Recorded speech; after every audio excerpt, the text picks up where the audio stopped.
I've devoted my heart and soul to taking care of my younger sister for over a decade. Pamper her like a princess, yet she did it all for a celebrity. I dug out my own heart with my own hands. When I lay in a pool of blood, the way she looked at me, it was actually liberation and freedom. When I opened my eyes again, I had returned to before the tragedy occurred. This time, I will no longer be anyone's stepping stone. I will claim the unknown treasure all for myself, and make those who once looked down on me kneel before the might of my billions of Zerg. My name is Lin Chen, and I am a reborn individual. In my past life, my dear sister Lin Qingxue, for the sake of a celebrity she had never met, personally dug out my heart, only to offer the heart of dominion I found in the abyss. I watched helplessly as I bled to death. When I opened my eyes again, I found myself back over a decade ago, 1 week before the college entrance exams. In this life, I am 18 years old and have not yet become a professional. In my previous life, I failed to change careers. I got into an ordinary university with excellent grades, became an office worker after graduation, and only later stumbled upon the blood mage profession by chance. This life, I must not repeat the same mistakes. The first thing that came to mind was the heart of domination. I quickly made my way to a trading house. In the display window, a dark red crystal was casually placed, none other than the heart of dominance. In later ages, this artifact became something countless nations and powerful individuals would spend billions upon billions to acquire, yet rarely succeeded. For it possessed the sole infinite quality attribute on Blue Star. In its previous existence, this crystal went unrecognized until over a decade later when a powerful figure chanced upon it, revealing its true worth to the world. Just as I was about to make the purchase, several high school classmates came over and mocked me relentlessly. They laugh at me for living frugally every day, calling me a notorious penny pincher, yet today I actually came to the trading company to buy things. I ignored them and directly pointed out to the clerk that I wanted to buy that crystal. The waiter kindly reminded me that this was just an ordinary red crystal, yet it was priced as high as 10,000 credit points. The classmates burst into even louder laughter, thinking I was just putting on a brave face to save my pride. But I didn't waver and confirmed the purchase. Amidst the crowd's mockery, I grabbed the heart of domination, quickly paid, and strode out of the shop. A warm sensation spread through me, followed by a crisp chime in my mind. Ding! No profession template detected. Heart of domination meets activation conditions. Fusion in progress. Fusion complete. You have obtained the unique profession of infinite quality, Zerg Overlord. Returning home, I sat cross-legged on my bed and examined my new profession. Name, Lin Chen. Profession, Zerg Overlord. Unique, profession quality. Infinite, unique, talent 1, Heart of the Overlord. Obtain the world of the mother nest that nurtures the Zerg. As long as the Zerg still exist, you can be reborn infinitely. Talent 2, Limitless Evolution. You can infinitely evolve a Zerg unit, choosing between evolution, fusion, or mutation. Talent 3, Infinite Heart. You can possess additional profession templates. Talent 4, Repayment. Each Zerg unit will increase your attributes such as strength, speed, and spirit by a certain percentage. Looking at these talents, I was incredibly excited inside. This profession is simply godly, especially the ability to infinitely respawn, allowing me to never fear danger again. Boldly explore the abyss that others dare not enter and the lairs of fierce beasts. At that moment, the door creaked open. A strong smell of alcohol hit him. It was Lin Qingxue. She was completely drunk, staggering as she walked, and the moment she saw me, she started arrogantly complaining. Hey, Lin Chen, I just went to have a drink. What can you do about it? I glanced at her indifferently and only replied with one word, oh. She froze. The willful and domineering girl who had grown up before my eyes had never seen me so cold and indifferent. I closed the door, leaving her alone in the living room in a daze. From now on, I won't interfere with her anymore. Whatever she wants to do, she can do. I entered the world of the mother nest, where everything was shrouded in gray, and a floating island stood with a stele upon it. I didn't hesitate to choose reproduction, and 3 types of insectoid templates appeared on the light screen: blade bugs, spike bugs, and brain bugs. I selected the most comprehensive melee unit, the blade mantis. Breeding 1 blade mantis requires 10 energy points. You have 10 energy points remaining. Confirm? I immediately confirmed. Amidst swirling light, a pitch-black blade mantis about 1 meter tall with 2 mantis-like blade arms materialized before me. I could feel my connection with it. A single thought could command its every movement. Excellent. My eyes lit up. Next, it was time to go hunting. In this world, humans huddle in settlements, fending off the threats of ferocious beasts and the abyss. Beyond the gathering place lies danger, but also wealth. The fur, bones, and flesh of ferocious beasts are all precious materials that can be exchanged for a large amount of credit points. In my previous life, I became a hunter, but in this life, I possess even greater capital. After hatching the first blade insect, I decided to head to the borderlands to hunt, earning money and energy points. To let my Zerg army grow stronger, I stepped into the borderlands, a buffer zone between settlements and wilderness with lower danger levels, making it suitable for novice hunters. Yet tens of thousands of people still lose their lives here each year. I immediately summoned blade bugs for alert. A furious roar came from the side, and a 2-meter-long Bloodtooth Boar appeared before my eyes. This is a ferocious beast known as the Rookie Killer, with terrifying strength and speed.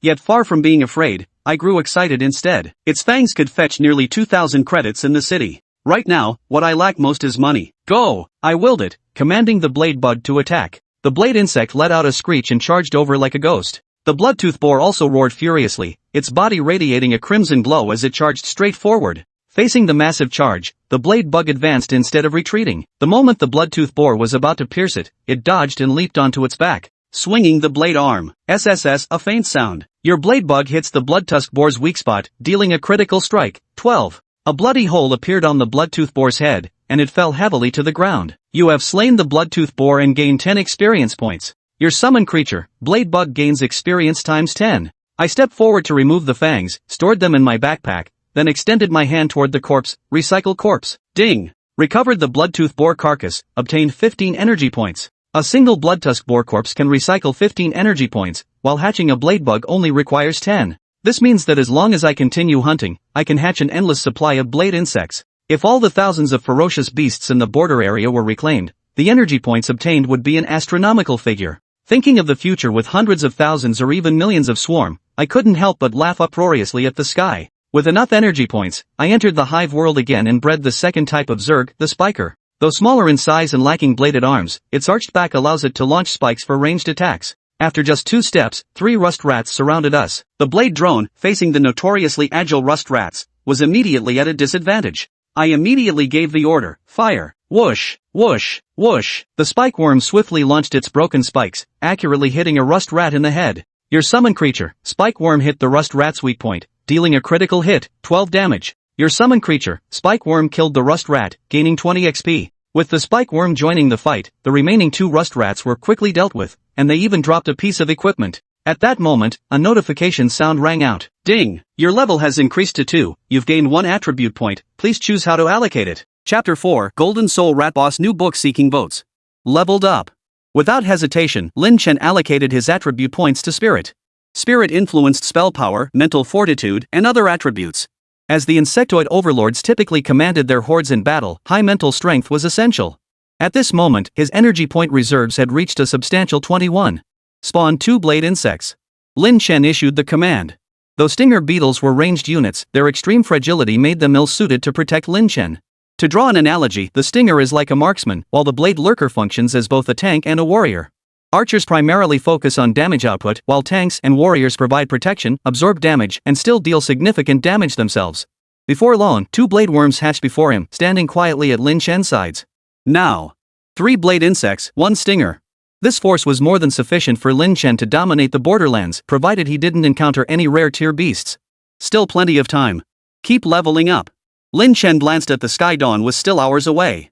A few hours would be more than enough for him to reach level 3. Meanwhile, somewhere in the quarantine zone. Phew. Ha! Uncle Li, this gold digger rat has way too much health. We chased it all the way from the chaos forest to the edge zone and it still has 10% health left. A beautiful woman panted, her body glistening with sweat, evidently fresh from intense exertion. Her name was Liu Yanran, the eldest daughter of the Liu family from Jiangnan City. Beside her, Uncle Li gave a wry smile. Young miss, while the gold digger rat has almost no attack power, it's still a level 5 boss tier enemy. High health, high attack, those are the hallmarks of a boss level enemy. There's nothing we can do about it. Sigh, Master spent 5 million credit points just to obtain intelligence on this gold digger rat boss. Please bear with it, young Mississippi. Liu Yanran sighed. Even though it cost 5 million credits, it was worth it. You must understand, the gold digger rat is guaranteed to drop a hidden class template. The awakening ceremony is in a week. I don't want to awaken an ordinary profession. Hidden professions are powerful classes distinct from ordinary ones. Each hidden class possesses formidable abilities. Take the Holy Light Warrior, for instance. Compared to an ordinary warrior, it not only boasts superior stats but also possesses formidable innate talents and skills like Holy Light, Healing, and Judgment.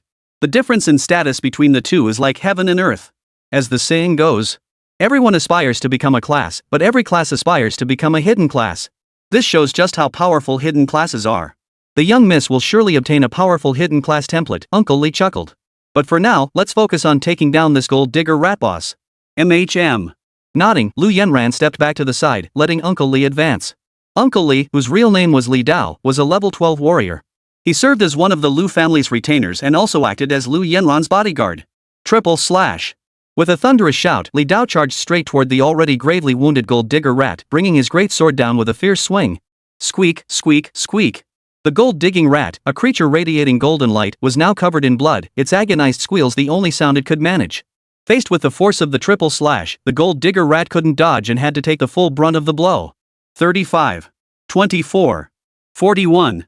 Bright red numbers instantly appeared on the gold-digger mouse's body. Then, a storm of attacks came crashing down once more. Li Dao attacked relentlessly. In less than half an hour, its health bar was nearly depleted. One final strike would finish it off. Way to go, Uncle Li. Liu Yanran beamed with delight. Finish it off. Yes, Mississippi. Li Dao grinned triumphantly, raising his hand to deliver the final blow. But at that very moment. Squeak! Squeak! Squeak! In its desperation, the gold digger suddenly radiated a golden glow. Before the stunned eyes of both men, the creature's body swelled like a balloon, instantly growing to the size of a car. In an instant, the gold digger rat's health was fully restored. Its name changed to Golden Soul Rat. No! It's actually evolved. Li Dao shouted in disbelief. How is that possible? Liu Yanran looked utterly bewildered. While there are rare cases of beasts evolving to higher tiers when cornered, the probability is incredibly low. Even in the entire Jiangnan city, there are only 3 or 4 documented cases. Why did it happen to this gold digger rat? Roar! The wounds on the golden soul rat vanished instantly. In their place emerged intricate patterns of gold and crimson, radiating an overwhelming aura of savagery. Ferocious beast, golden soul rat. Level, 7 liter. Health, 208. Strength, 8.4. Speed, 3.7. Spirit, 1.7. Skills, soul gathering, gold digging, bite, charge. What terrifying stats. Staring at the golden soul rat stats, Li Dao's face turned deathly pale, his body trembling slightly. Though he was a level 12 warrior, his strength and health were less than half of the golden soul rat's. Not to mention that his mana and health were already depleted from chasing the golden soul rat. If they fought, they stood no chance. Miss, run. I'll hold off the golden soul rat. Li Dao roared. Before Liu Yanran could react, the golden soul rat charged straight at them. Squeak! With a furious roar, the golden soul rat unleashed its skill explosive charge at the two who had once severely wounded it. Boom! Boom! Boom! The golden soul rat charged like a tank, knocking Li Dao aside as if he were a piece of paper. Li Dao crashed to the ground, blood gushing freely onto the floor. 59. This single strike immediately drained half of Li Dao's health, leaving his health bar empty.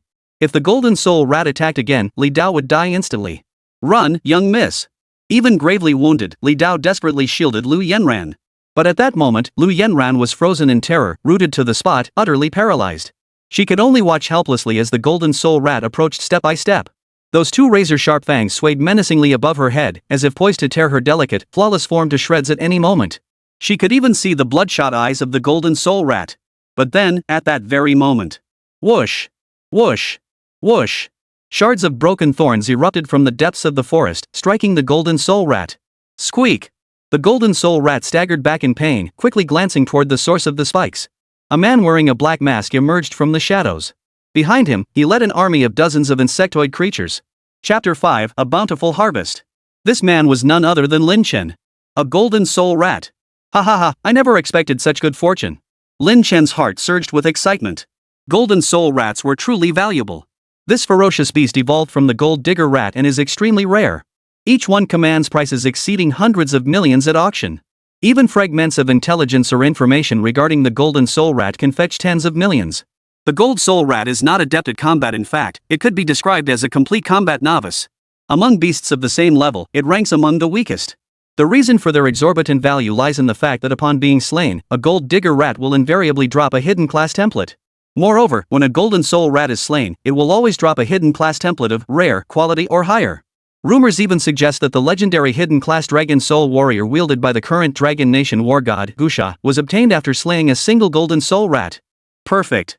The sovereign heart has given me a slot for a second class. I can use this hidden class to conceal my sovereign identity. Lin Chen thought to himself, then waved his hand. Go! Instantly, the swarm of insects surged forward behind him. After 3 hours of hunting, Lin Chen now possessed 34 blade insects and 12 sting insects. 34 blade beetles swarmed forward, instantly engulfing the golden soul rat. Meanwhile, the stinger beetles launched wave after wave of attacks from a distance. A tidal wave of attacks instantly crashed down upon the golden soul rat. Though they held the numerical advantage, the Golden Soul Rat was of an exceptionally high level, a true leader-class foe. Consequently, most attacks dealt only a single point of damage at best. Worse still, the Golden Soul Rat's exceptionally high defense allowed it to completely nullify much of the damage. 1. Attack ineffective. 1. Attack ineffective. However, Lin Chen seemed utterly unconcerned. What? Low damage? Then I'll overwhelm you. If each attack only deals a little damage, then I'll have all 46 of my insects attack at once. Swept away by the swarm, the Golden Soul Rats, once so fierce and arrogant, suddenly let out one wail after another. Lin Chen stood to the side, watching it all unfold with satisfaction, as if taking a leisurely stroll. Being the insect lord is pure bliss. Meanwhile, Liu Yanran and Li Dao, who were also watching, had frozen in place. This is called a battle? Is this what they call challenging a boss? This was clearly just window shopping. Liu Yanran glanced at Li Dao and swallowed hard. Uncle Li, are you okay? Li Dao nodded. I'm fine. It's just, this person, he must be a summoner. A summoner? Liu Yanran covered her rosy little mouth. Summoners were the most coveted profession in this world. It wasn't a single profession, but rather an umbrella term for several. For instance, beast tamers who command ferocious beasts, summoners who raise armies of the undead, and machinists who craft war machines all could be called summoners. The defining trait of a summoner was their ability to single-handedly form an army. Take the war god of Dragon Nation, Mo Tianliang. He was a beast master. His daughter was accidentally trapped in the territory of an imperial-grade ferocious beast during an adventure. Upon learning this, Mo Tianliang led an endless horde of griffins deep into the beast's territory, slaughtering every beast within 10,000 miles to rescue his daughter. This demonstrates just how formidable summoners truly are. Every summoner is nurtured like a precious treasure by the Dragon Nation, making them figures of immense stature rarely seen by ordinary people. Yet, as formidable as they are, summoners remain exceedingly rare. Typically, in a small city like Jiangnan, it's considered fortunate if one summoner emerges in decades. And such a figure was standing right before her? Liu Yanran covered her mouth in disbelief. Yet, a flicker of fervor immediately ignited in her eyes. If our Liu family could befriend such a powerful figure, our status would surely rise several levels. Just then. Squeak, squeak, squeak.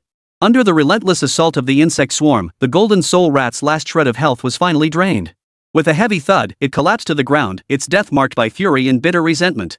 You have defeated the Golden Soul Rat boss, gaining 300 EXP. Your level has risen to 4. You have gained 1 attribute point. Please choose how to allocate it. Level 4, Lin Chen murmured with a faint smile. Reaching level 4 in just a few short hours. If word got out about this pace, it would surely make people's jaws drop. After all, even the privileged offspring of Jiangnan City's wealthiest families typically took 1 to 2 months to climb from level 1 to level 4. And Lin Chen managed it in just a few hours? It was utterly insane. Stepping forward, the Golden Soul Rat's loot fell into his hands. Rune Longsword Common, Strength plus 0.7, Speed 0.1, Equipment Requirement, Level 1.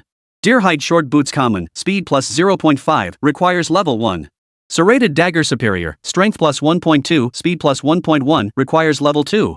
A pile of gear, none higher than fine quality, utterly ordinary in Lin Chen's eyes. In this world, equipment, skills, and other items were categorized into several tiers: common white, fine green, rare blue, superb yellow, perfect purple, epic red, legendary gold, and mythical rainbow. The vast majority of people used ordinary white-grade equipment.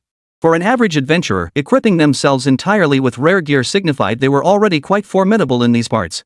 As for equipment above rare quality, only certain minor bosses could possess such gear. Nothing but junk. Lin Chen dismissed these items without a second glance. Shaking his head, he turned his attention to the final item in his hand. It was a book, emitting a faint golden glow. Hidden Class Template. Taking a deep breath, Lin Chen placed his hand directly over it. Instantly, a halo of light flickered. Ding! Acquired Hidden Class, Void Walker Mythic. Description: a warrior who wields the power of the void, skilled in teleportation and slicing through space. Talent I Void Form, reduces all damage taken by 50%. Talent 2 Void Walk, slice through space to leap to a target location, immune to all damage during the leap. Cooldown, 10 seconds. Talent 3 Void Manifestation, upon receiving fatal damage, resurrect using the power of the void. Cooldown, 1000 hours. Void Walker? Lin Chen's eyes lit up. This Void Walker specialization leans toward defense and survival. As the overlord of the insectoid race, I'm particularly vulnerable to enemy decapitation tactics and lack defensive capabilities. This is like getting a pillow when you're sleepy. With the Void Walker class, dying would be nearly impossible. Lin Chen clenched his fists in excitement. The insectoid overlord granted Lin Chen unmatched combat prowess.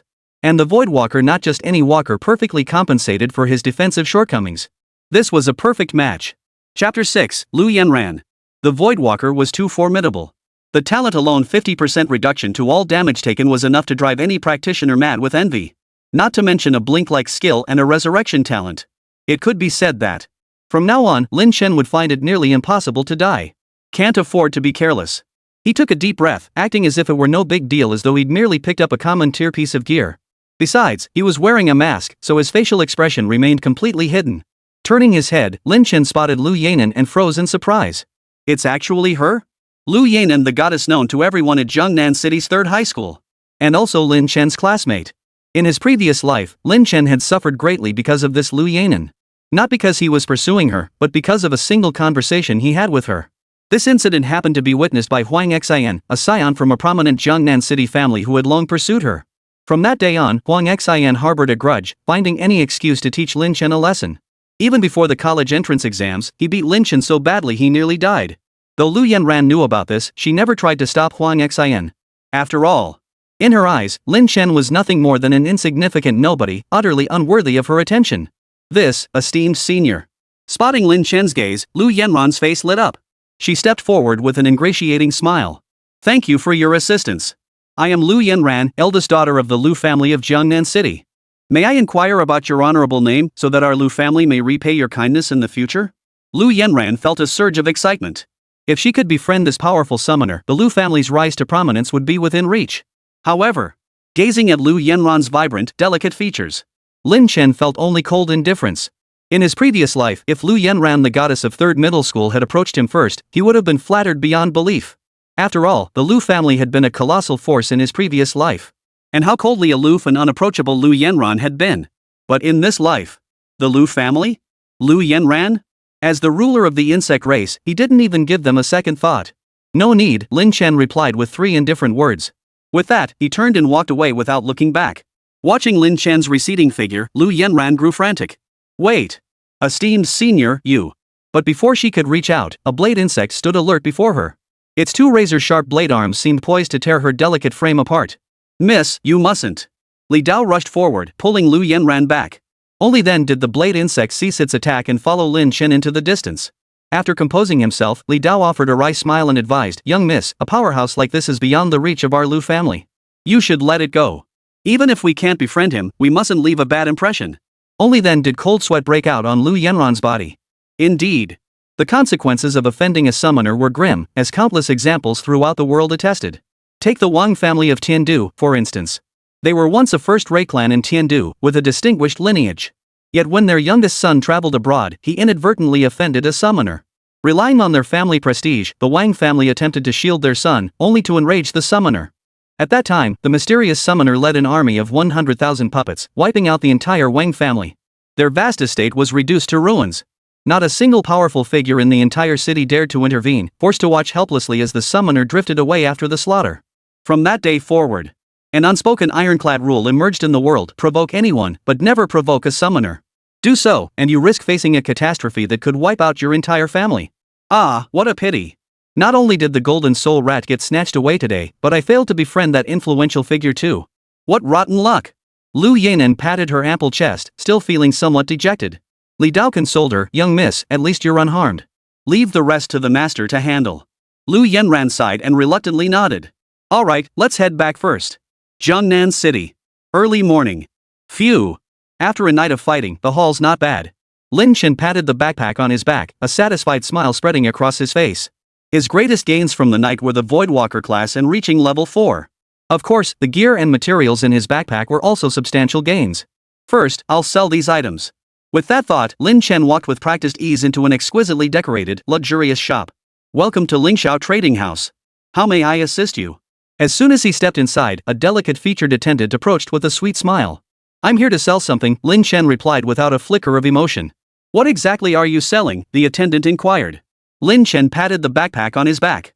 Some low-level equipment and materials from beasts in the borderlands. At this, a hint of disappointment flashed in the attendant's eyes. Low-level gear and materials from beasts in the outskirts were practically worthless. Take iron horn and teeth, for instance, they were worth no more than a few dozen credits. Ordinary gear, on the other hand, held a bit more value. But how much low-level gear could this masked man possibly have?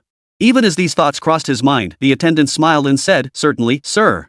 Please bring out your items, and I'll appraise their value for you. Right here? Lin Chen asked. I have quite a lot of items. This spot might not be sufficient. Not enough space? The attendant found it rather amusing. She didn't believe Lin Chen could produce much in the way of materials or gear. No problem, sir. Just leave them here, the attendant said calmly. Lin Chen nodded. All right. Then he emptied the contents of his backpack onto the counter. Instantly. Clatter. A mountain of materials and equipment spilled onto the floor, completely covering the entrance. Passers-by and maids who witnessed the scene were stunned. Holy crap, so much gear and materials. Did they just empty the entire outskirts? Must have killed hundreds of beasts, right? Damn impressive. This guy's got hidden depths. Most of the gear scattered on the ground was of ordinary quality. Upon closer inspection, a few pieces glowed with a faint green light. Amidst the pile of gear, there were even items of excellent quality. The maid covered her mouth, her face frozen in shock, her mind churning with astonishment. Common quality gear was nothing special. But superior quality gear? That was incredibly rare. Chapter 7, Selling Equipment Votes Everyone. For an ordinary adventurer, toiling their entire life just to scrape together a set of superior quality gear is already an incredible achievement. And now, several green quality items were right before her eyes. Gulp. The attendant swallowed hard, a wry smile spreading across her face. She finally understood why Lin Chen had said there was no more room. Sir, please this way, the attendant promptly greeted him warmly. I'll call the appraiser immediately. Please wait a moment. She led Lin Chen into a small room and respectfully offered him tea. Before long, a middle-aged man approached. Hello, sir. I'm Zhang Shun, the manager here. May I ask what gear and materials you'd like to sell? Lin Chen nodded casually. That's correct. What's the total value? Zhang Shun respectfully replied, I just took inventory. There are 5 green quality items excellent quality, 37 white quality items, 68 bloodtooth boar tusks, 28 iron horn ant teeth, 42. If you sell all of it to our Lingsha trading house, the total value comes to 120,000 credit points. Sir, this is the highest purchase price Lingsha trading house can offer. I dare say no other trading house could possibly match this price. Zhang Shun declared with absolute conviction. Hearing this figure, even Lin Chen who had lived a second life couldn't help but feel a ripple of emotion. No wonder hunting is so dangerous yet everyone aspires to it. It's incredibly lucrative. 120,000 credit points. Consider this. That's the equivalent of an ordinary person working hard for an entire year. And now, all I need is one night of combat to earn it. The difference is simply worlds apart. Not bad. That's the price then. Lin Chen said indifferently, his face concealed by a mask. Yes, sir. Zhang Shun dared not delay, immediately instructing the attendant to fetch the money. Then, tentatively, he asked, Sir, might I inquire about your name? So I may better serve you in the future? Lin Chen replied indifferently, My name is Dominator. Ruler? At the sound of that name, Zhang Shun froze. Clearly, it was an alias. Zhang Shun dared not pry further. After all, powerful individuals tend to have peculiar temperaments. At that moment, the waiter entered, carrying a tray with a black card placed upon it. Master, here is your credit card, loaded with 120,000 credits. Zhang Shun said respectfully. Additionally, this card is our Lingsha Trading House's black card. You'll receive a 10% discount on all future purchases at our establishment. A dedicated attendant will serve you personally, ensuring VIP treatment. It seemed this fellow was trying to win him over. Lin Chen instantly discerned Zhang Shun's intentions. There was no helping it. Anyone who could produce such a large quantity of equipment and materials at once would be seen as no ordinary person. All right. Lin Chen didn't refuse, nor did he accept it. He simply instructed, I understand. I'd like to buy something. What would you like to purchase? Zhang Shun inquired. An invisible token and a flaming sword. An ethereal token? A flame-flowing sword? Zhang Shun froze. Both items were exceptionally peculiar pieces of equipment. The invisible token concealed one's true profession, displaying it to others as a basic class like warrior, mage, or archer. Of course, its effect would fail when facing opponents with vastly different levels. Though somewhat rare, such items served a very limited purpose, and most people wouldn't bother purchasing them. After all, in this world, strength reigns supreme. Professions are like clothing who would deliberately hide their fine robes and don rags to go out, only to be met with scornful glances? However, since Lin Chen insisted on buying, Zhang Shun felt it inappropriate to question him further. He could only cautiously advise, Sir, perhaps you should reconsider the invisible token. But the flame sword is quite expensive. Are you certain? The flame-scorched sword was merely a high-quality piece of equipment with modest stats, yet its price soared to a staggering 100,000 credit points. For that price, one could typically purchase 3 or 4 similar green-tier items. I'll take this one, Lin Chen stated coldly, his tone leaving no room for refusal. Yes. Zhang Shun could only bow and scrape, ordering someone to fetch it. Shortly after, a brass token and a dark red longsword were brought over. Invisible token, upon use, disguises your class as warrior. Confirm use? The description was simple and straightforward. Lin Chen didn't hesitate for a second. In his mind, he silently uttered, confirm. Instantly, the token transformed into a beam of light and vanished into his body. He checked his interface again. Behind Voidwalker, the suffix replaced by warrior now appeared. Success! Lin Chen breathed a sigh of relief. His gaze then shifted to the flowing fire sword. The dark crimson blade pulsed with veins like fresh blood, glowing and fading rhythmically like breath, a mesmerizing sight. Name, Flame Flow Sword. Quality, excellent green. Attributes, +1 strength, +1 speed, +1 spirit. Special effects, none. A simple piece of equipment with attributes that aren't particularly outstanding among green gear. Its value should be slightly higher than white gear. Yet its price tag soars to a staggering 100,000 credits. Everyone was baffled. Only Lin Chen knew. This flame sword is actually a key. In the professional assessment 2 months hence, an unexpected abyss will appear and this flowing fire sword will be needed to unlock it. I recall in my previous life, a fortunate soul used the flowing fire sword to unlock the abyss and ultimately obtained a divine artifact with utterly game-changing capabilities. This time, the opportunity is mine. With a faint smile, Lin Chen stowed the flowing fire sword into his backpack. After bidding farewell, he departed from Lingxiao Trading House. Stepping outside the trading house. At that moment, the sky was bright, the perfect time for school and work. The streets were bustling with hurried passers-by. Most of them were students from 3rd high school, including Lin Chen. Starting over in this life, I still have to keep attending classes just to get into college. Lin Chen chuckled silently to himself. It wasn't that he didn't want to go it alone, this world was simply too dangerous. Even with the insect race's rulers possessing limitless evolutionary potential, one misstep could prove fatal. At least in the early stages, he needed to leverage resources from major factions to develop rapidly. Just as Lin Chen was deep in thought, suddenly, "Ha, Lin Chen, you actually dare show up for class?" A voice tinged with mockery echoed from behind him. Immediately, a tall, imposing figure blocked his path. Chapter 8, One Slap to Kill. Looking up, Lin Chen's eyes turned cold. This man was none other than Huang Xin. In his previous life, Huang Xin had beaten him to a pulp just to pursue Liu Yanran. Lin Chen, I told you every time I see you, I'll beat you. Yet you still come before me. Is your skin itching for more? Huang Xin sneered coldly. Lin Chen glanced at Huang Xin, his eyes filled with utter indifference. In his previous life, if Huang Xin had blocked his path, Lin Chen would have been terrified. But now? He looked down on him like an ant. Get lost. Lin Chen spoke. Those 2 simple words left Huang Xin stunned. Even the crowd that had gathered to gawk couldn't help but gasp in shock. Holy crap, did I hear that right? What did Lin Chen say? This is bad. Holy crap. Huang Xin's gonna kill him now, right? Huang Xin, the notorious bully at 3rd High, owed his reputation to his privileged background. Rumor had it both his parents were high-ranking professionals. Because of this, Huang Xin ruled the school with an iron fist, and no one dared to cross him. As for Lin Chen, he was just an orphan. Where did he get the nerve to tell Huang Xin to get lost? He was practically asking for it. Sure enough. What did you say? Huang Xin's eyes instantly turned icy. His face was filled with rage. He never imagined that Lin Chen, the former pushover who wouldn't even fight back when beaten, would dare speak like this today. I think you're looking for trouble. With that, Huang Xin lashed out with a slap. Towering over Lin Chen by a full head, Huang Xin was a burly figure. The outcome of that slap was predictable.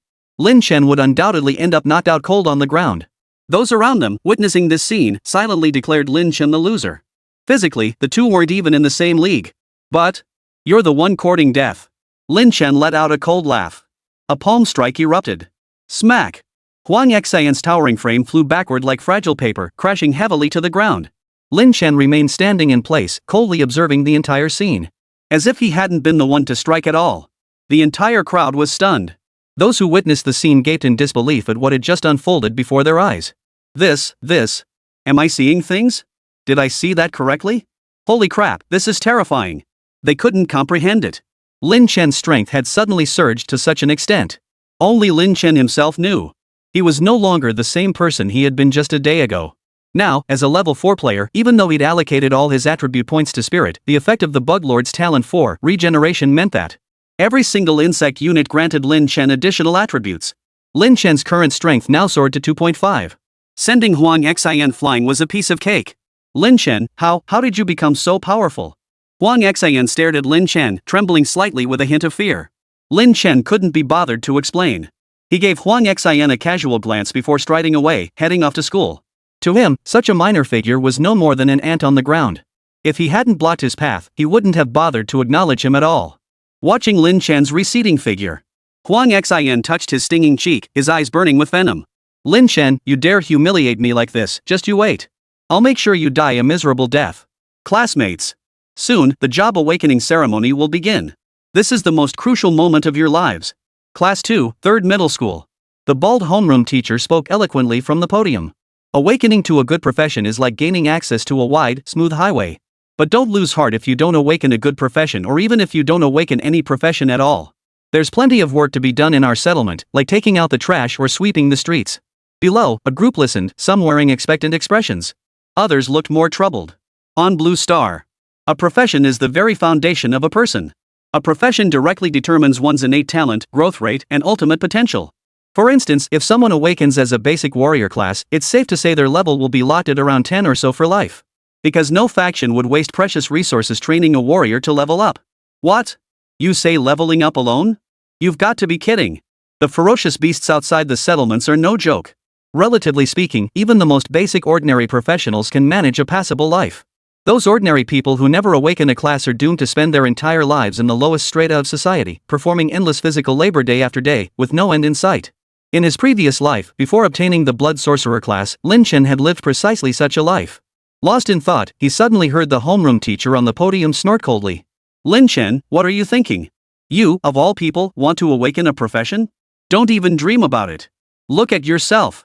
Instantly, the surrounding classmates turned their mocking and derisive gazes toward Lin Chen, bursting into loud laughter. Ha! Lin Chen's zoning out again. With his weak constitution and lack of intelligence, he definitely has no potential as a class awakener. Yeah, I think Huang Xin and Liu Yanran have the best chance of awakening hidden professions. Yeah, that's definitely true. Those with the gift of a profession show signs of difference from a young age. For instance, they tend to be stronger and smarter. As for Lin Chen, though his test scores were decent, he always seemed dazed and absent-minded around classmates, so everyone assumed he wasn't very bright. As for being strong? Not a chance. Such a student without professional talent and an orphan to boot couldn't afford gifts, so naturally, he faced exclusion from his teachers. He also became a target for bullying by his classmates. Up front, Liu Yanran tilted her proud chin back, casting a dismissive glance over her shoulder before quickly losing interest. Lin Chen? He wasn't worth her time. Her thoughts now turned to the mysterious summoner she'd encountered that evening. Ah, what a pity. If only I could have learned his name. Liu Yanran felt a pang of regret. Meanwhile, Huang Xin shot Lin Chen a venomous glare over his shoulder. Lin Chen, you just wait. The taunts and sneers reached his ears. Lin Chen remained as calm as still water, utterly unfazed. Chapter 9, Lin Qingxue, you actually deleted me? Vote request. Meanwhile, in another classroom. What's going on? It's been a whole day, and Lin Chen still hasn't apologized to me? Lin Qingxue stared at her phone, feeling unusually irritated. Based on past experience, whenever Lin Chen insulted her, he'd come running back within an hour, begging for forgiveness and trying to win her back. He'd even bring flowers and cake. But even now, Lin Chen hadn't apologized. What the hell was going on? If you don't contact me soon, I'm deleting you. Just then, Lin Qingxue suddenly remembered she was completely broke. Last night, she'd stolen Lin Chen's last month's paycheck, gathered a bunch of friends for drinks, and blown every last penny. Today, she didn't even have enough for lunch. Forget it. I'll just give you a way out. Scanning her contacts, Lin Qingxue hesitated before sending a message. I want cake. Buy me some and bring it over. But then, a bright red symbol appeared in the chat window. Failed to send. Please add the recipient as a contact first. What? Lin Qingxue's eyes widened in disbelief. Lin Chen, you actually deleted me? How could you do this? Lin Qingxue was utterly baffled. From childhood onward, Lin Chen had always been nothing but kind to her. Not only had he never raised a hand or spoken harshly to her, he couldn't even bear to raise his voice. And now, he actually deleted her? Right now, Lin Qingxue wanted nothing more than to storm straight into Lin Chen's classroom and demand a harsh confrontation. What gave him the right to do this? Lin Chen, how could you do this to me? Fine, you like deleting me, huh? Don't ever expect me to speak to you again. Two clear tears rolled down Lin Qingxue's cheeks.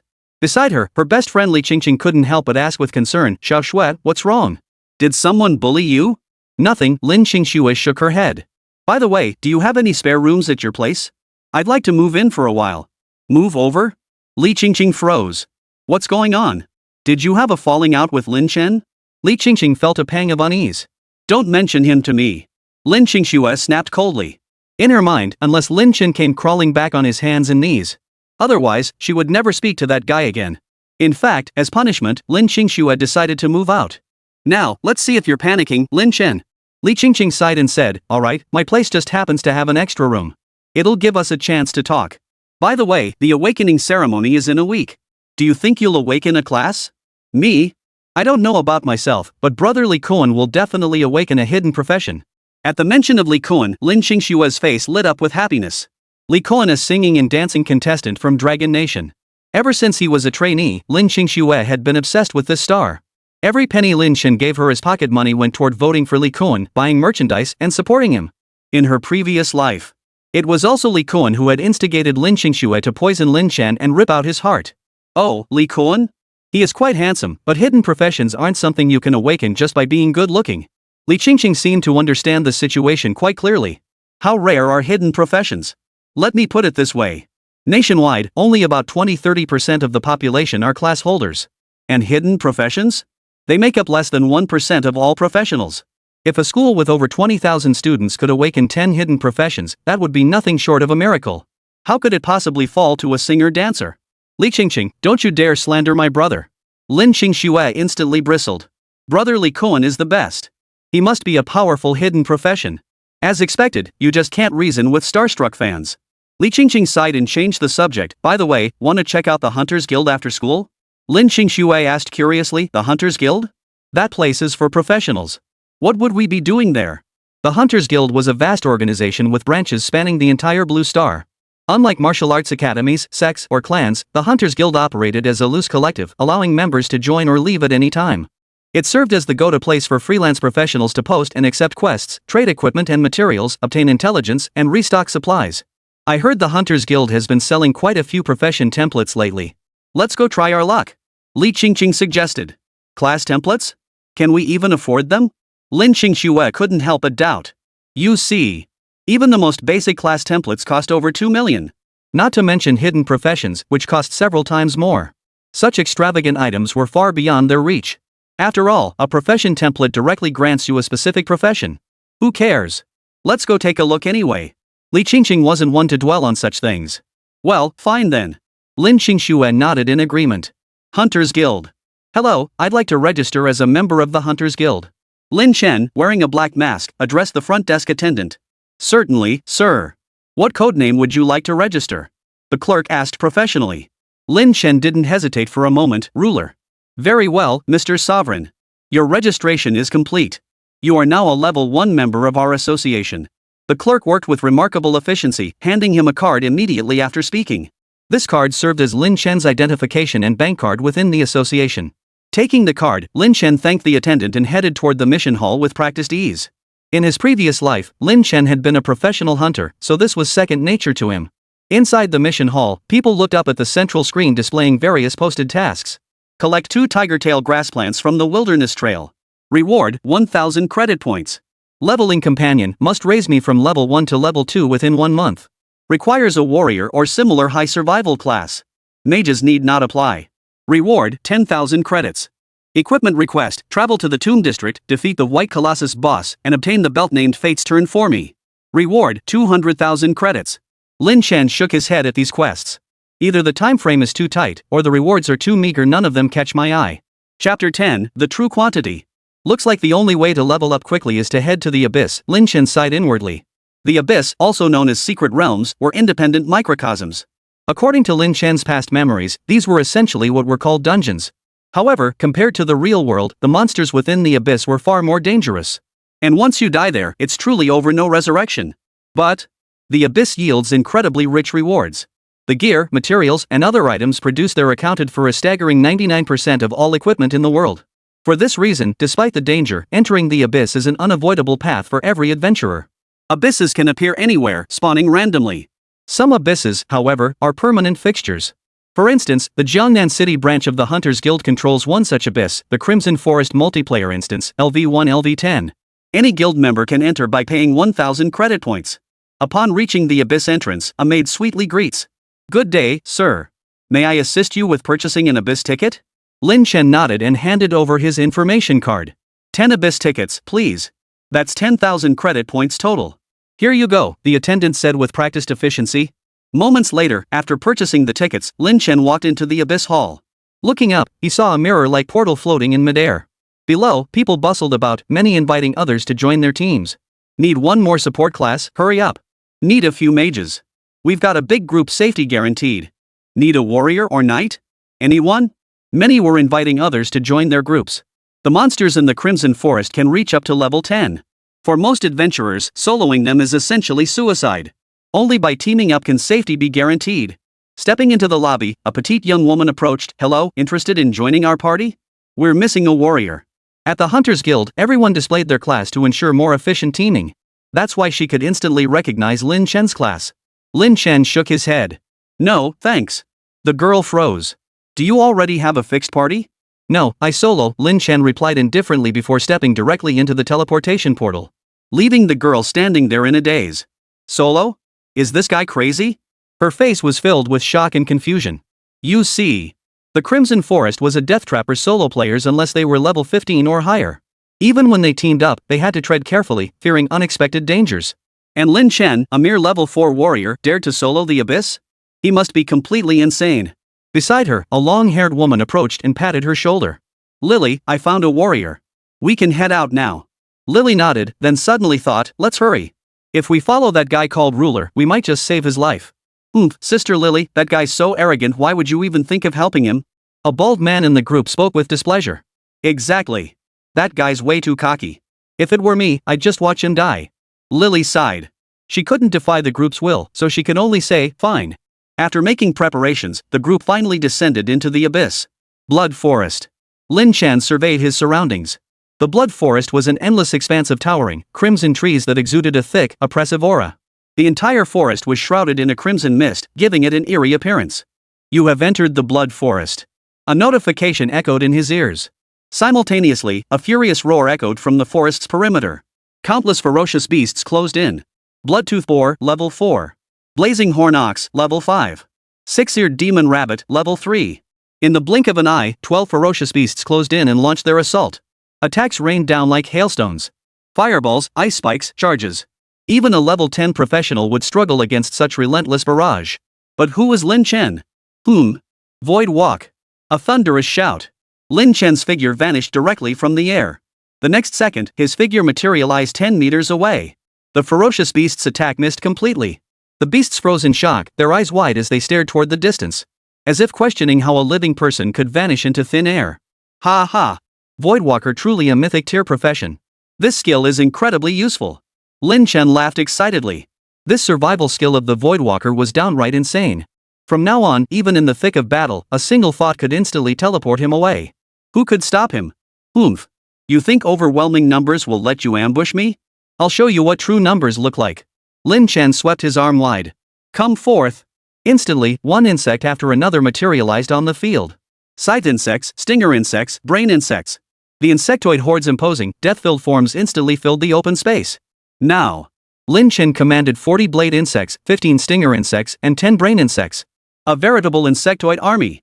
Though each blade worm possessed strength roughly equivalent to that of a first-level ordinary practitioner.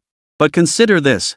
Under Lin Chen's command, these insect units could achieve a synergistic effect where the whole is greater than the sum of its parts. Go! Lin Chen gave the order. The blade bugs swung their blade arms and charged directly at a blazing horned ox. Swoosh! A single slash left the stunned blazing horned ox with a gash across its body. 14. Simultaneously, 10 brainworms unleashed barbed spines in perfect unison. Whoosh! 21. 16. 31. Your summoned creature has slain the blazing horned ox, gaining 50 EXP. It was over in the blink of an eye, less than 5 seconds. A level 5 blazing horned ox was instantly slain by Lin Chen. And Lin Chen was only level 4. Witnessing this scene would leave anyone speechless. After all, the blazing horned bull was a prime example of high HP and defense. Even a full party would struggle to take it down. Yet Lin Chen stood completely still and took it down in an instant, truly astonishing. Go! Kill them! Pointing at the remaining beasts, Lin Chen issued his command once more. Chapter 11, Frenetic Leveling. This time, the beasts fought back, lunging at the blade insects beside them. The blade insects deftly evaded the beasts' assaults, even finding spare energy to counterattack. Combined with the ranged attacks from the stinger bugs and brain bugs, The remaining 11 beasts instantly transformed into experience points. Your summoned creature defeated the Bloodtooth Boar, gaining 50 EXP. Your summoned creatures defeated the 6-eared demon rabbit, gaining 30 EXP. Not bad.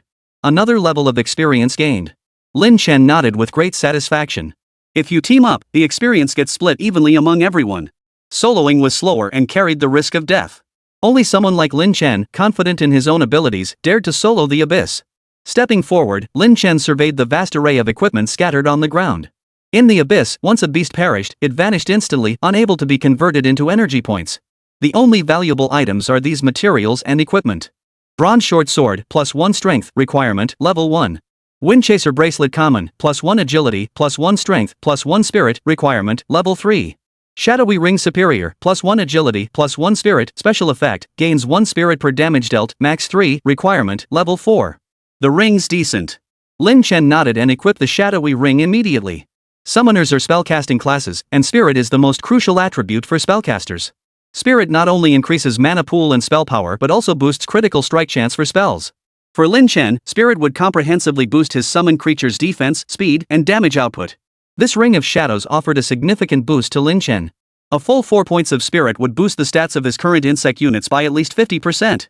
After completing all this, Lin Chen glanced at his character panel. Name, Lin Chen.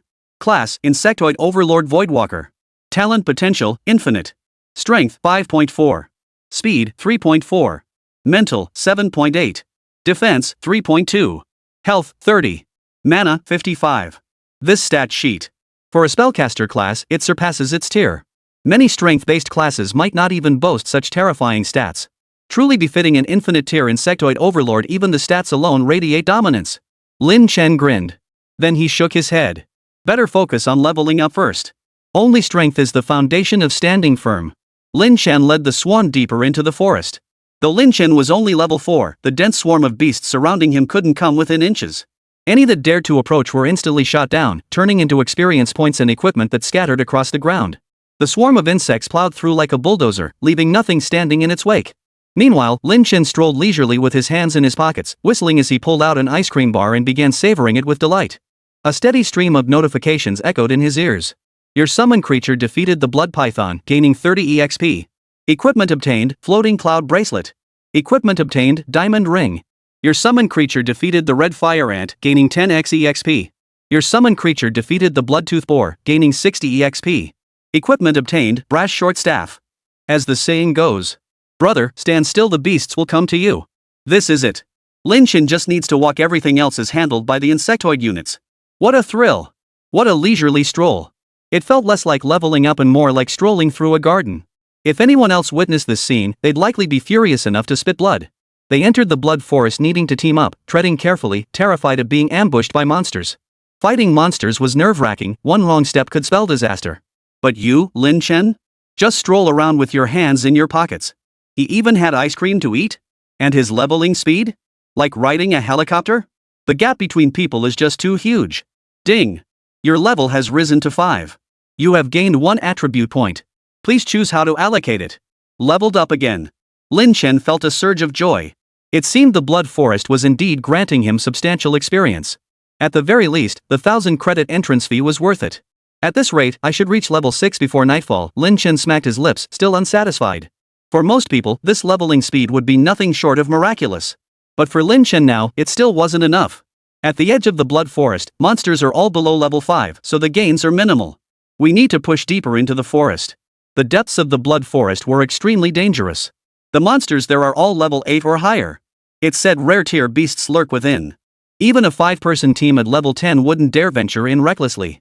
Yet Lin Chen felt no pressure whatsoever as he strode directly into the blood forest.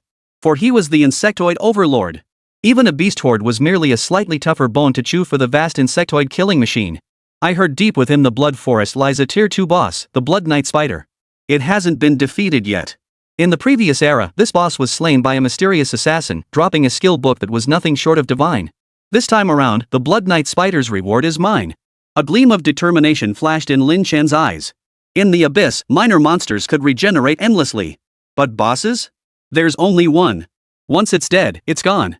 Precisely because of this, Lin Chen resolved to venture deep into the Crimson Forest.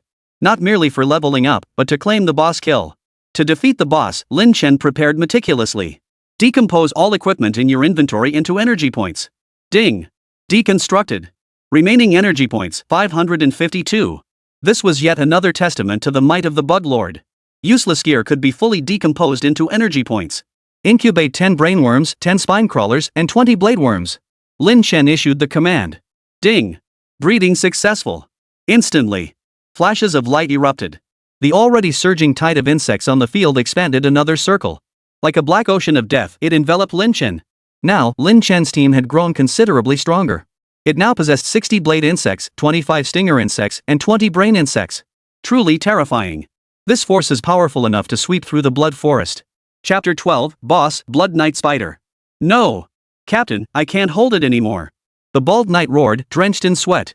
Before him, a giant blood-red spider attacked with frenzied ferocity. Even as a hidden class shield knight, his health bar rapidly plummeted to half. Keep in mind, shield knights possess far superior defense compared to regular classes. Yet against this spider before him, he didn't even have the strength to block. All because this ferocious beast bore the unmistakable icon of the Blood Knight Spider above its head. The very final boss of the Crimson Forest. Damn it! We just wanted to farm monsters in the outskirts. How did we run into the final boss? Lily's face drained as she gritted her teeth and hurled a fireball, yet it didn't even graze the Blood Knight Spider's fur. Originally, their party had only intended to level up in the outskirts. Unexpectedly, this beast-class boss had jumped out of nowhere. Was it bad luck, or perhaps too much luck? Ferocious Beast, Blood Knight Spider. Level, 10 Tier 2. HP, 470. Strength, 14.4. Speed, 7.6. Mental, 9.7. Skills, Bite, Hatch, Web, Spray. These stats are downright insane. Whether it's health, speed, strength, or even spirit, there's not a single weak point. It even boasts a 100% damage bonus against Beast General tier bosses. For practitioners below level 5, the Blood Knight Spider can one-shot them instantly. The Bald Knight has held out this long, it's been incredibly difficult. Captain Lily, we can't hold out much longer. I'm out of arrows. Beside him, a long-haired archer's face was grim. They'd been fighting for ages. This Blood Knight Spider boss hadn't even lost a scratch. Instead, they had exhausted all their resources. Their condition was dire. A total wipe was inevitable. Are we really going to die here? Lily's face paled, despair filling her heart. Just then. Hiss. The Blood Knight Spider suddenly let out a hiss. Its abdomen contracted violently, and in an instant, countless spiderlings the size of dinner plates poured out like a tidal wave. The tiny spiders swarmed densely, attacking the 5 people. Ah! Watch out, these things are poisonous. Oh no! Screams erupted in rapid succession. The entire team's health plummeted rapidly. Everyone was hanging by a thread. I kept thinking this Lily looked familiar, so it was her. I didn't recognize her earlier, but now it all makes sense. In the shadows. Watching the battle unfold, Lin Chen narrowed his eyes, fixating on the petite woman whose certain area was a sight to behold. He knew this person. This Lily is a hidden class, a lucky mage possessing extraordinary business acumen. Later, leveraging her class and talent, she rose to become a high-ranking member of the Hunters Guild. This person is worth cultivating a relationship with. In his previous life, Lin Chen exchanged all the gear and materials he farmed for credit points, letting his sister Lin Qingxue enjoy them. This lifetime, he no longer had that burden. He would use it all to elevate himself. The surplus gear, materials, skill books, and so on required a stable sales channel. And Lily was a highly reliable person. My goal is to kill the Blood Knight Spider anyway. In that case, helping out won't hurt. Lin Chen assessed the situation, then made up his mind. Go! At his command, the 60 blade insects split into 4 groups, encircling the Blood Knight Spider from all sides. 25 stinger beetles and 20 brain beetles launched their attacks simultaneously. Whoosh! Whoosh! Shattered spines and fireballs intertwined, slamming viciously into the Blood Knight Spider's body. 10, 9, 1, 3. Dense clusters of damage numbers floated into view. The Blood Knight Spider winced in pain, glancing around in surprise. It was utterly baffled where on earth had these pitch-black insects crawled out from? Equally puzzled were Lily and her team. The moment the blade insect army entered the fray, they instantly chewed the swarm of tiny spiders into shreds. The little spiders that had wiped them out were now effortlessly eliminated. They were utterly astonished. Who? What are these insects? Could they be ferocious beasts? No, they're summoned creatures. Lily and the others were utterly stunned. What shocked them even more was the terrifying power of this insect horde. The Blood Knight Spider, enraged by its humiliation, launched a frenzied attack on the nearby blade beetles. Though its attacks were effective, killing 1 or 2 blade insects. But from afar, a dense hail of short spines and fireballs rained down upon it. Each strike inflicted a few points of damage. But sheer numbers prevailed. In less than a minute, the Blood Knight Spider's health plummeted by a third. The Blood Knight Spider screeched in rage, writhing in agony. Fight? We couldn't win. Run? The blade insects tore at its jointed limbs, making escape impossible. This scene left Lily and the others speechless. The boss that nearly wiped out all 5 of them. In someone else's hands, it couldn't even fight back? Holy crap, that's insane. No wonder they're called summoners. This is terrifying. Whoa. Is that the summoner who saved us? Suddenly, one of them pointed toward the edge of the forest. Everyone followed the direction of the finger. There stood a man wearing a black mask, standing leisurely in place, observing everything as if watching a play. The Overlord? Wasn't he the one at the portal entrance just now? The bald man and his companions instantly flushed crimson. Just moments ago, they had mocked Lin Chen for attempting a solo run, calling it suicide, and told Lily not to interfere. But now, he was the one who came to their rescue. It was undoubtedly a stinging slap across the face. So he's a summoner. No wonder he dared to go solo, Lily murmured, her eyes lighting up. At that very moment. Blood rage. Volley. Resonance. Lin Chen murmured 3 commands under his breath. Every insectoid unit present radiated either crimson or white light. Their aura surged dramatically. Blood Surge, Knife Bug exclusive skill. Upon activation, increases strength by 50% and speed by 50% for 30 seconds. Cooldown, 1 hour. Volley, Stinger exclusive skill. Upon activation, attacks transform into a volley, firing 3 short stingers simultaneously. Damage plus 30%. Duration, 30 seconds. Cooldown, 1 hour. Resonance, Brainworm exclusive skill. Upon activation, all brainworms within range establish a psychic link, pooling and sharing mental power to unleash more potent spell-based abilities. Duration, 20 seconds. Cooldown, 8 hours. Chapter 13, God Tier Skill, Soul of Greed. These are innate abilities possessed by all insectoid units. Once activated, the combat power of the insectoid army surges once more. Blade worms shimmered with crimson light, lunging madly to tear into the Blood Knight Spider. Spine crawlers spew 3 barbs at once, tripling their damage output. The most terrifying of all is the drones. In their normal state, the fireballs they launch deal damage comparable to the spine crawlers. However, their firing rate and speed were significantly slower. Thus, in normal combat, the more expensive brain bug actually dealt less damage than the cheaper stinger bug. However, if resonance is activated, it's a whole different story. Every 2 brainworms merge into a single entity, effectively combining. Boom! In the sky, a fireball 3 to 4 meters in diameter coalesces above the swarm of brainworms. It slammed down toward the Blood Knight Spider. Boom! An explosive crack echoed. 134 weakness damage. The massive fireball instantly knocked out nearly half of the Blood Knight Spider's health. The air thickened with the scent of scorched protein. The Blood Knight Spider panicked completely. As a boss, it possessed intelligence and, seeing this, attempted to flee. But would Lin Chen let it have its way? Attack! The insectoid army charged at the Blood Knight Spider like a raging storm. Stinger beetles unleashed a barrage of short spines, while the brain beetles coalesced another colossal fireball. The Blood Knight Spider roared in fury, but ultimately fell, its body torn apart by the sharp fangs and claws of the swarming insect horde, its death filled with bitter resentment. This scene left Lily's squad utterly speechless. Their mouths hung open, faces frozen in shock. Their eyes darted between the leisurely Lin Chen and the struggling Blood Knight Spider. Is this a boss fight? This was clearly just clearing minions. No. Even when they were clearing mobs, it never felt this easy. This is practically window shopping. Holy crap, that damage. A boss with a third of its health bar just got 1 shot? Whoa, that's terrifying. Is the gap between people really this huge? The crowd swallowed hard as they watched Lin Chen walk toward the corpse of the Blood Knight Spider. A pile of loot had already dropped there. Ding! Your summoned creature defeated the Blood Knight Spider, gaining 650 EXP. You have reached level 6. You have gained 1 attribute point. Please choose how to allocate it. Leveled up again, Lin Chen murmured with a faint smile. But this time, killing the Blood Knight Spider cost us 12 blade insects. Compared to the gains, Lin Chen didn't mind. Insect units were cheap to produce, practically expendable. 12 blade insects traded for defeating the Abyss's soul boss worth it. In my previous life, that mysterious assassin obtained a god-tier skill book from the Blood Knight Spider boss. I wonder if I can acquire it now. Lin Chen extended his hand, and a notification chime sounded in his mind. Equipment acquired, Bronze Longsword. Equipment obtained, Deerhide Boots. Equipment acquired, Fire Spirit Ring. Acquired skill book, Fireball. Acquired skill book, Ice Spike.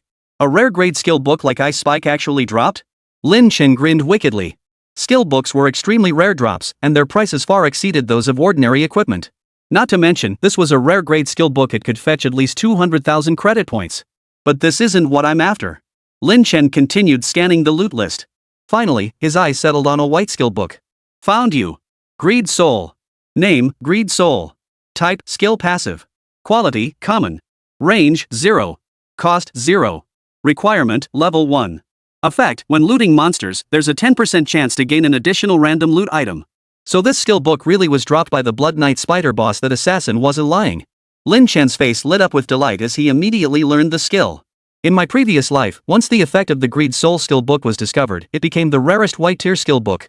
Every guild would purchase it specifically for lottery draws. A single copy could fetch over 3 million gold, yet it remained a seller's market. Later on, high-end guilds monopolized it entirely, banning sales to solo adventurers.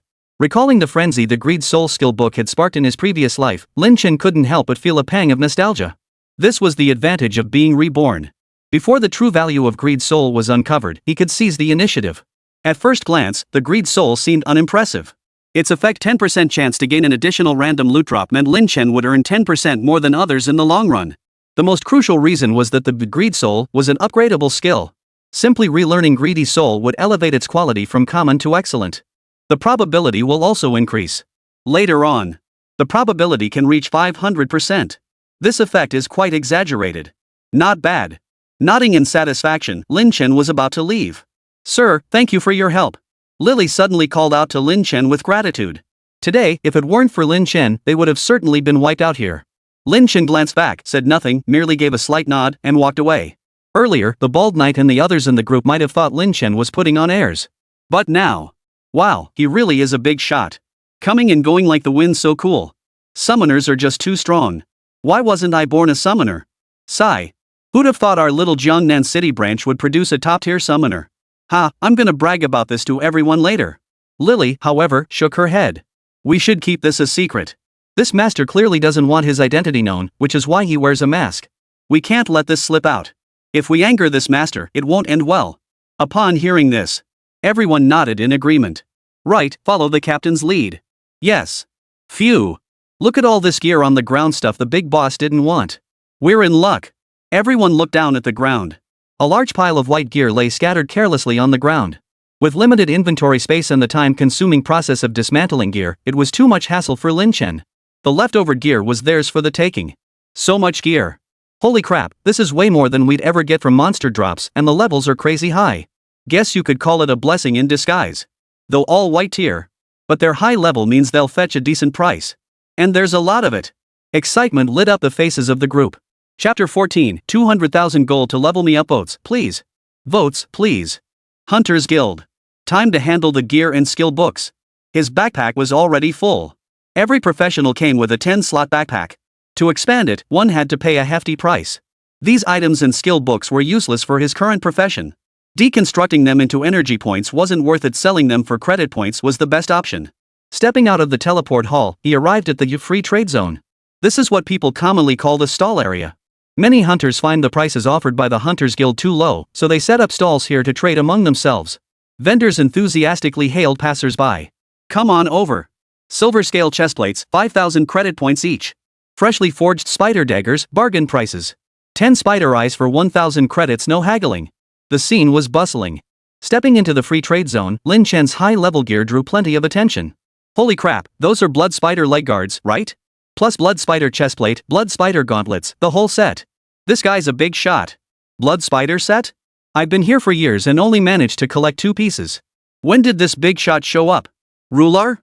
That ID doesn't ring a bell. Follow him. Big shots usually sell top-tier gear. He walked straight to an empty spot and pulled out every piece of gear and skill book from his backpack. Then, he hung up a sign. Gear skill books clearance sale, only 1 hour. The gear was of decent quality and level. An hour was plenty of time to sell everything. The stall had barely been set up when a crowd gathered to gawk. Holy crap, this guy's a big shot. That blood spider chestplate, I've been wanting that forever. Holy crap, ice spike? That skill book is incredibly rare. The crowd pointed and whispered at the stall, their eyes brimming with desire and astonishment. But few dared to ask the price. These items were famously high-tier gear, commanding exorbitant prices. Soon, a tall woman approached. Her demeanor was elegant and cool, clearly extraordinary. Lin Chen recognized her. None other than Liu Yanran. Pointing at the skill book, Liu Yanran inquired, "How much for this ice spike technique?" 200,000 credit points, Lin Chen replied indifferently. Liu Yanran frowned. 200,000? That's far too much. Can you give me a discount? Lin Chen simply closed his eyes, too lazy to respond. Think it's too expensive? Then go buy it from another guild. The market price for Ice Spike is 180,000. But they might not sell it to you. Powerful skills like Ice Spike are controlled by major guilds. You'll only get it if you join a guild and make significant contributions. Seeing Lin Chen's dismissive attitude, Liu Yanran's large eyes flashed a hint of displeasure. She quickly added, "Fine, 200,000 credit points. I'll take it." Liu Yanran sighed. Ice Spike is a god-tier skill in the early game. It deals massive damage to a single target and applies an ice slow effect. It'll be a huge help for my leveling. 200,000 credits, it's worth it. Lin Chen said, "Alright, hand over the money first." Instantly, another 200,000 credit points appeared in his account. He felt pretty pleased with himself. In his previous life, Lin Chen's monthly living expenses barely reached 1,000 credits. Now, in just a few hours, he could earn hundreds of thousands of credits. After the transaction, Liu Yanran didn't leave immediately. Instead, she looked at Lin Chen before her. "Ruler. You seem familiar. Have we met before?" Liu Yanran asked curiously. She couldn't shake the feeling that she'd seen this ruler before. But this person wore a mask. Lin Chen shook his head decisively. No. No way. Lin Chen had no interest in getting involved with a woman like this. "Master, you must be pretty powerful to get all this gear and skill books. I just changed jobs. Take me leveling, and I'll pay you 200,000 per level." 200,000 per level. The moment those words left her mouth, everyone around held their breath. That price made everyone present feel their hearts race. After all, they work themselves to death and still can't earn 200,000 yuan in months. Now, just by guiding others to level up, they could easily earn more than others make in a whole year. However, what surprised everyone was, Lin Chen gave her a faint glance and simply uttered one word, "No." The crowd erupted in shock. They exchanged bewildered glances, utterly stunned that Lin Chen would refuse such a golden opportunity. Liu Yanran couldn't help but frown, her mood souring. In her view, this ruler possessed decent strength. But he was far too arrogant. Could it be he recognized me and is trying to catch my attention? A thought flashed through Liu Yanran's mind. After all, she had no shortage of admirers. Many had tried various methods to win her favor. This particular tactic, though novel, was utterly clumsy. With a cold snort, Liu Yanran shot Lin Chen a dismissive glance before striding away with her long legs. Lin Chen's gaze swept through the crowd. Lin Qingxue. She actually came to a place like this? Seeing Lin Qingxue here caught Lin Chen off guard. He had given up on Lin Qingxue completely. Whatever she wanted to do, wherever she was, none of it concerned him anymore. As Lin Qingxue approached, Lin Chen remained utterly indifferent. "Qingqing, come quick. Look at all this high-level gear." Lin Qingxue pulled Li Qingqing over excitedly. Chapter 15, Lin Qingxue, you'll never see me again. Gazing at the gleaming high-level gear on the stall, even Lin Qingxue and Li Qingqing, who hadn't awakened or changed jobs yet, were drooling with envy. "So much gear, if only it were mine," Lin Qingxue couldn't help but sigh. "Heh, each piece of this gear is worth at least 100,000 gold. How could you possibly afford it?" Li Qingqing giggled, covering her mouth. Lin Qingxue shook her head and sighed. It's all that good for nothing. Lin Chen's fault. If he weren't such a wimp, how could I be this broke?" In Lin Qingxue's mind, even though she had food and clothing without worry and hadn't even washed a single bowl, she still felt life was tough. In her fantasies, she was supposed to be a noble young lady, spending every day in love with her Li Kuan brother, living in luxury. Crammed into a tiny apartment of just a few dozen square meters? Utterly pathetic. Even though Lin Chen worked dawn to dusk, toiling tirelessly and spending every last penny he had. Does that mean it's not his fault? This person. Lifting her gaze, Lin Qingxue suddenly felt that the stall owner looked vaguely familiar. That build. That stance. Lin Chen? Lin Qingxue murmured to herself. "What's wrong, Xiao Shui?" Li Qingqing couldn't help but ask curiously. Lin Qingxue pointed at the stall owner. "Qingqing, this guy looks just like Lin Chen. Look at his build and physique, it's clearly Lin Chen wearing a mask. Could this really be Lin Chen?" Lin Qingxue found it hard to believe. She glanced at the high-end gear on the ground, then at the vendor behind the stall wearing a black mask. Lin Qingxue found it absurd. After all, how could that good-for-nothing Lin Chen possibly obtain such high-level gear? But after a moment's thought, Lin Qingxue grew suspicious. She stepped forward and tapped the vendor on the shoulder. "Hey, are you Lin Chen?" Lin Chen turned his head, saw Lin Qingxue, and spoke indifferently, "If you're not buying anything, move along." You may be lowering your voice, but you're definitely Lin Chen." Lin Qingxue's eyes lit up instantly. "I can tell you're definitely Lin Chen." Well. So you weren't looking for me, you were hiding here all along. Lin Qingxue raised her foot, ready to kick Lin Chen. In her previous life, Lin Qingxue would often kick Lin Chen to express her annoyance and disdain. In that past life, Lin Chen felt nothing about it, even mistaking it for an expression of affection. But this lifetime? Lin Chen kicked back just as hard. Thud. Lin Qingxue felt a tremendous force slam into her leg, sending her crashing to the ground. Her mind went blank as searing pain shot through her body. Little sister, Lin Chen said coldly, if you dare lay a hand on me again, don't blame me for being ruthless. Within the Hunters Association, physical altercations are prohibited. But there were exceptions. For instance, Lin Qingxue had initiated the attack. Lin Chen's kick was entirely justified as self-defense. Had he been more ruthless and unleashed his skills to kill her right there, no one would have batted an eye. After all, who else but Lin Qingxue had initiated the attack? You bastard, Lin Chen. How dare you lay a hand on me? Lin Qingxue sat on the ground, utterly stunned. 2 clear tears streamed down her cheeks. She couldn't comprehend why the person before her, clearly Lin Chen, pretended not to know her. And why would he attack her? Xiao Shui, are you okay? Li Qingxue hurried over. We should leave quickly. If the enforcement squad shows up, we're done for. The law enforcement squad was the Hunters Association's security force, responsible for maintaining order in this area. Lin Qingxue, who had initiated the conflict, would undoubtedly be identified as the instigator. At that point, a fine would be the least of her worries, she might even be expelled. The thought turned Lin Qingxue's face deathly pale. She gritted her teeth, shot Lin Chen one last hate-filled glance, and spat. Oof, Lin Chen, you don't recognize me anymore, do you? Don't ever expect to see me again. With that, Lin Qingxue and her companion left the scene in disarray. Lin Chen, however, remained impassive throughout. His heart remained utterly unmoved. You'll never see me again? Ha, I'll take that as a compliment. 1 week later. 3rd middle school. The playground was packed with people. Today was the day of the awakening ceremony. It was also the most crucial moment in this world. Awaken a good profession and you'll rise to great heights, with a bright future ahead.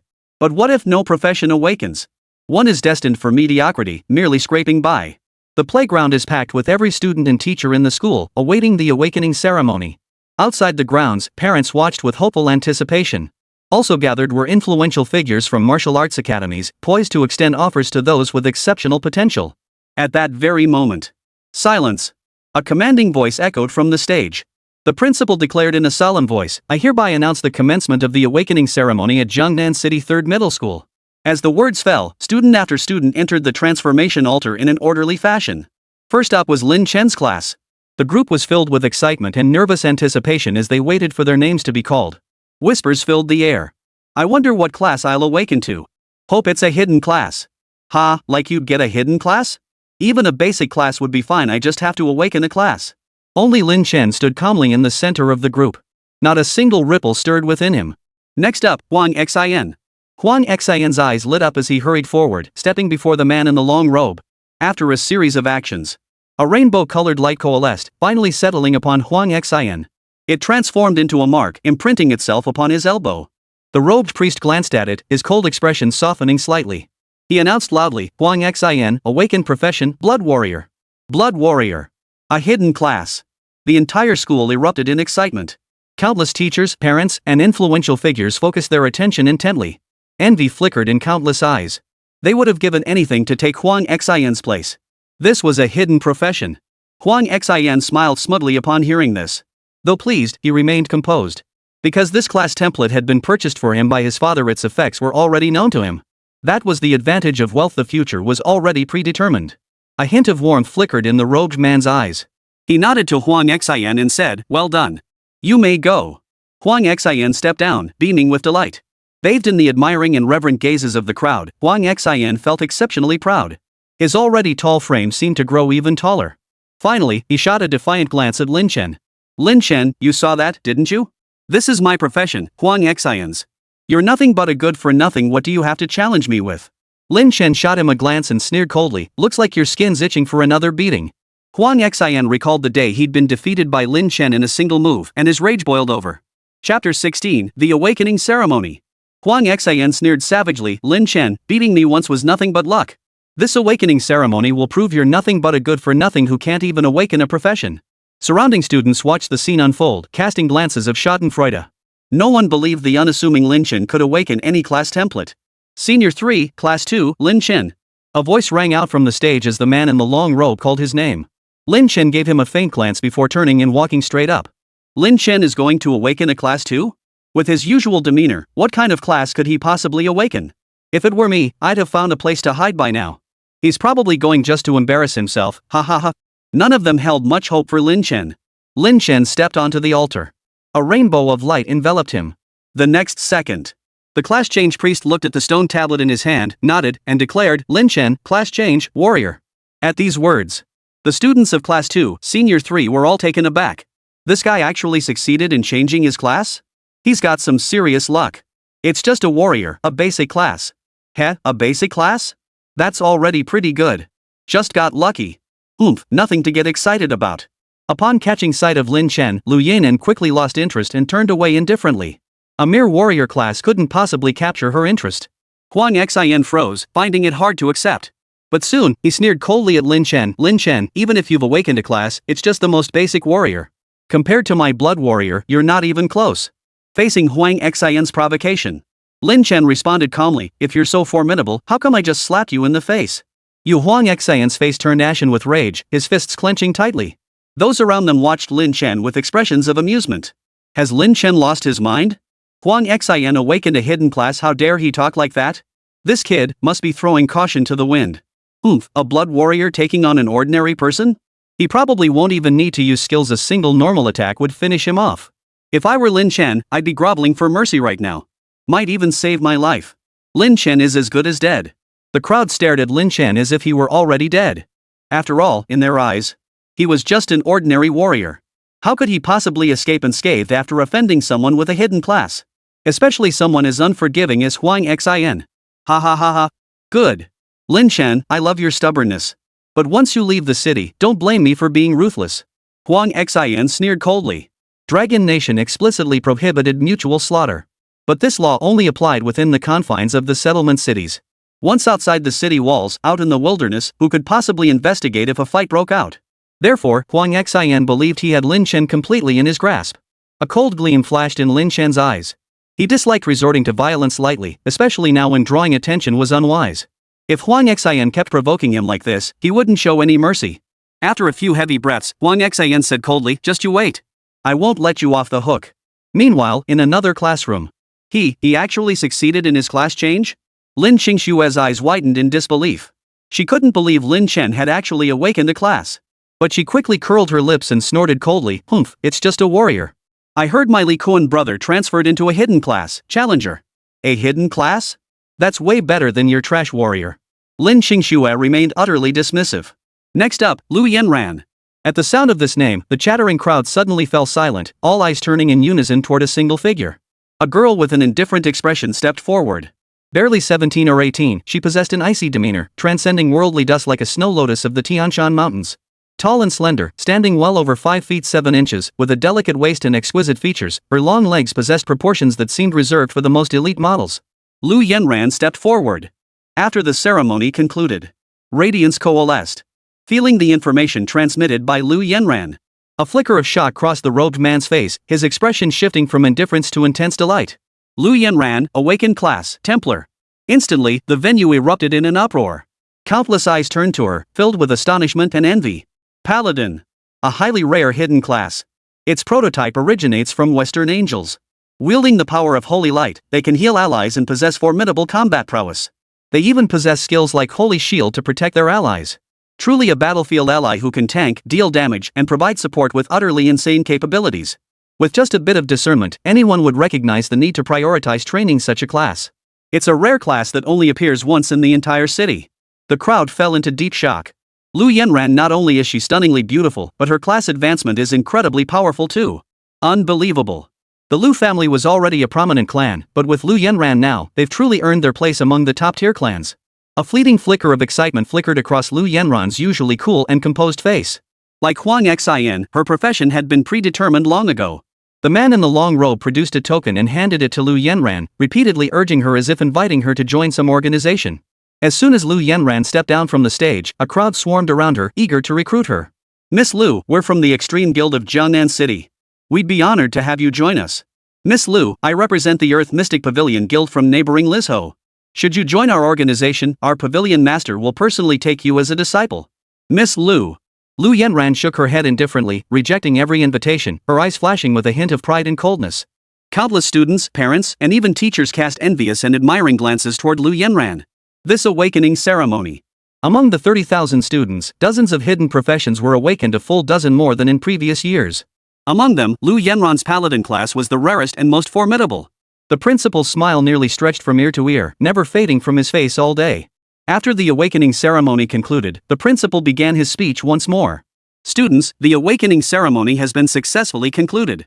Even those who haven't awakened a class need not be discouraged. After all, life offers more than one path. And for those who have awakened a profession, prepare diligently for the National College Entrance Exam in 3 days. Chapter 17, National College Entrance Exam. 3 days later, the National College Entrance Examination would commence. All examinees will enter the Artificial Abyss instance for assessment. Those who excel will earn the opportunity to select a prestigious university. For instance, the renowned Dragon Abyss University in Tiandu, River Valley Academy in the Magic Capital, or even prestigious institutions from other nations. Only by joining an outstanding university could one gain sufficient resources for cultivation and leveling up. Otherwise, even the most promising professions risk being stifled by a lack of resources. Thus, the National College Entrance Examination has become the second most significant event after the awakening of professions. Of course, not everyone can take the National College Entrance Examination. For instance, ordinary individuals who haven't awakened a profession can only take the cultural examination and attend cultural universities. Cultural universities bear the title of university in name only. In reality, their status, resources, and everything else are only marginally better than those of ordinary high schools. They are utterly incomparable to professional universities. Lin Chen, I look forward to seeing you in the exam dungeon 3 days from now. Then, I'll make sure you understand that some people are not to be crossed. Suddenly, Huang Xin turned his head, his cold smile fixed on Lin Chen. Lin Chen responded calmly, "We'll see then. Don't just show off with your big mouth, hat." Huang Xin narrowed his eyes. "I hope your mouth stays that tough in 3 days." With that, he swept his sleeve and departed with his group. A cold smile touched Lin Chen's lips.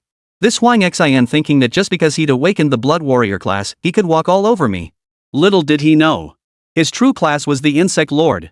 3 days later, if this Huang Xin dared to make a move, then the insectoid hordes would have no qualms about tearing him to shreds. After all, Lin Chen is no saintly do-gooder. Lost in thought. Suddenly, a fragrant breeze swept by. Lin Chen. A graceful figure stood before him. Peering closely, Lin Chen was astonished to discover it was none other than Liu Yanran. Could she have uncovered my identity? Lin Chen was taken aback. After all, Liu Yanran and Lin Chen had barely crossed paths before.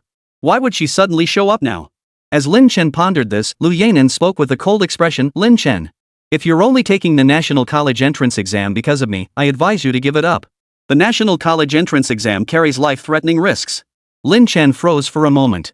Then he sneered inwardly. This Liu Yanran, does she really think I'm working this hard for her sake? But then again, it made sense. After all, Liu Yanran was the goddess of the entire third high school. In his previous life, Lin Chen had also deeply admired this heavenly beauty, but the gap between them was too vast for him to dare entertain any romantic notions. And in this life, the gap between them had only widened. This time, however, their positions had reversed. Lin Chen, having obtained the Insect Clan Overlord, was destined to stand at the pinnacle. As for Liu Yanran, at best, she was merely a prodigy within Jiangnan City. Compared to Lin Chen, she was like a matchstick next to the sun. "No need for your concern, Goddess Liu," Lin Chen replied lazily. Liu Yanran furrowed her delicate brows, a hint of displeasure stirring within her. She had kindly come to warn him that Huang Xin might target him during the National College Entrance Exam. Yet this was the attitude he gave her? With that thought, Liu Yanran turned and walked away. I've already warned him. Since he won't take it, so be it. Her heart grew cold. To her, Lin Chen was nothing more than an insignificant minor character. This warning was only because Huang Xin's targeting of Lin Chen ultimately stemmed from her involvement. One warning was more than enough. After all, she and Lin Chen were simply not on the same level. Meanwhile, the onlookers who witnessed Lin Chen's conversation with Liu Yanran began pointing fingers at him. That Lin Chen is so arrogant. Exactly. How dare he be so insolent to our goddess Liu? He deserved getting beaten up by Huang Xin. Just wait 3 days and see how this kid meets a miserable end. He's just a basic warrior class, yet he's so full of himself? Does he really think awakening a basic class makes him all that? Everyone had little regard for Lin Chen. This guy was just way too arrogant. Being so arrogant toward Huang Xin was one thing. But to be so rude to the goddess Liu? He had utterly defiled their cherished fantasies about Liu Yanran. Consequently, these sycophants channeled their anger toward Lin Chen. Many even secretly vowed to teach Lin Chen a lesson during the national college entrance exams. Meanwhile, Lin Chen calmly walked out of the school under everyone's gaze. 3 days later. The national college entrance exam venue. This year's exam drew less attention than the Awakening event. Yet the fervor remained intense. Students from 3rd high school gathered on the school playground, gazing at a massive portal in the center with curiosity. Is this the Abyss instance? So impressive. I heard the Abyss instances for the Gaokao are all handcrafted by the Dragon Nation government. That's insane. Yeah, creating an Abyss demands terrifying resources. Only a national event like the college entrance exam could justify such expenditure. Ordinary people couldn't possibly afford it. Hope I can perform well enough to get into one of those top-tier academies. Many chatted among themselves. Their faces were etched with excitement and tension. Only Lin Chen gazed at the massive portal with utter calmness in his eyes. Abyss, Trial Grounds LV1 LV5, multiplayer instance. Lin Chen had now reached level 6. In this Abyss instance, where monsters typically ranged from level 1 to level 5, he was like a max-level veteran dominating the newbie village. Lin Chen was even contemplating which university to enroll in. Meanwhile, on the other side, Qingxue, wanna team up with me? A pockmarked man said eagerly to Lin Qingxue. I'm a warrior, you're a priest, we'd make a perfect team for grinding monsters. Don't worry, my family bought me an experience pill yesterday. I'm already level 2 now, I can totally carry you. The pockmarked man patted his chest emphatically, his eyes flashing with greed as he looked at Lin Qingxue. Lin Qingxue had also awakened her class, though it was merely a basic one, priest. Basic classes venturing into the Abyss dungeon were often in grave danger. After all, the national college entrance exam wasn't an absolutely safe test. There had been casualties every year. Data from the previous national college entrance exam recorded 327 examinees killed and 7,484 injured. Therefore, most people chose to form teams. While teaming up reduces rewards and points, it's much safer. Lin Qingxue hesitated. Chapter 18, The Trial Ground. Alright, I'll team up with you. Lin Qingxue nodded in agreement. Truth be told, she had absolutely no desire to team up with the pockmarked guy. In her heart, only her only Kuan brother was worthy of her. This pockmarked guy. Though he had pursued her before and showered her with favors. But compared to brotherly Kuan, he fell far short. Now, to pass the national college entrance exam, Lin Qingxue decided to give the pockmarked guy a chance. Awesome, Qingxue. Don't worry, I'll totally protect you. Pockmarked Face was so excited he started dancing around, pounding his chest as he spoke. With Pockmarked Face as her bodyguard, Lin Qingxue felt a bit safer. Her gaze then drifted to a corner. There, Lin Chen sat quietly, radiating an air of detached indifference. Just a basic class. And you've offended Huang Xin and Liu Yanran. See who dares team up with you. No one will team up with you. If you enter the trial abyss alone, it'll mean certain death. I'll see how long you can keep up this act. A surge of irritation welled up in Lin Qingxue's heart, and she couldn't help but stamp her foot. Far away, Huang Xin watched Lin Chen's indifferent expression and couldn't help but sneer inwardly. Lin Chen, you're as good as dead. This time, I absolutely won't let you off. Within the settlement, violence was strictly forbidden. Otherwise, even the Huang family would suffer the consequences. Inside the instance, however, they could make their move. At that very moment. Students. The principal's voice echoed across the entire playground. The national college entrance exam is about to begin. Please prepare yourselves. Now, I shall announce the rules for this examination. The exam employs a point system. Within the Abyss instance, defeating monsters will earn corresponding points. Higher level monsters are rarer and yield more points. Naturally, points earned by team members must be divided equally. Ultimately, the final point standings will determine the rankings for this national college entrance examination.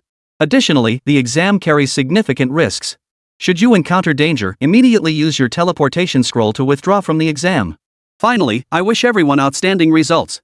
The principal's words echoed across the playground, stirring the hearts of countless examinees. Simultaneously, the teleportation gate at the center of the field opened wide, radiating ripples of smooth light.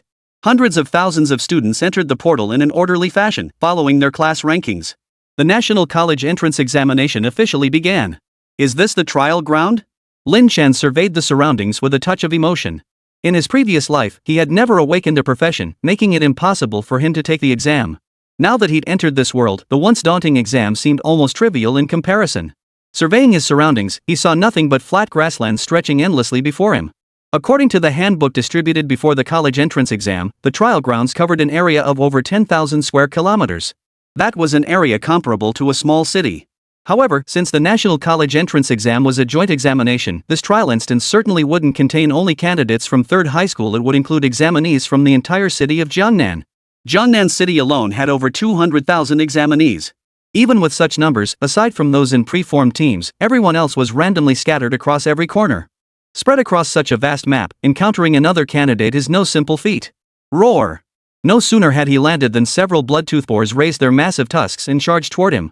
There were 5 of them in total, the lowest level being 3, while the highest reached a staggering 5. For an ordinary student, encountering such a fierce assault immediately after teleportation would likely send them into a panic. But Lin Chen remained utterly composed. With a casual wave of his hand, he commanded, "Come forth." Instantly. Whoosh, whoosh, whoosh. Flashes of white light erupted. Within 100 meters of the previously sparse grassland, countless insects glowing with black light suddenly swarmed the area. Lin Chen now commanded an army of 48 blade beetles, 25 sting beetles, and 20 brain beetles. This vast insect army now fixed its predatory gaze upon the 5 Bloodtooth Boars trapped within their encirclement. Then, the blade bugs charged forward, swinging their blade arms with brutal force. Snap! A faint sound echoed as the Bloodtooth Boar before him collapsed instantly, becoming a lifeless corpse. Your summoned creature has killed a Bloodtooth Boar. Gained EXP 10.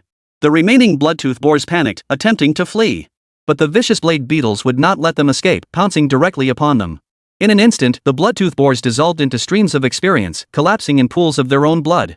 Your summoned creature has slain the Bloodtooth Boar, gaining 10 EXP. TSK, this experience is way too low. After instantly slaying several Bloodtooth Boars, Lin Chen clicked his tongue in boredom. His level was simply too high now. Killing these low-level monsters yielded far less experience than before. Still, getting points isn't bad, Lin Chen remarked, glancing at the token in his hand. Several large characters were inscribed upon it. Candidate, Lin Chen. Points, 210. For the national exam, points were equivalent to exam scores. Killing ferocious beasts earned points, with higher-level beasts granting more points. Level 1 Ferocious Beast, 1 point. Level 2 Ferocious Beast, 5 points. Level 3 Ferocious Beast, 20 points. Level 4 Ferocious Beast, 50 points. Level 5 Ferocious Beast, 100 points. After 7 days, upon exiting the trial grounds, points are tallied and rankings determined based on descending scores. Those with high rankings naturally demonstrate their profession's prowess and formidable combat strength, making them sought after by academy recruiters. They might even get to choose their school. Those with low rankings, however, will only be accepted by subpar schools. There's even the risk of failing to secure any admission at all. This time around, I shouldn't end up failing, right? Lin Chen smiled confidently before stepping forward to inspect the corpses of the Bloodtooth Boars. As his hand touched them, an upgrade notification sounded in his mind. Equipment acquired, Cloudflow boots white. White gear. Trash. Lin Chen curled his lip in disdain and immediately decomposed it into energy points. These days, Lin Chen was decked out entirely in green glowing high-quality gear, even sporting 2 rare quality accessories. A plain white item was simply beneath his notice. He promptly searched the corpses of the other Bloodtooth Boars. Unsurprisingly, they were all white gear. Just as Lin Chen was about to give up in disappointment. Ding! Greed Soul activated, gaining additional loot. Equipment obtained, Crystalline Omniscience. Instantly, a golden light burst forth. Lin Chen gazed at the necklace in his hand, his face lighting up with delight. Name, Crystalline Omniscience. Quality, Superb. Type, Necklace. Requirement, Level 5. Attributes, +1 Spirit, +1 All Attributes. Special effect, all passive effects receive an additional 10% boost. Chapter 19, Second Tier Insectoid Race. This piece of equipment appears to have rather ordinary attributes. However, the effect all passive effects gain an additional 10% boost is downright insane. This prefix directly boosts the trigger chance of Greedy Soul, raising it straight to 20%. That's essentially doubling the chance. Greedy Soul, no wonder it's hailed as a god-tier skill in later eras. Its effect is truly insane. Lin Chen couldn't help but grin. The effect of this Greedy Soul was beyond his expectations. He never imagined it would grant such a valuable item on its very first activation.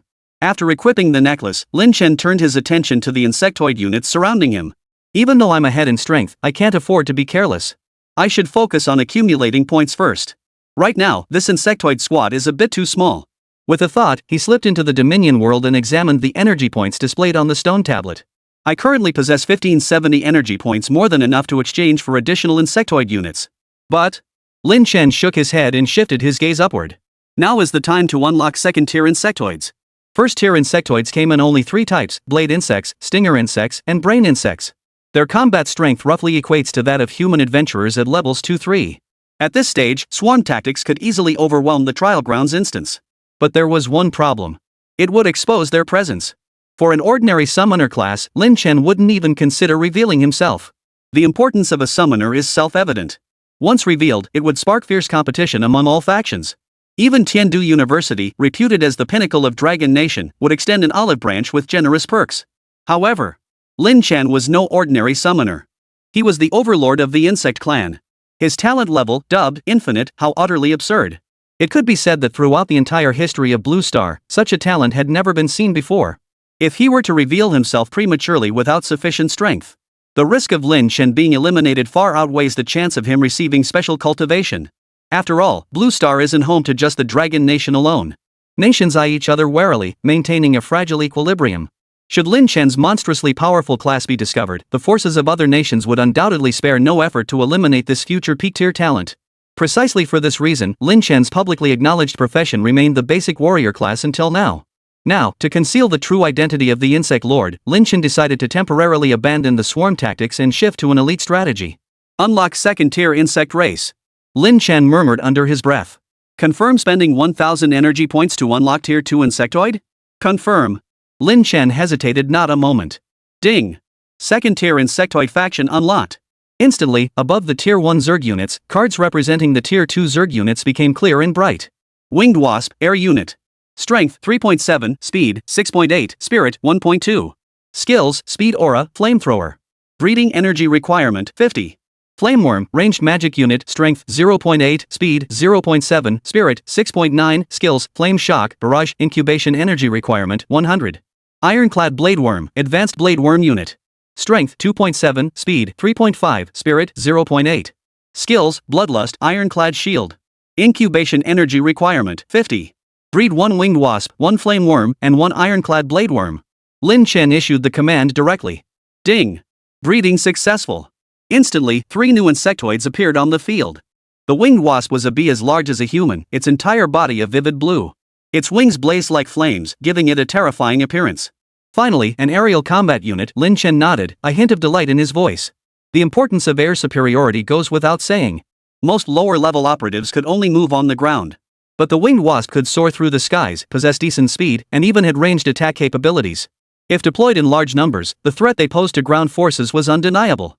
Moreover, according to the information transmitted to his mind, the winged bees could easily carry an adult male for short-range flight.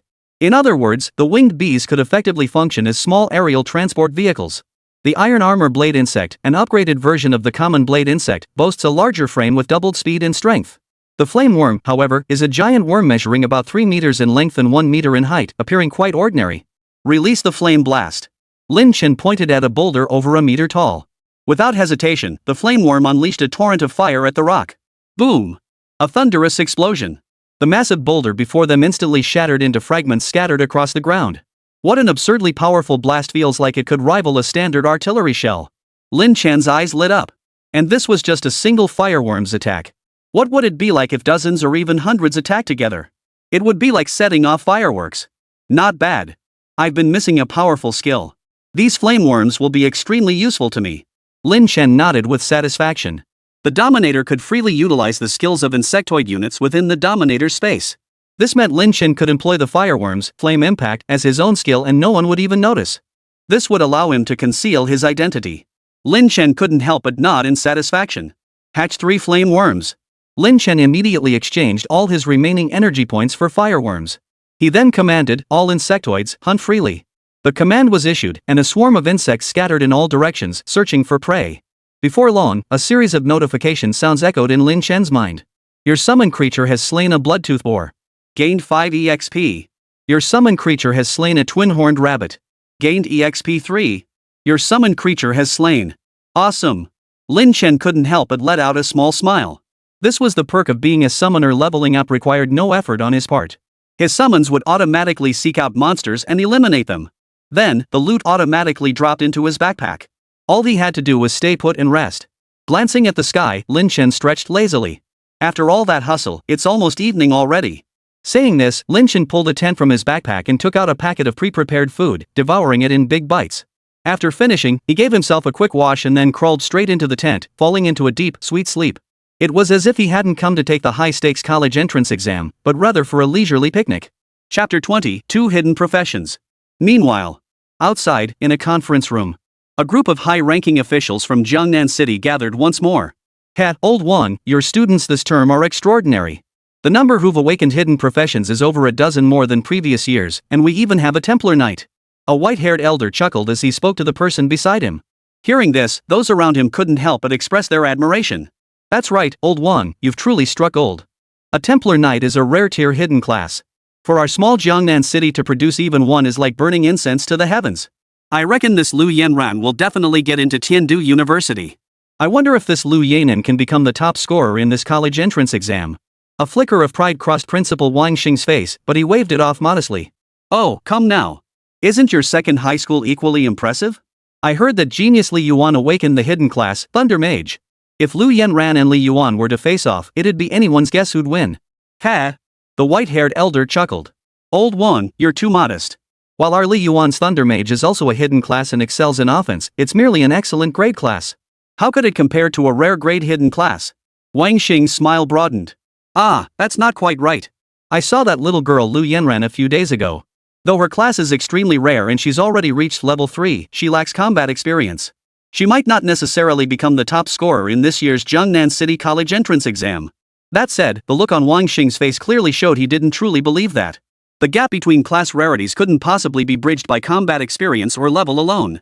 Therefore, barring any surprises, Liu Yanran would undoubtedly be the top scorer in Jiangnan City this time. Huang Xing, don't get too excited just yet. Suddenly, a burly man beside him sneered coldly. Huang Xing glanced over and frowned. Yang Shu, what did you say?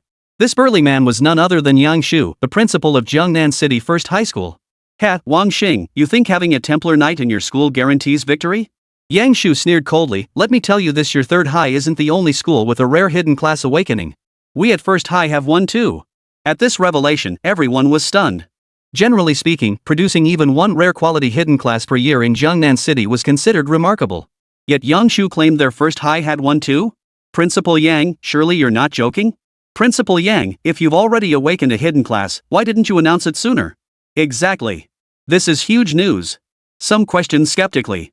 Yang Shu smiled as he explained, what I said is indeed true. We only chose to conceal it temporarily for the sake of the college entrance exams. The one who awakened the rare tier hidden class is named Li Hu. His class is Shadow Assassin, exceptionally skilled in stealth and assassination. Moreover, over these past 7 days, he has already reached level 4. Therefore, whether the top scorer in the Jiangnan City College entrance exam will be from your third high school remains an open question. Hearing this, Huang Xing's face darkened. If this were indeed the case, then who would ultimately claim the top spot this time truly remained to be seen. I never expected you'd have this up your sleeve. A look of reluctance flashed across Huang Xing's face. The 3 high schools in Jiangnan City had been locked in open and covert rivalry since their founding. Due to enrollment issues, number 3 high school had long been overshadowed by number 2 and number 1 high schools, never able to hold its head high. This year, they had finally managed to discover a rare hidden profession among their students. Was he about to be upstaged again? A flicker of resentment crossed Huang Xing's face. Just then. Look! Suddenly, someone pointed at the large screen in front of them and shouted. Everyone looked up to see a screen displaying live feeds from various locations across the trial grounds. These surveillance feeds serve 2 primary purposes, preventing cheating among students and ensuring safety. At that moment, a graceful figure appeared on the screen.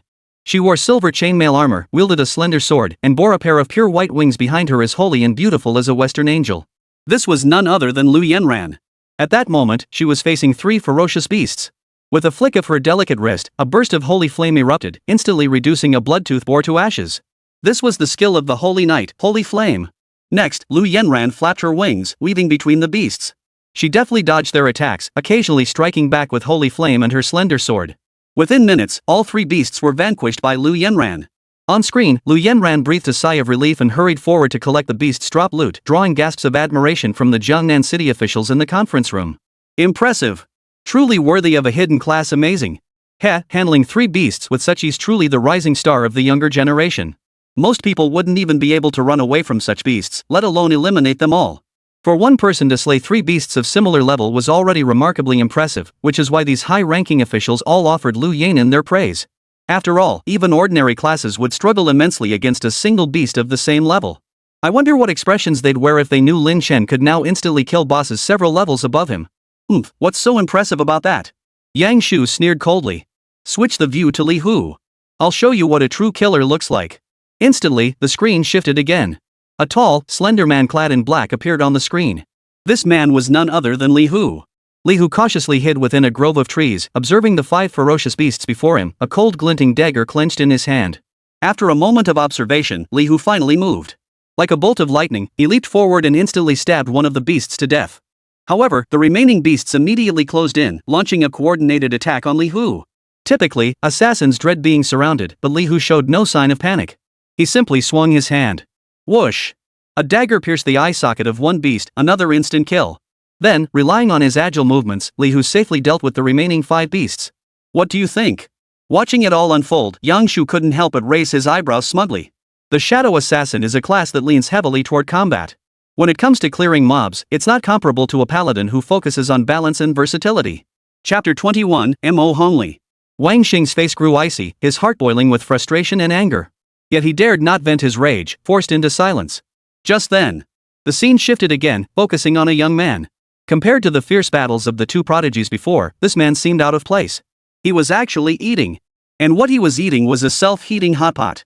Seen sitting beneath a tree, the young man held a box of self-heating hot pot, eating with such relish that grease dripped from his mouth. Occasionally, he'd pick up a can of cola beside him for a sip. His expression, his demeanor utter bliss.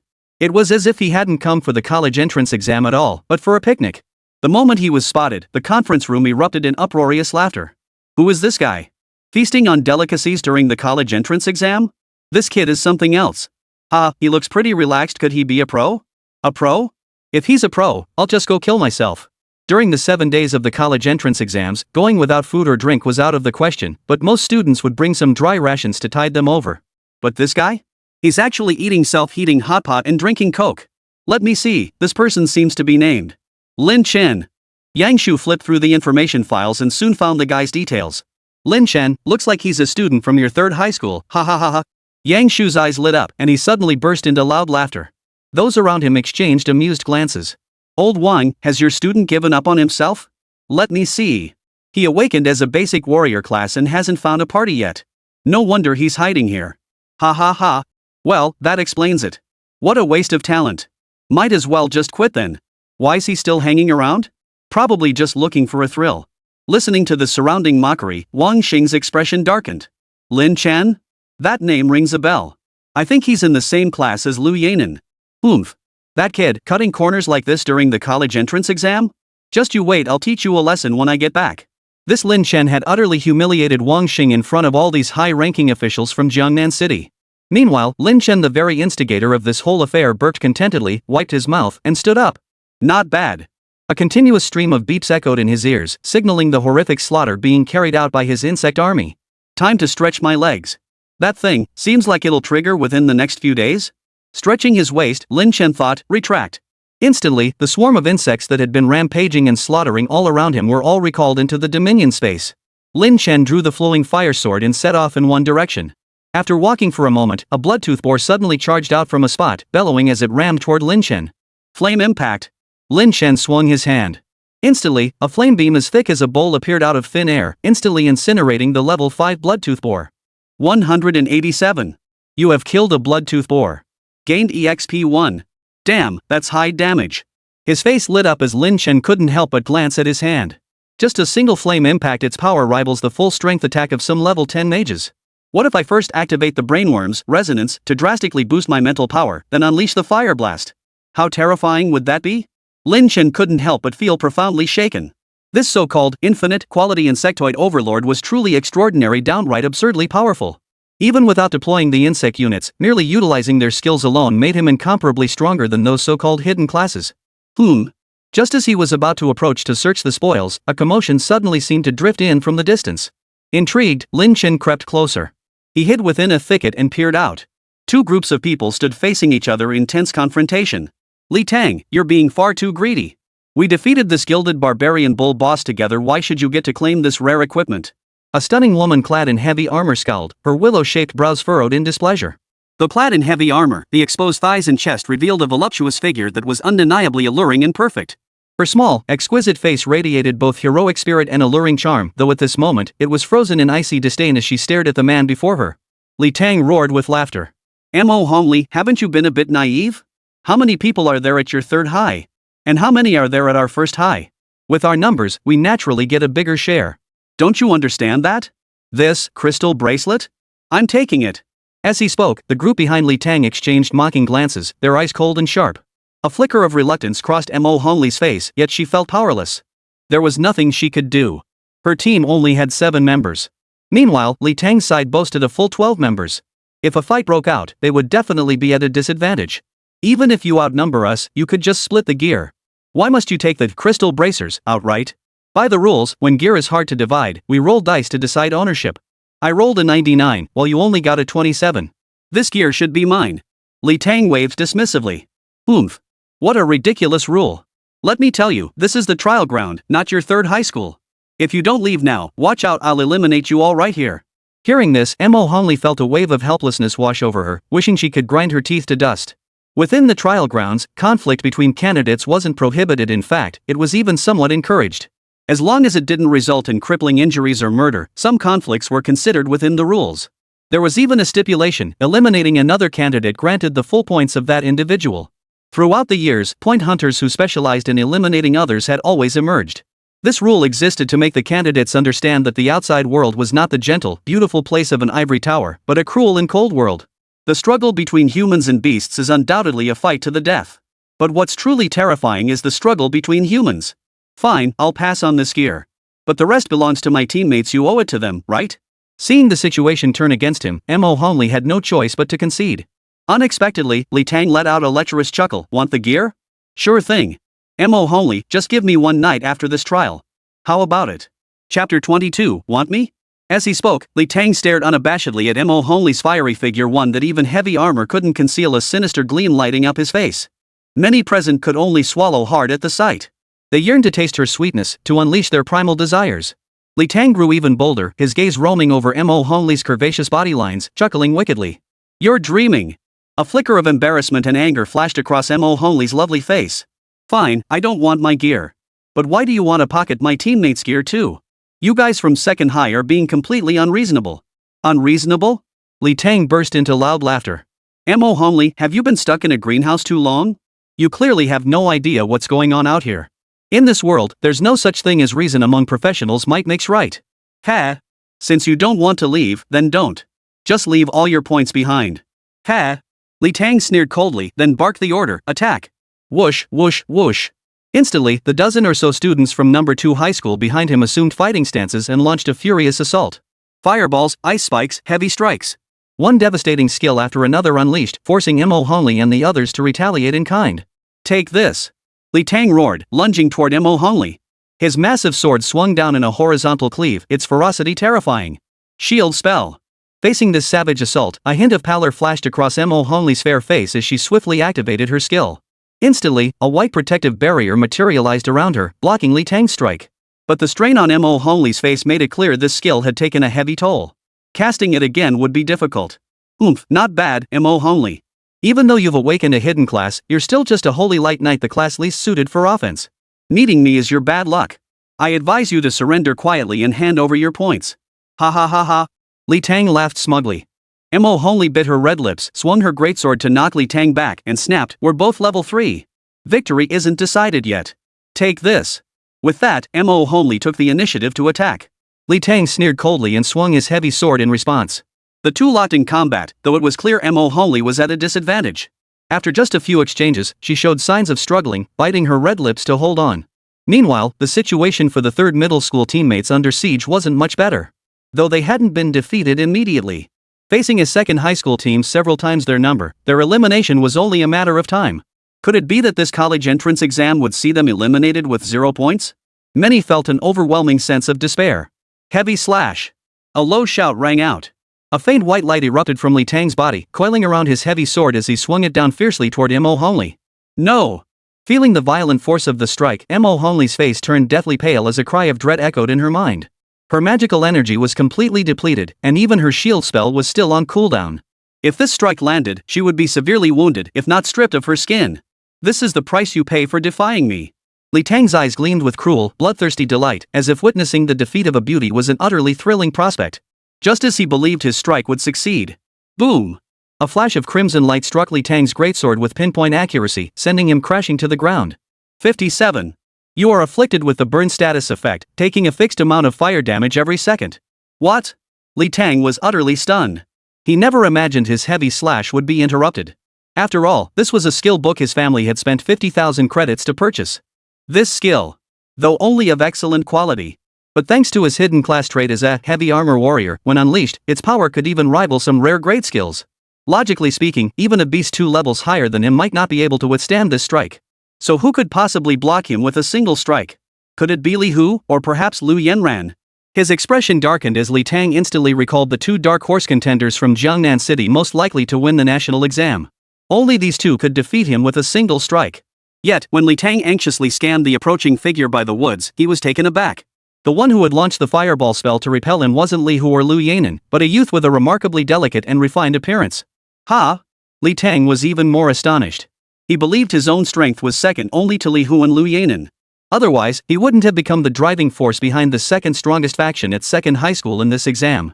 Yet this newcomer had repelled him with a single strike. Could it be there was another expert? Who are you, and why are you helping her?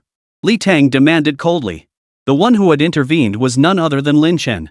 None of your business, Lin Chen uttered indifferently, his expression utterly cold. You! Li Tang's rage boiled over. He considered himself second only to Liu Yanran and Li Hu among the young generation in all of Jiangnan City, his pride unshakable. Yet this unknown upstart dared utter such arrogant words. This sent a surge of rage coursing through Li Tang's veins. Whoever you are, if you want to fight, don't blame me for eliminating you too. Ha! Li Tang sneered coldly, not giving Lin Chen the slightest bit of respect. In his eyes, Lin Chen was likely nothing more than a mage. Mages were known for their devastatingly powerful spells, but they were essentially glass cannons extremely fragile. Moreover, in the early stages, mages' skills had long cooldowns and consumed enormous amounts of mana. That earlier spell, though devastating, was impossible for Lin Chen to cast a second time so soon. And what sets a mage apart from an ordinary person without their skills? Die! Li Tang swung his greatsword, a yellow glow emanating from his body as his speed surged by 3 or 4-fold, clearly activating a burst skill. Cross slash. The massive sword, carrying terrifying force, swung viciously toward Lin Chen. This strike saw Li Tang unleash 2 skills simultaneously. One was the Bloodlust skill, boosting strength and speed. The other was Cross Slash, slightly less powerful than Heavy Slash, but significantly faster. Li Tang was supremely confident that this combo would deal significant damage even to a professional 2 levels above him. Let alone this kid before him, who was probably only level 1 or 2. Lin Chen stood rooted to the spot, watching the heavy sword swing toward him without the slightest hint of evasion. Instead, a trace of mockery flickered in his eyes. Has he given up?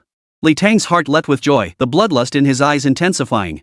Meanwhile, Mo Honley, who had been watching the entire scene in stunned silence, finally couldn't hold back any longer and shouted, "No! Get out of the way! No!" Chapter 23, Does his skill have no cooldown? Mo Honley was puzzled as to why this man would come to her aid. But now, Lin Chen was about to be cleaved in 2 by that heavy sword. This made Mo Honley open her rosy little mouth wide in shock, letting out a cry. Just as everyone thought Lin Chen was doomed. Lin Chen finally moved. Void walk.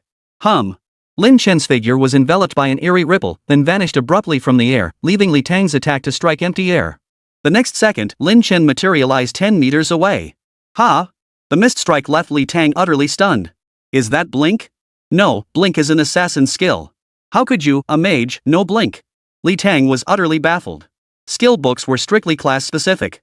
Unless certain special items or equipment were involved, skills couldn't be learned across classes. That was an ironclad rule.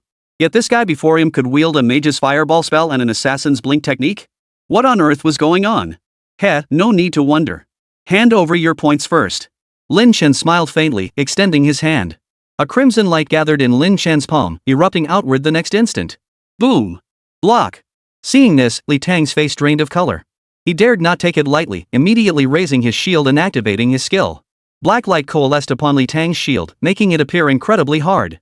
Yet even so, Li Tang still felt uneasy. He knew full well the sheer power of that fiery blast that had just sent him reeling. Its force rivaled that of a level 5 mage's fireball spell. Boom! Sure enough, the fireball slammed into Li Tang's shield, sending him flying like a bag of trash in a typhoon, crashing hard into a large tree.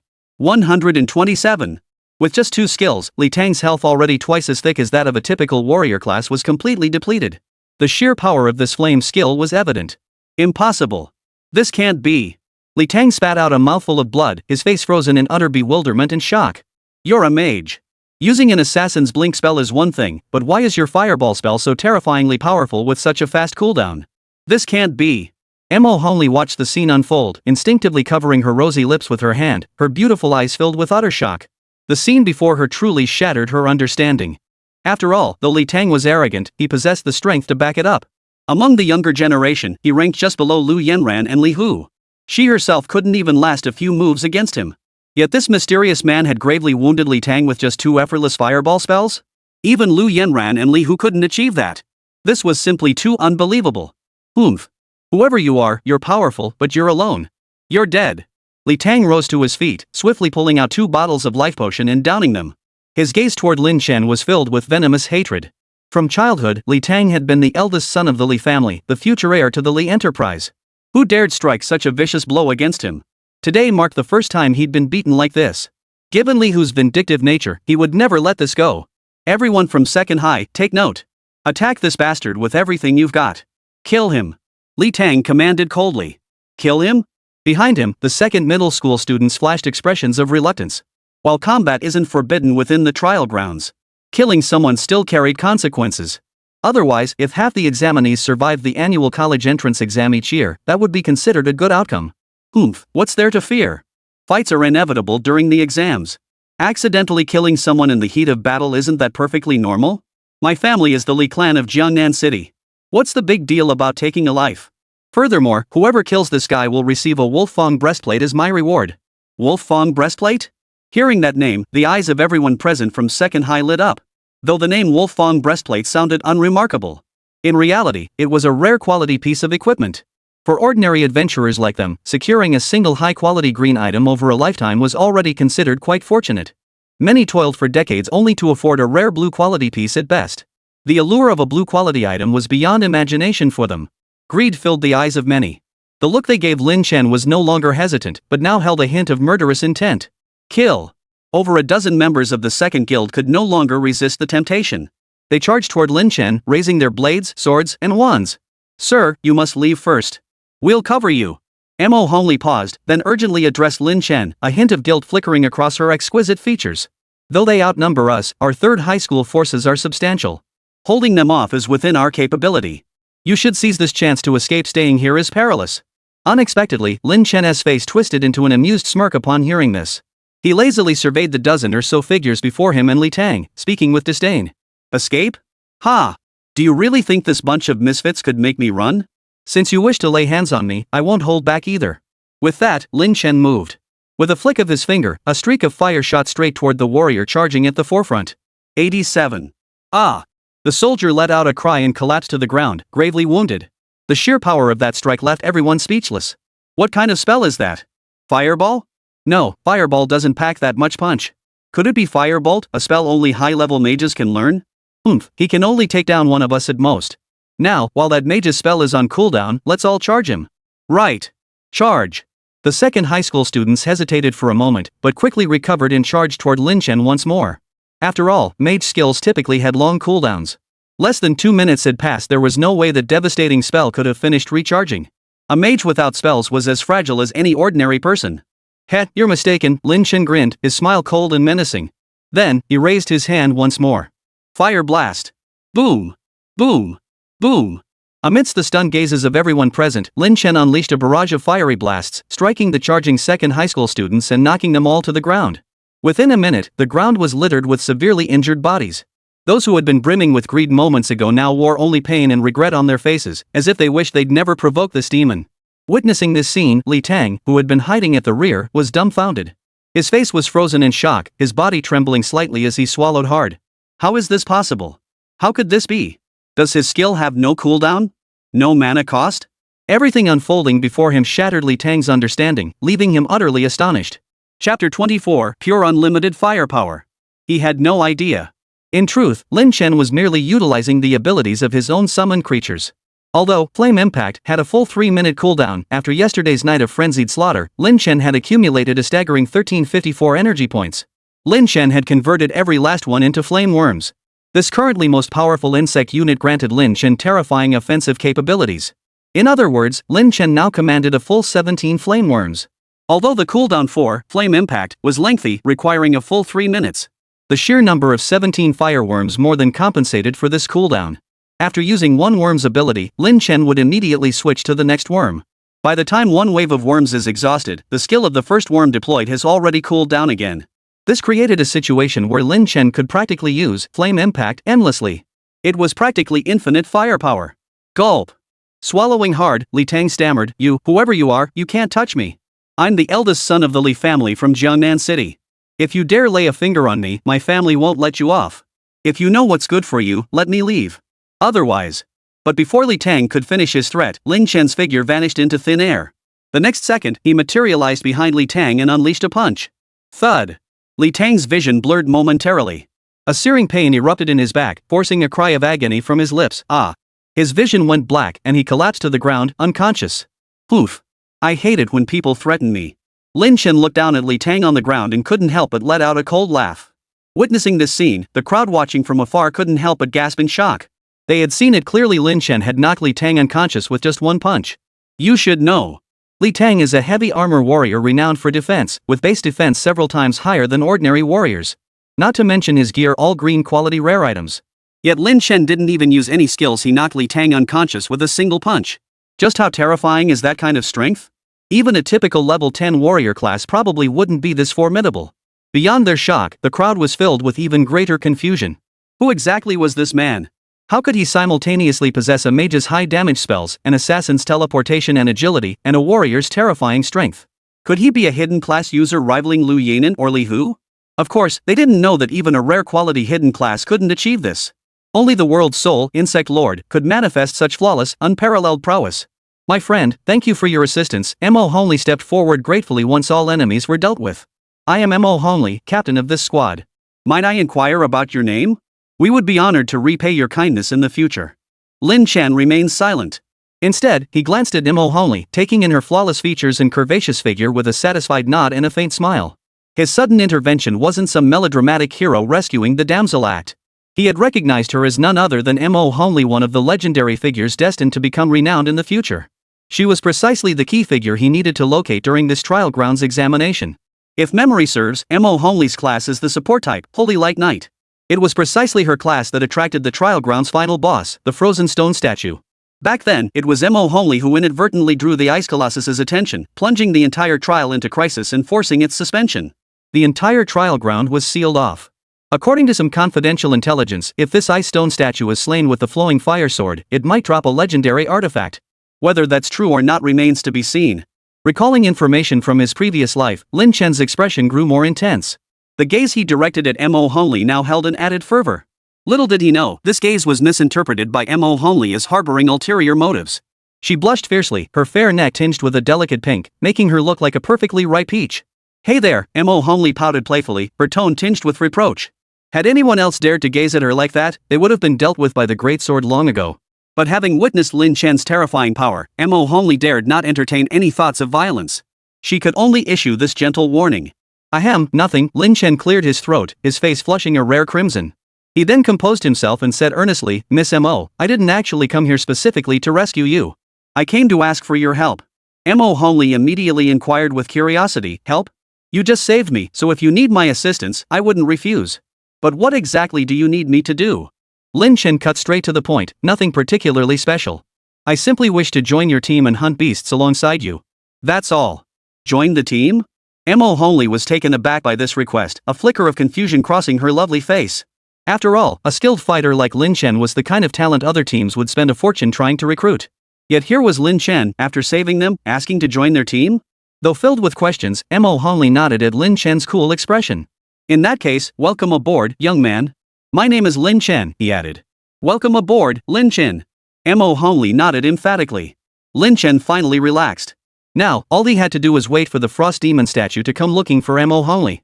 Meanwhile, about 300 kilometers away, a fierce battle was raging. 3 men and 1 woman fought desperately against a colossal tiger before them. Each wore a solemn expression, signaling the extraordinary difficulty of this battle. Roar! The beast let out a furious roar, its claws glowing faintly crimson as it lunged at the warrior before it. The warrior couldn't dodge in time and was struck by the tiger's claws. His health plummeted to critical levels and he panicked. He frantically pulled 2 health potions from his backpack and downed them, barely restoring half his health. Only then did the female priest behind him frantically cast a healing spell, finally restoring the warrior's health to full. The warrior felt a twinge of resentment, but could only sigh helplessly before turning his attention back to the colossal tiger. Chapter 25, Lin Qingxue, now that's a genius. Behind him, the archer and mage attacked the giant tiger with all their might. Yet despite their arrows and fireballs striking the beast's body with pinpoint accuracy, they only managed to chip away at its health by a few points. Compared to the tiger's nearly 200 health points, it was utterly insignificant.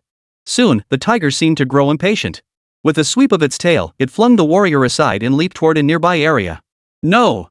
It's trying to escape," the warrior exclaimed, his face filled with shock. "Stop it.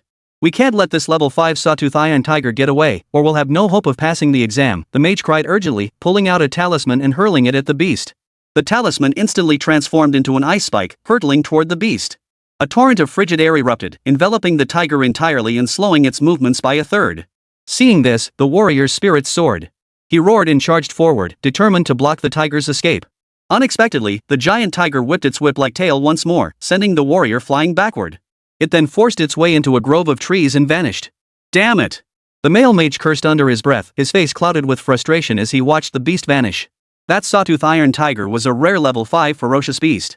If we'd taken it down, we'd have earned at least 100 points. What a waste. But before he could finish, the female priestess cut him off without mercy. "Humph. I blame you. Your capture spell was useless. If Brotherly Kuan had been here, he would have immobilized that beast long ago." The priestess who kept calling him Brotherly Kuan was none other than Lin Qingxue. The pockmarked warrior immediately stepped forward, apologizing to the mage. Sorry about that, bro. Qingxue has a temper, bear with her." The mage snorted coldly, unwilling to argue with Lin Qingxue. He stomped off to sulk in a corner, silently cursing her ancestors 8 times over. This priest. Not only was she slow to react, but she also cast healing spells at the worst possible moments, nearly wiping the entire party multiple times. Worst of all, Lin Qingxue acted like some princess, barking orders at them all day long as if they were her servants. Useless and temperamental. If it weren't for his slight connection with pockmarked face, he would have gone solo long ago. "Qingxue, calm down. It's just a level 5 ferocious beast. We'll just kill one more next time," pockmarked face said with a forced smile. But Lin Qingxue, completely oblivious to the situation, instead vented her full fury on pockmarked face. "Jialu, didn't you say teaming up with you would earn us tons of points and experience? It's been days now, and we've only got a little over 200 points each. At this rate, I won't be able to attend the same school as my Li Kuan brother. Can you take responsibility for that?" Zhao Lu, the pockmarked guy, felt awkward. After a pause, he whispered, "Qingxue, we've just had some bad luck these past few days. Please bear with us. At least our team has a hidden class. Teams without hidden classes definitely earn even fewer points." Persuaded by his words, Lin Qingxue's anger subsided somewhat. She pouted slightly and very generously forgave Zhao Lu. However, Zhao Lu's words reminded her of someone. "You're right. Those with ordinary classes must be struggling more. Like Lin Chen." A faint smile touched Lin Qingxue's lips. The thought of Lin Chen's current predicament, likely 10 times harder than her own, lifted her spirits immensely. This is your punishment for ignoring me." Just as Lin Qingxue was lost in her thoughts, a puzzled voice reached her ears. Liu Yanran's points ranking suddenly surpassed Li Hu's. "That's weird." Zhao Lu stared at the screen in his hand, his voice filled with astonishment. "What's going on?" Lin Qingxue leaned in to see. Just now, Liu Yanran's ranking suddenly surpassed Li Hu's, moving her into second place, Zhao Lu explained. The device in his hand was a standard issue item distributed for this college entrance exam, known as a points terminal, allowing real-time viewing of the points rankings. Naturally, their own rankings were beyond the top 100,000. Only 3 names appeared in the top 3 of the rankings. Third place, Li Hu. Second place, Liu Yanran. First place, the Sovereign. Clearly, the Sovereign was a pseudonym. From day one, rulers' points have consistently led by a wide margin, firmly occupying the top spot without ever wavering. Countless people were curious about the Dominator's identity, utterly astonished by this mysterious figure who had outperformed both Liu Yanran and Li Hu. Some even offered, "I'll pay 1 million credit points for Dominator to guide me through the National College entrance exam," yet never received a reply. Many speculated that this Dominator was likely the secretly cultivated true heir of Jiangnan City's most powerful family, the Ma clan, set to make a stunning debut in this exam. But these were all mere speculations. If I recall correctly, Liu Yanran's Holy Knight class is an all-around type. But Li Hu's Shadow Assassin is a primary combat class. Logically, at the same level, primary combat classes should gain points faster. Hearing this news, the mage couldn't help but join the discussion. "That's precisely why I find it odd. But what does any of this matter to us anyway, hey?" Zhao Lu couldn't help but chuckle wryly. "We're barely scraping together 300 points, ranked beyond the 100,000 mark. Compared to these prodigies, we're worlds apart." The mage sighed and dropped the subject. Only Lin Qingxue gazed at the top-ranked Dominator with a mix of envy and admiration. If only I could join that ruler's team. That's what true genius looks like. Little did she know. The genius she now longed for had just moments ago been cursed in her heart. Day 4 of the National College Entrance Exam. Within the trial grounds, on a vast grassland, a massive horn-scaled ox lay sprawled lazily on the ground, basking in the sun with utter contentment. But just as it was about to doze off, an unexpected change occurred. Whoosh! A sudden ice spike flew out of nowhere, striking its body and sending a piercing, agonizing pain through it. 24. Bright red numbers appeared above its head. The horn-scaled ox roared with fury, rearing up and charging toward the source of the ice spike. But before it could take a few steps, a burst of fire engulfed its entire body. Boom! 165. The horn-scaled ox crashed to the ground, dead instantly.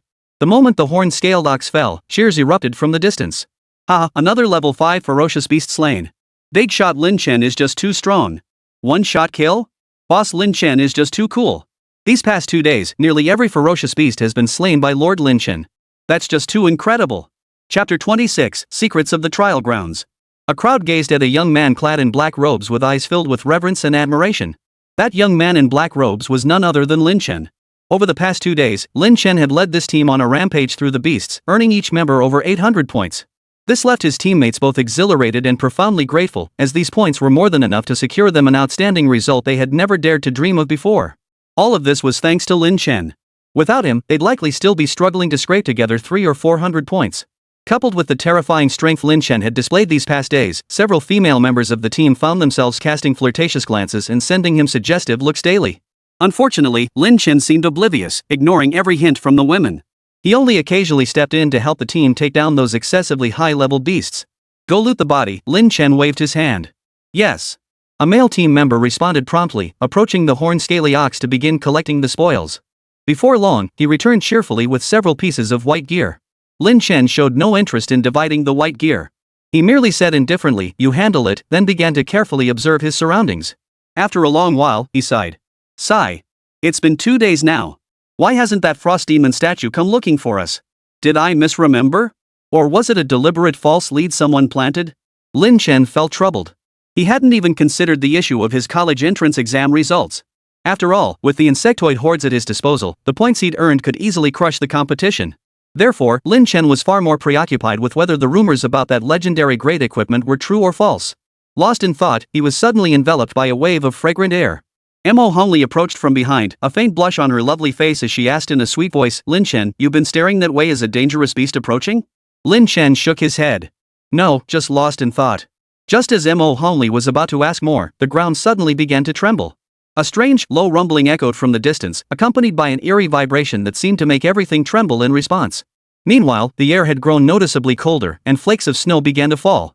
The squad members were startled, looking around in confusion, seeming somewhat at a loss. Only Lin Chen's face lit up with delight as he murmured to himself, "It's here. Finally here." This commotion could only be caused by the arrival of a boss-level creature of level 10 or higher, bringing about such distinctive environmental changes. Meaning that after days of waiting, the Frost Demon statue could no longer hold back and had finally come searching for Mo Hongli. Lin Chen, what's happening?" Mo Hongli widened her beautiful eyes, asking with a mix of shock and uncertainty. Though unaware of the unfolding events, she instinctively drew closer to Lin Chen, as if he could offer her boundless reassurance. "Probably a boss from the trial grounds," Lin Chen said excitedly. "The trial grounds actually has a boss?" Mo Hongli was taken aback. She only knew that the trial grounds had always been a fixed instance for the National College Entrance Exam, but she had no idea that this abyss instance actually contained a boss. Of course there is. Every abyss has a boss. It's just that the trial grounds boss has rather strict trigger conditions. Oh? How demanding? Mo Hongli asked, puzzled. "First, someone must earn over 10,000 points within the trial grounds." Lin Chen explained. "Over 10,000 points? How is that even possible?" Mo Hongli widened her beautiful eyes in utter astonishment. After all, during the 7 days in the trial grounds, a student scoring 500 points was already considered quite impressive. Only prodigies like Liu Yanran or Li Hu could reach the 1,000-point mark. And 10,000 points. Could that truly be achieved in just 7 short days? Could it be? In that instant, Mo Hongli seemed to grasp something, her entire body trembling with excitement. Could it be that mysterious ruler at the top of the rankings is Lin Chen? Did he really earn 10,000 points? Otherwise, how could he know this boss's information? Just as her mind raced with speculation, Lin Chen's calm voice echoed once more. "The second condition is that a player with the class Holy Light Knight must be present within the trial grounds. Only then will the level 10 boss, the Frozen Golem, manifest and seek you out." A level 10 boss? Mo Honli instantly covered her rosy little mouth, her delicate frame trembling slightly. You're not joking, are you? How could a level 10 boss appear in the trial grounds?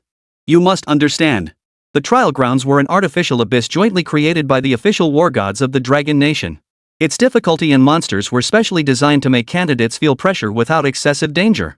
Candidates' levels typically ranged only from 1 to 3. A level 10 boss was practically an insurmountable mountain for these candidates. This trial ground is merely a replica of the abyss known as the Imperial Plains. The war gods of Dragon Nation used a special skill to imprint and duplicate it. I doubt they even realized this trial ground contained bosses at all. Lin Chen remarked with a cold chuckle. This knowledge came from memories carried over from his previous life.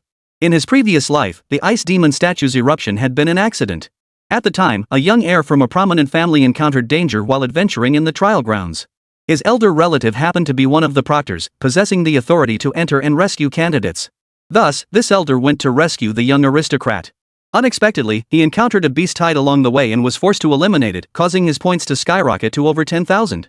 Such occurrences were not unheard of in the annual trials. Typically, the individual would simply be excluded from the final tally. Coincidentally, this year's Mo Honli was a Holy Light Knight class. The convergence of these two extremely low probability events led to the birth of the Frost Golem. Lin Chen, you seem to know quite a lot. How did you come to understand these matters? Mo Honli, stunned yet increasingly curious, pressed him. She realized that this seemingly ordinary Lin Chen before her was actually shrouded in a layer of mist, making him utterly inscrutable. Don't worry about that. You just stay back and watch my performance. Lin Chen chuckled, his hand flickering as the flowing fire sword gripped his palm. What? You're challenging that boss? Lin Chen, have you lost your mind? Seeing Lin Chen's battle-ready stance, Mo Honli's beautiful eyes widened in astonishment. Chapter 27, the Tier 3 Boss Frost Demon Statue. She knew Lin Chen was powerful, but she didn't think he could defeat a level 10 boss. Lin Chen, let's get out of here before that Frost Golem finds us. We won't have time otherwise. Mo Honli urged anxiously, convinced he was courting death. Don't worry. Just watch. Lin Chen not only didn't retreat but slowly walked forward instead. Behind him, the entire group stood stunned. Knowing the boss was about to arrive, yet rushing straight into it, was he really courting death? Boom! Amidst their shock and confusion, the ice demon statue finally revealed its true form. A stone colossus, towering about 10 meters high, emerged from beneath the earth, instantly causing the surrounding temperature to drop several degrees. This frost demon statue was dark blue throughout, its body covered in a layer of rough yet profoundly intricate magical formations. Its aura was violent and icy, like a block of ice that had never melted in 10,000 years. Just one glance felt like plunging into an ice cave. Beast, Frost Golem. Level, 10 Tier 3. HP, 978. Strength, 25.4. Speed, 14.6. Spirit, 15.7. Skills, Frost Spike, Ice Spike, Frost Array, Punch Charge, Blizzard, Ice Prison. Tier 3 Boss. The moment they laid eyes on this Frost Golem, everyone gasped in shock. A Tier 3 boss? Holy crap, if it's a Tier 3 boss, then this Ice Golem is even stronger than a typical level 15 boss. This is terrifying. Whoa! Why would such a terrifying monster appear in this trial ground? Stunned and terrified, the group frantically grabbed their terminals to call for help. Only Lin Chen remained composed as he walked toward the ice demon statue. Without a moment's hesitation, he raised his hand and unleashed a flame burst. 24. The flame beam struck the statue, causing it to pause momentarily before erupting in fury. It had been drawn from the depths of the earth by a strange scent. Little did it expect to be attacked by these insects the moment it emerged. In an instant, the ice demon statue roared with fury and launched a frenzied assault at Lin Chen. Whoosh, whoosh, whoosh. The magic array on the ice golem's body flared, instantly enveloping the surrounding 100 meters in a blinding blizzard. Countless icicles plummeted from the sky, as if intent on piercing everyone. Everyone, retreat! Seeing the danger, Mo Honli quickly shouted the command. She herself retreated hundreds of meters before glancing back toward Lin Chen. Like an agile assassin, Lin Chen dodged the falling ice spikes while periodically unleashing bursts of flame, forcing the ice golem back. Bright red damage numbers floated up from the ice demon statue's body. 32. 16. 17. Though the damage wasn't high, it was deeply insulting to the ice golem. The ice golem was clearly enraged, raising its massive fist to smash down on Lin Chen. Despite its massive size, the ice golem moved with surprising agility. Its fist descended like a thunderbolt, striking Lin Chen's head with blinding speed. In the next instant, it seemed poised to crush Lin Chen, this tiny ant. No! Mo Honli cried out in alarm. Yet, in the split second before the fist struck, Lin Chen's form vanished into thin air. Void walking. Lin Chen's figure reappeared 10 meters away, continuing his relentless assault on the ice demon statue. Seeing this, Mo Hongli finally breathed a sigh of relief. Yet she remained puzzled. Both of them had only recently obtained their professions, so why did Lin Chen fight with such apparent skill, effortlessly dodging the ice demon statue's attacks? What she didn't know was that while Lin Chen appeared to be only 18, in reality, in his previous life, he was already over 40 years old, a seasoned professional hunter. His combat instincts were almost second nature, backed by a wealth of experience and skill. A mere ice golem was nothing more than child's play for him. Meanwhile, as Lin Chen grappled with the ice golem, inside a conference room, the high-ranking officials of Jiangnan City were engaged in relaxed conversation, appearing quite at ease. At that very moment, "Principals, we're in trouble. A level 10, tier 3 boss, the ice demon statue, has suddenly appeared in the trial grounds." Suddenly, someone burst in, reporting urgently. "What?" Hearing this, the expressions of everyone present instantly changed. "An ice golem? Level 10, tier 3? A boss has appeared in the trial grounds?" Principal Huang Xin of 3rd High School leapt to his feet, his face twisted in horror. "Are you sure you're not mistaken?" Yang Shu, the principal of 1st High, frowned and snapped coldly. "Absolutely not. This information was reported simultaneously by numerous examinees, it cannot be wrong." The man swallowed hard and hurriedly explained. Wang Xing, Yang Shu, and the others all frowned. After a moment of discussion, they made a decision: immediately dispatch personnel to subdue the frost golem while evacuating the examinees, strictly prohibiting anyone from approaching the vicinity. Only then could they mitigate the impact without disrupting the national college entrance exams. Only after completing these tasks did they turn their attention back to the screen, eager to see what the ice demon statue boss was all about. However, the moment they switched the feed to the area where the ice demon statue boss resided, they were all stunned. A familiar figure appeared on the screen. That figure moved with fluid grace, circling the frozen golem while continuously unleashing streams of fire from its hands. The relentless barrage pelted the golem like a downpour, steadily chipping away at its health. Though enraged, the golem couldn't grasp the slender figure, failing to land a single blow. That figure was none other than Lin Chen. The conference room erupted in stunned silence. Everyone stared wide-eyed at Lin Chen's bizarre footwork and the flashes he used intermittently. Is that an assassin's blink spell? That flame beam, is it fireball? Or exploding fireball? Wait, he's a warrior, right? Why is he using mage skills? Holy crap, that positioning, that speed, is he really a warrior? Whoa, that footwork is downright terrifying. Even the high-ranking officials of Jiangnan City were left speechless after witnessing Lin Chen's movement and skill coordination. Just days ago, Lin Chen had sat under a tree eating hot pot and drinking cola, looking like a complete loser, an image that had stuck with them. Now, the more scornful they had been toward Lin Chen back then, the more painful the slap in the face felt. Many felt their faces burning, as if they'd been slapped hard across the cheek. "Ha, old Wang, your student sure knows how to keep a low profile."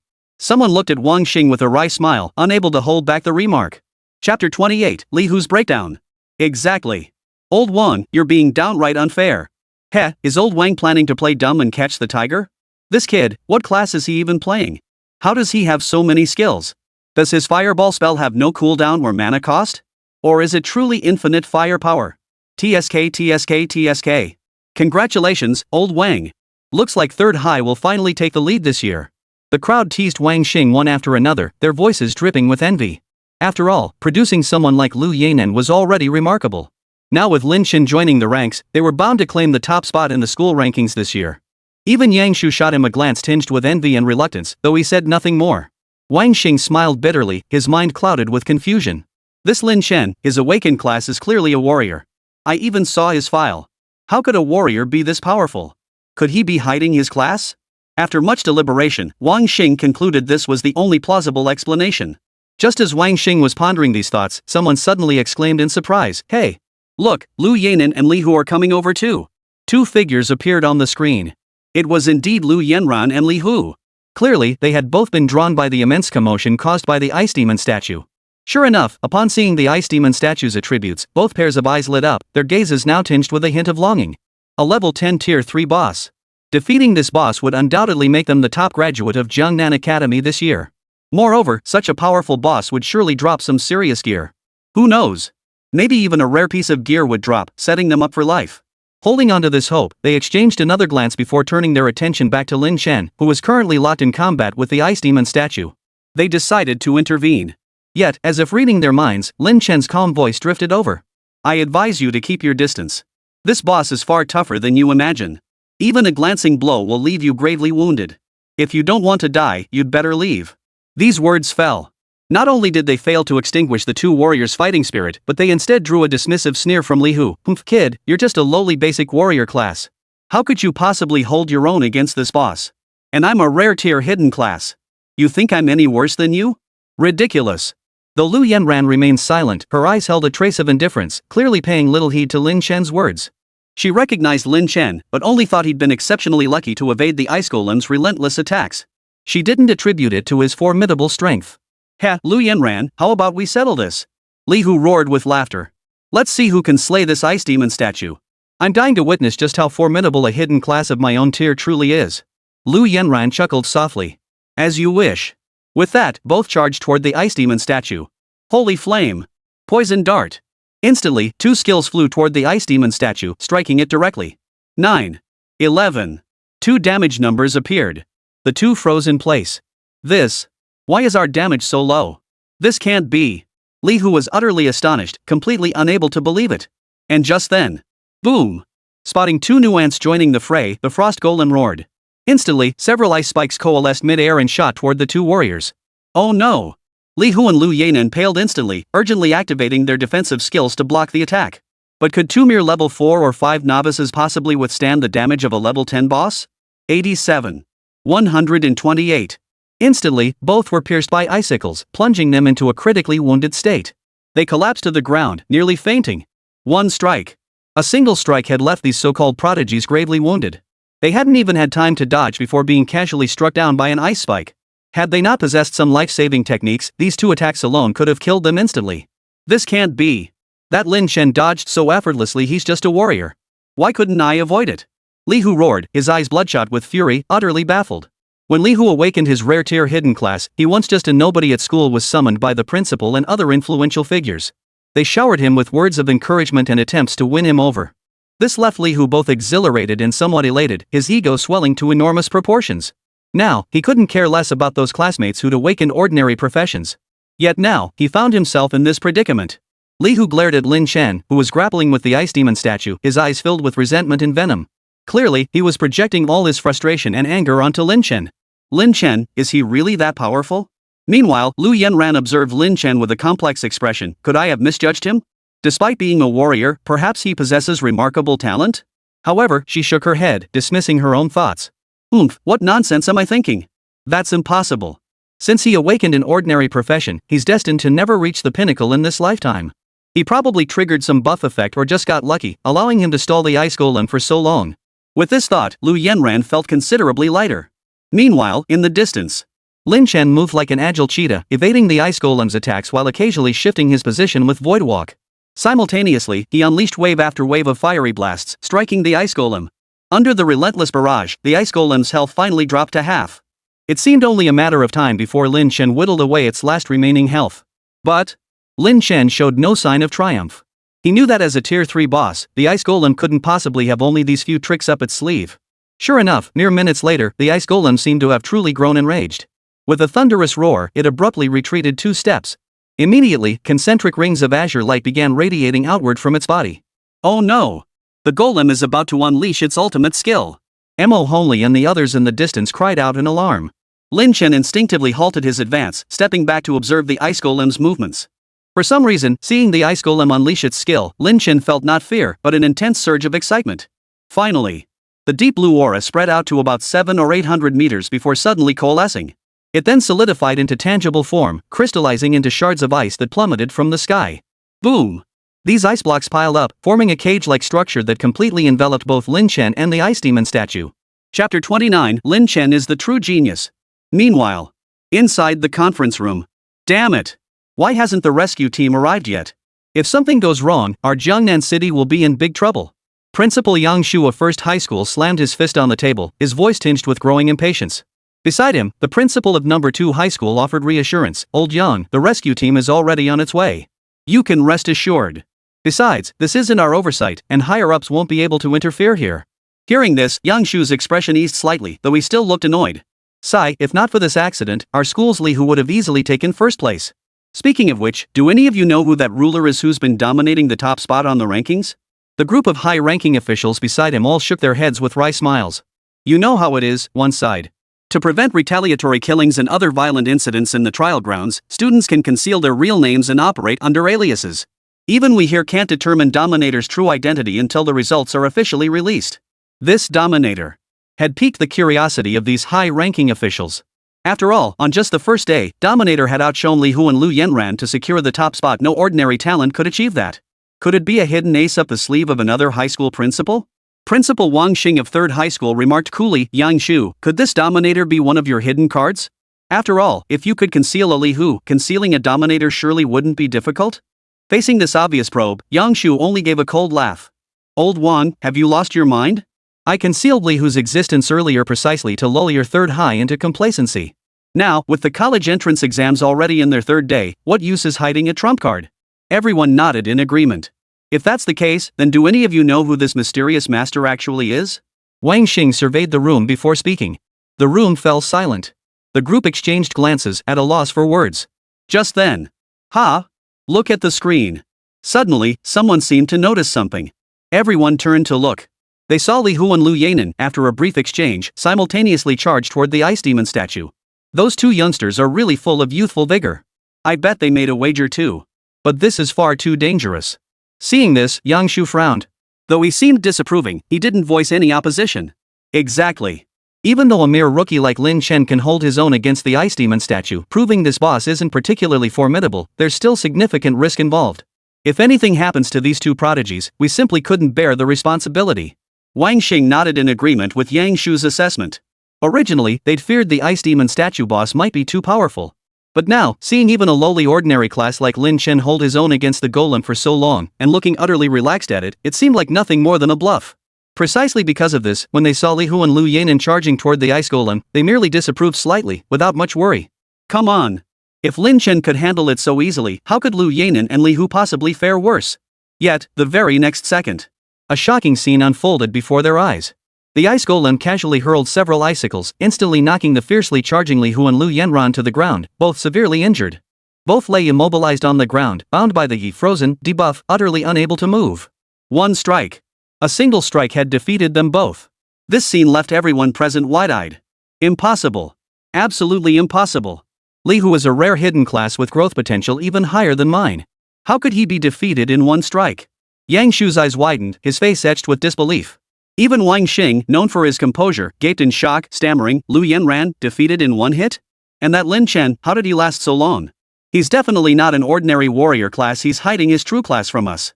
Yang Shu regained his composure, swallowed hard, and nodded in agreement. Exactly. Looks like Lin Chen has been hiding his true self from us. He appears to be a warrior, but he's definitely a hidden class. The entire group was stunned. Good heavens! Has our Jiangnan city really produced so many prodigies this year? Looks like that number one dominator is Lin Chen. Exactly. If it's not him, then who else could it be? Congratulations, Principal Wang. Another prodigy seed for you. Congratulations, Principal Wang. Principal Wang, congratulations. In an instant, the tense atmosphere in the conference room vanished. Everyone crowded around Wang Xing, eager to curry favor. For a school to produce two rare quality hidden professions in a single academic year was a glorious achievement destined to make 3rd High the most renowned high school in Jiangnan City for years to come. Then, wouldn't students, prestige, money, and power all come rolling in? Wang Xing's face broke into a beaming smile as he waved his hands modestly, uttering polite platitudes. Old Wang, it seems you only just found out how extraordinary Lin Chen is? If I had such a prodigy student, I'd nurture him properly. I certainly wouldn't forget his name, heh. Yang Shu shot Wang Xing a teasing glance laced with a hint of envy. Just 2 days ago, he'd been seething with anger, convinced Lin Chen had embarrassed him, vowing to settle the score after the college entrance exams. Little did he expect that in the blink of an eye, Lin Chen had become the prodigy student who now made Yang Shu and everyone else green with envy. Wang Xing's face flushed crimson. He cleared his throat awkwardly. Ahem. He chose to conceal his profession. I had no idea. Otherwise, I would have nurtured him properly. After a pause, Wang Xing abruptly changed the subject, speaking of, what quality is Lin Chen's profession, exactly? Probably rare quality too, but more speed-oriented, Yang Shu speculated after some thought. That's how he dodged the ice golem's attacks. I agree. It kinda resembles the hidden rare class, Demon Hunter?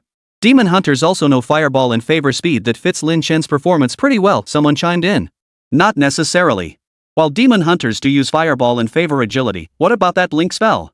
I'd say it's the hidden class, Elementalist. You're all wrong, it's definitely Sword Mage. The group erupted into heated debate. Just then, Huang Xin suddenly grew stern and coldly cut them off. Quiet, everyone. Look. On the screen, the Frost Golem unleashed its ultimate skill, Frost Prison, enveloping Lin Chen within its icy confines. Now, they couldn't see anything. Is he okay? Where's the rescue team? Damn it, is Lin Chen going to get killed by this boss? We can't see him. What should we do? Everyone grew tense. They couldn't bear the thought of one of Jiangnan City's brightest talents dying during the college entrance exams. That would be a loss for the entire city. Huang Xin was especially tense, staring intently at the screen, his heart pounding in his throat. Lin Chen, you absolutely must not come to harm. Chapter 30, Slaying the Frozen Demon Statue. Meanwhile, Lin Chen surveyed the towering ice walls surrounding him. His eyes held no trace of panic, only a hint of excitement and delight. Just as the intel from my previous life indicated, this Frost Golem possesses some intelligence. It knows how to divide the battlefield to restrict my movements. Too bad. Making you unleash the Frost Prison was precisely my plan. Lin Chen grinned. Close combat? Spells? These weren't his strengths. He was a summoner, after all. As the Frost Golem used Frost Prison to trap the enemy, it also conveniently blocked the outside view.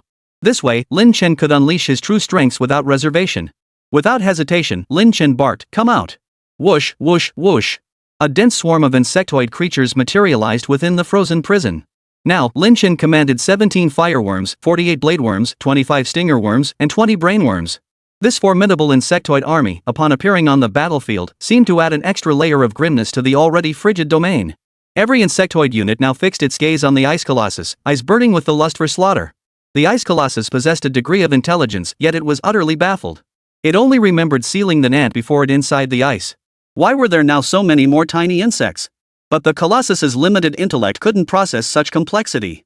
It knew only that this little ant had angered it and must be crushed. Roar! The Ice Colossus roared furiously, then swung its massive fist and charged forward once more. Humph! Lin Chen snorted coldly, showing no sign of retreat. He waved his hand toward the Colossus, full power attack. Creak, creak. The blade insects darted forward like lightning, spewing acid capable of melting steel while darting back and forth at the Colossus's feet. Though they couldn't inflict significant damage, the blade insect's role wasn't to deal damage, but to distract. Sure enough, the sight of the knife bugs bouncing at its feet enraged the Ice Colossus. Without hesitation, it swung its fist down at the swarm. Boom! The blow crushed over a dozen blade insects that couldn't dodge in time, shattering them into a white light that dissipated into the air. Witnessing this, the Ice Colossus let out a triumphant roar, as if laughing with delight, utterly satisfied. Yet, before the Colossus could bask in its triumph for even a few minutes, a cold, disdainful sneer escaped Lin Chen's lips. "You're already dead." Looking around, Lin Chen's 20 brainworms now radiated a faint white glow. They had activated the resonance skill, linking all their psychic energies together. Meanwhile, within the enlarged mouthparts of the flame worm, threads of crimson light were gathering, clearly indicating its skill was ready. Attack! At Lin Chen's command, a massive fireball 2 meters in diameter and over a dozen fiery beams erupted, all converging upon the ice demon statue. Boom! The moment the fireball and beams struck the Colossus, a blinding flash erupted, followed by a deafening explosion that reverberated through the air. A blinding flash of light erupted. Looking ahead once more, the towering Colossus that had stood there moments ago had now dissolved into a pile of rubble, vanished without a trace. All that remained was a scattered mess of equipment. 587 weakness damage. Your summon creature defeated the Frost Golem Tier 3, gaining 1000 EXP. Ding! You have slain the Frost Colossus, gaining Velicrus Continent Reputation 1. One-shot kill. A faint smile appeared on Lin Chen's face.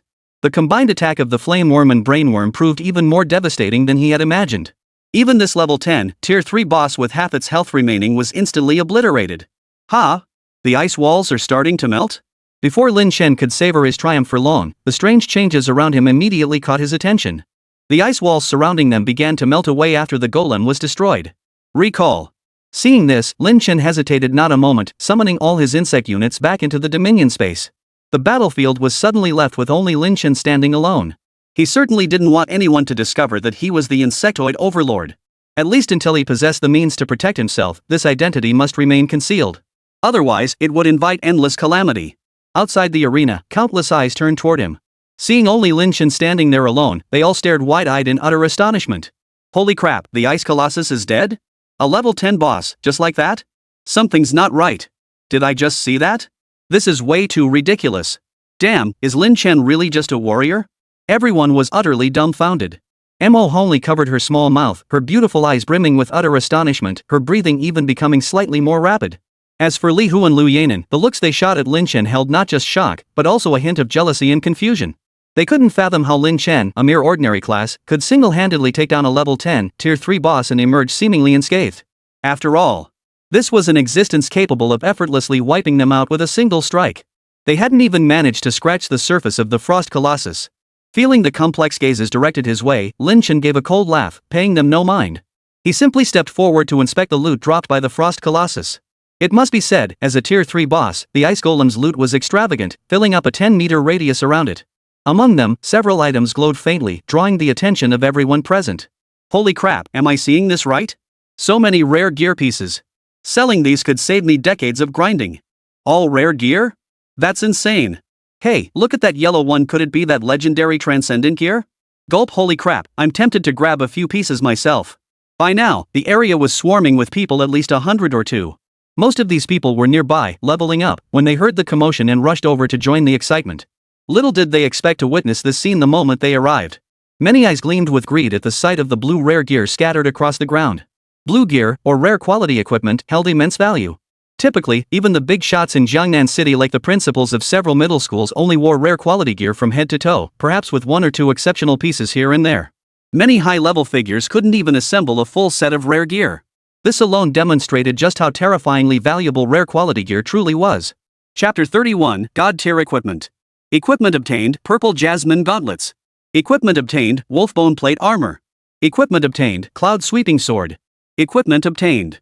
Picking up each piece of equipment scattered on the ground, Lin Chen shook his head silently as he gathered them. What kind of junk is this? A tier 3 boss drops this? You see?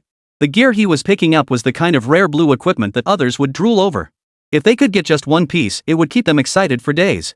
Yet Lin Chen looked utterly unimpressed. It had to be said, the gap between people was truly enormous. This piece of gear is decent. Lin Chen picked up an item, glanced at its attributes, and his expression brightened. Obtained equipment, Large Storage Bag. Large Storage Bag expands backpack by 30 slots. Every adventurer's backpack only had 10 storage slots initially, with an additional slot unlocked for each level gained. This large storage bag granted a whopping 30 slots. While it didn't boost combat power, it was incredibly practical for Lin Chen. Haha, now I won't have to break down those rare gear pieces into energy points. Lin Chen nodded with satisfaction. However, among this pile of gear, only this one piece seemed to have decent stats. The rest were utterly useless to Lin Chen, so he disassembled them all into energy points. At present, Lin Chen's energy point count had reached the staggering figure of 2,571. Whenever he wished, he could cultivate an insectoid army even more formidable than his current one. This rate of development was nothing short of terrifying. Yet Lin Chen still looked unsatisfied, scanning his surroundings. Wasn't it said that defeating the Frost Demon statue with the flaming sword would guarantee a legendary tier equipment drop? What's going on here? After searching for a while, Lin Chen suddenly spotted a flash of gold amidst the sea of blue light pillars. Overjoyed, he stepped forward and picked up the small ring. Equipment acquired, Heart of Omnipotence. Equipment, Heart of Omnipotence. Type, Ring. Quality, Legendary. Requirements, Level 5, Strength 5, Spirit 10. Attributes, +3 Spirit, +5 Strength, +2 Agility. Special Effect 1 Omnipotence. Upon equipping, you may learn skills from any class. Special Effect 2 Mastery, +2 to all skills when equipped. A Divine Artifact. Lin Chen's eyes lit up with wild excitement upon seeing it, his breathing even quickening slightly. You see. Skills between professions cannot be learned interchangeably. Each profession can only learn its own unique skills or universal skills. But in reality, if skills could be combined, they could yield a synergistic effect greater than the sum of their parts. Take the warrior's Bloodlust, for instance. It consumes mana to restore health. Meanwhile, a priest possesses the skill Sacrifice, which converts health into mana. It could be said, possessing both these skills would allow you to literally step from the left foot to the right and ascend to the heavens. From then on, when descending into the abyss, you'd never need to carry any health or mana potions again. And that's just the most basic application. Remember, there are countless skills in this world. Who knows what insane combinations could yield terrifying effects. And the final special effect, All Skills +2, is also incredibly useful. Remember, skill levels directly impact damage, effects, and more.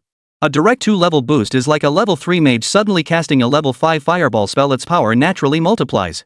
No wonder that frozen golem dropped something when it fell in my previous life, and I never heard anything about it. Turns out it was a treasure like this.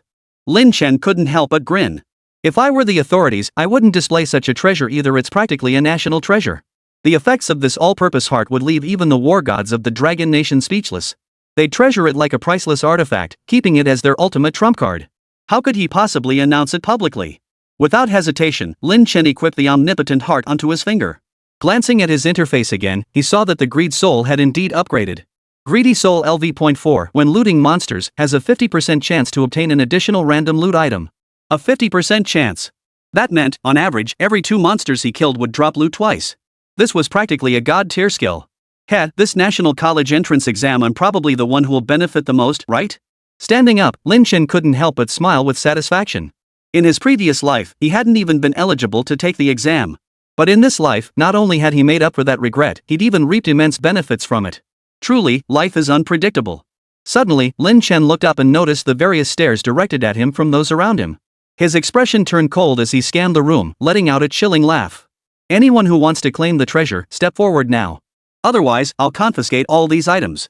The crowd shuddered involuntarily, averting their eyes from his icy glare, a sense of guilt creeping over them. Are you kidding me? This was the man who single-handedly took down that frost demon statue who would dare challenge this demon god for gear. But just then. Ha! It's you, Lin Chen. A group of people pushed their way through the crowd, striding aggressively toward Lin Chen with an utterly arrogant demeanor. What a small world, Lin Chen. The leader of this group was none other than Huang Xin. Now clad in heavy plate armor and wielding a blood-red greatsword of peculiar design, Huang Xin stared at Lin Chen with a sneer, as if looking at a dead man. You actually tracked me down here. Lin Chen's mouth opened slightly, a flash of murderous intent flickering in his eyes. Originally, he hadn't given Huang Xin, a minor figure, a second thought, intending only to teach him a lesson. But now, the bastard had relentlessly pursued him all the way here.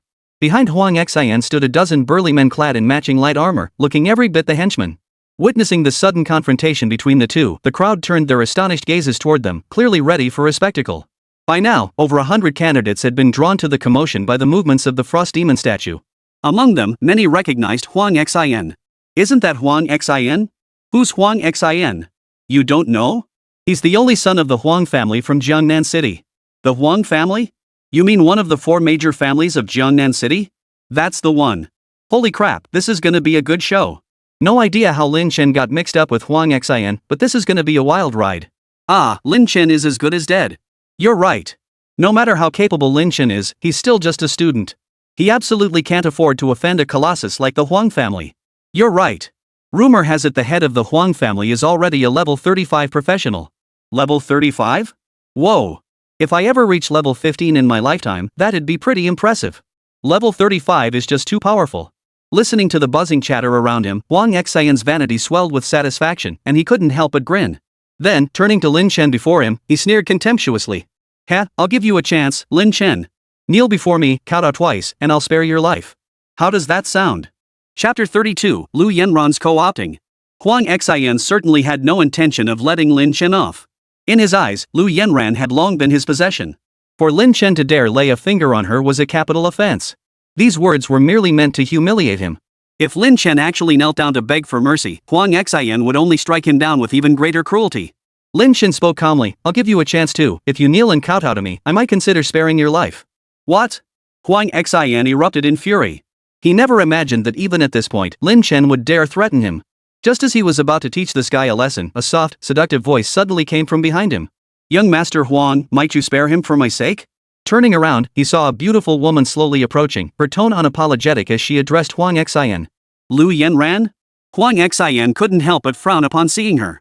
Liu Yanran, her delicate frame weighed down by severe injuries, moved forward with deliberate slowness. As she approached, nearly every man present fixed her with burning gazes, greedily scanning her perfect figure, their breathing growing ragged. Liu Yanran, the undisputed goddess of Third High School. It was said that the men who pursued her could circle the entire city of Jiangnan. Yet, no one had ever seen her show any interest in any man, not even exchanging more than a single word. Yet today, she was actively seeking to protect a Lin Chen? Could it be that Lin Chen and Liu Yanran shared some extraordinary connection? All eyes darted back and forth between Lin Chen and Liu Yanran, faces turning to each other in stunned silence. Liu Yanran, you want to protect him? Huang Xin's expression instantly turned icy, his eyes betraying a hint of apprehension. Though both belonged to one of Jiangnan City's 4 great families, Huang Xin held no fear of Liu Yanran. But it was well known that Liu Yanran was now a rare hidden class practitioner with boundless potential. Who could predict what she might achieve in the future?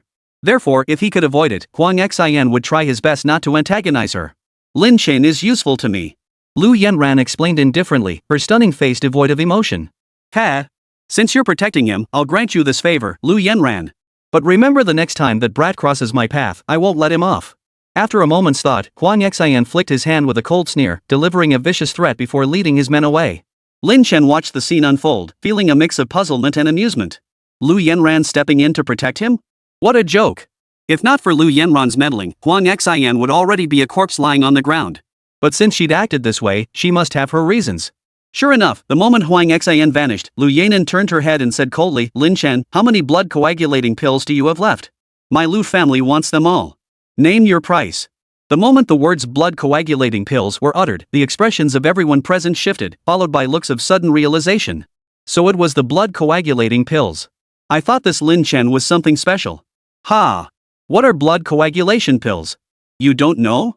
Blood is an extremely rare consumable. When ingested, it temporarily boosts a level 10 or below practitioner's attributes by 10 levels and unlocks all basic class skills. Holy crap, that powerful? Heh, so that's why Lin Chen was so powerful, he must have taken this stuff. No wonder. How could some nobody possibly defeat a boss that even Liu Yanran and Li Hu couldn't handle? In an instant. Those who had once held Lin Chen in awe and admiration were instantly overcome by disgust and contempt. It must be noted that while the blood coagulating pills effects were indeed extraordinary, its side effects were equally vicious. After ingesting the blood, one gains temporary immense power.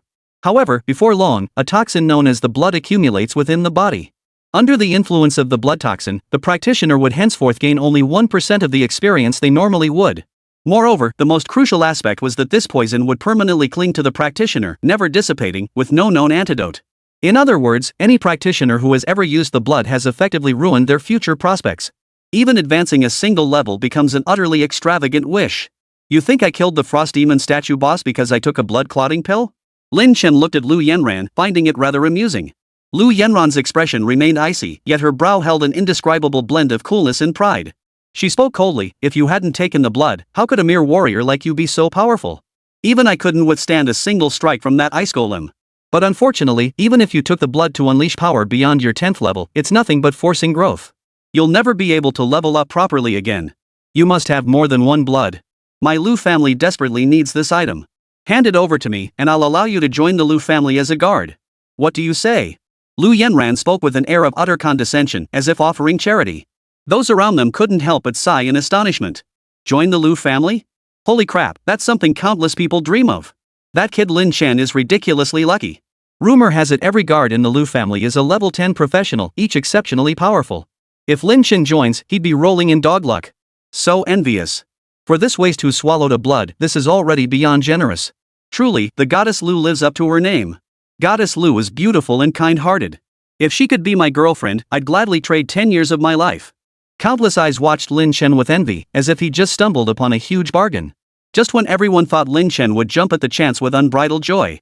I decline. Lin Chen spoke with a hint of a smile. His words sent shockwaves through the crowd, like a boulder dropped into a tranquil lake, instantly stirring up a commotion. What? Did I hear that right? He refused? This Lin Chen, doesn't he think he's too high and mighty? Idiot. If it were me, I'd have accepted ages ago. This guy is just too ungrateful, damn it.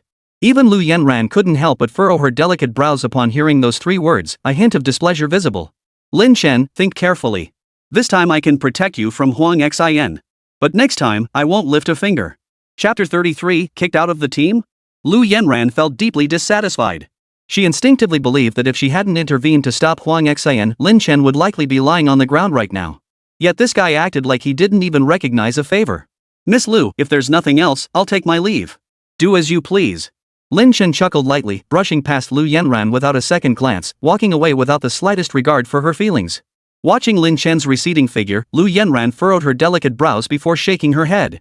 You can't reason with a stubborn fool. I've done all I can. Since you insist on this path, it's no longer my concern. Her expression swiftly returned to its usual icy detachment. After glancing around, she slipped away from the scene. Meanwhile, Lin Chen walked toward Mo Hongli amidst countless disdainful and openly hostile stares, extending an item of equipment toward her. This equipment suits you well. Consider it repayment for your efforts. Mo Hongli hesitated before accepting it, her expression immediately hardening. Name, Boots of the Wolf's Soul. Type, footwear. Quality, rare. Requirements, level 3, strength 2, spirit 3. Attributes, +1 spirit, +2 strength, +1 agility. Special effect, when equipped, if you have attacked within the last few seconds, increases movement speed by 5%. This effect stacks up to 5 times. This piece of gear has fairly average stats, but its special effect is incredibly powerful. For most classes, movement speed is a stat as crucial as strength, agility, or spirit. After all, sufficient speed is essential for executing maneuvers like tanking or kiting.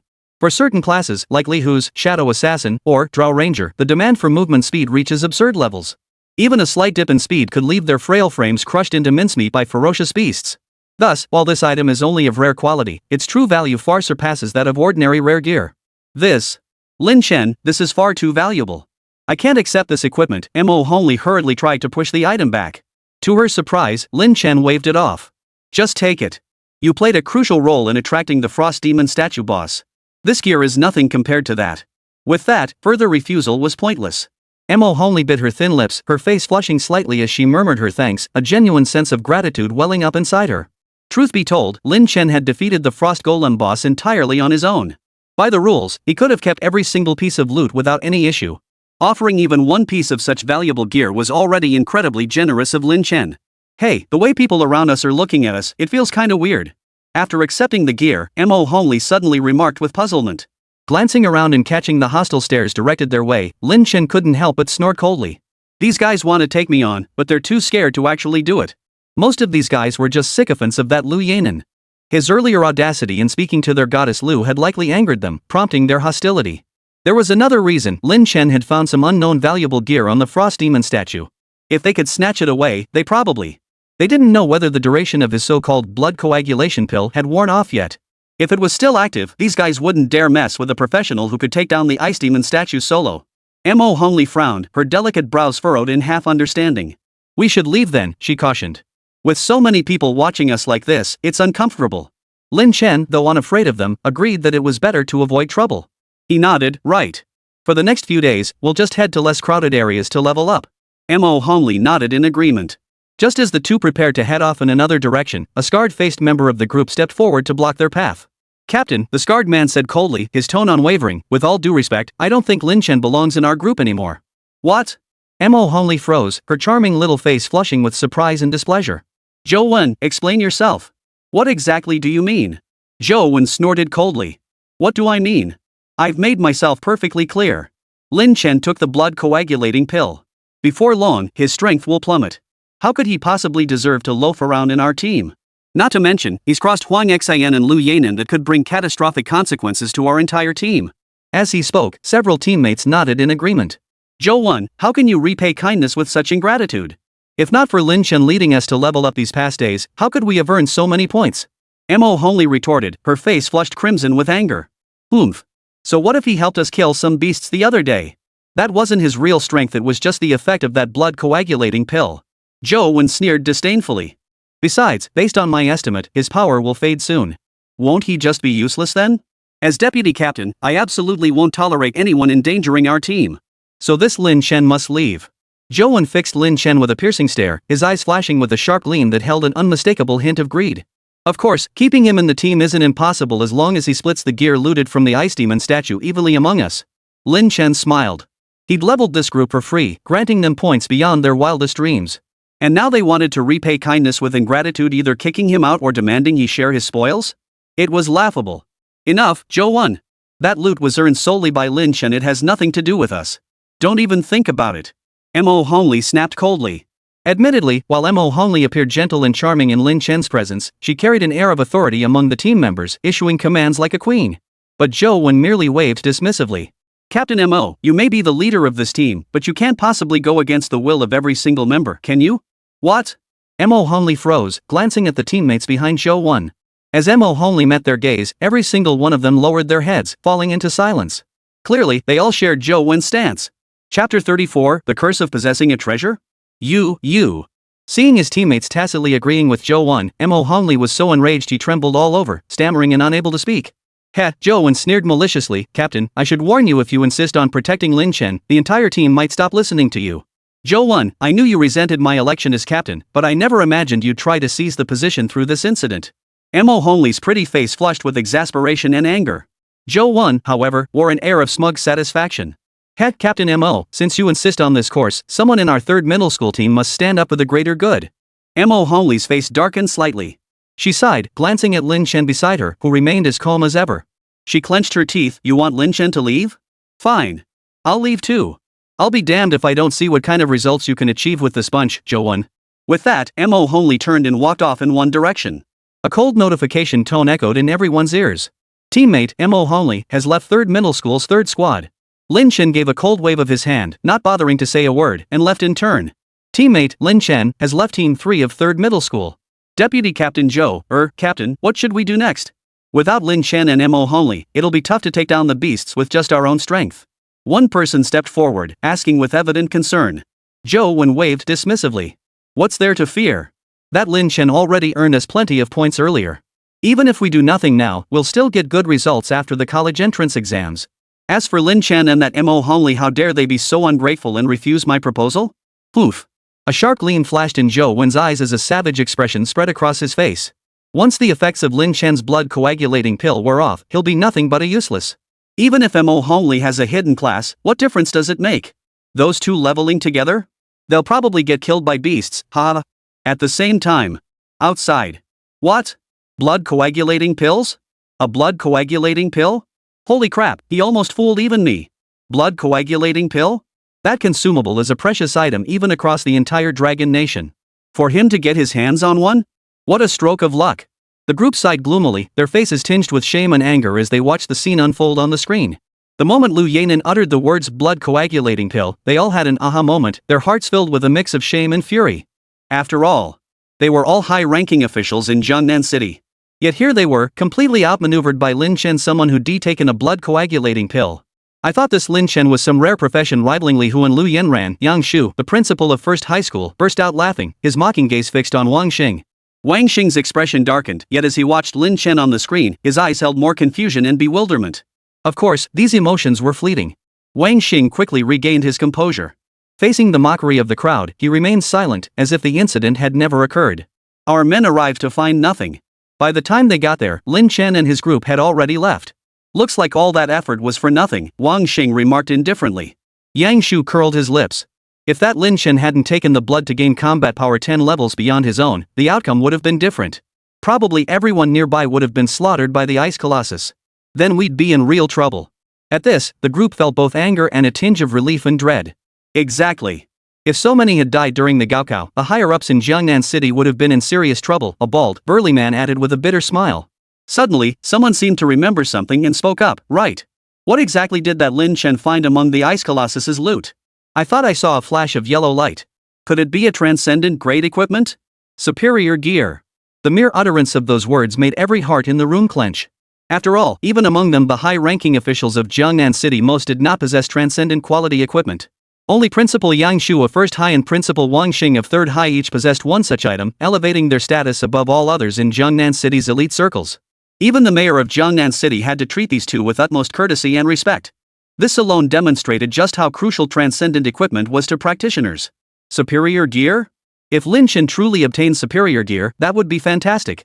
Our entire Jiangnan City desperately needs to rapidly boost our strength to withstand the next wave of the beast tide. An elderly man clad in black robes' eyes lit up. A middle-aged, elegant woman beamed with excitement. Exactly. Transcendent equipment offers such a massive boost to us professionals, it could even elevate our combat prowess to a whole new level. Even Yang Shu nodded repeatedly. If that's the case, then we'll need to discuss how to distribute this transcendent equipment. The group nodded in agreement with Yang Shu's suggestion. But then, a discordant voice cut through the air from behind them. Are you all so certain Lin Chen would willingly give up the transcendent equipment? Huang Xing smiled coldly, a hint of sarcasm on his face. What do you mean, Huang Xing? Yang Shu sneered coldly. You don't seriously think a mere Lin Chen deserves to possess equipment of transcendent quality, do you? Not to mention, he's already taken the blood coagulation pill. He has absolutely no potential for future growth. At worst, we give him some credit points to live out his days in peace. That should suffice, shouldn't it? Yang Shu said with disdain. His words drew nods of agreement from many, their expressions carrying an air of self-evident certainty. Superior grade equipment. For someone like Lin Chen, it was simply too precious. It was like a child carrying gold through a bustling marketplace bound to provoke others to vie for it. As the saying goes, the common man bears no guilt, but the gemstone brings its own punishment. In their eyes, Lin Chen was utterly unworthy of possessing such extraordinary gear. Nor could he refuse the demands of these high-ranking officials from Jiangnan City. After all, he was merely a warrior who had consumed a blood. Could he really turn the world upside down? Soon, Yang Shu and the others began heated discussions about the details of how to divide the extraordinary equipment. Only Huang Xin silently retreated to a corner, saying nothing. Chapter 35, The Overpowered Flying Wing Bees. Day 7 of the National Professional Exam. Today marked the final day of the National Vocational Entrance Exam.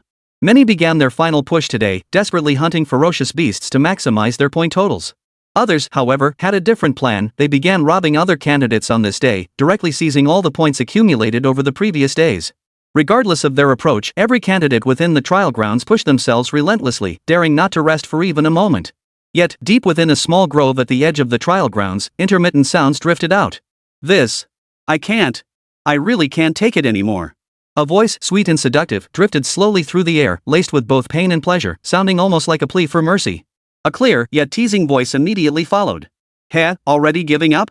You were so confident just now. Tired so quickly? Guess you were just bragging. The coquettish voice seemed to roll its eyes. It's all your fault, you jerk. Now you're blaming me. Shush. Wait, it's so hot. Deep within the forest. A young man clad in black robes sat cross-legged on the ground alongside a charming young woman dressed in red. These two were none other than Lin Chen and Mo Hongli. Before them, a yuanyang hot pot bubbled and steamed, releasing a spicy aroma as they ate with great relish. They were actually eating hot pot. Keep in mind, this was during the college entrance exams. Other examinees were frantically slaying ferocious beasts, swamped with work, barely sleeping a wink all to rack up higher scores and secure better results. But these two? They were hiding under a tree, eating hot pot. They looked so relaxed and comfortable, as if they were on vacation. Ever since they were chased away, Lin Chen had brought Mo Hongli here to rest.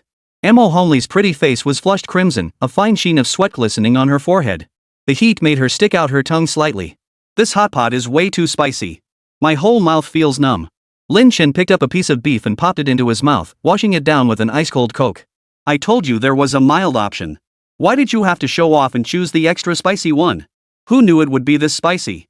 Mo Hongli stuck out her tongue sheepishly, looking rather adorable. Here's a bottle of milk. It should help ease the heat. Drink up. Lin Chen rummaged through his backpack and pulled out a bottle of yogurt, handing it over. Thanks, Lin Chen. Mo Hongli looked a bit embarrassed, but the burning sensation was unbearable. She quickly unscrewed the cap and took a couple of gulps. After finishing the yogurt, Mo Hongli felt much better. But Lin Chen was staring straight at her, prompting her to ask in confusion, "What's wrong?" Lin Chen cleared his throat awkwardly and looked away. And nothing. Whether by accident or not, a trace of yogurt lingered at the corner of Mo Hongli's lips. Her rosy lips paired with that yogurt residue looked almost like. Lin Chen shifted his gaze away guiltily, clearing his throat again. Just as he was about to say something to ease the awkwardness, he suddenly frowned and stood up. What's wrong? What happened? Seeing Lin Chen's serious expression, Mo Hongli also stood up, asking with concern. Lin Chen shook his head. Nothing major. A group of people is heading this way. Looks like quite a few of them. He could sense it. A blade insect deployed on patrol 500 meters away had suddenly relayed a message. A group of people was approaching this forest. You stay here. I'll go check ahead. With that order, Lin Chen summoned a flying winged bee. Raising his hand, he had the bee carry him skyward, gliding silently toward the other end of the forest. Witnessing this, Mo Hongli covered her mouth in astonishment, struggling to believe her eyes. Is that a skill? Or some kind of equipment? Or a pet? It can actually carry a person while flying. You see. Among low-level practitioners, the ability to fly was exceedingly rare. As the saying goes, high beats low, and beats fools. No matter how skilled someone on the ground might be, without a means to fly, they could only stare helplessly at aerial units. Those in the air, however, could leverage their aerial superiority to gain broader vision and more diverse attack options. Lin Chen's move truly stunned Mo Hongli, making her even more curious about his identity. Meanwhile, truly worthy of a second-tier insectoid race, smooth and swift in flight, completely silent. This is an exceptional aerial combat unit. Lin Chen hung beneath the flying wing bee, nodding with satisfaction. It seemed the units spawned by the Insectoid Overlord were far from mere swarm tactics. They were perfectly coordinated war machines. Before long, guided by the flying wasps, Lin Chen swiftly approached the edge of the forest. Perched high in a tree towering over 10 meters above the ground, Lin Chen looked down and couldn't help but gasp in shock. Lin Qingxue? And Huang Xin? How did they end up together? At the same time. Lin Qingxue, are you sure? Is there really a level 5 Ironhide pig here? Huang Xin asked Lin Qingxue beside him. Lin Qingxue looked extremely cautious as she hurriedly replied, How could I lie to you, brother Huang? I passed through here 2 days ago. There were at least 3 ironhide boars in the forest, all level 5 or higher. As she spoke, Lin Qingxue was extremely cautious, even bordering on flattery. Hidden in the trees, Lin Chen witnessed this and couldn't help but sneer coldly. This Lin Qingxue, he thought, so polite to others. But she yells at me? What a double standard. When facing Lin Chen, Lin Qingxue was always at his beck and call, shouting orders and never giving him a friendly look. Yet to outsiders, she was so obsequious. I doubt you'd dare lie. Huang Xin snorted coldly, muttering to himself as if talking to the air. Kill these iron skin pigs, and my family's points will break 1,000. Then I can pick any university in the country. Too bad Liu Yanran actually stepped in to protect that Lin Chen guy. Whatever. We'll deal with it back in the real world. If need be, I'll just hire a few hitmen to take him out in the city. With this thought, Huang Xin felt much better. He waved his hand and ordered, send a few men ahead to scout the path. Men quickly responded, disappearing into the woods. Then, with a peculiar smile, Huang Xin turned to Lin Qingxue beside him. Lin Qingxue, right? I hear you're Lin Chen's sister. Do you know where he is now? Lin Chen? He probably died somewhere long ago. Lin Qingxue frowned and snorted coldly. Besides, he wasn't my brother. He wasn't even biologically related. Chapter 36, One Strike, One Kill. Lin Qingxue emphasized this point deliberately. Her sole purpose was to avoid any association with Lin Chen. In her eyes, Lin Chen only shackled her freedom, even preventing her from seeing her beloved Li Qingxue. Moving out on her own was her way of completely severing ties with him. No more connections, no more entanglements. You probably never imagined this, Lin Chen. I've hooked up with Huang Xin at school, so I'm sure to ace the college entrance exam. As for you, you're probably still struggling in some backwater place, ha ha ha. Seeing Huang Xin's top-notch gear, Lin Qingxue couldn't help but feel excited. If I can score over 700 points, I'll get into Magic City University. That's brother Li Qingxue's dream. I absolutely must attend the same university as him. That way, my decision to side with Huang Xin won't have been in vain. The mere thought of Li Qingxue's handsome face made Lin Qingxue's heart feel sweet. Just yesterday, Lin Qingxue had ignored the pockmarked Zhao Lu's desperate pleas and left the team to join Huang Xin. At the time, she had said, Zhao Lu, if you truly care about me, then don't stand in the way of my growth. Without another glance, she joined Huang Xin's team. Of course, Huang Xin only accepted her into the team because she could provide the coordinates of several level 5 ferocious beasts. Otherwise, a level 3 new priest? He wouldn't have given her a second glance. Huang Xin glanced at Lin Qingxue, lost in her own fantasy beside him, and sneered inwardly. Once we take down those level 5 beasts, I'm kicking you out. A useless healer like this can't even heal properly. Keeping her around is just a waste of resources. After all, we're the elite. Huang Xin was supremely arrogant. Every member of their group was a professional he had personally selected from his clan. These individuals had all been trained by the clan. Not only were they utterly loyal to him, but their combat prowess far surpassed that of ordinary candidates. It was precisely because of these individuals that Huang Xin could maintain his position firmly within the top 10 of the ranking leaderboard. As this thought crossed his mind, Huang Xin suddenly furrowed his brow and asked in confusion, why have those scouts been gone so long? Could they have run into trouble? Before he could finish speaking, everyone in the group heard several sharp notification tones. Ding! Teammate, Han Fei has been critically injured and is down. Teammate, Su Chang has been critically injured and is down. Teammate. What? Huang Xin's face flashed with shock, his eyes nearly bulging out of their sockets. After all, the 5 he'd dispatched were all his trusted confidants, each boasting a full 5th level rank. Even facing a 6th level beast, they could hold their own when fighting together. Yet these men had been crushed almost simultaneously. Could there be a level 10 or higher beast lurking here? A terrifying thought instantly flashed through Huang Xin's mind. Before Huang Xin could reach a conclusion, laughter echoed out from the woods. Had never expected to see you here, Huang Xin. A figure stood atop a towering ancient tree, looking down upon their group. Upon recognizing the figure, Lin Qingxue and Huang Xin both gasped in shock. Lin Chen? Lin Chen, what are you doing here? The figure in the tree was none other than Lin Chen, clad entirely in black. I didn't expect to run into you here either. Guess it's a case of enemies meeting by chance, Lin Chen remarked indifferently. Fate bringing us together? More like you walking straight into a trap. Huang Xin snapped out of his shock and let out a vicious laugh. Back then, with Liu Yanran protecting you, I spared your life out of respect for the Liu family. But who knew you'd let me find you here? Don't blame me for being ruthless now. With that, Huang Xin snapped his fingers. Go! Everyone lock onto that Lin Chen. Kill him right here. Yes. A crisp chorus of responses echoed from behind him. Immediately, 3 mages from the group initiated their assault. Fireball. Die. Fire blast. 2 fireballs and a beam of flame locked onto Lin Chen, hurtling toward him at breakneck speed. Too slow. With a light chuckle, Lin Chen waved his hand. A blue flying bee nearly 2 meters long descended from the sky, carrying him effortlessly out of the way of all 3 attacks. Witnessing this, the crowd was stunned. What is that? A contracted beast? Or a mount? How can this thing even fly? This is terrifying. The group wore expressions of astonishment. After all, flight was a power exclusive to high-tier practitioners, a rare sight among these examinees. But anyone with the ability to fly would undoubtedly hold a significant advantage in combat. Take the current situation, for instance. Lin Chen circled the sky as if flaunting his power, while the vast majority below could only stare helplessly, utterly powerless. For among these people, the vast majority were melee classes like warriors and knights. Among the ranged classes, priests had few offensive options. The mages' spells all missed their mark and were still on cooldown. This left Lin Chen virtually invincible in the air. Huang Xin was dumbfounded. How unfair was that? He looked up at Lin Chen in the air, his eyes filled not only with shock but also deep confusion. Hadn't Liu Yanran said Lin Chen could slay the ice colossus because he'd consumed a blood coagulating pill? But why did Lin Chen also have a flying contract beast? What the hell was going on here? Gritting his teeth, Huang Xin roared furiously, Lin Chen, what kind of skill is cowering up in the sky? If you're a real man, come down and fight us head-on. Lin Chen scoffed disdainfully. Head-on? Ha! Even if we fought head-on, you wouldn't stand a chance. Who is Lin Chen? The overlord of the insect clan. Every single insect unit provided Lin Chen with a proportionate boost to his attributes. It could be said that Lin Chen's current stats rivaled those of some level 10 plus professionals. Fighting these candidates, whose average level barely reached 4 or 5, would be as easy as Tyson challenging kindergartners. Everyone, why have you all stopped? If you don't make a move, then I won't hold back. Lin Chen drifted through the air, bursting into loud laughter. Then, he barked a command, Fire Blast. Several fiery streaks plummeted from the sky, carrying a scorching, dangerous aura as they locked onto the group below. No! Alarm bells rang in Huang Xin's mind. A layer of black light shimmered over his body as he simultaneously pulled a small shield from his backpack, attempting to block the attack. But, boom!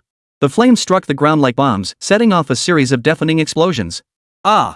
Oh no, my gears shattered. I'm critically injured and down. Ugh! The crowd below collapsed to the ground, severely wounded, offering almost no resistance. Their health bars had been a healthy green just 3 seconds ago. But now, each of them was left with barely a sliver of health. Even a level 1 ferocious beast could wipe them all out now. One strike. With just one strike, Lin Chen annihilated this entire group of 20 to 30 people. Chapter 37, The Last Drop of Mercy.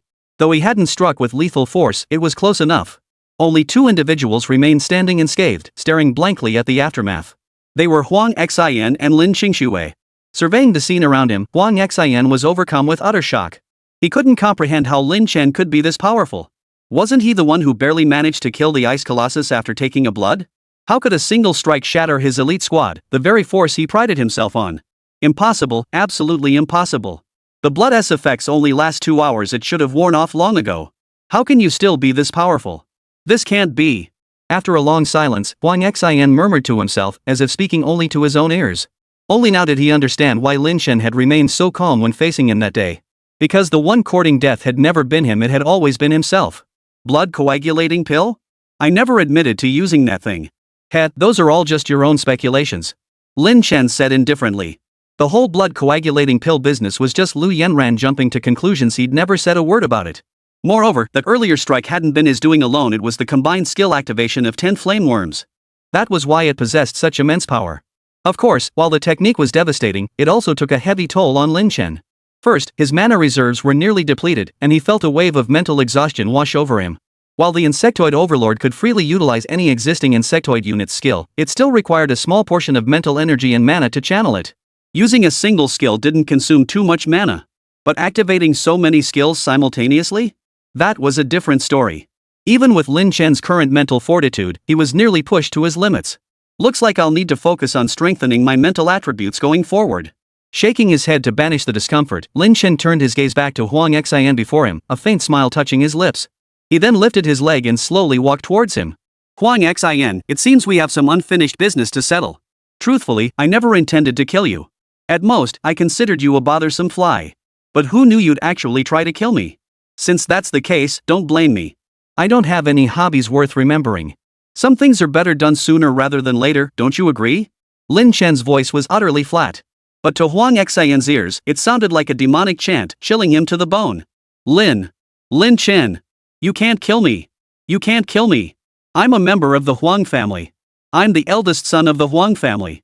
If you kill me, my father won't let you off. Lin Chen, what do you want? Money? Equipment? I can give you anything, just don't kill me. As Lin Chen approached, Huang Xin immediately began sobbing and begging for mercy. The savagery and cruelty that had once filled his face vanished. Instead, his face was now filled with terror and panic. Money? Gear? Ha, forgive my bluntness, but a small family like the Huangs? I couldn't care less. As if he hadn't heard the pleas or threats, Lin Chen walked directly up to Huang Xin, drew the flowing fire sword, and thrust it forward. Ah! A piercing scream erupted as Huang Xin's eyes widened in disbelief, as if he couldn't fathom Lin Chen actually daring to kill him. Then, he collapsed heavily onto the ground. Huang Xin, dead. You have killed the professional, Huang Xin. Sin value +1. A notification sounded in Lin Chen's ears. But he responded with a hint of disdain, in this lifetime, you're still the first person I've killed. Ha! But if you ever want to stand at the pinnacle of this world, your sin value will only keep growing. After these thoughts crossed his mind, Lin Chen shifted his gaze to the figure beside him. Lin Qingxue. At that moment, Lin Qingxue was already petrified with fear, trembling uncontrollably. The look in her eyes as she stared at Lin Chen was one of utter dread, as if she were gazing upon a demon crawling out of the depths of hell. The Lin Chen she knew was nothing but a weak, useless fool, someone who was bullied constantly at school. And now, this Lin Chen had just instantly killed Huang Xin and the others she had been sucking up to moments ago. The jarring contrast left Lin Qingxue's mind reeling, a muddled mess. Lin Chen cast a faint glance at Lin Qingxue before losing interest. He had no idea how Lin Qingxue had ended up associating with Huang Xin, nor did he care to find out. Out of gratitude to his adoptive parents, Lin Chen spared Lin Qingxue's life. However, that was the extent of his mercy. Likewise, Lin Chen would offer Lin Qingxue no aid or assistance whatsoever. In my previous life, Lin Qingxue was nothing but a burden, holding me back at level 90. Without her, I could have advanced further. This lifetime, I am the overlord of the insect clan. Without the shackles of Lin Qingxue, I will undoubtedly stand atop the world. Given what you did in your past life, not striking you down is already the height of kindness. Consider it my way of repaying the kindness of my adoptive parents. Lin Chen's eyes shone brightly, his heart pure and clear. After a brief glance at Lin Qingxue, he turned and walked away without hesitation. Wait, Lin Chen. Seeing Lin Chen depart, Lin Qingxue grew frantic, reaching out to stop him. Lin Chen, stop right there, or I'll get angry. Lin Chen, you. In the past, hearing these words would have made Lin Chen turn back immediately. But in this lifetime, Lin Chen vanished into the forest in just a few leaps, disappearing from sight. Lin Chen. Watching Lin Chen's receding figure, Lin Qingxue suddenly felt an intense sense of emptiness welling up inside her. It was as if she had lost something profoundly important. Two clear tears traced down her cheeks and fell to the ground. Moments later, Lin Qingxue wiped away her tears and stopped crying. A resolute expression hardened on her previously delicate features. Lin Chen, what good thing did you get that you don't want me anymore? Just wait and see. I'll prove I'm stronger than you. With those words spoken, Lin Qingxue turned and walked away in one direction. Left behind were a group of severely injured people lying on the ground, awaiting rescue. Suddenly, someone sighed that Lin Chen actually killed young Master Huang? He's in big trouble now. Another immediately nodded in agreement, you bet. The Huang family is one of the four great families of Jiangnan City. And young Master Huang was their sole heir. The family head is bound to be furious. But Lin Chen is truly formidable. To reduce us to this state with a single strike. Someone recalled the earlier scene, their voice trembling slightly. So what if he's formidable?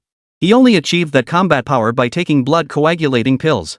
Once the Huang family moves, what good will all those pills do him? Another voice sneered with utter disdain. The others nodded in agreement. Exactly.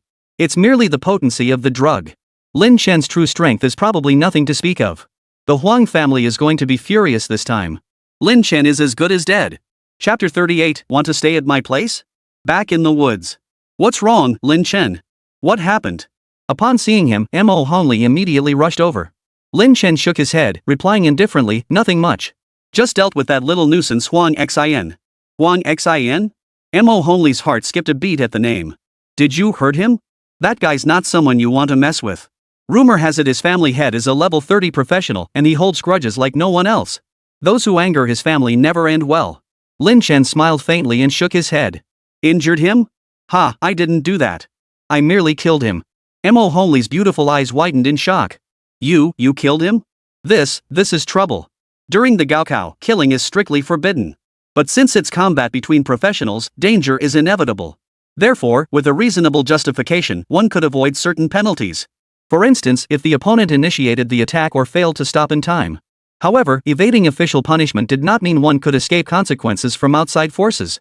Especially for a major clan like the Huang family. If Huang Xin were harmed in such an incident, even if the authorities turned a blind eye, his clan would certainly take matters into their own hands.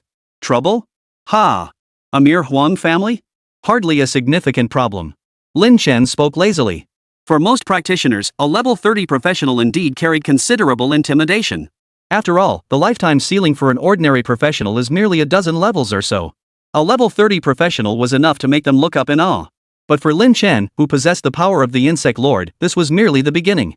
After all, in his previous life, he had been a level 90 blood mage already among the pinnacle figures of Dragon Nation. In this life, possessing the Insect Lord grants him limitless potential. What does a mere level 30 adventurer amount to? Lin Chen, do you even realize how serious this is? If the Huang family decides to move against you, even a level 20 professional would struggle to survive. Mo Homely spoke with deep concern, her voice thick with anxiety. Lin Chen casually shook his head. It's fine. After the college entrance exams, I'll be leaving Jiangnan City for university anyway. I refuse to believe it. It's one thing for the Huang family to have their hands in everything in Jiangnan City, but do they really think they can just assassinate people at will in university too? You must understand. Universities in this world were nothing like those in Lin Chen's hometown. While outwardly similar, their core essence is entirely different. Universities back home were merely institutions of learning. Universities in this world, however, can be considered sect-like powerhouses. For they not only impart knowledge and culture, but also cultivate the ranks of practitioners. This has led to each university wielding immense power, rivaling even the influential figures in major cities. I suppose that's for the best. After pondering for a moment, Mo Homely nodded her head. Suddenly, her face flushed as she whispered, How about you come stay at my place for a few days? Stay at your place? Lin Chen raised an eyebrow, a hint of surprise flitting across his face. Don't get any ideas. Mo Homely pouted playfully, her face flushing crimson. Even the delicate skin at her throat was tinged with rosy blush, like a perfectly ripe peach. Her eyes sparkled with a mix of coyness and bashfulness. I'm just repaying you for helping me level up these past few days. Nothing else. After all, our Mo family is one of the 4 great families of Jiangnan City. While not as powerful as the Huang family, we can still offer you some protection. At the very least, you won't be easily assassinated. If you feel too indebted, just take me leveling after the college entrance exams are over. Lin Chen pondered for a moment before nodding. Alright, I'll take you up on that. Besides, he'd been thinking about moving out of that apartment anyway. After all, while the apartment was nominally for both Lin Chen and Lin Qingxue, but Lin Chen didn't want to have anything to do with it, lest he feel guilty. Staying with Mo Homely was a viable option. It's settled then. Mo Homely's face lit up, her eyes sparkling with excitement. The final day of the college entrance exams was exceptionally bloody. Statistics showed that in Jiangnan City alone, 29 examinees lost their lives, with countless more injured. Many emerged from the teleportation gate already wounded. Those who emerged with bloodstains or superficial wounds were considered fortunate. Many suffered broken bones or even lost arms or legs. Of course, under the miraculous power of professionals, their injuries could be completely healed, though it would cost a hefty sum of credit points. Only after everyone had assembled did the high-ranking officials of Jiangnan City reappear on the field. The principals of the 3 major high schools stood together atop the elevated platform. Every pair of eyes was fixed intently on a massive stone monument at the center of the square.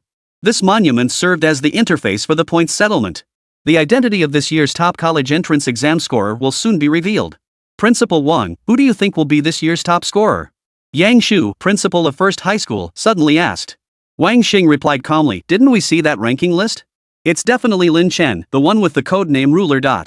Heh, you're mistaken, old Wang, Yang Shu chuckled, waving his hand in disagreement.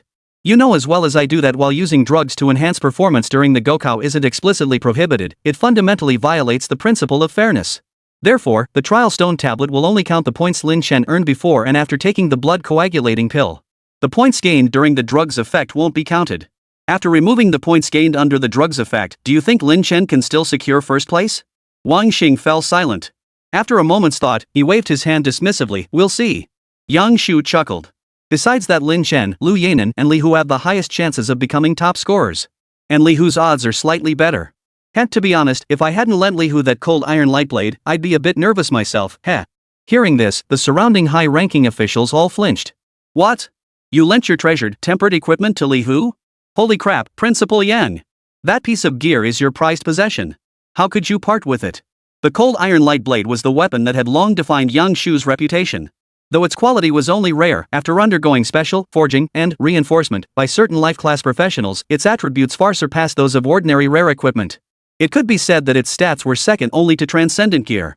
Precisely because of this, Yangshu guarded it like his own life, never showing it to anyone. That he'd actually part with it this time meant he was going all out.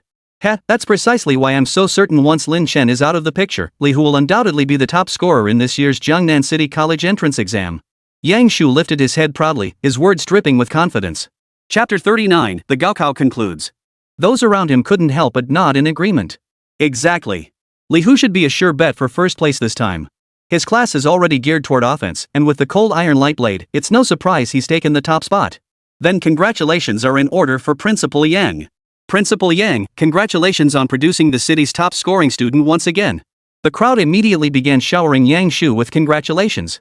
Yangshu accepted the congratulations with a smug expression, waving them off modestly. It's nothing special. Our first high school is simply blessed with exceptional talent. We produce a few geniuses every year. Then, as if to drive the point home, Yangshu turned his head and asked with a deliberately cheerful smile, Old Wang, are you convinced now? Looks like this year's top spot is mine again. Even if you have Liu Yanran and that other one who took the blood. Huang Xing's face twitched slightly before he replied flatly, talk is cheap.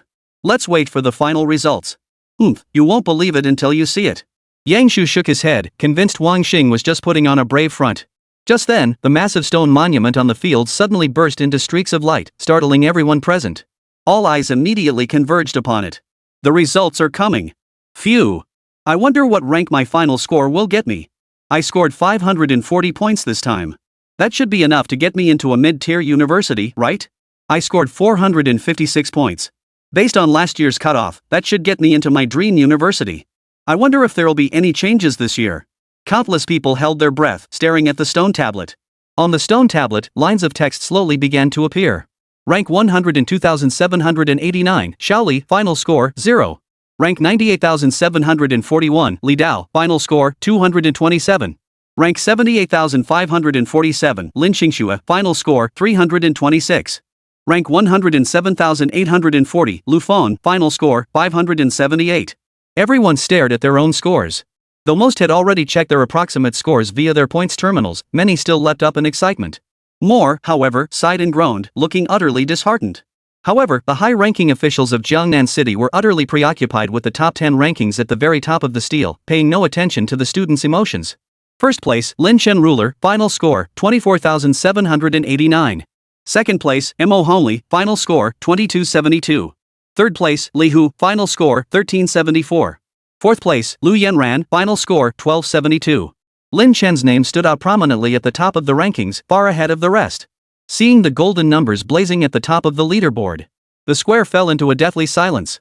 Everyone stared at the stone tablet in stunned silence, their eyes filled with disbelief and confusion. After a long moment, the square erupted in a frenzy of heated discussion. Am I seeing this right? Over 24,000 points? This. Could the score stele be broken? You're the one with the problem. This stele is a top-tier artifact issued by the authorities. How could it be faulty? Whoa, over 24,000 points? That's insane. That Lin Chen guy, is he cheating or something? Call it cheating if you want, but I'm not budging an inch. You should know. For most professionals, scoring 500 points is already considered quite impressive enough to get into a mid-tier university. Even so-called geniuses like Li Hu and Liu Yanran would be pushing their limits to reach 1,000 points. Who would have thought? Lin Chen alone managed to score over 20,000 points?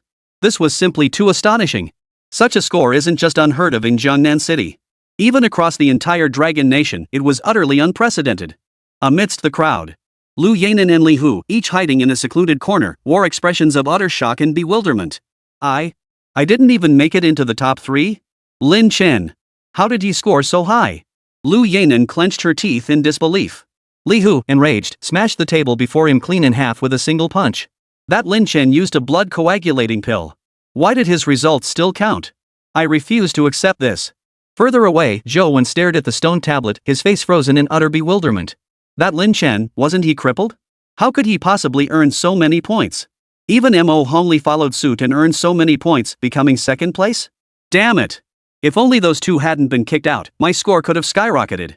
Zhou Wen and his teammates behind him were all consumed by deep regret. Meanwhile, atop the high platform, the high-ranking officials of Jiangnan City were all dumbfounded. Yang Shu, who had been gloating moments ago, froze the instant the results appeared, his smile turning as sour as swallowing fly. Next, his expression shifted to one of utter disbelief. Beside him, a group of people began murmuring. What does this mean? 2 over 20,000 points? My eyes aren't playing tricks on me, are they? Whoa! How long has it been since a score like this appeared? I only remember that war god of the Dragon Nation achieving over 10,000 points 300 years ago. But even that war god couldn't compare to this Lin Chen. Could the monument be malfunctioning? Impossible. This is a transcendent artifact. The authorities haven't issued any notifications, meaning everything is normal. Could it be? Lin Chen truly earned 20,000 points? But didn't he consume a blood coagulating pill? Logically, his score shouldn't count. Did he not use the pill? The crowd fell silent. They found it hard to accept this explanation. Yet the cold reality forced them to face it. This was real, not a dream. If that's the case, then Lin Chen defeated that ice colossus with his own strength? And earned 20,000 points? A composed man suddenly spoke up. Impossible. He must have used some other similar item. After all, while these pills are rare, there are quite a few variations. Another voice immediately dismissed the idea. The Frost Colossus is a tier 3 boss at level 10. Forget a warrior who just awakened his class, even these seasoned veterans wouldn't dare claim they could take it down so effortlessly without a scratch. What kind of class could possibly possess such combat prowess? Absolutely impossible. Sighing, Huang Xing's eyes flickered with a hint of delight and relief as he said calmly, regardless, let's finish the college entrance exams first. The others could only agree. Immediately, the three principals moved simultaneously, appearing atop the elevated platform. The murmurs across the field gradually quieted. Countless eyes gazed up at the three principals on the platform with awe and reverence. The three principals exchanged a glance, then pulled out their prepared speeches and began their address.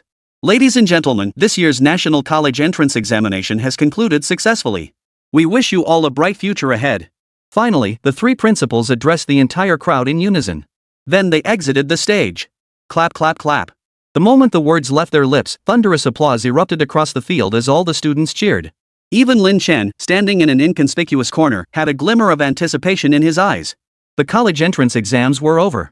His journey, however, had only just begun. Chapter 40, The Principal's Invitation. Lin Chen, congratulations on becoming this year's top scorer in the college entrance exam. A fragrant breeze swept through the air as Mo Hongli, dressed in a crimson gown, suddenly approached from the side, her lips curving into a gentle smile. Having shed her heavy armor, Mo Hongli's flawless figure was accentuated to perfection beneath the flowing dress. Even the slightest movement seemed to suggest something was about to spill out. Paired with her nearly flawless, alluringly delicate face, the men around her couldn't help but cast either ardent or envious glances her way. The ardor stemmed from Mo Hongli's breathtaking beauty, rivaling even Liu Yanran's. The jealousy, however, stemmed from Mo Hongli striding directly toward a young man who was somewhat delicate-featured but otherwise quite ordinary. Top scorer in the college entrance exam? Lin Chen shrugged. It doesn't matter. Having lived 2 lifetimes and once stood atop the world, Lin Chen's heart remained serene, as still as an ancient, while neither humble nor arrogant. A mere top scorer was hardly enough to stir any excitement in him. Still, I must thank you for helping me level up, Lin Chen. Without your guidance, I'd never have earned 2,000 points with this score, Mo Hongli said with a charming smile. Didn't you also let me stay at your place? We each got what we needed, Lin Chen chuckled lightly. Speaking of which, here's my family's token. Mo Hongli suddenly remembered something, flipping her hand to retrieve a token from her backpack and handing it over. Crafted from brass, the token looked exquisitely detailed, engraved with the character Mo. Alright, thanks. I'll head over after packing up at home. Lin Chen nodded. Oh, and be careful. The Huang family probably already knows about this. They tend to act fast, Mo Hongli reminded him. I know, Lin Chen replied with a casual smile. You should be careful too. After all, quite a few people saw you with me back then. Mo Hongli shook her head. No matter how powerful the Huang family is, they wouldn't dare touch me lightly. Otherwise, the two families would be locked in a fight to the death. As the two were talking, a steady voice suddenly came from behind them. Lin Chen, the principals request your presence. Please follow me. A tall, middle-aged man clad in plate armor stood behind Lin Chen and Mo Hongli, his expression stern. Behind him followed over a dozen similarly clad figures, each sporting identical attire and boasting at least level 10 status. The leader among them stood at a towering 15th level and was also a hidden class practitioner. What do you want with me? Lin Chen frowned slightly. Perhaps they're here to congratulate you. After all, you're the top scorer in the college entrance exam for Jiangnan City and you might even be #1 nationwide, Mo Hongli offered, though she too found the situation odd. Lin Chen sneered inwardly, congratulate me? If they wanted congratulations, they should have mentioned me during the speech earlier, not come looking for me now. Probably some other business and definitely not good news. Though his thoughts raced, Lin Chen's expression remained impassive, betraying no emotion. He simply stated flatly, "If the principal wants to see me, I'll go." He then turned to Mo Homely, "I'll be going now. I'll stop by your place later." With that, Lin Chen walked with his hands behind his back, following the man toward a certain direction. After walking for a short while, they entered a modest-sized room. Lin Chen pushed open the door and found a dozen or so people dressed in exquisite attire, all turning to look at him with varied expressions. Some were curious, some disdainful, some sneered coldly, while others held a hint of regret. But the most prevalent emotion was greed. It was as if Lin Chen wasn't a person at all, but a piece of juicy meat. Any ordinary student under such scrutiny from so many influential figures would surely be flustered and stammering. But Lin Chen remained utterly composed. He strode calmly to the center of the room, surveyed the group, and declared in a clear voice, "Gentlemen, I am Lin Chen. What may I do for you?" The room fell silent as eyes met across the room, each carrying a hint of admiration. This youth is no ordinary talent. A strong mindset doesn't necessarily translate to formidable combat prowess. Yet, to carry himself with such composure and poise at such a young age speaks to his remarkable maturity. Such qualities are exceedingly rare among his peers. Lin Chen, first, congratulations on becoming the top scorer in this year's college entrance exam for Jiangnan City. Yang Shu rose to his feet, looking down at Lin Chen. Secondly, we've reviewed portions of your exam performance footage. Let me be blunt, we're very interested in that yellow-tier extraordinary equipment you obtained by defeating the Ice Colossus. Name your price. We'll buy it. Yang Shu's tone carried an air of non-negotiability. It felt less like a request and more like an order. Yellow gear? Lin Chen's heart tightened. Killing the Frost Colossus dropped a golden legendary item. Did they mistake it for extraordinary gear? Makes sense. If it were legendary, they'd have reported it to the authorities long ago. With this thought, Lin Chen spoke calmly, "Superior equipment? I do happen to have one." With that, Lin Chen flickered his hand, and a necklace appeared in his palm. It was none other than the crystalline omniscience. The golden glow instantly captured the attention of everyone in the room. Every pair of eyes was utterly captivated by the necklace. A transcendent artifact. It really is a transcendent item. Crystalline omniscience? It's a pity it's just an accessory and not a weapon or armor, but it's still of extraordinary quality. Wow, this gear is perfect for me. Yang Shu's eyes sparkled with excitement. He couldn't help but rub his hands together, his face lighting up with thrill. This passive is ridiculously powerful. A 10% boost chance doubles the trigger rate of my main passive skill, Bloodthirsty Roar. This piece of gear, I'm taking it. Seeing everyone's excited expressions, Lin Chen sneered inwardly. So that's why they suddenly invited me, they had their eyes on my stuff. Too bad. If you want my gear, it won't be that easy. Lin Chen narrowed his eyes, a cold gleam flashing in them. In his previous life, Lin Chen might have succumbed to their intimidating presence and handed over his gear without a fight. After all, no matter how powerful an individual might be, could they truly match the might of a collective? Especially when it came to the combined might of these high-ranking figures from Jiangnan City. But this time around, Lin Chen was the overlord of the insect clan. With the insectoid army at his side, Lin Chen possessed the power to challenge the world. Clans? Guilds? The privileged elite? Before the Zerg hordes, all shall be reduced to ashes. Chapter 41, So What If You Won't Give Face? Amidst the greedy stares of all present, Lin Chen spoke with a cold smile. I do possess extraordinary equipment, you've seen it for yourselves. But I won't sell it. The moment these words left his mouth, the atmosphere in the entire conference room froze.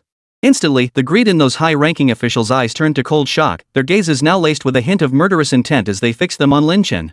They found it hard to believe that a mere level 6 practitioner would dare refuse their orders. Lin Chen, what do you mean? Afraid we can't afford it? Ha! Name your price. As long as it's within our means, we won't refuse.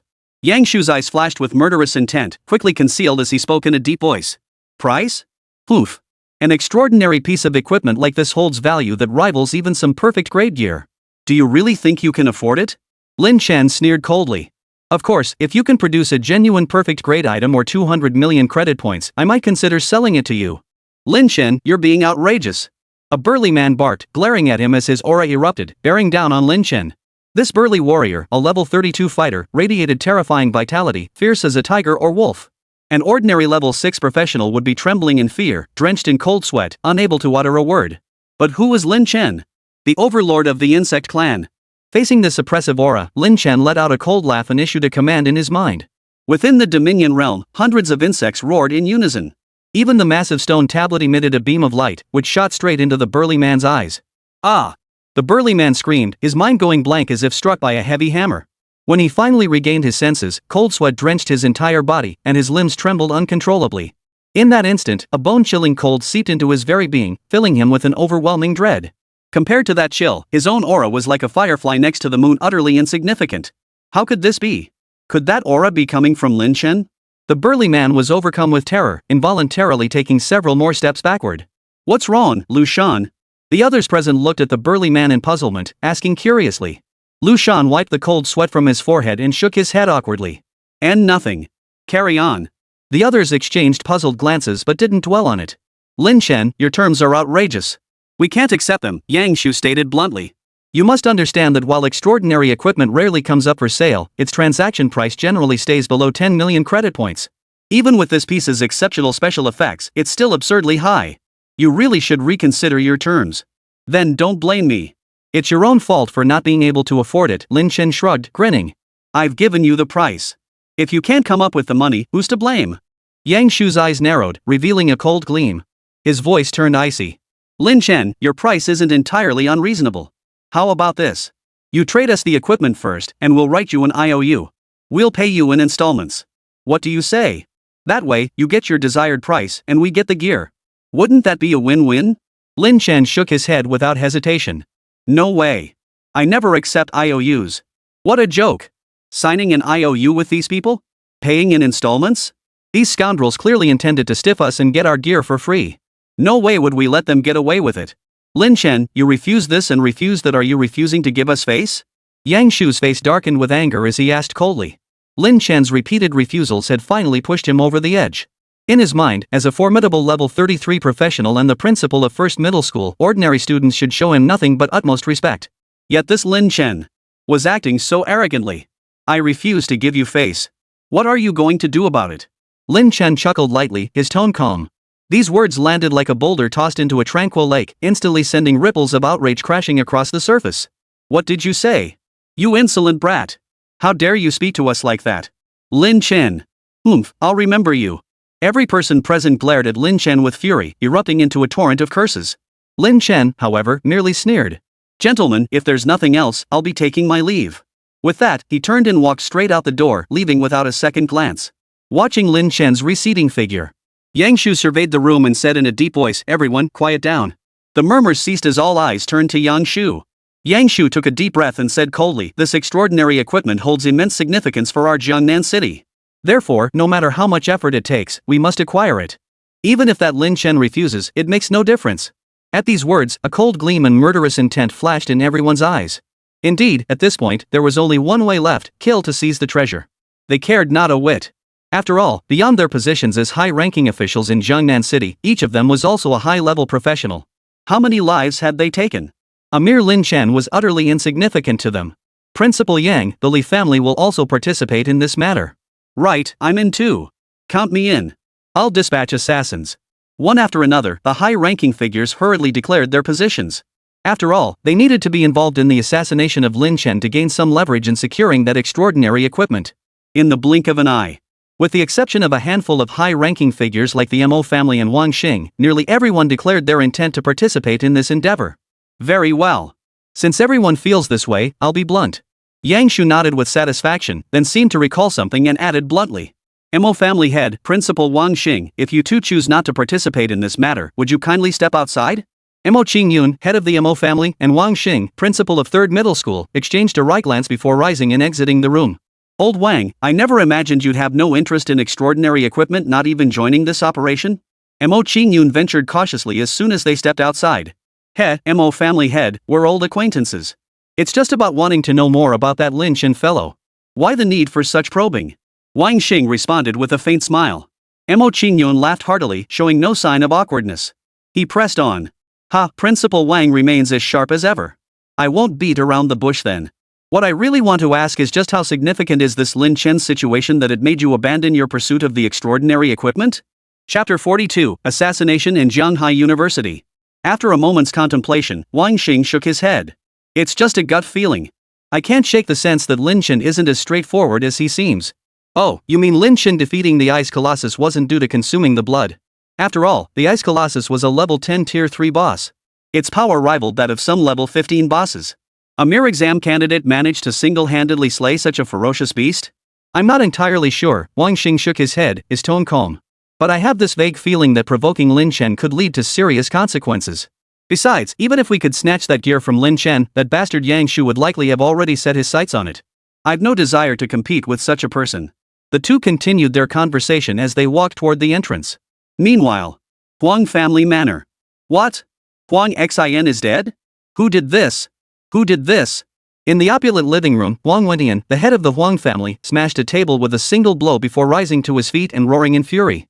His face was twisted with fury, veins bulging like writhing earthworms, a terrifying sight. Huang Xin was Huang Wentian's only son, whom he doted on daily, never even raising his voice in reprimand. Today was the day the college entrance exams ended. Everyone at home was waiting for news of Huang Xin's excellent results. Who would have thought that instead of waiting for the results, they were met with the news of Huang Xin's death? Before his body, several men clad in black knelt on the ground, trembling violently. Master. Young Master was murdered during the college entrance exam. One stammered, swallowing hard.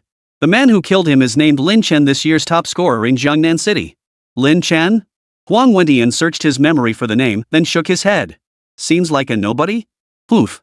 For someone who could harm my son to become this year's top scorer? Doesn't sound very promising. Could my son have died in vain? Huang Wentian's brow furrowed deeply, his teeth clenched as if he might grind them to dust.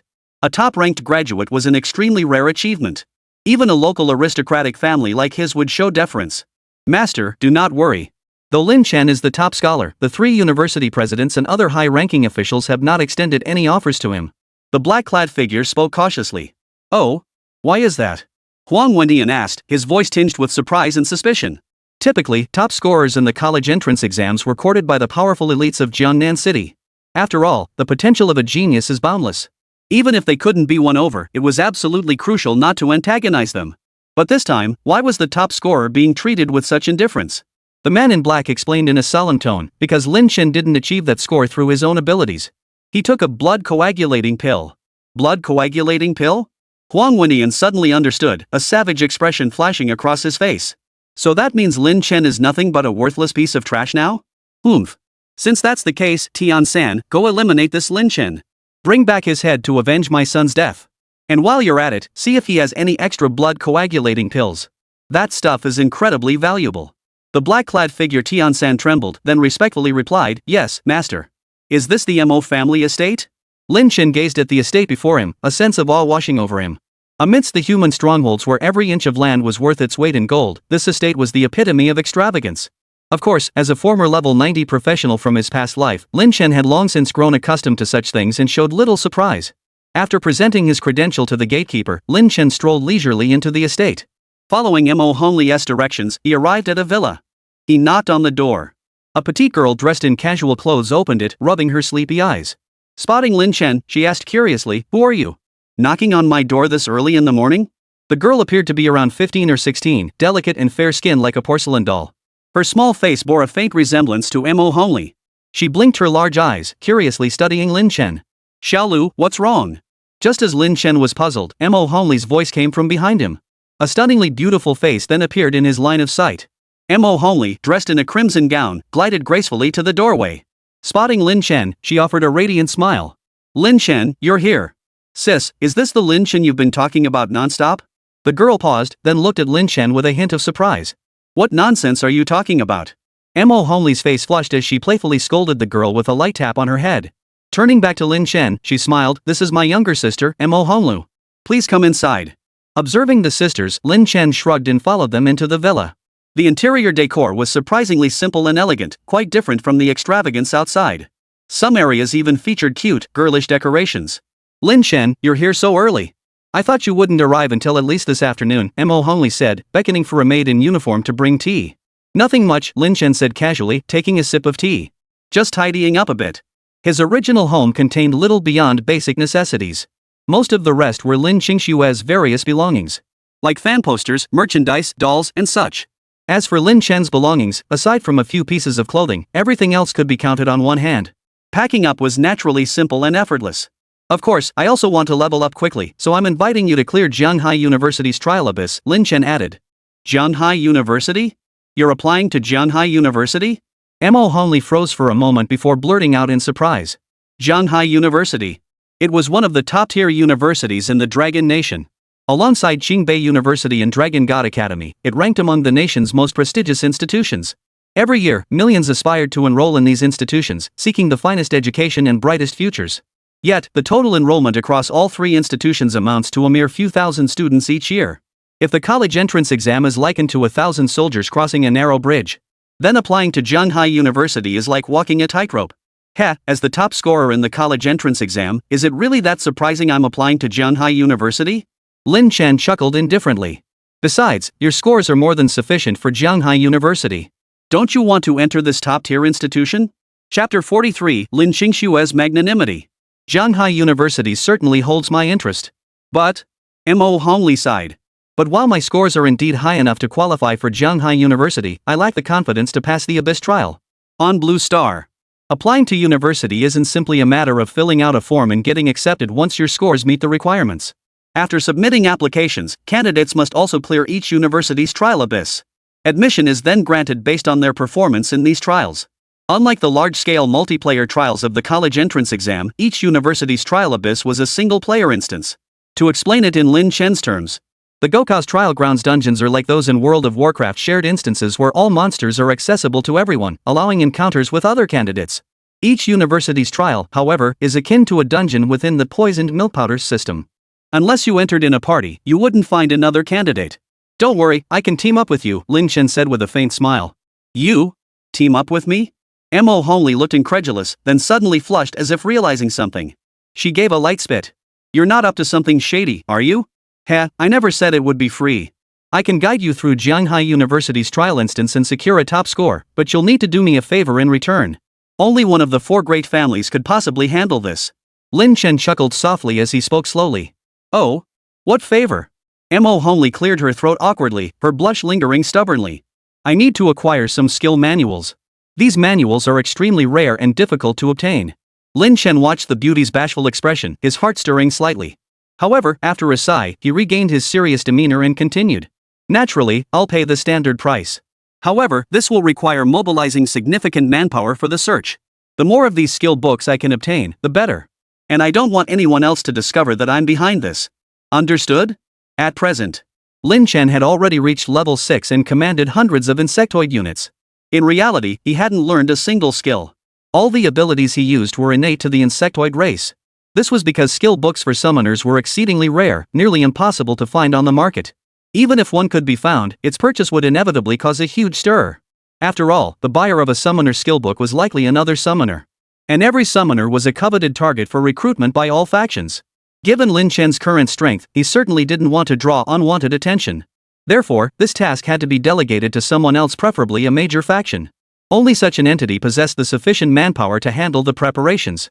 Speaking, Lin Chen handed over a list detailing every skill book he wished to purchase. Mo Hongli took the list and glanced over it briefly before gasping in shock, covering her mouth in surprise. Summoning? Spirit teleportation? Skeleton summoning? These are all summoner exclusive skills. There's even a legendary tier summoner skill. Could it be that you? Lin Chen's expression remained calm as he nodded lightly. That's right. I am a summoner. With that, Lin Chen waved his hand, and 3 imposing blade insects instantly materialized on the ground.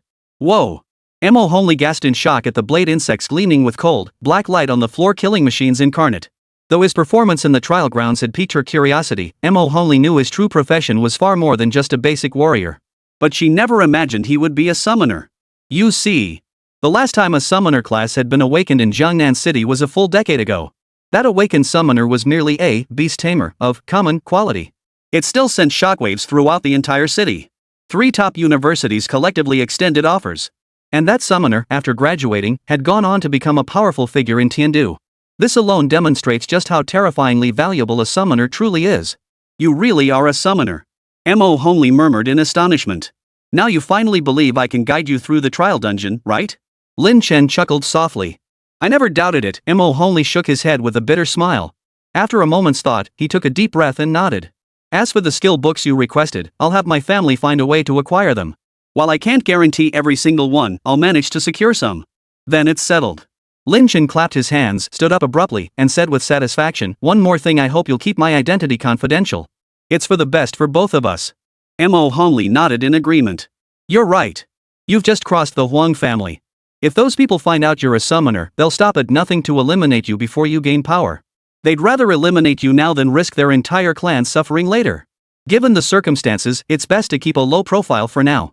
Lin Chen nodded again and added, tomorrow we'll head to the trial abyss. Remember to get up early. With that, Lin Chen stood up and headed toward the guest room upstairs that had been prepared for him. Tianlan Residential Complex. Building 6, Unit 12-5. Lin Qingxue stood at the doorway, hesitating for a long moment before finally opening the door and stepping inside. Oof. Since you've become the top scorer in the college entrance exam, I'll reluctantly forgive you this time. But if you ever dare to upset me again, I'll still run away from home. Lin Qingxue thought to herself, brimming with confidence as she prepared to receive Lin Chen's embrace and words of comfort. After all, she had already humbled herself to apologize. What more could she possibly demand? Lin Qingxue was stunned that Lin Chen had actually become the top scorer in the college entrance exam for Jiangnan City. After a moment of astonishment, she resolved to make a concession, moving back home. She was even willing to generously forgive Lin Chen for ignoring her in the college entrance exam scenario. The development potential of a top-scoring student was far superior to any of the sycophants around her. The mere thought of that pockmarked loser in the exam scenario, the one who only scored her a measly 300 points, filled Lin Qingxue with fury. These guys no skills, yet they try to act like they're leading the ladies? So pathetic. Thinking this, Lin Qingxue scanned the room. Lin Chen, not home? Could he have gone out? Or is he in his room? With her doubts lingering, Lin Qingxue opened the door to Lin Chen's room. What met her eyes, however, was nothing but emptiness. Lin Chen, did he move out? Lin Qingxue could hardly believe her eyes. Lin Chen had actually moved out of the house without so much as a word. Chapter 44, The Plaza. Standing before the door, Lin Qingxue's mind went blank. After a long moment, 2 hot tears rolled down her cheeks. Lin Chen, what happened to you? Why did you suddenly become like this? Could it be that after awakening to a rare class, you've changed your heart? It must be. Lin Qingxue was utterly convinced that Lin Chen's drastic change in personality, even abandoning her, stemmed from awakening a hidden class. She never once considered whether she herself had done anything wrong. Pulling out her phone, Lin Qingxue intended to call Lin Chen. But when she dialed the number, it rang as disconnected. Lin Chen had deactivated his phone number. The realization sent her reeling. Originally, she had envisioned a happy life with Lin Chen, the top-scoring student in the college entrance exam, and hoped to join the upper class someday. Who would have thought Lin Chen wouldn't even bother acknowledging her anymore? Just then, a text message suddenly popped up on her phone screen. Dear Ms. Lin Qingxue, your credit card bill of 50,000 credit points is 7 days overdue. Please repay today, or our company will take measures to forcibly seize your property. The money I borrowed is due already? Lin Qingxue's face turned ashen as she murmured to herself. Earlier this period, after leaving Lin Chen, she lost her source of income. And being accustomed to extravagant spending, she felt uncomfortable if she didn't buy something every day. Thus, she naturally applied for a credit card. She'd assumed Lin Chen would coax her back in a few days, and then he could handle the repayment. But unexpectedly, Lin Chen cut ties with her outright. What was she to do now? Just as Lin Qingxue was lost in confusion, a series of rough knocks suddenly sounded at the door. Someone's knocking? Could it be Lin Chen returning? Startled, Lin Qingxue hurried to open the door. But instead of Lin Chen's clean-cut, unassuming face, instead, several bald, burly men with menacing expressions stood there. The leader addressed her bluntly the moment they met. You're Lin Qingxue? I'm here to inform you that due to your overdue credit card payments, the bank is seizing this property. Foreclose on the house? Lin Qingxue froze. But I only borrowed 50,000 credit points. And where am I supposed to live without this place? That's your problem. The man waved impatiently. Now get out. Otherwise, we'll call the police. Facing several muscular, menacing men, Lin Qingxue immediately fell silent. She knew these burly men weren't like Lin Chen, someone she could throw a tantrum at and get away with it. Dare to say no to these men? The only outcome would be a beating. She slunk out the front gate, glancing back at the house she'd lived in for over a decade, a home she was now forced to hand over to someone else. Lin Qingxue felt like crying, but there were no tears left. Now, she had no family, no savings, and not even a place to call home. It could be said that since leaving Lin Chen, Lin Qingxue hadn't had a single good day. Yet Lin Qingxue refused to reflect on her mistakes. After a brief moment of despair, an inexplicable rage suddenly surged within her. Lin Chen, this is all your fault. If it weren't for you, how could I have ended up like this? Don't think becoming some lousy top scholar makes you special. Tomorrow I'm going straight to my Li Kuan brother. He's also the top college entrance exam scorer in Nanpu City, and he's way better than you. Once I become brother Li Kuan's girlfriend, don't even think I'll acknowledge you. With that, she wiped away a tear, clenched her teeth, and walked off in one direction, gradually disappearing into the night. Jiangnan City, Trial Plaza. This is the Trial Plaza? It's packed. Mo Homely couldn't help but marvel at the square before her, which resembled a small town in scale. This trial square was jointly constructed by hundreds of universities across the Dragon Nation. Similar structures existed in major cities across the Dragon Nation. Within this trial plaza stood hundreds of abyss portals, hundreds of trial abysses. Successfully navigating these abysses granted candidates the qualification to apply to a university. Consequently, the plaza was now teeming with candidates moving about, many bustling in and out of the abyss portals. That's the location for Zhanghai University's trial abyss. Let's go. After a quick glance, Lin Chen spoke up, then led Mo Homely to a teleportation gate. 3 massive portals stood there, occupying nearly hundreds of meters of space around them. These portals represented the 3 most prestigious universities in Dragon Nation: Qingbei University, Dragon God Academy, and Zhanghai University. The areas surrounding these universities' trial abysses were also the most crowded. At least 1,000 people were resting nearby, and some resourceful individuals had even set up stalls to sell gear. Touching the teleportation stone for Zhanghai University's trial dungeon, a prompt appeared before his eyes. Abyss, Lost Temple, Zhanghai University Trial Instance. Difficulty: Normal, Challenge, Hard, Nightmare, Blood Moon. Level: 115. Abyss type: Solo Instance. Maximum party size: 5. The Lost Temple? That dungeon's difficulty is notoriously high. How could Zhanghai University possibly use it as this year's trial instance? Lin Chen was utterly astonished. In later eras, the Lost Temple gained notoriety for its extreme difficulty. Monsters within possessed a buff called Holy Warrior, which drastically boosted their strength, spirit, and agility stats. This meant even the minor monsters in this abyss dealt terrifying damage and possessed blinding speed, demanding extreme caution. A single misstep could lead to a devastating wipe. And the Lost Temple's final boss, the Ash Angel, was the nightmare of countless adventurers in later generations. Not only does the Ash Angel possess the Holy Warrior buff, but it actually amplifies the buff's effects. It also unleashes a flame attack called Holy Flame, which is nearly impossible to dodge due to its vast area of effect. What's most frustrating is that this Holy Flame cannot be dodged, deals immense damage, and carries a purification effect that strips all buffs from players. To make matters worse, when the Ash Angel is critically low on health, it actually regenerates health. Many adventurers, during their first encounter, poured every ounce of effort into grinding the boss down to its last sliver of health. But just as they thought they could finish it off with one final strike, they watched in horror as the Ash Angel cast a healing spell on itself, instantly restoring its health to full. You can imagine how stunned these players were. They probably felt like spitting blood. Fortunately, the Ash Angel is only level 5. Had it been any higher, this wouldn't be a university trial dungeon, it'd be a challenge instance for high-level professionals. Chapter 45, The Lost Temple. Despite its difficulty, countless adventurers in later generations flocked to it, nearly everyone determined to conquer this abyss. The reason? The rewards from the Lost Temple were simply too rich. First, while the monsters within were formidable, they granted over 3 times the experience points compared to other abysses of similar difficulty. Second, the Lost Temple drops a set called the Temple Guardians, whose effects are exceptionally powerful. Though all pieces are rare quality gear, equipping the full set activates a synergy effect that grants attributes rivaling those of some transcendent equipment. This is precisely why the Lost Temple Abyss became so coveted by adventurers in later generations. However, Lin Chen's lips curved into a faint smile, his expression tinged with anticipation. Last point, and the most crucial one. The first player to clear the Lost Temple Abyss at hard difficulty or higher will receive a special limited edition piece of equipment. This equipment is one of the national treasures of the future. In the previous era, this national treasure was obtained by a summoner from Luohu province, elevating him to become one of the 12 war gods of the Dragon Nation. This time around, that opportunity has fallen into my hands. Ha! Lin Chen's eyes flickered with a strange light. This abyss has never been seen before. Could it be a new one? I wonder how challenging it will be. Reading the Lost Temple's description, Mo Homely couldn't help but ask curiously. At that very moment. The portal before them suddenly flickered and a disheveled party emerged. Several members were covered in blood, some even missing a leg, their gear in tatters. Their faces bore expressions of lingering fear and terror. Damn it, this abyss is way too hard. We're a level 7 team with full set gear, how the hell can we not clear a level 5 dungeon? Those mobs are insane. One punch took half my health. That was brutal. If we hadn't run fast, we probably would have wiped the whole team. No wonder it's Zhanghai University's trial abyss, we're just not cut out for this. Sigh, no wonder no team has cleared this abyss yet, it's just too damn hard. The team grumbled, then soon sighed and shook their heads as they left. On one side of the abyss portal stood a stone monument.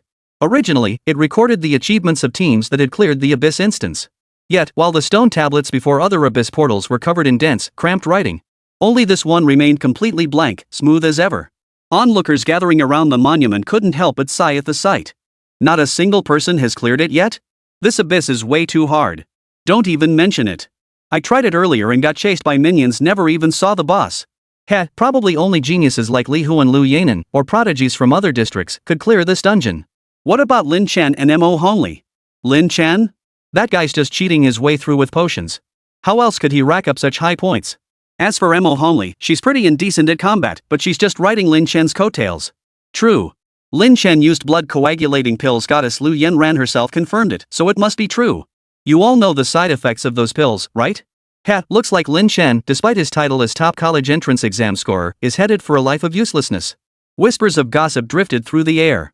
Facing the criticism, Lin Chen remained calm and unmoved. Mo Hongli furrowed her delicate brows, glancing at Lin Chen with a hint of anxiety. This dungeon seems incredibly difficult. Are you sure you want to bring me along, Lin Chen? It was common knowledge that for every additional member in a party, all monsters' HP, attributes, and other stats would double. Of course, Lin Chen replied, seemingly unconcerned. He chuckled with interest, but with one more person, the difficulty does increase significantly. Besides, this is our deal. I don't have a habit of breaking promises. Mo Hongli felt a warm glow in her heart and smiled sweetly. In that case, let's get ready. Should we pull in a few teammates to fill out the party? Although the more members in the team, the greater the difficulty. The boost from a complete team far outweighs the added difficulty from extra members. Lin Chen shook his head firmly. No, just the two of us will do. Lin Chen had no intention of letting others know the secret to obtaining that treasure. It was only through his memories from his previous life that Lin Chen knew Mo Hongli was a woman of profound integrity and kindness, incapable of betrayal. That was why he felt secure in revealing these secrets to her. As for the others, Lin Chen didn't trust a single one of them. With that, Lin Chen swept his hand and began to touch the teleportation stone before the portal. Party, Dominator Squad. Members, 2. Leader, Dominator. Teammate, Mo Hongli. You have selected difficulty, hard. Confirm? Confirm. Lin Chen said in a deep voice. Hard difficulty? This. Mo Hongli's eyes widened instantly. After all, not a single candidate nationwide had ever cleared even the normal difficulty of the Lost Temple. And Lin Chen just went and picked hard difficulty? That was simply too outrageous. At that moment, the onlookers all noticed the commotion and turned their attention toward them. Isn't that Lin Chen and Mo Hongli? They're applying to Jianhai University too? A good-for-nothing like him, and he dares to harbor such delusions? Wait, are they seriously going for the abyss? Holy crap, am I seeing this right? They pick the hard mode. These two are insane. Are they trying to commit suicide? A crowd turned to stare at them with looks of derision and astonishment, their faces dripping with scorn. Nationwide, not a single team has ever cleared the abyss. Its difficulty speaks for itself. And you, Lin Chen, have chosen the hardest difficulty? What else could this be but courting death? Who gave you the courage? Blood coagulating pills? Lin Chen ignored the stares, uttering 2 words without hesitation, confirm. With that, their figures transformed into white light and teleported through the gate. They actually went in? Heh, this should be quite the spectacle. I wonder what kind of look he'll have on his face when he comes crawling out later, ha ha ha. You sure look the part, but I wonder if you can handle the little monsters. Just wait and see. You'll find out soon enough. Exactly. Everyone present watched with a smirk, waiting around to see the show. Not a single soul believed Lin Chen could clear the Lost Temple on hard difficulty. Chapter 46, Entering the Temple.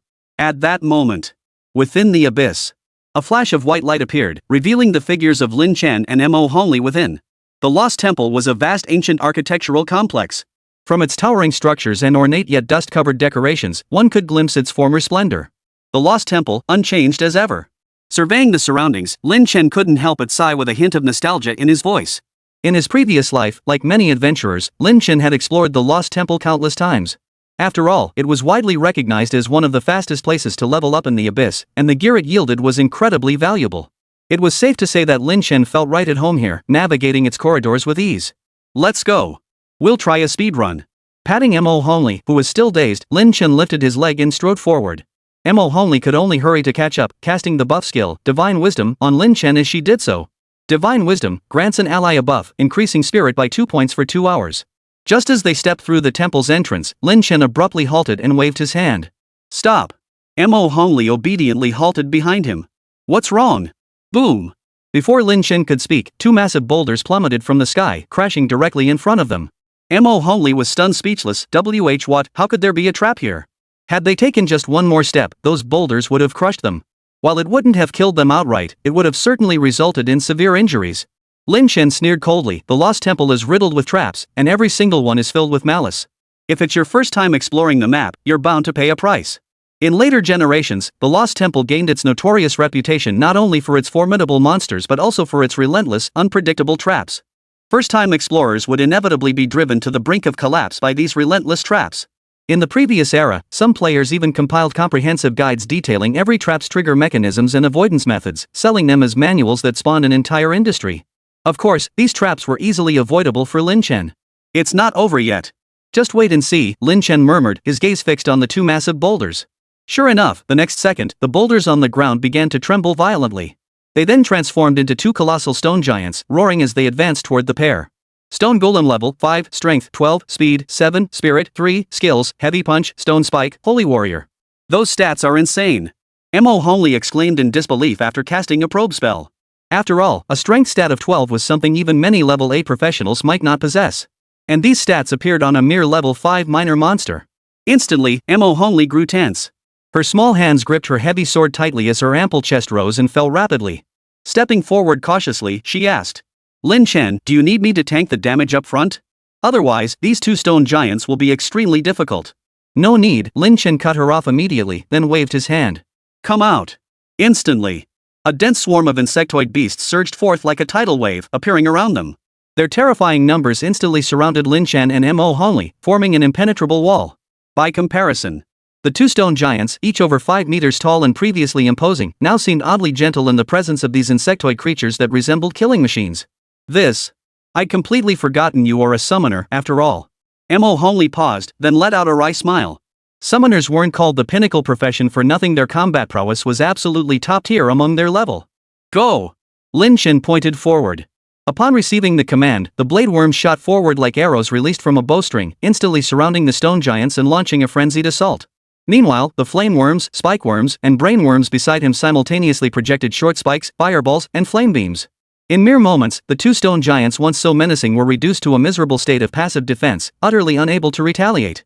Throughout the entire battle, Lin Chen and Mo Hongli simply stood watching the spectacle unfold. Is this what a summoner is? So powerful.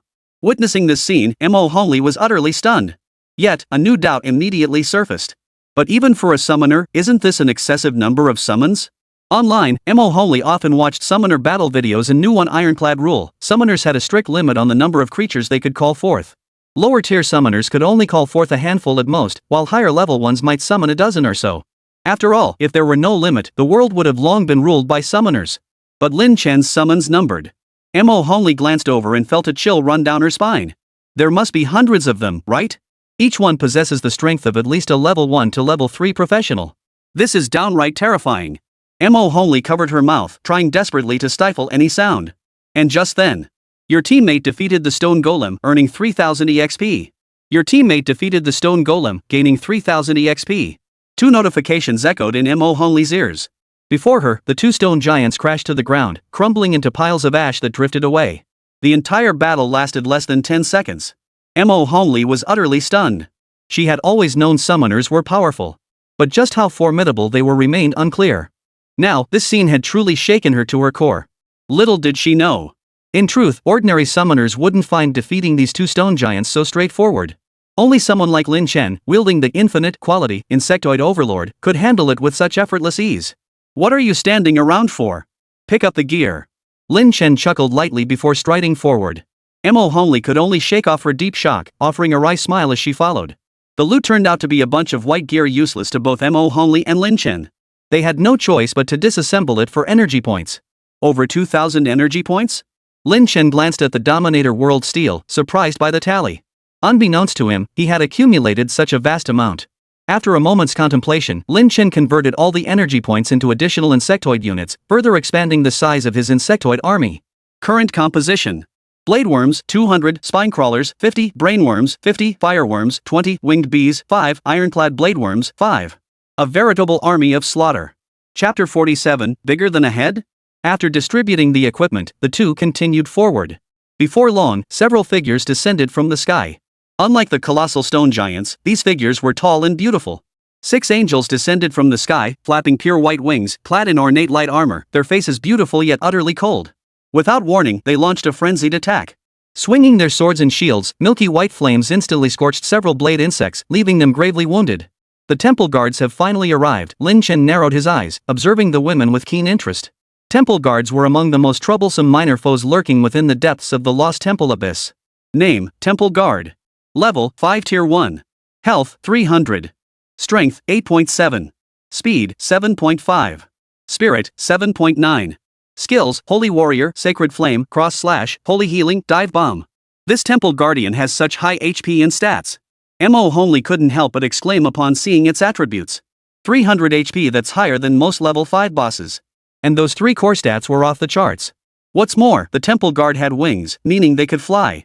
This meant ground attacks couldn't hit them at all, leaving only archers and mages to handle them. But at the same time, the Temple Guardians were incredibly fast.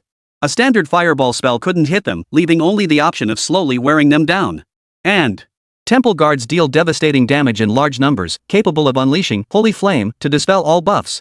In later eras, even a 5-person party averaging level 10 would find facing a certain number of Temple Guards a headache. In his previous life, Lin Chen only dared challenge this abyss after reaching a certain level. But this time? Level 6 is more than enough. Kill. Lin Chen's eyes turned cold as he pointed at the Temple Guards without hesitation. Boom! Boom!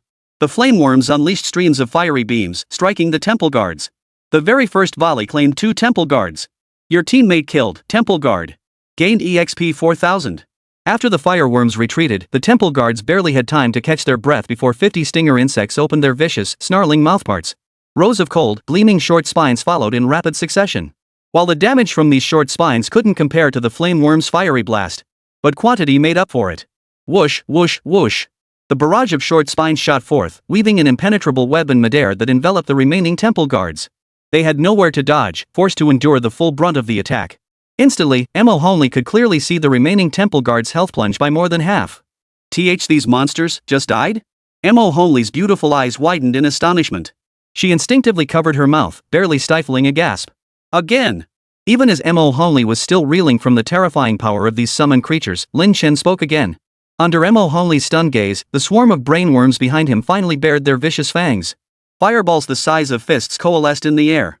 With a single breath, they formed a sea of fire, engulfing the remaining Temple Guards within its flames. Your teammate has slain a Temple Guard, earning 4000 EXP. Your level has risen to 7.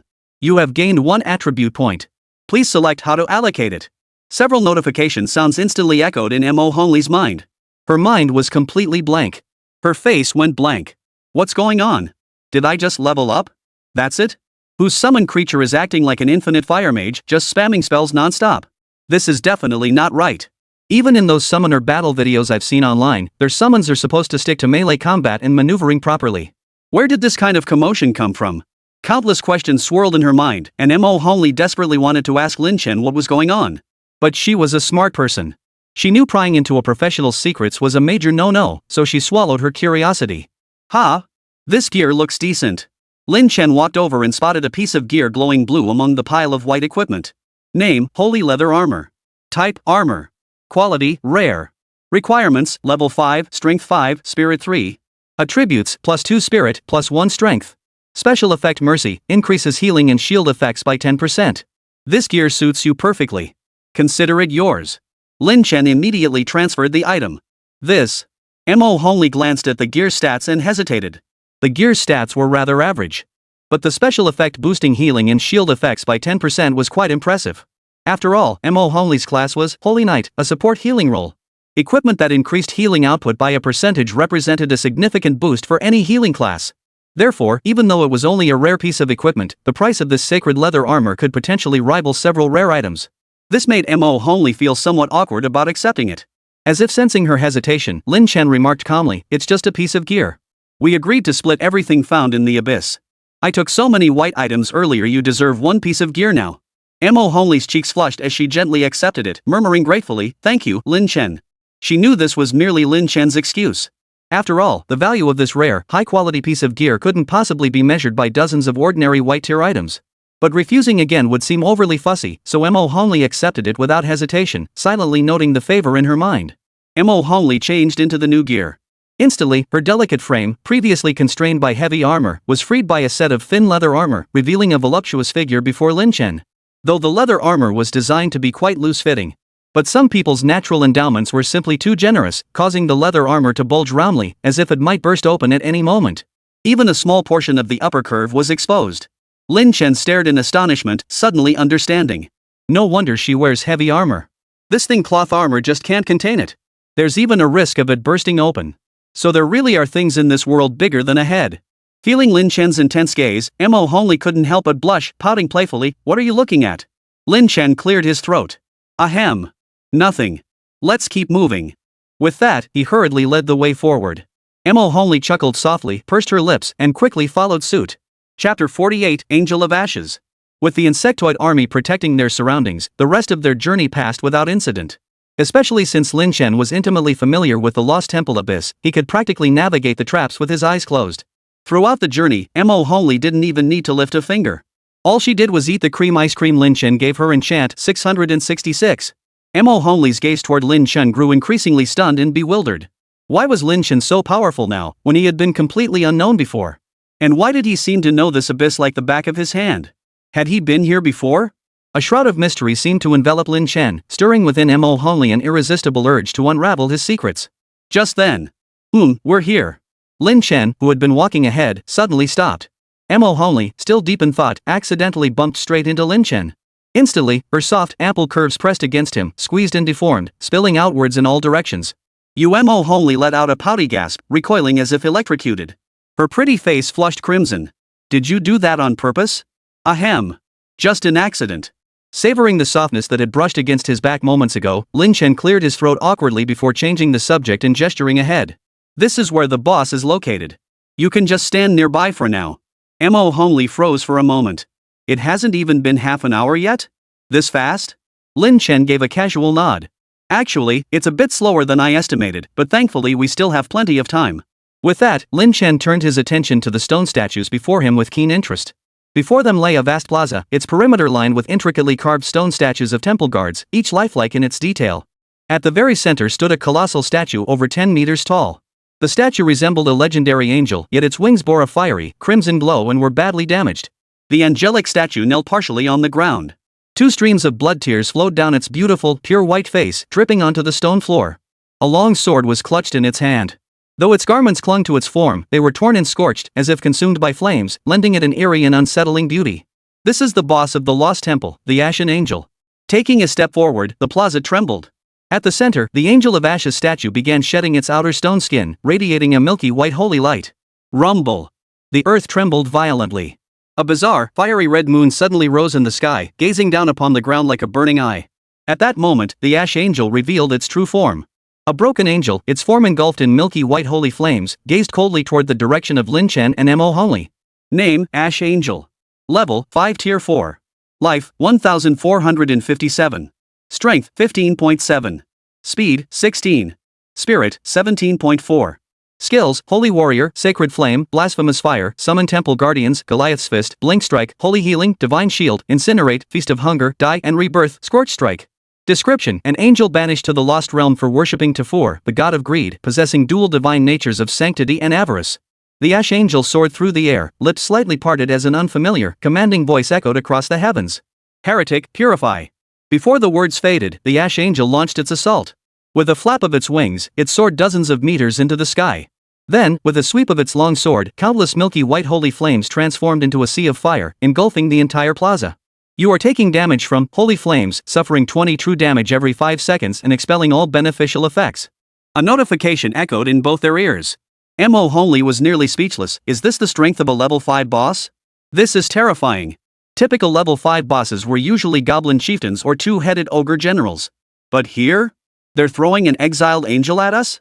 That's a huge leap. Lin Chen raised his hand, "Go." Immediately, countless insectoids roared and charged toward the Ash Angel in the sky. Whoosh, whoosh, whoosh. Fireballs and barbed spines swirled like a storm, engulfing the Ash Angel.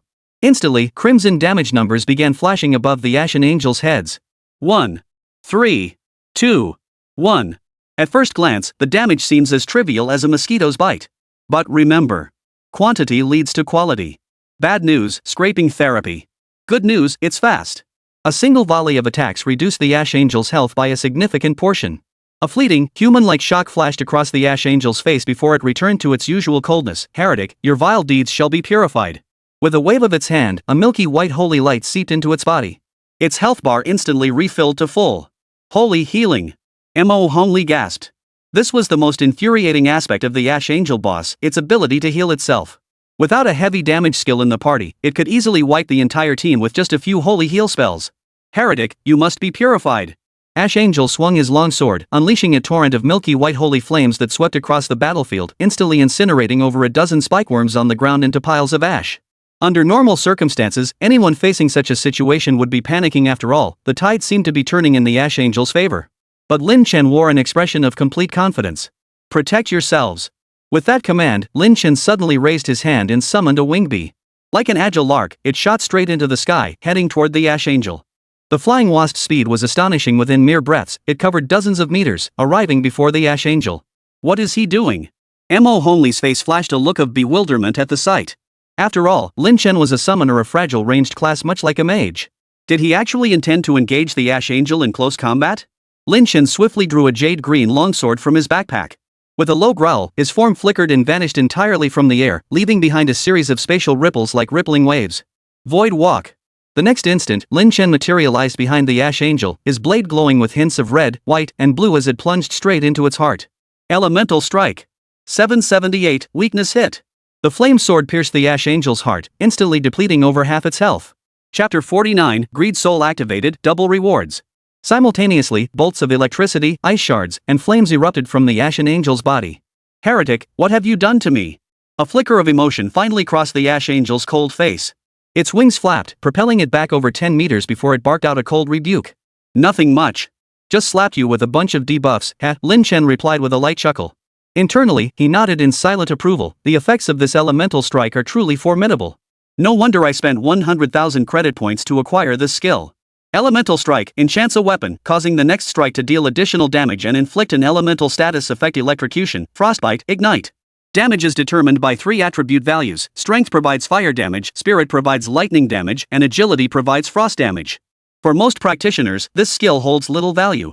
After all, most practitioners only allocate points and stack one attribute, meaning they can only deal one type of damage. Lin Chen, however, was different. Each insect grants Lin Chen a proportionate boost to his 3 core attributes. This resulted in Lin Chen's attributes being exceptionally well-rounded. While his spirit might be higher, the other 2 were certainly not lacking. Therefore, for Lin Chen, this elemental strike delivers triple the impact. His earlier strike instantly reduced the Ash Angel's health by half, demonstrating just how terrifying his damage output truly is. Yet what Lin Chen valued most was its ability to inflict elemental status effects. As the name implies, these effects inflict negative buffs on monsters. Among them, electrocution takes additional damage. Frostbite reduces movement speed, attack speed, and casting speed. Ignite deals continuous fire damage. Once these 3 debuffs are applied, the Ash Angel becomes a sitting duck. Whatever tricks you're playing, you'll die in the end. The Ash Angel coldly snarled, charging at Lin Chen without hesitation, swinging his longsword to strike him down. Yet Lin Chen vanished mid-air once more, reappearing 100 meters away the next instant. He laughed loudly. It's not me who's doomed, it's you. Insectoid race, full-scale attack. The insectoid hordes below, upon receiving their orders, activated their buffs in unison and launched a frenzied assault upon the Ashen Angels. Boom! Boom! Whoosh, whoosh, whoosh. The flame-spewing beams of the fireworms, the colossal fireballs of the brainworms, and the hail of stingers from the spine crawlers intertwined in the air. They instantly engulfed the Ash Angel. Without even a cry, it lost all life, crashing heavily to the ground. It reverted to a stone statue and shattered into pieces. Your teammate defeated the Ash Angel, earning 24,310 EXP. You have reached level 8. You have gained 1 attribute point. Please choose how to allocate it. You and your team have cleared Abyss, lost Temple Hard for the first time, earning Pantheon Reputation 1. You and your teammates have cleared Abyss, lost Temple Hard for the first time in 24 minutes 19 seconds. Suddenly, a series of notification sounds rang in his ears. Mo Honley stood frozen in place, her expression blank. Because she was completely dumbfounded.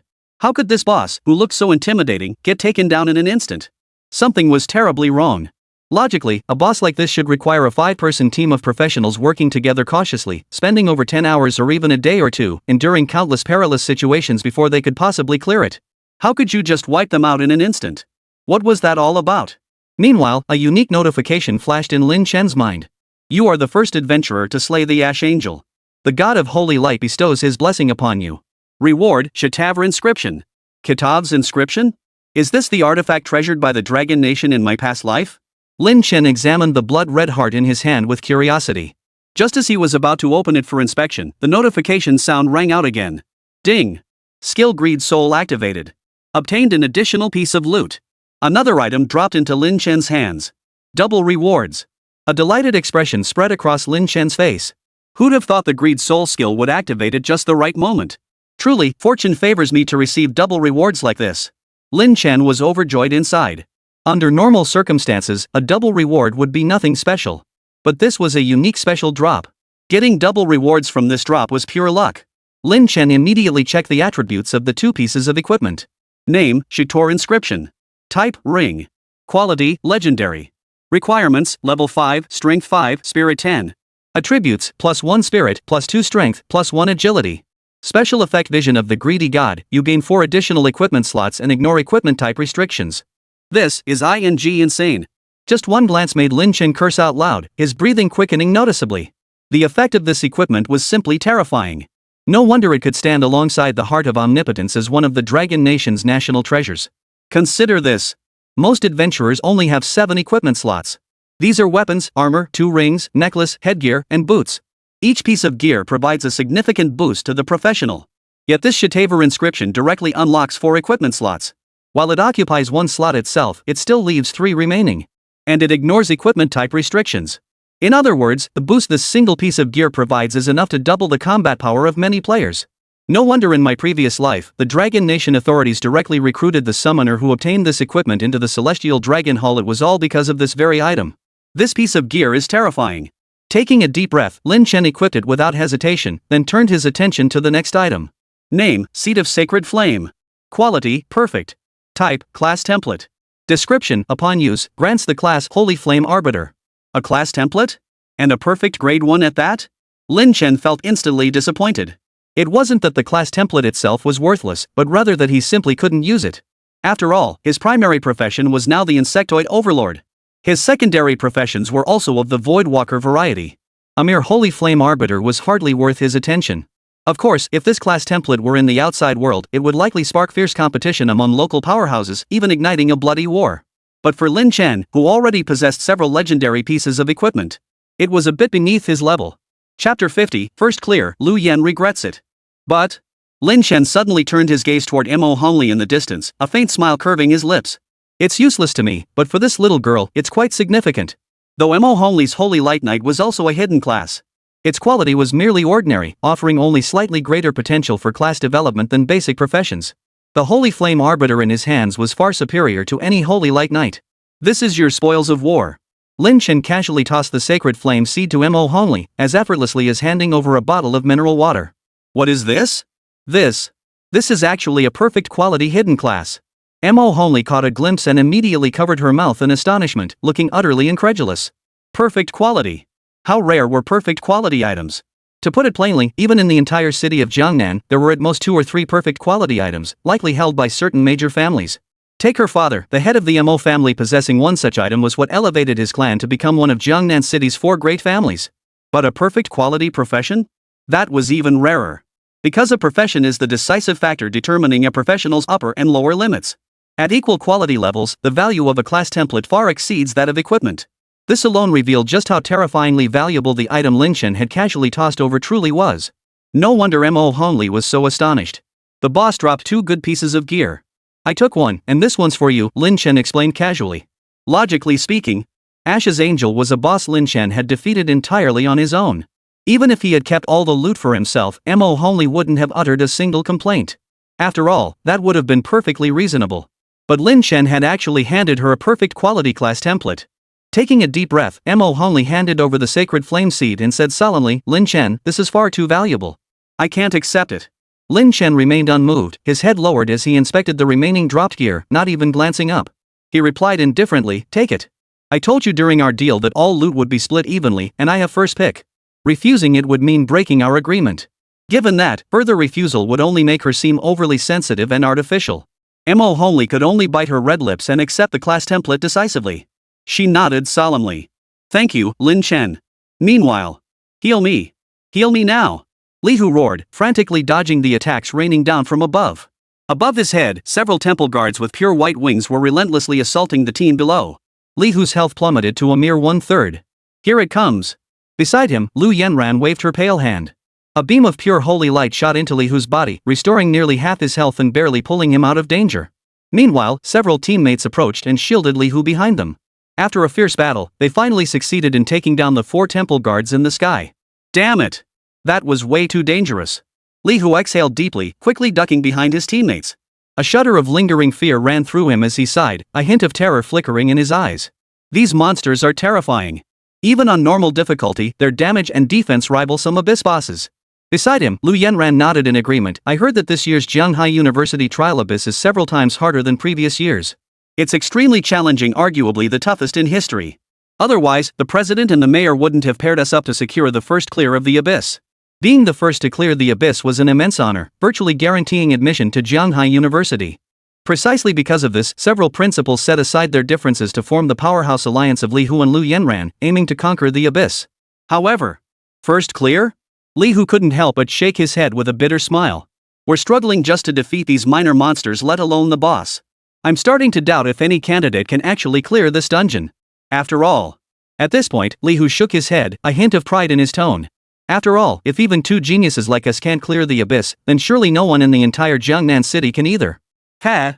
Little did he know, the moment his words faded, a notification tone suddenly rang out. Congratulations! The Dominator squad has successfully cleared the abyss, Lost Temple hard for the first time in 24 minutes and 19 seconds. The entire team froze in place, stunned. What? Someone cleared it? And on hard difficulty? 24 minutes? Did I hear that right? Hard difficulty, 24 minutes? A look of utter astonishment spread across everyone's faces. They had struggled endlessly, exhausting every effort just to defeat 4 minor monsters. And this Dominator team had cleared the entire dungeon outright? The gap between people is just too huge. Even Li Hu and Liu Yanran were utterly stunned, their expressions complex and mixed. The Dominator squad? Could it be Lin Chen? Li Hu frowned, his voice gritted with frustration. Didn't he consume the blood coagulation pill, rendering him unable to level up? How could he be this powerful? Liu Yanran was even more stunned.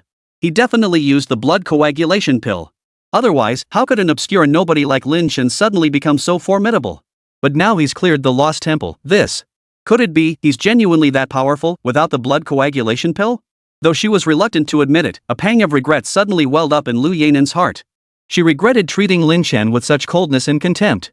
If she had been part of Lin Chen's team, she might have been one of the first to conquer the abyss. Meanwhile, Dragon Nation, Tiandu. Within a towering spire that pierced the clouds. So what brings you here today, War God Chen? Feeling chatty?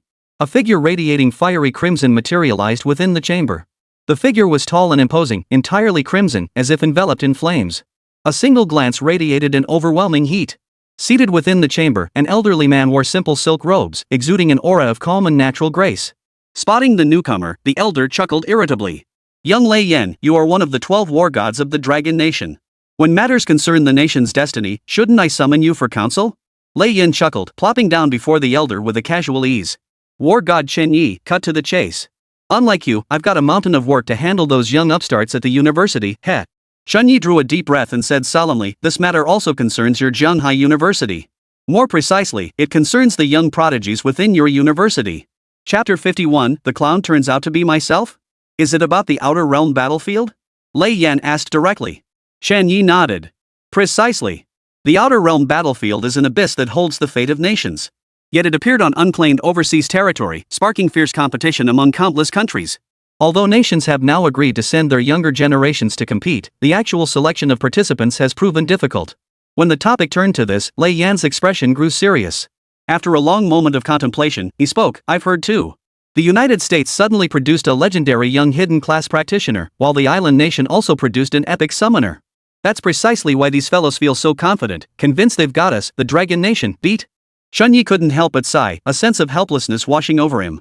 Legendary tier practitioners. Epic tier summoners. These two professions were truly national treasures.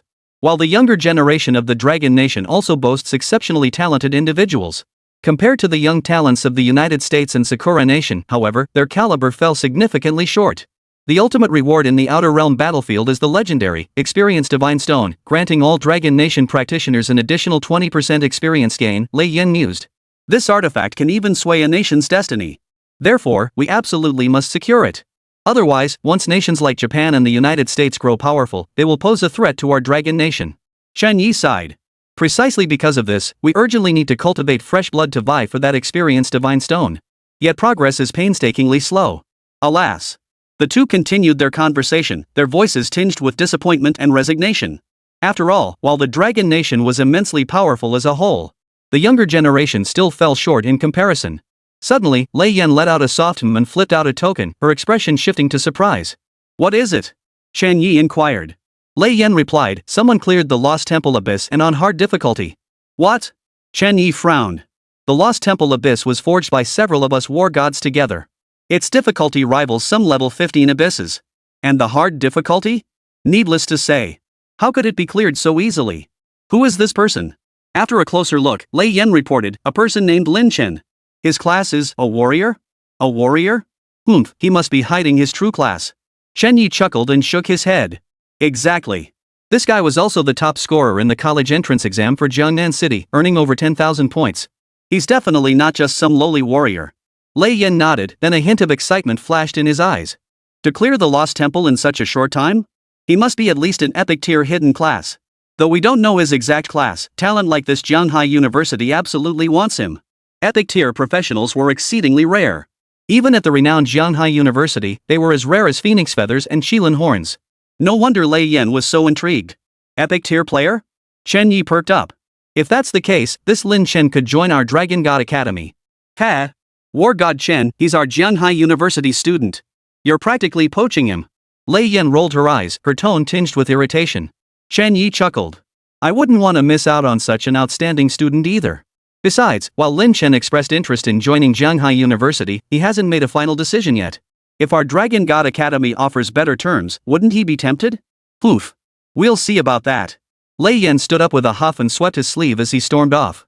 After leaving the room, Lei Yan surveyed the empty surroundings. Suddenly, he walked to a secluded spot, took out a crystal stone, and whispered into it.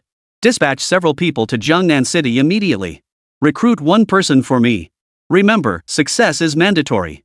Failure is not an option. Jiangnan City. On the trial plaza. A group of people froze in place. Just moments ago, they were collectively debating how long it would take for Lin Chen's Dominator squad to emerge in disgrace. Suddenly, a notification tone pierced their ears. Congratulations! The Dominator squad has successfully cleared the Abyss, Lost Temple hard for the first time in 24 minutes and 19 seconds. Lin Chen cleared it? And he cleared hard difficulty in under half an hour? Everyone froze in place, jaws practically dropping in astonishment. You see. At this very moment, not a single team across the nation had recorded a single run in the Lost Temple Abyss. Which meant Lin Chen's Dominion squad was the very first team nationwide to clear the Abyss. Many felt their faces burning with embarrassment. What a slap in the face. Absolutely humiliating. Just now I was laughing at others for overestimating themselves. Now it seems the clown was me all alone? And just then. Buzz. The portal hummed as two figures materialized in the square. None other than Lin Chen and Mo Hongli. The moment they materialized, a crowd rushed toward them as if they'd spotted aliens. Big shot Lin Chen. Big shot, take me with you. Can you take me through the Lost Temple once? I'll pay you. Can I join the party? I don't have money, but I can keep you company.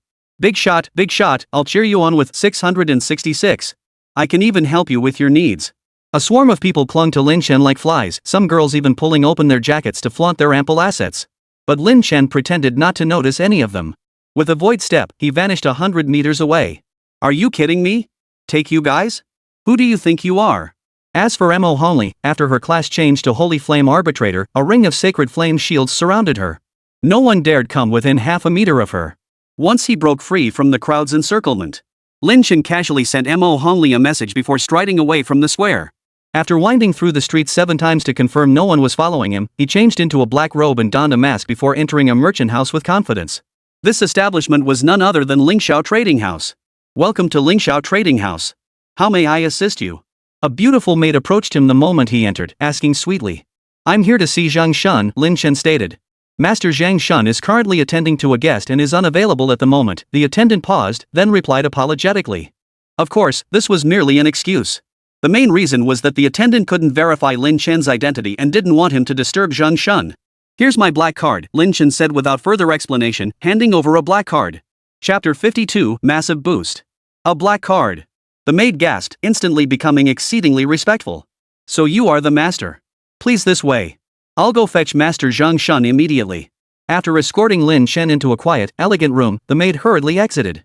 A few minutes later, Huang Xin entered the room, smiling broadly as he said, "Hee hee, Master Ruler, it's been quite some time. What treasures have you brought this time?" This master had left a profound impression on Huang Xin. The goods he had sold to the trading house back then had netted Huang Xin a tidy profit, so naturally, his attitude was quite favorable now. "This time, I've come to sell something, but first, I'd like to acquire some skill books." Lin Chen bypassed the pleasantries and got straight to the point. "Skill books? No problem at all, master. Our Lingxiao trading house is one of the top merchants in the entire southern region of Dragon Nation. We have every skill book you could want." Huang Xin paused for a moment, then patted his chest emphatically. "I'm specifically looking to purchase a skill called Greed Soul. How many copies do you have available?" Lin Chen asked directly. Greed Soul was the skill Lin Chen urgently needed to upgrade first. After slaying the Ash Angel and reaping double the spoils, Lin Chen had witnessed the terrifying power of this skill firsthand. Since relearning this skill would enhance its quality and level, acquiring as many skill books as possible was crucial. Later on, when those who recognized Greed Soul's value bought up all available copies to inflate prices, acquiring them would become extremely difficult. "Greed Soul?" Huang Xin paused, then pondered, "Master Ruler, please wait a moment. I'll immediately send someone to investigate." Within minutes, a maid delivered the news. "Master, regarding the Greed Soul skill, our trading house currently holds 3 skill books. However, the price is rather steep. Each book costs 100,000 credit points," Huang Xin explained. "3? Lin Chen's eyes lit up. "Alright, I'll take all 3. With all due respect, Master, this Greed Soul skill only slightly increases loot rewards and occupies a skill slot. Are you certain you wish to spend so many credits on it?" Huang Xin cautioned hesitantly. "You must understand. All practitioners have only 12 skill slots total. Therefore, every skill is precious and requires careful consideration. Passive skills also occupy a slot. Sacrificing a precious skill slot for a passive skill that doesn't boost combat power? Has this ruler lost his mind?" That was Huang Xin's thought. Lin Chen, however, replied indifferently, "You needn't concern yourself with this. Are you worried I can't afford it?" With no other choice, Huang Xin instructed the maid to proceed. Before long, the maid arrived bearing 3 skill books before Lin Chen. "Indeed, it's Greed Soul." Lin Chen examined them briefly and was overjoyed. He picked up the skill books and learned them all at once. "You have learned the skill, Greedy Soul. The quality of your Greedy Soul skill has been upgraded." 3 consecutive notifications sounded. Upon checking again, the effects of Greedy Soul had drastically changed. Name, Greedy Soul. Type, Skill Passive. Quality, Superb. Level, 6. Range, 0. Cost, 0. Requirement, Level 1. Effect, when looting monsters, you have a 100% chance to obtain an additional random loot item. A 100% chance to obtain extra loot. And this extra loot applies even to special limited drop items. Lin Chen felt an overwhelming surge of excitement. If no one else were present, he might have jumped up in celebration. But concealed beneath his black robes and mask, Lin Chen maintained a composed demeanor, leaving Huang Xin before him somewhat at a loss. Not bad." Lin Chen spoke up. "I need to purchase large quantities of this skill book, Greed Soul. If your trading house receives any, I'm willing to pay 150,000 credit points per copy." Huang Xin's face lit up. 150,000 credit points? Very well. Starting today, I'll have my people keep a close eye out. A price of 150,000 credit points was enough to purchase some rare equipment. Many people were selling this skill book as a common one, valuing it at only 10 to 20,000 credits. Naturally, Huang Xin was eager to act as the middleman, reaping profits exceeding tenfold. "Additionally, I require several other skills. Here's the list, see what your trading house has available." Lin Chen handed over a list directly. Huang Xin took it and his expression instantly turned astonished. Group Berserk? This skill is essential for summoners. It boosts a summoned beast's damage by a full 100% for a short time. Could it be that this mysterious master is actually a summoner? But as he continued reading, Huang Xin shook his head, dismissing his own conjecture. For the list contained far more than just summoner skills. It also contained skill books for mages, warriors, archers, and many other professions. If this mysterious ruler were a summoner, why would he need skills from other classes? Different classes couldn't learn each other's skills. Thinking this, Huang Xin glanced at their inventory and said to Lin Chen, "Master, most of the skills listed here are common ones. We happen to have several skill books for sale. Specifically, Necromancer's Summoning, Soul Beast Summoning, Chain Lightning, and Mage's Hand. Would you like all of them?" "I'll take them all," Lin Chen nodded, a hint of satisfaction in his voice. He hadn't expected Lingxiao Trading House to have such a rich inventory. Being able to replenish so many skills at once was a pleasant surprise. Within moments, the maid brought all the skill books over. Lin Chen promptly stowed them all into his backpack without hesitation. Seeing this, Zhang Shan wore a broad smile as he said, "Heh, Master Dominator, these skill books total 870,000 credit points. How would you like to settle the payment? 870,000 credits?" Lin Chen winced inwardly, feeling a pang of helplessness. Being a professional really burns through money hundreds of thousands just like that. But it was worth it. Clearing his throat, Lin Chen said, 870,000 credit points? I don't have that kind of money on me. Zhang Shan immediately grew tense, letting out a nervous chuckle. Mr. Dominator, you're not joking, are you? Lin Chen smiled faintly, retrieved an item from his backpack, placed it gently on the table, and replied calmly. Of course I'm not joking. I don't have that many credit points, but I do have an item I plan to list for auction through your trading house. Chapter 53, Brother-in-Law? Equipment? Zhang Shan froze for a moment, but when his gaze fell upon the item emitting a faint yellow glow, his breathing instantly quickened. Yellow gear? Could it be legendary quality? No way. How precious were transcendent items? Even across the entire city of Jiangnan, only the highest echelons possessed such gear. And now, the person before him actually intended to auction off such a treasure? Carefully picking up the gear, Zhang Shan examined it. Name, Sunflower Breastplate. Type, Armor. Quality, Superb. Requirements, Level 1, Strength 2, Spirit 2. Attributes, +1 Strength, +1 Spirit, +2 Agility. Special effect Scorch, while in combat, inflicts a scorch effect on one nearby enemy per second, dealing continuous fire damage. It really is a transcendent item. Zhang Shan swallowed hard, his eyes brimming with excitement and anticipation. Even though it's only a level 1 item, it's still extraordinary gear. That special effect is incredibly powerful. Zhang Shan felt his breathing quicken slightly. He turned to look at Lin Chen, his eyes now filled with even more respect. If Lin Chen could produce a pile of rare and excellent quality gear, it would bring Zhang Shan joy. Then a single transcendent piece was enough to instill awe and reverence in Zhang Shan.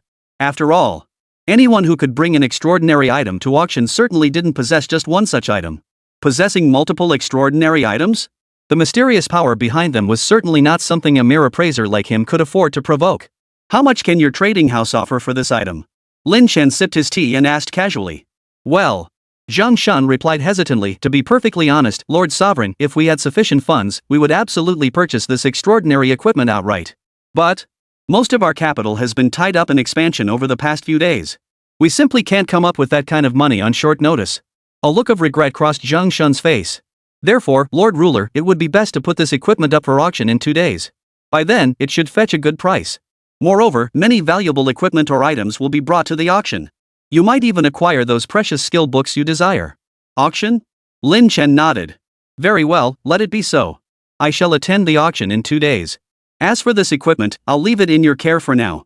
Lin Chen appeared unconcerned. This piece of equipment was one of the drops obtained after defeating the Ash Angel. He possessed 4 or 5 other pieces of similarly extraordinary gear. Thank you, Lord Ruler. Zhang Shan said respectfully. After a long conversation, Lin Chen finally stepped out of Lingxiao Trading House and returned to the Mo residence. Upon entering the villa, he didn't see Mo Hongli, but found the little brat Mo Honglu sitting on the sofa. She was dangling her long, white, delicate legs, eating fruit while watching TV, looking utterly content. Spotting Lin Chen, she beamed and called out, "Brother-in-law, you're finally back." Sister was nearly worried sick. Brother-in-law? Lin Chen instantly felt a wave of exasperation wash over him. When exactly had he become Mo Hongli's husband? Ahem. I'm just friends with your sister, not what you said. Lin Chen felt he needed to clarify. But the little girl just skipped right up to him, her eyes sparkling as she teased, "Come on, brother-in-law. My sister's eyes practically glaze over when she looks at you. What else needs to be said? And you dare say you don't have any feelings for my sister? Stringy? What kind of bizarre adjective was that?" The faint, maidenly scent wafting from Mo Honglu sent a wave of sensation through Lin Chen. Before he could respond, a soft cry came from the side. "Xiaolu, what are you saying?" Mo Hongli, dressed in her everyday attire, came running over with a flushed face, covering Mo Honglu's mouth with her hand. Catching Lin Chen's gaze, Mo Hongli's blush deepened. "Lin Chen, you don't get the wrong idea. This child just blurts out whatever comes to mind." Lin Chen shrugged. "No big deal. Kids say the darndest things." But Mo Honglu protested indignantly, waving her tiny fists, "I'm 16. I'm not a child. And you've always liked my brother-in-law anyway. I'm your sister, how could I not know?" "Xiaolu, you." Mo Hongli stamped her little foot in embarrassment, then ran back into her room with a little whimper. "Hee, see, brother-in-law? I was right." Mo Honglu stuck out her newly developing chest, her little face beaming with triumph. "Sis gets shy so easily, but she really does like you." Lin Chen sighed and gave the little girl a light tap on the head. "You're just a kid. Stop going on about love and romance all the time. With that, he left Mo Honglu looking utterly aggrieved and returned to his own room. He pulled several skill books from his backpack and laid them before him. After a quick glance, he learned them all. Instantly. You have learned the skill, Undead Summoning. You have learned the skill, Soul Beast Summoning. You have learned the skill, Chain Lightning. You have learned the skill, Mage's Hand. Among these skills, 2 were summoner abilities. Summoner skills allow Lin Chen to disguise his profession as an ordinary summoner, preventing others from detecting his true identity as the insectoid overlord. The 2 mage skills include a highly practical area of effect control and damage spell, as well as Mage's Hand, a telekinetic ability that allows him to move objects from a distance. Summon the undead. With a low incantation, a battered skeleton materialized before Lin Chen. You have summoned a low-tier skeleton. What the hell is this? Lin Chen couldn't help but mutter in disappointment. Necromancy is a subclass of the summoner, an exclusive skill of the necromancer. Its effect is to randomly summon undead creatures. In other words, this skill could summon low-tier undead like skeleton warriors or skeleton archers. It could even summon high-tier undead like necromancers or bone dragons. But the odds is even more frustrating than gacha mechanics in some games. Therefore, even necromancers rarely rely on this skeleton summoning as their primary skill. But for Lin Chen, it didn't matter much after all, it was merely a means to conceal his true identity. Soul Beast Summoning. Another low incantation echoed. Instantly, a tiger-like figure shimmering with faint blue light materialized before him. You have summoned the Azure Wind Tiger. The Azure Wind Tiger? Not bad at all. Lin Chen nodded. The Azure Wind Tiger was a level 5 ferocious beast, naturally possessing extraordinary speed. It presented a considerable challenge for newcomers. Chapter 54, Abyss Efficiency Squad? Though neither of these summoned beasts is particularly powerful in combat, they'll suffice. After all, they're just summoned beasts to cover our identities. Lin Chen nodded, thoroughly satisfied. Though he didn't know if anyone besides himself truly understood the insect lord profession. But as the saying goes, better safe than sorry. With my current strength, I cannot guarantee my survival against those peak-tier powerhouses, so I must proceed with extreme caution.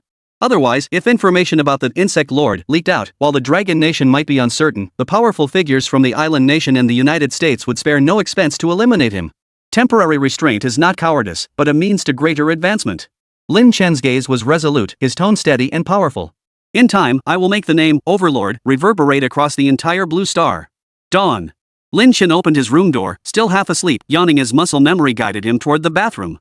Last night, he'd been fine-tuning his skill combinations and mapping out his future path, finally drifting off only after midnight. Thus, upon waking, his mind felt thick and muddled like a tangled mess of paste. Tick-tock. What's that sound? Lin Chen thought he faintly heard the sound of water, but his foggy mind didn't dwell on it. He pushed open the bathroom door without hesitation. Little did he know. Ah!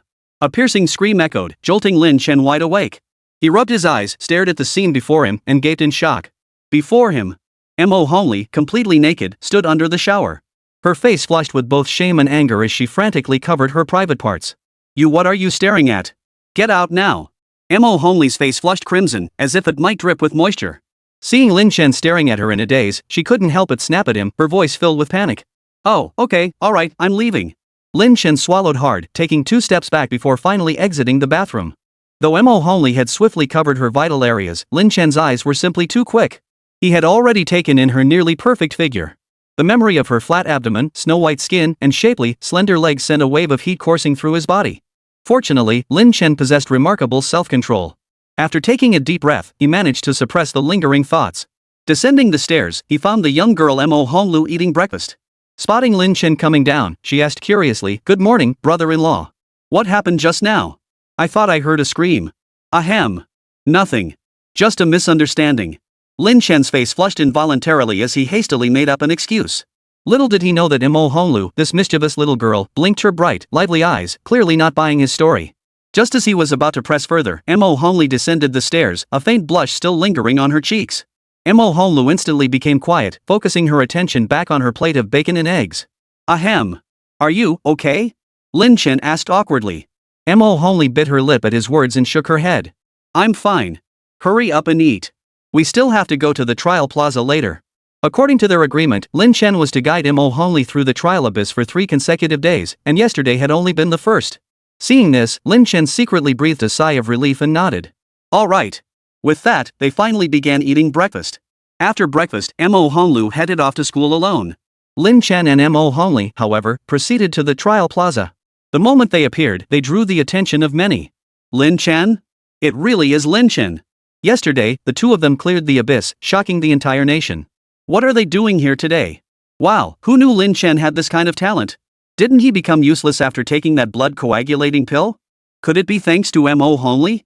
Living off someone else's money, huh? My stomach's been acting up. I could go for a free ride too. A crowd stared at Lin Chen with mixed expressions of envy and jealousy. But no one dared approach him. After all, the terrifying sight of MO Hongli's sacred flame shield from yesterday was still fresh in their minds. They certainly didn't want to get singed by that milky white holy flame. Yet, as they hesitated to approach, Lin Chen suddenly cleared his throat and bellowed, "Bring the abyss! Efficiency squad, come on down!" The words sent shockwaves through the crowd. Bring the abyss? Such arrangements weren't uncommon, and even the trial grounds didn't prohibit them. After all, fairness held little meaning in this world. Might was what truly mattered.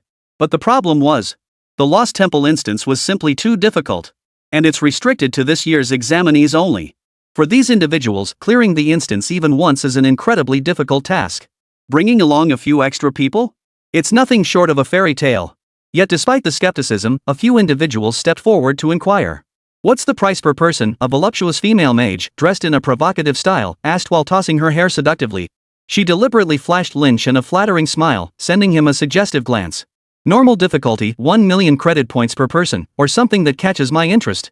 Challenge difficulty, 3 million. Hard difficulty, 7 million. Lin Chen answered lazily. What? 1 million per person? The mage's seductive smile froze on her face. Are you made of gold or silver? How can bringing someone along cost so much? Take it or leave it. If you don't want it, don't block others. Lin Chen waved him off curtly. What? Think it's too expensive? Then don't buy it. After all, I'm not forcing you. But aside from me, it seems no one else can take you to the abyss. The female mage paused, then suddenly leaned in close. She rubbed her ample bosom against Lin Chen's arm while cooing sweetly, "Sweetie, just give me a discount, okay? Sis doesn't have that much cash on her. Or how about this, I'll spend the night with you. What do you say?" Though not as stunningly beautiful as Mo Honli, the female mage's attire exuded an undeniable allure, and her figure was equally impressive. This style proved irresistible to certain types. Mo Honli shot Lin Chen a nervous glance, her breathing slightly hurried. Lin Chen, however, simply waved his hand, shoving the female mage away. "If you're not buying, get lost." Unexpectedly rebuffed, the sorceress cursed under her breath before finally retreating. A crowd gathered around, pointing and whispering at Lin Chen, yet no one dared to approach him again to inquire about the price. After all, 1 million yuan per person wasn't something everyone could afford. Lin Chen showed no urgency. He pulled 2 chairs from his backpack and sat down right in front of the crowd, looking perfectly at ease. Chapter 55, 10 million arrives. Witnessing this scene, the crowd nearly lost their composure again. He actually carried chairs in his backpack? What the hell is this? Damn, that's pretty bold. That's what you call a big shot. After all, most people's backpack slots are super limited, usually packed with gear, health potions, mana potions, and other essentials. Who else could possibly have extra space like Lin Chen, enough to stuff in a few chairs? But what happened next nearly made everyone's jaws drop. Lin Chen suddenly pulled out a mini fridge from his backpack, retrieved 2 bottles of Coke, handed one to Mo Honli, and then took a satisfying sip himself. Seriously? He actually had Coke? Are you guys here to clear the abyss, or on vacation? And just then, Lin Chen. 2 figures approached Lin Chen and Mo Honli. One wore plate armor, enveloped in a thick aura of holy light. The other wore a black hood, emanating a faint aura of death. The moment the crowd saw these 2, gasps erupted. Liu Yanran. They actually came? Unbelievable. Interesting. Yesterday, the 2 of them teamed up and spent 17 hours, along with several key items, to clear the Lost Temple on normal difficulty. While that's a pretty solid achievement for Jiangnan City, it's just average nationwide. It still falls short of what's needed to get into Zhanghai University. Could it be they want Lin Chen's help to get a better score? Someone speculated aloud. Though Liu Yanran and Li Hu were unquestionably top-tier talents in Jiangnan City. However, when viewed across the entire Dragon Nation, they were hardly noteworthy. For Zhanghai University, which only admitted exceptionally gifted students, Liu Yanran and Li Hu had met the minimum admission threshold. But whether they would actually be accepted depended entirely on their final scores. Li Hu looked at Lin Chen with a complex expression and asked in a low voice, "Lin Chen, how many credit points do you charge per person?" Lin Chen smiled broadly. "For standard difficulty, it's 3 million credit points per person or something that piques my interest. Challenge difficulty, 5 million. Hard difficulty, 10 million. Which will it be for you two?" Liu Yanran immediately protested, "What? Didn't you just say the challenge difficulty was only 3 million? Why did the price jump when it came to us?" Lin Chen chuckled. "You're you, and they're them. How can you lump everyone together? Besides, if you think it's too expensive, you can always clear it yourself. No need to come begging me. Lin Chen sneered inwardly, his tone showing no sign of backing down. Though Liu Yanran and Li Hu hadn't actually laid a finger on Lin Chen. But he deeply disliked them. Both were supremely arrogant, looking down on everyone else. They were begging him for a favor, yet acted as if they were superior, as if he owed them something. Liu Yanran's beautiful face turned icy with fury. After all, she was the eldest daughter of the Liu family. From childhood, she had displayed exceptional talent, coupled with near-perfect beauty, making her stand out among her peers like a phoenix among chickens. She had grown up surrounded by praise and adoration, never encountering such a brazen, insolent attitude as Lin Chen's. Miss Liu, if you're unwilling, you're free to leave. I never forced you to seek me out, Lin Chen said lazily, his tone laced with a hint of mockery. Surely this Liu Yanran didn't believe every man had to grovel at her feet and submit to her every whim? She was indeed quite beautiful, but so what? Having lived 2 lifetimes had forged Lin Chen's will as hard as steel. Even the most beautiful woman could only stir a momentary flutter in his heart. He would never do anything that went against his own interests. As the saying goes, women only slow down my sword. Alright, Lin Chen, Li Hu finally spoke up. I know we crossed you back in the trial grounds. But this time, we're willing to apologize. Just lead us through the challenging Lost Temple trial. Get us high enough scores to get into Zhonghai University. 5 million it is. Here's my money. With that, Li Hu handed over a card. After a quick check, Lin Chen nodded. Not bad, it really is 5 million. This money must be from your principal, right? Ha, he really went out of his way for you. Li Hu's expression darkened. None of this is any of your business. Lin Chen smiled faintly, saying nothing more, and sent the party invitation directly. You have sent a party invitation. Member, Li Hu has joined your party. Then, Lin Chen turned to Liu Yanran. Goddess Liu, what do you say? Hesitation flickered across Liu Yanran's face. 5 million credit points she certainly had the means to pay. But she couldn't bring herself to do it. After all, it was she who had spread the news that Lin Chen had become a cripple after using the blood coagulation pill. Moreover, she had always treated Lin Chen with a condescending, patronizing attitude. Now, Lin Chen had become the very key to whether she could attend Zhonghai University. This staggering reversal left Liu Yanran both humiliated and furious, yet utterly unable to accept it. Gritting her teeth, Liu Yanran finally nodded. Lin Chen, I'm in. Here's my money. A very wise decision, Lin Chen chuckled lightly, taking the money without hesitation. After counting it, he extended the invitation. You have initiated a party invitation. Member, Liu Yanran has joined your team. TSK, rich people's money is the easiest to earn just like that, 10 million. Lin Chen grinned widely as he stared at the balance in his account. Moments later, Lin Chen gathered his focus and pointed at the teleportation stone before him. No time to waste, we depart immediately. As he touched the teleportation stone, the group's figures vanished from the plaza. After a brief dizziness, they looked around to find themselves in a desolate landscape. The Lost Temple. Entire squad entered Abyss, Lost Temple Challenge. After settling their footing, Liu Yanran spoke up. Let me introduce myself first. My class is Templar, capable of filling any role in combat. If any of you have weaknesses. This was the standard introduction new members gave upon joining a team, analyzing their class and skills to ensure effective coordination and shared responsibility during combat. After all, while it appeared that Lin Chen had led them through the abyss, Liu Yanran certainly didn't believe Lin Chen could single-handedly lead their group through the Lost Temple. No need. You just watch from behind. Lin Chen waved his hand dismissively, cutting Liu Yanran off. I said I'd lead you through the abyss, and I won't let you interfere. You just watch. Chapter 56, Mo Homely's Hostility. Lin Chen, you're not joking, are you? Li Hu immediately frowned, instinctively suspecting Lin Chen was exaggerating. After all, unless one possessed strength, crushing opponents by over 10 levels, soloing the abyss with peers of equal rank was nearly impossible. Liu Yanran also wore a look of puzzlement. Only Mo Homely beside them remained utterly unfazed, though she kept casting deliberate glances at Liu Yanran, her gaze tinged with hostility. Lin Chen smiled faintly. Just watch my performance. Then, he raised his hand. A dense swarm of summoned creatures instantly filled the surrounding space. These summoned creatures. Most were low-tier skeleton warriors, though some skeleton archers and skeleton mages were mixed in. Next were the Azure Wind Tigers, their bodies radiating a cold blue glow. Though few in number, each exuded a palpable aura of danger. Summoner. You're a summoner? Liu Yanran exclaimed in shock. The illustrious name of summoners was something nearly every citizen of Blue Star had heard since childhood. Indeed, certain powerful summoners held such esteemed status that they could even engage in equal dialogue with the state. Li Hu's eyes widened in equal astonishment. Lin Chen, you've been hiding your profession? You're a summoner? Amidst their shock, complex emotions surged within them. First came the realization. After all, the reason behind Lin Chen's extraordinary abilities had finally been revealed. He was a summoner. It made perfect sense that he was so formidable. Yet, what followed was a bitter sense of humiliation. The Lin Chen they had looked down upon just days ago had now transformed into a summoner with limitless potential. This stark contrast left both of them with a bitter taste in their mouths. Even the haughty Liu Yanran, faced with this harsh reality, lowered her proud head. Suddenly, Liu Yanran seemed to recall something and tentatively asked, "Lin Chen, classmate, did you happen to encounter a golden soul rat boss recently?" Though the odds were slim, she still wanted to test whether the Lin Chen before her was the summoner who had defeated the golden soul rat boss and rescued her not long ago. After all, that summoner's heroic figure had left a profound impression on Liu Yanran. So much so that even in her dreams lately, she found herself entangled with that figure. Lin Chen didn't hesitate at all, replying indifferently, "I don't know what you're talking about." Liu Yanran immediately relaxed. "Nothing, just a passing question." Fortunately, Lin Chen wasn't that summoner lord.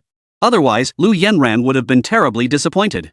After all, in Liu Yanran's imagination, that summoner though masked must possess the face of a dashingly handsome Prince Charming. While Lin Chen wasn't unattractive, he fell far short of being a handsome man. That makes sense, Liu Yanran reasoned to herself. That summoner's creature was some kind of insect-like thing, while Lin Chen's summoned being is just the most common skeleton. He probably can't hold a candle to that summoner. Lin Chen knew exactly what Liu Yanran was thinking, but he couldn't be bothered to respond. He simply led the way forward. Two massive boulders plummeted from the sky, instantly transforming into stone giants. Lin Chen skillfully dodged the falling boulders, then waved his hand. Charge! Countless skeletal troops surged toward the stone giants. Amongst the skeletal horde, however, some fireworms and stinger worms had quietly infiltrated. Their forms were concealed by the vast skeleton army. Only Lin Chen himself could detect their presence. After a wave of fiery assaults, both stone giants crashed to the ground. This scene left Liu Yanran and Li Hu utterly stunned, their eyes wide with disbelief. He killed two stone giants that easily? Our squad back then struggled for half an hour just to barely take down two stone giants. Yet Lin Chen. Is this the true power of a summoner? Amidst their shock, both Li Hu and Liu Yanran cast bitter glances at Lin Chen, who stood beside them with unruffled composure. Their eyes held a hint of envy and jealousy. What they didn't know was, even an ordinary summoner couldn't achieve such feats. Take, for instance, these skeletons summoned by the undead summoning skill. Though numerous, their strength fell far short of even an ordinary human's, essentially crumbling at the slightest touch. Thus, no matter how many there were, their attacks couldn't even scratch the stone giant. Instead, a single stomp from the stone giant could wipe out entire swaths of skeletons. Only Lin Chen's insect horde, being exceptionally powerful, could execute such a swarm tactic. Especially spell-casting beasts like the flame worm at single skill, flame impact, dealt damage surpassing even the full power strikes of some level 5 mages. Let's go. After effortlessly dispatching the two stone giants, Lin Chen picked up the dropped equipment without hesitation before giving a casual order. The others immediately followed. Under Lin Chen's leadership, navigating the challenging Lost Temple was like pushing through a field of flowers, effortless and smooth. Lin Chen and his companions could simply chat while sheltering behind their summoned creatures. "You're the renowned Liu Yanran from the three great families?" Mo Hongli initiated the conversation, though her tone carried an inexplicable edge of hostility. Liu Yanran paused, then nodded. "I am Liu Yanran, Miss Mo. We met once at a gala a year ago, a charity event, I believe, where all four major families were present. It's a pity we didn't get a chance to speak then." As a scion of one of the four great families herself, Liu Yanran recognized Mo Hongli, though they'd never crossed paths before. Facing this polite exchange, Mo Hongli responded coolly, "It's just as well we didn't speak. After all, our families have always been rivals and now more than ever." "Ha? What kind of rivalry?" Liu Yanran frowned, utterly puzzled. "Ahem, I didn't say anything." Her face flushed as Mo Hongli realized she'd accidentally voiced her true thoughts, quickly stammering her way out of the awkwardness. Under Lin Chen's guidance. In less than 20 minutes, the Ash Angel fell before Lin Chen, dropping a mountain of gear. Under the effect of Greed Soul, Lin Chen could obtain double loot rewards with 100% certainty. Among the gear scattered on the ground, several pieces even glowed with a yellow radiance. This signified that several pieces were of exceptional quality. Lin Chen stepped forward, stowing all the gear into his backpack before selecting a few suitable pieces for Mo Hongli and handing them to her. Liu Yanran and Li Hu could only stare at the glowing gear, swallowing their saliva. After all, they had only paid for the guide service to clear the dungeon. The dropped gear had nothing to do with them. "Wait, is this item, Sacred Morning?" Liu Yanran suddenly stepped forward, pointing at one piece of gear. Chapter 57, Anything Goes? Lin Chen held a necklace glowing with a yellow light in his hand. "Yep, that's Sacred Morning." Lin Chen nodded casually. "Name, Sacred Morning. Type, necklace. Quality, superb. Requirements, level 5, strength 4, spirit 6. Attributes, +1 spirit, +3 strength, +2 agility. Special effect, all holy type skill effects are further enhanced by 10%. This equipment's special effect is highly practical, enhancing the effects of all holy type skills. For combat skills, this translates to a 10% increase in damage output. Healing skills see a 10% boost in healing power, while utility skills enhance shields, armor, and similar protective effects. For a hybrid class like Liu Yanran, who excels in both offense and defense, this equipment is nothing short of a divine artifact. Lin Chen, I want this piece. Name your price. Liu Yanran gazed at the necklace, her beautiful eyes brimming with desire. Price? Heh, sorry, not for sale. Lin Chen smiled faintly, flatly refusing. He had already promised this item to Mo Hongli. No matter how much Liu Yanran offered, he wouldn't sell it to her. I'll pay 5 million credit points. Liu Yanran declared, her lips parting decisively. Frankly, 5 million credits far exceeded the typical value of a transcendent item. Most extraordinary equipment typically ranged between 3 and 4 million credits. Only an exclusive piece like Sacred Mourning, which was practically a top-tier item for Liu Yanran, could command such a high price from her. 5 million? Lin Chen raised an eyebrow, then chuckled inwardly. This little minx's family is truly loaded. I bet their clan's worth over 100 million credits, right? But? Lin Chen sneered coldly.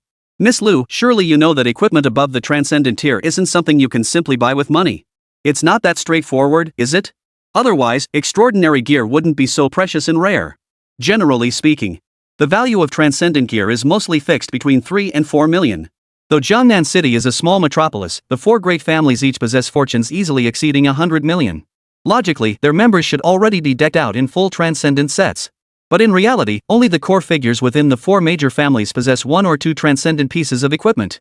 This is because equipment of transcendent quality or higher is subject to strict regulation. These restrictions aren't regulations issued by the Dragon Nation government. Rather, they stem from the hoarding practices of official bodies and major guild factions. In Lin Chen's understanding from his previous life, equipment of transcendent quality or higher is akin to precious metals like gold. Their production is scarce, and their utility is immense. While they cannot be controlled to prevent circulation, they can only be acquired through purchase to keep them in hand. Should the Dragon Nation go to war with certain nations, these items would become strategic resources on par with the grain and oil that defined Lin Chen's previous life. Essentially, other nations operate under the same principle. This explains why extraordinary equipment is so scarce in places like Jiangnan City. Even billionaire tycoons might possess only 1 or 2 such items.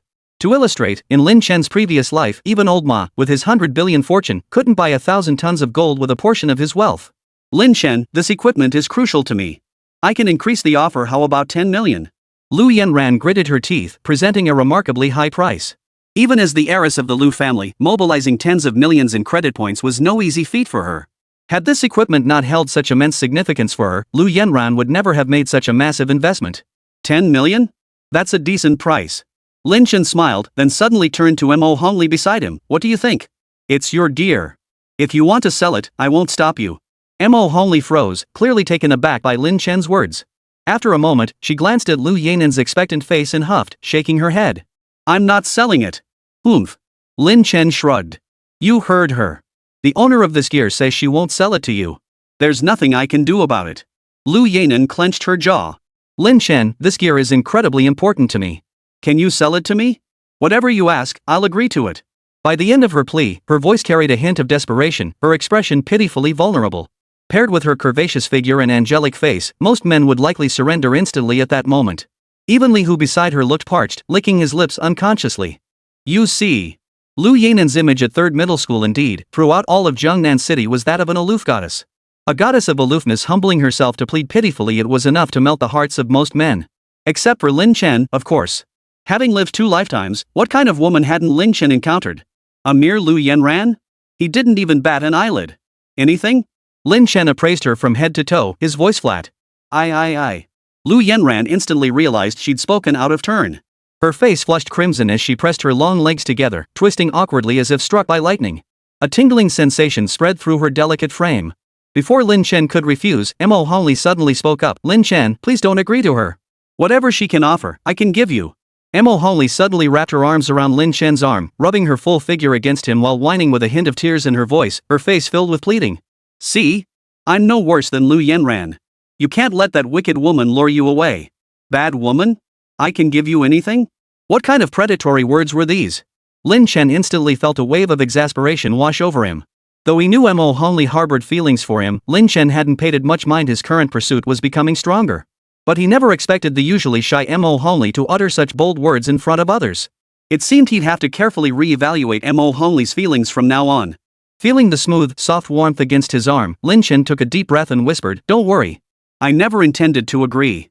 Mo Honglei finally relaxed a little, though she still clung tightly to Lin Chen, as if letting go might allow him to be lured away. Witnessing this scene, Liu Yanran finally understood. So Mo Honglei's inexplicable hostility toward her wasn't due to family rivalry, it stemmed from this. "Lin Chen, if you sell me this equipment, I can give you something valuable in return, something guaranteed to interest a powerhouse like you." Liu Yanran took a deep breath, her expression complex as she watched Lin Chen, still held tightly by Mo Honglei. She spoke slowly. "What?" Lin Chen chuckled lightly. Truthfully, at his level, ordinary wealth held little significance for Lin Chen. Only legendary or even mythical grade equipment could truly capture his interest. But clearly, a minor family like the Lius could never produce gear of that caliber, otherwise, they wouldn't be desperately pursuing a single extraordinary piece. "This thing." Liu Yanran waved her delicate hand, presenting a small object. Chapter 58, Abyss Key. Name, Ancient Fortress LV-15. Description, upon use, activates 5 portals to the Abyss. Portals vanish after a single use or 48 hours. Must be used on a map device. Ancient Fortress? This is a key to the Abyss. Lin Chen took it and examined it. After 2 seconds of confusion, he couldn't help but exclaim inwardly. An Abyss Key, as the name suggests, is an item that unlocks a passage to the Abyss. However, the Abyss instances opened by these keys are temporary and can only be cleared once. They vanish either after the time limit expires or upon completion. Compared to ordinary, repeatable abyssal instances, these one-time instances offered richer drops, even more precious and unique equipment and items. But likewise, one-time abysses are far more challenging. They also feature random map prefixes. Examples include, monsters within the area reflect 100% of the elemental damage they deal back to players, monsters within the area gain 200% additional health, players cannot restore health, and players suffer an additional 100% reduction in critical strike chance. As a result, most players choose to sell these abyss keys outright rather than attempt them themselves. Other affixes are manageable, but the reflect damage alone can shut down most classes. After all, many classes are glass cannons, their offensive capabilities far exceed their defenses. A single skill cast might kill the monster, but it would likely kill the caster too. But Lin Chen wore an expression of delight. Why? He was a summoner completely unaffected by the reflection modifier. "Lin Chen, what does the damage dealt by my summoned beast have to do with me? This reflected damage is unbearable." "Summoned beast, why should we care about the damage reflected back to Lin Chen? This reflected damage is unbearable. It's like stepping on your own foot to fly. Summoners can perfectly avoid this reflection affix. Other affixes, like monsters in area gain 200% HP, just slow down clearing speed a bit. Not a big deal at all." "Ancient Fortress?" Lin Chen nodded with satisfaction. "Not bad. I didn't expect your Liu family to have such a valuable item." "Ha! Alright, I'll take it." Lin Chen pulled another sacred morning out of his backpack and traded it directly to Liu Yanran. The other one went to Mo Honglei. Li Hu, Liu Yanran, and the others watched the scene unfold, their eyes nearly popping out of their sockets in shock. "What? You have another sacred lament? This, a boss dropping 2 identical transcendent items? This?" Lin Chen merely smiled faintly, not bothering to explain. "Double rewards from the Soul of Greed, kid." Of course, even with double rewards, 2 identical pieces of gear were still extremely rare. Because the Soul of Greed's extra rewards are entirely random. "Thank you, Lin Chen." Liu Yanran accepted the necklace with a complex expression, then transferred the money to Lin Chen. Li Hu also set his sights on a rare quality assassin weapon in Lin Chen's possession. After some haggling, he purchased it for 140,000 credit points. On the trial plaza, the portal's light flickered. Moments later, the figures of several individuals materialized. Li Hu said nothing, hastily leaving the group, likely to report back to his headmaster. Liu Yanran glanced at the rankings engraved on the stone tablet. Team Rankings 1, Dominator Squad, Hard Difficulty Time, 24 minutes 19 seconds, Total Evaluation Score, 54,714. Team Rank 2, Dominator Squad, Challenge Difficulty Time, 25 minutes 47 seconds, Total Evaluation Score, 25,439. Team Rank 3, Crimson Squad, Normal Difficulty Time, 4 hours 35 minutes 33 seconds, Total Evaluation Score, 5,436. This is the entire Dragon Nation leaderboard. The total evaluation score reflects a comprehensive assessment of team size, completion time, difficulty level, and other factors. Higher scores indicate greater strength of the clearing team or individual. Lin Chen's Dominator Squad swept the top 2 spots in the team rankings. This was only because Lin Chen had entered the Lost Temple just twice. Otherwise, if he had wanted to, he could have easily dominated the entire top 10. "Thank you, Lin Chen," Liu Yanran said gratefully once more, her tone tinged with solemnity. Her previous contempt and coldness toward Lin Chen had vanished. In their place now lay a hint of respect and Admiration. After all, Liu Yanran was fundamentally a woman who admired strength. She cared nothing for the weak, but towards the strong. She felt boundless awe. In Liu Yanran's eyes, the one most worthy of her friendship was that mysterious summoner who had rescued her from the golden soul rat that day. Second, Lin Chen's formidable strength also left a deep impression on her. If possible, Liu Yanran felt she could cultivate a relationship with Lin Chen. Her tone softened considerably, and even her gaze carried a hint of flattery. This change caused Mo Hongli, standing nearby, to stare wide-eyed in fury. However, it was just a transaction. No need for thanks. Facing Liu Yanran's flattery, Lin Chen remained utterly indifferent. Admittedly, admiring strength was a natural human instinct, nothing to be criticized. But Lin Chen simply disliked it. In his previous life, when Lin Chen was unknown, Liu Yanran hadn't crossed paths with him once. Where was the high and mighty Miss Liu Yanran back then? Now that he'd become powerful in this life, she was suddenly scrambling to befriend him? You're dreaming. Being practical and materialistic isn't a flaw in one's character. Double standards, however, absolutely are. Lin Chen's icy demeanor disappointed Liu Yanran, yet she maintained a gentle tone. Lin Chen, there's an auction tomorrow at Lingxiao Trading House. I'll be attending. Would you like to join me? Not interested. Lin Chen flatly refused. He immediately took Mo Hongli and left the trial square. Watching Lin Chen's retreating figure, Liu Yanran shook her head in disappointment, sighed, and felt a pang of regret. If only she had shown him even a shred of kindness back in high school, perhaps his attitude toward her today wouldn't be so icy. The next day, Lingxiao Trading House. Lin Chen, clad in a black robe and wearing a mask, stepped inside the trading house. Within 2 or 3 minutes of entering, Zhang Shan approached him, clasping his hands in a bow and smiling.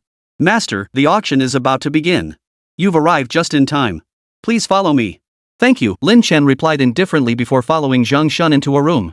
After winding through several corridors, they finally arrived at a vast auction hall.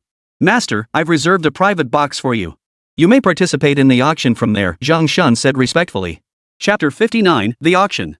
That's thoughtful, Lin Chen nodded slightly before stepping into the private box.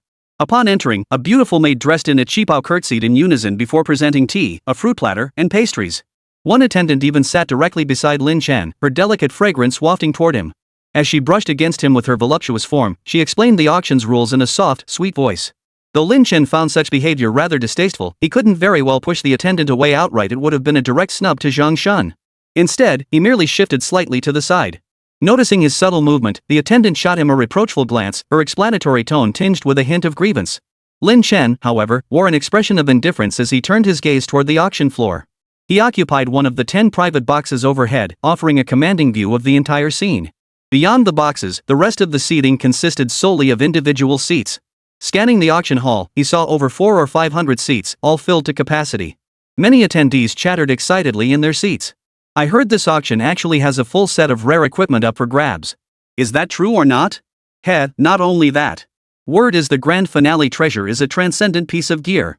I sold my house outright to scrape together 4 million. Let's see if I can snag it. 4 million? Ha, you're dreaming. Who knows what type that transcendent gear even is? If someone really wants it, forget 4 million, they might pay tens of millions. True. Even among transcendent gear, there are tiers. Prices can vary by several times. I heard the principals of the 3 top high schools, the mayor, and the heads of the 4 major families are all at this auction. Wonder who'll end up with that extraordinary item. The crowd buzzed with excited chatter, their voices thick with anticipation. Just how precious are transcendent artifacts? Even the high-ranking officials of Jiangnan City have gathered here, eager to compete for them. Such is its rarity. Amidst the chatter, a stunning woman in a pale blue gown finally stepped onto the stage. With a gentle smile, she curtsied and announced, "Ladies and gentlemen, welcome to the annual auction of Lingxiao Trading's Jiangnan City branch. I am Lily." This was none other than Lily, the woman Lin Chen had rescued that day. I heard about this in my previous life. Though Lily is a high-ranking member of the Hunters Association, she also has connections with organizations like Lingxiao Trading House, the Dragon Nation Government, and the War God Alliance. I never thought it was true. Lin Chen murmured to himself. Lily's profession was that of a fortune mage, capable of enhancing hidden attributes like trade and luck. In later years, she had become a major figure in the business world, highly sought after by Dragon Nation's large organizations. But for now, she was just an ordinary professional in Jiangnan City, showing no signs of her future prominence. Without further ado, let's begin the auction for the first item. Lily smiled faintly. Immediately, an exhibit materialized on the display platform. Many faces lit up with surprise at the sight of this item. A delicate necklace lay quietly within the glass case. A group of people cast the scrutiny spell upon it, revealing the necklace's information before them. Name, Thorn Necklace Corrupted. Type, necklace. Quality, rare. Requirements, level 5, strength 1, spirit 2. Attributes, +3 spirit, +3 strength, +3 agility. Special effect corrupted, gains additional chaos damage equal to 10% of non-chaos damage. It's a corrupted item.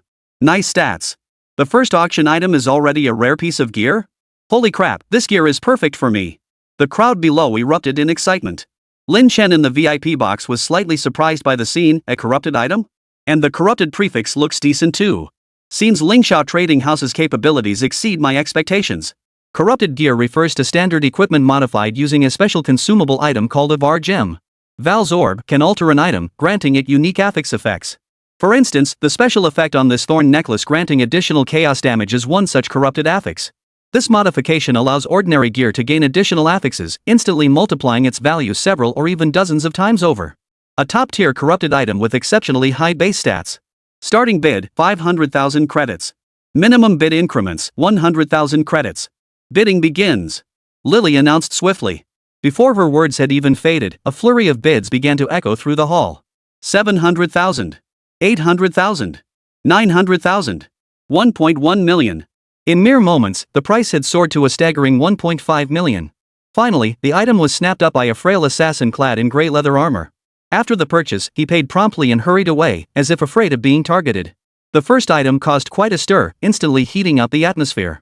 Lily watched it all with a smile, nodding approvingly before continuing. Next up is the second auction item. The next second, a faintly glowing stone appeared before the crowd. Name, Fire Crystal Forged Steel. Type, Material. Rarity, Rare. Description, one of the materials used to craft fire attribute equipment, emitting a warm heat. Fire Crystal Forged Steel? Fire Crystal Forged Steel? I recall this as one of the materials needed to craft the blacksmith set, extremely rare. Holy crap, you don't mean that forger set that boosts massive fire damage? That's considered the second best set after Transcendent Gear. This is truly something special.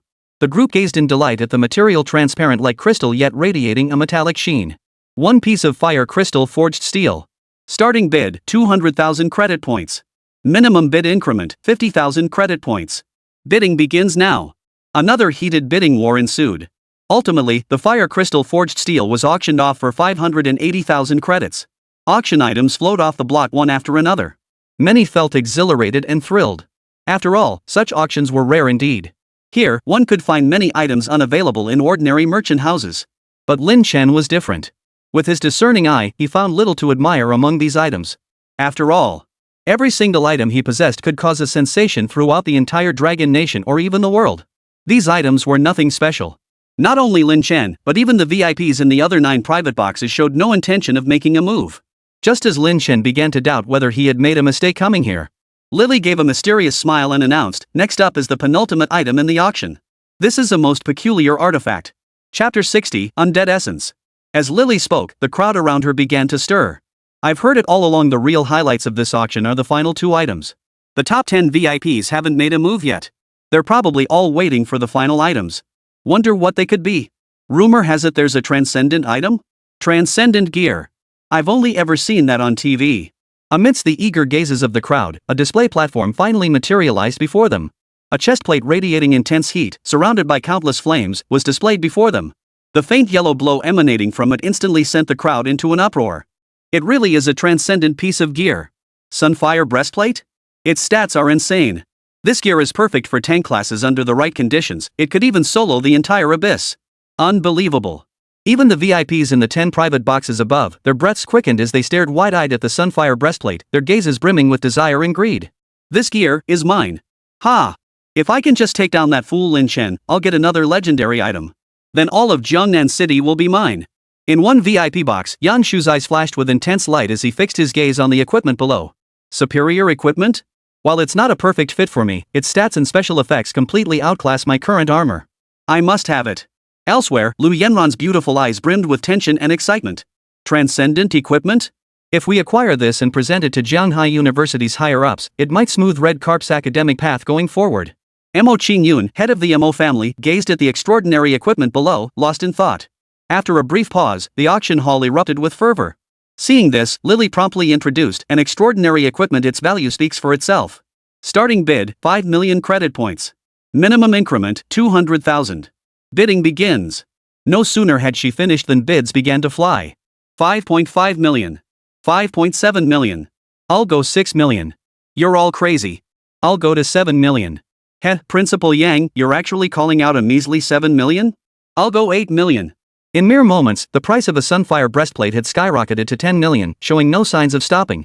Under normal circumstances, a piece of extraordinary equipment would typically cost between 3 and 4 million. But in reality, that was the official figure. For major factions and official sales, that's the listed price for a single transcendent item. But the listed price is just that. It doesn't mean you can actually purchase a transcendent item for that amount. Want to buy one? Sorry, first you must become a member of our faction. Then, you must have sufficient points plus credit points to make the purchase.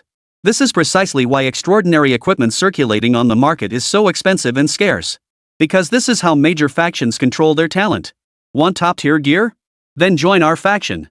As for Yang Shu and the high-ranking officials of Jiangnan City, those who are already part of the Dragon Nation's official apparatus, even though they're part of the official establishment, points like these can only be earned by completing missions. In their daily lives, they only receive credit points as salary. They could only gaze longingly at the extraordinary gear. At the auction, the scene spiraled out of control. The common bidders dared not place bids, forced to watch helplessly as the 10 VIP boxes above took turns bidding, even throwing in a threat or two. After half an hour of bidding, the extraordinary equipment was finally secured by a high-ranking official from Jiangnan City for 23 million credits. This outcome was only possible because Lingxiao Trading House deliberately controlled the price and intervened to halt the bidding. Otherwise, the price could have easily climbed even higher. Lingxiao Trading's price control wasn't born of greed or a desire to lose money. Even extraordinary equipment circulating on the open market was subject to price manipulation by official authorities and major factions. This is what's known as market regulation. This ensures a relatively balanced circulation and equilibrium between the common folk and the major factions. Damn it! That bastard snatched that gear right from under my nose. I should have bid up to 30 million. Sigh, my plan's ruined now.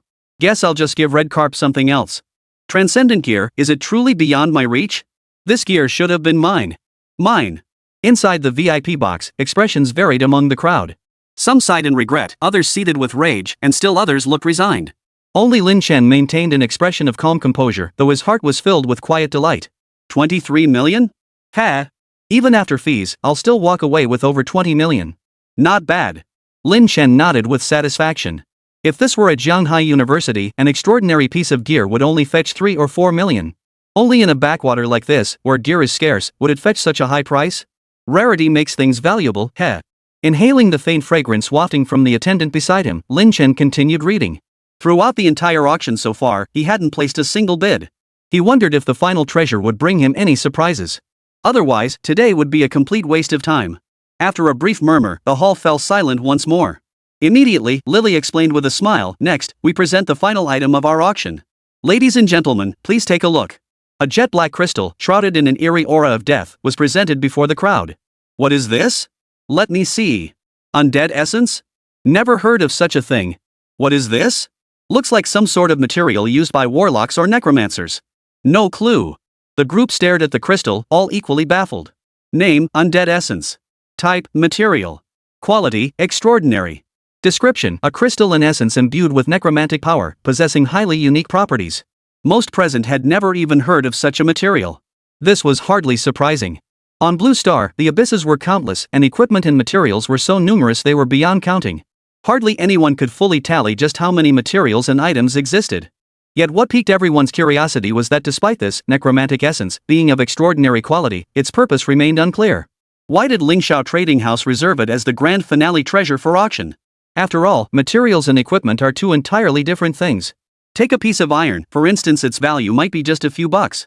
But when forged into a firearm, its worth skyrockets 100-fold, 1,000-fold, and beyond. Chapter 61, Fusion Evolution. Moreover, on Blue Star, transforming raw materials into genuine equipment is an incredibly complex process with a significant chance of failure. Therefore, most people showed neither interest in this material nor any urge to bid on it. The atmosphere suddenly turned cold. The hall fell silent. Lily inwardly screamed in alarm, but managed a strained smile. Ladies and gentlemen, you may not be familiar with the name Undead Essence, but the equipment crafted from it is well known. Indeed, the true purpose of Undead Essence is to forge the perfect quality equipment, the Undead Scepter. Perfect quality equipment. When the crowd heard these words, they all held their breath involuntarily. While extraordinary gear might still be within their reach. But perfect quality gear? For the vast majority of them, it was something they could only dream of. No wonder this extraordinary grade material had been saved as the grand finale of the auction. Just as the crowd grew wildly excited, each rubbing their hands in anticipation to bid, a cold chuckle echoed from one of the private boxes. Ling Qingxue Trading House sure knows how to hype things up. While this undead essence is indeed a key material for crafting the undead scepter, it requires a full 10 pieces. And that's only if you pair it with other precious materials. Moreover, the success rate for crafting the necromancer's scepter isn't guaranteed. If luck fails you, not only will you miss out on any so-called epic gear, but you'll lose all your materials to the flames. Hearing this, the expressions of those below shifted. Is that even possible? This Ling Qingxue Trading House isn't exactly honest. Damn, glad I didn't bid. That would have been embarrassing. I see. Feeling the atmosphere turn icy cold, Lily couldn't help but show a hint of anxiety on her face. As the auctioneer, she knew she'd have to cover the losses if not all items sold. Though slightly annoyed by that explanatory voice, Lily dared not voice any complaints about the VIPs in the box seats. She could only force a smile and explain, even so, this undead essence still holds significant value. It's also a crucial material for crafting other equipment. 1 piece of undead essence. Starting bid, 3 million credit points. Bids must increase in increments of 100,000. Bidding begins. Lily's voice fell. Yet, not a single bid was placed. Many turned to stare at Lily with cold, mocking smiles, as if looking at a fool. This stuff is precious, sure, but it's useless. Exactly. Has Ling Qingxue Trading Company lost its mind chasing money? I'm no fool. 3 million? Maybe if there were one less zero, I might bid. But at this price? Forget it. Several minutes passed, yet not a single bid was made. Just as Lily was nearly despairing, convinced the item would go unsold. Who would have thought? 3.1 million. A lazy voice drifted out from one of the private boxes. The voice instantly captured everyone's attention. A box? Which big shot is so blind as to want to buy this thing? Probably just buying it for their collection.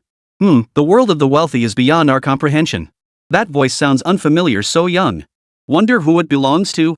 Meanwhile, inside one of the private boxes, Lin Chen stood up, his eyes fixed intently on the undead essence, a surge of excitement coursing through him. Because just moments ago, a notification had reached his ears. Ding! Special template detected, capable of fusion evolution with specific insectoid species. Fusion evolution. Had it not been for this notification, Lin Chen would have nearly forgotten his insectoid overlord profession and this very ability. Talent 2 Infinite Evolution. You may infinitely evolve one insectoid unit, choosing between evolution, fusion, or mutation. After days of exploring his class, Lin Chen had gained deep insight into these abilities. Among them, evolution consumed energy points to comprehensively enhance a specific insectoid's attributes, effectively upgrading it. Fusion involved combining a specific insectoid unit with certain special items, granting it unique abilities similar to those items. Mutation shares similarities with fusion, but its defining characteristic is that while the outcomes of evolution and fusion can be predicted, the results of mutation are unpredictable. In other words, mutation could make a unit stronger, weaker, or even produce outcomes completely unrelated to the fused item. The undead essence before him was precisely such a unique item. I thought this auction was a complete waste of time, but I never expected to stumble upon such a gem. Lin Chen was visibly thrilled. After all, most of the insectoid units he currently commanded possessed mediocre individual strength, relying almost entirely on sheer numbers to prevail. But as killing machines, how could the insect race only employ simple swarm tactics? The fusion evolution talent was specifically designed to cultivate elite insectoids. Only when the swarm and elite units attacked from both flanks would his strategy be truly complete. The gentleman has bid 3.1 million. Are there any further bids? Lily's face lit up as she hurriedly called out. If there are no further bids, I shall now announce the ownership of this necrotic essence to. Just as Lily prepared to bring down the gavel, a voice echoed from another private box. This undead essence is but a trifling toy to me. I'll offer 3.5 million. The crowd gasped in shock, all eyes turning toward one particular box. That voice. Yang Shu? That's right, Principal Yang Shu from Second High. Wow, I never expected it to be him. In Jiangnan City, aside from the mayor and the 4 great families, the most powerful figures are probably the principals of the 3 major high schools, right? Inside a private box, Yang Shu gazed downwards with a hint of peculiarity in his eyes. Simultaneously, a sharp gleam flashed in his eyes. That voice just now. It must be Lin Chen. Even with voice alteration, my skill, soul perception, gives me an 80% certainty this is him. Who'd have thought this kid would show up here? I was planning to wait until you left Jiangnan City to make my move. Looks like that won't be necessary now. That extraordinary equipment of yours is mine now. With that thought, Yang Shu let out a savage laugh, pulled out his communicator, and dialed several numbers. Hello? Lin Chen is here with me. Dispatch your guards immediately to take him down. That's right. I've stalled him. As soon as he leaves Lingsha Trading House, we can move in. Chapter 62, Fusion Evolution, Deathwing Mantis. That voice. Yang Shu? Lin Chen frowned. What the hell is this guy up to? Ever since he'd refused Yang Shu face to face last time, Lin Chen had remained highly vigilant. He didn't believe Yang Shu and his kind were magnanimous enough to refrain from striking him in secret. They just hadn't found the right moment yet. Even knowing Yang Shu probably harbored no good intentions, Lin Chen refused to hand over the undead essence without a fight. He immediately countered. 4 million. Yang Shu refused to be outdone. 5 million. 6 million. 7 million. After a fierce round of bidding, the crowd watched in stunned silence. The value of this undead essence was at most between 3 and 4 million. And most likely, it would just be a worthless piece of junk once bought. Who would have thought the VIPs in the 2 private boxes would actually start competing for it? What was going on? 11 million, Yang Shu declared. Lin Chen's eyes narrowed sharply as he immediately countered 12 million. Just as Lin Chen expected Yang Shu to keep raising the stakes. Yang Shu chuckled lightly, smugly declaring, Lin Chen, you win. This item is yours. Ha! Lin Chen. The moment Yang Shu uttered that name, it sent another wave of shock rippling through the crowd. That name was familiar to every member of the Jiangnan Academy. Lin Chen, also known as the Sovereign. He is this year's top scorer in the college entrance exam. He even became the first to access the Lost Temple.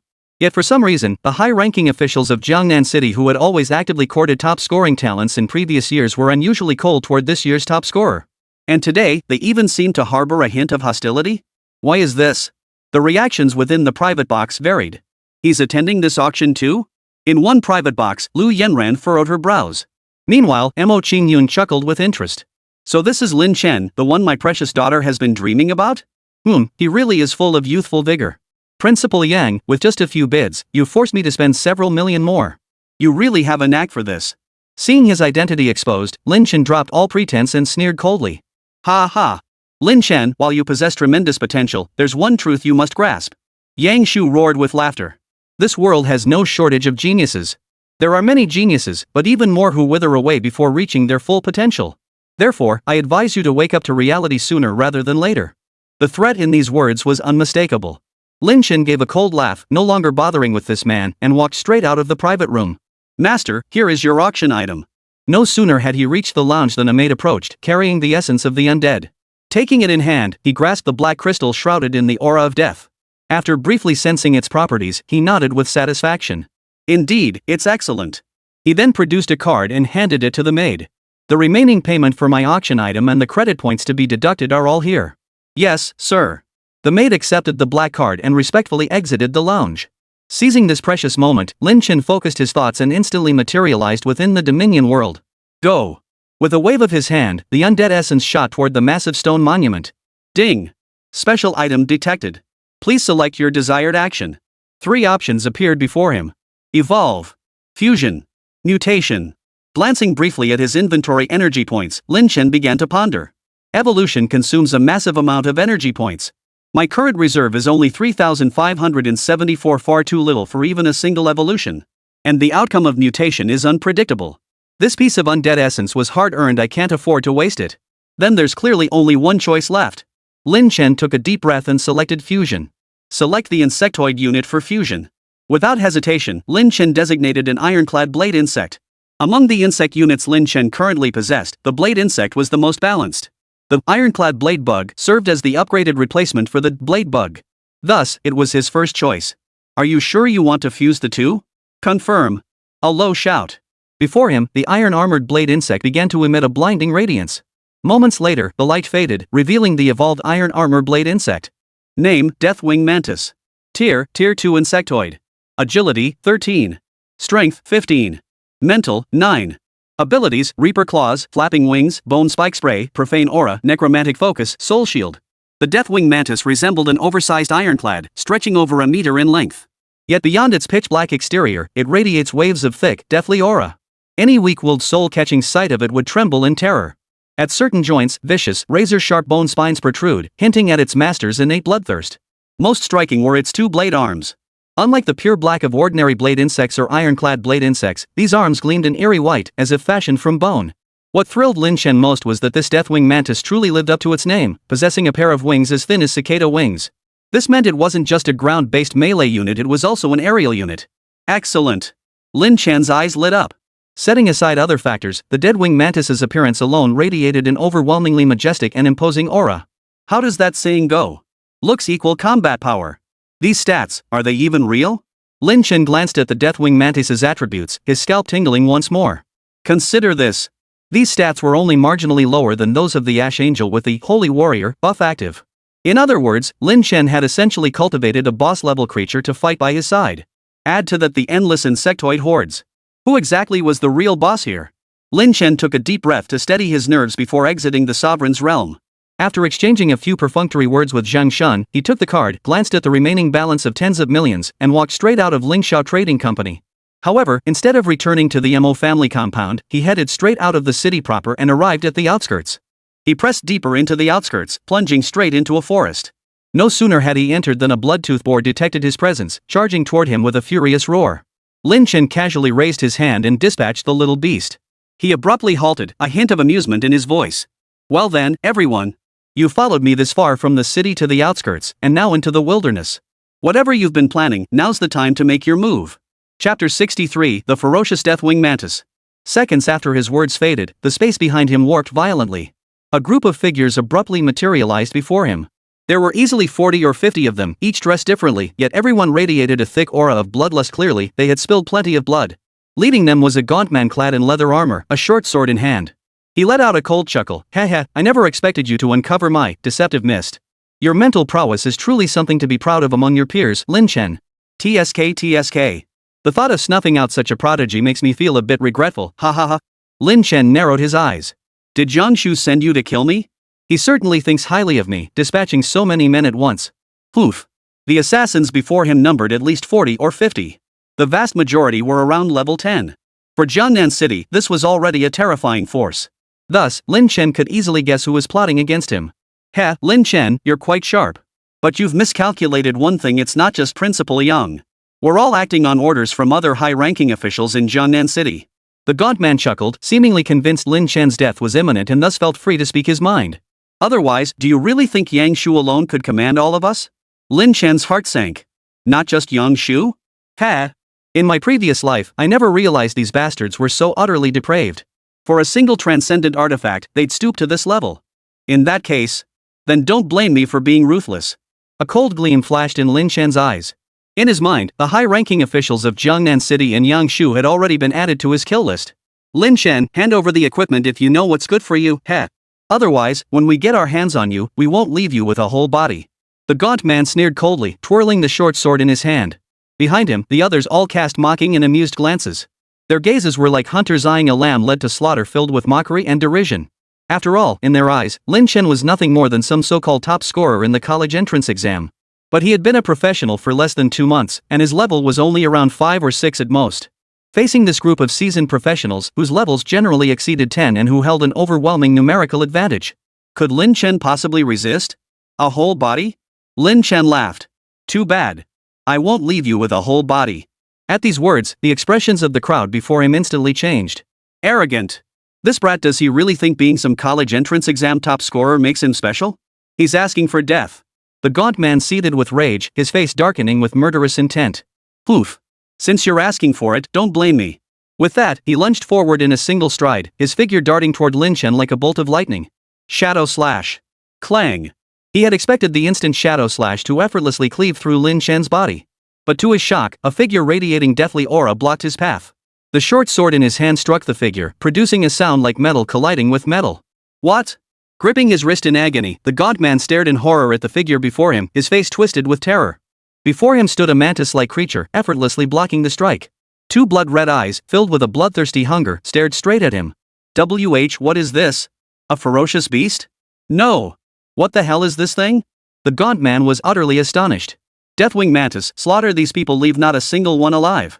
Lin Chen issued the order coldly. Upon receiving the command, the Deathwing Mantis fluttered its wings lightly. Its hind legs sprang forward, leaving trails of afterimages as it charged toward the gaunt man. Fast. Too fast. That was the emaciated man's only thought. He didn't even see the Deathwing Mantis's movement before a sudden sweetness filled his throat, and his entire body collapsed into a pool of blood. 1 strike, 1 death. He didn't even have time to cry out for help.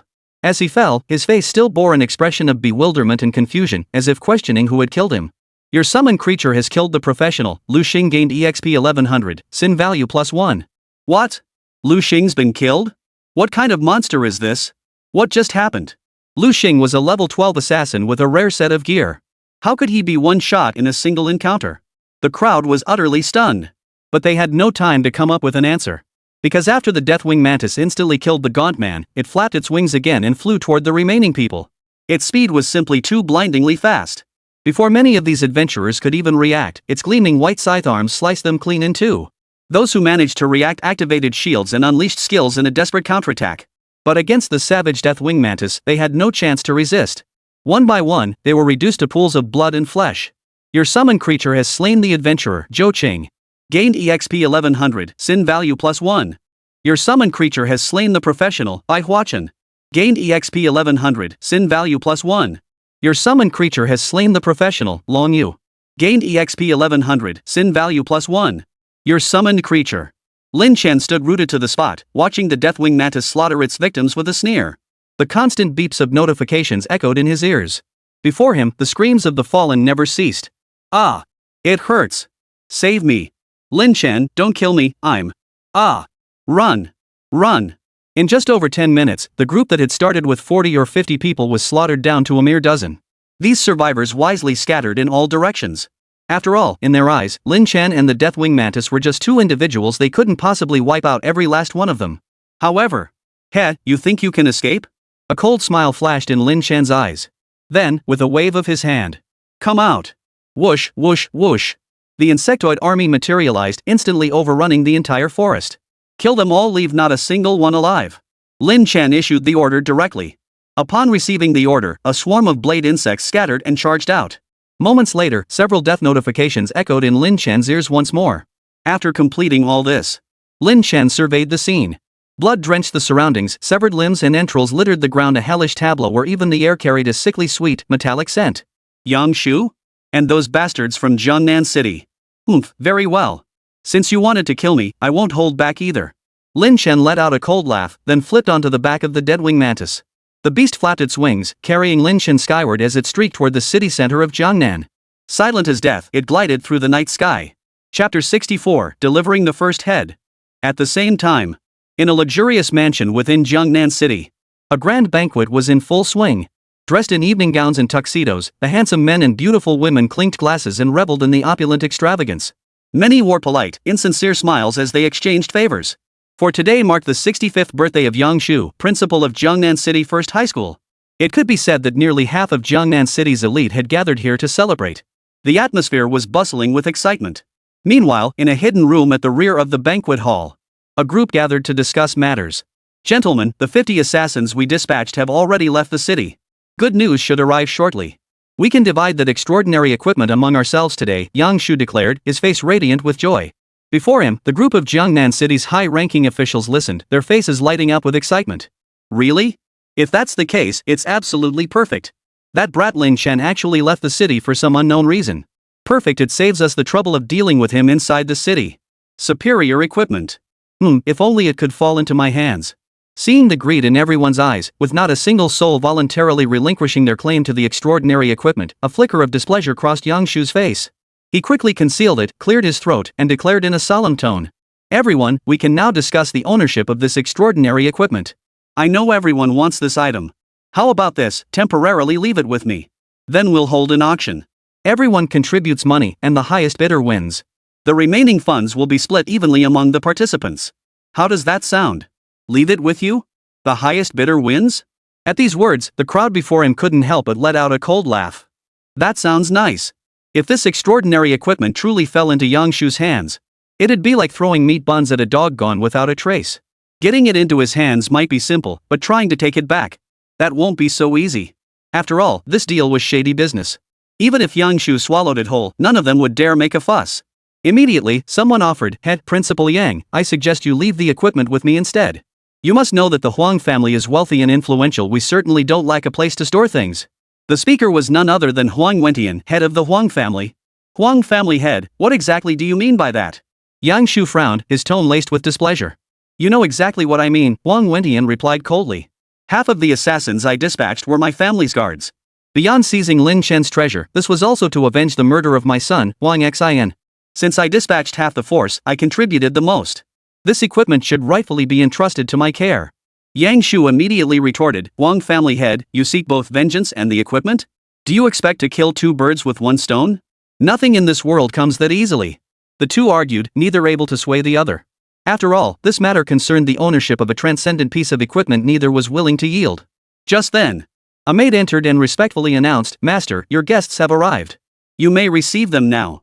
Yang Shu finally paused, rising to his feet and declaring in a solemn tone, Gentlemen, please join my banquet first. We shall discuss this matter at a later time.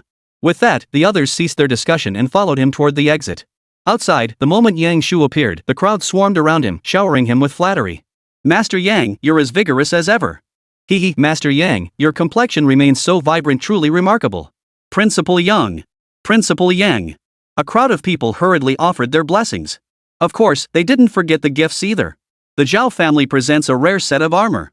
The Li family presents a mount, celebrating the grand old man Yang's birthday. The Wu family presents a property, wishing the Yang family had a long life. The Jin family presents one Pei Yuan pill, wishing the Yang family had longevity as vast as the heavens. Yang Shu listened to the congratulatory gifts and flattering words brought by these people, nodding with great satisfaction, his eyes brimming with smugness. At that very moment, a resounding voice echoed from the heavens. Lin Chen, the first to be beheaded. People looked up to witness a shocking sight. A young man stood atop a ferocious beast in the heavens, coldly observing everything below with a sneer on his face. Upon recognizing him, many eyes widened in shock. That's Lin Chen? It is Lin Chen. It really is him. What is that thing? Could it be a flying mount? Flying mounts are incredibly rare. How did Lin Chen acquire one? What is he up to? Though astonished, the guests were mostly curious, unsure why Lin Chen had suddenly paid a visit. Only a few individuals, led by Yang Shu, were utterly shocked. Lin Chen, he's not dead? Wasn't he ambushed by assassins? How did he escape? How is that possible? Where are my guards? No, I can't reach them. A chill crept into Yang Shu and his companions' hearts. It felt as though Lin Chen standing before them posed an immense threat. Yet, despite the gravity of the situation, Yang Shu was, after all, a man of power and privilege.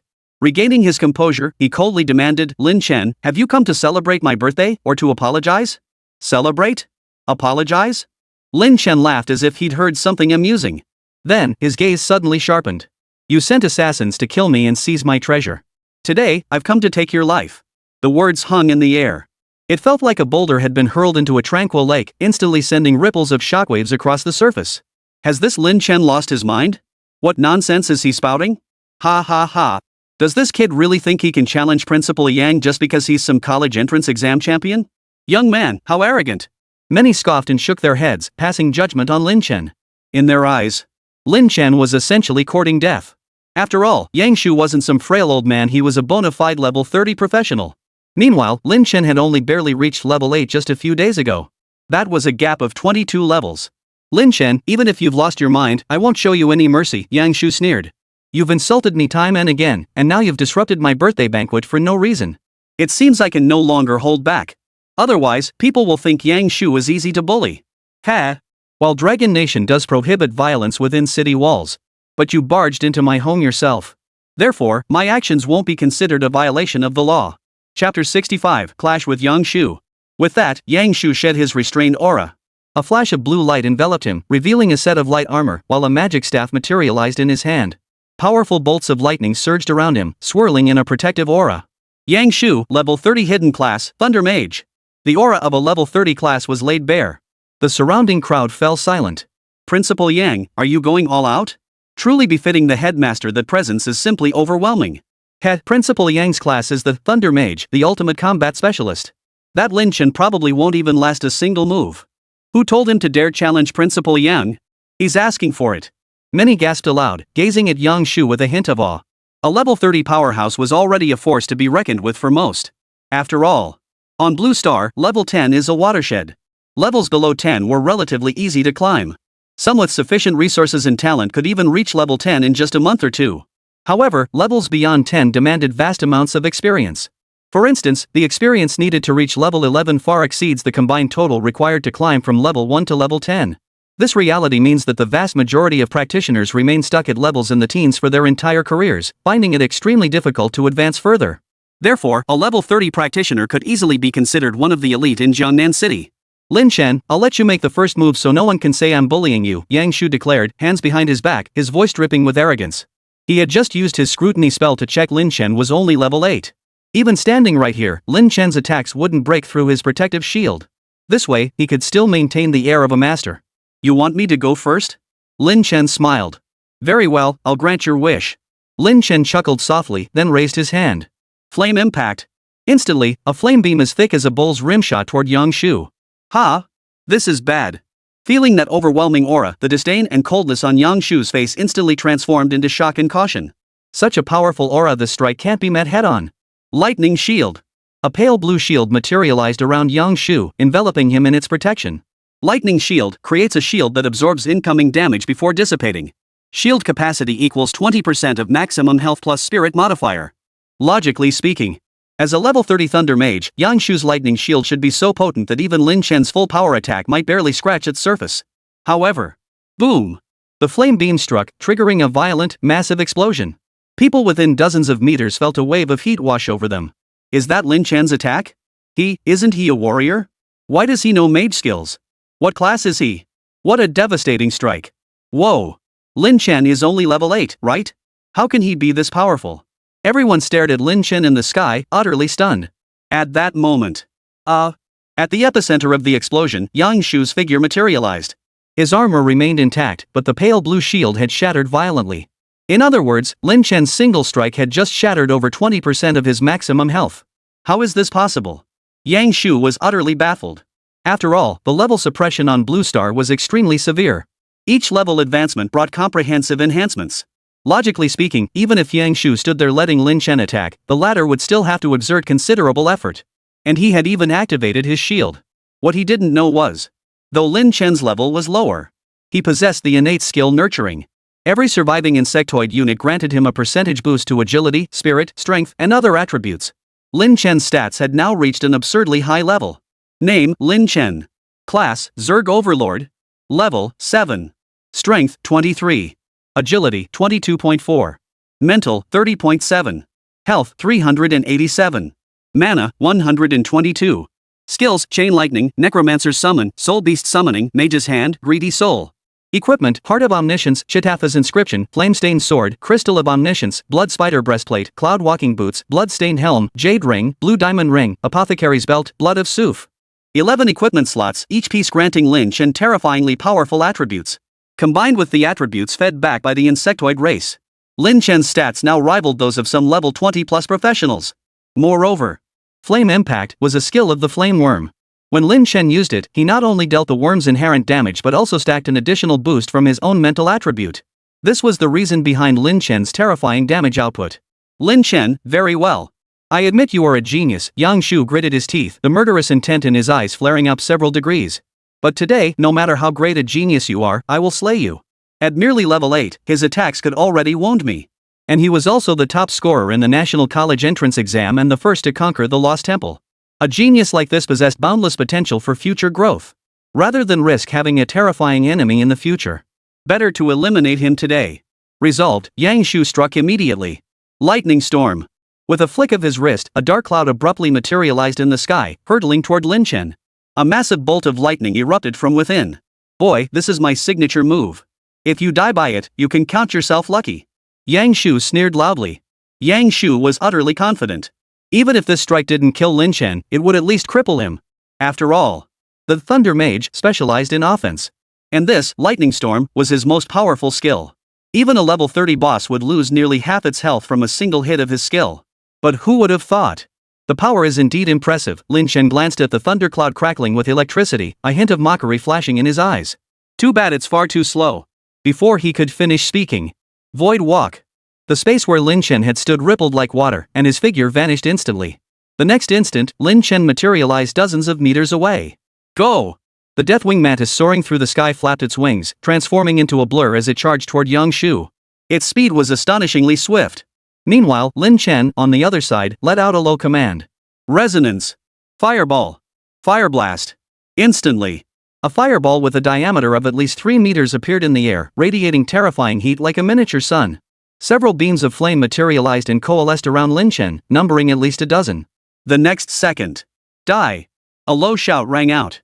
The colossal fireball and over a dozen fiery beams converged, all hurtling toward Yang Shu. Chapter 66, One-Hit Kill. Boom! As the attack struck Yang Shu, a terrifying explosion erupted. The courtyard was engulfed in sky-piercing flames as the earth shook violently. Is this Lin Chen's true power? Impossible. He's only level 8, right? He's only level 8. Gulp, I think. I'd better not mess with him in the future. Whoa. I wonder if Principal Yang can survive an attack like this? Hard to say. With stunned expressions, the crowd retreated hundreds of meters back to the edge of the estate before they began murmuring among themselves. At that moment, the smoke and dust finally cleared. Exposed was a charred corpse, reduced to cinders. Its form and features were unmistakably Yang Shu. Though Yang Shu's equipment remained intact, his entire body had been reduced to charcoal. His face still bore an expression of disbelief and terror, as if he were questioning how Lin Chen could possess such overwhelming power. Little did he know. Under the resonance skill of 50 brainworms, the combined damage of their fireball spell had reached terrifying levels. Not to mention the combined assault of 20 flameworms. The scene was now utterly silent. Countless people swallowed hard, gasping in shock as they watched the scene unfold, their hearts pounding with utter disbelief. Lin Chen killed Principal Yang? This can't be possible? Are my eyes playing tricks on me? Whoa. I feel like I'm dreaming. Many even rubbed their eyes, as if questioning whether they were dreaming. Oomph. With a light snort, Lin Chen flipped over and landed silently on the ground. He scanned the room, his gaze sweeping over the assembled guests. The moment they met his gaze, they all shuddered, ducking their heads and shrinking back, unable to meet his eyes. Only a handful were exceptions. In a corner, Liu Yanran, dressed in a white gown, stared at Lin Chen with a shocked expression, her face filled with awe and astonishment. After a long moment, she shook her head with a bitter smile, her face etched with resignation and sorrow. I always thought we were worlds apart, destined never to cross paths in this lifetime. Now it seems I was absolutely right. Except now I realize I'm the one in the mud. Before, Liu Yanran had looked down on Lin Chen, convinced he must have taken the blood coagulating pill to gain such formidable power. But now it seemed she was the one who looked like a fool. Meanwhile, elsewhere. Is that Lin Chen? Mo Qingyun stared at Lin Chen's figure, his face aglow with ecstasy. I was worried that Red Carp had misjudged him and let a wolf into the house. But now it seems Red Carp's judgment is far sharper than this old man's. With a son-in-law like this, I can finally rest easy. Ha ha ha ha. The group watched Lin Chen, each wearing a different expression. Scanning the room, Lin Chen remained expressionless until he finally spoke, who participated in dispatching the assassins. Though Lin Chen was not one to kill indiscriminately or revel in bloodshed, it certainly didn't mean he was weak-willed or would tolerate being bullied. These scoundrels had plotted to harm him, kill him, and seize his treasures. Did he really have to forgive them? Yet, after Lin Chen spoke these words, not a single person dared to respond. Are you kidding me? This was the man who had killed Yang Shu with a single strike. Stepping forward now? Are they just itching to die faster? Head of the Huang family. Seeing no one speak, Lin Chen gave a cold laugh and turned to a middle-aged man. What do you say? This man was none other than Huang Wentian, the head of the Huang family. From his previous life, Lin Chen knew Huang Wentian was no magnanimous soul. After he killed Huang's son, Huang must have made some moves behind the scenes, but being confined within the city limits made it difficult to act. Lin Chen, you have some nerve. Huang Wentian froze, a flicker of fear crossing his eyes, yet he steeled himself to threaten. This is the urban district of Jiangnan City. Don't you know that violence here carries severe penalties? Poof. The garrison troops will likely arrive here soon. If you surrender now, I might even put in a good word for you. Otherwise, you'll face severe punishment. Lin Chen scoffed. You think official authority can intimidate me? I detest threats. You can die too. With a flick of his wrist. Boom. A flame beam shot forth. Huang Wentian didn't even have time to react before he was knocked down, severely injured, his body charred black. This. How dare Lin Chen? How utterly arrogant. The crowd gasped in shock. They never imagined Lin Chen would be so brutal, resorting to violence at the slightest provocation. Lin Chen's face was icy cold as he walked step by step toward Huang Wentian, who lay on the ground, nearly unconscious. Though severely wounded, Huang Wentian's mind remained sharp. Seeing this, his eyes widened in terror as he screamed frantically. Lin Chen, you can't kill me. You can't kill me. What do you want? Money? Gear? Women? I'll give you anything. Just don't kill me, I'll give you anything. Huang Wentian begged for mercy, his voice utterly wretched. It was a stark contrast to his earlier arrogant, cold-blooded, and violent demeanor. Those present witnessed this scene, a sense of absurdity welling up within them. This was Huang Wentian, head of the Huang family, one of the four great clans? He was the most arrogant and tyrannical figure among the four great families. Even a figure like the city chief held no sway over him. Yet now, here he was, kneeling before Lin Chen, begging for mercy and weeping uncontrollably? Were we dreaming? Or is reality just too insane? Money, women, equipment, I'll get these things with my own hands. Lin Chen walked up to Huang Xin and spoke calmly. As for you, all you need to do is die. With that, Lin Chen raised his hand. A surge of intense heat gathered in his palm, ready to erupt at any moment. But at that very moment, stop! A furious shout echoed from the distance. A figure was seen sprinting rapidly from afar. Tall and imposing, clad in a full set of crimson leather armor, he looked exceptionally formidable. His eyes blazed with fury as he glared at the scene unfolding before him. Behind him followed a group of heavily armored warriors wielding long spears. The moment they saw him, the crowd gasped in unison. It's Han Chang, leader of the Tiger Guard army of Jiangnan City. Han Chang? He actually came in person? This should be quite the spectacle. Phew! That scared the hell out of me. With Commander Han Chang here, Lin Chen is as good as dead. Exactly. Daring to fight within the city walls, Lin Chen is finished. Even though Lin Chen is powerful, he's nothing compared to Lord Han Chang. Everyone immediately breathed a sigh of relief. Chapter 67, A Death Sentence? Han Chang was the commander of the Tiger Guard army in Jiangnan City. The Tiger Guard army wasn't a local militia of Jiangnan City, but an officially dispatched force akin to a fusion of the military and police in Lin Chen's previous life. Directly under the Dragon Nation's government, their duty was to maintain public order within their jurisdiction. They also played a role in major incidents such as beast attacks on cities or invasions by enemy nations. In ordinary times, since they operated outside the established system, Han Chang had almost no interaction with figures like the city leader or the four great families. As the commander of Jiangnan City's Tiger Guard, Han Chang possessed formidable strength. Not only did he possess the rare hidden class Ironclad Warrior, but his level had reached a staggering 42. Thus, Han Chang, a figure who remained elusive and rarely seen, was, in reality, the city's strongest individual. Precisely for this reason, everyone felt a wave of reassurance upon seeing Han Chang. No matter how powerful Lin Chen might be, how could he possibly stand a chance against Lord Han Chang? It was nothing short of laughable. Lin Chen, stop right there! Han Chang shouted coldly as he sprinted toward them. How dare you resort to violence within Jiangnan City limits? Surrender immediately! Lin Chen glanced at him, a cold smile flickering across his face. You tell me to stop? That would make me look pretty foolish, wouldn't it? With that, a flash of fire erupted from Lin Chen's hand, unleashing a beam of energy. Huang Wentian's head vanished instantly before his eyes. Insolent brat! Han Chang, enraged by the sight, charged into the estate like a cannonball, his face darkening as he glared at Lin Chen. Kid, I told you to stop. Yet you dared kill Huang Wentian. Are you trying to provoke me? Han Chang coldly remarked, staring at the corpse on the ground. So what if I did? What if I didn't? Lin Chen chuckled lightly, his tone lazy and unconcerned. As a second-generation heir, Lin Chen lived by his own conscience. As long as his actions were without regret, that was all that mattered. Why should he be bound by others? Poof. No matter how you try to justify it, you killed Yang Shu and Huang Wentian. Everyone witnessed it. Give up your resistance and come with me. A flicker of displeasure crossed Han Chang's eyes, but he remained cold as he spoke. Simultaneously, a set of iron chains materialized in his hand. The crowd gasped in shock once more. It's the demon-suppressing chains. That's right, the rare grade, single-use consumable, demon-suppressing chains. Rumor has it this item's price rivals certain full sets. I've heard of it too. But this item is truly formidable. Only high-ranking members of the Tiger Guard are said to possess it. Once deployed, even a level 30 professional would be bound by imprisonment and silence, utterly unable to escape. Ha! Looks like Lin Chen's doomed.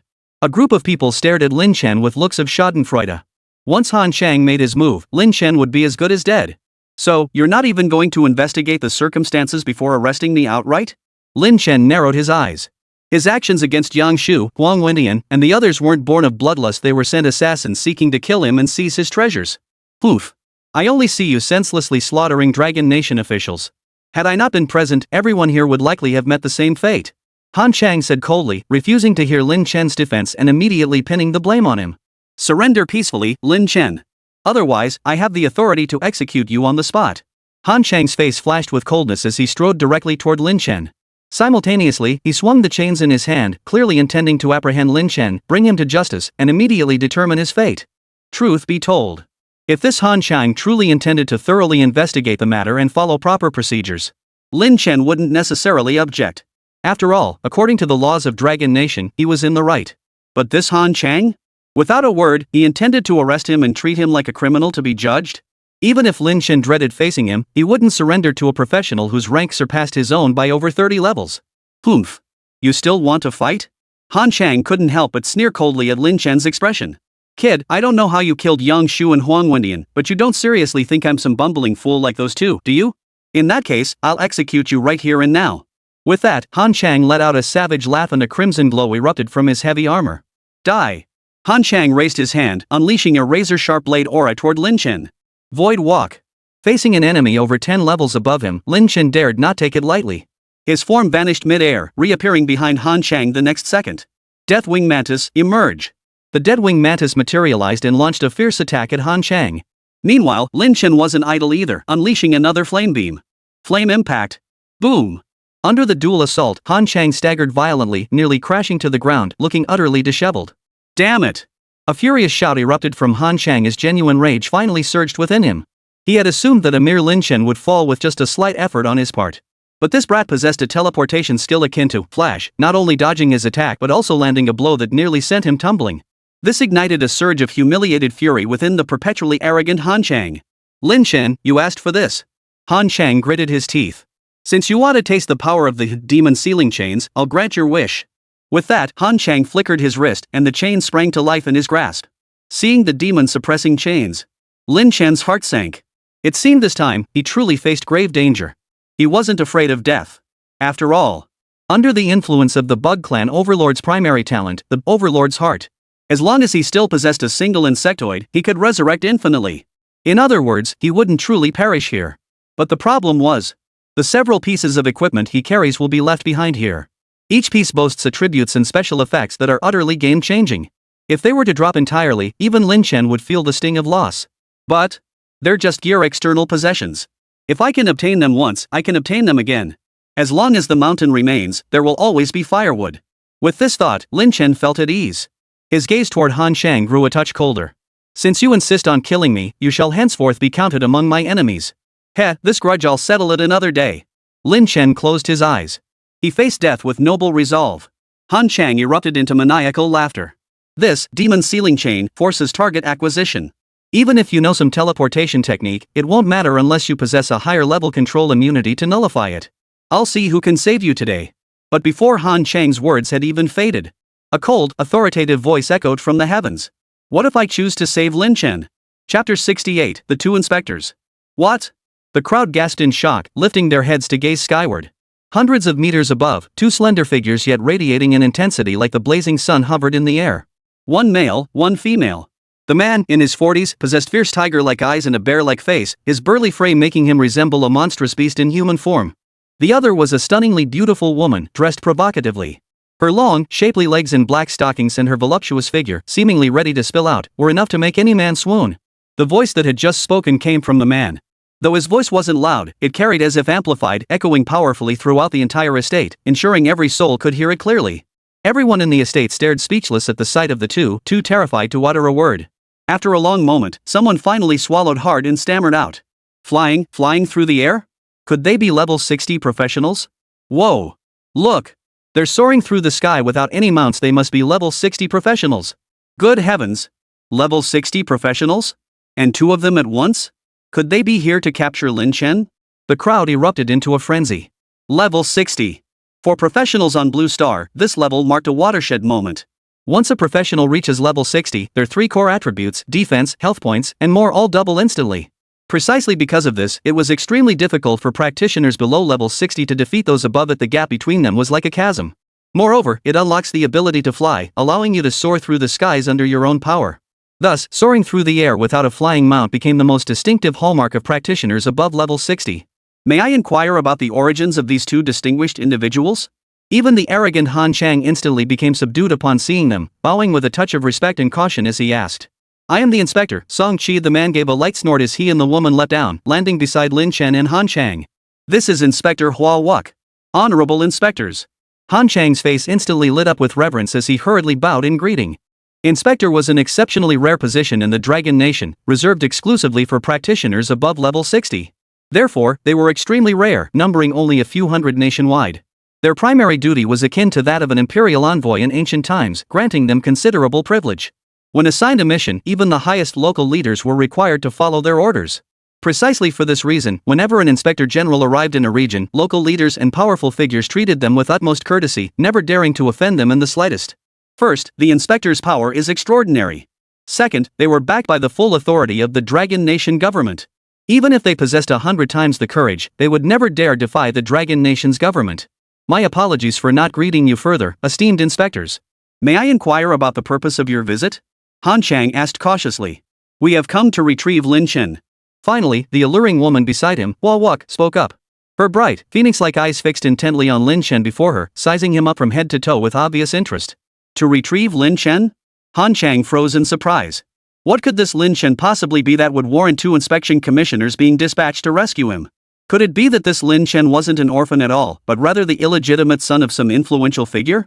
The thought that he might have stepped on a landmine made Han Chang's face turn pale instantly. His demeanor was now the polar opposite of the arrogant, cocky attitude he'd displayed moments earlier. Lin Chen, I'm here on behalf of Dragon God Academy to extend an invitation for you to join us, the imposing man, Song Qi, spoke up. By joining our academy, we offer you an annual scholarship of 1 million credits and an interest-free credit line of 30 million credits. Naturally, you'll also receive 50,000 academy points and the option to choose either a set of wearable rare equipment or extraordinary equipment. These are merely the enrollment perks. Should you demonstrate exceptional performance within the academy, additional academy points will be awarded. With enough points, you could even redeem legendary tier equipment. As soon as Song Qi opened his mouth, a torrent of enticing words poured forth. Those around him couldn't help but swallow hard upon hearing this. Holy crap, a Dragon God Academy inspector personally recruiting students? That Lin Chen must have some serious clout. The credit point rewards alone are impressive, but the real shocker is they're giving out rare sets or even transcendent gear? Dragon God Academy's power is just too overwhelming. I wish I were the one being recruited. Dragon God Academy, no wonder it's one of the top 3 universities in Dragon Nation. Their resources are staggering. They just hand out transcendent gear like it's nothing. Everyone was filled with envy, wishing they could take Lin Chen's place. Lin Chen frowned slightly. So that's what it was. I thought those 2 had discovered my secret and were coming to interrogate me. That gave me quite a scare. Just as he exhaled in relief, the alluringly mature woman Hua Wuk spoke up, her voice soft and sweet. Little Lin Chen, don't rush to agree. I'm here representing Jianghai University to extend a special invitation for you to join us. Joining Jianghai University comes with benefits that are in no way inferior to those of Dragon God Academy. A scholarship of 3 million credit points annually, a 30 million credit point interest-free credit line, and 50,000 academy points. Additionally, you'll receive either a rare set of gear, a usable transcendent equipment piece, or the equivalent of 100,000 academy points. But beyond that, Hua Wuk paused, suddenly licking her crimson lips as she gazed at Lin Chen with a coy smile. If you feel that's insufficient, little brother, I wouldn't mind putting myself on the line. What do you think? The provocative tone of her words sent a wave of heat through many nearby listeners, nearly causing them to lose their composure. If I recall correctly, this Hua Wuqia was the renowned Dragon Sparrow instructor from Jianghai University, right? Rumor has it she specializes in Dragon Sparrow illusionist arts, not only exceptionally skilled in illusions, but also blessed with innate allure. Every move she makes captivates attention. Feeling the suggestive gaze, Lin Chen's heart fluttered, and he quickly suppressed the lingering thoughts in his mind. In my previous life, not only Jianghai University but the entire Dragon Nation sought to wed her. Yet her pride remained unyielding, she never drew close to any man. Recalling the information from his previous life, Lin Chen's eyes regained their clarity. Chapter 69, The Patrol Officer Hua Wuk.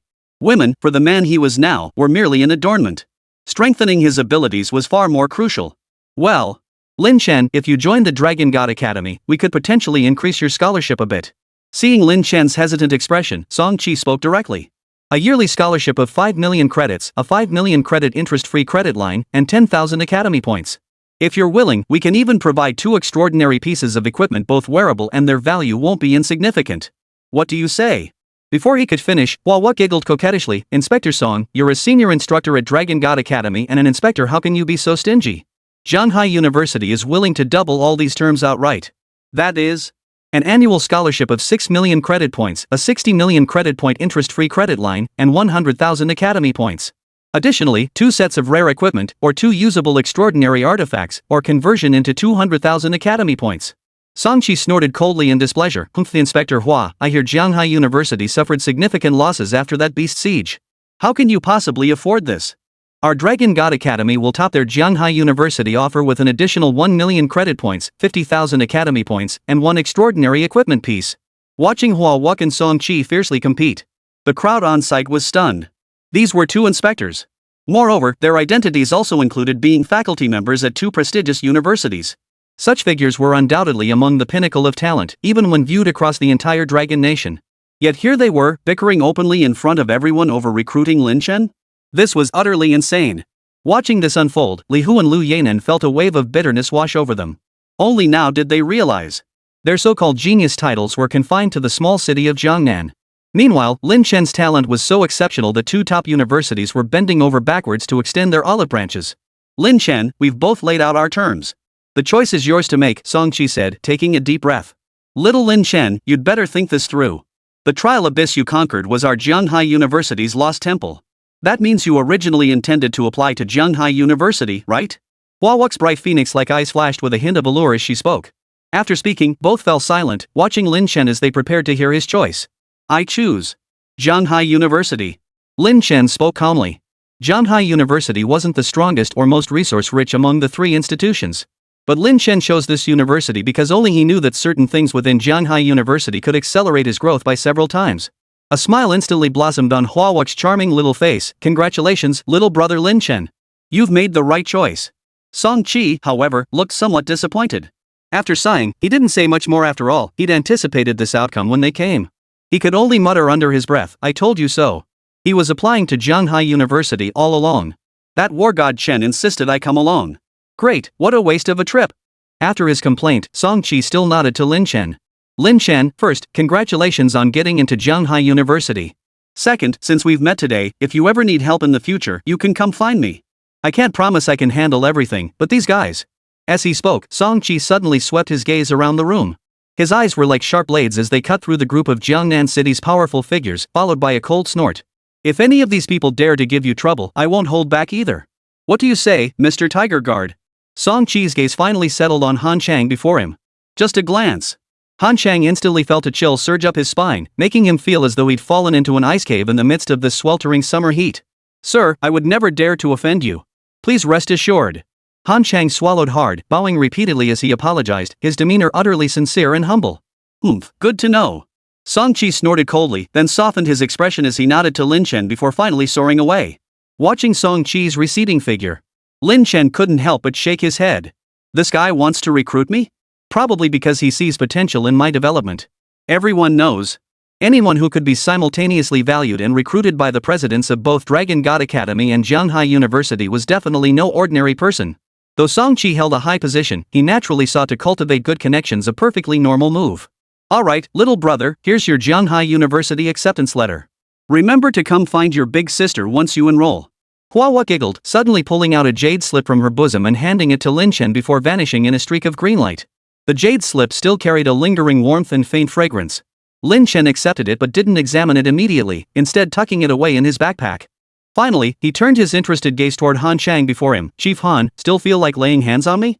A cold glint flashed in Han Chang's eyes, but he quickly concealed it, chuckling, young brother Lin Chen, you actually know 2 patrol envoys? Why didn't you mention it sooner? Since that's the case, the misunderstanding between us is cleared up. Ha ha. Young friend, I hope you don't hold my rashness against me earlier? It was simply my duty, and I acted impulsively. I sincerely hope you'll forgive me. Lin Chen scoffed coldly. Misunderstanding? Ha, Leader Han, those words come easily enough. The debt of today, I shall repay in the days to come. He summoned his Deathwing Mantis, leapt onto its back, and soared out of the estate, vanishing from sight. Watching Lin Chen's receding figure, the crowd murmured in astonishment. This Lin Chen had just openly murdered a principal and the head of one of the 4 great families right in the city. And under the watch of the Tiger Guard commander, he walked away unscathed, only to end with a boastful declaration of future vengeance. Such feats could only be described as defying the heavens. Lin Chen? This is bad. We've unwittingly provoked someone with such powerful connections. What are we to do now? Han Chang looked particularly bitter. He had initially thought this was just some insignificant nobody, a casual kill that would satisfy his bloodlust. But who would have thought that even an entity like the patrol commissioner would seek to court Lin Chen, even displaying signs of closeness? Now he was truly finished. No, I can't just sit here and wait for my doom. Looks like I'll have to agree to their demands. Han Chang sighed, then suddenly seemed to think of something, his eyes turning particularly vicious. Chapter 70, Mo Qingyun. The Mo family residence. Brother-in-law, you really got accepted into Jianghai University? Mo Honlu blinked her bright, lively eyes in surprise. Beside her, Lin Chen sat on the sofa, casually popping a grape into his mouth as he mumbled, "My scores currently hold the top 3 records for clearing the Lost Temple Team Challenge. Getting accepted is only natural, right? But with a month left before classes start, I do need to prepare." "Prepare for what?" Mo Honglu asked curiously. The young girl clung to Lin Chen's side, wrapping her arms around his arm and rubbing her small chest against it. The faint, sweet scent wafting from her caused Lin Chen to react involuntarily. "Ahem.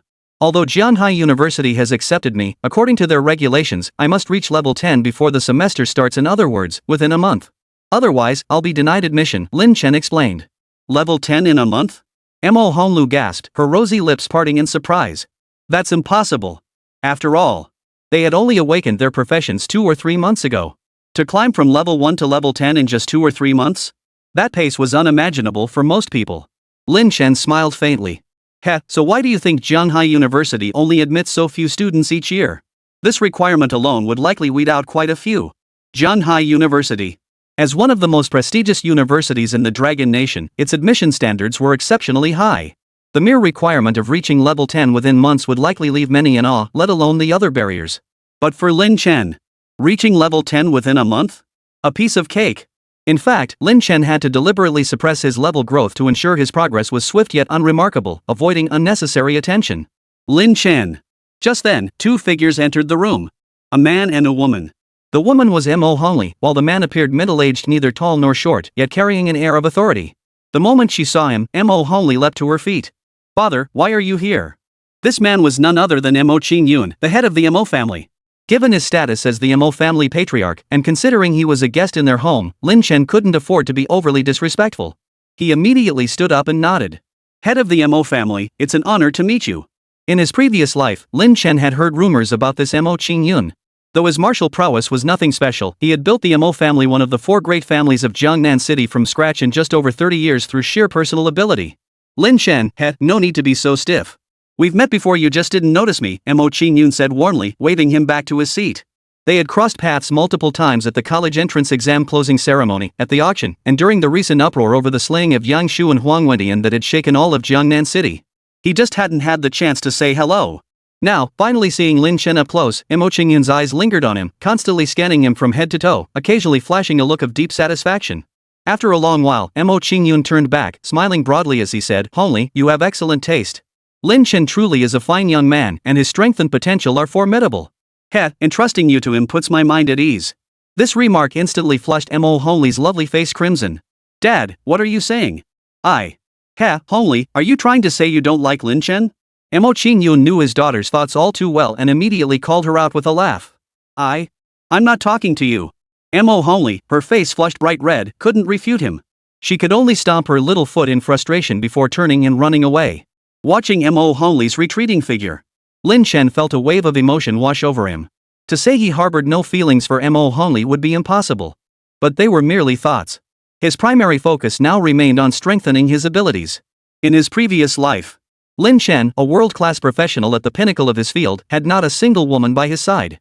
Because Lin Qingxue had said she disliked the idea of having a sister-in-law. Though Lin Qingxue never truly regarded him as a brother. That didn't stop her from enjoying Lin Chen's care while making all sorts of unreasonable, even absurd demands of him. "This lifetime, free from Lin Qingxue's burden, I could pursue romance freely, but it's unnecessary. My priority remains strengthening my abilities.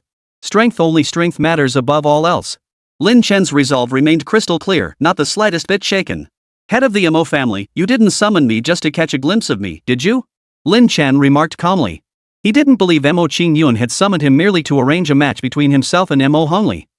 Young friend Lin Chen, you truly speak your mind." Mo Qingxue chuckled. "Indeed, I've come to deliver the skill manuals you requested." With that, Mo Qingxue opened his backpack, pulling out several skill books radiating multicolored glows. He placed them on the table before him. This skill." Lin Chen glanced at them and was immediately drawn to one particular skill. Picking it up, he felt a surge of excitement. Summon low-tier elemental? Soul fire? And psychokinesis. These skills are exactly what I need. Lin Chen was overjoyed. Though he was now immensely powerful. But he possessed few skills, most of which were merely transitional. You see, a professional should ideally finalize all their skills before reaching level 10. Any future adjustments would require careful consideration. This is because, beyond their quality, each skill also has a distinct level. The higher a skill's level, the greater its damage and effects. However, most skills have a level cap of only 20.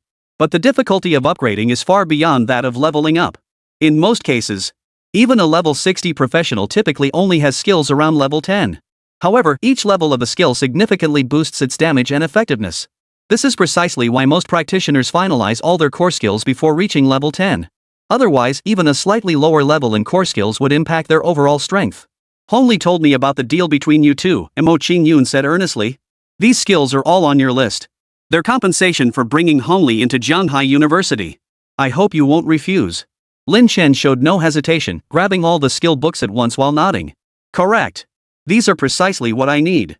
Chapter 71, The Summoner's Divine Technique Soul Flame. For Lin Chen, currently lacking in skills, each of these was crucial. Setting aside the others, just the single, Soul Flame, was enough to thrill Lin Chen. Name, Soul Flame. Type, active skill. Rarity, rare. Level, 1. Cost, 1% of maximum mana per second. Range, 50 meters. Effect, releases a soul fire to deal damage. Each summoned creature you possess increases the skill's damage by a certain percentage. This skill. In the eyes of ordinary summoners, it's nothing more than a useless skill, rarely carried by anyone. After all, most summoners can only maintain a handful or at most a dozen summons at a time. The nature of Soul Flame is that its damage increases with the number of summons. The boost it provides is practically negligible. Only someone like Lin Chen, the Insect Clan Overlord, possessing unlimited summoning slots and the ability to mass-produce minions, could unleash this rare tier skill with terrifying effects rivaling legendary tier abilities. Head Mo, if you have something to say, just say it, Lin Chen remarked indifferently. I don't believe you summoned me here merely for conversation and to hand over a skill book. If it were merely about the skill book, Mo Hongli could have handled it herself. There was no need to trouble Mo Qingyun to make the trip personally. Heh, young brother Lin is indeed sharp. You grasp things instantly. Mo Qingyun, exposed, showed no embarrassment. He chuckled twice before adopting a serious tone. Ahem, well, the transaction between you and Hongli is complete. I wish to propose another deal. Would you be interested? Go ahead, Lin Chen replied casually, not committing immediately. I want you to step in and help Red Carp reach level 10 before Jianghai University, Mo Qingyun said earnestly. As compensation, I'll provide you with the location of a Tier 4, level 10 boss. A Tier 4 boss? Lin Chen's eyes lit up instantly. Every monster is categorized by tier. Within the same level, the higher the tier, the more terrifying its power, akin to the quality of equipment and skills. Conversely, higher tier beasts dropped more and better equipment. Though it's a Tier 4 boss, it's only level 10. That's nothing for me now. Plus, under the effect of Greed Soul, I'm guaranteed 2 loot drops. That means it's equivalent to 2 Tier 4 bosses. Lin Chen weighed the pros and cons in his mind, then couldn't help but nod excitedly. This deal was worth making. Alright, I accept. Lin Chen agreed. Here are the coordinates for that monster, Mo Qingyun said, his face lighting up as he handed over a token. But this boss is deep in the wilderness, you'd better be careful. MHM. Lin Chen nodded without a care. The wilderness was the area beyond the settlement, teeming with ferocious beasts and extremely dangerous. Most adventurers only dared enter in groups, and even then, they avoided venturing deep into its heart. But for Lin Chen, it was only slightly more challenging than the Abyss Trials. After briefly scanning the token's information, Lin Chen left with a simple "wait for me to return" before striding out the door. Watching Lin Chen's receding figure, Mo Qingyun wore a satisfied smile. Heh, now that you'll be spending a whole month with Red Carp, it'll be hard not to develop feelings. It's up to you to seize this chance, Red Carp. Riding atop the Deadwing Mantis, Lin Chen soared through the sky at high speed, gazing down at the forest below. Is this the shadowy realm? In my previous life, I never got the chance to explore this place before leaving Jiangnan City. This 4th tier boss, the Molten Fire Troll, was quite notorious back then. To take it down, the 4 major families of Jiangnan City expended considerable effort and resources. Who would have thought that in this life, Mo Qingyun would hand me this boss's coordinates? Truly an unexpected windfall. The forest below was vast and lush, yet shrouded in a dark aura. A place of gloom. This wilderness, far from any settlements, was extremely dangerous. Merely passing by, Lin Chen glanced downward and spotted numerous ferocious beasts gazing up at him from the ground, growling menacingly. It seemed that without the flight capabilities of his flying wing bees and Deathwing Mantis, he would likely encounter considerable trouble along the way. No wonder everyone covets flying mounts. The terrain advantage is simply too great, Lin Chen nodded in satisfaction. Just as he felt a sense of relief, a group of figures suddenly materialized before him, launching a fierce attack without warning. Iron-beaked cranes. These beasts aren't particularly strong in attack, but their defense is outstanding. They're also extremely fast and usually travel in packs, quite troublesome. Lin Chen swiftly identified the group of beasts before him. Over 30 Iron Beach cranes formed a tight encirclement, trapping Lin Chen and the Deathwing Mantis within their vicious assault. Though most of these Iron Beach cranes were only level 5 to 6, the Deathwing Mantis could easily mow them down like grass, instantly slaughtering a group. But their sheer numbers were overwhelming, and with Lin Chen on its back, the Mantis was hampered and could only defend passively, a frustratingly helpless situation. Hold your fire. I'll handle this, Lin Chen commanded, halting the Deathwing Mantis's assault. Then, with a raised hand, whoosh! A ball of black flame abruptly materialized in the air. The flames seemed to burn like darkness itself, radiating an unbelievable aura of death. Merely glancing at them felt like one's very soul might be drawn into their depths. This skill was none other than the soul flame Lin Chen had just mastered. Go! With a low murmur, the black soul flame coalesced into a fiery orb, hurtling toward the nearest Iron Beach crane. Sizzle! You have slain Iron Beach Crane 10.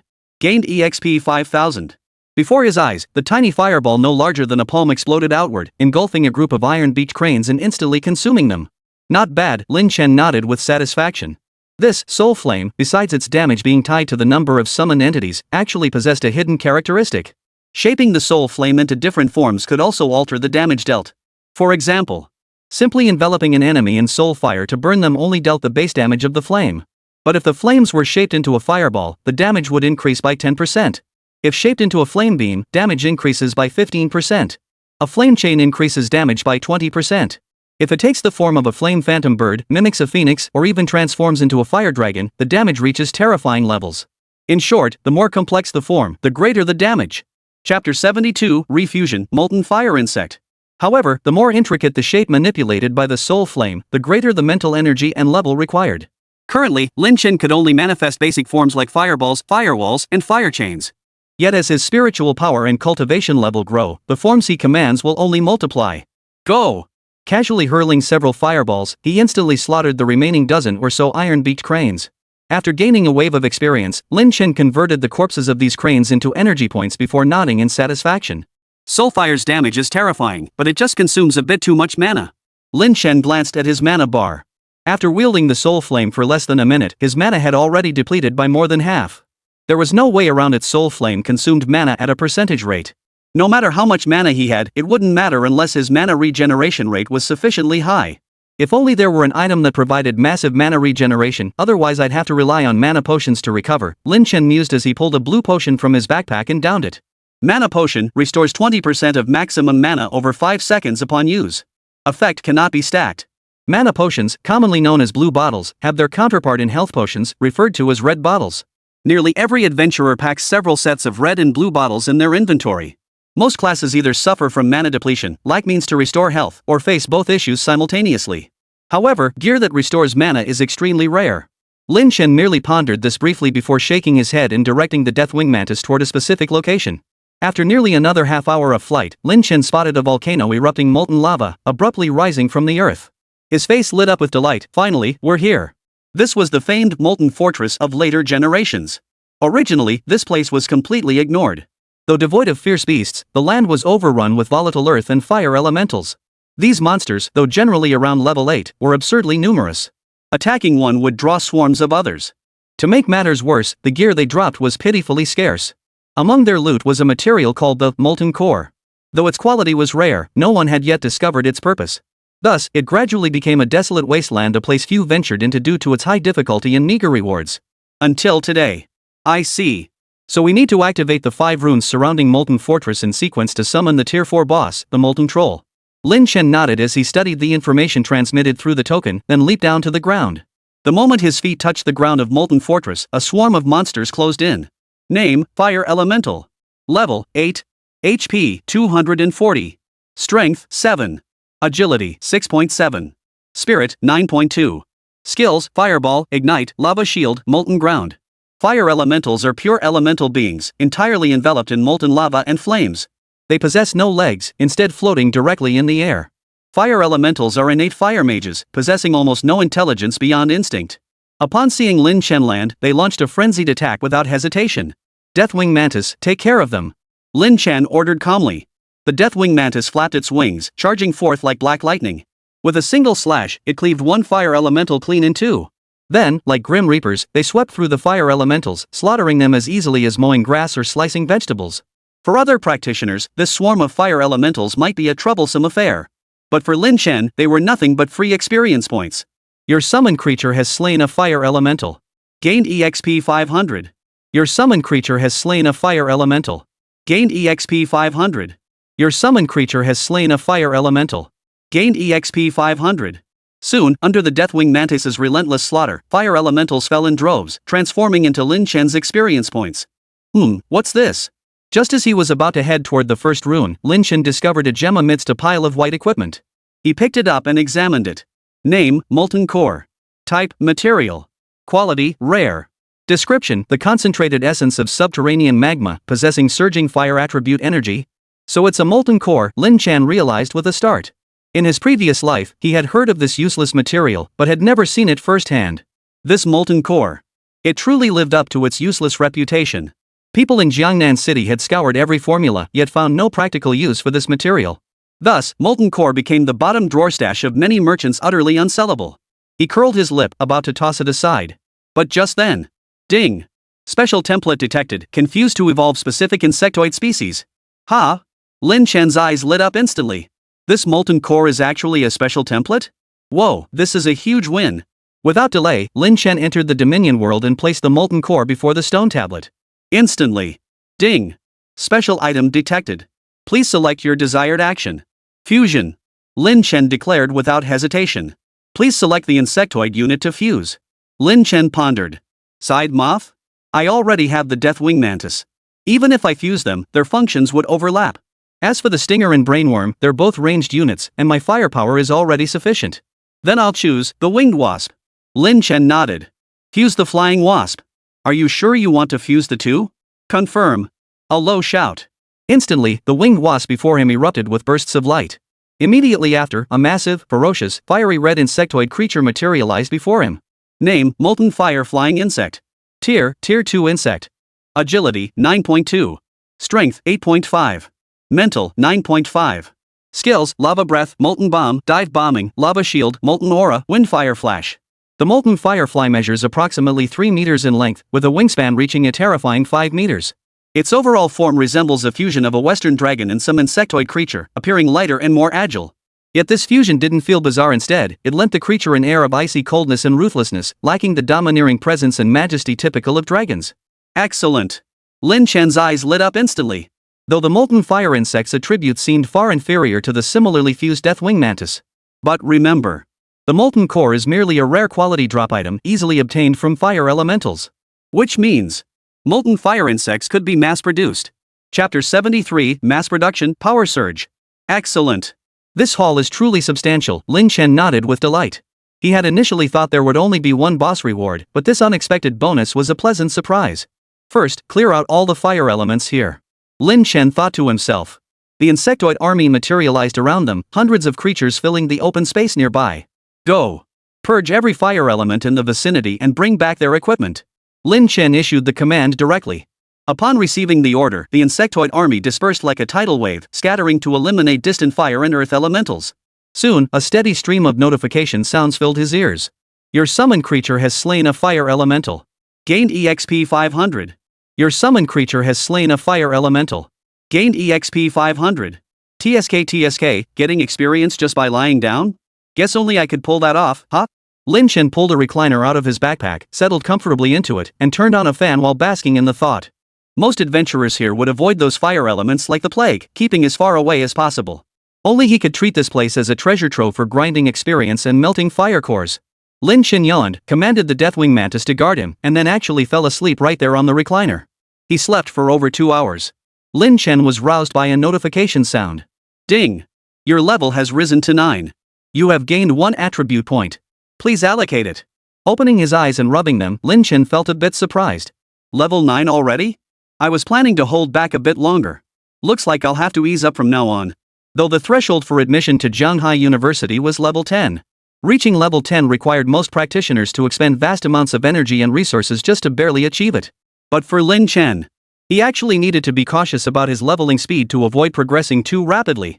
After all, if Lin Chen truly focused on leveling up, he could reach not just level 10, but even level 15 within a month with moderate effort.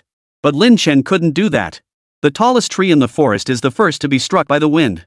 Before acquiring sufficient self-defense capabilities, Lin Chen didn't want to draw too much attention to himself within Zhanghai University.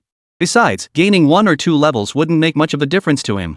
After all, his strength depended on both quantity and quality. Levels only granted a few attribute points. After casually allocating the attribute points to spirit, Lin Chen stood up, stretched, and let out a yawn. Glancing briefly at his backpack, Lin Chen couldn't help but feel a surge of delight. Already 34 molten fire cores? That means I can fuse 34 molten fire flying insects. But just as he was about to begin the process, Lin Chen froze in shock. Not enough energy points? I still have over 10,000 energy points here. How could it be insufficient? Standing before the Dominion stone tablet, Lin Chen attempted to initiate the fusion. But a prompt appeared, energy points insufficient. Let me see. So that's the issue. Lin Chen couldn't help but sigh. It turned out that fusing each insectoid required 3,000 energy points, and that was just the bare minimum. For instance, fusing with the Deathwing Mantis demanded a staggering 5,000 energy points. Recently, Lin Chen had been preoccupied with other matters and hadn't paid much attention to his energy points, which is why he hadn't noticed this. Energy points. I'm so short on energy points right now. Lin Chen shook his head, feeling a wave of frustration wash over him. When he first obtained the Zerg Overlord, he had assumed energy points served only one purpose, breeding Zerg, and hadn't given it much thought. Little did he know they would prove crucial in every aspect. Tisk, I'll have to pay more attention to them from now on. But how does one acquire large quantities of energy points? Lin Chen pondered. Theoretically, any item rich in energy could be decomposed into energy points. For instance, the carcasses of ferocious beasts, along with certain materials. Of course, equipment could also be used. All things considered, breaking down white equipment for energy points offers the best value, Lin Chen sighed. From now on, I'll bulk purchase white gear to convert into energy points. Having made up his mind, Lin Chen glanced at his remaining energy points. After a quick calculation, he fused all 4 remaining winged bees into molten fire insects. Our numbers are a bit thin now. It's time to expand our forces. Stroking his chin as he examined the remaining energy points, Lin Chen resolved to mass-produce his forces. Spawn 100 blade worms, 50 stinger worms, 50 brain worms, and 10 flame worms. Ding! Total energy points consumed, 3750. Confirm? Confirm. Creation successful. Instantly, a dense swarm of newly born insectoids materialized all around. Lin Chen's army had expanded once more. Current troop strength. Scytheworms 300, stingerworms 100, brainworms 100, flameworms 30, ironclad sideworms 4, molten fireflies 5, deathwing mantis 1. Though still far from obscuring the sky, it was beginning to take shape. Not bad. Lin Chen nodded with satisfaction. As his summons multiplied, his attributes surged dramatically. Currently, though only level 9, his strength had reached a terrifying 25.4. This stat sheet already rivaled some level 20 professionals. The more summons I have, the stronger my stats become. And this is just a simple swarm of less than 600 insects. I can't even imagine how powerful I'd become with 1,000,000, or even 1,000,000,000 swarms. Lin Chen's eyes burned with fervor. In his previous life, though Lin Chen had stood among the world's elite, he still had to bow before colossal powers like the Dragon Nation and the United States. But in this life, if he grew strong enough, he could make the world bow to him.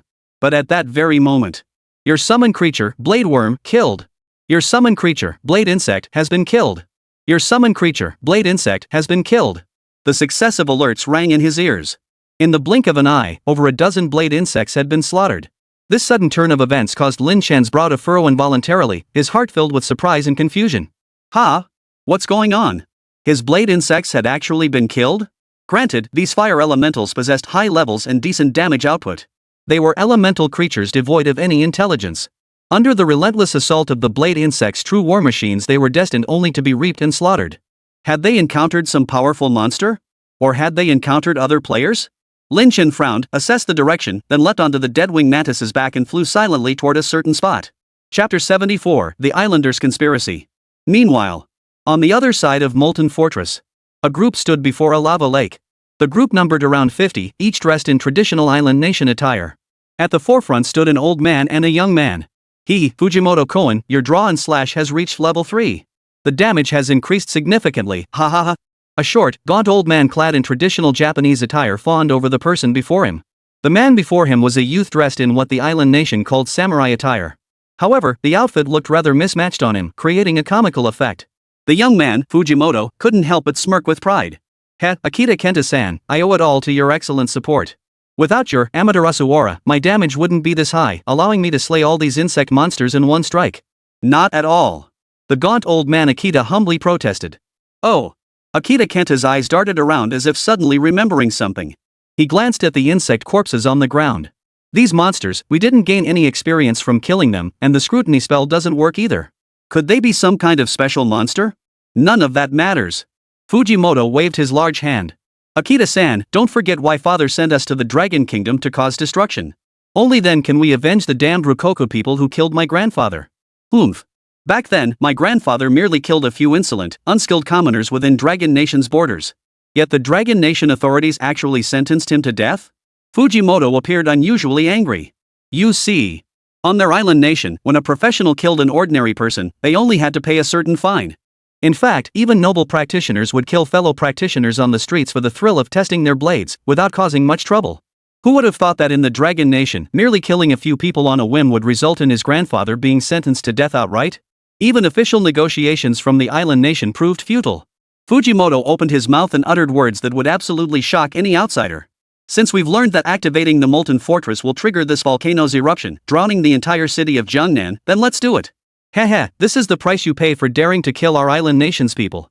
Aki Kenji nodded in agreement, then turned to ask, Han Chang, you said the rune for the molten fortress is nearby, is that true or false? A figure stepped forward from the crowd behind them.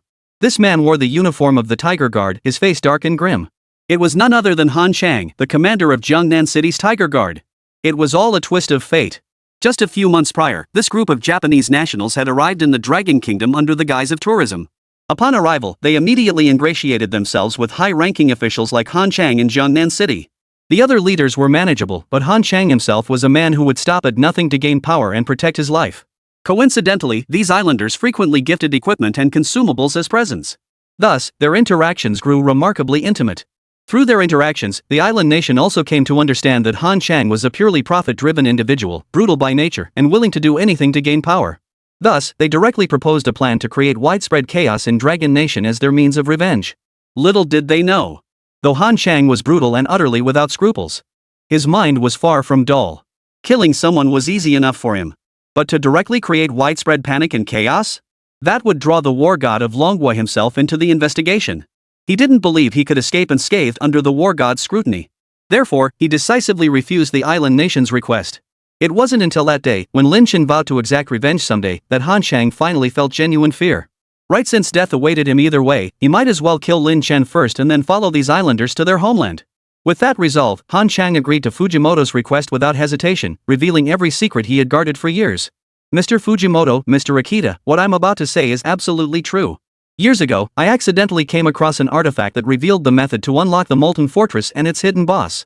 I never activated it simply because my strength wasn't sufficient. I now offer it to you. All you need to do is eliminate Lin Chen when he arrives shortly. As Han Chang spoke, a cold gleam flashed in his eyes at the mention of Lin Chen. Lin Chen? Heh, you mentioned earlier that the condition for our cooperation was eliminating that guy. Fujimoto-gen said with a hint of interest. Rest assured, once this volcano erupts, chaos will engulf Jiangnan City. Then I'll step in and eliminate that Lin Chen personally. Assassination? That's precisely what we noble ninjas of the island nation excel at. Ha! Han Chang cautioned, Mr. Fujimoto, please be aware this Lin Chen is no ordinary professional. Exercise extreme caution. You must understand. This Lin Chen is someone who can actually trade blows with him. Had he not possessed the demon sealing chain, it would have taken considerable effort to subdue him. Heh, I'm a level 20 professional with several extraordinary pieces of equipment. Even among the young members of my clan, my strength is top tier. How could I possibly fail against a mere level 8 nobody? Fujimoto said with displeasure. I mean no disrespect. Never mind. I can't be present for this matter. I'll take my leave. Remember to compensate me later and grant me Japanese citizenship. Han Chang sighed and said casually. Had he not wished to avoid leaving traces that could lead back to him, Han Chang would have handled this himself long ago, never needing to seek help from Fujimoto and his crew. Shaking his head, Han Chang handed over the method to activate Molten Fortress and departed the location.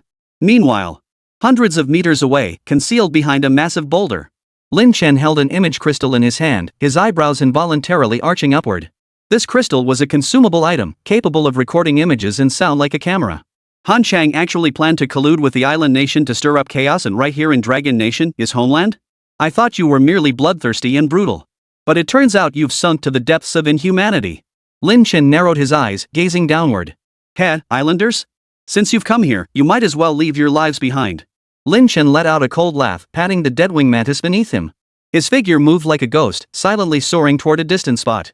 Chapter 75. Are bosses in the Dragon Nation this powerful? Approximately 2 hours later, Fujimoto and his group had exhausted every effort to finally activate all the runes. In an instant, the colossal volcano of Molten Fortress erupted, spewing countless streams of lava that obscured the sky. At the crater's edge, a colossal figure over 10 meters tall silently materialized. It was the Molten Fortress's boss, the Molten Troll. The Molten Troll was a gigantic elemental of fire, wielding a massive axe and clad in heavy armor. Its lower body was rooted in the molten lava like a whirlpool, ceaselessly draining the Earth's energy.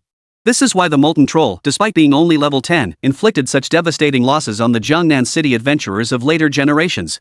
As long as the volcano rages, it regenerates health at an insane rate.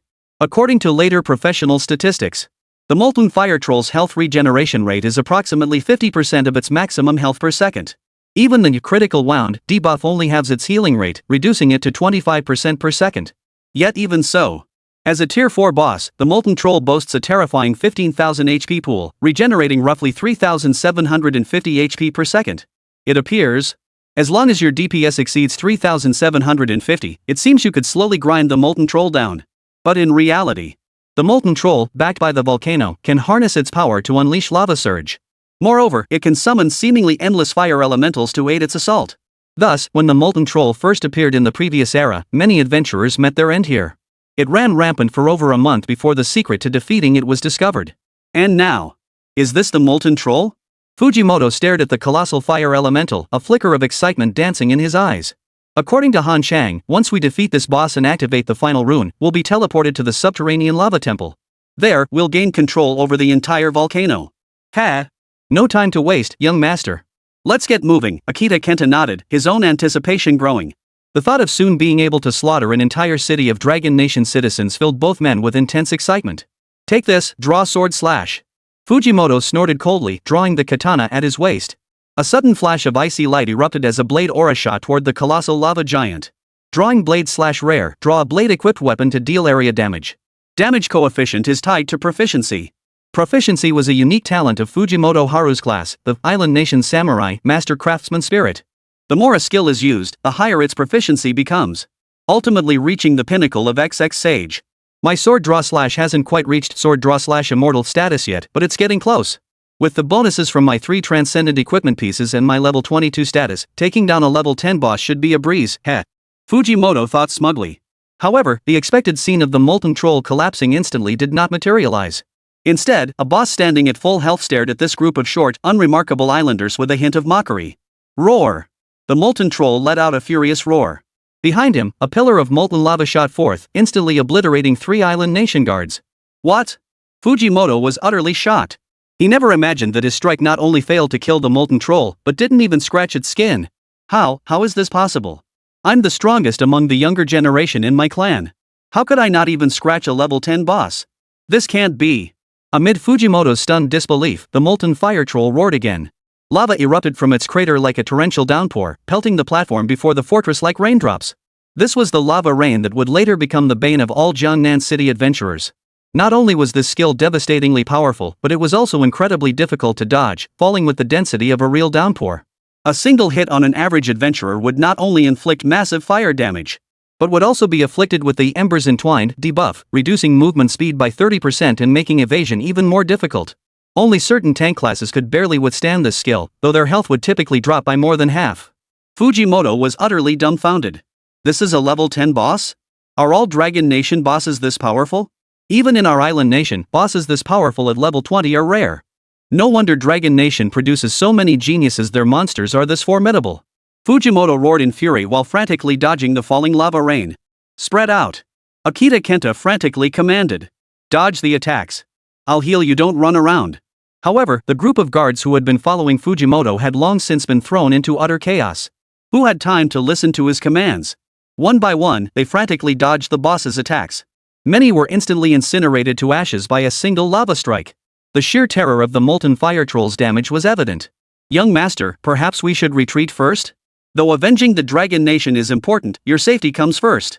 Seeing the situation, Akita Kenta swallowed hard and suggested. Agreed. Fujimoto immediately consented without hesitation. Are you kidding me? This boss had only unleashed 2 skills and nearly wiped their entire party. Who knew if it would go berserk or have a second phase? Even with twice as many people, they'd probably wipe right here.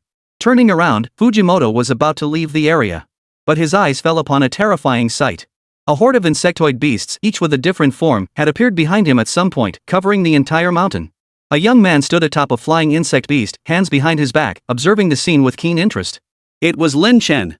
Seeing him turn around, Lin Chen smiled and said, "Thanks for tricking the molten fire troll into unleashing its lava fire rain, but otherwise, I'd have had a tough time taking down this boss, ha. But your usefulness has run its course. As the saying goes, only dead islanders are good islanders. I'd best send you on your way." Fujimoto's eyes widened instantly. "Who are you? How long have you been following us?" "The dead don't need to know so much," Lin Chen replied coldly. Then he waved his hand. "Kill." Behind him, 100 stingworms and 100 brainworms launched their assaults simultaneously. In an instant, a storm of barbs and fireballs swept across the sky like a dense tempest. "No!" Fujimoto's face paled in shock. He barked urgently, "Shikigami shield." Chapter 76, Die, all of you. Instantly, a translucent, monstrous figure materialized before Fujimoto and Akita Kenta. As the barbs and fireballs struck, ripples spread across its surface, deflecting the damage. "What? Just one attack drained nearly half the charge from my Shikigami shield?" Fujimoto's eyes widened, his face contorted with terror. His breathing grew ragged, his heart pounding wildly. "This is the extraordinary equipment father gave me. Even a mage of equal rank couldn't break a normal shield with all their might. Why is this person so incredibly powerful? He's a summoner, but even our island nation's summoners aren't this formidable." Surveying the vast swarm of insect beasts covering the mountainside, most of which hadn't even engaged, clearly holding back their full power, Fujimoto swallowed hard, then stammered out, "Sir, I am the young master of the Fujimoto family of the island nation. Whoever you are, please hold your fire for now. I will repay you." On the surface, Fujimoto appeared to be begging for mercy, his expression seemingly sincere. But inside, Fujimoto was seething with rage and fury, grinding his teeth in anger. "How dare you destroy my equipment? When I return and report this to my father, I'll make sure you suffer so much you'll beg for death." The Fujimoto family? Lin Chen froze upon hearing the name. The name of this family wasn't particularly well known at the time, merely a minor, insignificant clan within the island nation. Yet in later generations, the Fujimoto clan would rise rapidly within a few years, transforming from an obscure minor family into one of the nation's foremost aristocratic houses. Few knew the reason behind this. Yet Lin Chen, who had once stood at the pinnacle of the world in his previous life, knew a bit of the inside story. It's said that in the previous era, the Fujimoto family possessed a key to the abyss. After expending immense effort to clear it, they obtained a divine artifact, elevating the entire clan to unprecedented heights. Lin Chen narrowed his eyes in thought. "I wonder what the quality of that artifact truly is, and what its specific effects might be.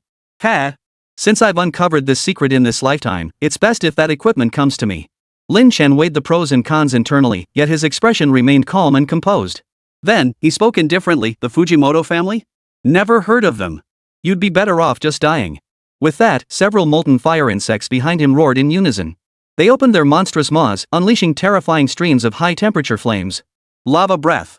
You despicable Dragon Nation scum. You actually ambushed us?" Fujimoto Gen and Akita Kenta never anticipated Lin Chen's sudden attack. Caught completely off guard, they could only hastily summon their Shikigami shields to barely fend off the onslaught. However, transcendent equipment? Even extraordinary equipment has its limits. Lin Chen sneered coldly at the sight. Sure enough, under the assault of 5 molten fire insects, Fujimoto and Akita Kenta watched in despair as the Shikigami shield finally shattered with a thunderous crash. The molten breath sprayed over them, instantly draining more than half their health bars. "Ah! Damn you, Dragon Nation! You dared attack me? My father won't let you off." Fujimoto, engulfed in flames, couldn't help but wail in agony, his cries pitiful beyond words. Akita Kenta also screamed in agony, begging for mercy, hoping Lin Chen would spare them. But Lin Chen merely watched it all unfold with cold indifference, not wavering in the slightest. Spare them? As if. In his previous life, though these men hadn't triggered a full volcanic eruption to destroy all of Jiangnan City, they had still unleashed part of its destructive power, causing the deaths of many adventurers leveling up in the wilderness. Moreover, the island nation and the Dragon Nation shared a deep-seated enmity. When it came to these bastards, Lin Chen knew nothing of mercy. "Your summoned creature killed the adventurer, Fujimoto Hara. Gained EXP 1100, sin value +1. Your summoned creature has slain the adventurer, Akita Kenta. Gained EXP 1100, sin value +1. Moments later, 2 notifications chimed in his ears. Lin Chen let out a cold chuckle as he stepped forward to pick up the gear dropped by the 2. This Fujimoto Haru was quite well equipped, carrying 3 transcendent gear pieces? Lin Chen couldn't help but be astonished. Few level 20 practitioners possessed extraordinary equipment. Only the young master of a minor family could afford such lavish gear. Among these extraordinary items, one was the Shikigami shield he had just retrieved and used earlier. However, it now displayed depleted energy, and he had no idea how to recharge it. The other two items were a katana and an object shaped like a stone. Teleportation Divine Stone, upon consumption, instantly teleports to another recorded location. Current recorded location, Blue Star, Island Nation, Fujimoto Family Shrine. Teleportation Divine Stone? Lin Chen couldn't help but grin. I was actually worried about how to get to Japan later. This is like getting a pillow just when you're sleepy. Heh, but now isn't the time. Best save this for later. After stowing the teleportation stone and several pieces of equipment, Lin Chen turned his gaze to the boss before him, the Molten Fire Troll. By now, the Molten Fire Troll had slaughtered nearly all the so-called Island Nation ninjas before it. It turned its gaze toward Lin Chen and let out a furious roar. Poof.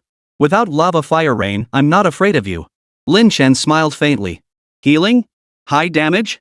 Lin Chen didn't care about either, for he had countermeasures. Simple, just take him down instantly. Kill. At the command, hundreds of insects behind him unleashed a frenzied barrage of attacks. Resonance. Giant fireballs. Volley. Lava breath. Even the Deathwing Mantis joined the fray, spewing acid that inflicted the critically wounded debuff on the Molten Troll. In an instant, the battlefield became a sea of projectiles. The Molten Troll's health plummeted like an elevator, dropping by half. Though it regained 25% health in a single second, nearly half its health bar remained depleted. Again! Lin Chen ordered again. The second wave of attacks followed immediately. This time, even with its extraordinary regeneration, the Molten Troll's health was reduced to half. Keep going. The third time. Just as the boss's health dipped below 20%, the Molten Troll roared furiously. Countless fire elementals surged forth from every corner of the Molten Fortress. This was the boss's ultimate ability, Sacrifice. If the fire elementals reached its vicinity, the Molten Troll would frantically regenerate health until it was fully restored. In the previous attempt, the strategy employed by Jiangnan City's adventurers was dispatching large numbers of low-level adventurers to form a human wall for interception. But for Lin Chen, such a cumbersome approach was unnecessary. Charge! Lin Chen gave the command. Countless blade-wielding insects, who had been observing the battle, swung their blade arms and effortlessly intercepted the fire elements surging from all directions. This was the advantage of having a vast insect horde. Bosses that once required hundreds of professionals working together could now be easily taken down by Lin Chen alone. Die! Lin Chen fixed his gaze on the Molten Fire Troll, its health bar reduced to a mere sliver. A cold gleam flashed in his eyes as he stepped forward through the void, positioning himself directly before the creature's head. With a swift swing of the flowing fire sword, he drove it downward with brutal force. Elemental Strike. Soulfire, Fireball. Die.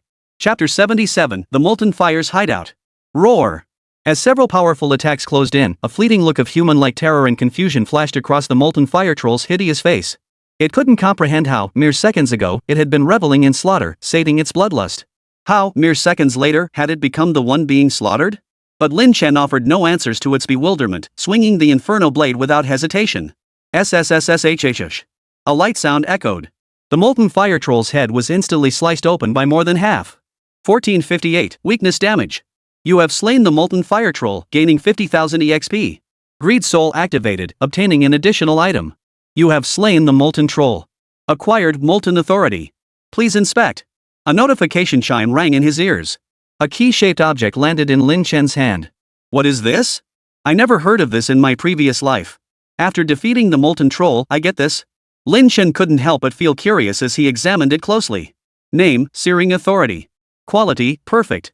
Description, upon use, grants control over the Molten Hideout. Cannot be transferred, sold, or discarded. A hideout. Lin Chen stared at the key in his hand, thrilled beyond measure. And it's of perfect quality. A hideout, akin to the cave dwellings of ancient Chinese culture, served not only as a residence but also possessed numerous other functions. You must understand. Even reinforced concrete skyscrapers on present-day Blue Star could be easily destroyed by high-tier ferocious beasts. Only special locations like hideouts can withstand attacks from beasts or even other practitioners, thanks to their defensive arrays. Beyond that, hideouts serve other purposes. For instance, they can invite NPCs to reside within, unlocking specialized services like forging, equipment synthesis and upgrades, enhancement, black market trading. The list goes on. It can be said that possessing a hideout is nearly the most fundamental prerequisite for a large guild. Take Zhonghai University's headquarters, for instance. It occupies a massive hideout spanning over 200,000 square kilometers. Hideouts? I did have a few in my previous life, but they were all pretty ordinary. Most were rare quality, with only one being extraordinary. Of course, that was partly because my strength was high enough back then, and I had no intention of establishing an organization. This perfect quality hideout would be incredibly useful to me now. Lin Chen nodded with delight. You see. Lin Chen's development had always been constrained by living under someone else's roof, constantly worrying about exposing his trump cards. Now, with his own hideout, he finally had a place to train troops or process equipment. Here, he possessed absolute privacy, free from the worry of others prying. Let's go check it out first. Having made up his mind, Lin Chen activated the item immediately. You have obtained a hideout, molten hideout. Teleport. With a flick of his thoughts, Lin Chen's form dissolved into a white light and vanished from the spot. This was one of the abilities granted by the hideout's owner. Within 100 meters of the hideout, one could teleport directly inside. A flash before his eyes, and a colossal temple appeared before Lin Chen. Built within the volcano, the temple stood atop stone slabs directly above a surging lava lake. Yet despite this, the surrounding temperature remained surprisingly mild, nothing like the scorching heat of a sizzling iron plate. Looking upward, the crater was visible, revealing that the temple itself formed the core structure of the volcano. Though the temple was immense, Lin Chen, as its master, knew the usable space within the hideout was actually quite limited. At most, the usable space amounted to about 200 acres, roughly the size of a large secondary school. Of course, this was viewed from the perspective of developing a faction, as so many people needed to be accommodated. But for Lin Chen, he didn't need nearly that much. He had no intention whatsoever of building a faction. Living alone? More than enough space. With this hideout secured, I can temporarily store unused gear and skill books here instead of selling them outright. I'll station 2 insectoids here. If I encounter any mishaps, I can simply resurrect here and quickly regain my strength. Ha! There's actually a magic formation here? Lin Chen looked ahead, his eyes lighting up. Several arrays glowed faintly in the corner.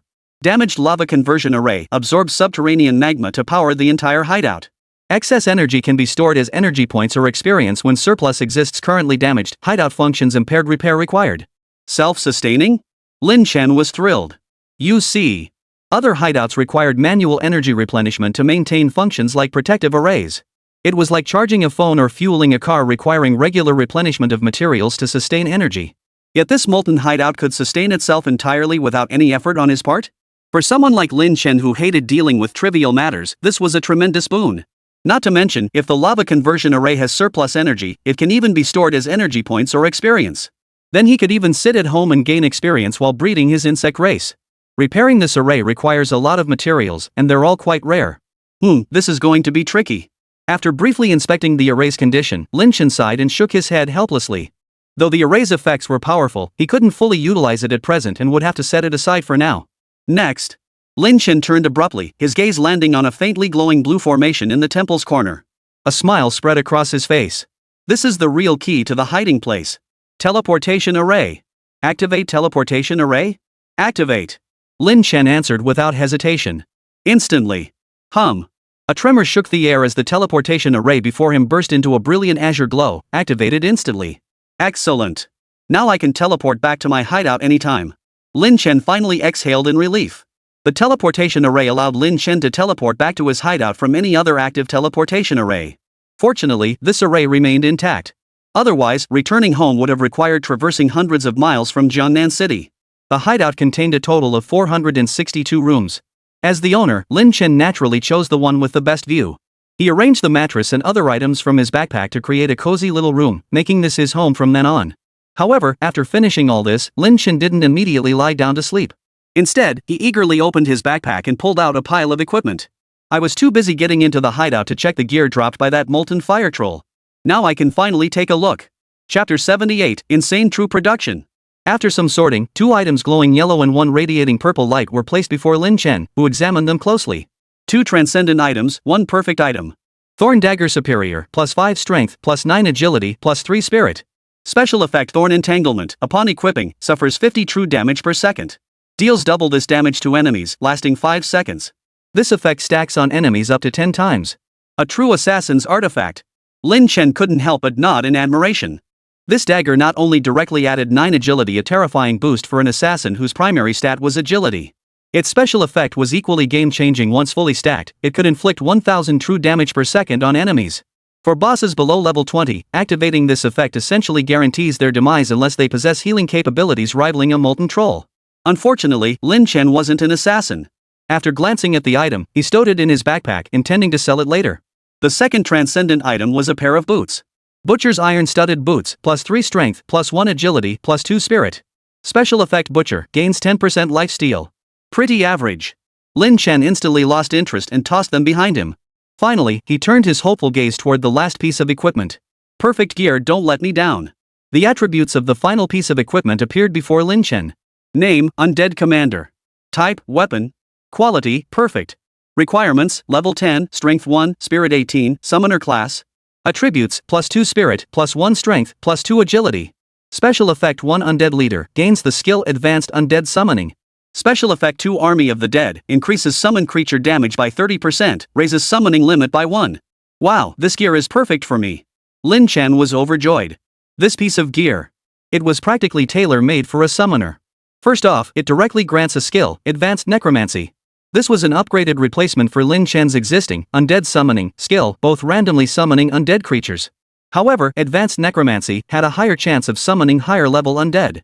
Most importantly, this skill is provided by the equipment itself, meaning it doesn't occupy one of the 12 skill slots.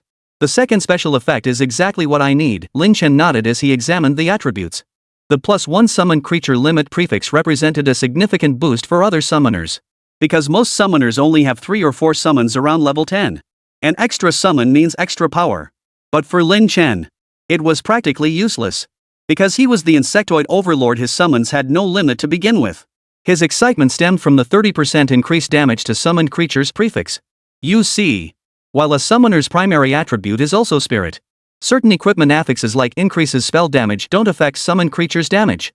Every point of damage boosting affixes for summons directly enhances the summoner's overall power. Too bad it requires level 10 to equip. I'm only level 9 right now, Lin Chen sighed. Looks like I can't hold back on leveling anymore. Time to grind. Off to grind the abyss. Result, Lin Chen left 10 blade insects in his hiding place. With a flick of his thoughts, his form materialized outside the volcano. Mounted on his Deathwing Mantis, he soared toward Jiangnan City. There were 2 main reasons he avoided using the teleportation array. First, teleportation arrays required either a recorded location or specific coordinates to transfer between 2 arrays. This meant Lin Chen would first need to teleport from Jiangnan City to his hideout before gaining the ability to freely teleport between the 2 locations. The second reason was, teleportation consumed currency, and Lin Chen had none. This currency isn't credits, but rather a material called Chaos Stones.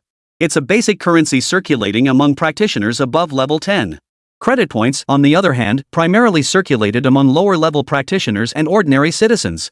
After flying for half a day, Lin Chen finally returned to Jiangnan City. As agreed, Lin Chen naturally brought Mo Hongli along while leveling up. After sweeping through the major abysses of Jiangnan City, both of them quickly reached level 10. The entire process took nearly 2.5 days. This pace was several times, even dozens of times, faster than those self-proclaimed genius professionals. And this was achieved under Lin Chen's deliberate restraint. Otherwise, he could have easily achieved this within a single day, simply standing by to watch the show. With that accomplished, Lin Chen set about gathering molten core, a material others dismissed as worthless. He visited several trading houses and posted purchase notices within the Hunters Guild. Within a month, he had amassed a staggering 27 molten fire cores. After inquiring with Zhang Shun, he discovered that the other party had a full 12 pieces in stock. Overjoyed, Lin Chen immediately purchased them all outright. However, the look Zhang Shun gave Lin Chen at that moment was truly something to behold. After all, this material had no practical use whatsoever, yet Lin Chen was treating it like a precious treasure and buying it up in bulk? Had he lost his mind? But Lin Chen couldn't care less. After a month of acquisitions, he now held a staggering 44 molten fire cores, with his energy points soaring to 87,547. Armed with this energy reserve, Lin Chen expanded his army once more, this time fusing in 20 molten fire-flying insects. The formidable offensive power of these insectoids had already been glimpsed during the battle against Fujimoto. After a few coordinated assaults, even extraordinary equipment quickly lost its effectiveness.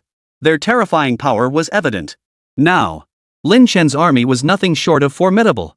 Scytheworms, 450, stingerworms, 200, brainworms, 150, flameworms, 30, ironclad scytheworms, 200, molten fireflies, 25, deathwing mantis, 1.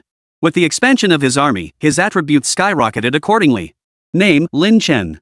Class, Insectoid Overlord. Level, 10. Strength, 27. Agility, 30.4.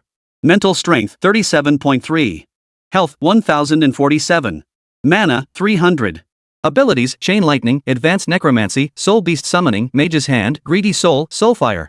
Equipment: Heart of Omniscience, Shataver's Inscription, Necromancer Commander, Crystalline Omniscience, Blood Spider Breastplate, Cloudwalk Boots, Blood Mask Helm, Jade Ring, Sapphire Ring, Alchemist's Belt. A month passed in the blink of an eye. Tomorrow marked the start of the new semester at Zhanghai University.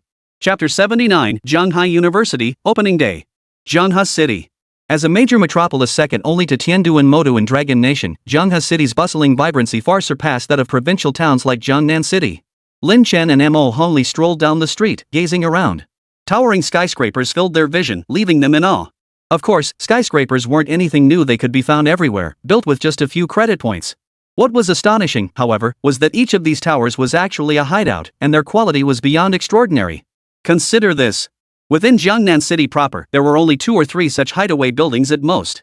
Most of them were merely of common or rare quality, yet even these became objects of fascination and envy among the local elite and high-ranking officials. In Zhanghai City, however, they were too numerous to even count. What truly left Mo Hongli breathless was a colossal structure towering over a kilometer near the city center. After scanning it with her detection spell, the result revealed an epic tier hideout. Sacred Splendor Hideout? I've heard of it. Apparently it's the domain of the Apocalypse Guild, one of the 10 great powers of Dragon Nation. So this is where their headquarters are. Mo Hongli exclaimed in realization, her beautiful eyes brimming with astonishment. Lin Chen smiled and explained, the Sacred Splendor Hideout isn't the Apocalypse Guild's true headquarters. Their actual headquarters lies within the Silent Extinction Hideout in Tiandu. That's a legendary tier hideout. But that place is only accessible to their inner circle. Most members actually operate from here. Oh? Mo Hongli was somewhat surprised. This kind of information doesn't seem to be available online. How did you find out? In his previous life, as a level 90 powerhouse, Lin Chen had been invited into the Nirvana hideout. He had witnessed the might of a legendary hideout and uncovered the secrets of the Apocalypse Guild. But Lin Chen wouldn't reveal those secrets. Guess, Lin Chen smiled faintly, avoiding a direct answer. Mo Hongli pouted, about to voice her displeasure. But just then, Lin Chen spoke again, we're here. Mo Hongli looked ahead and saw an ancient yet imposing gate standing before them. Though the gate's height paled in comparison to the surrounding skyscrapers. Yet its rustic, natural, and understated aura made it stand out as exceptionally otherworldly, comparable to any epic-level hideaway. Above the gate, 4 characters were carved in bold letters, Zhanghai University. This was the main gate of Zhanghai University. This is Zhanghai University? Mo Hongli stared ahead, murmuring to herself in a daze. Let's go. Lin Chen nodded casually, pulling Mo Hongli toward the entrance. But the moment they approached, a terrifying repulsive force surged out, violently flinging them back. It's a defensive formation. We need to present the identity tokens issued to us to enter, Lin Chen realized with a slap to his forehead. Zhanghai University was essentially an epic-level safehouse, so having a defensive formation was perfectly normal. Without the owner's permission, entry was impossible unless force was used. This permission referred to the identity tokens issued by Zhanghai University to its faculty and students. Only with these tokens could one freely enter and exit the campus. The two retrieved their tokens and approached once more. Sure enough, this time Zhanghai University offered no resistance whatsoever, allowing them to enter smoothly. Walking along a grand avenue, they could take in the surrounding scenery. Numerous exotic beasts, statues, ancient trees, and other sights unfolded before them, endlessly beautiful and magnificent, making one feel as if they were not on Blue Star at all. Even from these decorative elements alone, one could glimpse the immense foundation and resources of Zhanghai University. Of course, they also passed numerous students dressed in various styles, hurrying by with busy expressions. Many freshmen like them, however, were curiously surveying their surroundings, admiring the scenery, and murmuring constant praise. Just a few more kilometers, and we'll reach the residential area. Staff will be there to greet us, Lin Chen said, pointing ahead. A few more kilometers? Aren't there any vehicles here? Mo Hongli immediately frowned. A few kilometers was nothing to them, professionals whose physical capabilities far exceeded the average person's. But as a new university student eager to explore her new surroundings, she didn't want to waste time walking. Under normal circumstances, Lin Chen could simply summon a few flying bees to carry them to their destination. But within Zhanghai University, flight was strictly prohibited. Only practitioners above level 60 were qualified to fly freely through the skies. Don't want to walk? Ha, I happen to know of a teleportation array over there that can take us straight to the residential area. The only problem is, I doubt you have the money. Lin Chen chuckled. I'm not that foolish to spend money on teleportation just to save a little time. Mo Hongli wrinkled her nose, looking exceptionally adorable. Just as the two were chatting casually. Boom! A thunderous explosion suddenly echoed from the horizon.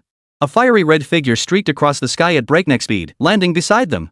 Before the startled Lin Chen and Mo Hongli could react, a soft, sweet laugh emerged from the dust. Hee hee, little brother, you finally came? After not seeing you for a month, your big sister missed you so much I could die. The dust cleared, revealing a nearly flawless, mature figure clad in a vibrant red qipao.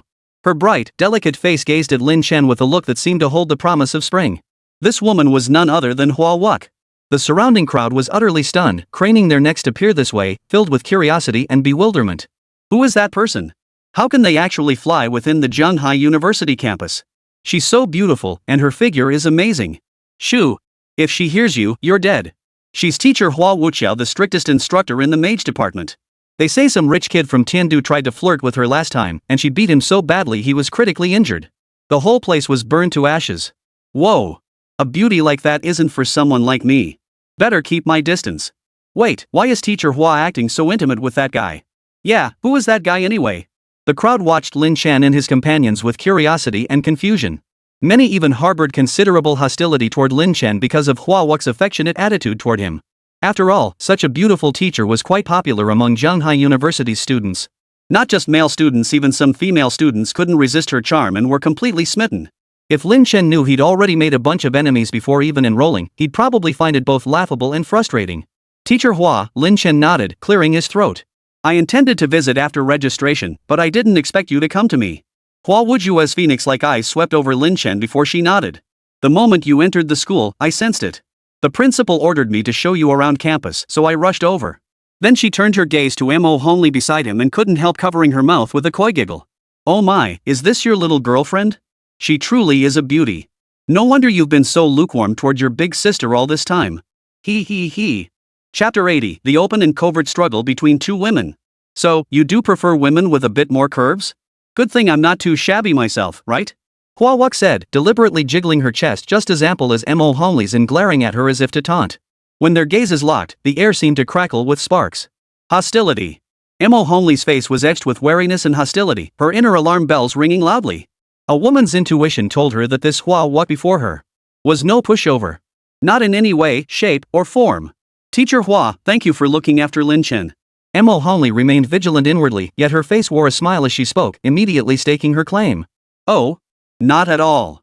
You might just end up calling me sister someday. When that happens, there'll be plenty more to look after. Hua Wuck seemed utterly unconcerned, rolling her eyes before adding with a playful grin. This blatant hint made Mo Hongley's face flush crimson with anger. Unable to say much more, she could only glare indignantly at Lin Chen. What does this have to do with me? Feeling Mo Hongley's glare, Lin Chen felt his scalp tingle with a sense of helplessness. How could these two women turn things so heated after just a few words? What the hell does it have to do with me? Little did he know. To the onlookers, this scene was nothing short of enviable. Who is this guy? He's actually stirring up such a huge mess? Whoa. That's teacher Hana Mazuru. How come she's being so friendly with this guy? Ah. My goddess, why are you doing this to me? This guy, he can't be some rich kid from Tiandu or Modu, can he? But he doesn't seem particularly strong either. Exactly. I really can't figure out what these two beauties see in him. Maybe he has some special talent? Talent? What talent? Lin Chen cleared his throat. Teacher Hua, perhaps you could show us around the school first? Hua Wuju smiled sweetly. Of course. With that, she led the two forward, disappearing from view amidst the envious stares of the crowd. Before long, the residential area came into view. As they walked, Hua Wuck explained Zhonghai University's various regulations and campus layout. Through her explanations, the two gained a deeper understanding of Zhonghai University. For instance, the currency used throughout Zhonghai University wasn't credit points. It was points. Nearly every university or faction had adopted an internal point system. Points were earned based on contributions and could be used as currency within the faction or exchanged for valuable skill books, equipment, and other items. Nearly all services and goods are transacted using points. For instance, dormitory accommodations at Zhonghai University require points as payment for lodging. Dormitories are divided into 4 tiers: quad rooms, double rooms, single rooms, and standalone villas, Hua Wuck explained with a smile. Quad rooms only guarantee basic living facilities and cost 500 points per month. That expensive? Mo Hongley exclaimed in surprise. You see. Before arriving, Mo Hongley had specifically researched and learned that students at Zhonghai University, aside from studying, earn points by completing tasks. Most students could only earn between 2,000 and 3,000 points per month. And this rent alone would take up a quarter of that income? How was anyone supposed to cultivate and level up? Hua Wuck, however, replied calmly. The double rooms come with certain perks. Not only do they offer significantly improved living conditions, but they also include a meditation room and 50 hours of access to the gravity training chamber each year. However, the cost skyrockets to 2,000 per month. A private dorm costs 5,000 monthly, adding a whole suite of perks on top of the double dorm's benefits. The most significant perk is the private villa. At this point, Hua Wu's tone took on a peculiar edge. The perks of a standalone villa need no further explanation from me. Not only are they located closest to the Academy's teaching center, but the environment is superior. Plus, it comes with all the perks mentioned above. But none of that matters. The most crucial thing is, the detached villa comes with a privilege no one else can enjoy. That is, double experience stones. At this mention, even Lin Chen raised an eyebrow. Double EXP stones? You mean that legendary treasure of Jianhai University, the double EXP stones? Exactly the one that grants a double EXP buff for an entire hour. Hua Wu nodded. Lin Chen couldn't help but gasp in astonishment. I'd always thought Jianhai University, as one of the top powerhouses, was already impressive enough. But I never imagined its foundations ran this deep. The double experience stone, even in his previous life, Lin Chen had only heard rumors of its existence. This item wasn't equipment, but rather a stash-based item that could only be activated when placed in a stash. Its effect was, once placed in a stash, it grants double experience to a set number of people daily for 1 hour. You must understand. What matters most to a professional? Levels, of course. And the double experience effect would have countless people flocking to it. The monthly rental for a standalone villa is 30,000. That figure is basically most students' annual income, Hua Wu said with a laugh, then asked. What type of dorm room are you choosing? Lin Chen didn't hesitate for a second. I'll take the detached villa, he declared firmly. You really want to choose the standalone villa? Hua Wu was somewhat surprised. I know you just received a scholarship and are in a relatively comfortable financial position, but is it really necessary to be so extravagant? It's fine. I'll take this one, Lin Chen said calmly. Living conditions weren't something Lin Chen cared much about. But he wasn't about to pass up this opportunity for double experience every hour. Therefore, he absolutely had to secure this detached villa. Points? They were just material possessions anyway. Fine, I won't try to talk you out of it, Hua Wuqiao nodded with a hint of resignation, offering no further dissuasion. After exchanging a few more words, Hua Wu drifted away from the scene. Before leaving, she couldn't resist teasing Lin Chen a few more times, which infuriated Mo Hongli once more, nearly driving her to the brink of a fight. Before long, Lin Chen completed the check-in procedures for the villa. After paying the fees, he was led by the staff to the front of the detached villa. This is the villa? Lin Chen surveyed the two-story structure before him, along with its accompanying swimming pool, small garden, and other amenities, silently nodding to himself. He had to admit, the points were well spent. Setting aside other factors, the environment and atmosphere alone were worlds better than that miserable, stuffy four-person dorm. Chapter 81, Student Council? Not worth a dime. Stepping inside, Lin Chen briefly surveyed the surroundings. While the decor was refined, it held little significance for him. If it weren't for the double experience stones, he wouldn't have wasted his points on a place like this. After briefly familiarizing himself with the space, Lin Chen pulled out his phone to check his schedule. Tomorrow starts with classes, classification of abyssal monsters and history of school development. After finishing both classes, the afternoon is free time. As for these courses, Lin Chen couldn't care less. After all, in his previous life, he was a level 90 blood mage. What monsters or schools hadn't he encountered? If skipping class didn't risk failing the course, he wouldn't even bother attending. Just then, a text message arrived on his phone. Notice, all freshmen must assemble at Jianhai Plaza by 8 p.m. sharp. Absolutely no exceptions. Jianhai University Student Union? The tone of the message was arrogantly blunt, as if it were an order issued by the university president himself. But seeing the signature. Student Union? What the hell is this? Lin Chen sneered coldly, choosing to ignore it outright. The so-called student council was merely a service organization managing students' daily affairs. Put another way, it held no real authority whatsoever. They usually put on airs, acting like they're so important. Pushing the matter to the back of his mind, Lin Chen continued familiarizing himself with Jianhai University's various organizations and functions, immersing himself in the information and nodding repeatedly. I see. There are actually magic arrays here? That's right. There are 10 abysses for leveling up. Jianhai University really has deep pockets. Meanwhile, Jianhai Plaza. A crowd of freshmen gathered densely, gazing with a mix of awe and confusion at a raised platform in the square.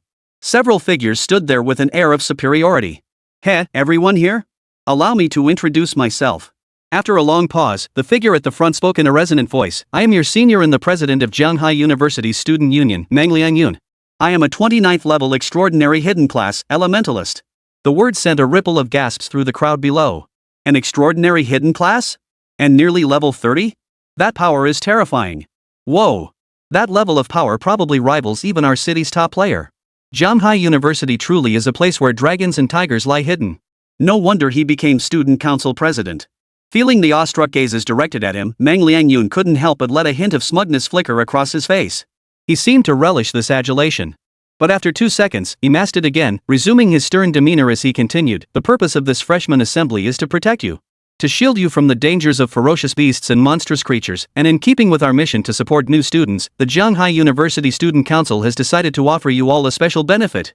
Namely, complimentary assistance. Simply put, you submit your points, and we'll assist with leveling and other services."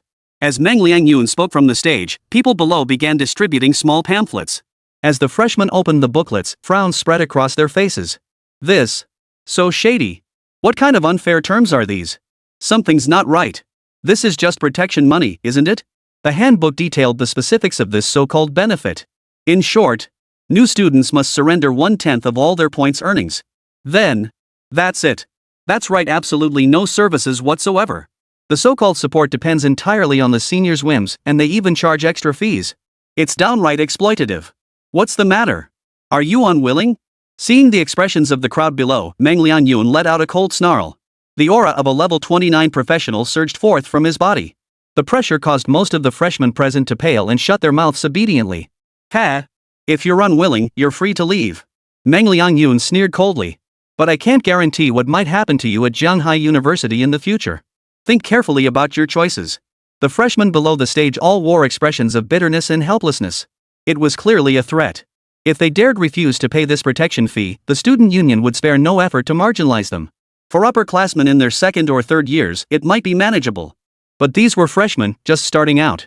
If the student council targeted them, what future could they possibly have? Some might wonder, why not go to the school authorities? This is a university for professionals, not some ivory tower. Conflicts among professionals are bloody and violent, nothing like children playing house. Even within the academy, mutual competition is encouraged, and a martial ethos prevails. Under such circumstances, how could the administration possibly intervene? You're being extorted? Serves you right. This is the first lesson for you freshmen: strength reigns supreme. Without strength, you're just fodder to be carved up. Poof. Those willing can sign the contract and leave. As for the rest, I doubt you'd dare refuse. Mang Liangyun declared smugly. Sure enough, under the student council's iron fist, the vast majority of freshmen obediently signed the contract. A handful of stubborn ones chose to leave outright, but the student council took it in stride, simply noting their names and reporting them to Mang Liangyun. Just a bunch of nobodies. A little discipline will teach them their place. Mang Liangyun glanced at the list, letting out a cold laugh, utterly unconcerned. Such incidents had occurred before. But without exception, they had all been thoroughly subdued, forced to kneel and beg forgiveness. These ones would be no exception. "President, there's another matter." 2 individuals failed to appear, a bald man reported respectfully. "What? Who are these 2? Mang Liangyun's brow immediately furrowed. "One is named Lin Chen, and the other appears to be his girlfriend, Mo Hongli," the bald man quickly explained. "I've already investigated their backgrounds. They're just from small towns with no connections whatsoever." "No connections? Poof. These 2 are quite arrogant, daring to defy my orders." Mang Liangyun sneered coldly. "Go. Assign 2 senior members to teach them a lesson. I want that fellow kneeling before my door, begging for forgiveness." The bald man promptly replied with deference, "Yes, Chairman." With that, he led his men away. Mang Liangyun, however, stared at the names on the list and gave a cold wave of his sleeve. Then, as if muttering to himself, he murmured, "Just 100,000 more points, and I can buy the frost cloak. With that boss won't stand a chance against me." The thought of his plan nearing completion lifted his spirits. With a satisfied chuckle, he walked away, hands clasped behind his back. Chapter 82, Rankings and Assessments. After a day's rest in the villa, Lin Chen felt refreshed. He ate a light meal and headed out toward the classroom building. The villa district was quite close to the academic zone, so within minutes, Lin Chen arrived before a towering skyscraper. This was the academic zone where tens of thousands of Jianghai University students received their theoretical education. Upon entering his classroom, Lin Chen noticed quite a few people already waiting inside. Glancing around, he casually took a seat toward the back. Before long, most of the class had entered the room. Just as the class bell rang, the sound of high heels clicking echoed from afar. With a creak, the classroom door swung open. A figure clad in a red cheapao appeared before the crowd. Her voluptuous, mature curves, legs encased in black stockings that accentuated their rounded yet slender shape, combined with a devilishly exquisite and alluring face and an indescribable gentle charm between her brows. Her mere entrance captured the gaze of every man and even some women in the room. Nearly every pair of eyes burned with intense desire. This woman was none other than Hua Wuck. Ladies and gentlemen, I will be your homeroom advisor for Class 4 of the Mage Department, and I will also serve as the primary instructor for the course, Practical Application of Functional Spells. My name is Hua Wuqiao. Hua Wuqiao glided gracefully to the podium, offering a gentle smile as she addressed the crowd. The classroom erupted in a frenzy, most students visibly thrilled beyond measure. It's actually Teacher Hua? Holy crap, this is amazing. How lucky are we to have Teacher Hua walk as our advisor? Am I dreaming? Hua? It's the legendary Teacher Hua. I never would have imagined. Hua Wuqiao's fame extended far beyond Jianghai University, garnering significant recognition even beyond its walls. She had quite a following online. However, Hua Wuqiao rarely engaged online and never paid attention to so-called fans. After all, for someone of her caliber, only true strength mattered. Fans? Only weaklings like Li Qingxue would care about that sort of thing. Hua Wuqiao? Is this coincidence or intentional? Lin Chen sat in the back row, deep in thought. His experiences across multiple lifetimes had forged a mature and cautious mindset. He certainly didn't believe Hua Wuqiao's sudden enthusiasm meant she genuinely fancied him. After all, there were plenty of handsome men in this world. With her status and abilities, she could have any she wanted. Why would she single him out? There must be something about me that attracts her. Lin Chen pondered inwardly yet remained uncharacteristically composed, his expression utterly unruffled. But one thing's certain, she means no harm. It seems what she seeks isn't gear or anything tangible, which is why she's trying to win me over. Best to wait and see. Having made up his mind, Lin Chen continued to observe Hua Wuqiao. As if sensing his gaze, Hua Wuqiao suddenly flashed a seductive smile, sending flirtatious glances his way, prompting another wave of breathless gasps from the unsuspecting students nearby. Lin Chen chose to ignore it. During the first class, Hua Wuqiao briefly covered some precautions and rules before launching into the lecture. However, Lin Chen didn't absorb a single word of the lecture content. After all, he already knew all of it. As the class drew to a close, Hua Wuqiao suddenly announced, the new student assessment will commence in 3 days. Everyone should find suitable teammates during this time. With that, Hua Wuqiao nodded and dismissed the class. New student assessment? Lin Chen froze, then recalled the matter in his mind.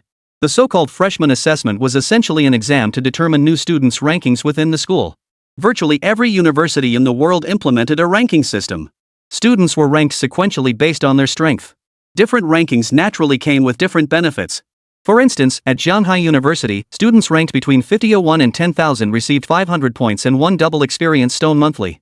Students ranked between 5000 and 3001, however, receive 1000 points and 3 double experience stones monthly. Those ranked 3000 to 1001 receive 2000 points and 5 double experience stones monthly. Students ranked 1000 to 501st receive 3000 points and 10 double experience stones monthly. For those ranked 500th and above, the rewards are unique to each individual and not fixed. In short, the higher the rank, the better the rewards and the greater the prestige that comes with it. It can be said that within every university, ranking stands as the ultimate testament to one's strength. There are multiple ways to earn rankings. The first is naturally participating in challenges. Jianghai University boasts hundreds of assessment abysses where one's strength is measured by their evaluation score within them. The second is through combat. Conflicts inevitably arise among practitioners. At Jianghai University, physical altercations are prohibited. Thus, the arena emerged as a venue to resolve conflicts that words alone cannot settle. The university also stipulates, in any arranged duel, if the losing party holds a higher ranking than the victor, the latter automatically inherits the loser's position. Consequently, many engage in duels to climb the rankings. Do we absolutely need a party for this abyss run? Lin Chen frowned at the notification on his phone. This abyss required a 5-person team to clear it together, a university regulation. This shattered Lin Chen's hopes of soloing it. Whatever. My summoner identity is already public anyway. I'll just lead them through when the time comes. After a moment's thought, Lin Chen nodded casually. Back in Jiangnan City, he hadn't possessed sufficient self-defense capabilities, so he'd chosen to disguise his identity as a warrior.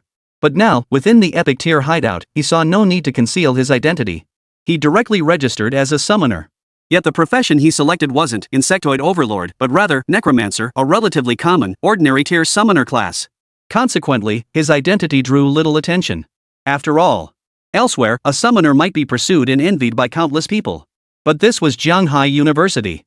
While summoners remained rare, as scarce as phoenix feathers and Qilin horns, they weren't exactly a once-in-a-century phenomenon. At the very least, the admissions officers are used to seeing them. Only one class today. I'll go meet Mo Homely later, Lin Chen sighed, standing up and leaving the place. Walking down the street, lost in thought, he suddenly heard an angry voice behind him. You blind bastard. You hit me and think you can just run off? Instantly, several professionals leapt in front of Lin Chen, blocking his path. Chapter 83, The Student Council Steps In? Ha? Trying to scam me or just looking for trouble? Lin Chen narrowed his eyes, his expression calm. Though deep in thought, he was certain he hadn't touched anyone just now. As a level 10 professional, if he couldn't even discern such a sensation, he'd have lived in vain. Therefore, he could conclude these individuals before him definitely had ulterior motives. He kept these thoughts to himself, his expression unchanged as he stared coldly at the group. Kid, you bumped into me. What's your excuse? The bald-headed leader growled menacingly. He made no effort to conceal his level or class, allowing others to instantly discern his background. This bald man was named Liu Chang, a level 14 rare hidden class, shield warrior. Oh? What do you suggest we do about it? Lin Chen smiled faintly, offering no denial. At this moment, denying the collision would only lead him into a trap. What? You didn't bump into me? What proof do you have? Therefore, Lin Chen couldn't be bothered with such a pointless game and countered with a single retort. Liu Chang froze for a moment, clearly surprised that a freshman like Lin Chen could remain so composed. But once he regained his composure, he snarled a threat. Oomph. You admit it? Then pay me 500,000 points in compensation for emotional distress. Otherwise, meet me in the arena, let our fists do the talking. At that moment, a crowd had gathered nearby, drawn to the spectacle. Spotting Liu Chang and his crew, they began pointing and whispering. It's Liu Chang. That second-year-old man is picking on the freshman again. Heh, isn't he just that student council president's lackey? Guess this freshman pissed off the student council. This freshman's in for it, haha. It's their usual routine: start a conflict with a newbie, then challenge them to a duel. Drag the freshman to the arena for a brutal beating and walk away with a huge haul of points. TSK, after a few rounds like that, anyone would back down. How despicable. Glad I didn't cross these lunatics when I was a freshman. This freshman is doomed. Heh, the freshman is as good as dead. A crowd turned to stare at Lin Chen, their gazes filled with pity, mockery, or pure schadenfreude. Many were just waiting for the show. After all, a duel had been challenged.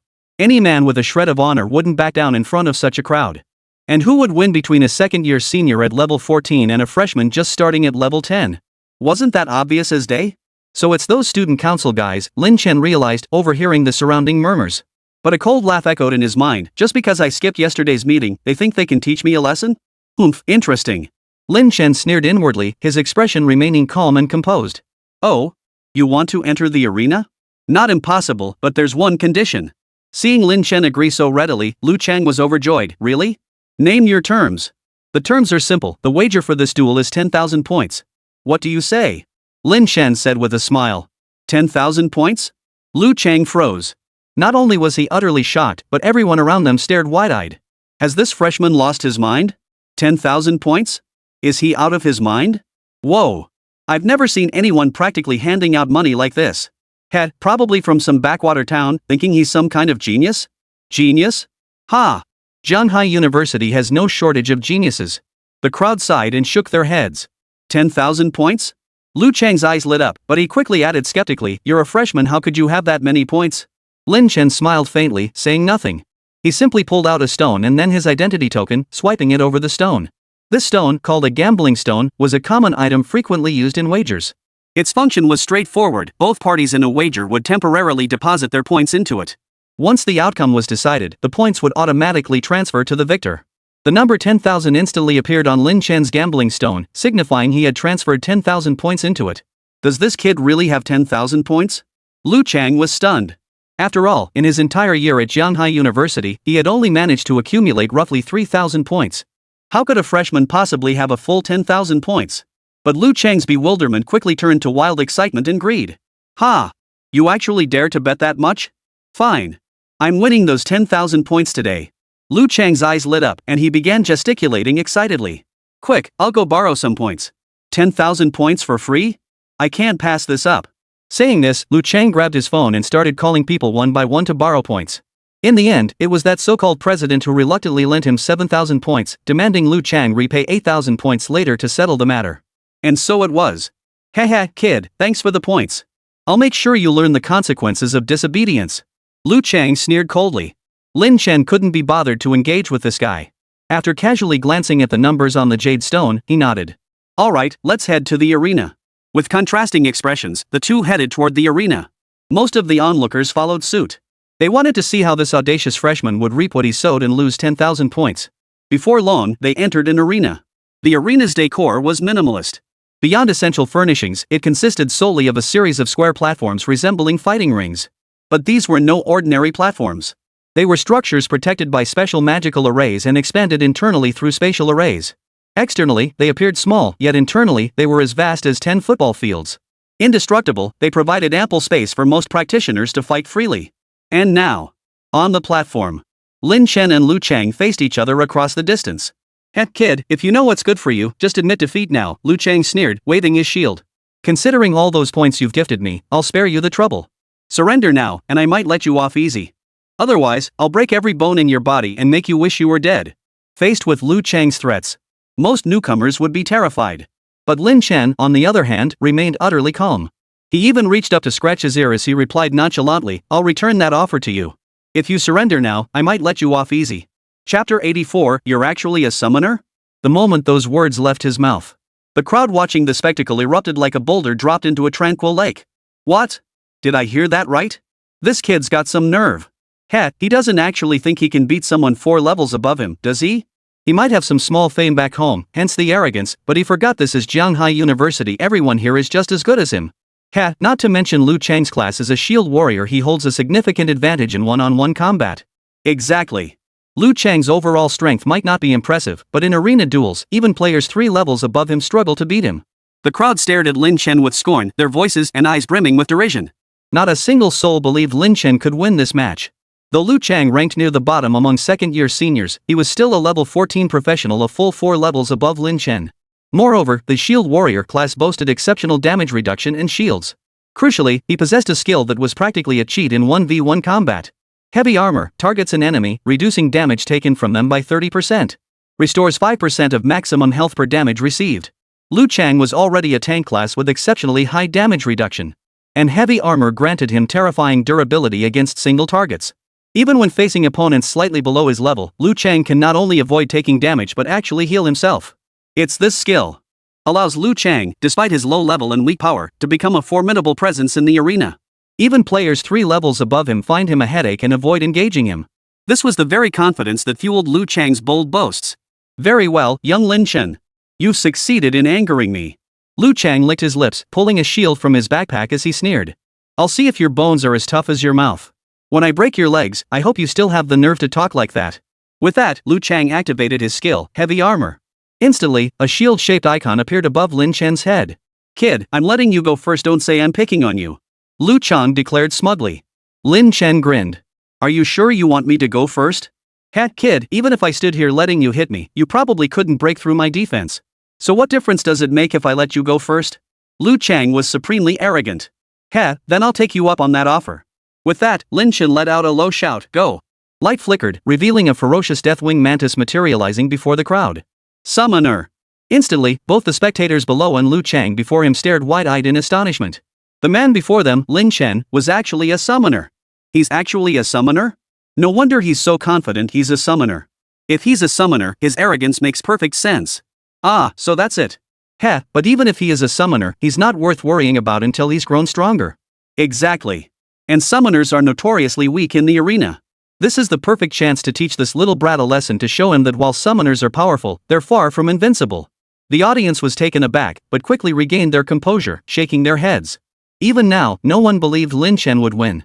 This was because, in the name of fairness, the arena imposed restrictions on many classes. And the restriction for summoners was, they could only summon 3 creatures.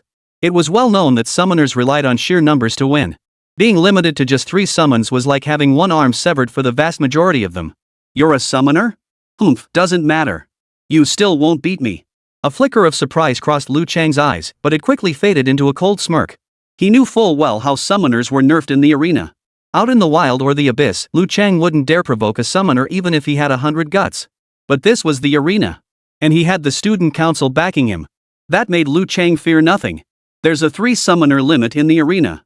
"I refuse to believe a mere 3 summons could defeat me," Liu Chang declared arrogantly. "Oh, really?" Lin Chen smiled. "Defeating you will only require 1 summoned creature." Before the words had fully left his mouth, Lin Chen pointed forward. "Go!" In an instant, the Deathwing Mantis flapped its wings, charging forward like a black and white specter of death. Whoosh! Clang! Liu Chang saw only a blur before his eyes, followed by a tremendous force slamming into his shield, nearly shattering it. What? Liu Chang was utterly shocked. "You see. He was a shield warrior specializing in strength, boasting a staggering 24 points in that attribute. With that kind of strength, he could easily push aside not just a shield but even a small car. Yet this summoned creature had barely struck once and he nearly lost his grip on the shield? Just how powerful was this summoned creature? The crowd erupted in an instant. So fast. Whoa! What kind of summoned creature is that? So powerful. Did I see that right? It knocked Liu Qingxue back with a single strike? Is this a level 10 professional summoned creature? Countless spectators could scarcely believe the scene unfolding before them. Only Lin Chen on the field wore a faint smile, hands tucked into his pockets, looking utterly relaxed and composed. The Deathwing Mantis wasn't naturally this powerful. But over the past month, Lin Chen had used his infinite evolution talent, consuming nearly 10,000 energy points to evolve it 3 times. After 3 evolutions, the Deathwing Mantis hadn't gained any new traits or skills. Instead, its base 3-dimensional attributes had skyrocketed. The current Deathwing Mantis boasts a staggering 31 points in strength. It could easily knock Liu Qingxue back with a single strike. Hiss. The Deathwing Mantis let out a piercing howl to the heavens and charged toward Liu Qingxue once more. No! Alarm bells rang in Liu Qingxue's mind, and fear made him want to retreat. But the Deathwing Mantis wouldn't grant his wish. With a flick of its hind legs, it sprang forward, spewing acid from its mouth while swinging its blade-like arms. Boom! Your equipment, Crystal Steel Shield, is now damaged. The moment the Mantis's acid touched the shield, Liu Qingxue's massive shield shattered completely. What kind of skill is this? Oh no! Liu Qingxue was on the verge of tears. As a shield warrior, both his offense and defense relied entirely on that shield. Now that his shield had been shattered, he was effectively defenseless. I surrender! I surrender! Liu Qingxue shouted his surrender in haste. The Deathwing Mantis before him instantly halted. It was clear. Had Liu Qingxue not spoken up so quickly, the Deathwing Mantis would have followed Lin Chen's orders and torn Liu Qingxue's legs right off. Chapter 85, the new student assessment begins. The outcome was decided. The moment Liu Qingxue's words fell, the arena teleported both figures off the stage. Below the arena, a deathly silence instantly descended. Everyone stared in stunned disbelief at the scene unfolding before them. A summoned creature had defeated a professional 4 levels above it in just 2 moves? Had Liu Qingxue not conceded so decisively, he might well have been decapitated by now. From start to finish, Liu Qingxue hadn't even had the chance to fight back. What kind of summoned creature was this? It was far too powerful. You surrender? Oof. What a pity I didn't break your leg. Lin Chen clicked his tongue in disappointment, inwardly sighing. Seems like only 2 evolutions make the Deathwing Mantis a bit weak. If its stats averaged 40 points across the board, this guy wouldn't even have time to react, right? If anyone else knew what he was thinking, they'd be furious enough to spit blood. Seriously, a level 10 summoner's creature defeating a professional 4 levels above it in 2 moves, and you still think it's weak? What about the summons of other summoners? Are they all weaklings? Still, not bad. 10,000 points in earnings. Lin Chen glanced at his account. Sure enough, 10,000 points had quietly appeared. He couldn't help but nod with satisfaction. Points were crucial, the more, the better. Lin Chen. Liu Qingxue took a deep breath and approached him, his face twisted with venom. Give me back my 10,000 points, or else this is going to get ugly. Lin Chen scoffed coldly. Give them back? I've never heard of such a rule that I have to return winnings I earned. Oomph, Lin Chen. These points were lent to me by our president. You wouldn't dare pocket the student council president's points, would you? Liu Qingxue said coldly, immediately invoking his powerful backer. You see. He had borrowed 7,000 points and scraped together every last penny he owned just to scrape together the betting funds. He'd been certain of a sure win. But then he ran into Lin Chen, a guy whose strength and rank were completely mismatched. Heh, let your president come collect his own points. I'll be happy to oblige any time. Lin Chen sneered coldly, then strode out of the arena without a second glance at the onlookers. Fine, Lin Chen, you wait. Watching Lin Chen's receding figure, Liu Qingxue gritted his teeth, pulled out his phone, and dialed a number. Hello? President, it's bad. Listen to me, that Lin Chen. News of Lin Chen's defeat of Liu Qingxue spread like wildfire, circulating throughout the freshman class in just one night. Many freshmen reacted with shock upon hearing the news. After all, they knew the strength of these upperclassmen. Most were around level 15, exceptionally powerful. Next came a wave of exhilaration. It felt as refreshing as sipping ice-cold cola on a scorching summer day. Ha! Just wait till these seniors see this. Exactly. Lin Chen just gave us a huge boost of pride, haha. Lin Chen is awesome. Lin Chen, you're my idol. Most freshmen expressed support for Lin Chen's actions. But a few sourpusses started making snide remarks. Oomph, he must have cheated. Exactly. How could Lin Chen possibly beat the seniors without cheating? I advise everyone to stop resisting and just hand over your points. The seniors are too powerful, we can't possibly fight them. Oomph, so what if Lin Chen beat Liu Qingxue? Once the student council's real experts step in, he's as good as dead. Exactly. Showing off like that, does he really think he's some kind of big shot? Meanwhile, at the student council. What? You lost all my 7,000 points? Meng Liangyun slammed his fist on the table and leapt to his feet, roaring furiously into the phone. That's 7,000 points. 7,000. You useless fool, how could you lose to a freshman? Beside him, several of Meng Liangyun's confidants were now trembling in fear, not daring to breathe loudly. On the other side, Liu Chang was drenched in sweat, frantically explaining, "Please calm down, President. That Lin Chen must have cheated somehow to beat me." Meng Liangyun cut him off, unleashing a torrent of rage. Useless. Defeated by a freshman, and you have the nerve to explain yourself? Listen here, Liu Chang. Don't think your long service to me means anything. You have 1 month to repay my 7,000 points. Fail, and you'll regret it. With that, Meng Liangyun hung up the phone, giving Liu Chang no chance to explain. Call ended. Meng Liangyun remained seething with rage. His once handsome face was now twisted with fury, looking terrifyingly menacing.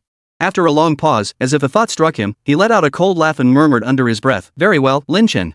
I never expected you to have this up your sleeve. But just you wait. My points aren't so easily taken. Next time, I'll make you pay back tenfold." Lin Chen remained completely unaware of all this. These past few days, aside from attending classes, he had mostly stayed within the villa, familiarizing himself with Jianghai University's various rules and activities. So that's how it is. This assessment is a team-based trial, 5 members per team, racing through the abyss. There are 9 abysses in total, with varying levels of difficulty. Generally speaking, the later abysses become progressively more challenging. Teams must clear as many high-difficulty abysses as possible within 3 days to earn points, with final rankings determined by total scores. Lin Chen studied the rules on his phone, understanding everything clearly. These rules were decidedly unfavorable for him. He was essentially carrying 4 teammates on his back. Still, even with 4 teammates weighing him down, Lin Chen remained confident he could easily secure first place. The top-ranked team gets 5 double experience stones and a set of rare gear? Looks like I have no choice but to take first place now. A flicker of delight crossed Lin Chen's eyes. For him, double EXP stones were precious. Unlike other classes, as a bug lord, Lin Chen required tenfold or even dozens of times the experience points needed for leveling up.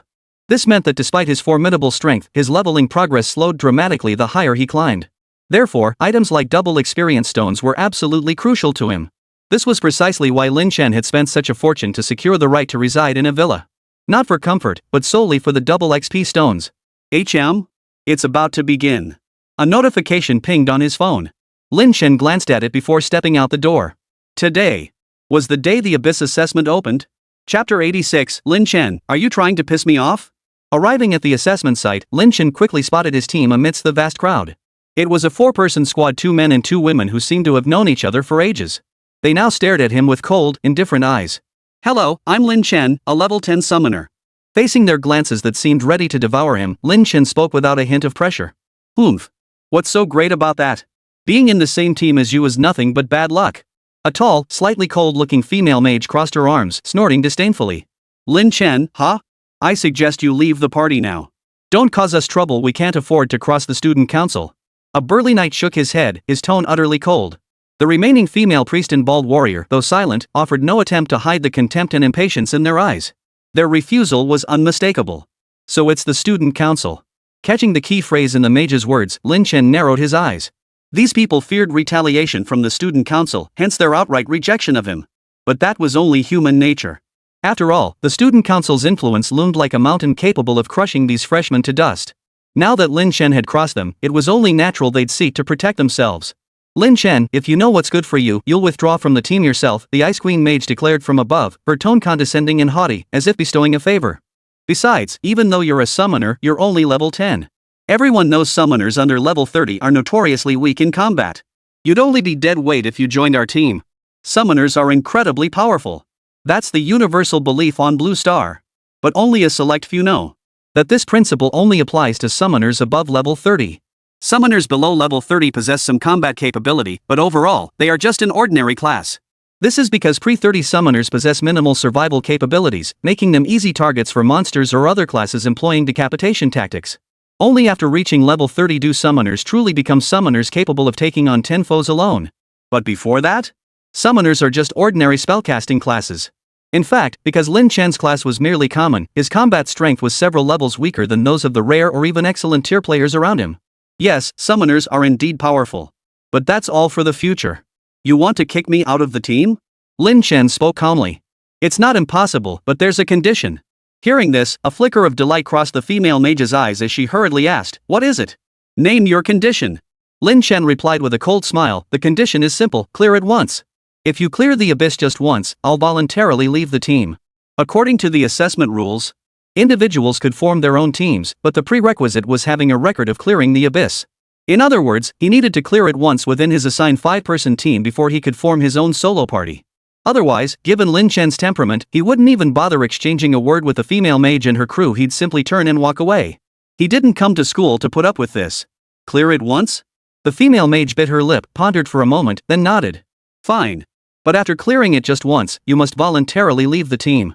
Let's begin, Lin Chen said flatly, not even bothering to respond further. Let's start with the lowest difficulty first. After all, none of us know how intense the abyss trial might be, the female mage, clearly the team leader, stated directly. This suggestion met with unanimous agreement. The leader is right. Agreed. Let's do it this way. Without consulting Lin Chen, they collectively approached the first abyss portal and stepped inside. After checking his phone earlier, he now knew the names of every member in his team. Take that haughty female mage, for instance named Mu Shanshan, an 11th level frost mage with a rare rarity rating. But Lin Chen couldn't care less about such details. With a cold chuckle, he followed suit. You have entered the trial abyss, Necropolis Manor LV10, difficulty, normal. After a moment of dizziness. When he opened his eyes again, the scene before him had been replaced by a gloomy estate shrouded in deathly aura. The female mage spoke up, I checked the school forum guides. They said this abyss isn't too difficult, but the key is the endless waves of undead, so it really tests your damage output. Once the fight starts, Shaoli, you'll need to suppress the undead with holy light. Dachuan, focus on defense, don't let any undead slip past. Zhao Tai, just focus on dealing damage, but keep an eye on your health bar and be ready to retreat at any moment. As for you, Lin Chen. The female mage glanced at Lin Chen and sneered coldly, you can just wait here. We don't need your DPS anyway. Whatever. Lin Chen shrugged indifferently. He didn't care about the outcome of this battle anyway. Not having to lift a finger? He was perfectly happy to sit back and relax. Go pull the mobs. The female mage finished her preparations before nodding, signaling the knight Dachuan to trigger the monsters. Receiving the command, Dachuan stepped into the estate grounds. Instantly, a vast horde of undead creatures crawled directly from beneath the earth. Zombies, skeletons, wraiths, and even ghouls. Countless undead creatures roared as they charged toward them. Instantly, Holy Light, Shield Slam, Blood Slash, and Ice Spike, several spells were unleashed simultaneously. The undead creatures before them fell one by one. Most of these undead creatures were between levels 3 and 5, making them exceptionally fragile. Even the female cleric effortlessly slaughtered the undead before her with Holy Light, appearing completely at ease. Lin Chen, trailing behind, couldn't help but yawn and stretch, feeling a bit drowsy. After a moment's thought, he pulled a reclining chair from his backpack and settled comfortably into it, looking utterly content. The female mage, Mu Shanshan, glanced back and nearly choked on her own blood. Seriously? We're here fighting monsters for our lives, and you're just relaxing? And why on earth would you have a recliner in your backpack?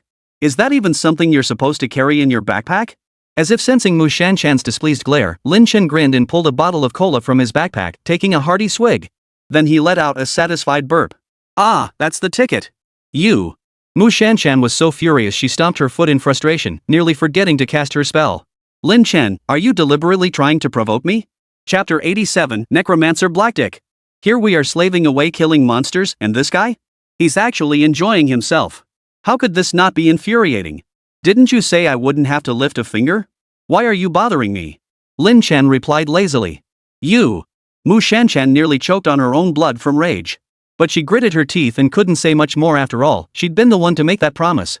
Forcing herself to turn away, she hurled one ice spike after another, stabbing at the undead before her.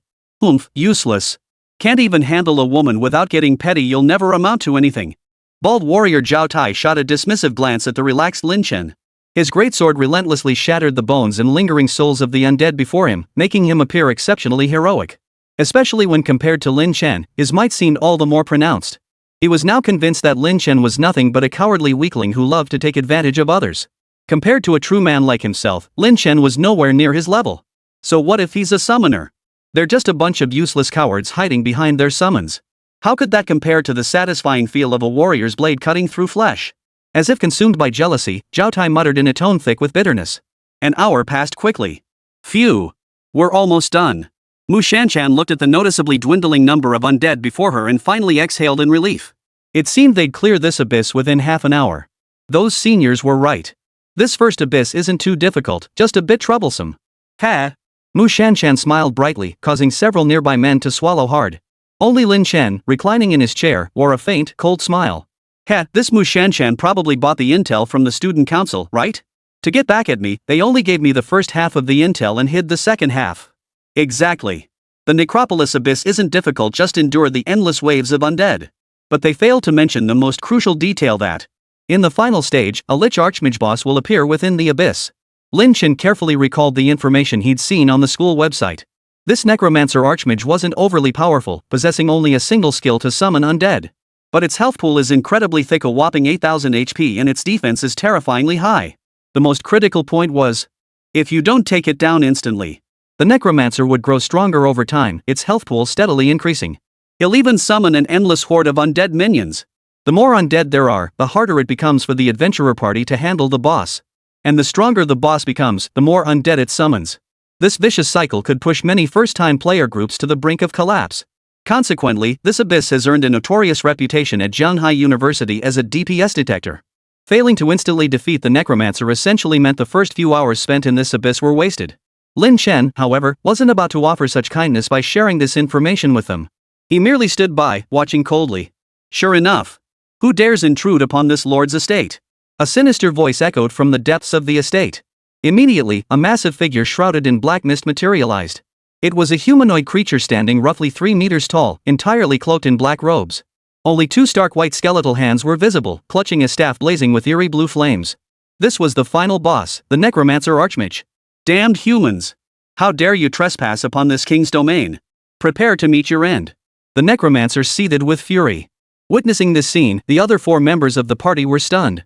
What? There's a boss? Is there a boss in this abyss? The intel didn't mention anything. Holy crap, this boss looks super powerful. Mu Shanshan was also taken aback, but quickly ordered, don't worry. Since everything before was so easy, this boss probably isn't too powerful either. We'll just fight it the usual way. Knight, push forward. We'll handle the damage from the rear. The team members nodded and quickly advanced as Mu Shanshan had instructed. The Necromancer took advantage of this moment to summon waves of undead like a tidal surge.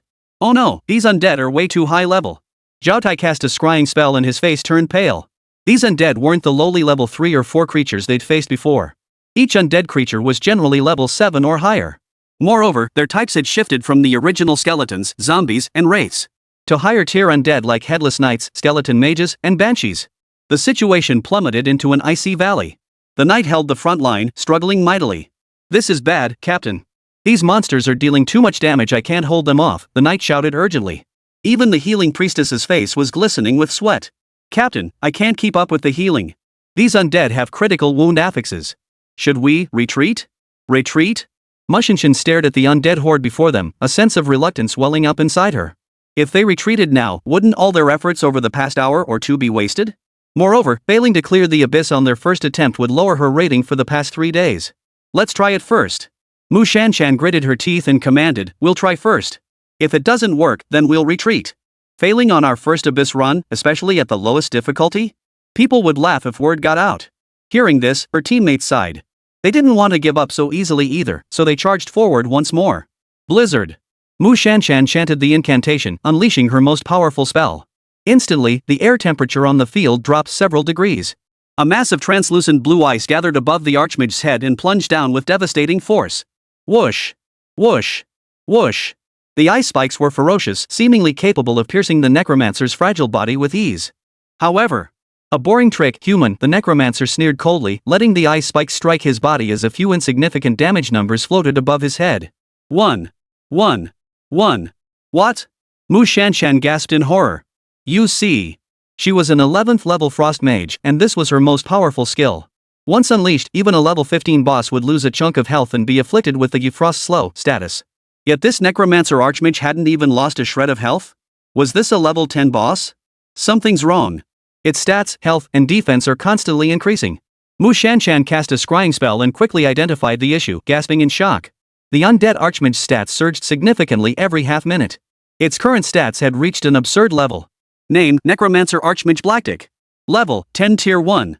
HP, 8,967 increases by 20% every 10 seconds. Strength, 34 increases by 20% every 10 seconds. Agility, 16 increases by 20% every 10 seconds. Spirit, 33 increases by 20% every 10 seconds. Skills: Advanced Necromancy, Summon Headless Horseman, Summon Banshee, Summon Skeleton Mage, Summon Skeleton Warrior, Undead Shield, Mass Berserk, Omen Entanglement. Description: one of the 4 lords of the Netherworld. This stat sheet. Forget level 10, even many level 20 bosses wouldn't boast stats like this. And don't forget, its stats are still skyrocketing, it'll only get tougher. Humans, though my current power is less than 1/10,000th of my peak strength, it is still far beyond what you can challenge. The necromancer cackled eerily, then abruptly swept his massive hand. A skeletal prison cage abruptly materialized, instantly enveloping the figures before him. Ominous omens swirled. We're done for. Mu Shanshan's face instantly drained of color.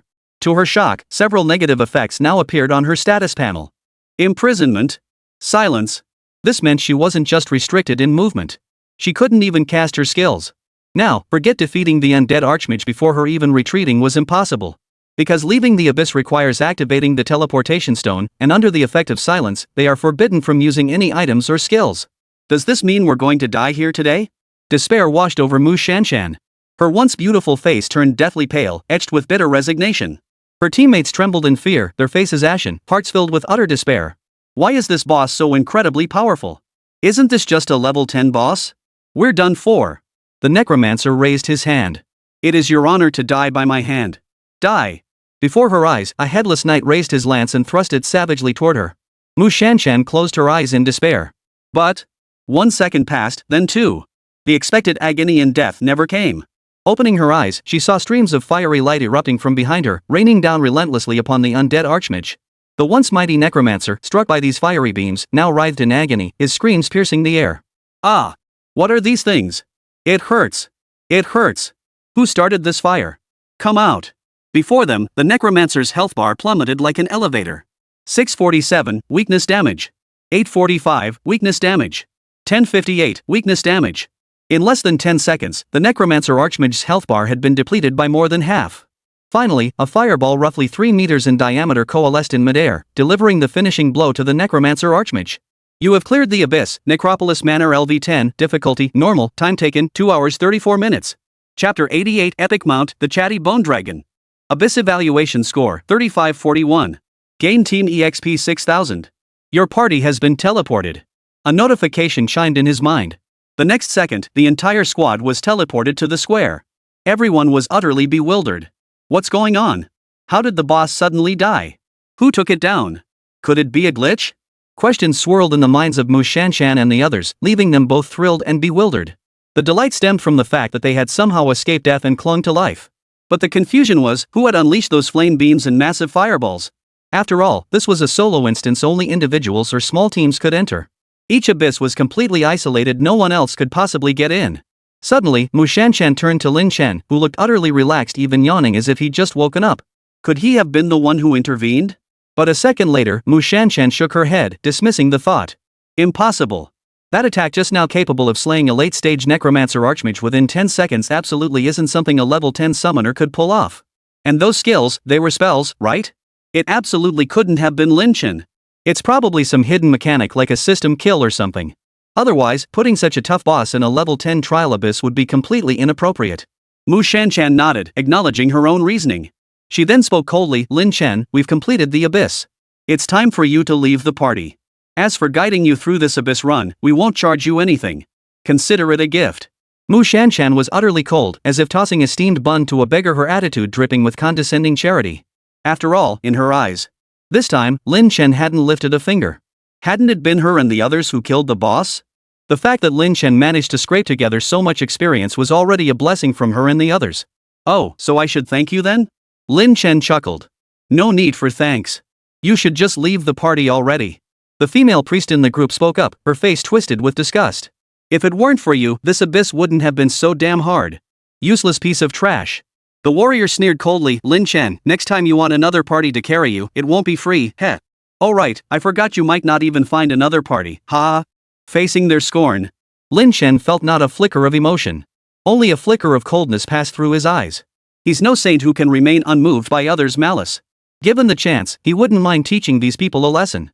Of course, not right now. After all, physical altercations are strictly prohibited on campus. Teammate, Lin Chen has left the party. With a clean, decisive exit, Lin Chen didn't even bother to say a word. He walked straight to a corner, closed his eyes, and began to rest. That useless guy finally left. Now we can relax, the female priestess remarked with a hint of delight in her eyes, smiling as she spoke. Mu Shanshan nodded in agreement. Let's find a stronger teammate now. We don't have to worry about being targeted anymore. Watching Lin Chen sitting on a chair with his eyes closed, she sneered disdainfully, he's actually resting? This guy is beyond saving. Among the new recruits these past 3 days, who wasn't desperate to grind dungeons for evaluation points, even sacrificing sleep? And this Lin Chen? He just goes and rests? With such a terrible personality, no wonder the student council targets him. The others exchanged glances, shaking their heads in unison. He looked like a lost cause, beyond redemption. They promptly left the area, avoiding him like the plague. What they didn't know was, in truth, Lin Chen wasn't resting his eyes at all. Instead, he had plunged his consciousness into the Dominion world. Within the Dominion world, Lin Chen sat beneath a stone stele, flipping a length of rope in his hand, his expression oddly twisted. Killing this boss actually dropped a rain? What the hell is this? Earlier, when the necromancer Archmage was slain, it was naturally Lin Chen who struck the fatal blow. He had known this beforehand, so he had pre-arranged for the fireworm and brainworm to lie in ambush in a spot invisible to his teammates. When the moment came, he struck and felled the necromancer in one decisive blow. But he never expected the boss to drop a bridle. Name, Lich Archmage Blackdick's Reigns. Quality, Epic. Description, consume to obtain mount, Necromancer Archmage Blackdick. On Blue Star, mounts truly come in all shapes and sizes.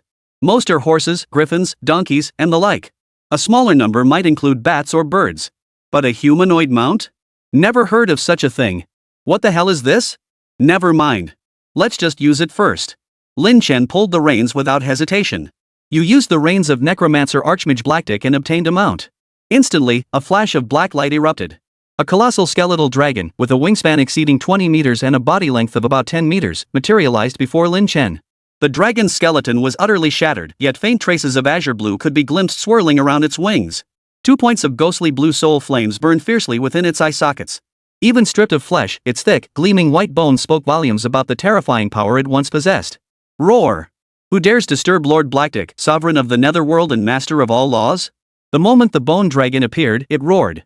The surrounding insect horde swordworms, flameworms, brainworms swiftly gathered around. Heh heh, just kidding. I've been dead for who knows how many years. I'm no longer the sovereign of all laws. Heidi detected a faint whiff of danger emanating from these insectoid creatures, causing his entire body to shudder. He forced a nervous chuckle. He then fixed his gaze on Lin Chen, leaning his massive head closer to scrutinize him. Ha! Aren't you that little guy from the team in the abyss earlier? Could it be you who dragged me out of that hellhole? Well, it's just as well. I was nearly suffocating with frustration down there. The mighty ruler of the netherworld forced to play along with human games, killed over and over again, utterly preposterous. Oh, right, who are you again? Lin Chen stared at the colossal bone dragon, utterly dumbfounded. So that so-called Archmage's true form was a bone dragon. No wonder it could become his mount. Though this bone dragon had been a Western dragon in life, a high-ranking species by any standard. Why was it acting like such a chatterbox? I am your new master. My name is Lin Chen stated calmly. Master? Blackdick had been prepared for this, yet he still curled his lips at the words. Fine. Anyway, I never planned to resist when I was captured in the first place. But master doesn't sound quite right. Let's just call you boss instead. What do you say, boss? Heidi looked at Lin Chen with a hint of excitement, his expression brimming with enthusiasm. Boss, can you hook me up with a couple of female dragons? I've been pent up for centuries. If female dragons aren't available, anything else will do as long as it has a hole. Lin Chen's face darkened as he hurriedly cut off Heidi's lecherous ramblings. Stop, stop, stop. What female dragons? You're just a skeleton, what are you even thinking? Do you even have the ability? Heidi suddenly snapped to attention, right. I'm a skeleton now. Just saying. My 18-meter-long weapon is gone too? He looked down. Sure enough, beneath Heidi lay nothing but stark white bones. Where it should have been, there was now only an empty void. I forgot I'm a eunuch. Heidi felt like crying, but instead let out a long, wailing cry to the heavens.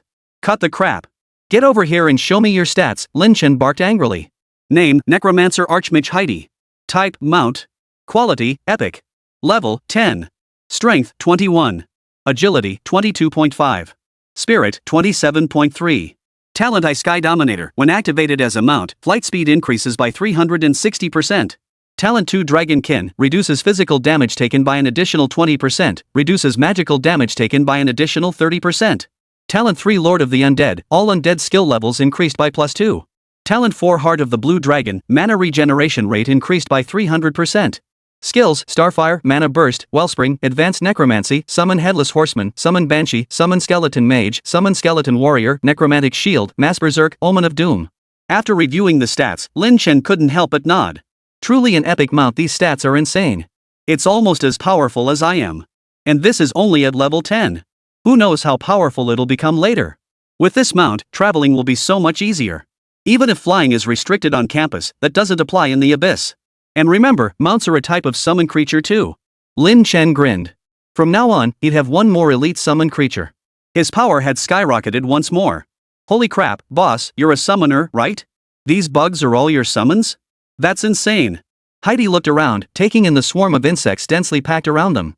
His scalp prickled, and he was utterly dumbfounded. Aren't you also capable of summoning that many creatures? I saw the number of undead you summoned in the Abyss, it wasn't any less than mine. Lin Chen didn't respond directly, instead replying indifferently. That was just the system helping me break through the summoning limit. Otherwise, even when I was alive, I wouldn't have been this strong. Heidi shook his head emphatically, his voice tinged with fear and disgust whenever he mentioned his time in the Abyss. System? Lin Chen furrowed his brow. Oh right, you mentioned earlier that you were captured and imprisoned in the Abyss as a boss. What happened? Chapter 89, The Abyss of Ultimate Difficulty, The Shadowy Ruins. Heidi fell silent for a long moment before finally biting his massive jaw. I don't know the specifics of what happened. All I know is that one day I was dragged into the Abyss. Some system sent me a message telling me to become a boss or something like that. Then this system transmitted your Blue Star language to me, allowing me to speak. Then you, the boss, showed up. Lin Chen's brow furrowed deeply. In his previous life, even as the pinnacle of the world, he had glimpsed some truths about Blue Star. Yet even with his power and status back then, he knew very little. Before he could investigate further, he was assassinated by Lin Qingxue. Never mind. That's not my concern now. Lin Chen shook his head, pushing those thoughts aside. His most urgent task now was to rebuild his strength and return to the pinnacle. Everything else could wait. You're called Heidik? Lin Chen looked at the bone dragon before him. Heh, how's that name? In our Usak language, it means supreme ruler of all laws. Heidi paused, his chest puffing out proudly, even his tail curling upward. That name's too long and tongue-twisting. From now on, you'll be called Xiao Hei. Lin Chen waved his hand dismissively. What? Little Black? No. Absolutely not. How could the sovereign of all laws bear a dog's name? Heidi shook his head like a bobblehead, refusing outright without a second thought. The system had imbued him with human language and culture, and he knew full well that Little Black was the name most commonly given to dogs. Lin Chen raised an eyebrow. Immediately, the swarm of insects behind him gathered closer, eyes fixed on him with hungry intent. Thanks for the name, boss. Black Dick, ever the opportunist, chuckled awkwardly and accepted the moniker. I knew it. The boss's naming sense is truly extraordinary. Little Black is both majestic and imposing, perfect for a high-caliber talent like me. Wait, make that dragon caliber. But boss, can we discuss something? Heidi cautiously edged closer, rubbing his massive bony head against Lin Chen in an obsequious manner. What is it? Lin Chen asked indifferently. Could you please not call me Little Black in front of others? Especially in front of those female dragons. Black Dick rubbed his two bony claws together, chuckling awkwardly. Well, depends on the situation. Lin Chen gave a non-committal reply. Boss, this isn't something you can decide on a whim. I'm counting on that nickname to pick up girls. Boss? In the square. Lin Chen opened his eyes and rose to his feet, expressionless. This action drew the attention of many. Many eyes turned to him, filled with mockery and scorn. Look, isn't that Lin Chen? Yeah. The guy just slept for half an hour and finally woke up? Waking up now? What's he trying to pull? TSK. Even though he's a summoner, he crossed the student council. Won't he still get kicked out of the team? I bet no team will want him. Summoners might be strong, but he's only level 10. He can't possibly solo the Abyss, right? Look! He's actually heading toward the Abyss. The crowd was taken aback. After all, Lin Chen was completely alone now. Was he actually planning to solo it? You see. These assessment abysses, though called solo abysses, were actually designed for 5-person teams. Even for upperclassmen in their second or third year, soloing the Abyss was practically impossible. Thus, as the crowd watched Lin Chen's actions, they found it utterly unbelievable. Is this guy crazy? Looks like he's just giving up. Exactly, probably just putting on a show. Ha! If he can solo the Abyss, I'll eat my own standing on my head. Everyone wore expressions of utter disbelief. Yet the next second, Lin Chen's actions nearly made their jaws drop. Lin Chen walked up to the last abyss portal, touched the teleportation stone without hesitation, and vanished from the spot in an instant. This scene left everyone present utterly stunned. What? Is he attempting to solo the hardest abyss, Shadow Ruins? This instance has rarely been cleared by any freshman team. He actually wants to solo it? That kid is way too arrogant. Even if he's trying to show off, there should be limits, right? Those present all sneered as they watched Lin Chen's vanishing figure. No one believed Lin Chen could clear this abyss. Meanwhile, on the other side, Mu Shanshan and the others witnessed the same scene. Hee, look at Sister Shanshan. That Lin Chen we kicked out, has he lost his mind? Actually daring to challenge the Dark Ruins? The female priestess gazed into the distance, covering her mouth to stifle her laughter. The bald warrior sneered coldly, that Lin Chen probably wants to prove himself to us. But he's seriously overestimating his abilities. Pure clown. Mu Shanshan wore an icy expression, yet her estimation of Lin Chen had dropped another notch in her heart. Prove himself to us? How foolish. He has no real strength, yet he dares to go to the Dark Ruins. It's practically suicide. He's so old, yet still so impulsive. Seems my approach was right. Even if the student council doesn't pressure him, I'll kick him out of the team myself. With these thoughts swirling in her mind, Mu Shanshan nodded to herself, as if affirming her decision. Then, she led the team back into the Necropolis Manor. You have entered the abyss, shadowy ruins. Entering the abyss. Lin Chen scanned his surroundings, swiftly summoning the Deathwing Mantis and Black Dick before leaping onto the Bone Dragon's back. The next instant, the Bone Dragon spread its wings and soared into the sky. Whoosh! As Black Dick flapped its wing, a powerful gust swept through the surrounding 100 meters, sending several lurking low-tier beasts flying away. In an instant, Black Dick's form soared hundreds of meters into the sky. Not bad, much faster than the Deathwing Mantis. Lin Chen stood atop Black Dick's back, surveying the gloomy ruins below with a satisfied smile. Truly worthy of a dragon, even as a bone dragon, it remained the undisputed ruler of the skies. Once airborne, Lin Chen could make out a cave deep within the shadowy ruins. According to the intel I bought, this should be the Dark Ruins boss, the Poison Cat King, right? The boss of the Dark Ruins isn't too difficult. The real challenge of this abyss lies in the path to the boss. It's littered with traps. Poison traps, spike pits, magic traps, and even monster ambushes. These obstacles block the path for most adventurers. But for me, Lin Chen smiled confidently. I can simply bypass them entirely. Chapter 90, Clearing the Highest Difficulty Abyss in 2.5 minutes? Why? Simple. Lin Chen possessed a flying mount, allowing him to bypass these traps entirely and arrive directly before the boss. This abyss clearly lacked any anti-aircraft defenses, allowing Lin Chen to ride Black Dick and strut right up to the boss. You see, before level 60, aerial transportation is incredibly hard to come by. Only certain flying mounts or pets grant adventurers the ability to travel through the air. And flying mounts? They're incredibly hard to come by. Let me put it this way, even among many level 60 or 70 professionals, those who own flying mounts are so rare that you might not find one in 1,000. Let alone these adventurers who are only around level 10. Xiahe, go! Lin Chen barked the command, slapping the bone dragon beneath him. Got it! Heidi flapped his wings excitedly and soared toward the boss. Standing on its back, Lin Chen gripped the two protruding bone spines with both hands, his entire body straining against the wind as if it might blow him away. That speed! Unbelievable! Lin Chen's face lit up with excitement. This speed was something the low-tier insectoids like the Deathwing Mantis and Winged Wasp could never hope to match. In the blink of an eye, Black Dick carried Lin Chen across the 10-kilometer-long abyss instance, delivering him right before the boss. At that moment, the boss, the Poison Cat King, lay lazily before the cave entrance, dozing off. Beside it, a patrol of night cat demons kept watch. At the slightest disturbance, they would sound a loud alarm, summoning surrounding beasts to surround and protect their leader. According to Lin Chen's intelligence, even at the final stage where all traps had been cleared, these swarming night cat demons remained a headache. Their sheer numbers were overwhelming. Even though their average level hovered around 5, their terrifying quantity made them a formidable threat. Previous teams had attempted to bypass these creatures using a group stealth item, the Deceptive Mist, aiming to strike the boss directly. But, unexpectedly, these Nightstalker cat demons, while individually unimpressive, possess the innate ability, counter-stealth, which instantly pierced through their invisibility. Since then, players have abandoned shortcuts, forced to patiently step on traps and grind through hordes of hundreds or even thousands of Nightstalkers one by one. Thus, compared to other trial abysses, the Shadowy Ruins stands as the most challenging and time-consuming abyss.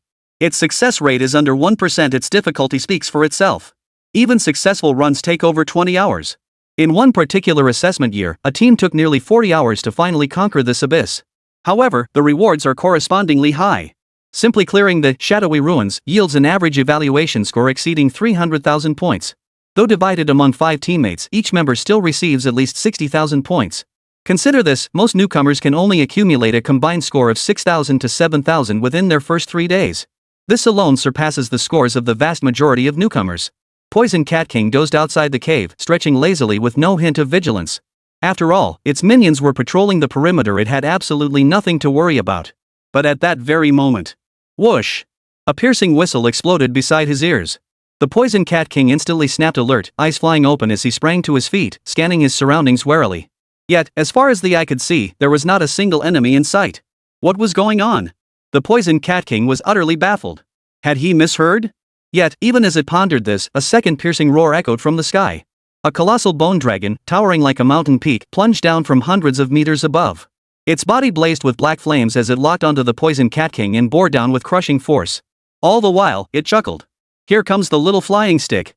The Poison Cat King was instantly terrified. It tried to flee, but the bone dragon's speed was too swift. Before it could even take a step, the dragon's claws pierced through its chest. Poison Cat King, dead. Ding! Your summoned creature defeated the boss, Poison Cat King. Gained EXP 10,000. Ding! Greed Soul activated, obtaining additional items. You have cleared the Abyss, Shadowy Ruins LV10, difficulty, hard, time taken, 2 minutes 34 seconds. Abyss evaluation score, 303,214. A series of notification sounds rang in his ears. Lin Chen glanced at the completion time and pursed his lips. This evaluation score, why is it so low? Could it be because I soloed it? Generally speaking. At that moment, Black Dick turned his head with a grin while clearing the surrounding area of night cat demons that had gone berserk after the Poison Cat King's death. Boss, how about that? Pretty quick, huh? Not bad. Lin Chen nodded. 2.5 minutes is a decent time. But I feel like it could be optimized a bit more. Hearing this, Black Dick instantly grew displeased. A look of dissatisfaction flashed across his skeletal dragon face as he muttered under his breath, loud enough only for himself to hear, 2.5 hours isn't good enough? What about the other teams who take 20 or 30 hours? Aren't they just asking for trouble? Boss, you're being way too harsh. How can you treat your subordinates like this? I'm a dragon with feelings too. While grumbling, Black Dick used his bony claws to flick aside the Night Stalker demons swarming around him, dispatching them as easily as flicking away chicks. These night cats. Honestly, they couldn't even scratch his thin layer of skin. It felt like they were just tickling his bones. Black Dick didn't even need to use any skills to kill them. A single flick, like flicking a glass marble, was enough to turn them into corpses. Alright, let's go. Lin Chen checked the loot dropped by the Poison Cat King. Finding not a single extraordinary item, he cursed under his breath, bum, before patting Black Dick. Instantly, the figures of man and dragon vanished into the abyss. Meanwhile, within the necropolis, Ice Spike. Mu Shanshan's face was frozen in a grim expression as she strained to chant the spell, slaughtering the undead horde before her. Before her, a cloaked assassin unleashed relentless attacks. One low-tier undead creature after another fell before him. Witnessing this scene, Mu Shanshan couldn't help but nod inwardly, a satisfied smile touching her lips. My choice was definitely the right one. After kicking out that Lin Chen, my team is now incredibly strong. Clearing this abyss should be a breeze. She wasn't the only one thinking this, the other teammates also wore satisfied expressions. Hee, without that useless deadweight dragging us down, things are definitely easier now, the female priestess chuckled. The bald warrior nodded in agreement, exactly. Now we know we just need to focus fire and take down that necromancer archmage in the final phase. The difficulty drops significantly. We can finally clear this. The knight sneered coldly, if it weren't for that Lin Chen dragging us down with his lack of damage output, how could we have nearly failed last time? It's all his fault. The group traded accusations back and forth. They piled all the blame squarely on Lin Chen. And just imagining Lin Chen struggling for his life in the shadowy ruins now gave them a rush of satisfaction. Ha! Wonder how badly that guy's getting beaten up right now? The abyss of the shadowy ruins? That's something Lin Chen could even touch? What a joke! Heh, let's go check later if that Lin Chen guy has already slunk out in defeat. You bet. Just wait for the show. Yet, just as they were laughing and joking, a notification suddenly chimed in their ears. Ding! System notice, professional Lin Chen has cleared the abyss, shadowy ruins, in 2 minutes and 34 seconds. Chapter 91, Mu Shanshan's regret. The moment these words reached their ears, the group froze in place like wooden stakes. Incredulous expressions of shock spread across their faces. As if witnessing something utterly unbelievable, some nearly dropped their jaws, eyes wide as saucers. Only when an undead creature lunged at them did they snap back to reality and resume the fight. Yet that warning still reverberated like thunder in their minds, echoing and exploding within their heads. Lin Chen, you actually soloed the Dark Ruins? That's impossible. How is this possible? How is this possible? Could it be a bug? Soloing the shadowy ruins? I've never heard of such a thing in my life. Wait, how long did it take? 2.5 minutes? That's gotta be cheating. The bald warrior, the female priest, and the others all roared in disbelief. They couldn't accept it some useless person they'd kicked out had actually displayed such terrifying strength after leaving them. Even Mu Shanshan wore an intensely complex expression. Lin Chen actually soloed the Dark Ruins? Could it be he's been hiding his true strength all along? So that means it was Lin Chen who intervened in that dungeon run earlier. We all misjudged him. At that moment, Mu Shanshan's heart was filled with nothing but endless regret. Had Lin Chen remained in the party, even a casual effort from him could have propelled the entire team to unimaginably high scores. And here she was, hurling insults at him, a powerhouse capable of soloing the Dark Ruins and kicking him out of the party? Stupid. Now, only 2 words could describe Mu Shanshan. Meanwhile, on the plaza, when the crowd heard this announcement, they collectively fell into a deathly silence. For a moment, the only sounds were heartbeats and heavy breathing, faces frozen in shock and disbelief. After a long while, someone finally spoke, their voice thick with disbelief. This can't be right, can it? Holy crap, soloing the Dark Ruins? Has anyone this insane ever existed since Jianhai University was founded? Didn't you notice the time? The real highlight is clearing the abyss in 2.5 minutes. Whoa! Dark Ruins usually takes over 20 hours to clear, and that's with a team. Did Lin Chen cheat, or is he the president's secret son to clear it in 2.5 minutes? I suspect he's not even human. Some were thrilled, some baffled, while most others felt their faces burning hot, as if they'd been slapped hard. Because just moments ago, they had mocked Lin Chen, insisting he'd never clear the Dark Ruins. Yet here he was, not only had he cleared it, but he'd set a new historical record.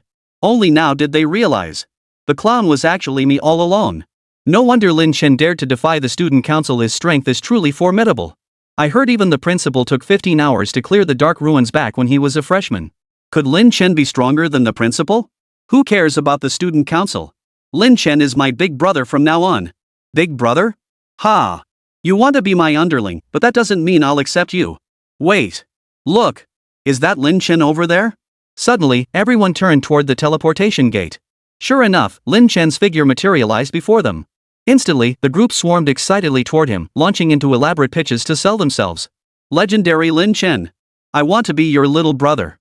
Get lost. What little brother? Master Lin Chen, you're my big shot from now on.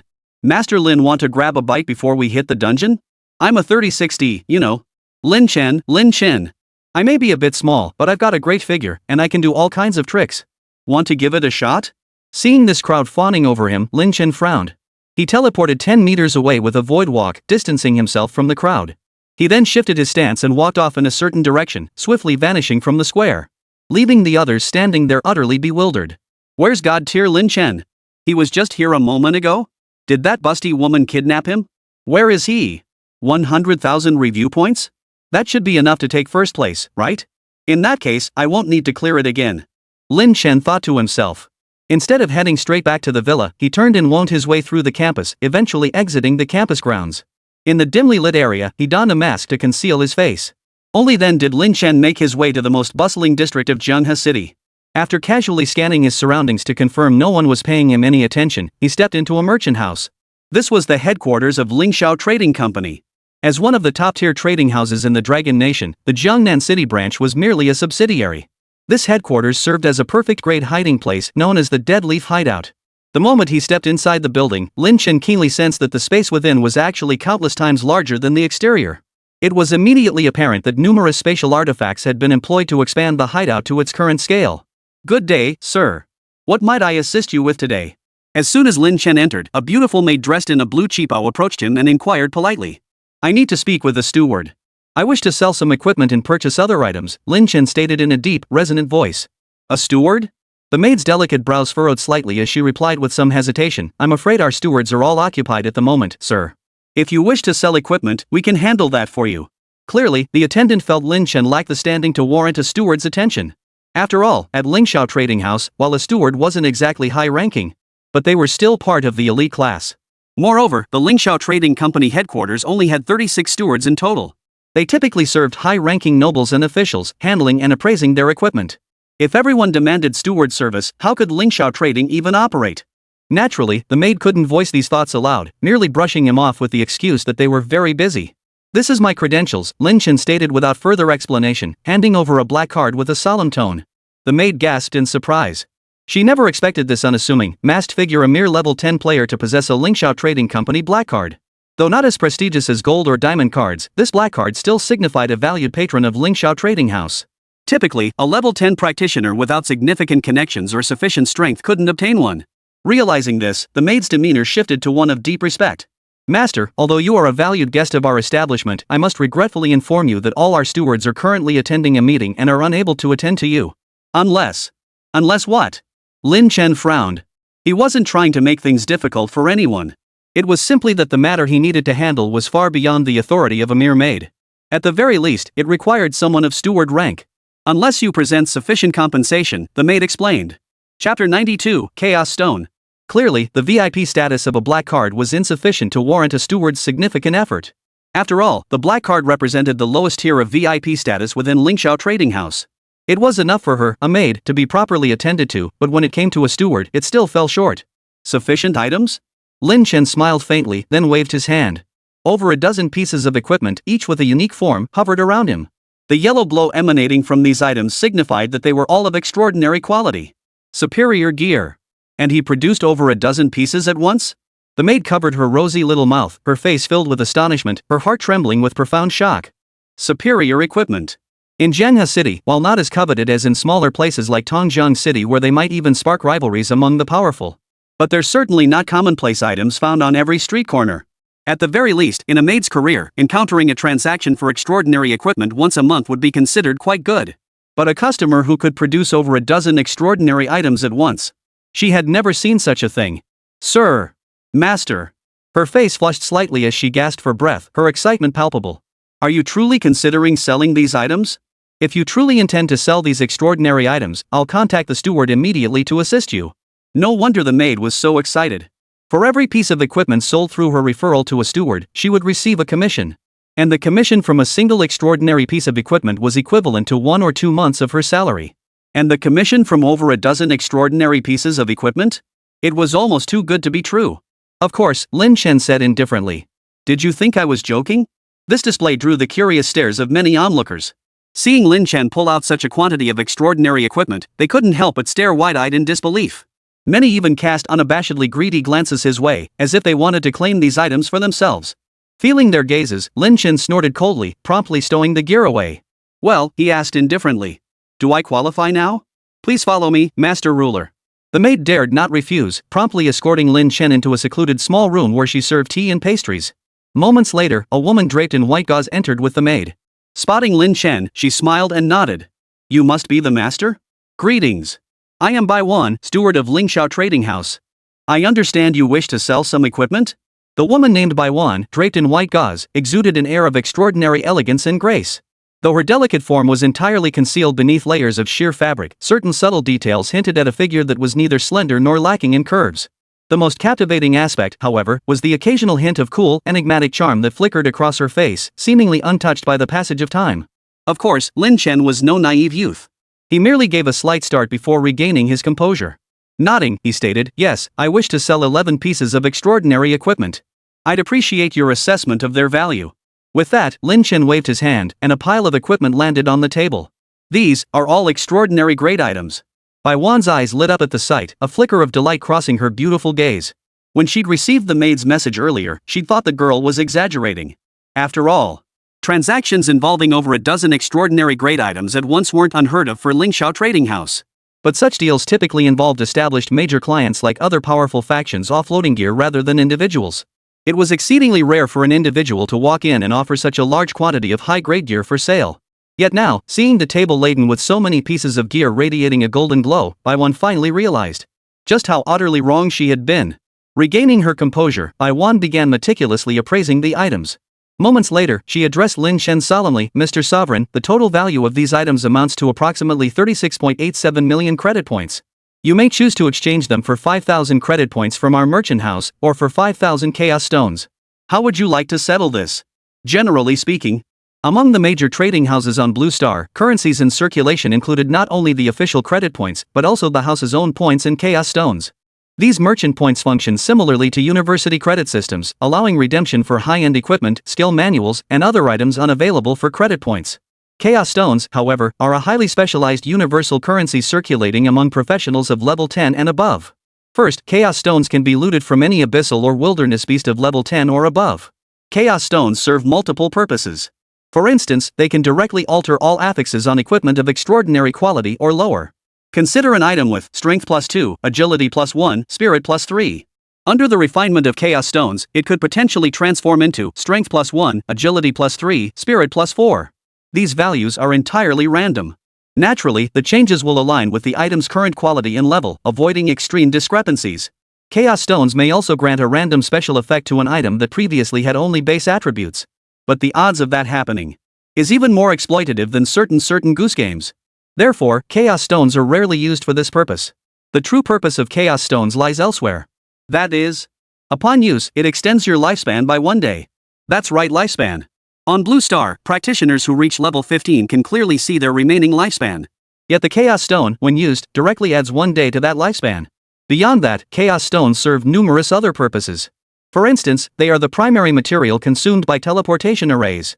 Thus, Chaos Stones have become the most fundamental currency circulating among adventurers. The Lingxiao trading house was no exception. Exchange everything for Chaos Stones, Lin Chen stated firmly, then handed over a list. I also need some other items.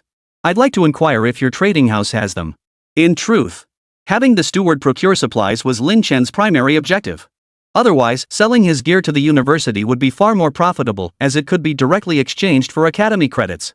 At Jianhai University, the value of academy points surpassed that of Chaos Stones. Oh, these items. Baiwan glanced at the list and immediately felt a headache coming on. Chapter 93, Flowered Dance Sparrow Arrives, Bloody Garden. It wasn't that the items on the list were particularly rare or high value. Rather, these items were far too obscure. Molten core? I've never even heard of this material. What is it? And this undead essence? I think I have a vague memory of it, but I can't confirm whether we actually have any. Greed Soul? We do have some stock of that skill, but not much. After all, it has an extremely low drop rate and its effects are pretty lackluster. Many people don't even bother picking it up. This list. It detailed the items Lin Chen urgently needed, including the molten core required to fuse the molten fire insect, the undead essence required for fusing the Deathwing Mantis, and the Greed Soul skill. This skill was what Lin Chen craved most at present. After all, double drops were simply too tempting. Baiwan studied the list, her delicate brows furrowed in hesitation. After a moment's thought, she addressed Lin Chen, Mr. Sovereign, I will do my utmost to procure these items for you. I will notify you immediately upon any developments. Rest assured. Alright, here's my contact information. Lin Chen smiled slightly upon hearing this and promptly handed over his contact details. At that moment, a maid also handed over a small pouch, bulging with nothing but Chaos Stones inside. These belong to you. Please take them, the maid said obediently. Lin Chen took it, gave it a quick weigh, then stowed it in his backpack. With a casual farewell, he departed Lingxiao Trading House. Watching Lin Chen's receding figure, Baiwan's eyes held a trace of solemnity. After a long moment, she sighed and instructed the maid, go investigate the background of this dominator. This man is no ordinary figure. Back on campus, Lin Chen hadn't even had a chance to rest. Mo Hongli's communication arrived. Hee, congratulations on achieving the highest score among the new students, Lin Chen. Mo Hongli's tone carried a hint of teasing, though there was also a trace of surprise. She truly hadn't expected Lin Chen to clear the shadowy ruins in such a short time. After all, not a single team from her own Functional Systems Academy had even cleared the dark ruins yet. And Lin Chen had done it solo. Nothing special, Lin Chen chuckled. By the way, how's it going on your end? Want me to give you a hand? Mo Hongli pursed her lips. I already have a team. We just cleared the Necropolis Manor, and our results were pretty good. Well, whatever floats your boat, Lin Chen replied. After chatting for a while, they ended the call. Just as Lin Chen was about to freshen up and rest, suddenly, a mature and alluring voice drifted from outside the villa. Little Lin Chen, your big sister is here to see you. Hurry up and open the door. He looked outside. There stood Hua Wutsue, dressed in a form-fitting cheongsam, her feet adorned with high heels and black stockings. She had appeared at the doorstep without him noticing. Lin Chen felt a chill run down his spine and obediently opened the door. Hua Wuqiao glided gracefully inside, surveyed the room, and chuckled softly. Heh, it's quite tidy. Lin Chen cleared his throat and got straight to the point. Teacher Hua, what brings you here? Can't I come see you without a reason? Hua pouted her lips, looking displeased, her eyes flashing a hint of coquettishness. That mature, alluring charm radiating from her, any other man would have been consumed by lust, making a complete fool of himself by now. However, having lived 3 lifetimes, Lin Chen was no ordinary man of weak will. After a momentary flicker of disturbance, he quelled the lingering thoughts in his mind, his expression remaining utterly composed. Teacher Hua, what brings you here? Just say it, Lin Chen replied. What's wrong?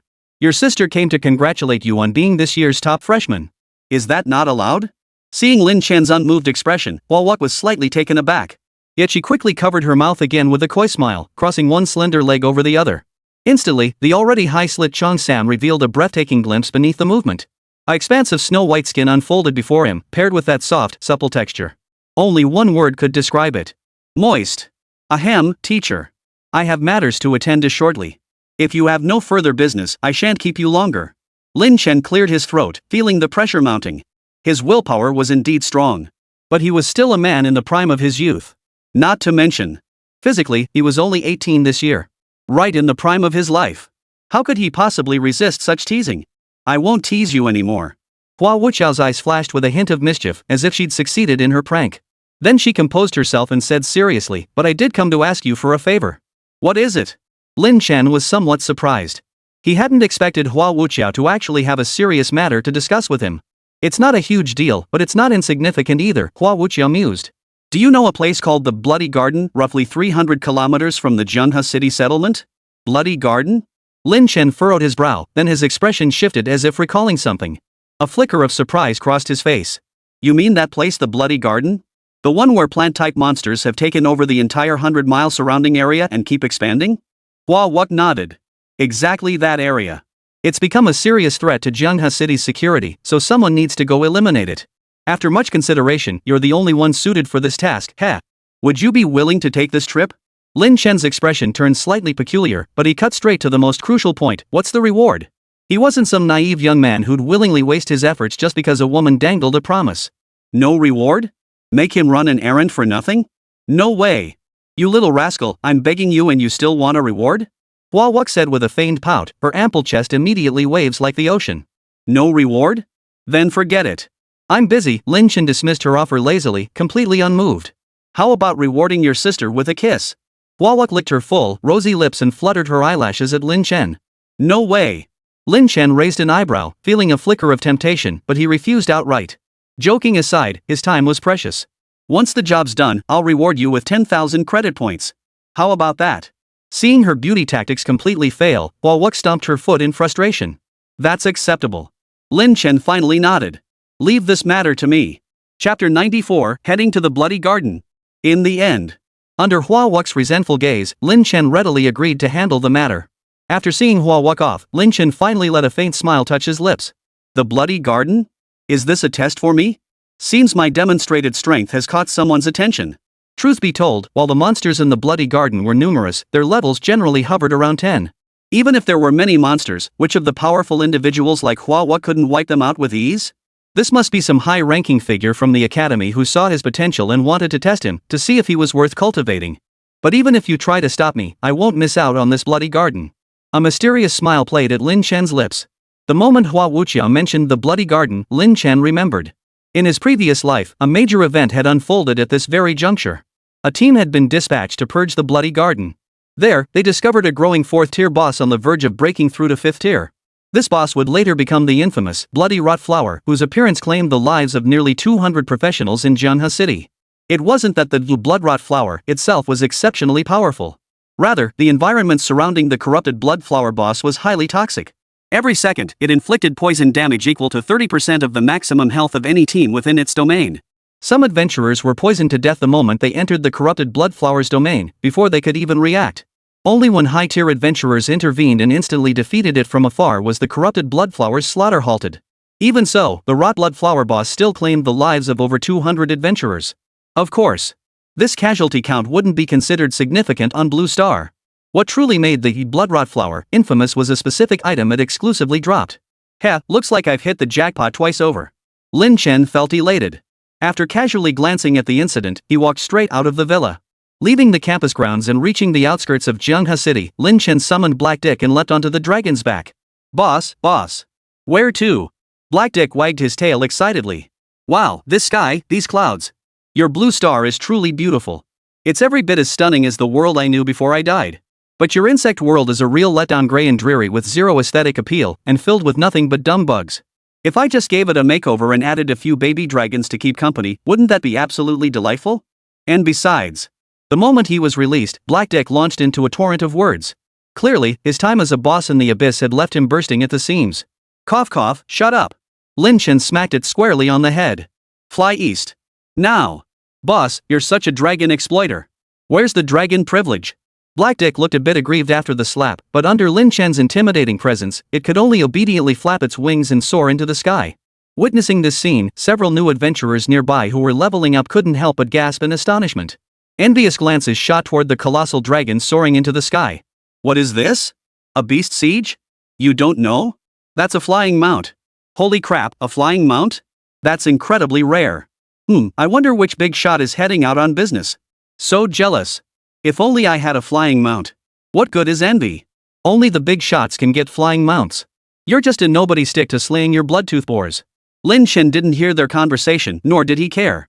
High above, thousands of meters in the sky, Lin Chen gazed down at the buildings shrinking to the size of sesame seeds and the clouds rushing backward at breakneck speed, his spirits soaring. I have to admit, Little Black, you sure can fly fast, Lin Chen couldn't help but praise. Heidi immediately burst out laughing. Haha, what's that? Compared to my peak speed, what I can do now is nothing. How does that saying go? A man's got to be fast. And I am the fastest man, the Alpha Dragon. Lin Chen rolled his eyes, unable to resist giving Hey Dick a light smack on the head. Little Blackie, you really shouldn't say things like that. Forget it. Talking about this with a dragon who doesn't even have a weapon is like discussing brothels with a eunuch. Lin Chen decided to let this pathetic dragon off the hook. After nearly an hour of flight, Lin Chen finally spotted a blood-red marshland stretching below. From afar, it resembled a gaping wound on the blue planet, oozing blood steadily outward. Is this the Bloody Garden? I've heard much about it. Hundreds of meters from the Bloody Garden, Lin Chen ordered Blackdick to halt and slipped into a grove of trees. Before him, a team was intensely engaged in battling several plant-type beasts. Is this the team that discovered the blood-rot flower in my previous life? Lin Chen took one glance and confirmed their identities. What surprised Lin Chen, however, was that the team wasn't entirely composed of Dragon Nation citizens. Among them stood a man with fair hair and blue eyes, wielding a flintlock musket, a clear foreigner.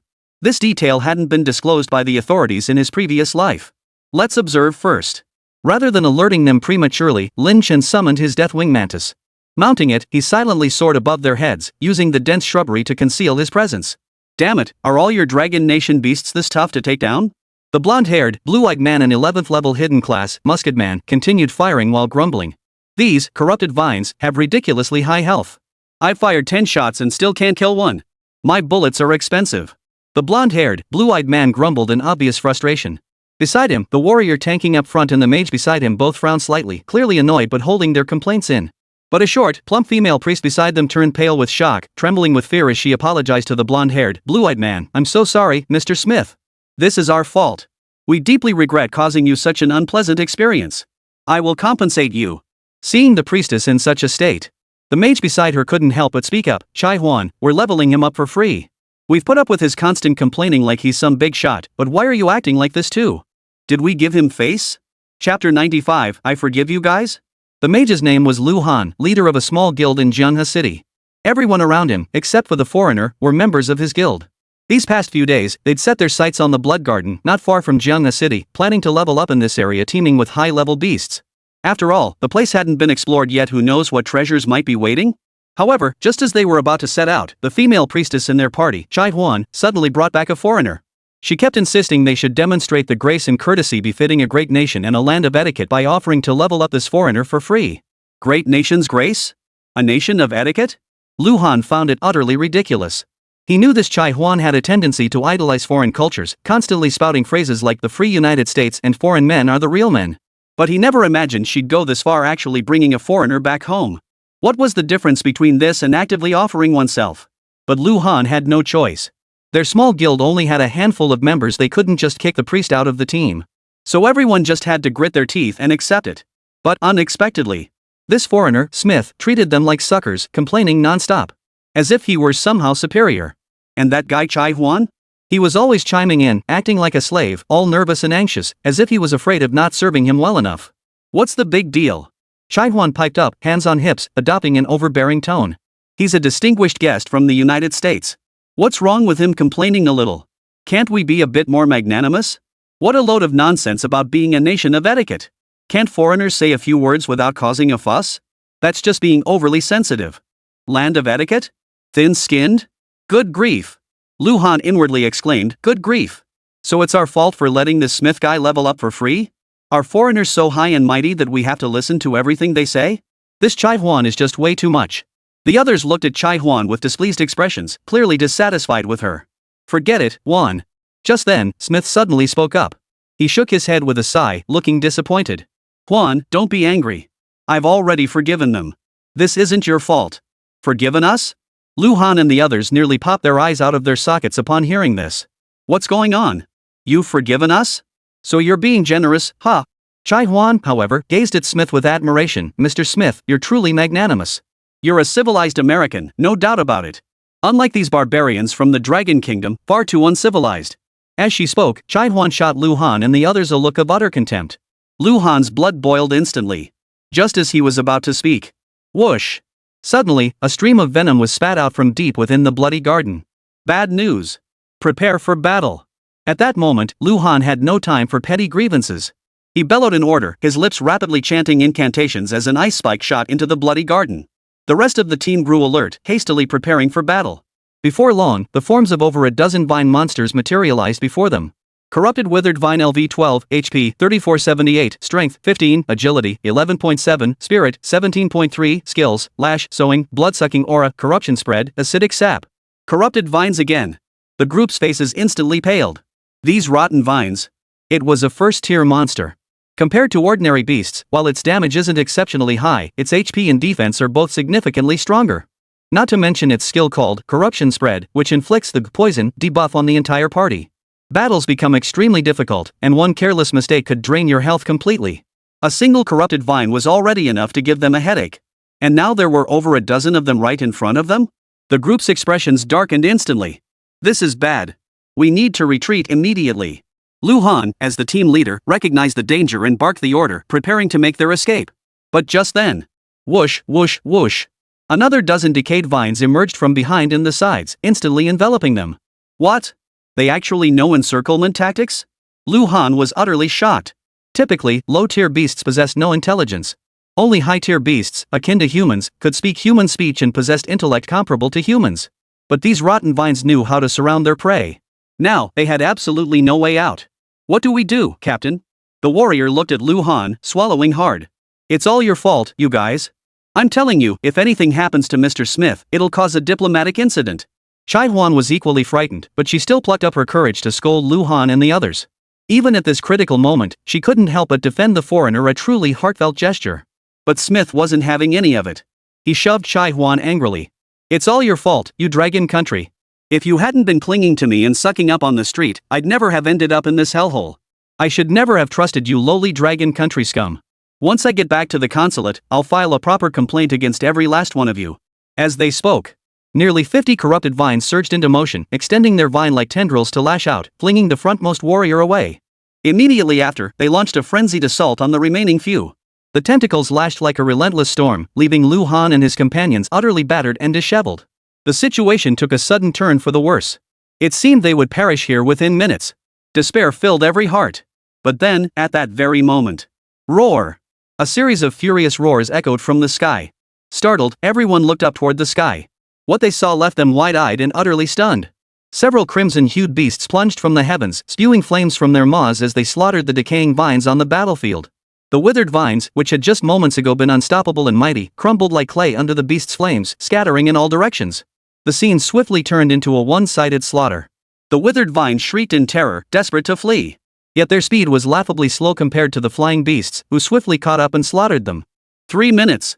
In just 3 minutes, the withered vines that had threatened their very lives moments before were utterly annihilated, reduced to piles of ashes. The crowd stood frozen in place, staring blankly at the unfolding scene. Chapter 96, Are Foreigners Truly Noble? Their hearts were utterly shaken. They never imagined that the withered vines, which seemed nearly invincible to them, were treated like a plate of food by these beasts so easily dispatched. The disparity was simply too vast. These don't seem to be ferocious beasts? Lu Han cast a detection spell, only to find he couldn't gather any information about these strange creatures. Moreover, those crimson beasts showed no intention of attacking them, instead circling in the sky. The next voice confirmed Lu Han's suspicion. How long have you been here? A voice echoed from the sky. The group looked up to see a young man standing atop a mantis-like beast, soaring through the air as he coldly surveyed them. That's a summoner. At the sight of this figure, the thought instantly sprang to mind for everyone present. And a tremendously powerful one at that. Lu Han swallowed hard and addressed the youth respectfully. Sir, we've been here for 2 days now. This youth was none other than Lin Chen. He had been nearby, observing everything clearly.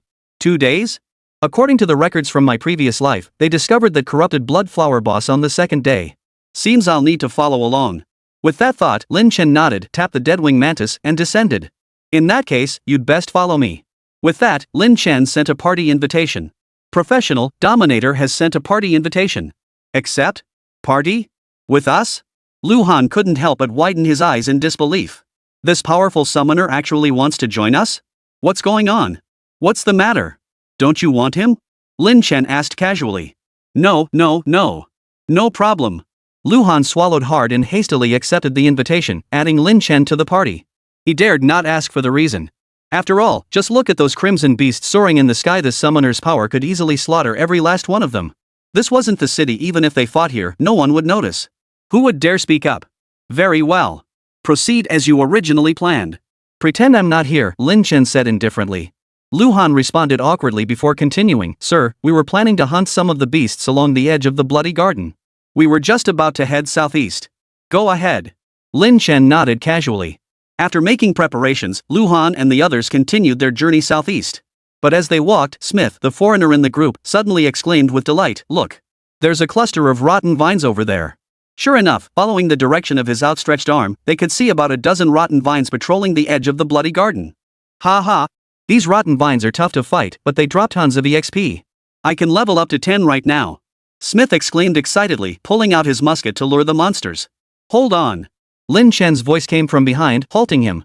Are you sure you can handle all these rotten vines alone? Or are you planning to have us clean up the monsters while you reap all the rewards? Lin Chen sneered coldly. Humph. Smith immediately frowned, looking thoroughly displeased. He retorted, Aren't you supposed to be so powerful? You killed all those rotten vines. What's a few beasts like these? Earlier, Lin Chen had dispatched so many rotten vines with a mere flick of his wrist. The number of rotten vines before them was far fewer, hardly a challenge for Lin Chen. True, Lin Chen sneered coldly, destroying these rotten vines would be effortless for me. But the key question is, why should I help you level up? A flash of anger crossed Smith's face. Damn it! Do you know who I am? How dare you speak to me like that? Beside him, Chai Huan glared at Lin Chen. You're so powerful, what's wrong with helping Mr. Smith? He's an international friend. Don't we have any sense of a great nation's decorum? Great nation's demeanor? Lin Chen laughed. Was the meaning of great power's dignity to help foreigners worse than scum bully our own people?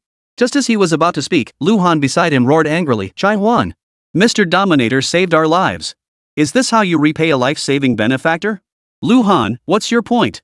Is it wrong for me to want foreigners to have a better impression of our dragon nation? Chai Huan instantly grew displeased, waving her arms angrily at Lu Han. A better impression? Lin Chen couldn't help but smirk. You don't seriously think that being nice to foreigners will make them grateful, do you? Nonsense. They'll just eat and drink at your expense, thinking you're a sucker, a fool with deep pockets. They'll look down on you, and rightly so. If you want others to respect you, there's only one path, strength. Strength is everything. Otherwise, the kinder you are to them, the more they'll think you're just throwing your money away. Lu Han and the others listened, nodding silently to themselves. It was true, the kinder you were to others, the more they took it for granted. But if you become powerful, those people will come crawling back, begging at your feet. This was precisely the ancient Chinese saying, they fear might, not virtue. What do you mean? Are you trying to sabotage international relations? Kai Huan was rendered speechless, stammering out this response. International relations? So what if I ruin them? Are the US and Dragon Nation really on such good terms? Lin Chen sneered coldly. Chai Huan, you two can leave. Our team is too small to accommodate you. Lu Han declared coldly, swiftly kicking them out of the group. Teammate, Chai Huan has been removed from the team. Teammate, Smith Morgan has been removed from the team. With that, Lu Han led his group away without a backward glance. Smith and Chai Huan were left standing there, stunned. Damn it! Smith cursed angrily, then sneered coldly, daring to be so rude to me? Heh, fine. I was actually planning to be more cautious for this mission, not to be too flashy. It seems now that you people from the Dragon Nation are courting death. Smith pulled a small metal plate from his pocket and made a couple of scratches on it. Then, steadying his nerves, he looked toward the direction where Lin Chen and the others had gone and immediately gave chase. Chapter 97, The Blood-Rotten Flower, The Terrifying Venomous Aura. Meanwhile, Lin Chen and the others walked along the edge of the bloody garden. In truth, he had long noticed Smith and his companion trailing behind, but had chosen not to reveal it. "I'll see just what you two are up to." Lin Chen sneered coldly. If these two dared to make a move against him, he wouldn't hold back. After walking for half a day, they encountered only scattered decaying vines and other minor beasts along the path. Not only had the corrupted bloodflower boss failed to appear, but even higher-level monsters had been conspicuously absent. This left Lin Chen feeling somewhat puzzled. "I'm certain I remembered correctly. They encountered that corrupted bloodflower boss the very next day and were wiped out completely. But now it's almost dark, and there's still no sign of it? Could it be?" Suddenly, Lin Chen had a realization. Smith. Could it be that guy? Come to think of it, in the official reports from my previous life, only a few names of Dragon Nation citizens were mentioned. No foreigners were involved. That means he absolutely must be involved in this. At this realization, Lin Chen narrowed his eyes. It seemed this matter might be more complicated than he had imagined. So, this Smith fellow must possess some kind of artifact capable of summoning the bloodrot flower. Then I'll grant your wish. Lin Chen sneered inwardly, then turned to Lu Han. Rest for a bit. We'll wait here. Lu Han paused for a moment before nodding in agreement. Yes. The group sat down and began to rest. Leaning against a large tree, Lin Chen closed his eyes to conserve energy. Outwardly, he appeared to be relaxing, but in reality, Lin Chen had already secretly dispatched the Deathwing Mantis. It flew silently behind him, keeping watch on Smith and the other man. This moment was merely baiting them into the trap. Sure enough. Hidden behind a large tree over 100 meters away from Lin Chen and his group. Smith watched the scene before him with excitement, a cold gleam flashing in his eyes. Ha! Excellent! You finally stopped. It seems now I can use the Val blood to lure out the corrupted bloodflower boss. You never expected this, did you? My trip to the Dragon Nation wasn't for sightseeing, I came to deliver a gift. When you see the bloodrot flower boss, you'll likely be scared out of your wits. Ha! That boss's toxic aura can cover 100 meters around it. No matter how powerful this ruler is, it's doomed. The thought alone filled Smith with satisfaction. He flipped his hand, revealing a blood-red crystal. The moment the crystal appeared, a sickeningly sweet yet foul stench of blood filled the air, making anyone who caught a whiff of it want to vomit. Perfect. Beside him, Chai Huan gazed at the crimson crystal, excitement lighting his face. Sir Smith, if we create this chaos, how much reward will the US government give us? Rest assured, it'll last you a lifetime. Plus, you'll receive US citizenship. Once this is done, you'll be an American citizen. Smith glanced at Chai Huan, a hint of mockery flashing in his eyes, though his tone remained calm and detached. That's great. I've always wanted to become a US citizen and escape this damn barbaric country. Now my wish is finally granted. Hearing this, Chai Huan cheered with overwhelming excitement. Let's get out of here. The corrupted bloodvine boss is about to spawn. Watch out for its toxic aura effect. Smith waved his hand and led Chai Huan away from the area. Meanwhile, in the distance. Just as I suspected. Lin Chen opened his eyes, letting out a cold laugh. So the tragic deaths of hundreds of adventurers in my previous life weren't accidental, they were deliberately orchestrated disasters. This time, with me here, the tragedy of the past will never repeat itself. But... Suddenly, Lin Chen seemed to recall something. Among those who perished last time, wasn't that Chai Huan also on the list? So it seems this guy is the type who gets sold out and still helps count the money. As Lin Chen pondered these questions. Hiss. A bone-chilling sound echoed from the depths of the bloody garden. Immediately after, a colossal, ferocious beast materialized before the group. Its body was a mass of vines, drenched in a blood-red hue, with countless tendrils extending outward like tentacles. Upon its head bloomed a vivid, blood-red flower, pulsing like a heart. Its trembling appearance was eerily unsettling. At a glance, Lin Chen recognized the creature, the blood-rotten flower. Name, blood-corrupting flower. Level, 12 Tier 4. HP, 9574. Strength, 32.7. Speed, 17.4. Spirit, 39.5. Skills, Venomous Aura, Sowing, Summon Remnant, Bloodlust, Slap, Earth Siphon, Scorching Plague. Description, a monster born from absorbing mutated blood. Lu Han, you guys fall back 200 meters. I'll handle this boss. Lin Chen barked the order, then summoned Black Dick and leapt into the sky. Lu Han and the others obediently retreated 100 meters away. With eyes filled with a mix of awe and envy, they watched Lin Chen's figure standing atop Black Dick's back, murmuring to themselves. Lord Dominator, you're too powerful. Is that a dragon? Holy crap, he has more than one flying mount? So powerful. At that very moment. Hiss. Feeling the pressure emanating from the Black Dick before it, the bloodrot flower lashed out with its tendrils, letting out a strange cry as a deep green aura spread out, covering the surrounding 100 meters. Venomous Aura. Venomous Aura alters the current terrain, inflicting 30% of maximum health and poison damage per second to all enemies within range and applying the bleeding effect. This skill was arguably the most troublesome ability of the Bloodrot Flower. Dealing 30% of maximum health and poison damage per second, and being a full screen skill, it was utterly impossible to dodge. For classes with low poison resistance, it's nothing short of a death sentence. In my previous life, hundreds of adventurers besieged the Bloodrot Blossom. Under the influence of the Venomous Aura, over 200 adventurers perished collectively in less than 4 seconds. They didn't even have time to fight back. Lin Chen knew full well the aura's lethality, so he immediately charged into the sky atop Black Dick, engaging it head-on. The insectoid unit's range is too short right now. They can't engage. This time, it's just me and Black Dick. But Lin Chen gazed down at the Bloodrot Blossom below, a cold gleam flashing in his eyes. Dealing with a mere minor boss is a piece of cake. Chapter 98, One-shot boss kill, owing 3 lives. Boss, watch my atomic breath. With a snarl, Black Dick unleashed a blast of grayish-white dragonfire that struck the Bloodrot Flower. Boom! 307 counterattack damage. Yet the dragon's breath barely scratched the surface of the Bloodrot Blossom. Holy crap, boss, this boss is way too tough. Black Dick stared in disbelief. He was an epic tier mount, equivalent to a 7th tier boss in template and attributes. Yet this attack didn't even break through its defenses? This is just too embarrassing. Save your breath. If this boss were that easy to take down, it wouldn't be widely regarded as one of the most disgusting bosses out there, Lin Chen remarked indifferently. The Bloodrot Flower looks incredibly clumsy, like a sitting duck. But it has a hidden trait: when its roots anchored deep into the earth, it absorbs the power of the land, gaining massive damage reduction and health regeneration. To take down this boss, you need to use a specific method. Heidi was completely baffled. Boss, what method? Should I step in? Of course. Just circle around the edge of that toxic aura when the time comes. Lin Chen said in a deep voice. Got it. Flying now. Black Dick excitedly flapped his wings, instantly becoming a blur as he began circling along the outer edge of the toxic aura. Hiss. Seeing Black Dick's audacity, the corrupted Bloodflower boss flew into a rage. It lashed out with its crimson vines, whipping toward him. For any practitioner, these vines were nearly impossible to evade, only to be endured head-on. Yet for Black Dick, once the ruler of the skies, this was child's play. Despite its massive size, it moved with the grace and agility of a falcon, dodging the tentacle attacks while occasionally spewing grayish-white dragon breath to repel the vines.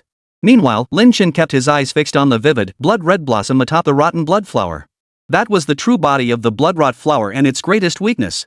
To slay the Bloodrot Flower, this was the only point of attack. Soul Flame. Seizing the moment, Lin Chen growled lowly and unleashed his skill. Instantly, a black flame arrow shot toward the top of the Bloodrot Flower. 1578, weakness damage, counter damage. The Bloodrot Flower roared in pain, erupting into a frenzied rage. Countless vines slammed down toward Lin Chen, while streams of acidic fluid spewed forth from the tendrils. This damage, it's enough. Behind Black Dick, Lin Chen saw the damage number and his face lit up with delight. On Blue Star. Weakness damage applied a 1.5x damage multiplier.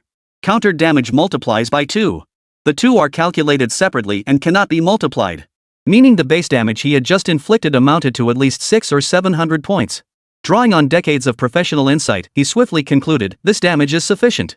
Go! With a slap on Black Dick, Lin Chen's figure shot skyward. Simultaneously, he murmured within his mind. Resonance. Resonance, brainworm exclusive skill. Upon activation, all brainworms within range establish a mental link, pooling and sharing psychic power to unleash more potent spell-based abilities. Duration, 20 seconds. Cooldown, 8 hours. Instantly, bursts of white light erupted from Lin Chen's body, a sign of his surging psychic power. Generally speaking, resonance is a buff skill used by brainworms. However, as the overlord of the insectoid race, Lin Chen could also utilize the skills of all his summons.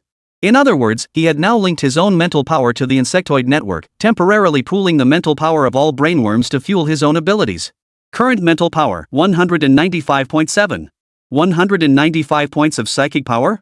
Excellent. Lin Chen smiled with satisfaction. The Bug Lord is truly extraordinary.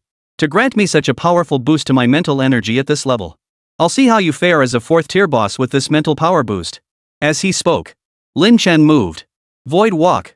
Lin Chen vanished in a flash, leaping off Black Dick's back and materializing before the Bloodrot Flower. Immediately, a long sword formed from black soul flames glowing with red, white, and blue pointed directly at the corrupted blood flower's core and plunged downward with brutal force. Elemental Strike. 48,700 damage, weakness damage, counter damage. This strike. Lin Chen used soul flames to condense a long sword as his weapon. The electrified effect from Elemental Strike further amplified the corrupted blood flower's damage taken by 50%.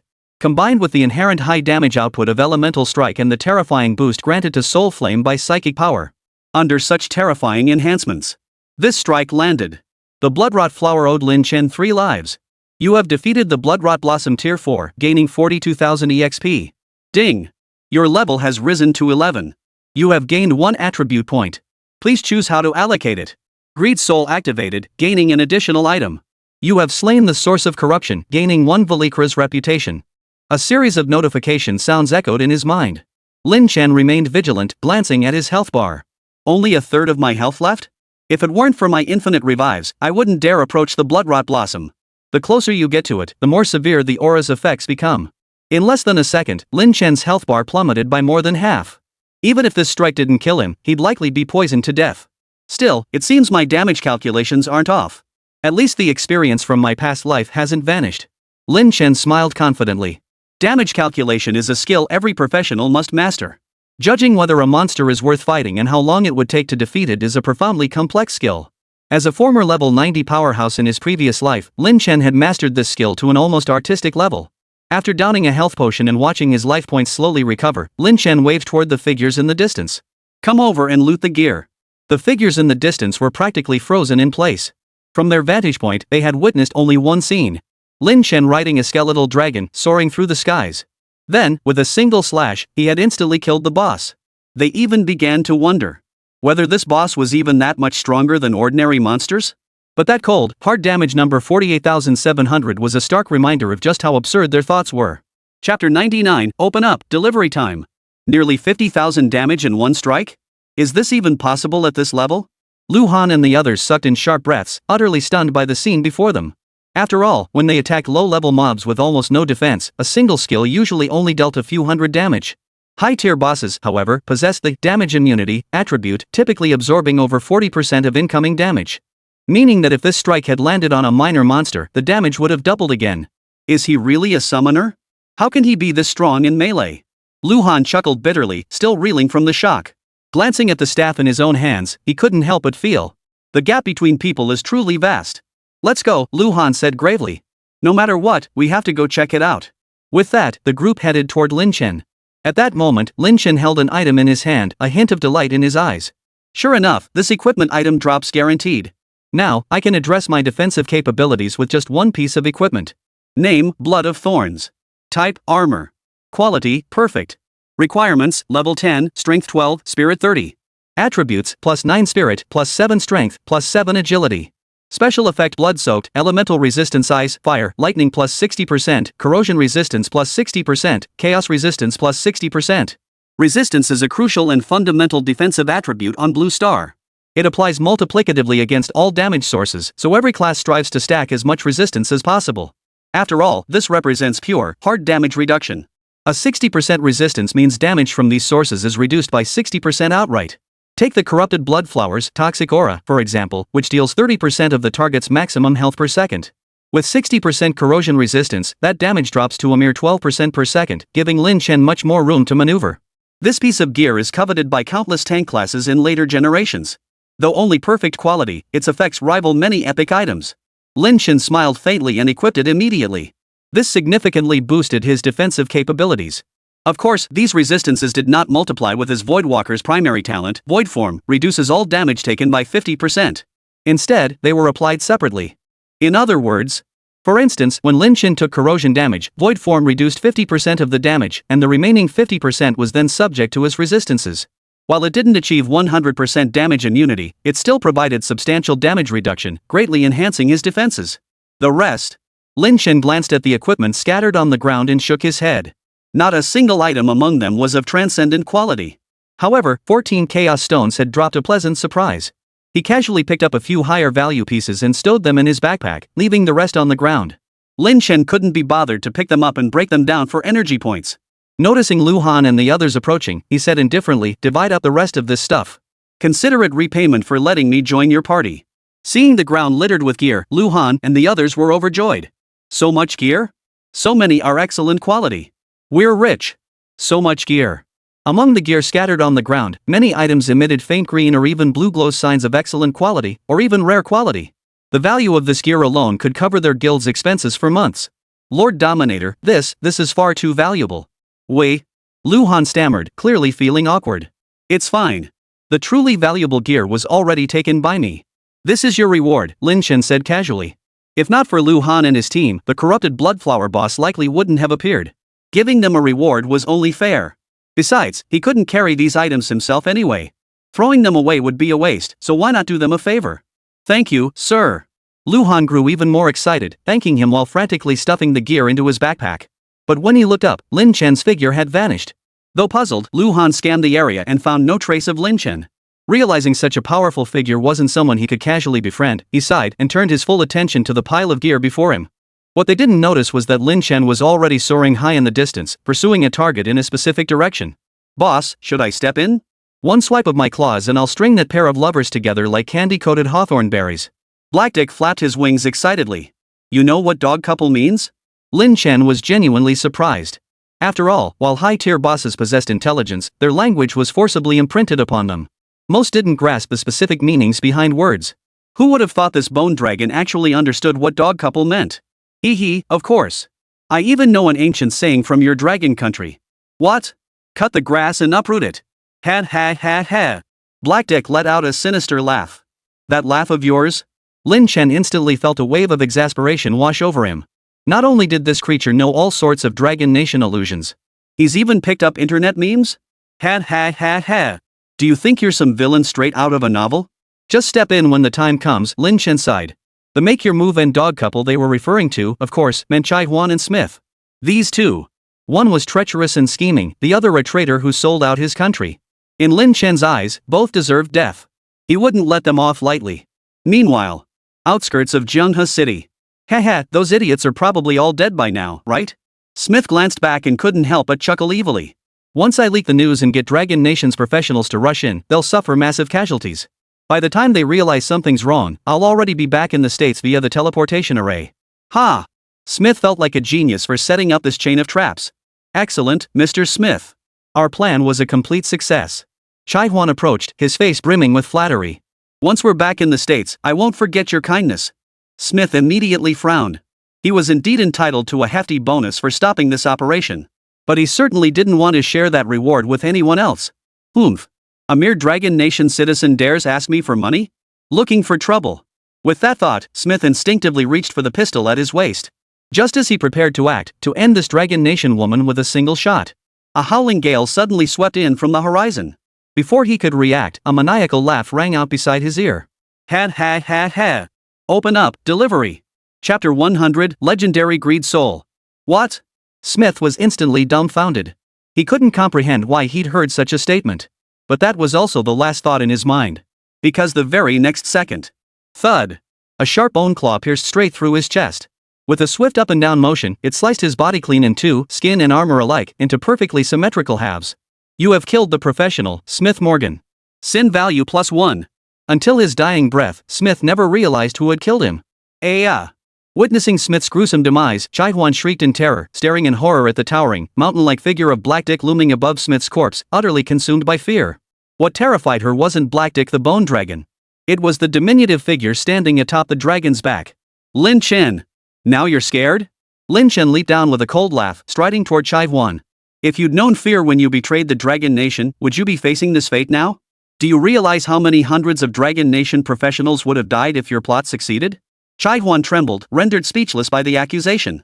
He collapsed onto the ground, tears streaming down his face as if consumed by remorse. Master. I know I was wrong. I truly know I was wrong. Please spare me. I will repay you. Lin Chen shook his head with a cold smile. You don't know you're wrong. You just know you're about to die. With that, a wisp of black flame materialized out of thin air and burst into fierce combustion upon Chai Huan's body. Ah! Chai Huan writhed in agony on the ground, desperately trying to extinguish the flames engulfing her. Yet all her efforts proved futile. Within 10 seconds, her entire body was reduced to a pile of ashes. You have slain the professional, Chai Huan. Sin value +1. The notification chimed in his ear. Lin Chen stared at the ashes on the ground, patting Blackdick behind him. With a flap of his wings, the ashes scattered into the sky. As for Smith's corpse, Lin Chen made no waste of it, tossing it directly to nearby beasts for a hearty meal. After disposing of both corpses, Lin Chen mounted his dragon and soared toward Zhenghe City. Meanwhile, Zhanghai University, within a grand hall. Huawak, how is the poison in your body? An elderly man looked at the alluring woman before him with concern inside. The woman smiled sweetly. Thank you for your concern, Chancellor. I'm much better now, but to eradicate it completely, we still need that thing.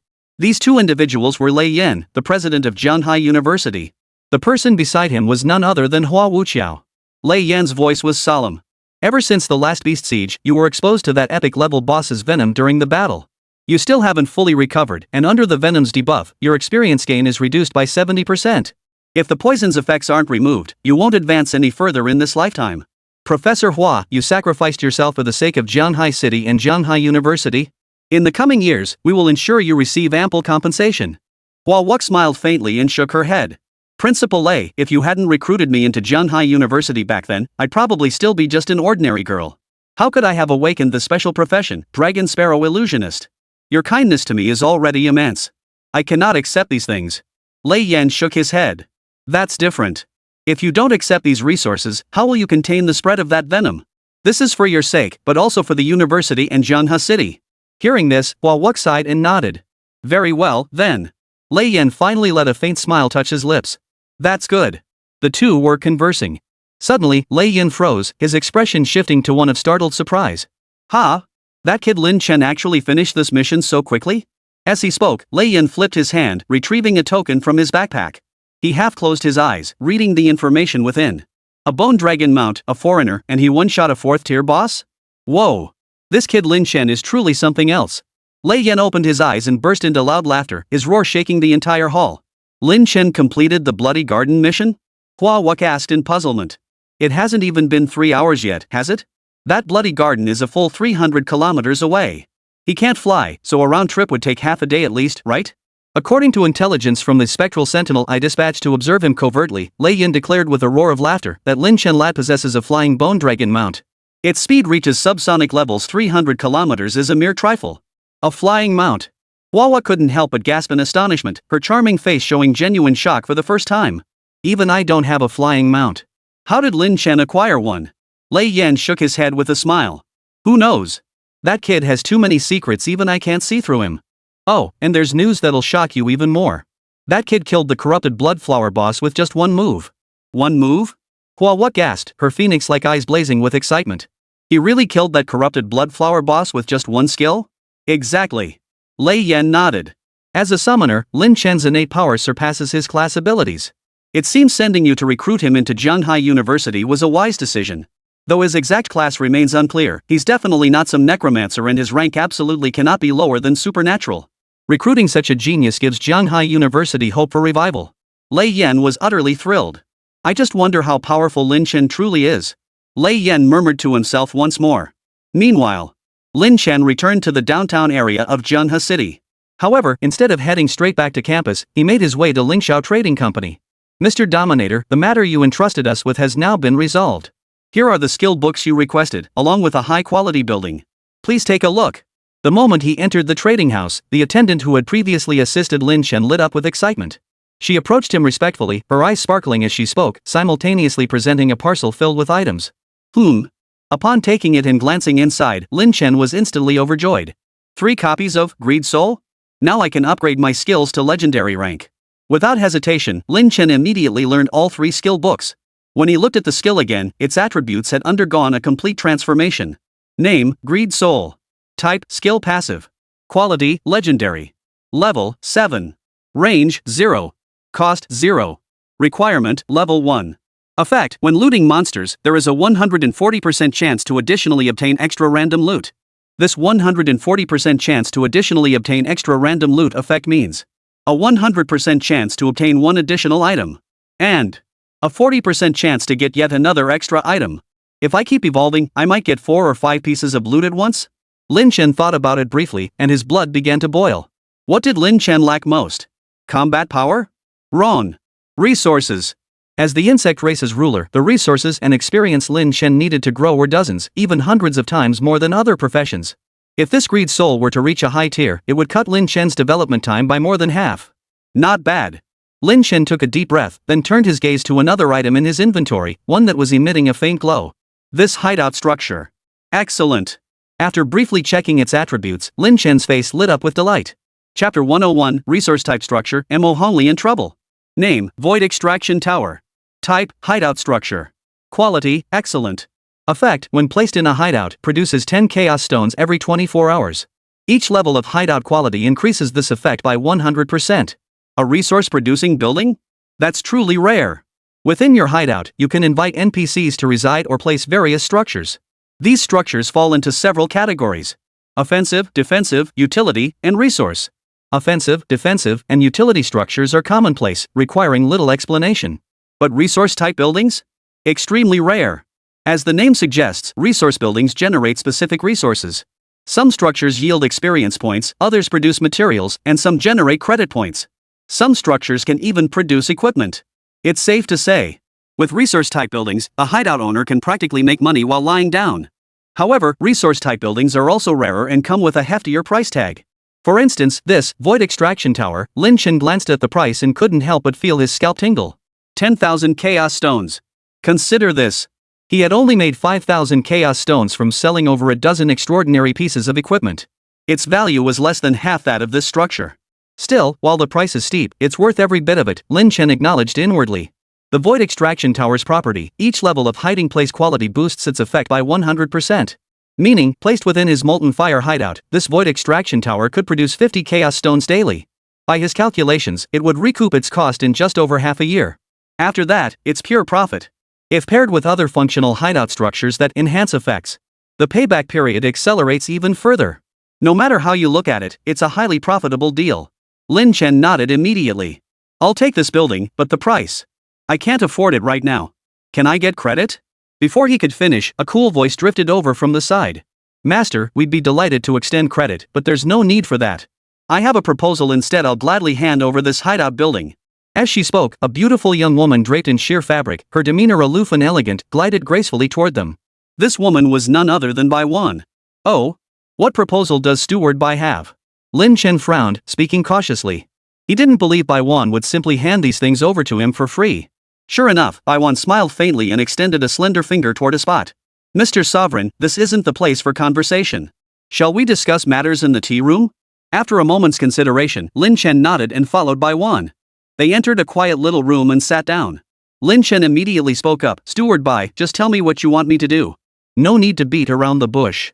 Master Lin is indeed straightforward and forthright. Then I shall be equally direct, Bai Wan replied with a charming smile before laying out her proposal. It turned out Bai Wan lacked a material called Storm Crystal, essential for crafting a piece of equipment. This Storm Crystal, however, could only be found within the abyss known as Thunderclap Ruins, hundreds of kilometers away from Jianghe City.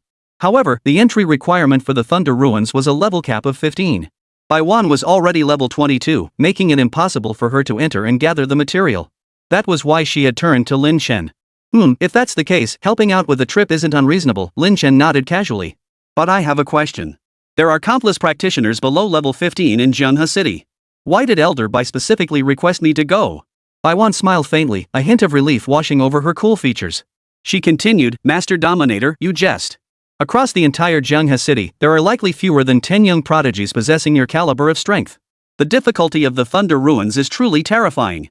Clearing it at a low level is extremely challenging. Moreover, the prerequisite for obtaining the ultimate reward, the Storm Crystal, is solo completion. No teaming up allowed. After much thought, only one summoner possesses such strength. Moreover, only someone like you, Lord Ruler, with a flying mount, could evade certain traps within the Thunderclap Ruins. Hearing this, Lin Chen showed no surprise whatsoever. When entering and exiting the city, Lin Chen made no effort to conceal his bone dragon mount, Black Dick, so many had witnessed it. With intent, one could easily deduce Lin Chen's identity based on his attire in recent events. If Lingxiao Trading Company still didn't know his identity and background by now, that would be the real surprise. In that case, I accept, Lin Chen replied with a slight smile, nodding his head. 7 days. Within 7 days, I will bring that Thunder Crystal. With that, Lin Chen rose and departed without delay. Watching Lin Chen's receding figure, Bai Wan instantly exhaled in relief. She couldn't help but mutter to herself. Why, when his level is so much lower than mine, do I feel this constant unease around him? Could it be that summoners are truly that much stronger than other classes? Stepping out of Lingxiao Trading House, Lin Chen felt elated. Returning to campus, he approached a teleportation array.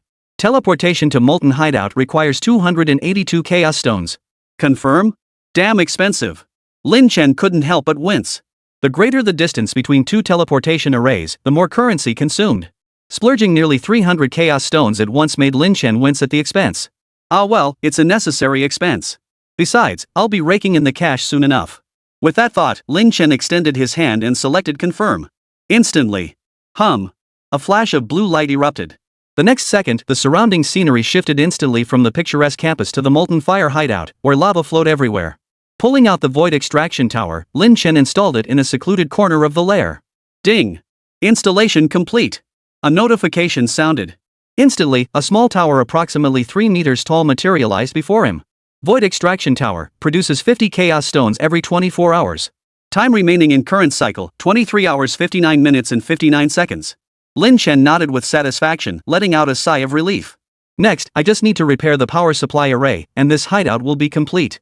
Later, I'll need to purchase some offensive and defensive structures and arrays to properly fortify this place. Lin Chen pondered inwardly. Just then, a message suddenly flashed across his communicator. Brother-in-law, it's bad news. Something's happened to my sister. The sender was none other than Mo Hongli's younger sister, Mo Honglu. Chapter 102, Assassin, did I actually provoke Lin Chen?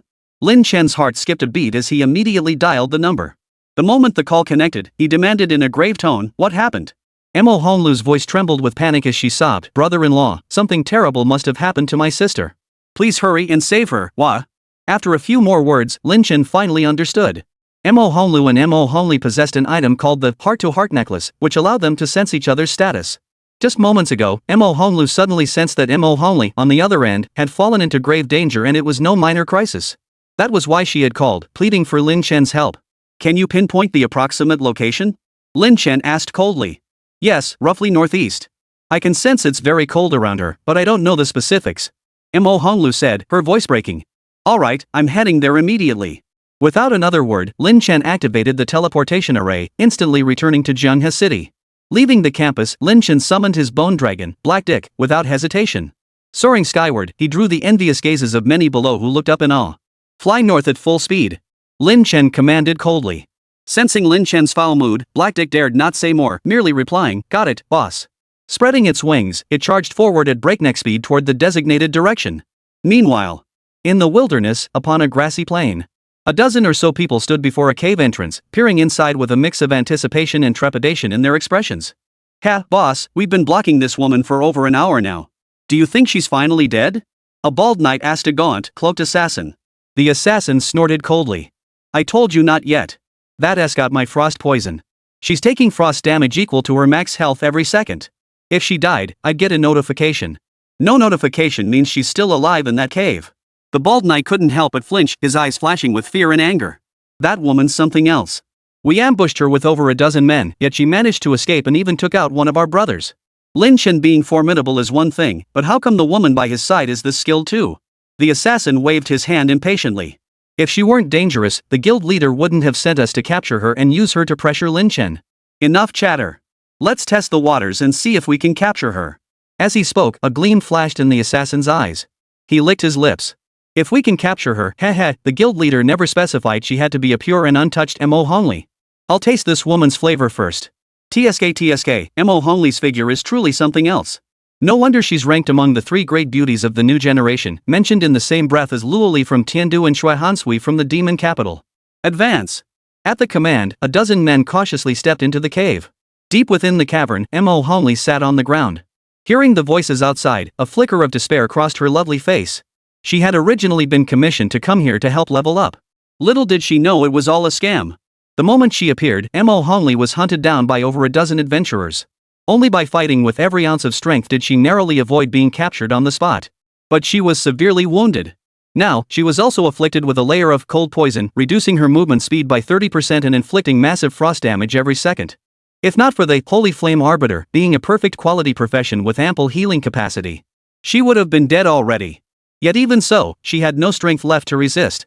All she could do was listen as the footsteps outside grew closer, like a death knell echoing in her ears, deepening her despair. Lin Chen. At that moment, Mo Hongli bit her red lips, her face deathly pale. Am I really going to die? What a pity. Lin Chen. As Mo Hongli's mind raced with these thoughts. Before her, the assassin and the bald knight had already found their way deep into the cave, spotting Mo Hongli's figure. Ha! Boss, this is almost done for. Don't move. Let me handle this. Dying? Doesn't matter. That bastard Lin Chen won't even know. We can still use the corpse to threaten him later. The assassin let out a savage laugh, then drew the dagger from his waist coated in blue poison and radiating a frosty chill and stepped forward, inch by inch. You've got enough to be proud of making over a dozen of us work this hard. But in the end, you still fell into our hands. Ha ha ha ha. Ha ha ha. Looks like you're getting worked up, little. Before you die, let me have my fun first. With that, the assassin let out a wicked chuckle, extending his large hands to grope Mo Honglei's ample bosom. At that very moment, a sudden change occurred. You're asking for death. A furious roar echoed from the heavens. Immediately, the cave's ceiling was ripped open by a colossal bone claw, revealing a man and a dragon standing proudly between heaven and earth. This man was none other than Lin Chen. Without a word, insectoid creatures materialized one after another from the void. Sides beetles, brain beetles, stinger beetles, molten fire beetles, deathwing mantis. All swarmed in, glaring hungrily at the dozen or so people before them, brimming with murderous intent. Lin Chen leapt directly from Black Dick's back, positioning himself in front of Mo Honglei. He swiftly retrieved a bottle of healing potion from his backpack and fed it to her. Lin Chen. Mo Honglei's eyes brimmed with tears. Her heaving chest rose and fell, revealing the overwhelming emotions surging within her. Lin Chen. Sobbing, Mo Honglei threw herself into Lin Chen's arms and wept openly. Had Lin Chen not appeared in time, Mo Honglei would have fallen victim to these monsters in the very next moment. It's okay now. Lin Chen patted Mo Honglei's slender back, offering quiet reassurance. After instructing a molten firefly to shield Mo Honglei, Lin Chen finally turned his gaze toward the assassins and their accomplices. His expression abruptly shifted, growing icy and ruthless. Speak. How do you wish to die? Before the words had even finished echoing, hundreds of insectoid creatures surrounding them, as if sensing their master's fury and murderous intent, let out a deafening roar that echoed across 100 miles, reverberating through the heavens and earth. In that instant, low-tier beasts within hundreds of miles trembled in fear before this terrifying sonic wave. The assassins before Lin Chen and the others were plunged into deathly silence and shock. They gazed upon the swarming insectoid horde surging like a tidal wave. And Lin Chen, standing atop the bone dragon's back, radiating the majestic power of a celestial being. Their hearts were filled with profound awe. Is this Lin Chen's true power? How could I have dared to lay a finger on his woman? I'm such a fool. Endless regret surged through the assassin's heart. If he could go back in time, he'd slap himself senseless for accepting that kidnapping Mo Honglei mission from the guild leader. How dare you provoke such a formidable opponent? Run! Run now! That was the assassin's only thought now. He didn't even have the courage to fight back. He turned and activated invisibility, ready to flee. But a mocking curve lifted at the corner of Lin Chen's lips. Invisibility? You don't seriously think such a clumsy trick could let you escape in front of me, do you? Chapter 103, riding me is one thing, but falling in love on my back? Kill! The command rang out. 5 molten fire insects flapped their wings, hurtling like cannonballs toward a single target. Immediately, they spat molten lava from their mouths, instantly engulfing the surrounding 100-meter radius and transforming it into a sea of magma. Ah! The assassin let out a piercing scream. His previously cloaked form reappeared, scrambling desperately to evade the lava pooling on the ground. Found him. I may not have counter-stealth abilities, but carpet bombing will do the trick. Your assassin cloaking only lasts until you take damage, right? A sharp gleam flashed in Lin Chen's eyes. He raised his hand. His form vanished into thin air, causing even the space around him to ripple slightly.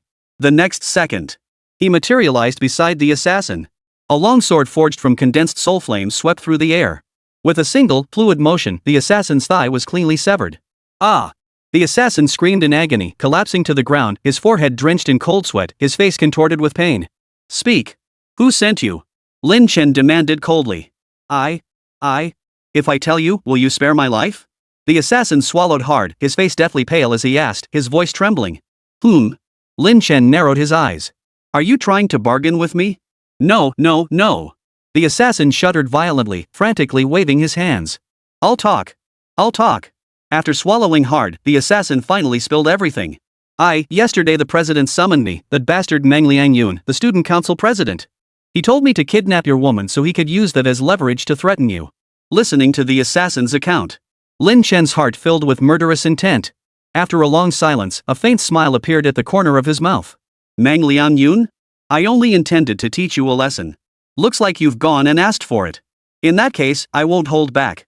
With that thought, Lin Chen let out a cold laugh and raised the soulfire longsword in his hand once more. The assassin turned pale with terror. What are you doing? I told you the truth. Why are you still trying to kill me? A mocking curve lifted the corners of Lin Chen's mouth. When did I ever say telling the truth would spare your life?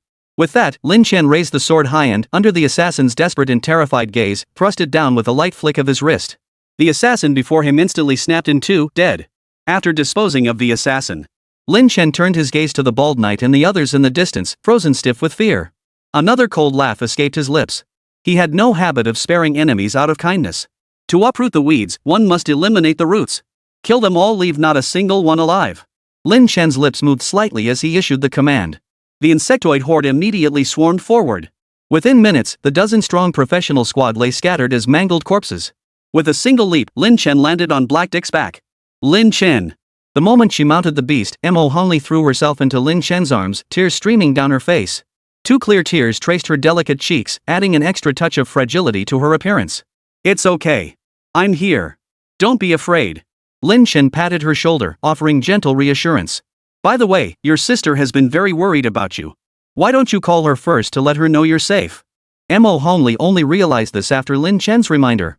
Nodding immediately, she pulled out her phone and dialed Mo Honglu. Hello? Is that you, sis? The moment the call connected, Mo Honglu's anxious voice came through. It's me. I'm fine now, Mo Hongli said softly. Wha? Sis, you scared me to death.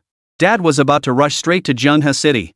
Mo Honglu let out a sigh of relief, though her voice still carried a trace of lingering fear. Sis, what exactly happened? Mo Hongli thought for a moment, then sighed. It's complicated. I'll tell you about it later. After chatting for a while, they hung up. How's your wound? Do you need to go to the medical department for treatment? Lin Chen asked with concern. Mo Hongli shook her head. I'm a healing class profession myself. I can handle this minor wound. Don't worry. Sai, it seems you're not safe on your own. Why don't you move in with me? At least then I can keep an eye on you, Lin Chen added after a moment's thought.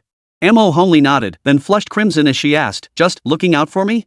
Not for anything else? Lin Chen froze for a moment, clearing his throat awkwardly. Ahem, well. At that moment, the bone dragon beneath them couldn't hold back any longer.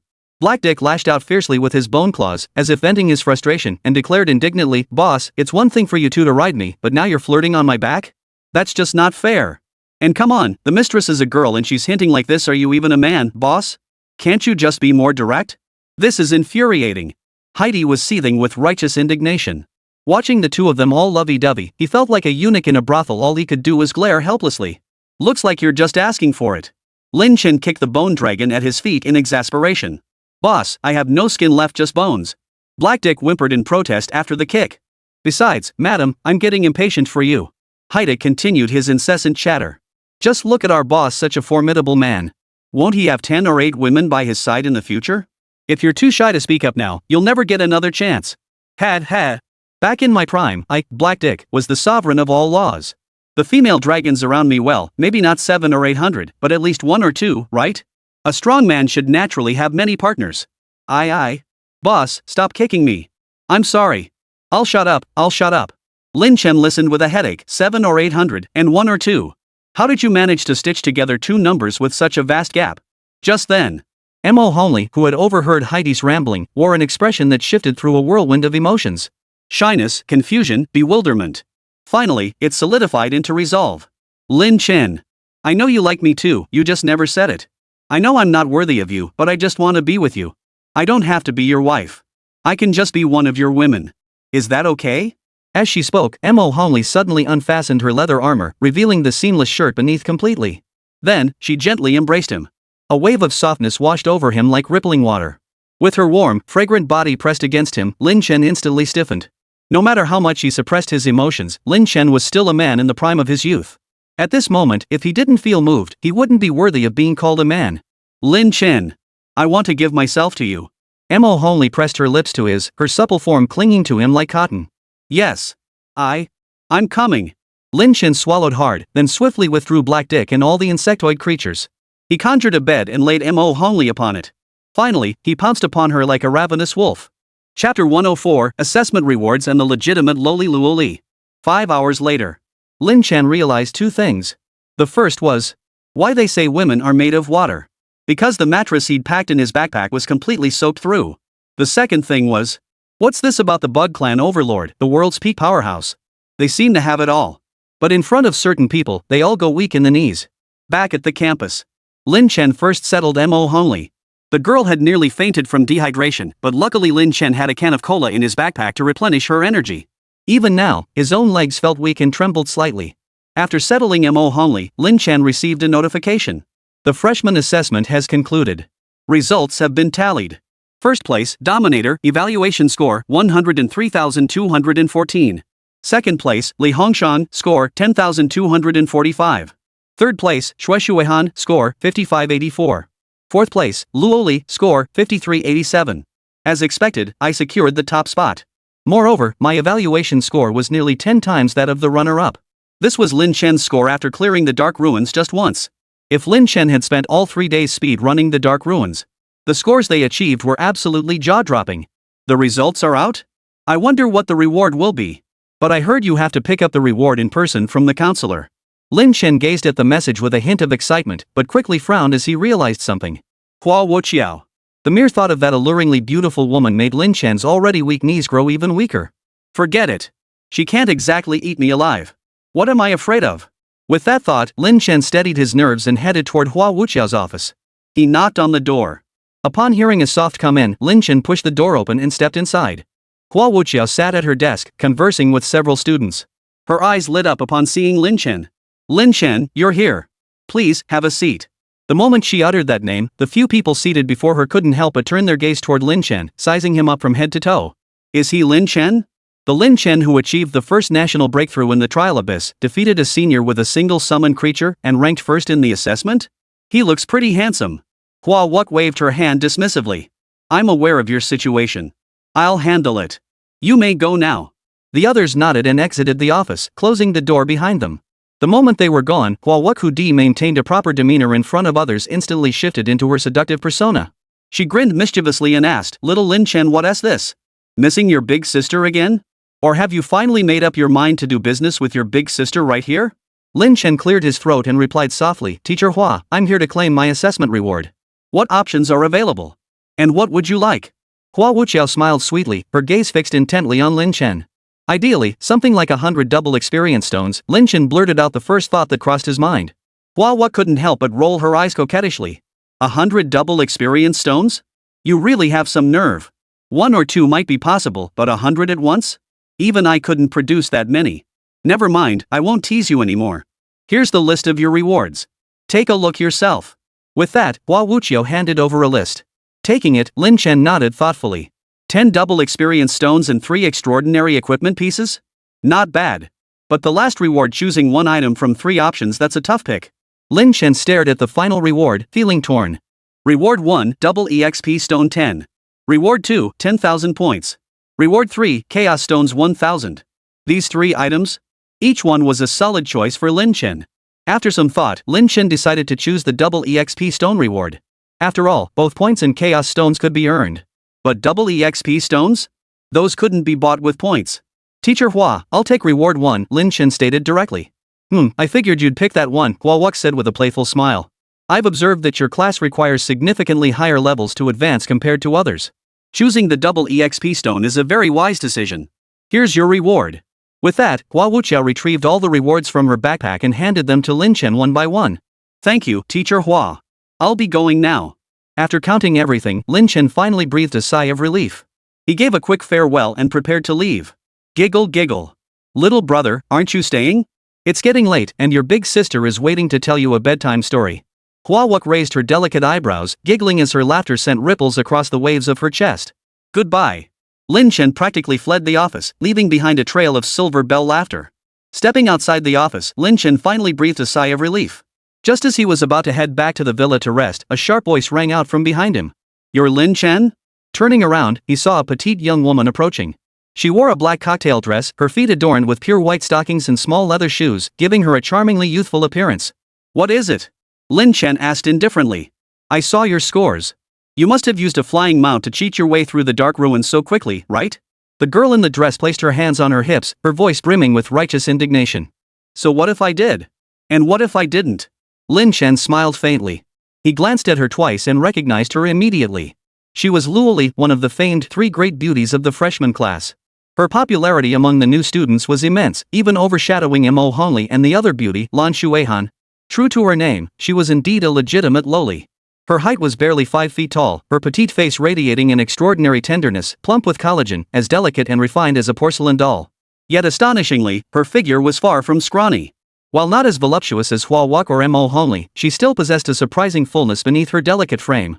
For those who preferred this type, Luoli held far greater appeal than women like Hua Wuk. At that moment, Luoli glared with wide eyes, one hand on her hip and the other pointing at Lin Chen, her expression brimming with indignation. If you used a flying mount, that's cheating. Do you dare face me in a duel to settle this?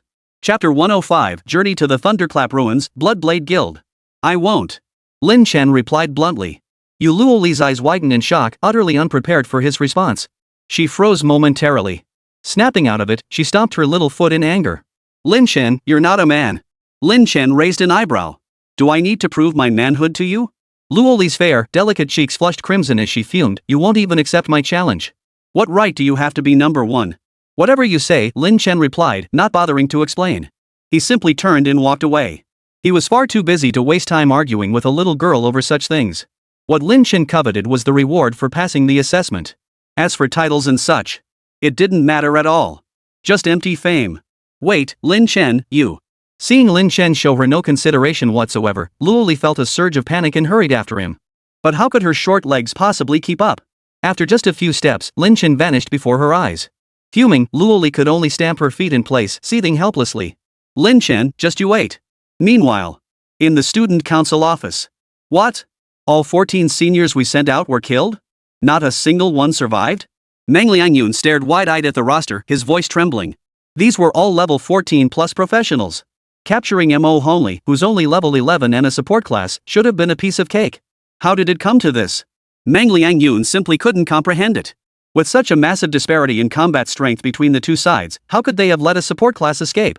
And they were all killed in the process. President, could it be that Lin Chen intervened? Someone below couldn't help but speak up. Lin Chen? It's possible. Meng Liangyun nodded, though a flicker of astonishment still crossed his eyes. But even if it was Lin Chen, pulling off something like this would be astonishing enough. He may be a summoner, but he's only level 11. Why is he so strong? Meng Liangyun was utterly baffled. Summoners are powerful. But that's only after reaching level 30. How could Lin Chen, a mere level 11 summoner, possess such terrifying combat prowess? President, what should we do next? Someone sighed and asked. Meng Liangyun pondered for a moment before replying, with so many casualties, the school will definitely look into this. We'd better keep a low profile for now. But? Lin Chen. Oomph. After slaughtering so many of our people, you're already a dead man in my eyes. A flicker of murderous intent passed through Meng Liangyun's eyes as he muttered to himself. The next day. Early morning. Lin Chen rose early, drawing back the curtains to let sunlight flood the room, illuminating every corner. But this action quickly drew the displeasure of the beauty in bed. Don't. I want to sleep. Mo Homely murmured sleepily. Lin Chen chuckled and quickly drew the curtains shut. After a quick wash, he left the city. Today was Sunday, a day off. Taking advantage of the time, Lin Chen decided to fulfill the promise he made to buy one. Thunderclap Ruins. It should be roughly in this direction. After confirming the direction, Lin Chen summoned the bone dragon, Black Dick, and leapt onto its back. Who would have thought that the moment the creature saw Lin Chen, it started wailing as if it had suffered some great injustice. Boss. You're so heartless. You get to hook up with a girl while you leave me, a dragon, to sleep with bugs. Do you have any idea what kind of psychological trauma you're inflicting on a dragon less than 10,000 years old by leaving me alone with bugs? Lin Chen smacked Black Dick's skull. Enough whining. I'll find you a few female dragons another day. Now get moving. Hearing this, Heidi perked up instantly. Heh, with the boss saying that, I'm relieved. Even if I can't do that stuff right now, keeping a few baby dragon ladies around to look at is still nice. Heh. Lin Chen felt a wave of exasperation wash over him. How could this lecherous dragon, reduced to nothing but skin and bones, still have such thoughts in his head? But lecherous or not, Black Dick's speed was undeniable. With a flap of his wings, Black Dick shot toward the direction of the Thunder Ruins. 2 hours later. Boss, we're here. Black Dick's voice rang out as a warning. Lin Chen hastily tossed aside the lamb skewers he was grilling in his cola, lifting his head to gaze ahead. Sure enough, stretching for hundreds of miles ahead lay a desolate ruin, utterly deserted and silent. At the very center of the ruins, a massive portal floated in the air. Is this the entrance to the Thunder Ruins abyss? Lin Chen nodded in realization. When they were still some distance from the Thunder Ruins, Lin Chen ordered Heidick to land, then proceeded on foot toward the depths of the ruins. Approaching within several hundred meters of the portal, Lin Chen spotted a group of people gathered around it. People here? But it makes sense. Though the Thunder Ruins are hundreds of kilometers from Jianghe City, it's a dungeon that yields high-grade materials. Naturally, many are willing to risk it for the loot. Lin Chen nodded and continued toward the instance. Little did he know, as soon as he approached the portal, a sharp rebuke rang out. "Hey, kid! You got a death wish? This is our Blood Blade Guild's territory. If you know what's good for you, get the hell out of here." A spiky-haired man clad in plate armor shouted at Lin Chen with obvious displeasure. A badge adorned the man's chest, engraved with a crimson greatsword, likely the emblem of this so-called Bloodblade Guild. Many others wearing identical insignia nearby turned their gazes toward him. Mockery, disdain, indifference, and suspicion, a mix of emotions flashed in their eyes as they stared at Lin Chen. If I recall correctly, the Dragon Nation authorities stated that any abyss not within a settlement is considered ownerless territory, accessible to anyone. Did I come to the wrong place? Or is your Bloodblade Guild so powerful that you've established a settlement here? Lin Chen spoke with a faint smile.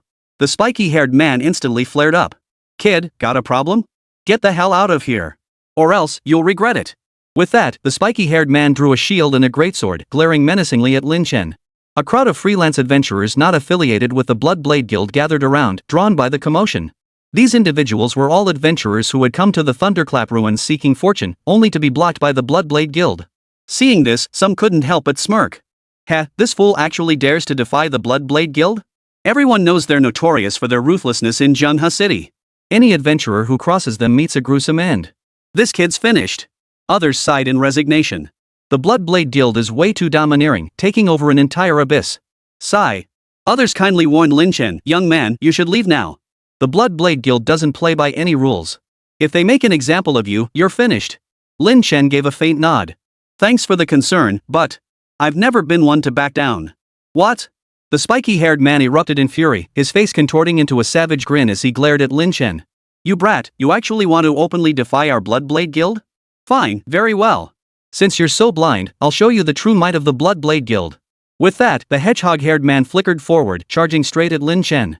His speed was blindingly fast, and with his skill activated, he appeared like a bolt of lightning to outsiders. His movement was impossible to track. In stark contrast, Lin Chen didn't even lift an eyelid, his expression utterly calm and indifferent. He stood frozen in place, utterly motionless, as if petrified by fear, allowing the hedgehog head to attack. In the blink of an eye, the hedgehog head's greatsword descended, landing mere inches from Lin Chen's head with a brutal chop. Chapter 106, One-Hit Kill, Entering the Thunder Ruins. The crowd gasped in shock. Is this guy crazy? He can't even dodge? He's dead. He's asking for it. Nothing we can do. The Bloodblade Guild is way too overbearing. They deserve to die. What a waste. Another life lost. Everyone sighed and shook their heads. No one believed Lin Chen could escape at such close range. This was a full power strike from a level 13 professional. Even the hedgehog-headed man's face twisted into a savage grin, brimming with bloodlust. "Oomph. This is what happens when you cross me. I'll cleave you in two." But then, when Hedgehog-Head met Lin Chen's gaze, he detected a hint of coldness and mockery in his eyes, as if deriding his own overreach. A flicker of doubt crept into his mind. The next second, void walk. With a low shout in his heart, Lin Chen's figure vanished before the Hedgehog-Head's eyes. What? The hedgehog-headed man swung his blade down. But the scene he envisioned Lin Chen split clean in two, collapsing dead, never materialized. Before his eyes lay nothing but empty air. What the hell? Where's he gone? The hedgehog head was dumbfounded. Just then, a cold voice echoed from behind him. "Bro, wanna buy some hacks?" The spiky-haired man turned pale with shock, whirling around to look. But before he could complete the motion, a short sword seemingly forged from black flames pierced through his chest. The spiky-haired guy stared in terror, only to see a clear, cold face. It was Lin Chen. Yet, Hedgehog-Head managed only a single syllable before collapsing straight onto the ground, dead. One strike. Just one strike. It had instantly killed Hedgehog-Head, the minor leader of the Bloodblade Guild. The scene before them caused everyone present to stare wide-eyed in disbelief. What? He killed that hedgehog guy? Holy crap, this guy is ruthless. He's got some skills, but he's just asking for trouble. You're right. Killing someone from the Bloodblade Guild won't end well. You must know that their leader, Jinyu, is the kind of man who never forgets a grudge. I heard that last time, someone merely muttered a curse about Jinyu behind his back. He seized the moment when that person was leaving the city and tortured him to death. TSK. This kid might have some skills, but he can't possibly take on the entire Bloodblade Guild. He's as good as dead. After the initial shock, the crowd turned their gaze toward Lin Chen, their expressions filled with regret. He's got decent skills. But sadly, he'll be dead soon. Oh no, he actually killed the captain? Report this to headquarters. I'll contact the guild leader immediately. The Bloodblade Guild members snapped into action, simultaneously contacting their headquarters in the city while keeping a wary eye on Lin Chen, as if afraid he might escape. Amidst the stunned gazes of everyone present, Lin Chen touched the teleportation stone before the portal. Instantly, the Abyss's information appeared before his eyes. Abyss, Thunderclap Ruins. Difficulty, Normal, Challenge, Hard, Nightmare. Level Range, 115. Abyss Type, Solo Instance Max Party Size, 5. Nightmare Difficulty, Enter. Without a moment's hesitation, Lin Chen selected the highest difficulty and prepared to solo the instance. With a flash, Lin Chen entered the Abyss instance. Leaving behind a group of people, they exchanged glances, their expressions filled with astonishment and confusion. They couldn't comprehend it. After killing members of the Bloodblade Guild, how dare he linger here instead of fleeing immediately? Was this guy insane? The Bloodblade Guild members immediately contacted headquarters to report the situation. He hasn't fled. He's heading to clear the Abyss in Thunderclap Ruins. Rush there immediately. Within the Abyss. Boom! The moment he steadied himself, a thunderclap seemed to explode right beside his ear. Surveying his surroundings, he found himself in the midst of a forest. Only here, every tree stood dead and withered. Everywhere, scenes of trees split apart by lightning were visible, not even a blade of grass remained. Occasionally, bolts of lightning still cracked down from the sky. Yet life wasn't entirely absent here. Before him sat a group of pale-skinned goblins, resting on the ground. A scrying spell was cast. Name, Storm Goblin. Level, 11. Health, 2347. Strength, 16.8. Speed, 17. Spirit, 18.4. Skills, Storm Summon, Lightning Shield, Plasma, Lightning Chain. Description, a mutated goblin infected by lightning elemental energy. Too weak, Lin Chen shook his head. Though its level matched his own. In Lin Chen's eyes, this monster wasn't even worth the effort to fight. Out. Lin Chen barked the command, and instantly, figures materialized around him. Swordworms, brainworms, stinger worms. An entire insectoid army materialized around him, shielding Lin Chen like a sovereign. He retrieved a reclining chair and had two blade bugs hoisted onto their backs, carrying him as if in a palanquin. Next, he pulled out a bottle of ice-cold cola and a platter of fruit. He took a bite of fruit, then a sip of cola. This feeling. Awesome. Let's go, Lin Chen said lazily, waving his hand. Instantly, the swarm of insects before him surged forward in unison. The storm goblins spotted the swarm and charged forward, shrieking wildly. But before their spindly arms and legs could unleash any skills, they were torn apart by the overwhelming swarm. They plowed through everything in their path. Even the nightmare tier abyss proved no different from an ordinary one when faced with Lin Chen's formidable insect horde. What? High HP? When hundreds of insects attack together, no amount of health can withstand it. As for Lin Chen? He just had to sit back in his chair the entire time. Munching on fruit, sipping cola. Life is just that wonderful. Suddenly. Boom. The ground began to tremble violently. Looking ahead, massive minotaurs appeared before them. There were at least 20 or 30 of them, each standing over 3 meters tall with bulging muscles. They gripped massive axes in their hands, radiating a murderous aura and appearing utterly savage. Name, Minotaur Vanguard. Level, 12. HP, 4347. Strength, 22.8. Speed, 18. Spirit, 12.6. Skills, Earthquake, Cleave, Stone Skin, Healing Aura. Description, an elite among Minotaur warriors, possessing formidable combat prowess. Taoran, ha? Die. Most adventurers would turn pale at the sight of this monster's numbers and stats. Because they simply couldn't win. Thick health pools, high damage output, and built-in self-healing. And there are so many of them. How was anyone supposed to handle this? But for Lin Chen, these Minotaurs weren't a challenging mob to take on. They were living energy points. The higher their health, the more energy points I'll get from recycling their corpses. Who knows how many energy points these Minotaurs will yield? Good. Kill. Chapter 107, New Skill Soul Blade. Generally speaking, enemies with higher health yield more energy points when their corpses are recycled. Of course, boss bodies cannot be recycled, that's the limitation. Whoosh. Whoosh. Whoosh. The brainworms fired fireballs that slammed into the Minotaur Vanguard.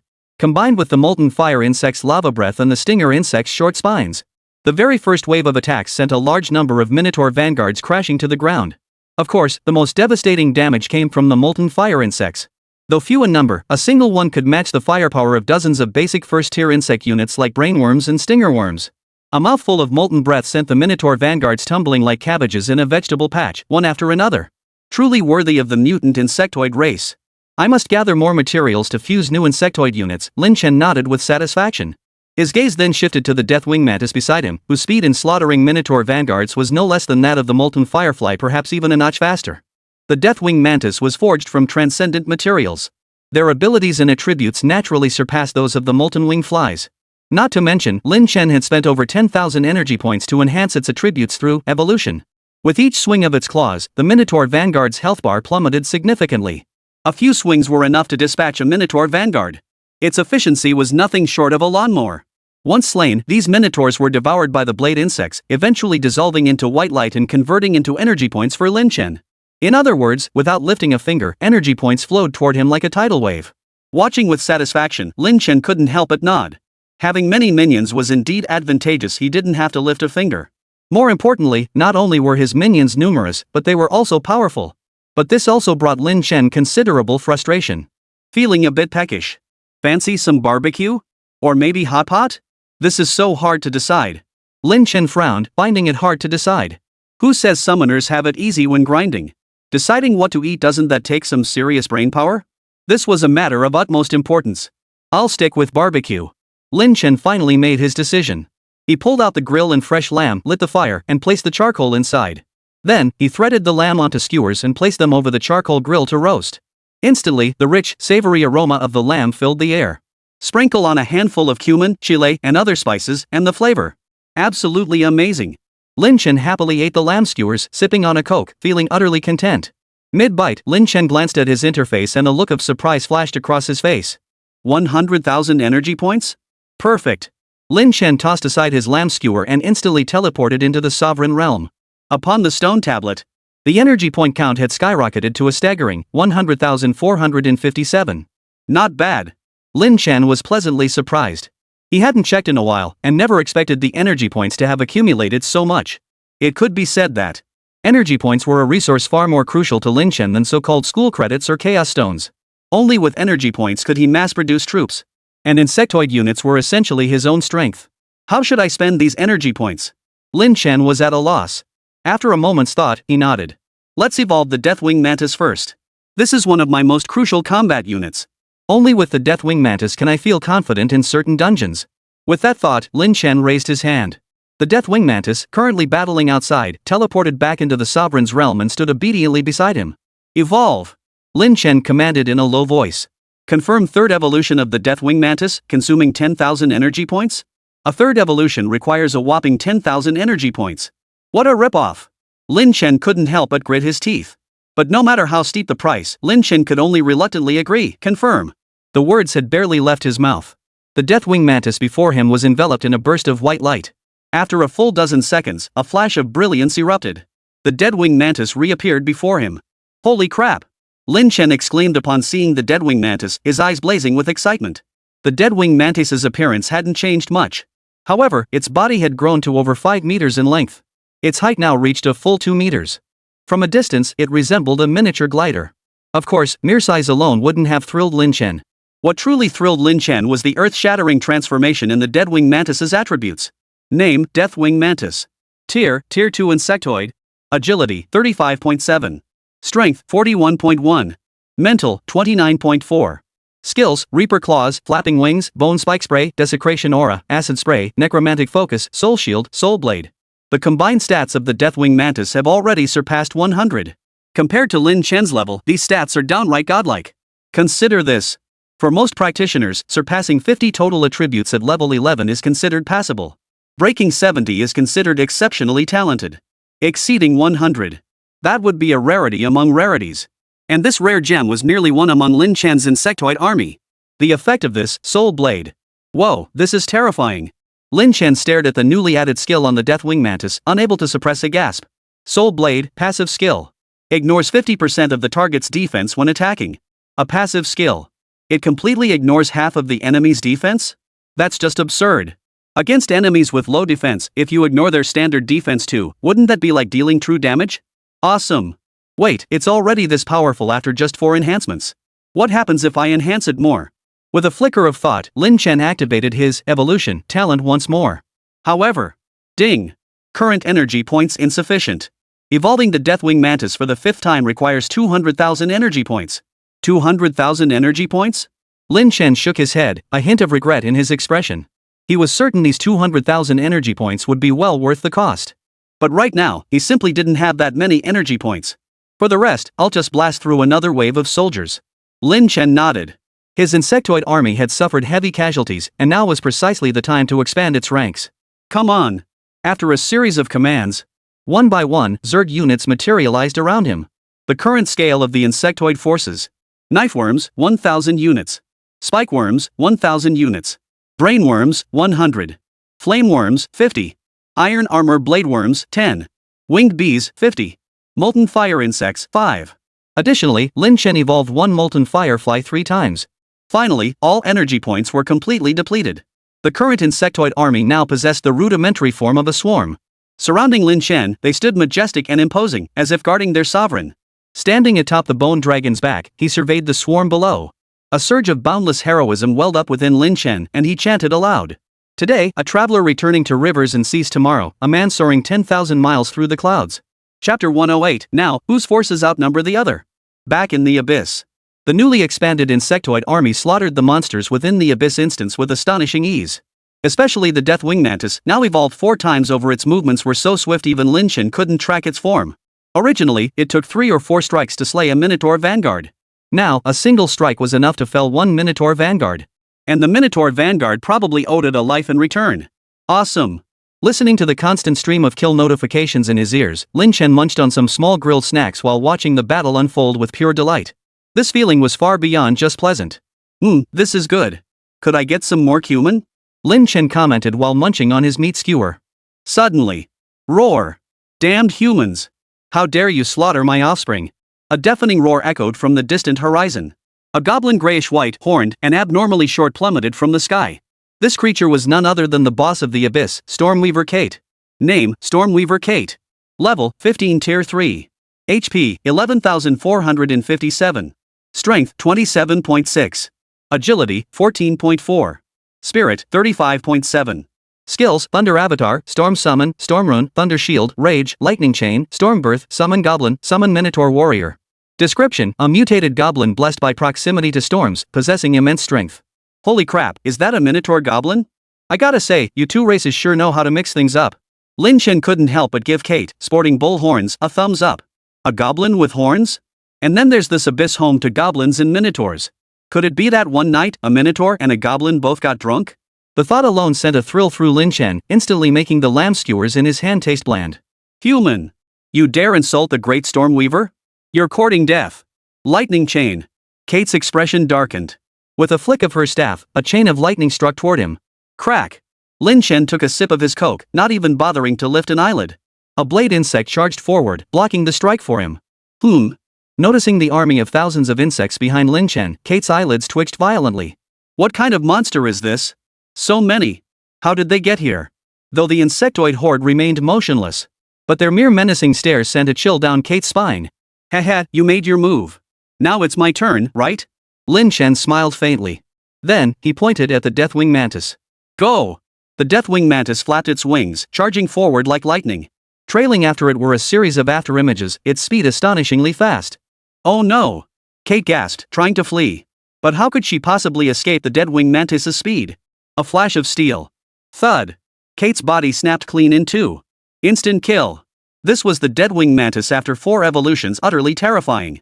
Your summon creature has slain Stormweaver Kate. Gained EXP 12,000. Greed Soul activated, gaining an additional item. You cleared Abyss, Thunder Ruins Nightmare, obtaining Storm Crystal 1. So this is the Storm Crystal. I'll just hand it over to buy one later.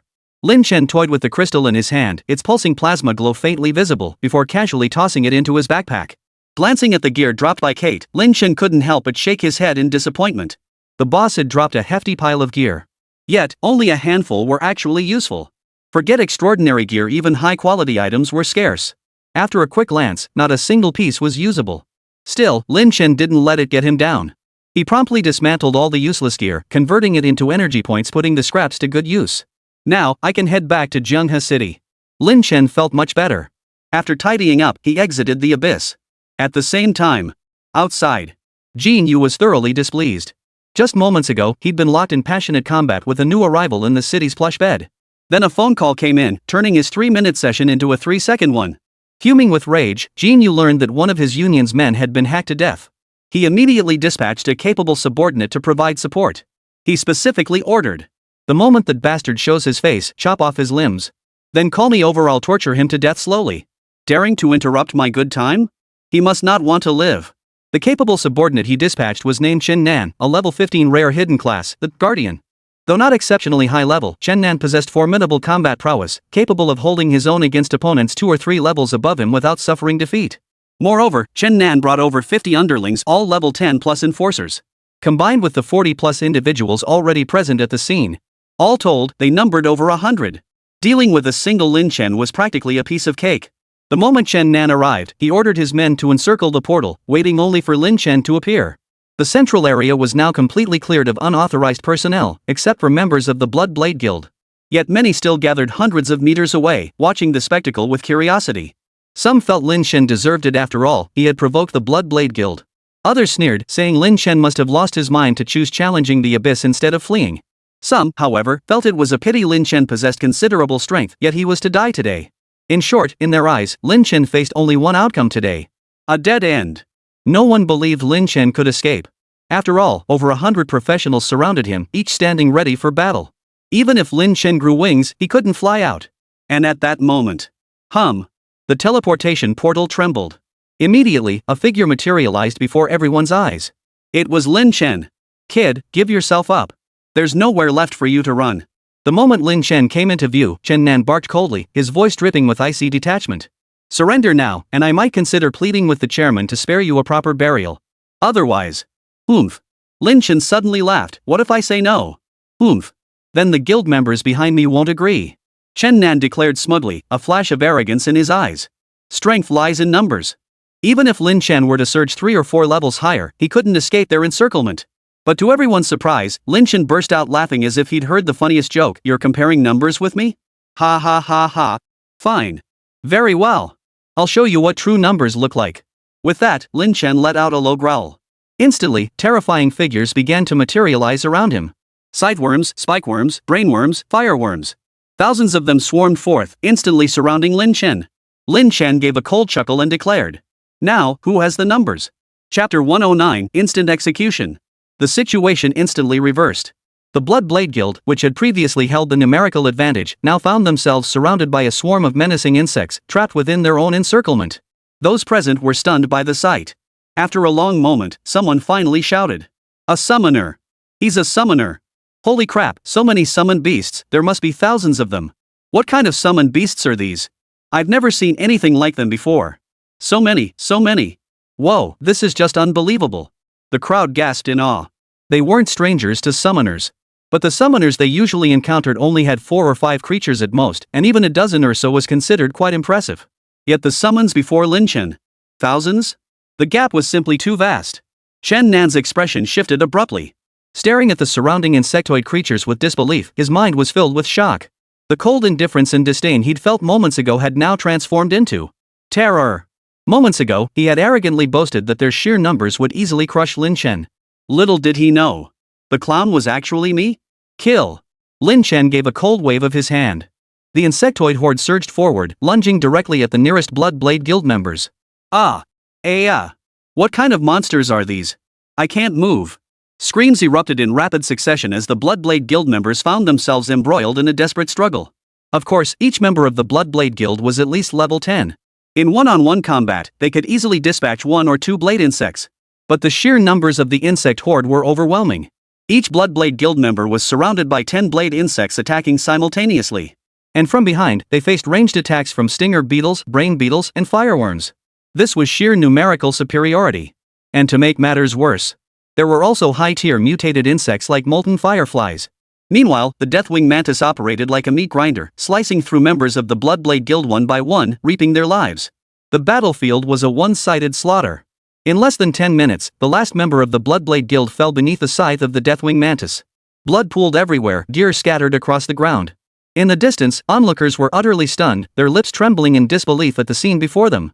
They never imagined that a single Lin Chen could slaughter over 100 people on the spot? This was simply unbelievable. Many secretly committed Lin Chen's appearance to memory. After witnessing Lin Chen's godlike prowess, they all realized. From now on, there was one more person in Jianghe City you simply couldn't cross. Now, only Chen Nan remained at the scene. The current Chen Nan. had shed his earlier haughty and contemptuous demeanor. All that remained was despair and terror. Who are you? Don't kill me. Our leader Jin Yu will kill you. You can't kill me, you can't kill me. Chen Nan swallowed hard, pleading for mercy from Lin Chen. Not a trace of his earlier aloofness remained. Your leader's name is Jin Yu? Lin Chen merely smiled faintly. Heh, I'll come find him someday. As for you, you'd better get going. Lin Chen waved his hand lightly. Whoosh. Behind him, the Deathwing Mantis took a single stride forward, its blade piercing straight through Chen Nan's chest. He collapsed to the ground, dead. Don't worry. Your leader will be joining you soon enough, Lin Chen chuckled softly. He understood the principle of cutting the grass at its roots all too well. Showing mercy only invites endless trouble. Let's go. Summoning Black Dick, Lin Chen leapt onto its back, patted the bone dragon, and shot off like a whirlwind toward Jianghe City. Upon reaching Jianghe City, Lin Chen wasted no time and headed straight to Lingxiao Trading House, handing the Storm Crystal to Bai Wan. The young woman was both delighted and astonished to see Lin Chen obtain the Storm Crystal so effortlessly, her beautiful eyes brimming with disbelief. She knew full well the difficulty of the Thunder Ruins, yet Lin Chen had obtained it with such casual ease. Just how powerful is he? Lin Chen, however, had no intention of delving into such matters. After exchanging a few casual words, he rose to take his leave. Meanwhile, Jianghe City. What? Chen Nan is dead too? Jin Yu, leader of the Blood Blade Guild, slammed his fist on the table and leapt to his feet, his face twisted with shock and fury. Chen Nan was one of my most capable fighters. How could he have been killed too? Not to mention over 100 members slaughtered alongside him. How the hell did this Lin Chen pull it off? Jin Yu was utterly baffled. He considered himself a level 25 professional. He couldn't fathom how anyone could slaughter over 100 professional fighters in such a short time. What the hell was going on? Oomph. I don't care how it happened. Since you dared to touch my Blood Blade Guild's men, you won't live either. Jin Yu abandoned all thought, gritting his teeth viciously. Back at the campus, Lin Chen didn't head straight back to the villa. Instead, he made his way to the trading house. This trading hall was an official institution established by the school. It was also where most students spent their points. For only here could points be exchanged for precious materials, consumables, equipment, and skill books. The moment he stepped inside the trading post, Lin Chen's presence drew the attention of many. Isn't that Lin Chen? He's that Lin Chen who's been making waves lately? Damn, he's pretty handsome. Seems like he's got some serious power. Better not mess with him. I wonder who's stronger, him or that newcomer genius, Bai Jingxing from the Tiandu clan. Exactly. Bai Jingxing was specially recruited, so he skipped the new student assessment. Otherwise, his scores would have been way higher than Lin Chen's. Whispers of discussion filled the air. Lin Chen walked into the trading hall expressionless and stopped before a screen. Within the trading house, aside from certain VIPs, there were no receptionists or attendants. Essentially, one operated independently at a terminal. He held his identity token close to the terminal, and Lin Chen's name appeared on the screen. Name, Lin Chen. Status, student. Occupation, necromancer common. Level, 11. Rank, 17,547. Points, 124,578. My ranking is actually over 17,000? Seeing his full stats for the first time, Lin Chen couldn't help but shake his head. I never imagined that even after defeating a second-year senior to claim his rank, plus securing first place in the freshman assessment, I'd still be ranked beyond 17,000? After a moment's thought, Lin Chen nodded, understanding why. Rankings weren't fixed, they fluctuated constantly. Having avoided the arena and neglected school-assigned tasks during this period, his ranking was bound to slip. Looks like I'll have to start paying attention to my ranking from now on. After all, I really want that top 10 reward. Lin Chen made up his mind. Chapter 110, Massive Boost, Legendary Greed Soul. But first, I'll buy what I want. Lin Chen opened the trading post and carefully scanned its contents. It must be said, Zhanghai University's trading post was exceptionally well designed. The interface was clean and simple, divided into numerous sections. Equipment, consumables, materials, skill books, other. Each section was further subdivided into numerous categories. For example, summoning, warrior, assassin, and so on. Users could also search by keyword or filter items based on specific needs. Lin Chen could easily find what he wanted by browsing categories or entering keywords. Greed Soul, search. Lin Chen's first search target was the Greed Soul. Zhanghai University's trading market did not disappoint him. Sure enough, the interface displayed information on the Greed Soul. It actually exists. Only one copy, but it's still a pleasant surprise. Lin Chen's face lit up with delight as he immediately snapped up the Greed Soul. A mere 3,000 points for a common grade skill book? The seller's heart is truly black. But for me, it's worth it. I wonder what earth-shattering changes a mythic grade skill could bring. Lin Chen nodded. Mythic quality was already the highest known tier on Blue Star. Any item, be it equipment, skills, or structures, undergoes a fundamental transformation. Currently, Lin Chen's Greed Soul was already of legendary quality. Learning it once more would elevate it to mythic quality. Lin Chen was filled with anticipation, wondering what transformations this skill would undergo. Before long, a maid approached carrying the skill book. With a cheerful smile, she handed it to him before withdrawing. The moment he received the skill book, Lin Chen learned it without hesitation. Glancing once more at the skill description of Greedy Soul, Lin Chen couldn't help but hold his breath. The skill had undergone a significant transformation. Name: Greedy Soul. Type: Skill Passive. Quality: Mythic. Level: 7. Range: 0. Cost: 0. Requirement: Level 1. Effect: when looting monsters, has a 200% chance to additionally obtain extra random loot and a 100% chance to upgrade one piece of loot's quality. 200% extra loot. 100% quality boost. What does this mean? Triple drops. And all loot quality increases by 1 tier. For example, when Lin Chen kills a monster, it should normally drop 3 pieces of common quality gear. But under the effect of Greed Soul, it changes to dropping 9 pieces of equipment. Moreover, all these items, originally of common quality, are now upgraded to the higher, superior quality. This is terrifying. Mythic tier skills truly live up to their reputation. Lin Chen nodded excitedly. If he hadn't been inside the trading hall, he might have jumped for joy. With this skill, won't I be able to farm legendary and mythic gear effortlessly from now on? This is insane. After calming down, Lin Chen composed himself. Better check out the other items first. After a brief search, Lin Chen finally found the second item he wanted, a giant storage bag. Giant storage bag expands backpack capacity by 80 slots. Every adventurer's backpack starts with only 10 storage slots. Each subsequent level unlocks 1 additional slot. Lin Chen was still at level 11, and with the 30 slots previously added by the large storage bag, his total capacity was only 51 slots. For most adventurers, this would be sufficient. But for Lin Chen, it falls far short. First, under the influence of the Greed Soul, Lin Chen inevitably collects numerous high-quality equipment pieces. If his backpack isn't large enough, he'll have to dismantle them for energy points, a tremendous waste. Then there's the matter that Lin Chen couldn't possibly carry only gear and consumables in his backpack. What about the barbecue stall and ice-cold cola? Diligent leveling is one thing, but enjoying yourself shouldn't be neglected either. What kind of grind is it without hot pot and barbecue? Therefore, a 51-slot backpack was utterly insufficient for Lin Chen. Without a moment's hesitation, Lin Chen swapped out his large storage bag for a giant storage bag, instantly increasing his slots to a whopping 101. This should be enough for now, Lin Chen nodded with satisfaction. But he couldn't help but sigh again. If only I could get that legendary mythic tier equipment, the black hole. They say it's a backpack with no slot limit. But such thoughts only lingered for an instant. He shook his head, banishing the fantasy from his mind. Let's see. Invisibility only costs 300 points?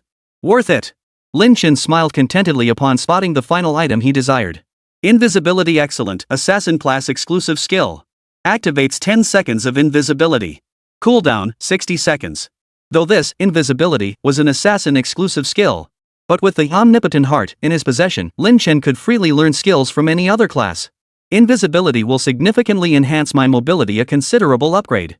After a quick glance, Lin Chen listed several extraordinary items from his inventory for auction before leaving the trading post. No sooner had he stepped outside than he spotted a group of girls chattering excitedly by the roadside. They had set up banners and signs along the campus path. Their boisterous noise jarred sharply against the campus's usual tranquil atmosphere. People nearby couldn't help but frown and glance their way. But the girls acted as if nothing was amiss, continuing their excited chatter. Brother Li Qingxue is coming to Jianghai City soon. I'm so happy. My brother is so handsome. I never imagined he'd hold a concert at Jianghai University. I'm so blessed. Brother Li Qingxue is on a national tour this time, so of course he's coming to our Jianghai City. Quick, let's hang up the banner so everyone can see brother's handsome face. Chattering away, they hoisted a massive banner into place. It featured a large portrait of Li Qingxue, along with some promotional slogans. For example, Brother Qingxue, fly with confidence, Qingxue will always be by your side. Qingxue never ages, Qingxue never falls. And so on. Most students around them frowned in disgust at this fanatical behavior. After all, normal people are the majority. But even with their disdain, no one said much. These brainless fans were like dogs. Say one bad thing about their idol, and you'd get splattered with it. It was utterly disgusting. Thus, the vast majority merely snorted coldly under their breath and hurried away. Only one person stared at Li Qingxue's profile picture and let out a cold laugh. That person was none other than Lin Chen. Chapter 111, Lin Qingxue coming to Jianghai City? Li Qingxue. In my past life, you ordered Lin Qingxue to poison me and rip out my heart. I had planned to come for you after some time had passed. But it seems you've come right to me. Then don't blame me. A maddened killing intent flashed in Lin Chen's eyes. Sparing Lin Qingxue was solely due to the kindness of his adoptive parents. He chose to let her go, severing all ties. Of course, if Lin Qingxue ever laid a hand on him again, he wouldn't hesitate to retaliate. But Li Kuan. He was the one Lin Chen had to kill. Lin Chen closed his eyes, recalling Li Kuan's information. Li Kuan, hidden profession, challenger. A singing and dancing trainee belonging to the Magic City Guild, Blazing Sun Guild. On Blue Star. The cultural and entertainment sector, though not as flourishing as martial arts, was far from declining. In certain aspects, it even surpassed the entertainment scene of Lin Chen's previous life. Naturally, this has given rise to various singing and dancing talents and pretty boy idols. Li Kuan is one such star who's been incredibly popular these past few years. With his delicate, handsome features, he's become a favorite among many young girls. Among these admirers, of course, was Lin Chen's good sister, Lin Qingxue. It must be said, the power of die-hard fans is formidable. In his previous life, Li Kuan was merely a rare-tier hidden class character. But thanks to donations and level grinding support from countless fanatics, he somehow reached level 70. Later, upon hearing that Lin Chen had obtained the heart of the ruler from some secret abyss, Li Kuan somehow acquired Lin Qingxue's contact information. Ultimately, he manipulated Lin Qingxue into targeting him. Recalling the events of his past life, Lin Chen's heart grew even darker. Exhaling a breath of stale air, Lin Chen sneered coldly, "A concert? Very well. Since you've come, you'll stay here forever. Oh, and I won't let you die so easily. I've got a little surprise waiting for you." At that moment, Dragon Nation, Lichou Province. In a dormitory of a dilapidated small academy. These people. Snoring, grinding teeth, it's unbearable. Lin Qingxue lay on her bed, glaring at her roommates with disgust and contempt. But though she thought this inwardly, she dared not say much. After all, in front of Lin Chen, she could freely throw tantrums or even get physical. He never got angry anyway. But the others wouldn't put up with her. The slightest disagreement meant Lin Qingxue would get beaten. In just the first few months of school, she'd already been hit 3 or 4 times. After the college entrance exams, with Lin Qingxue's scores, she could only get into the lowest tier vocational university. There were significant disparities among universities. Take Jianghai University, one of the 3 most prestigious institutions in the Dragon Nation. It boasts comprehensive facilities and an exceptionally luxurious campus. To name just one aspect, its campus alone was comparable in size to some large cities. Not to mention its faculty resources and other advantages. But the so-called university Lin Qingxue attended. Its campus area is smaller than even her former high school, Jiangnan City 3rd High School. It's nothing but a diploma mill. Supporting facilities? Faculty strength? That's even worse by an unimaginable margin. Take this tiny dorm room, for instance, a dorm room at a prestigious vocational university, yet it's still an 8-person room. Lin Qingxue was full of complaints. She felt she didn't belong in a place like this. With her spirit and drive, she felt she belonged at prestigious institutions like Jianghai University or the Dragon God Academy. But alas! Ideals were lofty, but reality was harsh. Even the university she attended ranked dead last in the entire Dragon Nation. Her grades were still among the worst here. She couldn't focus in class, and during practical training sessions, she just went through the motions. Her mind was consumed solely by thoughts of her beloved Li Kuan. Lying in bed, Lin Qingxue opened her phone. A news alert popped up immediately. What? Brother Li Kuan is holding a concert at Jianghai University? Oh my gosh. I absolutely have to go. The mere thought of Brother Li Kuan performing on stage, singing and dancing, made all her grievances vanish like smoke. Her eyes flashed with determination. But where would I get the money? Soon, Lin Qingxue found herself in a bind. Her current expenses were entirely covered by a few adoring classmates. But these guys weren't exactly rolling in cash, so what they could offer barely covered her daily expenses. Going to Jianghe City for a concert was a whole different story. Forget it. I'll just make up some excuse and ask those suck-ups for a chunk of cash. Those suck-ups will probably sell off their gear to scrape together the cash for me. With that thought, Lin Qingxue quickly pulled out her phone and sent messages to several of her sycophants. Sent to sucker number 1, just woke up. Knocked my shoulder yesterday, it hurts like hell. Heard there's a potion that helps, but I'm still short 10,000 credit points. Sent to sycophant number 2, my gear got destroyed while farming the abyss yesterday. If I could just buy a new staff, I could heal you when we team up later. Sent to sucker number 3, spotted this outfit I love. Do you like dresses? I'd wear it for you. Too bad it's kinda pricey. She sent several messages with practiced ease. Sure enough, within half an hour, a transfer arrived from one of the suck-ups. Judging by the amount, they must have sold gear to scrape it together. But that wasn't Lin Qingxue's concern. After all, how else could she afford to see Brother Li Kuan's concert? While gear is crucial for professionals even defining their future prospects, But all you lose is your career prospects. I, on the other hand, would miss my brother's concert. Done. Seeing several large transfers on the screen, Lin Qingxue smiled triumphantly. Brotherly Cohen, here I come. Zhanghe City. Inside a restaurant. Lin Chen, try this. Mo Homely, dressed in a white gown, sat across from him. She gently picked up an oyster with her chopsticks and fed it to Lin Chen. Afterward, she thoughtfully wiped the sauce from the corner of his mouth, looking every bit the devoted young wife. Her blissful expression was plain for all to see. Alright, I'm full, Homely, Lin Chen said with a hint of exasperation. The two had spent the entire day exploring Zhanghe City and had stopped at this restaurant for dinner. To their surprise, Mo Homely ordered a mountain of dishes. Oysters, leeks, seafood. Everything imaginable.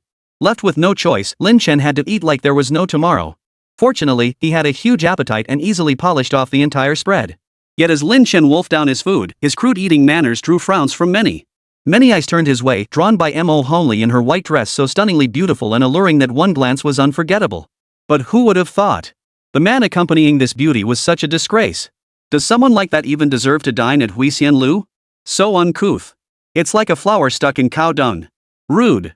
Just then, a tall, well-mannered looking man approached, smiling as he addressed Mo Homely. Beautiful lady, may I have the honor of inviting you to dinner? All eyes in the room instantly turned toward them. Chapter 112, what kind of person would dare speak to Mr. Lin like that? Whispers erupted from all directions. Isn't that Huang Xin, the only son of the Moon City Guild Master? He actually came here. That guy Huang Xin is notorious for being a womanizer. He won't let a beauty like that slip away. Heh, looks like that woman's boyfriend is in for a world of trouble. Let's just sit back and enjoy the show. Those around them couldn't help but wear expressions of eager anticipation as they watched the scene unfold.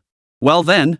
Beautiful lady, I am the vice president of the Moon City Guild, and my father is none other than the guild president. Huang Qi declared smugly, a flash of arrogance crossing his face. He even accidentally revealed the 3 extraordinary pieces of equipment on his body, glowing with a yellow light. Though he was only level 14, thanks to his father's influence, he possessed a full set of 3 transcendent equipment pieces. Moreover, these were top-tier items, costing 3 to 4 times more than ordinary transcendent gear. Usually, the mere hint of his status was enough to have women throwing themselves at him. This time would be no exception. Huang Qi was supremely confident. Yet, what he hadn't anticipated was. Mo Homely showed no hesitation whatsoever. She shook her head firmly. I don't know you. Please leave. What? Huang Qi was stunned. He hadn't expected that even after revealing his identity, the woman before him would still act as if he were a stranger. Miss, listen carefully. I'm the vice president of the Moon City Guild, the Moon City Guild. Huang Qi repeated, fearing Mo Homely hadn't heard him clearly. But then, Lin Chen spoke up indifferently from the side. Moon City Guild? Isn't that just a third-rate guild? Is such a trash organization even worth mentioning? At this remark, everyone nearby stared wide-eyed, utterly incredulous at what they just heard. The Moon City Guild. While it couldn't be compared to the top-tier guilds, but to the others in this restaurant, it was already a remarkably formidable organization. To put it bluntly, just its heritage and strength alone meant that ordinary adventurers wouldn't dare to speak so arrogantly about such an organization. And yet, this young man before them dared to speak so arrogantly. Had he lost his mind? Kid, you're asking for death. Huang Qi glared at Lin Chen, his eyes blazing with fury. I'm giving you one chance. Get the hell out of here and hand over that woman. Otherwise, I'll break your damn legs. Lin Chen smiled. And if I don't? What are you going to do about it? You're asking for it. Huang Qi snarled, activating his skill instantly as he charged forward, aiming a punch straight for Lin Chen's face. His class was the basic class, Assassin. But the 3 extraordinary pieces of equipment he wore granted him agility rivaling most hidden classes. His speed was astonishingly fast. Crack! A crisp sound rang out. But this sound didn't come from Lin Chen's face. It came from Huang Qi's face. Huang Qi's body flew backward like fragile paper, slamming hard into the wall behind him. 5 fingerprints were etched clearly across his face. What? Witnessing this scene, those around him gasped in shock. Huang Qi's combat prowess was admittedly not strong. Yet he was still 3 levels above this young man and possessed several extraordinary pieces of equipment. Lin Chen had actually flipped his hand and sent Huang Qi flying. Just how terrifying were his reflexes and strength? Ugh! Huang Qi staggered to his feet, looking utterly disheveled. His once pristine suit was now torn and tattered, and his hair was caked with dust. Worst of all, his face burned with stinging pain. This was utterly unacceptable to Huang Qi. You dare hit me? Do you know who I am? You're dead meat. Just then. Son, what's going on? Suddenly, a deep voice echoed from outside. A rugged middle-aged man slowly walked in. Behind him followed a group of fierce-looking bodyguards. Their presence was overwhelmingly domineering and arrogant. The moment they saw him, the crowd erupted. Holy crap, Xiong Haotian's here? Whoa! Xiong Haotian, the guild leader of Moon City, he actually showed up. I heard today's his 50th birthday. They're hosting a banquet here, can't be a coincidence. This kid is really going to get it now. You bet. Xiong Haotian's notorious for protecting his own. Word is, someone once just insulted his son and got their legs broken. And this guy just slapped his son right in the face at his own birthday banquet? Ha! He's dead meat now. A group of people shot Lin Chen glances filled with schadenfreude. Xiong Qi's eyes lit up upon seeing Xiong Haotian and he immediately walked over. Father! You're finally here. Father, this man unjustly beat and insulted me and even slandered the entire guild. Please punish him severely. Xiong Qi spoke, shifting all blame onto Lin Chen. Oh? Xiong Haotian's brow furrowed at the words, his naturally imposing presence erupting instantly, causing those around him to tense up. Is this truly the case? Rest assured, son. I won't let this man off the hook. Xiong Haotian said, his gaze shifting to Lin Chen's face. The moment he recognized the face, his entire body froze. His mind went blank, as if struck by lightning. After a long moment, two words finally sprang to mind. Lin Chen. Isn't this Lin Chen? What the hell is he doing here? Xiong Haotian recognized Lin Chen. Because just days ago, when Lin Chen slaughtered over 100 members of the Blood Blade Guild, he had been right there. Lin Chen's demon god-like image from that day was etched deep into Xiong Haotian's mind. For days afterward, nightmares plagued his sleep. Xiong Haotian believed his Moon City Guild was a notch below the Blood Blade Guild in terms of power, but not by much. But he certainly didn't believe he could match Lin Chen's feat, effortlessly slaughtering over 100 professionals while still having reserves left. Damn it! Xiong Qi, did he actually provoke that demon god? I'd rather go to war with the Blood Blade Guild than provoke a monster like that. At that moment, bitterness filled Xiong Haotian's heart. True, Lin Chen's level was a bit lower. But so what? His strength was formidable. Moreover, the lower his level, the greater his potential for future growth. Xiong Haotian couldn't even begin to imagine how terrifying Lin Chen's strength would become once he reached the same level as himself. Father, what's wrong? Just as Xiong Haotian was lost in his thoughts, Xiong Qi asked with concern. Hurry and bring him back. I'll torture this bastard until he begs for death. Smack! Before he could finish speaking, Xiong Qi received a sharp slap across the face. Instantly, 5 finger marks appeared on the other side of his face. Shut your mouth. Who do you think you are, speaking to Mr. Lin like that? Xiong Haotian roared in fury. Chapter 113, The Storm Spirit and the Blood Blade Guild's Moves. Xiong Qi froze, staring blankly at his father as if seeing him for the first time. Immediately, Xiong Haotian stepped forward and said respectfully, Mr. Lin, my son is young and has offended you. Please forgive him. Witnessing this scene, those around them reacted as if a boulder had been thrown into a tranquil lake, sending ripples of shockwaves across the surface. What? Did I hear that correctly? Xiong Haotian is actually apologizing to this guy? Gulp. Am I dreaming? Who is he, that he could make Xiong Haotian back down? In an instant, the room filled with gasps and swallows. Who is Xiong Haotian? The head of the Moon City Guild. Such a figure, though not among Jianghe City's absolute elite. He was certainly part of the privileged elite. To the rest of them, he was utterly out of reach. Why would someone like him apologize to a seemingly obscure youngster and with such extraordinary sincerity? This is absolutely insane. You know me? Lin Chen smiled faintly. Several days ago, at the ruins of Thunderclap, I witnessed Mr. Lin's heroic deeds. The impression was profound, and my admiration knows no bounds. Xiong Haotian swallowed hard, speaking with utmost caution. I see, Lin Chen nodded. At that moment, Xiong Qi spoke up again. Father, what's wrong? That man just hit me. You should teach him a lesson. Why are you talking to him like that? Poor Xiong Qi, 2 slaps had left him so dazed he couldn't make heads or tails of the situation. How dare you? Xiong Haotian delivered a swift kick, sending Xiong Qi crashing to the ground. He roared furiously, you had the audacity to offend Mr. Lin, and now you're spouting nonsense? You're the one courting death. With that, Xiong Haotian steeled his resolve and delivered a vicious kick straight to Xiong Qi's calf. Crack! A sharp crack echoed. Xiong Qi's leg snapped clean off. Ah! Xiong Qi clutched his leg, screaming in agony. His face turned deathly pale, and cold sweat beaded on his forehead from the pain. Mr. Lin, my son is a stubborn child. I beg your forgiveness. Might you spare him this once, for my sake? Xiong Haotian swallowed hard, turning to address Lin Chen with an abject tone. Xiong Haotian knew he had to break his own son's leg. This was a demonstration for Lin Chen, a clear statement of his stance. Otherwise, if Lin Chen took matters into his own hands, the consequences would be far worse than just a broken leg. Fine, Lin Chen said indifferently. But make sure your son behaves himself from now on. If he ever crosses me again, I won't be so lenient. Yes. Xiong Haotian swallowed hard, feeling a flicker of relief. Thank goodness. It seemed this Lin Chen wasn't a bloodthirsty man. Otherwise, the two of them would likely have met their end here today. Mr. Lin, today happens to be my birthday. Would you do me the honor of attending? Huang seemed to think of something and asked again. Incidentally, there's an important matter I must discuss. Important matter? What kind of matter? Lin Chen asked softly. Please forgive me, Mr. Lin. With so many people around, it's hard to talk freely. If we could find a quieter place, I'd be happy to explain everything in detail. Huang glanced around the room, his tone tinged with pleading. After a moment's thought, Lin Chen gave Mo Hongli a gentle smile.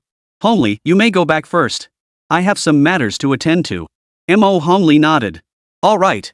Stay safe. After Mo Hongli departed, Lin Chen followed Huang upstairs. Sure enough, a lavish banquet had been prepared in advance. Countless handsome men and beautiful women were now mingling, clinking glasses, and toasting one another. Entering a secluded private room, Huang dismissed all the attendants after tea was served. Speak, Chairman Xiong, Lin Chen said calmly. Mr. Lin is indeed straightforward. Since that's the case, I won't beat around the bush. Huang smiled, then adopted a solemn expression. I wonder if Mr. Lin is aware that you have thoroughly angered Jinyu, the leader of the Bloodblade Guild.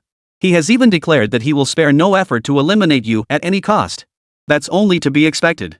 I could have guessed as much. What kind of intelligence is this? Lin Chen sneered coldly. If that's all you have to say, then I'd better be on my way. With that, Lin Chen made to rise and leave. Mr. Lin, please wait. Huang grew frantic, scrambling to his feet to block his path. Sir, please don't rush. Hear me out. You know the Bloodblade Guild won't let this rest, but do you know what their next move will be? Lin Chen narrowed his eyes. You know? Of course I do. Huang chuckled, then proceeded to explain everything in detail. It turned out that Huang's Moon City Guild and the Bloodblade Guild were bitter rivals. The Bloodblade Guild had long regarded the Moon City Guild as a thorn in their side, determined to eliminate it. Though the Moon City Guild was slightly weaker overall, completely wiping out an organization proved extremely difficult. They could only exert pressure through minor skirmishes. Similarly, the Moon City Guild also regarded the Bloodblade Guild as mortal enemies. Now, Lin Chen had actually clashed with the Bloodblade Guild. With such a formidable figure around, the Bloodblade Guild had clearly hit a brick wall. Huang was naturally more than happy to provide Lin Chen with intelligence. I see, Lin Chen nodded slightly. Now you can tell me what's their next move. Seeing Lin Chen's keen interest, Huang smiled mysteriously. Mr. Lin, have you heard of the Storm Spirit? The Storm Spirit? That spirit beast in the hideout that produces storm crystals daily? Lin Chen's eyes lit up. Hideouts could not only house NPCs, structures, and practitioners, but also breed spirit beasts or even establish farms for cultivation. Similarly, spirit beasts yield numerous precious resources, including equipment and more. The storm spirit, a pure lightning elemental creature, could produce precious materials like storm crystals daily once it absorbed sufficient heat. Of course, Lin Chen's excitement wasn't solely about the storm crystals. Rather, it was the storm spirit's unique effect. All structures within the area gain a 100% boost to their effects. In other words, placing the storm spirit in the molten hideout would double the daily output of the void extraction tower, from 50 chaos stones to 100. This figure was already astonishing. And that's not even considering the future. If more structures were added, the storm spirit would become even more invaluable. But even though tempted, Lin Chen needed to ask for clarification first. What's the storm spirit's connection to the Bloodblade Guild? Lin Chen asked directly. Chapter 114, Assassination of Li Qingxue. Jinyu possesses an egg of the storm spirit. With sufficient storm crystals as nourishment, it can be hatched. His men seized the Thunder Ruins precisely to secure a sufficient supply of crystals. This information was uncovered by my informants. Its authenticity is beyond doubt.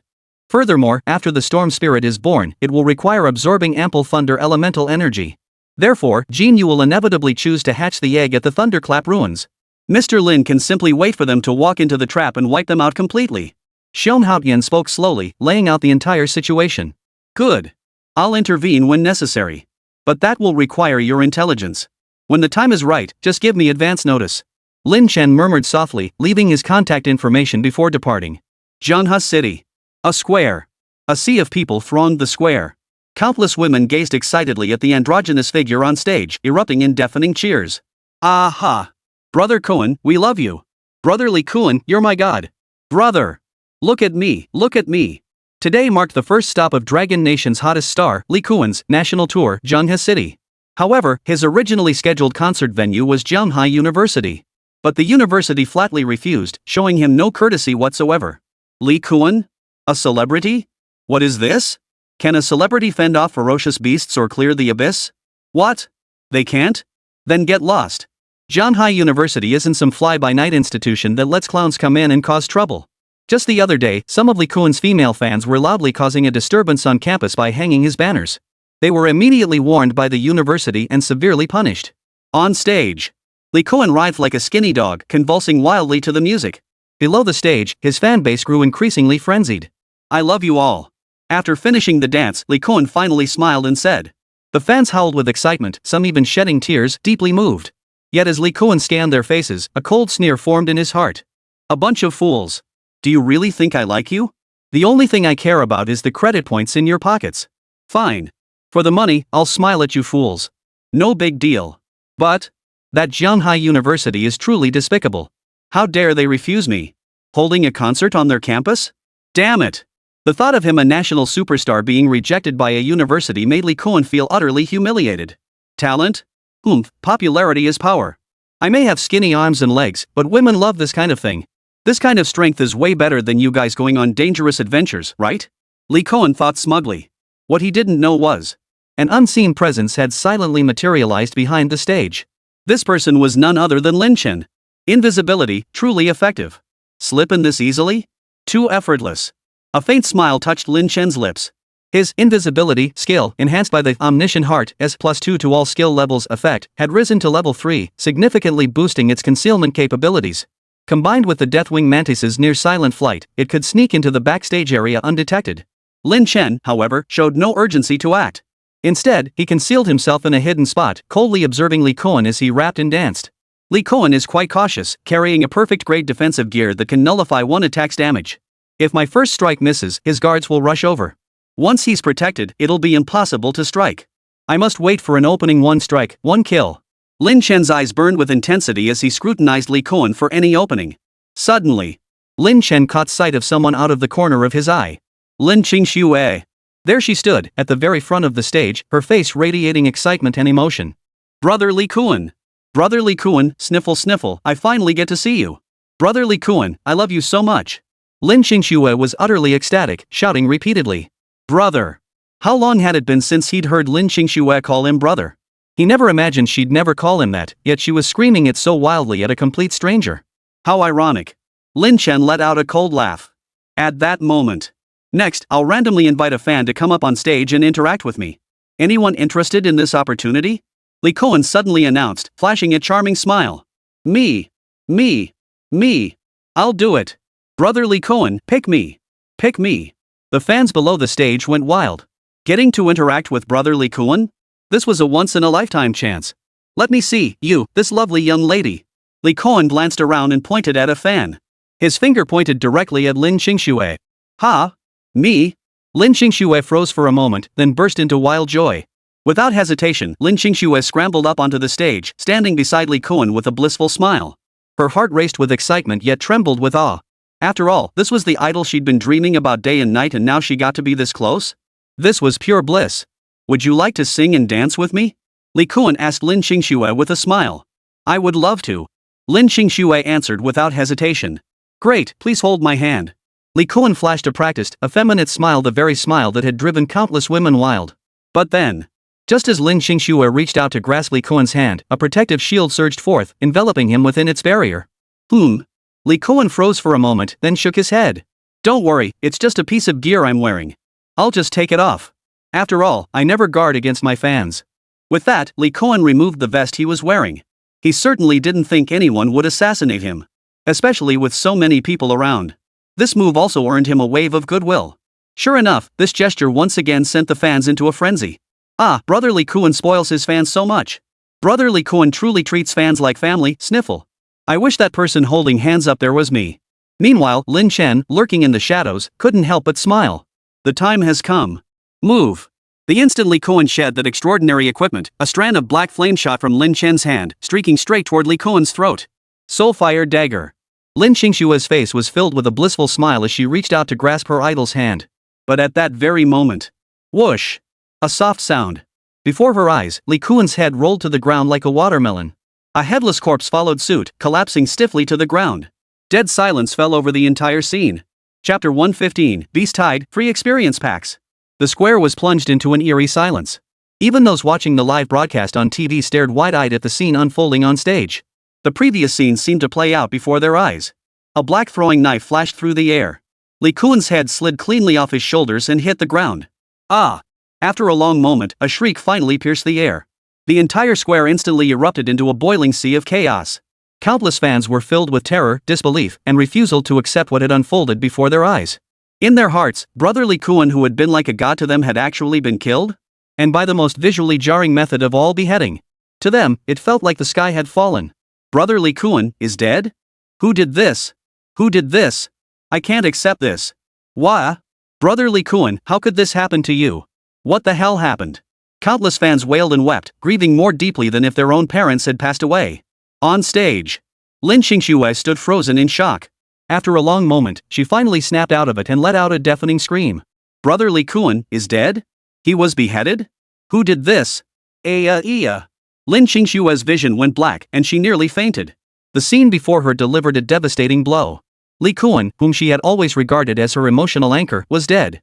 And he had died right before her eyes. At the same time, you have killed the professional, Li Qingshu. Sin value increased by 1. Success. Hearing the notification echo in his ears, Lin Chen exhaled in relief. Finally, his vengeance was complete. His heart felt immensely lighter. All that talk in movies and TV shows about emptiness, forgiveness, and magnanimity, Lin Chen couldn't relate to any of it. How could he forgive someone who had wronged him? He was no saint. Cross me, and I'll send you straight to hell. Here they come. Lin Chen glanced around and saw numerous guards hurrying over from behind the stage. They began searching the area. Time to make a move. Lin Chen let out a cold chuckle. With a flick of his thoughts, he activated invisibility, vanishing into thin air. Strolling casually into the chaotic crowd, Lin Chen calmly maintained his invisibility spell. With a single step through the void, he slipped into a narrow alleyway. He then entered another alleyway. With a few swift blinks, he found himself several blocks away from the square. Now, all the clamor and chaos were irrelevant to him. Zhanghai University. Unlike the chaos outside, Zhanghai University remained serene. After all, aside from a few extremists, no one cared about some sissy little dog. Should I head home or grind the abyss some more? Walking down the street, Lin Chen pondered. The assassination attempt felt as effortless as drinking a glass of water. Going home, but it's a shame Hongli is still in class and lab work, so I can't be with her. If we run the abyss. Lin Chen sighed. For me, the abyss at school just doesn't offer enough experience. Leveling up at this rate? That'll take forever. The Insect Lord granted Lin Chen unparalleled combat prowess. But at the same time, the experience required for leveling up was dozens of times that of other practitioners. This disparity only grows more absurd at higher levels. Thus, the abysses within the school merely in the teens or 20s might be dungeons others approached cautiously, reaping rich rewards upon completion. But for Lin Chen, the rewards were as meager as a mosquito's leg. At that very moment, your hideout is under attack.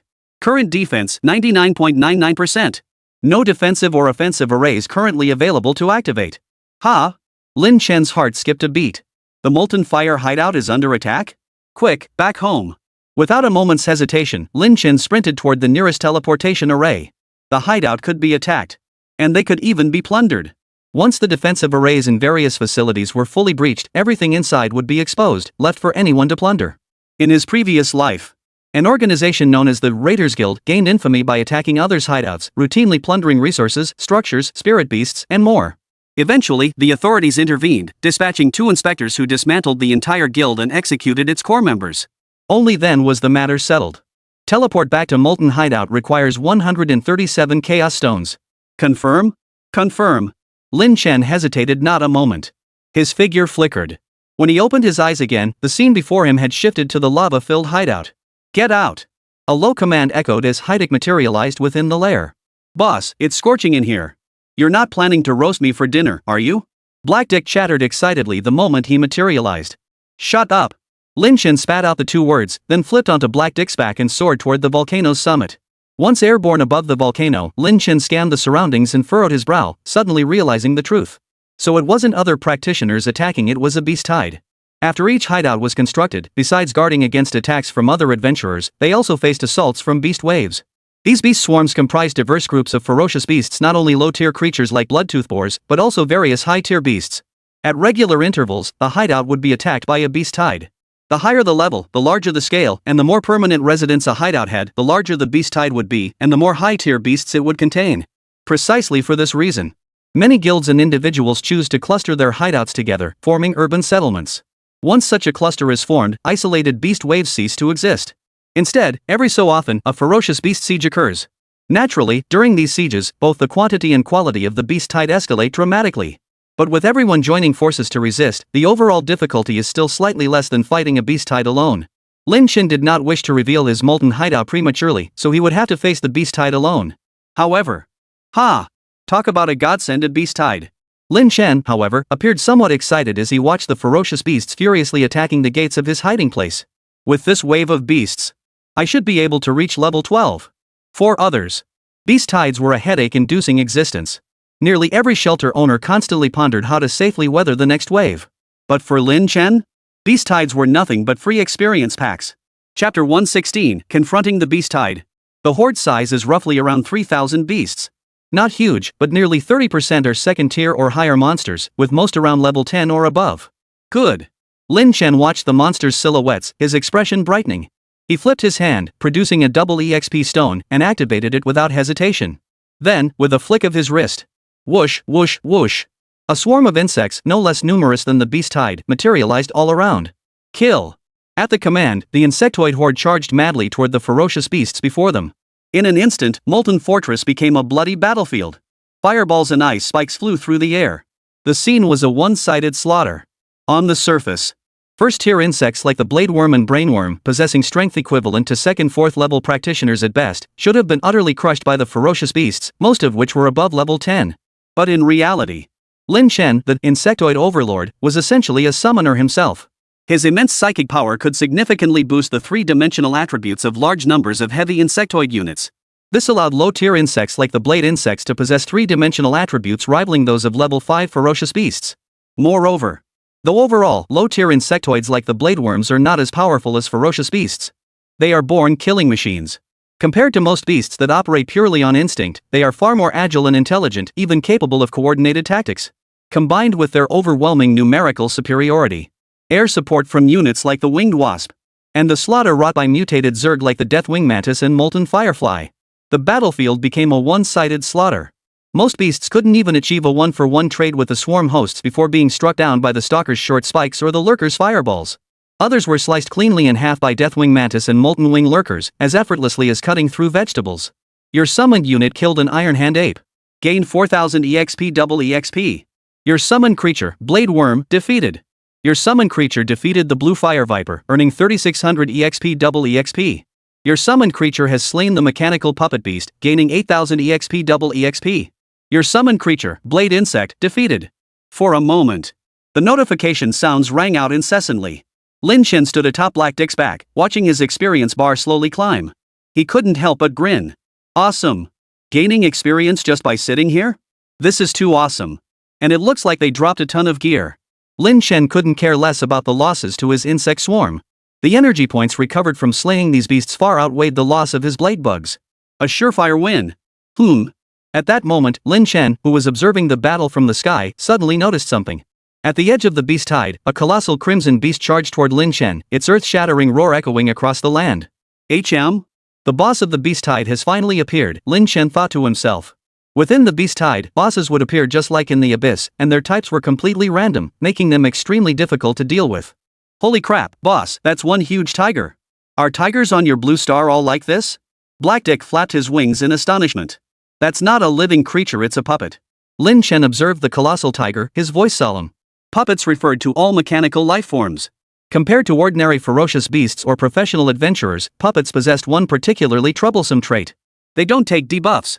Whether it's freezing, burning, bleeding, or stunning. None of these effects had any impact on soulless, fleshless puppet creatures. Compounding this, puppet creatures typically possess absurdly high health pools, often several times that of comparable beasts. Consequently, many adventurers avoid puppet creatures at all costs. Lin Chen cast a scrying spell, and the creature's information instantly appeared before him. Name, Wind Tiger Puppet Beast. Level, 15 Tier 4. Health, 54,875. Strength, 33.4.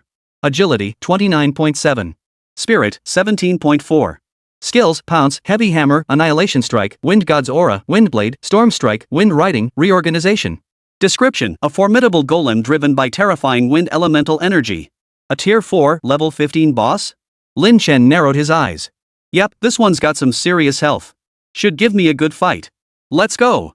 With a low shout, Lin Chen slapped his mount, Black Dick, and charged toward the Wind Tiger puppet beast. Roar! Seeing Lin Chen actually dare to fly toward it, the Wind Tiger puppet beast roared furiously. Layers upon layers of azure energy rippled across its body. It opened its massive maw, unleashing a torrent of dense wind blades. Ha, the boss sent me. Instead of dodging the wind blades, Black Dick flapped his wings excitedly and charged straight through them.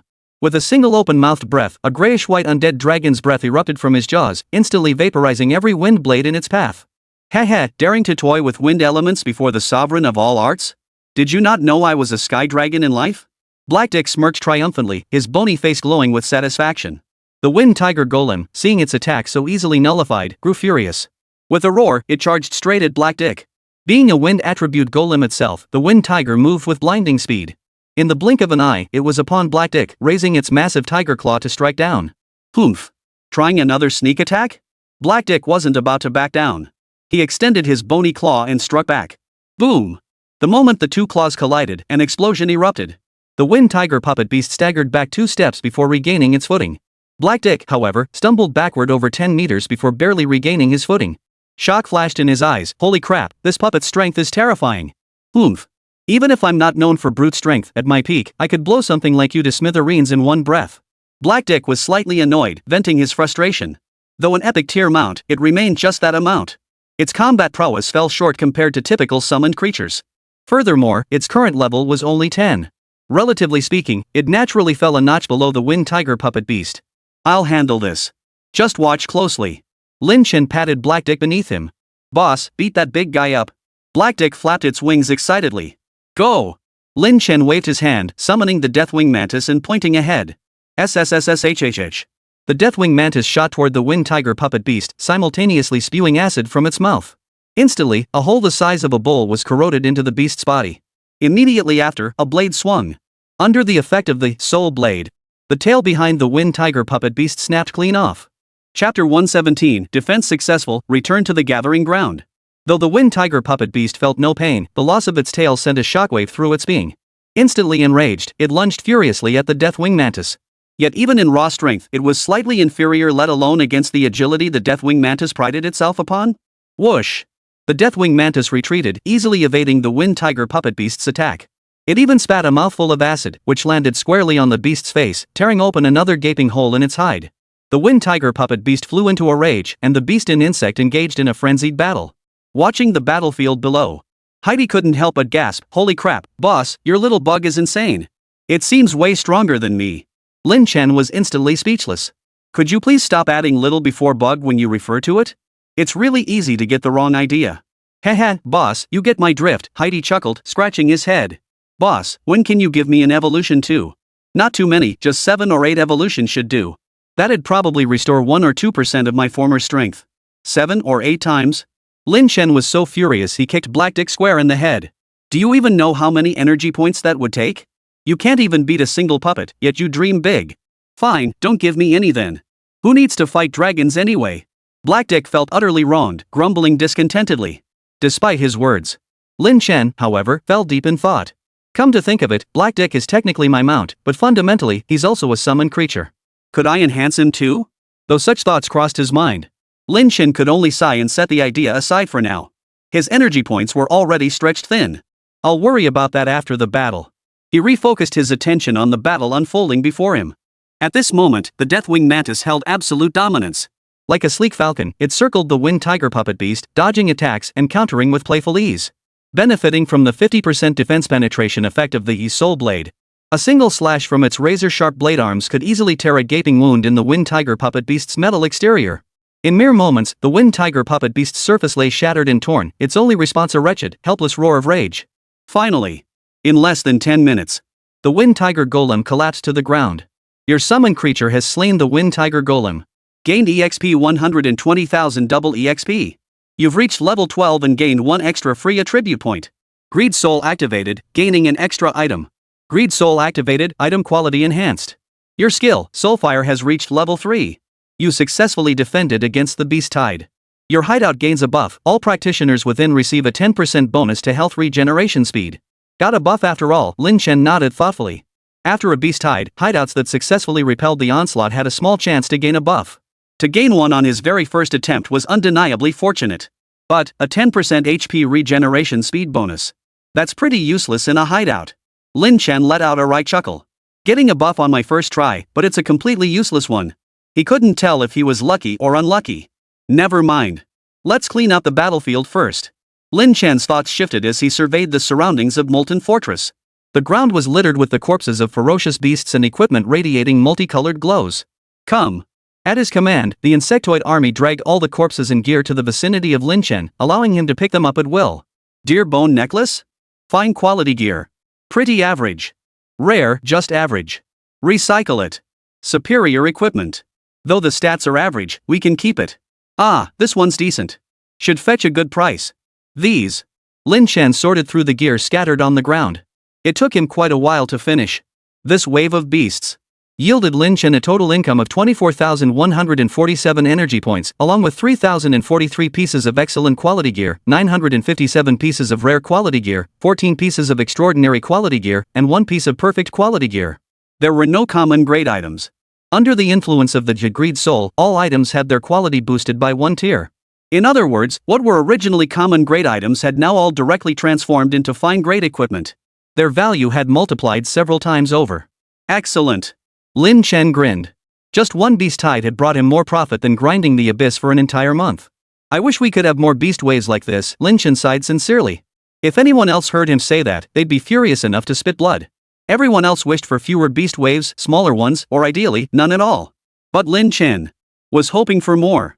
Was he treating these horrors that made everyone pale with fear as some kind of delivery service for experience points and resources? Right, time to head back to school. Lin Chen surveyed the now peaceful surroundings and murmured to himself. But at that very moment. At that very moment, a message flashed onto Lin Chen's communicator. He picked it up to look. It was an alert message. Order, all students in northern Jianghe City, immediately proceed to eliminate nearby roaming beasts and protect the city's safety. Jianghai University Administration. Scattered beasts have appeared, approaching the settlement? Lin Chen's mind raced. On Blue Star. Martial arts culture flourished. Thus, the professional university could be seen as a semi-stability organization, responsible for maintaining the surrounding environment and protecting ordinary citizens. Such minor tasks were delegated to students.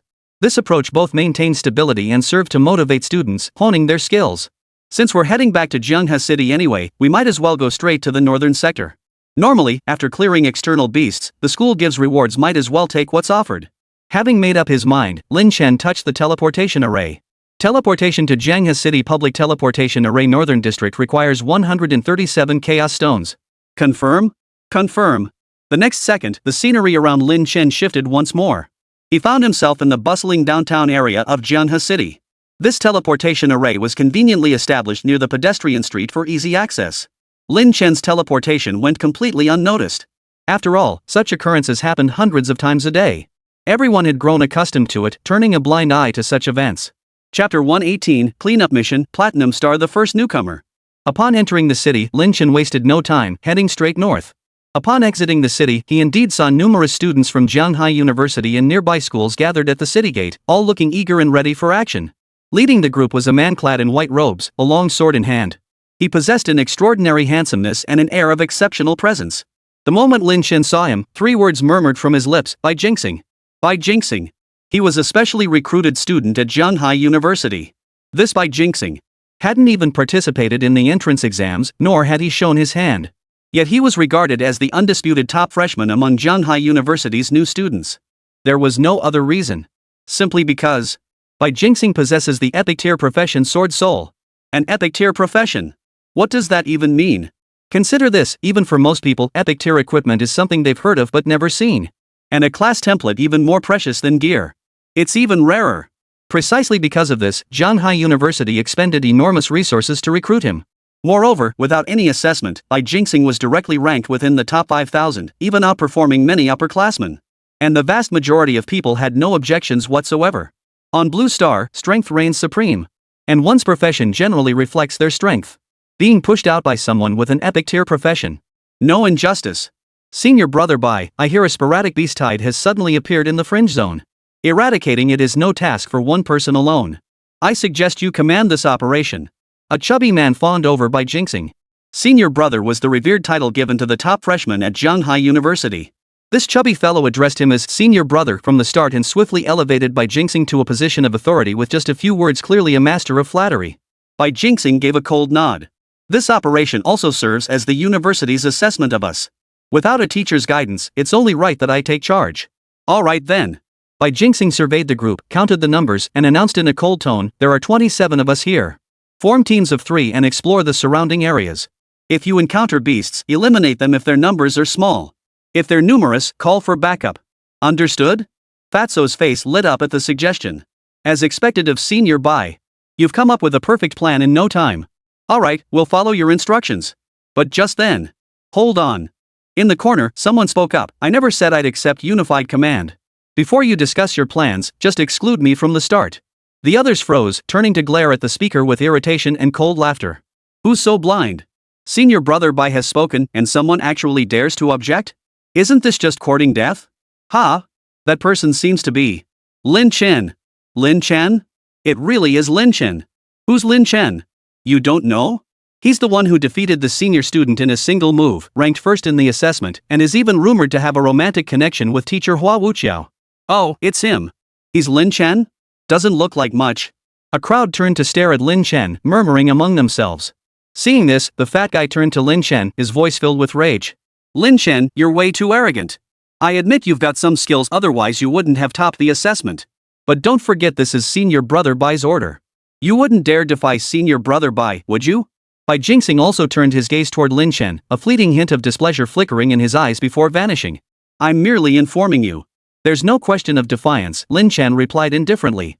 With that, Lin Chen turned and walked alone toward the depths of the peripheral zone, leaving the stunned gazes of the crowd behind. Watching Lin Chen's receding figure, everyone was utterly dumbfounded. Where does this kid get the nerve? He wants to go solo? Ha! Ignorant!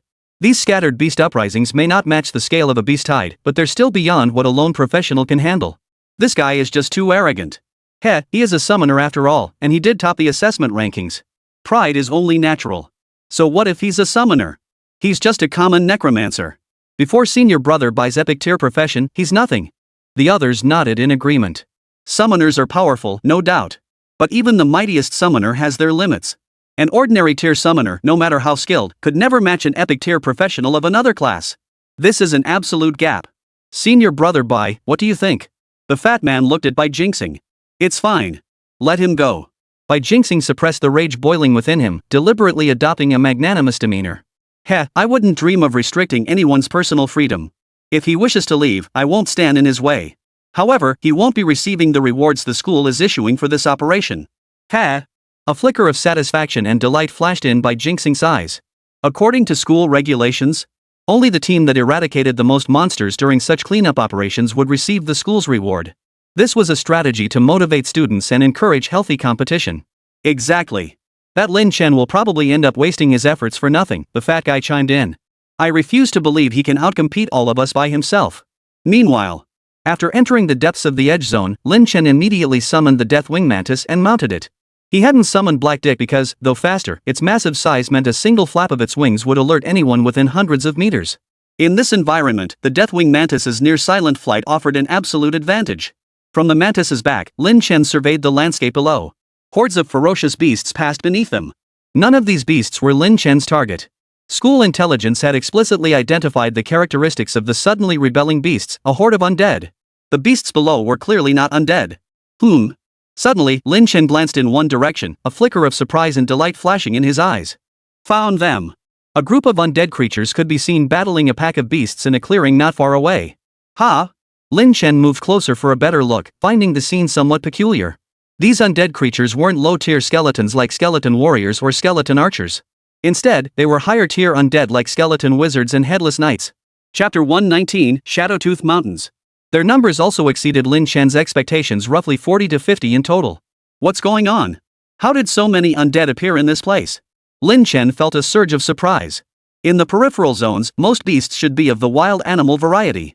This wasn't the netherworld. How could so many undead appear here? Never mind. Clear them out first. Lin Chen shook his head, then gave a quiet command, go. The Deathwing Mantis flapped its wings and swept toward the undead like the Grim Reaper itself. With each swing of its blade, it sliced through them like chopping vegetables, eliminating every last one. After gathering all the spoils, Lin Chen pressed on without pause, soaring toward another direction while meticulously searching for traces of undead creatures. Meanwhile, my squad of summoned creatures has been wiped out. Finally, someone took the bait. Inside a mountain cave, a figure over 3 meters tall, cloaked entirely in black, chuckled. Its voice was eerily sinister, as if rising from the depths of the earth. A closer look revealed the startling truth: every exposed part of this being was not flesh, but stark, cold white bone. Good. Come all of you. The more of you come, the better. I need your souls to help me break free from this seal. Then, I shall destroy your entire city.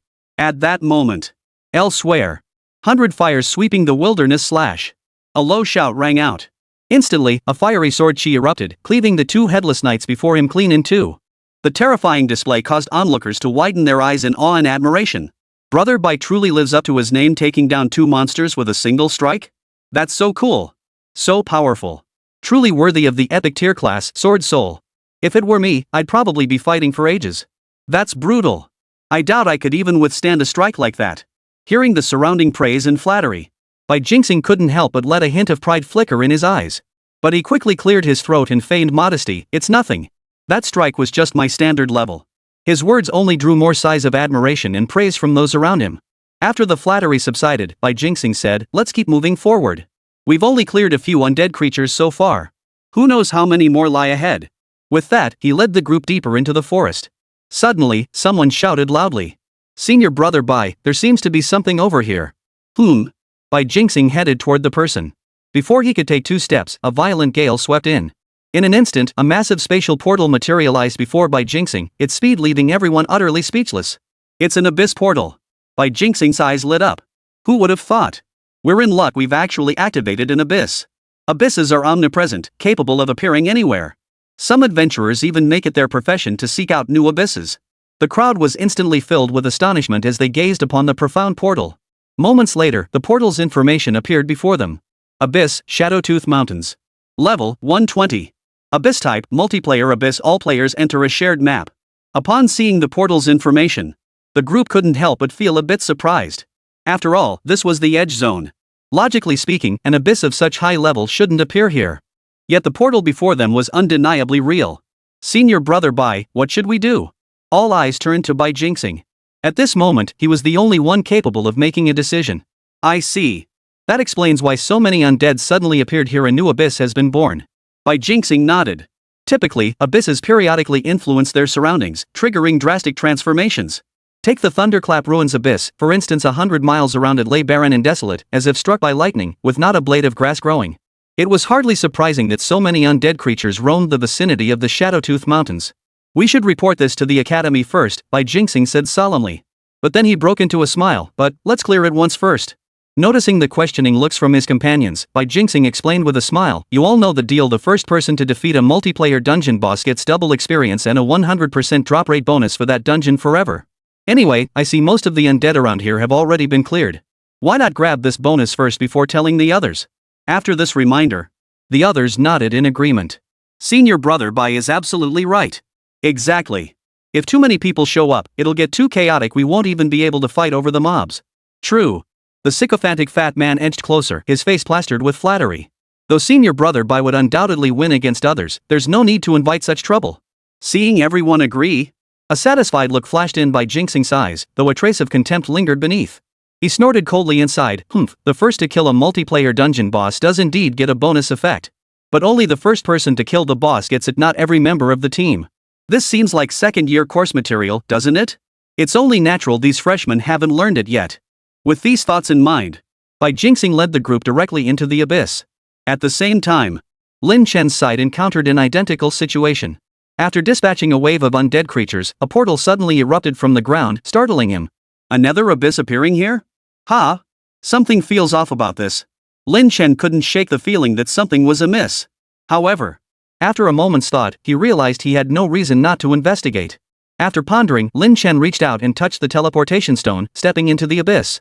A wave of dizziness washed over him. When he opened his eyes again, he found himself surrounded by a desolate landscape. He found himself in a mountain range. He found himself halfway up the slopes. At the summit, a towering temple stood, clearly the location of the boss. At the mountain's base, he could clearly see numerous undead wandering aimlessly. He froze for a moment. Caw caw caw.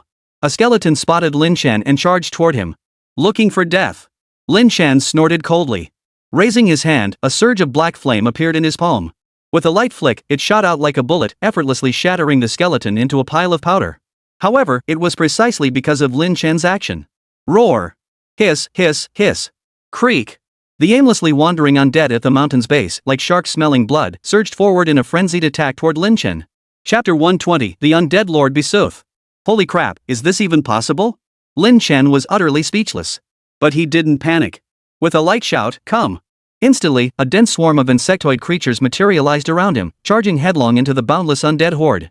Though the undead hordes outnumbered the insectoid swarms several times over. In terms of quality, the undead were inferior by more than one level. Even the most basic blade-wielding insects could effortlessly snap the bones of skeleton warriors and annihilate them. Higher-tier insects like molten fireflies and deathwing mantis moved through the ranks as if unopposed, slaughtering with frenzied abandon. The undead tide, despite its overwhelming numbers, was completely unable to breach the Zerg's defenses and approach within 100 meters of Lin Chen. Wait, how come these undead seem endless? After 10 minutes, Lin Chen gazed at the undead swarm around him, their numbers showing no sign of diminishing, and couldn't help but feel astonished. In just these 10 minutes, Lin Chen had already slain tens of thousands of undead. Yet the surrounding undead seemed utterly undiminished. Worse still, as time dragged on, the composition of the undead horde shifted. The basic skeleton warriors gave way to higher-tier undead like banshees, skeleton mages, and abominations.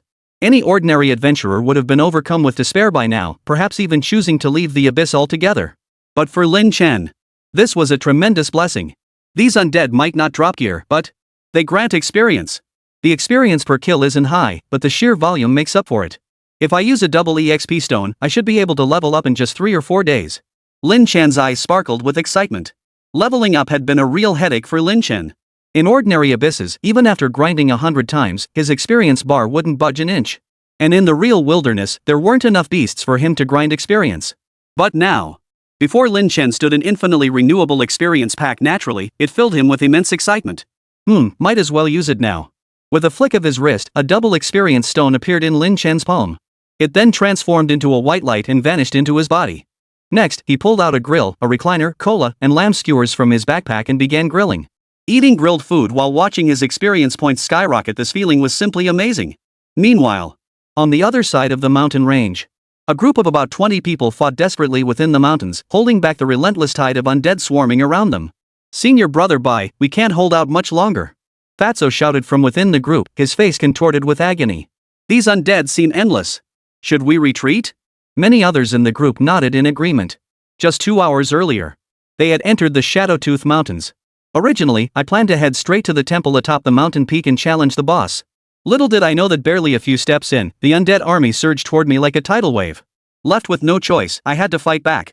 At first, they were merely low-tier undead, easily dispatched with casual laughter. But as time passed, the undead grew increasingly powerful, and resisting them became more and more difficult. By now, they were genuinely starting to feel terrified. Damn it! These useless fools can't even hold off these undead? What a bunch of good-for-nothings. Seeing the agonized expressions on the faces of those around him, Bai Jingxing couldn't help but curse inwardly. Yet, while his thoughts raged, his expression remained resolute. "Hold on a little longer, everyone. I refuse to believe this place can spawn undead endlessly. I have a feeling the undead will stop spawning soon. When that happens, you'll all be heroes, and I won't shortchange you." This promise of future rewards ignited the fervor of the inexperienced newcomers. "Alright. Senior brother Bai, if you say so, we'll fight to the bitter end." "Exactly. We'll serve brother Bai to the best of our ability." "Alright. With senior brother Bai here, we'll definitely hold out." Fatty and the others rallied, swinging their blades at the undead swarming around them. But then, at that very moment, in an instant, a gray force enveloped their surroundings. The next second, the entire squad was abruptly teleported away. When Bai Jingxing opened his eyes again, he was astonished to find their surroundings had completely transformed. From the mountain range surrounded by undead hordes, they now stood within a grand temple. "This is the boss room?" Bai Jingxing froze for a moment, surveying the surroundings in astonishment. "So that's how it is. We didn't need to enter the boss room itself, just hold out for a while." Senior brother Bai's judgment was spot on. The fat man froze at the sight of this environment, then immediately began fawning over Bai Jingxing with flattery. His words immediately drew agreement from many others. Senior brother Bai truly sees things as they are. Perseverance truly leads to victory. Senior brother Bai is amazing, truly the top freshman. Ha, this is perfect. Listening to the flattery, Bai Jingxing couldn't help but let a hint of smugness show on his face. Clearing his throat, he said, it was just a basic judgment call.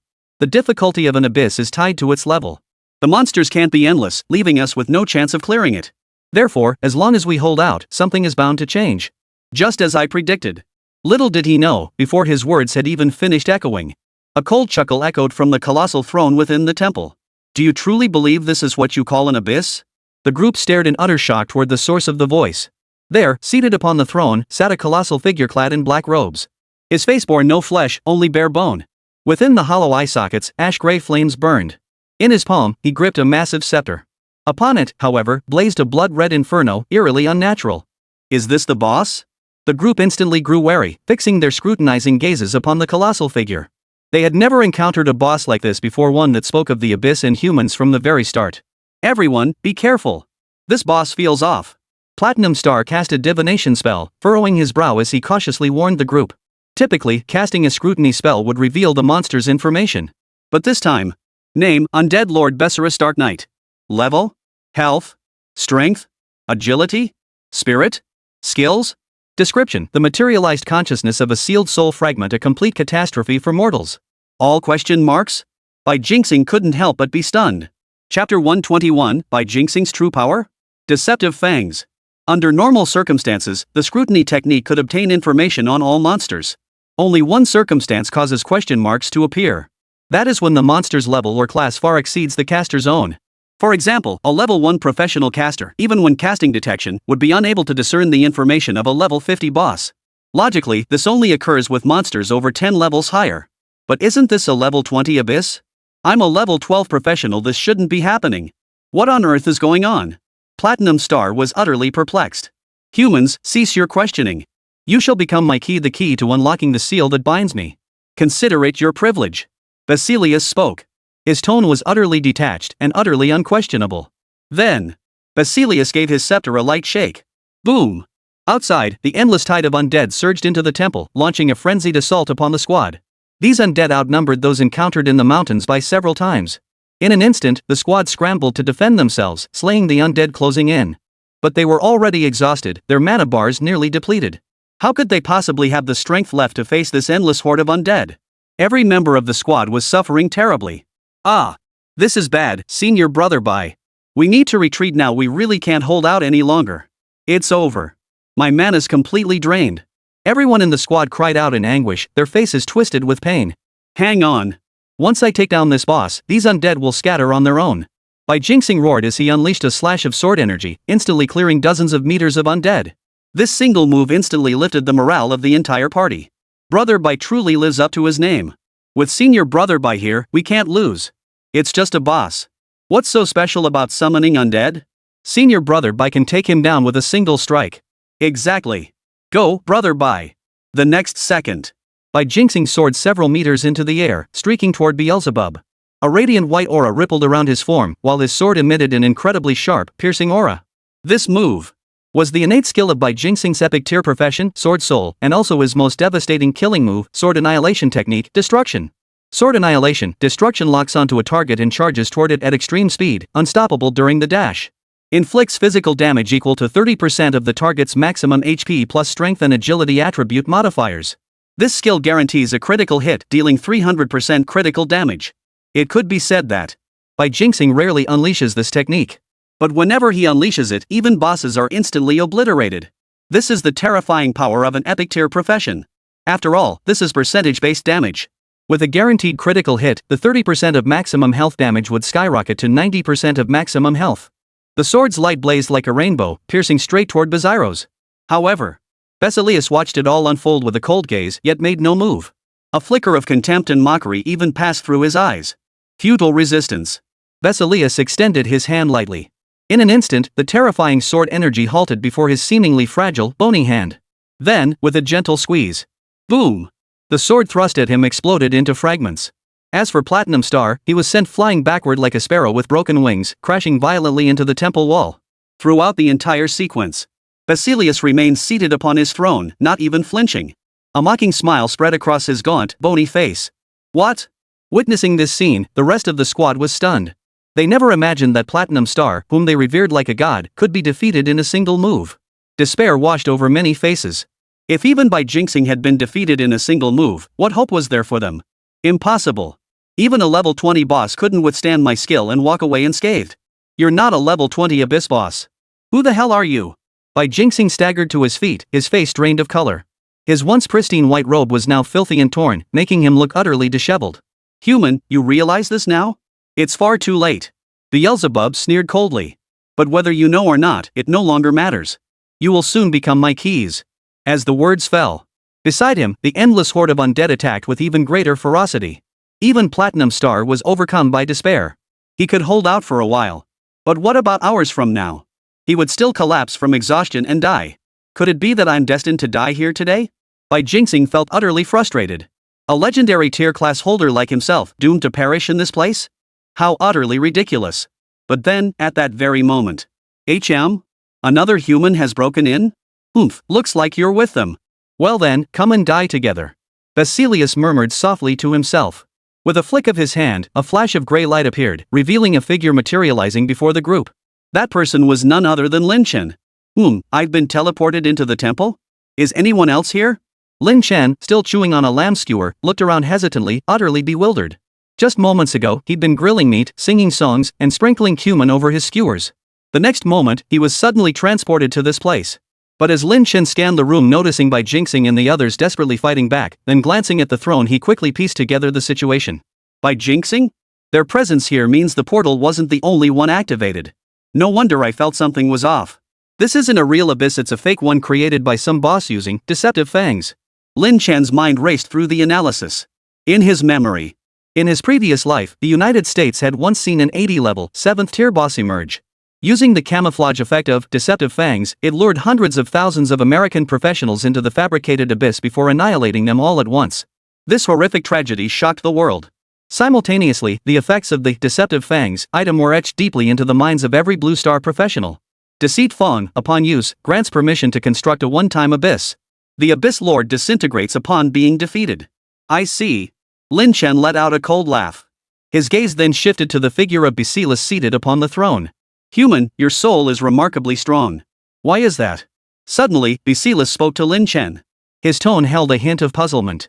Chapter 122, You're my beloved family and friends, so you'll have to pay extra. Basilius was perplexed. But more than that, he was stunned. For you see, its essence was that of a sealed divine soul fragment. Though this divine being was not a true god. But to mortals, it was a being so powerful it was beyond contemplation. And Lin Chen before him. Merely a glance from him. Yet he felt a fear and reverence that emanated from the very depths of his soul. It was as if a flickering candle had caught sight of the blazing sun at its zenith without even the courage to compare the two. What on earth was going on? Forcibly suppressing his unease, Basilius asked, Human, your soul is incredibly powerful. Why is that? My soul is powerful? Lin Chen frowned, then sneered coldly, Want to know? Hand over that scepter in your hand, and I'll tell you. Human, you're courting death.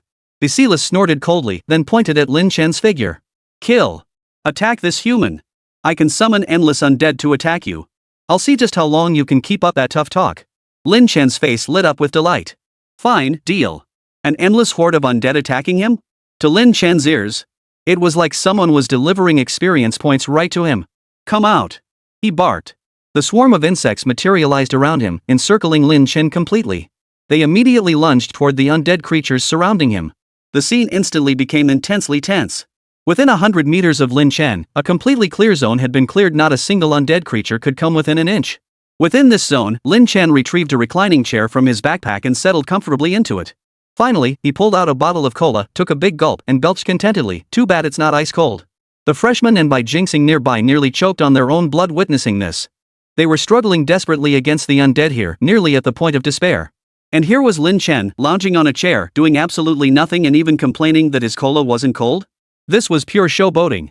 The crowd watched Lin Chen's relaxed demeanor as he sipped his cola, contrasted with the insectoid hordes swarming around him like killing machines. Their eyes held nothing but utter, unparalleled shock. They never imagined that even Bai Jingxing was utterly helpless against the frantic undead horde. Yet here, Lin Chen could effortlessly resist them without lifting a finger. Could it be? Was Lin Chen even more formidable than Bai Jingxing?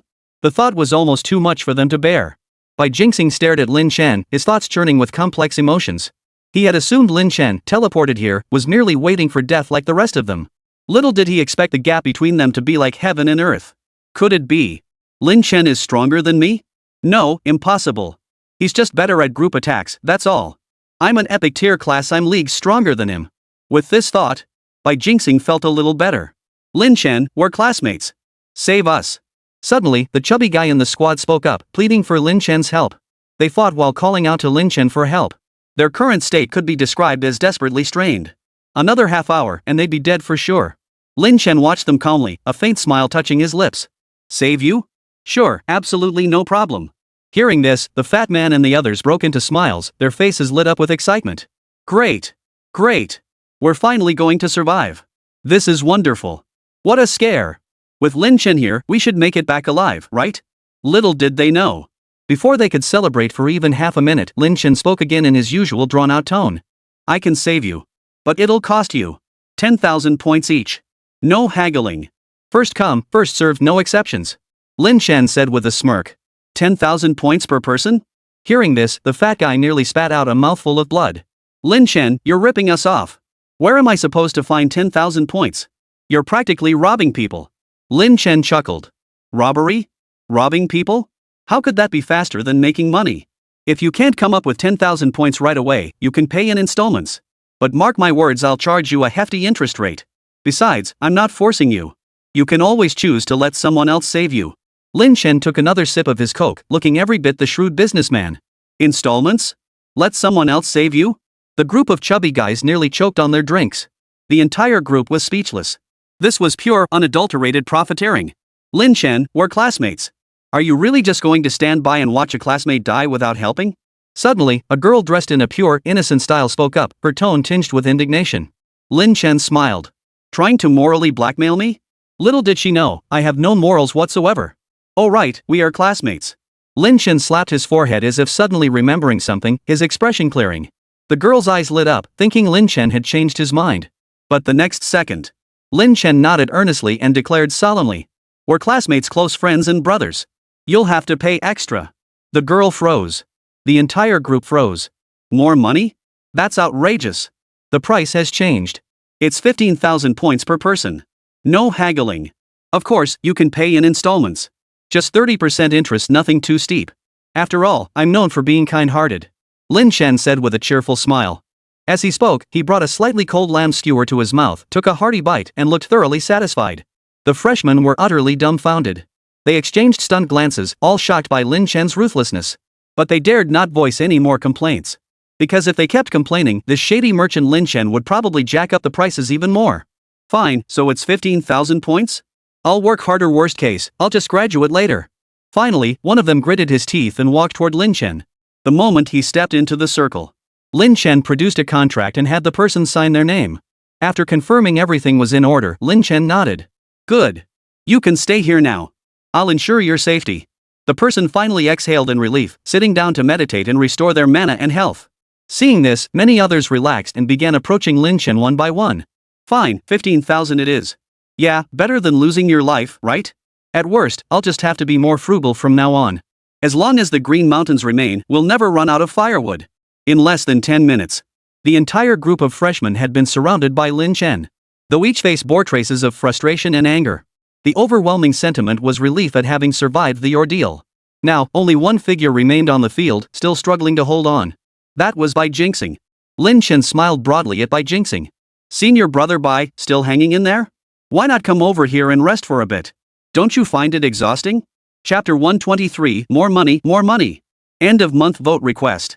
Lin Chen spoke while munching on a fragrant oil-dripping lamb skewer, his expression radiating pure, carefree delight. Bai Jingxing's rage boiled over, nearly making him explode with curses.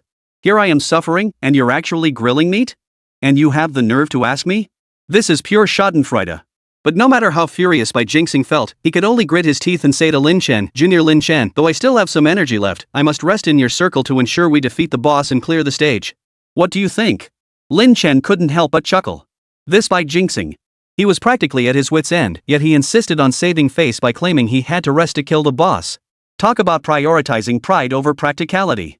Still, Lin Chen saw no point in exposing him. He merely smiled and said, no problem. But Senior Bai, you do know we charge for this, right? Platinum Star immediately breathed a sigh of relief upon hearing this. Of course I know. It's just 15,000 points. Hold on. Lin Chen waved his hand dismissively. Who said 15,000? 15,000? That's the price for these ordinary newcomers. Senior Bai, you're the top freshman and epic tier professional. For someone like you, being valued the same as these ordinary practitioners? That'd be a real blow to your prestige. Lin Chen chuckled and held up 2 fingers. 200,000. 200,000 points, and I guarantee Senior Brother Bai will be perfectly safe, no undead attacks. How about it?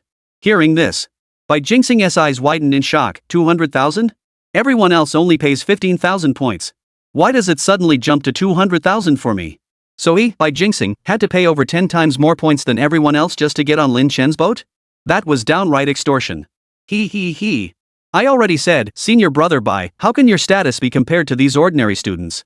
200,000 points is already the price I'm offering out of consideration for our mutual status as classmates. You must understand, protecting so many people is no easy task. Protecting an epic tier practitioner is even harder. Lin Chen deliberately sighed, speaking with feigned resignation, his face clouded with a hint of worry and hardship. It seemed as though this decision wasn't his true intention, but rather a necessity forced by circumstances. This maneuver left Bai Jingxing utterly dumbfounded. This Lin Chen. Getting the upper hand and still playing the victim. Honestly.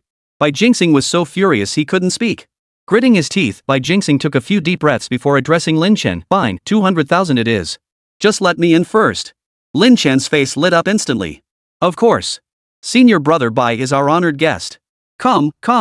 With that, he commanded the insect swarm to open a gap, and Bai Jingxing darted inside.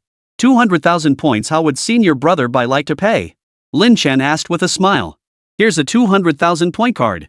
Bai Jingxing tossed over a card with a sour expression. After a quick scan, Lin Chen nodded with satisfaction. Impressive. Senior Brother Bai truly has deep pockets. 200,000 points at his fingertips. No wonder he's the top freshman. Originally, the title top freshman had always filled Bai Jingxing with pride whenever he heard it. But hearing it from Lin Chen's mouth made Bai Jingxing feel an inexplicable sense of sarcasm. Top newcomer? The top freshman was utterly crushed by endless undead hordes. Cowering behind Lin Chen's summoned creatures? Bai Jingxing shot a cold glance at Lin Chen, who was reclining in his chair. He snorted dismissively before crossing his legs and beginning meditation to restore his health and mana. Around them, a massive insectoid army numbering in the thousands fought desperately against the seemingly endless onslaught of undead, holding them back 100 meters. During the battle, many units like blade beetles and stinger beetles fell to the undead's charges. Yet immediately, more insects would materialize from the void, reinforcing the defensive line. Impressive. Undead corpses can also be converted into energy points. Though lower in value compared to beasts, they still suffice to replenish the Zerg's losses. Which means, I can stay here grinding levels as long as I want. Lin Chen checked the energy point consumption and couldn't help but grin. These undead creatures may not drop equipment. The bone fragments and rotting flesh they leave behind after death can be recycled into energy points. Converting these energy points into insectoid troops could replenish losses on the battlefield. There might even be some left over. In other words, as long as Lin Chen was willing, he could potentially stay here forever to level up.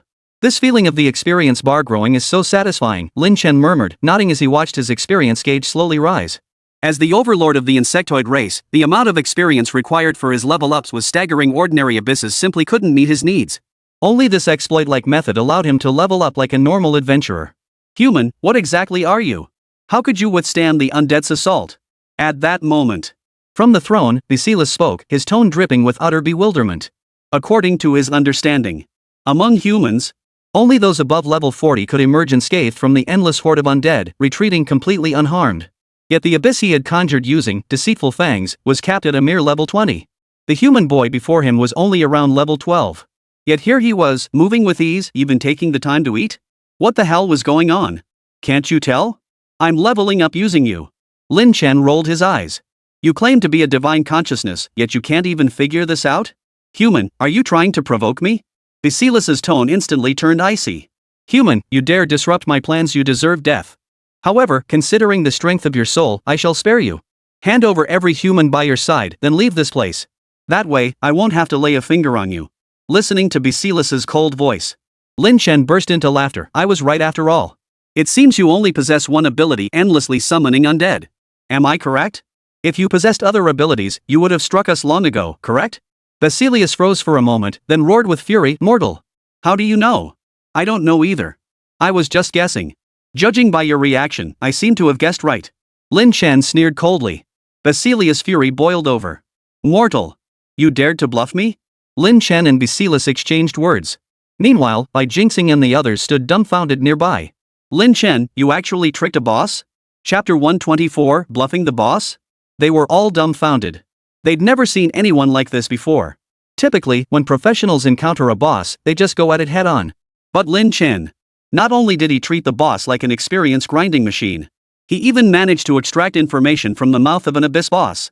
This Lin Chen is just too ruthless. I've seen at least 1,000, if not 800, of you self-proclaimed gods. True deities can never arise on Blue Star, you're all just pretenders putting on airs. Oomph. Lin Chen snorted coldly, his words dripping with contempt. Mortals! How dare you slander the true deity? Basilius roared furiously at Lin Chen upon hearing this. Do you know that those who slander the true gods will be shattered to pieces, their very souls denied rest? Lin Chen disdainfully picked his nose. If you've got the guts, come down here and kill me. Basilius trembled violently, then fell suddenly silent. For every word Lin Chen spoke was true. Within this abyss, he had wielded the deceitful fangs, granting him the skill, Undead Plane Portal. This allowed him to summon near limitless undead creatures. But beyond that, it possessed no other abilities. He couldn't even leave his throne. Such were the rules of the Deceit Fong.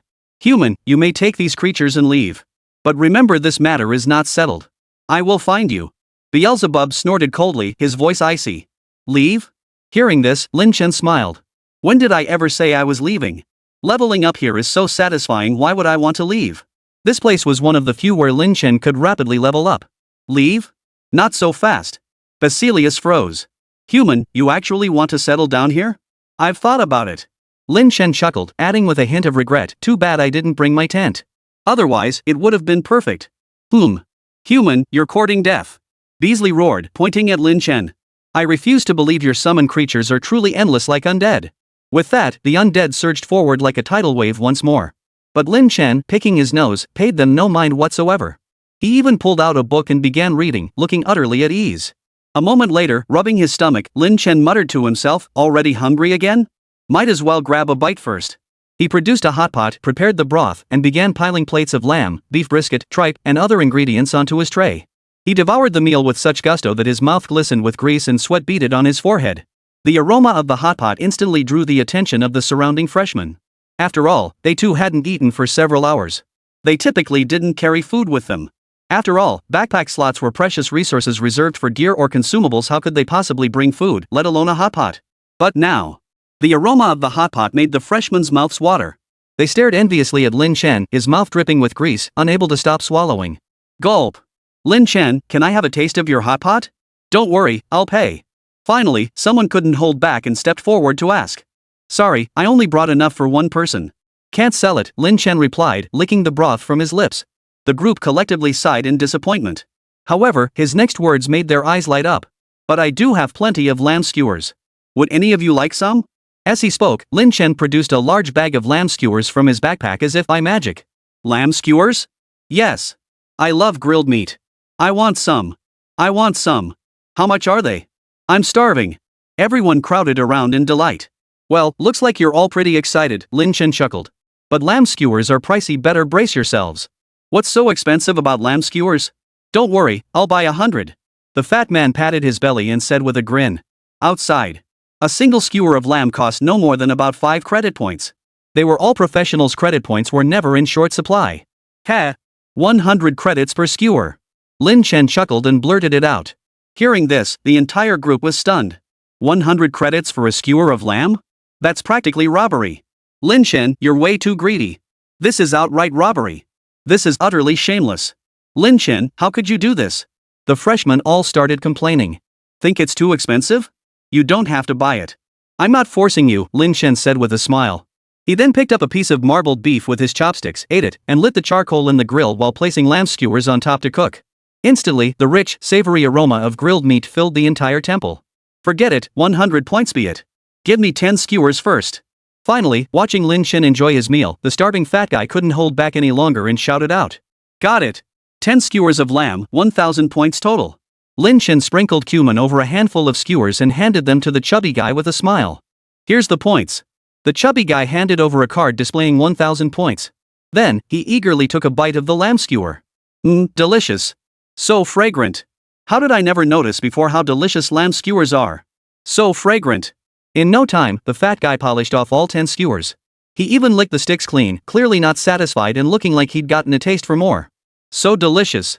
If only I had 30 or 40 more skewers to eat. Seeing the fat guy's eating style.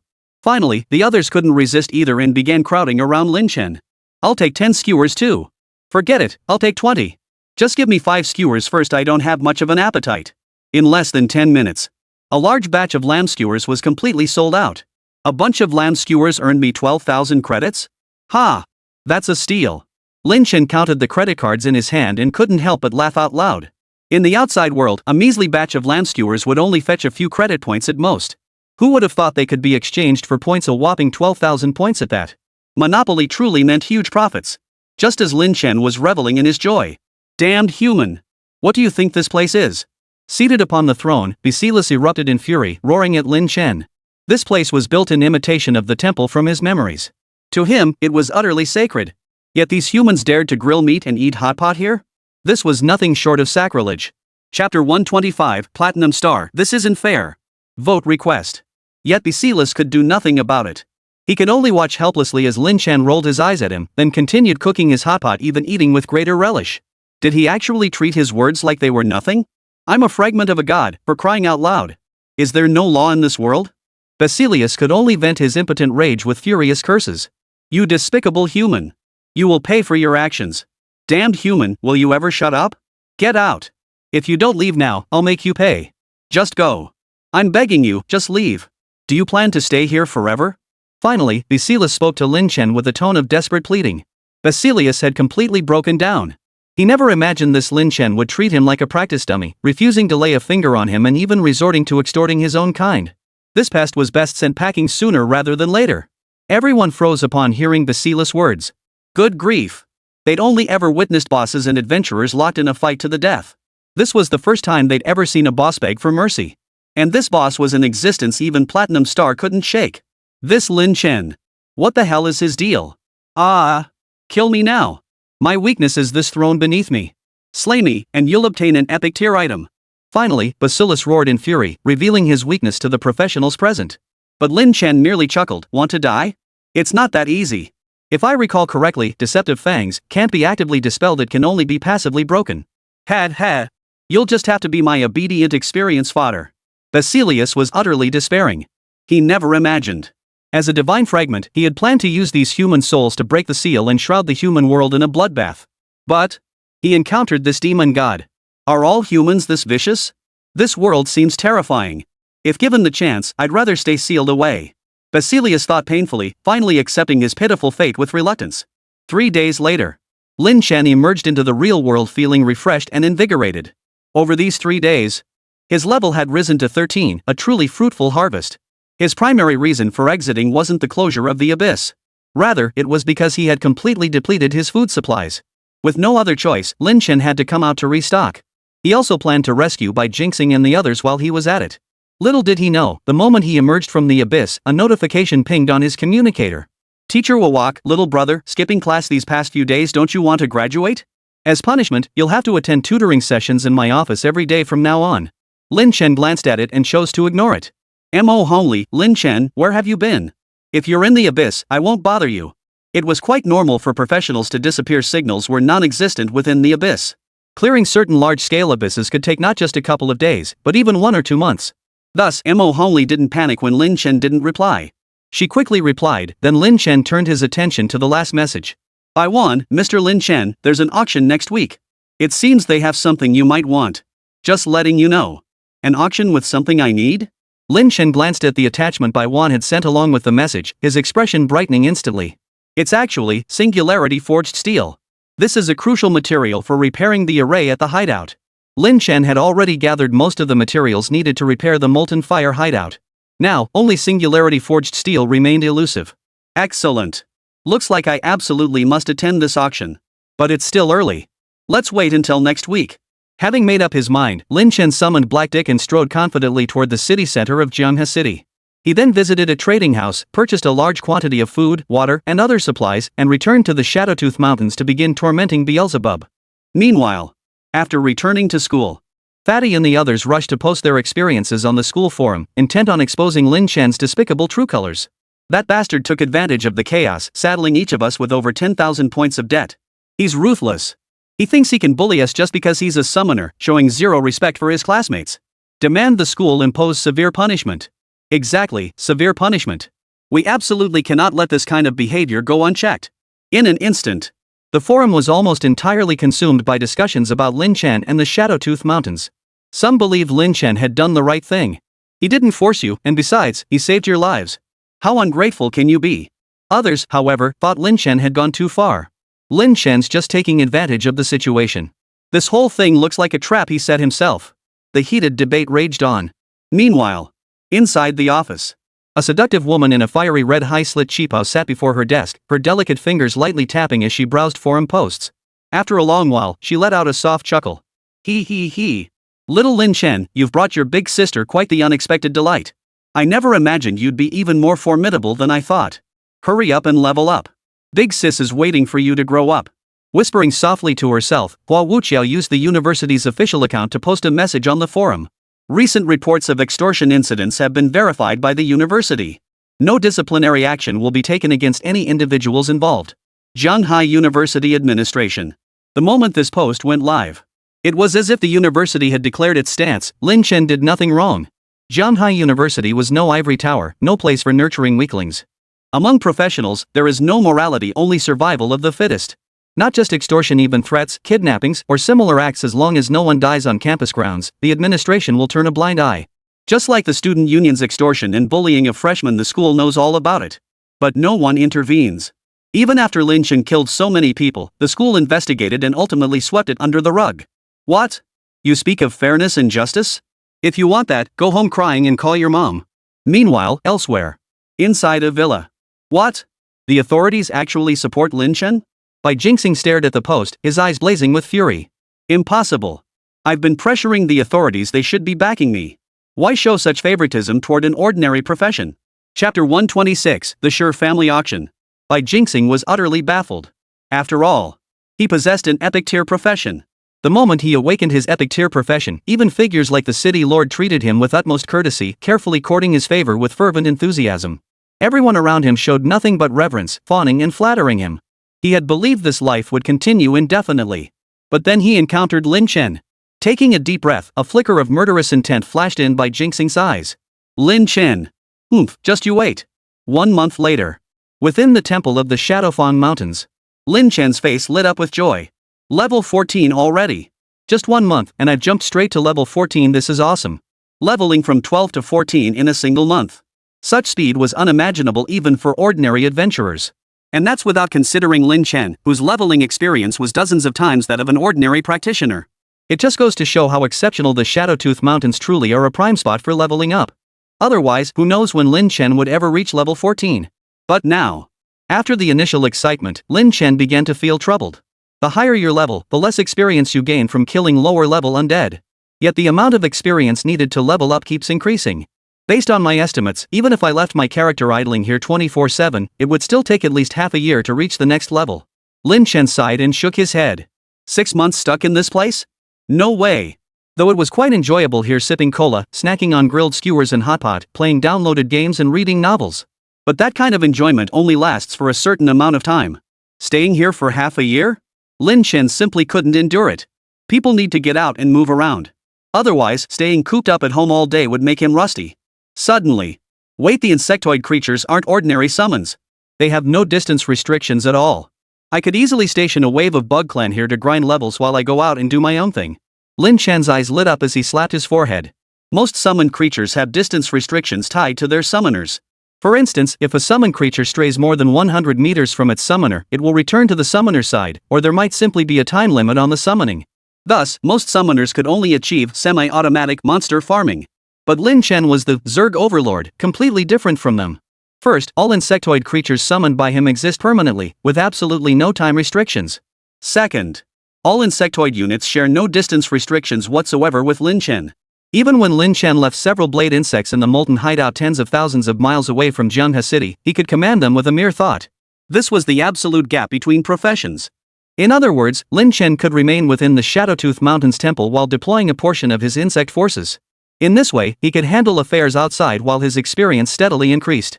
It was like gaining experience even while sleeping. No time to waste. After a moment's contemplation, Lin Chen left 2,000 blade worms, 1,000 brainworms, and 1,000 stinger worms within the temple. He also bred another 50 ironclad blade worms and 50 flame worms. He then returned to the vicinity of the teleportation gate and quietly departed the abyss. Sure enough, even after leaving the abyss, he could still sense a faint, hazy connection. It felt as if he were manipulating the insectoid army within the abyss across time and space. Moreover, his experience bar continued to rise at a gradual pace. Success! Lin Chen grinned. Now he could level up while AFK. In other words, even if Lin Chen remained completely still, even if he just slept at home, he could still level up. Just then. Baiwan, Master, the auction will begin this afternoon. Are you certain you wish to attend? Baiwan sent him a message. Lin Chen glanced at it and replied, I'll be right over. He summoned Black Dick, mounted it, and flew off in one direction. Moments later, he arrived before an estate. According to Baiwan, this auction was being held here, organized by Sherpa, the head of the Sher family, a prominent local clan in Jianghe City. It was said that to prepare for the impending beast siege, the Sher family had brought out several treasured pieces of equipment from their collection to auction off, all in hopes of safely weathering the beast assault. At that moment, the estate buzzed with activity. Elegantly dressed men and women flowed in and out, exuding an air of high-class sophistication. The attendees' levels were generally above 25. Of course, for a colossal institution like Zhanghai University, level 25 professionals are practically a dime a dozen. But one must understand. Zhanghai University held a uniquely transcendent status within Jianghe City. It only intervened in crises threatening the entire city, such as ferocious beast sieges or beast swarms. It remains entirely uninvolved in all other matters. Nor does it involve itself in disputes over various interests. Therefore, even a level 25 player is a rare sight in Jianghe City. In Jianghe City, the vast majority of second and third tier guild leaders are essentially at this level. Take Xiong Haotian of the Moon City Guild, for instance, a level 23 bear warrior. Looks like this is the place. Lin Chen glanced up briefly before striding straight inside. Scanning the surroundings, Lin Chen noticed several exquisitely dressed attendants and maids receiving guests in front of a villa. He thought to himself, that must be the reception hall. He lifted his foot to walk over. Out of the corner of his eye, however, he caught sight of a figure. The man appeared exceptionally imposing, his eyes gleaming with a menacing aura, like a fierce beast. Even a single glance radiated a palpable sense of hostility. That man was none other than Xiong Haotian. Since the last incident, Xiong Haotian had occasionally contacted Lin Chen, but only to report on the Bloodblade Guild's activities. No other exchanges had taken place. Seeing him now, Lin Chen couldn't help but feel a bit surprised. Chairman Xiong, it's been a while. How have you been? Lin Chen approached with a smile. Xiong Haotian turned his head in confusion. The moment he saw Lin Chen's face, his entire body shuddered in shock. Mr. Lin. Lin Chen? What are you doing here? Lin Chen smiled. To attend the auction, of course. Since we share the same purpose, why don't we head into the banquet hall together? With that, he began walking toward a massive villa. Xiong Haotian dared not refuse and hurriedly followed. As soon as they entered the banquet hall, a waiter approached them. He glanced at Lin Chen and immediately lost interest. Lin Chen's attire, devoid of any visible luxurious equipment, made him stand out conspicuously. At first glance, he appeared to be just an ordinary person. However, the moment the attendant turned to look at Xiong Haotian beside him, his expression changed dramatically. His face lit up with a broad smile as he hurried forward, greeting him enthusiastically. Chairman Xiong. Please come in. Chapter 127, Singularity Forged Steel. Xiong Haotian frowned, about to reprimand him, but seeing Lin Chen's indifferent expression, he held back. He simply said, take me to a private room. Have them prepare tea, pastries, and such. Of course. The attendant bowed and scraped, utterly deferential and eager to please. Are you kidding me? This was the guild master. Though his influence couldn't match the Sher families, he was certainly not someone the waiter could afford to offend. The attendant promptly selected an exceptionally elegant room and addressed Xiong Haotian, Chairman Xiong, this is our finest private room. Please take a look. Xiong Haotian paused at the doorway instead of entering immediately. He turned around and asked cautiously, Mr. Lin, is this room acceptable? Lin Chen casually replied, it'll do. To Lin Chen, any room would do as long as it offered rest. Xiong Haotian finally exhaled in relief. Then this one it is. With that, he reached out, bent down, and said obsequiously, Mr. Lin, please enter first. Witnessing this scene, the attendant's eyes widened in disbelief. What? So this young man was the real big shot? Even someone like Xiong Haotian had to be treated with courtesy, even flattery? Who is he? At this thought, the attendant felt a cold sweat break out. Thankfully, he had only thought it to himself and hadn't voiced his contempt. Otherwise, he would have been finished. Drenched in cold sweat, the waiter quickly suppressed his condescension, bowing and scraping repeatedly before hastily withdrawing. Moments later, a pot of clear tea and pastries were placed before them. Lin Chen stuffed a pastry into his mouth as he mumbled, "Oh, right, you were invited to the auction too. What gear are you planning to sell?" "Nothing special," Xiong Haotian chuckled. "I just heard the Shi family is selling off their entire collection this time, so I thought I'd try my luck." Lin Chen gave a casual nod. Moments later, the auction was about to begin. Lin Chen and Xiong Haotian stood up and followed the attendant. After winding through several turns, they entered a vast room. Inside, a large crowd was already waiting, at least 500 people, as far as the eye could see. High above, exquisite small rooms were built into the structure. These offered the best vantage points and status, reserved exclusively for those of high rank and influence. Originally, Lin Chen's invitation had only secured him a standard seat. But thanks to meeting Xiong Haotian, he was able to secure a private box. At that moment, the auction house buzzed with excitement. Soon, the auctioneer stepped forward. After a few brief remarks, the bidding commenced. The first item up for auction was a transcendent equipment piece. Though its quality wasn't exceptionally high for these investors, it boasted a stat line that stacked attack power, prompting frequent bids from the crowd. Ultimately, the item was sold for 90,000 chaos stones. After this heated bidding, the auction hall's atmosphere instantly grew electric. Many eyes were glued to the display stand, eager to see what the next item would be. Soon, the second exhibit was unveiled. It was a building called the Trojan Ship Hideout, capable of generating a water attribute shield to repel external attacks. Undoubtedly, this was a defensive-type hideout structure. For those present, with the beast siege imminent, most professionals, especially certain guild leaders, were intensely eager for this structure. Bids poured in with remarkable enthusiasm. "I bid 50,000 chaos stones." 60,000. "Only 60,000? I'll bid 100,000 chaos stones." After just a few rounds of bidding, the price for this rare quality hideout structure had already soared to 120,000 chaos stones and was still climbing. Ultimately, the hideout structure was purchased by an elderly man for 150,000 chaos stones. Inside the private box, Lin Chen glanced at the auction items, yawned, and felt a bit drowsy. These structures were simply useless to him. Why? He had no need for a hideout in Zhenghe City. Therefore, he had absolutely no need to worry about events like ferocious beasts attacking the city. Even if he couldn't withstand a beast attack, lacking a hideout meant he could save himself without worrying about his shelter being breached and suffering heavy losses. His sole interest lay in the singularity forged steel, capable of repairing magical arrays. "Mr. Lin, it's said that this time, a perfect quality piece of equipment will be auctioned. It was once the Shi family's treasured heirloom. Unfortunately, it was later damaged for unknown reasons and never fully repaired. Now, they have no choice but to sell it to prepare for the next beast siege. Would you be interested, Mr. Lin?" Xiong Haotian inquired tentatively. "Perfect gear? Not interested." Lin Chen curled his lips and shook his head. Equipment quality tiers were common white, fine green, rare blue, superb yellow, perfect purple, epic red, legendary gold, mythical rainbow. Perfect grade gear? He already had a handful of legendary gear. Moreover, with the effect of Greed Soul, legendary gear would soon be available to him in bulk. Perfect grade gear simply couldn't tempt him. The next few pieces of gear left Lin Chen utterly unimpressed. But the professionals in attendance, including Xiong Haotian beside him, were all intensely eager. They bid relentlessly, arguing until their faces turned red and their necks strained, nearly coming to blows right there on the spot. After several consecutive auction items, finally, the next item up for auction is a material for singularity forged steel, the auctioneer announced. Immediately, a glass display case appeared on the podium. Inside the case, a steel ingot lay quietly. At first glance, it appeared to be an ordinary steel ingot. But only the most observant would notice that around this ingot, the surrounding space seemed to be subtly warped, an extraordinary phenomenon. Name, singularity forged steel. Type, material. Quality, superb. Description, a material forged by infusing spatial fragments, possessing powerful stabilizing effects. Can be used to repair magical arrays or construct hiding places. Singularity forged steel. Lin Chen's face lit up as he gazed at the ingot below. With singularity forged steel, he could finally repair the magical array of the molten hideout. Then it would truly be a proper formation array. Those present gasped in awe upon seeing the singularity forged steel. They're actually bringing out stuff like this? Holy crap, that's a major investment. What a waste. If they'd brought this out a few months earlier, it might have been snapped up. But who needs this now? It's a solid piece of gear, but the timing's all wrong. Soon the beasts will be storming the city. Who has time to build shelters at this critical moment? See?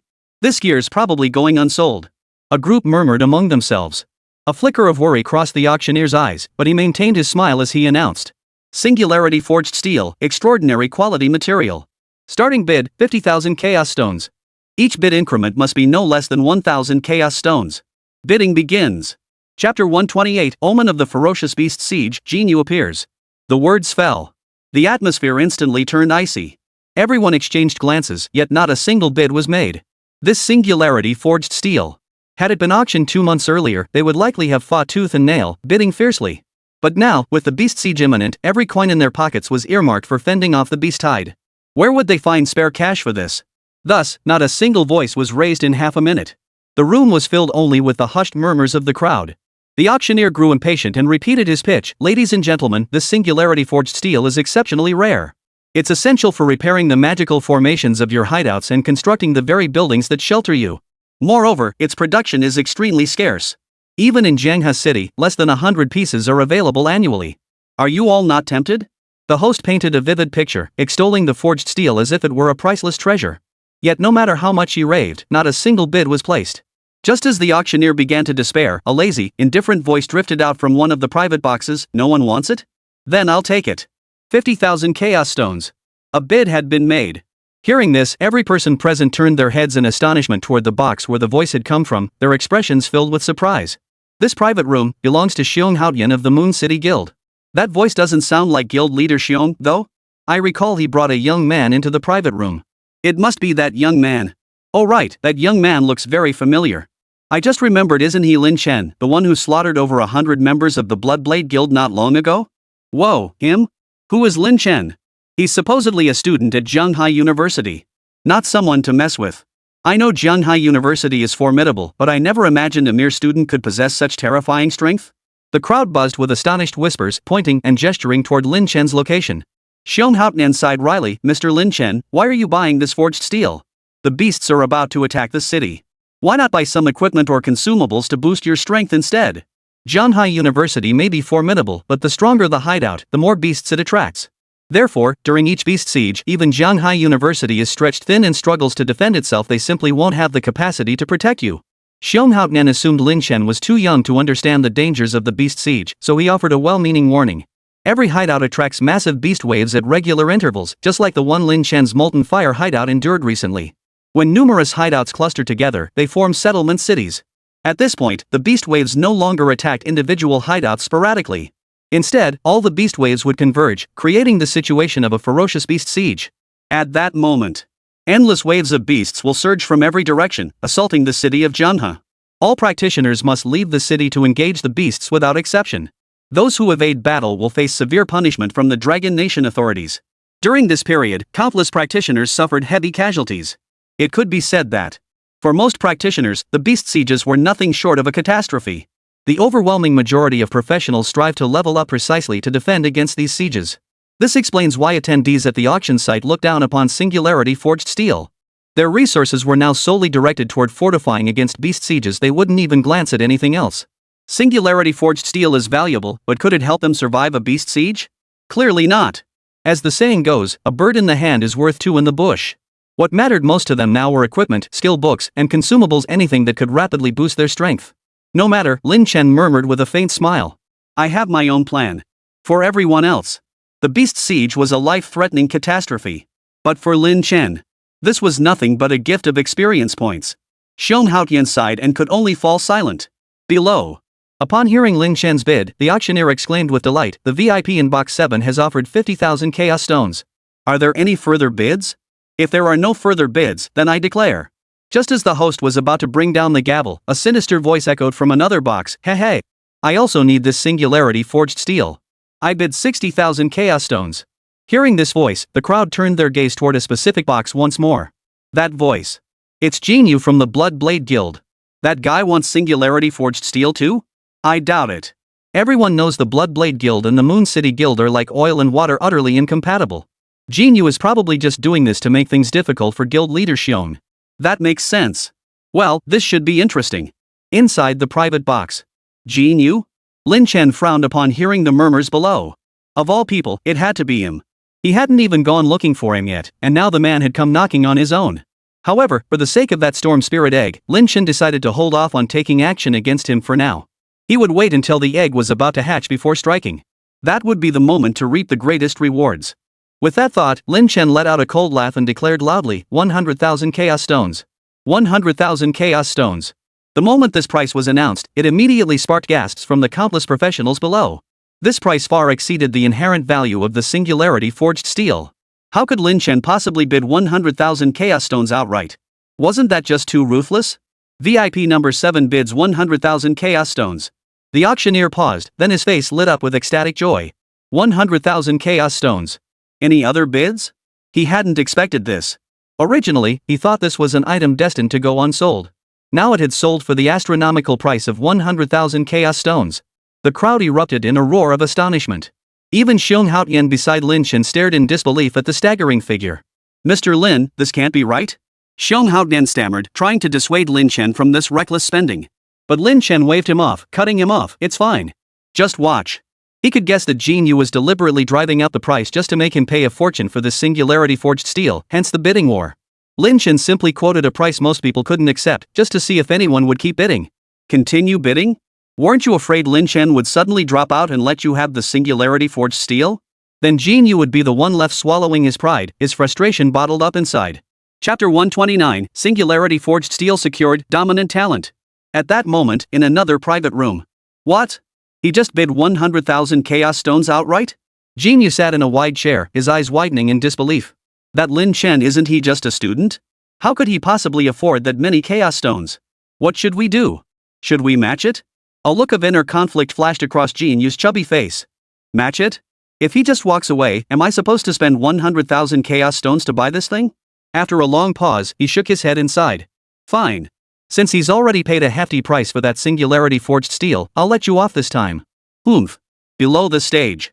As the auctioneer's gavel fell, the singularity forged steel was finally purchased by Lin Chen for 100,000 chaos stones. Finally got it. Lin Chen breathed a sigh of relief. The importance of this singularity forged steel to him was self-evident. A mere 100,000 chaos stones was hardly an exorbitant price. After the singularity forged steel, several more auction items were presented, but none generated much excitement. Just as Lin Chen was growing drowsy and preparing to leave. Ladies and gentlemen, the final item up for auction. The auctioneer suddenly grew animated, his voice resonating with excitement. Immediately, the professional bidders in the audience grew excited as well. Finally, the last one. I've heard rumors that the grand finale item is that epic tier equipment from the Sure family. I've been ready and waiting. I've brought 5 million chaos stones this time.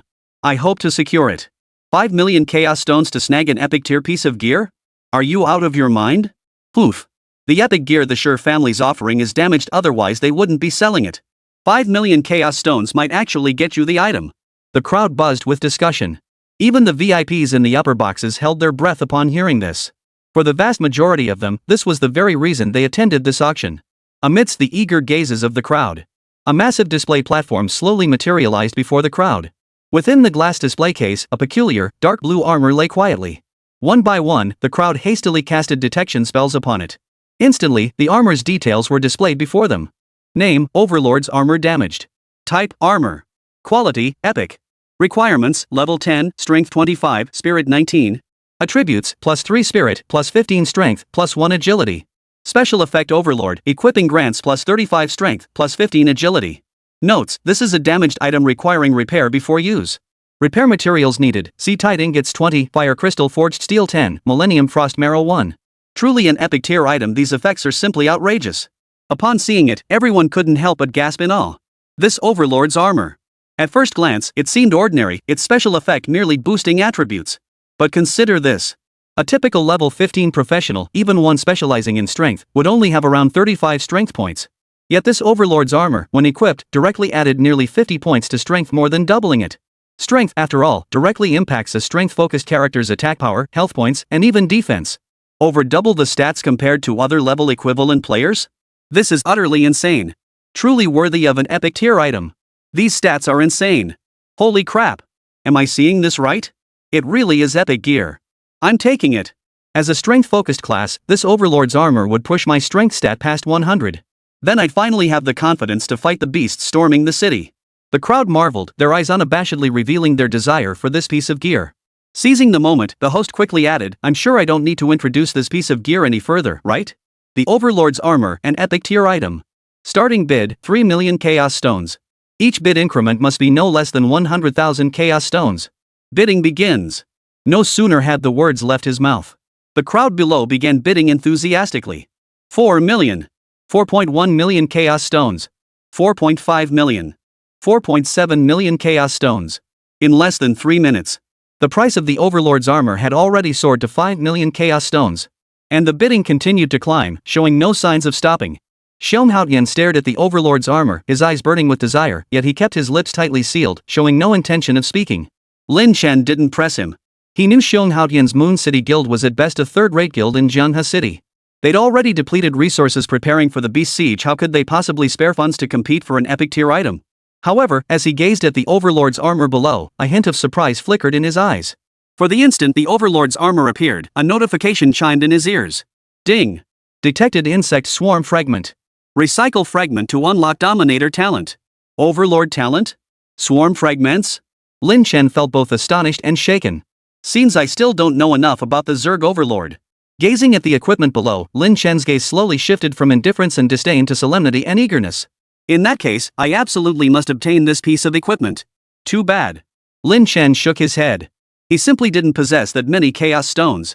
But Lin Chen didn't lose heart. Instead, a faint smile touched his lips. I may not have chaos stones, but I have gear. Over the past while, I've managed to farm quite a few decent pieces of gear in the abyss. Meanwhile, outside the auction house, in a secret little room. Master, are you truly going to auction off the family's treasures like this? A man sighed to the elderly figure seated before him, his tone brimming with helplessness and anger. Seated in silk robes, the venerable figure radiated an imposing presence without needing to raise his voice. None other than Sherpa, the head of the Sher family.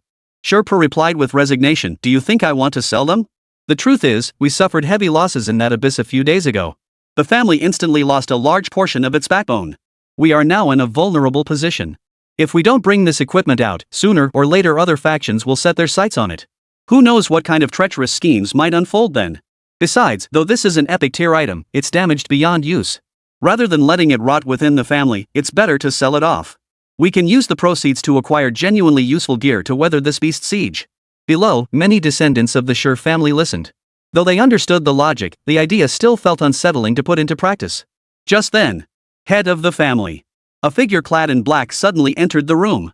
Sherpa replied indifferently, What is it? Has the auction ended? The dark-clad figure shook his head. No. I have a matter to report. Speak. Sherpa lifted a cup of tea and took a sip. Someone wishes to trade a complete set of epic tier equipment for our Sher family's Overlord armor, the figure in black declared gravely. What? Sherpa immediately spit out his tea, then shouted in astonishment. Chapter 130, The Thunder Summoning Ring, the Sher clan's shock. Sherpa doubted his own ears. Exchange a complete epic tier item for the Overlord's armor? Did I hear that correctly? Those present couldn't help but show expressions of astonishment, and a commotion erupted. Epic tier equipment was indeed precious. But wearable epic gear and damaged gear were two entirely different concepts. Only a fool would trade a pristine piece of gear for a damaged one. The man in black said solemnly, Master, I heard correctly. That person indeed stated repeatedly that he would trade a fully intact epic tier equipment piece for the Overlord's armor currently being auctioned. Moreover, the man accompanying him is none other than Xiong, the guild leader of Moon City Guild. Even Xiong seemed to treat that man with respect and courtesy. He must be no ordinary figure. Sherpa hesitated. After a moment, he sighed and said, Go fetch him. The black-clad figure then bowed respectfully before withdrawing. Moments later, a young man clad in black and a burly middle-aged man, built like a bear, entered the room. These two were none other than Lin Chen and Xiong. After a brief glance around, Lin Chen's gaze settled on Sherpa seated upon the chair. He smiled softly and said, Head of the Sher family, I've long admired your reputation. It's truly an honor to finally meet you today. This was no mere formality on Lin Chen's part. According to his memories from his previous life, 2 months later, Jianghe City would witness the largest-scale beast siege in years. In this incident, the human side suffered heavy casualties. Yet it also forged countless heroes and champions. Sherpa was one of them. In the previous life, as the beast tide breached Jianghe City's walls and rampaged through the streets, countless guilds abandoned their hideouts and fled. Only Sherpa, head of the Sher family, remained at the city walls to cover his clan's retreat alongside the common citizens. Unexpectedly, the beast tide struck, plunging everyone into mortal peril overnight. Despair gripped them all, convinced death was inevitable. But then, Sherpa stepped forward. He consumed 10 blood-coagulating pills in succession, sacrificing vast amounts of his lifespan to forcibly amplify his strength. Single-handedly holding back tens of thousands of ferocious beasts, he ultimately perished in a brutal battle. After his death, the Dragon Nation government posthumously honored him as Inspector General and granted him a state funeral. At this time in his previous life, Lin Chen was merely an ordinary clerk. Hearing this news now, he couldn't help but sigh deeply. Now, seeing Sherpei in person, memories of his past life flooded back, deepening his sense of awe. Young friend Lin Chen, Chairman Xiong, please be seated. Sherpa rose to his feet and said courteously. Shortly after they settled into their seats, fragrant tea was served. After taking a sip, Lin Chen couldn't help but praise sincerely, excellent. Fine tea indeed. Sherpa couldn't contain his impatience any longer and finally spoke up first. Young friend Lin Chen, I heard you wish to trade a flawless epic grade equipment for the Overlord's armor. Is that true or false? The moment the words left his mouth, the Sher family members present held their breath, their eyes fixed on Lin Chen with eager anticipation, as if terrified he might utter a single no. Why was the Sher family auctioning off an epic tier item? Wasn't it to acquire resources to weather the beast siege? And for the entire Sher family? A complete epic tier equipment piece is more valuable than any resource. After all, the power boost an epic tier equipment piece grants to a professional is simply terrifying. After sipping his tea, Lin Chen spoke leisurely, I did indeed say those words. However, the moment those two words left his lips, instantly, the Sher family members all wore expressions of disappointment. So, was Lin Chen just bragging after all? But then again, it made sense. How could a mere level 14 professional possibly produce an epic tier item? Immediately, a wave of frustration washed over them. At a time like this, Lin Chen was actually toying with them? This was intolerable. Just as they were about to erupt in anger, Lin Chen spoke again, his voice calm and measured. However, besides the Overlord's armor, I also need you to handle a few matters for me. Not just one task, even 100 or 1,000, we'd agree to it. But, at this point, Sherpa couldn't help but frown, murmuring softly, but young friend Lin Chen, could you first show us this so-called epic equipment? Even Sherpa could see that Lin Chen possessed an extraordinary aura and was no ordinary talent. Yet, he remained skeptical about the young man actually holding an epic tier item. If Lin Chen was merely trying to pull a fast one, the Sher family would be bleeding money. Therefore, prior verification was absolutely essential. Lin Chen smiled faintly, offering no explanation. With a flick of his wrist, he produced an item and placed it gently on the table. Instantly, it captured the attention of everyone present. On the surface, the item appeared ordinary, merely a ring. Yet upon it shimmered an exhilarating crimson glow. This signified that the item's quality was legendary epic. A collective gasp rippled through the room. Even Xiong Haotian beside him, witnessing Lin Chen casually toss out an epic tier item, stared wide-eyed in astonishment. His breathing quickened as he fixed his gaze intently on the ring. Equipment, lightning summoning ring. Type, ring. Quality, epic. Requirements, level 10, strength 12, spirit 30. Attributes, plus 30 spirit, plus 7 strength, plus 3 agility. Special effect lightning summon, when attacking, has a 50% chance to trigger level 10 chain lightning. Chain lightning automatically targets and bounces between up to 5 enemies, inflicting a 1-second paralysis effect and dealing lightning attribute damage modified by spirit stat. Upon seeing the lightning summoning ring's attributes, the crowd was utterly stunned. Each stood frozen in place, their minds echoing only 2 words, divine artifact. Setting aside other attributes, the plus 30 spirit alone could outclass the vast majority of exceptional quality gear. Moreover, its special effect was utterly breathtaking. At first glance, most would deem it unremarkable. Isn't it just a spell that triggers randomly when attacking? Is that really that impressive? But here's the thing. This triggered chain lightning is the level 10 version. Skill levels can only reach a maximum of 20. Moreover, for most practitioners below level 30, their core skills rarely exceed level 3 or 4. A level 10 version of a skill deals roughly double the damage compared to the same skill at level 3. But that's not the most critical point. The most crucial aspect is, because it's a triggered skill, this chain lightning actually requires no mana cost and has no skill cooldown. Which means, as long as the attack speed is fast enough, it's entirely possible to unleash 100 chain lightning strikes in a single second. This is, staring at the thunder summoning ring. Sherpa was so stunned he jumped to his feet, his weathered face etched with shock and astonishment. This is far too powerful. Chapter 131, Dominion Talent Unleashed, Deathwing Mantis Enhanced. This is far more formidable than the Overlord's armor. This can't be a joke, right? You must understand. Even among epic tier equipment, there are distinctions in quality. The Overlord's armor merely boasts higher raw stats. But this thunder summoning ring is different. Beyond its terrifying stats, it boasts a powerful mechanism. Essentially, any professional with clear judgment would choose the lightning summoning ring over the Overlord's armor. However, Lin Chen was preparing to trade equipment worth more than the Overlord's armor for this damaged piece? Taking a deep breath, Sherpa suppressed his shock and desire, his voice solemn. Mr. Lin Chen, what exactly is this matter you speak of? If the Sher family can manage it, we absolutely won't refuse. Now, Sherpa's address for Lin Chen had shifted from young friend to sir. He was certain. Lin Chen, who casually pulls out an epic tier piece of gear, is definitely no small fry. Behind him, there were even terrifying forces like certain mega guilds. This was definitely not something he could afford to provoke. Lin Chen smiled and said, "This matter is actually quite simple. You all know about the grudge between the Blood Blade Guild and me, right?" Sherpa was startled.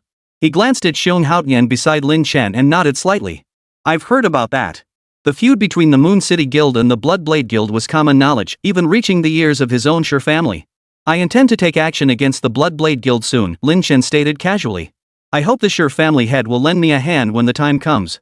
Lin Chen sought the Sher family's backing not because he couldn't defeat Jinyu. Rather, he intended to leave no member of the Blood Blade Guild unpunished. The Moon City Guild alone could scarcely accomplish this. Only a major clan like the Sher family possessed the necessary influence. The Blood Blade Guild? Sherpa pondered for a moment before nodding. Their reputation is indeed abysmal. Rumor has it their members routinely bully ordinary citizens without professions, even resorting to extortion and kidnapping. They truly are a bunch of scum. And since they've dared to offend Mr. Lin, our Sher family will certainly not refuse to take action against them. Lin Chen chuckled softly. Then it's settled. At that very moment. "Master, I have retrieved the Overlord's armor." The black-clad figure entered the room, placing the crimson glowing Overlord armor upon the table. Lin Chen showed no hesitation, snatching it up and stowing it in his backpack before striding out of the room. He left the others staring at each other in stunned silence. This Mr. Lin truly is unpredictable. Seeing this, even Sherpa couldn't help but shake his head and let out a wry smile. He then carefully picked up the Thunder Summoning Ring, placed it in his backpack, and exhaled a long breath of relief. With this epic tier equipment, the Sher family would at least have a chance to defend themselves during the Beast Siege. The Sher family's sudden withdrawal of the auction item left many feeling frustrated. The vast majority of attendees had come specifically for this legendary item. Who would have thought that just as the bidding was heating up, a cloaked figure would suddenly appear and take the item away without a word? Many faces darkened considerably. Many stormed out in anger, cursing loudly and vowing to make the Sher family pay. The auction ended in an unpleasant and disorderly manner. But just as these people were seething with rage, at Zhanghai University, inside a detached villa, Lin Chen closed his eyes, his consciousness fully immersed in the Dominion space. The moment he entered the Dominion space, Black Dick eagerly approached, his massive bone-like head extending toward Lin Chen. He opened his mouth and whined, "Boss, you finally remembered me. I've been suffering so much." Stop. Lin Chen kicked Black Dick on the head with obvious disgust. "You don't have to do anything all day. What's there to be miserable about?" Black Dick shook his head dramatically. "Boss, you don't understand. It's precisely because I have nothing to do that I'm miserable. Couldn't you let me out for some fresh air once in a while? All I see around here is a bunch of bugs. I'm going stir crazy. What about those baby dragons you promised to find for me?" Still no word. A look of grievance spread across Black Dick's gaunt face, as if he'd been treated unfairly. Lin Chen couldn't help but roll his eyes, but upon reflection, he realized Black Dick had a point. If he were stuck here, he'd be bored out of his mind within 3 days too. With a flick of his wrist, Lin Chen produced a terminal and handed it to Heidick. "You're a massive creature, I can't just let you loose anywhere. What if you scare people? Here's a phone. If you get bored, you can scroll through short videos or something." Black Dick was overjoyed. Snatching the phone, he retreated to a corner and began studying it intently. Lin Chen breathed a sigh of relief and retrieved the Overlord's armor from his backpack. Ding! Detected swarm fragment. Fuse to unlock random Overlord talent? The notification sounded in his ear. Lin Chen didn't hesitate for a moment. Yes. Instantly, the Overlord's armor before him rose, transforming into a beam of white light that fused onto the massive stone tablet. Fusion complete. You have unlocked the Overlord talent, Heavy Armor Charge. Lin Chen examined it closely. Heavy armor, your summons can equip items. Maximum equipment slots, 3, summon items have no equipment slot restrictions. Holy crap, this is insane. Lin Chen felt his breath catch, followed by a surge of wild excitement. For a professional practitioner, the class template determines a professional's ceiling and floor. Level is the foundation of power. Equipment, however, is the key factor determining one's strength. It could be said that a single piece of quality gear holds immense significance for a professional. Each piece of gear represents a massive boost to a professional's capabilities. And the fact that I can actually equip my summoned creatures.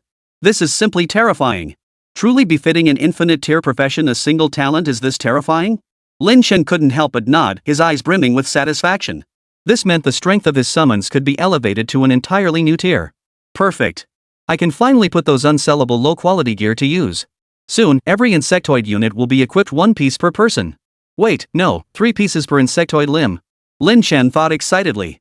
As for the Deathwing Mantis, Lin Chen turned around and saw the Deathwing Mantis crawling before him like a puppy, awaiting his command. Without hesitation, Lin Chen pulled out 3 pieces of gear and equipped them onto the Deathwing Mantis. 1 was perfect quality, 2 were extraordinary. For others, these items would be fiercely contested. But for Lin Chen, they were merely gear to boost his summoned creature's stats. Holy crap, after equipping these, the Deathwing Mantis stats are off the charts. After equipping them, Lin Chen gazed at the imposing Deathwing Mantis and couldn't help but exclaim, his eyes lighting up. Chapter 132, The Terrifying Deathwing Mantis, Arena Challenger. Name, Deathwing Mantis. Tier 2 Insectoid. Agility, 51.4. Strength, 55. Mental, 32.7. Equipment, Helm of Scrutiny, Blind Destroyer, Venomous Dagger. Abilities, Reaper Claws, Flapping Wings, Bone Spike Spray, Profane Aura, Acid Spray, Necromorphic Convergence, Soul Shield, Soul Blade, Death Gaze. Equipped with its gear, the Deathwing Mantis saw its attributes skyrocket across the board. Purely in terms of stats, it now outclasses most level 20 professionals. Moreover, it gains a new skill, Death Gaze. This is an innate ability of the transcendent equipment, Helmet of Scrutiny. Death Gaze emits a shockwave from the eyes, dealing chaos damage and applying a slow effect while reducing the target's armor by 30% for 10 seconds. A 30% armor reduction effect. When combined with the Deathwing Mantis's Soul Blade, which ignores 50% defense, it can be said that before the Deathwing Mantis, no tank stands a chance. Of course. This doesn't mean Deathwing Mantis ignores 80% of enemy armor, as armor penetration and armor reduction are not multiplicative effects. If an enemy has 100 armor, Death Gaze reduces it to 70 armor. At this point, the Deathwing Mantis ignores an additional 50% defense, effectively reducing the armor to 35 points. Even so, these two armor-penetrating effects stack together. For the Deathwing Mantis, most enemies are like blank slates before it, utterly defenseless. Every strike deals true damage. Next, I need to focus on selecting equipment for the other summoned creatures. Lin Chen pondered. Zhanghai University. The arena. At that moment, 2 combatants faced off on the largest stage within the arena. Below the stage, a crowd watched intently. A burly man wielded a shield and a one-handed sword. Layers of crimson light surged from his body, enveloping him in a protective aura as he launched fierce attacks at his opponent. Facing him stood a petite girl with delicate features. Luoli, surrender now. My blood slaughter has stacked to 10 layers, greatly boosting my health and strength. You cannot defeat me, the giant man sneered coldly at the girl as he launched fierce attacks. As he spoke, the giant charged forward, slamming his shield down toward Luoli with brutal force. Empowered by the crimson aura, his speed was astonishing, covering 100 meters in a single breath, his form resembling a cannonball. Facing this, Luoli's expression turned deadly serious. With a flick of her ice crystal staff, a small shield of frost materialized before her, deflecting the giant's strike. Simultaneously, she rapidly chanted incantations. A powerful surge of arcane energy pulsed through her hands, instantly coalescing into an energy orb that she hurled at the giant. The burly man was taken aback by the sudden attack. Unable to dodge in time, he was struck squarely by the energy orb. Despite the shield's defense, he stumbled back over a dozen steps before fully absorbing the force. Moreover, this single strike caused the blood bar above the burly man's head to drop by more than half. Truly worthy of being from Tiandu. Reaching gold rank in such a short time. Luoli, you're even more formidable than I imagined, the burly man exclaimed, staring at his injuries. Luoli shot back with a displeased snarl, Li Hongxiang, you think you're the top newcomer after Platinum Star? I see you're nothing special. Li Hongxiang's expression darkened at her words, then he sneered coldly, fine. Then I'll show you just how powerful Li Hongxiang truly is. With that, Li Hongxiang charged toward Luoli once more. The two clashed once more. Though Li Hongxiang's class specialized in close-quarters combat ideal for the arena, he gained no advantage. Luoli's ice-based spells firmly restrained Li Hongxiang's movements, even enabling powerful counterattacks. Within 10 minutes, Luoli identified a weakness in Li Hongxiang's defense. She immediately struck with a frostbite spear, forcing him into a desperate corner. Left with no choice, he raised his hands in surrender. Winner of this match, Luoli. Congratulations to the challenger, Luoli, who has advanced to Platinum Tier Challenger. The announcement echoed throughout the arena. The crowd erupted in excitement. Holy crap, Goddess Luoli actually defeated Li Hongxiang and advanced to Platinum Challenger? That's incredible. Don't let Luoli's appearance fool you, she's incredibly powerful. Rumor has it she comes from a prominent family in Tiandu, with a background that's nothing short of extraordinary. Platinum Tier Challenger? That makes her one of only 2 Platinum Tier Challengers among us newcomers, besides Li Hongxiang, right? Unbelievable. No wonder she's a Ice Dragon Arcane Mage, truly extraordinary. The crowd marveled, gazing at Luoli on stage. Dressed in a little Western-style dress, black leather shoes, and white stockings, she looked as delicate and adorable as a doll. Beyond admiration, their eyes held a hint of reverence. The strong deserve reverence. This was the shared belief of everyone on Blue Star. No matter how exquisitely adorable Luoli appeared on the arena, she could defeat even Li Hongxiang, hailed as the second-ranked newcomer, in direct combat. Her strength was absolutely not to be underestimated. And now, Luoli, you're formidable. I concede defeat wholeheartedly, Li Hongxiang approached, sighing as he spoke. Yet, the look in his eyes as he gazed at Luoli held a hint of fighting spirit. Clearly, this was a martial arts fanatic. His mind held nothing but combat, no other thoughts existed. Luoli chuckled softly. You may be a melee strength-based class, but I'm an Ice Dragon Arcane Mage. My specialties are array control and debuffs. You couldn't even touch me, so I'd say I had the advantage. Li Hongxiang shook his head, his expression unwavering. A loss is a loss. No excuses. Luoli sighed, unwilling to waste words on this battle maniac. Just as she turned to leave, a figure caught the corner of her eye, causing her body to stiffen. Whirling around, Luoli's beautiful eyes widened in shock. Her teeth clenched, her face flushed with fury. Him? What's he doing here? Following Luoli's gaze, a youth clad in black robes, with delicate features and an extraordinary aura, stepped into the arena. He scanned his surroundings, clearly unfamiliar with this place. Lin Chen. You coward. Last time I challenged you, you didn't even accept. This time, with everyone watching, I'll see if you dare refuse. Luoli muttered through gritted teeth. Then, stamping her foot, she strode toward Lin Chen. Chapter 133, First Step into the Arena, reunited with Luoli. Meanwhile, the arena. This is my second time here. Lin Chen surveyed his surroundings, inwardly impressed. The last time, his duel with that second-year senior Liu Chang had taken place right here in the arena. But that visit had been too rushed. Lin Chen hadn't had a chance to look around properly. Only now did he notice how intriguing the arena's layout actually was. Clearly, this wasn't an ordinary structure, it was a concealed building. Its quality was at least above perfect. Lin Chen even speculated that this structure, like Zhanghai University itself, might be of epic tier quality. Of course, he currently had no way to verify this and could only speculate. Looking ahead, this structure formed a seamless whole, arranged like stars encircling the moon. Surrounding it were 624 smaller arenas, with 32 larger arenas at the center. Above all these arenas floated a massive platform. This platform was known as the Ring of Fighting Spirits. Within the arenas, rankings were established. They are Black Iron, Bronze, Silver, Gold, Platinum, Emerald, Diamond, and Battle Soul Champion. Each major tier is further divided into 5 sub-tiers, with lower numbers indicating higher rank. The 624 smaller arenas around the perimeter are open to duelists ranked below Gold. The 32 large arenas at the center are reserved for the elite from Platinum to Diamond tiers. As for the Battle Soul Ring, is exclusively accessible to the Battle Soul King. Yet, among the tens of thousands of students at Zhanghai University, there are only 5 such Battle Soul Kings in existence. All 5 of these Battle Soul Kings are seniors in their final year, each surpassing level 25. It could be said that for many, this was a status they could only look up to for their entire lives.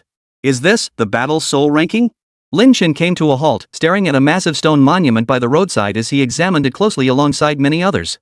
Engraved upon it were numerous names. First place, Wu Hongyun, 8,754 wins, 101 losses. Rank, Battle Soul King. Second place, Ma Dong, 7,248 wins, 3451 losses. Rank, Battle Soul Champion. Third place, Wu Tongmu, 8,514 wins, 4214 losses. Rank, Battle Soul King. This Wu Hongyun, is he the one who would later become the 13th war god of the Dragon Nation and the youngest war god in its history? Lin Chen stared at the name in first place, and a flood of memories surged into his mind. Wu Hongyun, revered in later generations as the god of war. Compared to battling ferocious beasts, he was exceptionally skilled against professional fighters. He even achieved the astonishing feat of single-handedly facing 5 foreign practitioners of equal rank without showing the slightest sign of weakness. Who would have thought that Wu Hongyun was this terrifying in his youth? 8,754 wins and 101 losses. That's nearly a 99% win rate? Lin Chen gazed at the names and sighed deeply. If given the chance, it would be worthwhile to befriend him. In my previous life, we exchanged words several times. He truly is a brave and skilled warrior, with a straightforward and sincere nature. After reviewing the rankings list, Lin Chen turned his attention back to the arena's rewards. Below silver rank, no rewards. Silver to gold tiers, 5 double EXP stones and 3,000 points monthly. Platinum to diamond tiers, 10 double EXP stones and 8,000 points monthly. And Battle Soul Champions receive 30 double experience stones and 20,000 points monthly. Lin Chen's eyes lit up. Right now, what he needed most were double EXP stones. Leveling up was the most urgent task for Lin Chen right now. Double EXP stones held a completely different significance for him than they did for others. Most importantly, arena tier rewards were one thing. But the school also offers ranking rewards. Moreover, defeating opponents in the arena also grants you their ranking. It was truly a win-win situation. Precisely for this reason, challenging the arena has become one of the most popular activities at Jianghai University. Nearly every Jianghai University student enters the arena at least once during their 4 years of study, and many practically live there around the clock. Alright, let's start with the king tier. Lin Chen smiled faintly, his resolve set. But just then, Lin Chen, you coward, you actually dared to show up at the arena. A sharp, feminine voice rang out from behind him. He turned around, only to find no one there. Lin Chen was puzzled when a furious voice came from beneath him. Look down, you idiot. Lowering his head, Lin Chen discovered a delicate little girl with rosy cheeks, glaring at him angrily, her eyes brimming with fury. Recognizing her, Lin Chen couldn't help but chuckle. Miss Luoli? Are you here buying candy? I'm not a child. Luoli stomped her tiny foot in frustration. I'm here to challenge you. Do you dare accept my challenge? I dare not, Lin Chen replied with a faint smile. Luoli was momentarily speechless. She'd never met someone so unflappable before and suddenly didn't know what to say. Without another word, Lin Chen simply walked around Luoli and headed toward the arena. In the blink of an eye, he vanished from her sight. That jerk! Luoli shouted in frustration, then turned her gaze toward the distance in confusion. He went to the arena? Could it be he intends to start climbing the ranks? Frowning, Luoli lifted her foot and started walking in the direction Lin Chen had gone. I'll see just how far you can climb in the rankings. Near the arena, within a small combat zone, Lin Chen's figure materialized. Duelist, Dominator. Class, Necromancer. Level, 14. Record, 0 wins, 0 losses. Rank, none. Arena information displayed before you. Select random match or start challenge mode. Random match. Lin Chen barked. Matching. Match successful. Current opponent, Liu Qing, rank, Black Iron 1. The next second, a figure neither tall nor heavy appeared in the arena. Liu Qing, a sophomore, played a level 15 Berserker warrior. The moment he appeared, Liu Qing nervously scanned Lin Chen's location and cast a scouting spell. Upon seeing Lin Chen's level and class, he couldn't help but breathe a sigh of relief, a look of delight spreading across his face. Ha! Never expected to get matched with a freshman and a summoner who's practically a pushover in the arena. This means I'm guaranteed to win my bronze survival match. I'm finally bronze. Liu Qing's face lit up with a broad grin. Before the match even began, he felt certain of victory, the win already in his grasp. Little did he know, the next second. Come out. Lin Chen barked the command. Immediately, the deadwing mantis, a monstrous yet exquisitely crafted form, like a work of art, materialized before them. Don't kill it. Go. Lin Chen ordered calmly. Receiving the command, the deathwing mantis let out an excited howl. Its wings fluttered slightly as its form shot forward like lightning. Chapter 134, Exploding Fireball? One-hit kill. Only summoning one creature? Who do you think you're looking down on? Seeing Lin Chen's move, Liu Qing couldn't help but sneer, pulling a two-handed sword from his backpack. I refuse to believe a single summon creature could take me down in one hit. A level 14 newbie? That's just 2. As he spoke, the deathwing mantis's wings quivered. In the next instant, it leapt directly before him, slashing out with its blade. Before Liu Qing could even react, he vanished into a flash of white light, disappearing from the arena. Ding! The outcome is decided. Winner of this match, Lin Chen. The announcement echoed across the arena. Outside the arena, Liu Qing stood utterly bewildered. What just happened? How did I lose? What just happened? It wasn't even a full second. This is definitely cheating. At that moment, inside the arena. Easy peasy. Next match. Lin Chen's heart remained utterly unruffled as he began the next bout. Match successful. Current opponent, Qin Yanwei, rank, bronze 3. A figure materialized. You're Lin Chen? Qin Yanwei cast his detection spell, then frowned at Lin Chen. I never thought you'd be this bold. Our guild leader is frantically gathering intel on you right now, didn't you know? The president? Lin Chen instantly understood. This guy in front of him was from the student council. Then swamped lately. No time to deal with that clown Meng Liangyun. And he still hasn't given up, trying to take me on? Heh, looks like I'll have to deal with him properly these next few days. Lin Chen sneered inwardly. That Liu Chang guy lost to you and is now being forced by the president to do hard labor to pay off his debt. But that loser deserved it. Who would have thought even a freshman like you could beat him, especially since he's the weakest summoner class in the arena? Qin Yanwei sneered, his eyes flashing with contempt and disdain. Now, I'll make you freshmen understand that the authority of us upperclassmen is inviolable. With that, Qin Yanwei drew forth a magic staff and rapidly chanted an incantation. In an instant, a fireball shot toward Lin Chen. Exploding fireball. Lin Chen, if you think this is just an ordinary fireball spell, you're being far too naive. This exploding fireball deals far more damage than a regular fireball spell and comes with an explosive effect. How could a newbie like you possibly withstand it? Qin Yanwei sneered with disdain. Boom! The fireball flew toward Lin Chen and detonated instantly. Instantly, flames shot skyward. Qin Yanwei watched it all with confidence. Just as he thought Lin Chen would be defeated in an instant, reduced to a flash of white light by this strike. Who would have thought? From within the blaze, a dark figure burst forth, charging straight toward Qin Yanwei the moment it materialized. This can't be possible? Qin Yanwei's eyes widened in utter disbelief at the scene before him. After all, his exploding fireball carried a shockwave effect, dealing absurdly high damage. Yet why did Lin Chen's summoned creature appear completely unfazed, seemingly unaffected in the slightest? So fast. Qin Yanwei was utterly stunned by the sight of the summoned creature. Instinctively, he raised his hand, wrapping a shield around himself. Bark technique, for 12 seconds, increases armor by 100% and grants a shield equal to 20% of maximum health. This was Qin Yanwei's defensive skill, Bark Armor, granting a shield layer and substantial armor enhancement. It was arguably the primary reason Qin Yanwei, a ranged class, dared to challenge the arena. The massive armor boost in a short time allowed Qin Yanwei to avoid being instantly killed by those melee power classes. Using this precious window, Qin Yanwei can unleash his psychic mage prowess, transforming into a terrifying spell machine gun to instantly eliminate these melee classes. With Bark Armor active, Qin Yanwei felt considerably more at ease. After all, based on his experience, once Bark Armor was active, even opponents several tiers above him couldn't instantly kill him. However, whoosh! A black beam shot from the Deathwing Mantis's eyes, striking Qin Yanwei. You are affected by Death Gaze. Armor 30%. What? Qin Yanwei was utterly shocked. What kind of skill is this? It just shaved off half my armor? Lin Chen's summoned creature is truly unfathomable. Qin Yanwei gritted his teeth but instantly regained his composure. It's only a fraction of my armor. No big deal. At worst, I'll lose a bit of health. And I'll seize that opening in your attack to unleash a devastating spell and finish you off. Just you wait. A cold smile flashed in Qin Yanwei's eyes. Little did he know. The Deathwing Mantis charged toward Qin Yanwei like lightning, then swung its blade down.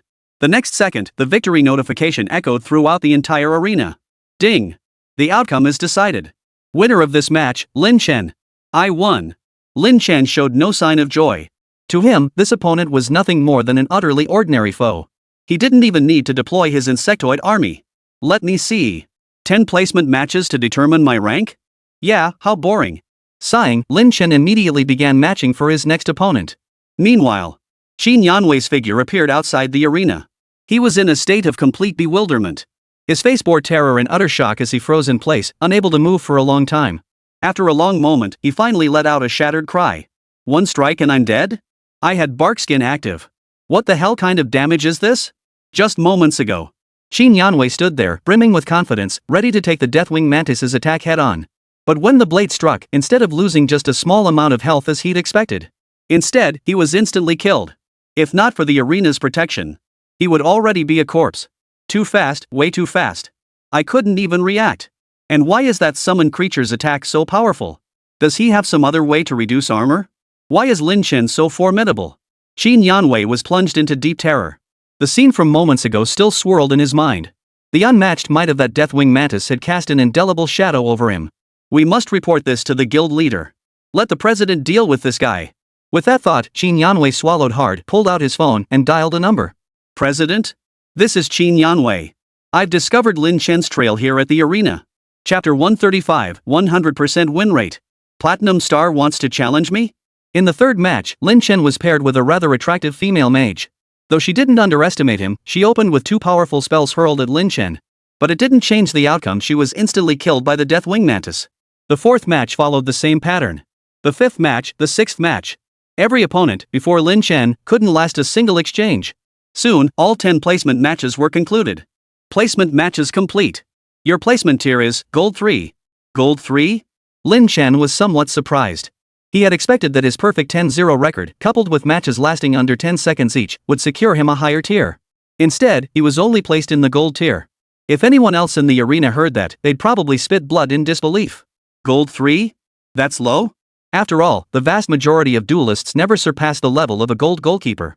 In other words, Lin Chen's placement matches landed him in gold. His starting point was practically someone else's endpoint.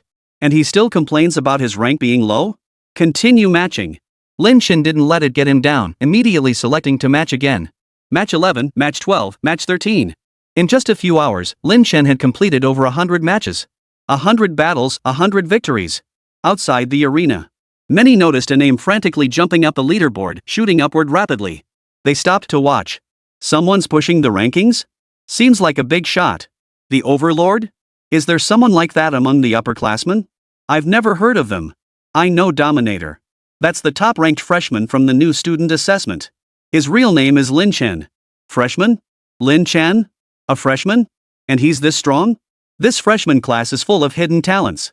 Not only do we have Bai Jingxing, Luoli, and Shui Hansui, but also Lin Chen? Who would have thought? Holy crap, 100 straight wins? This guy kinda reminds me of senior brother Wu Hongyun back in the day. Oof. No matter how impressive, he's still just a freshman. Once he faces a seasoned upperclassman, his perfect win rate will be shattered. The crowd buzzed with discussion. Amidst the crowd, a petite little girl stared at the name on the leaderboard, her adorable little face filled with utter shock. Lin Chen, he's actually this strong? 100 battles without a single loss? For quite some time now, Luoli had been immersed in the arena. That's why she knew just how incredibly difficult it was to achieve a perfect win rate in the arena. Even someone like Wu Hongyun, a legendary figure to them freshmen, only had a win rate that was infinitely close to 100%. Moreover, the more victories one accumulated, the stronger the opponents they were matched against became. Eventually, they could even be paired with upperclassmen whose levels far surpassed their own. Maintaining a perfect win rate under such circumstances defied any explanation of cheating or going easy.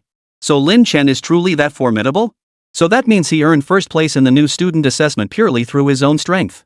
I've been wrong about him all along. Luoli felt a pang of guilt. I'll apologize to him once he comes out. Wait. Suddenly, Luoli caught sight of someone out of the corner of her eye and couldn't help but gasp. At the arena entrance, a dense crowd had suddenly appeared. Like stars surrounding the moon, they formed a circle, escorting a single figure inside. The figure at the center possessed sharp, sword-like eyebrows and star-like eyes, a handsome face, and wore a white robe. His bearing was extraordinary, and he held a long sword in his hand.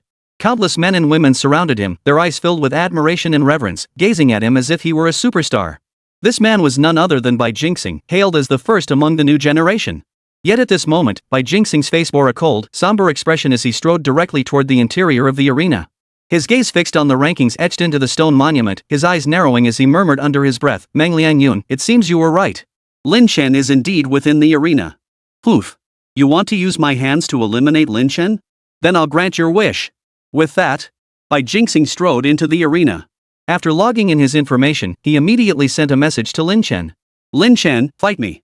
Those few simple words represented the boundless rage burning within Bai Jingxing's heart. The incident where Lin Chen had cheated him out of 200,000 points still burned vividly in his memory. Of course, the points weren't the most important thing. What mattered was that Bai Jingxing felt his status had been challenged. He, Bai Jingxing, the undisputed top freshman, had failed to survive within the Shadowtooth Mountains. And you, Lin Chen, how dare you glide through it all with such effortless ease? Could it be that Lin Chen was actually stronger than him? These past few days, Bai Jingxing kept telling himself that Lin Chen was merely relying on his status as a summoner, excelling in group battles. Yet every time he closed his eyes, Lin Chen's face would appear before him, as if he had become a demon haunting his mind. Meanwhile, Bai Jingxing? Lin Chen glanced at the message, slightly surprised. He hadn't expected Bai Jingxing to suddenly show up, and it seemed like he was specifically looking for him. After swiftly dispatching the warrior before him, Lin Chen's figure instantly materialized outside the arena. The moment Lin Chen materialized, he instantly drew the attention of countless onlookers. At this moment, Lin Chen had achieved 120 consecutive victories, setting a new record in the entire history of the arena. Not to mention, Platinum Star had personally appeared here to challenge Lin Chen. It could be said that Lin Chen was now the most talked about figure in the entire arena. Is this Lin Chen? He looks kinda handsome. But his strength is just average, only level 14. Level 14 is indeed average for upperclassmen, but he's a freshman. Reaching level 14 in just a few months is already impressive. Platinum Star is also level 14, but I heard he used his scholarship points to exchange for 3 purple purity fruits, just to barely reach level 14. So what? He's an epic tier profession. He deserves that kind of treatment. The group debated, their eyes darting back and forth between Lin Chen and Bai Jingxing, as if weighing which of the two was stronger. Lin Chen. Bai Jingxing's eyes sharpened as he declared in a deep voice, "Fight me. I'll show you who truly reigns supreme among the freshmen." Most people would have been fired up by now, accepting the challenge without hesitation. But to everyone's surprise, Lin Chen merely shrugged and spread his hands. "Fight you? Why should I? If I do whatever you say, won't that make me look like a fool?" The words had barely left his mouth. The entire crowd was stunned. Chapter 136, Battle against Bai Jingxing. Vote for us in the poll. Who is Platinum Star? The top newcomer. An epic tier professional. Forget freshmen. Even many upperclassmen bow before him. Only the top-tier seniors can trade blows with by jinxing. It's said the school even hired a special instructor to teach by jinxing various combat techniques. This alone speaks to by jinxing's importance. But this Lin Chen, he outright refused by jinxing's challenge. Doesn't he know how many people have begged for a chance to fight by jinxing, only to be dismissed with utter contempt? How utterly arrogant. Even Luoli, watching from the crowd, froze at the sight of Lin Chen's calm smile. Lin Chen, he just refused outright? Why did he refuse? Could it be he's afraid? Luoli couldn't make heads or tails of it. Why would Lin Chen refuse by jinxing's challenge? And even if he did refuse, he shouldn't have done it in front of so many people. There were hundreds of people present. Refusing a challenge like that in front of so many would make him look like a coward. After the initial shock, the gazes directed at Lin Chen now held a touch more disdain and mockery.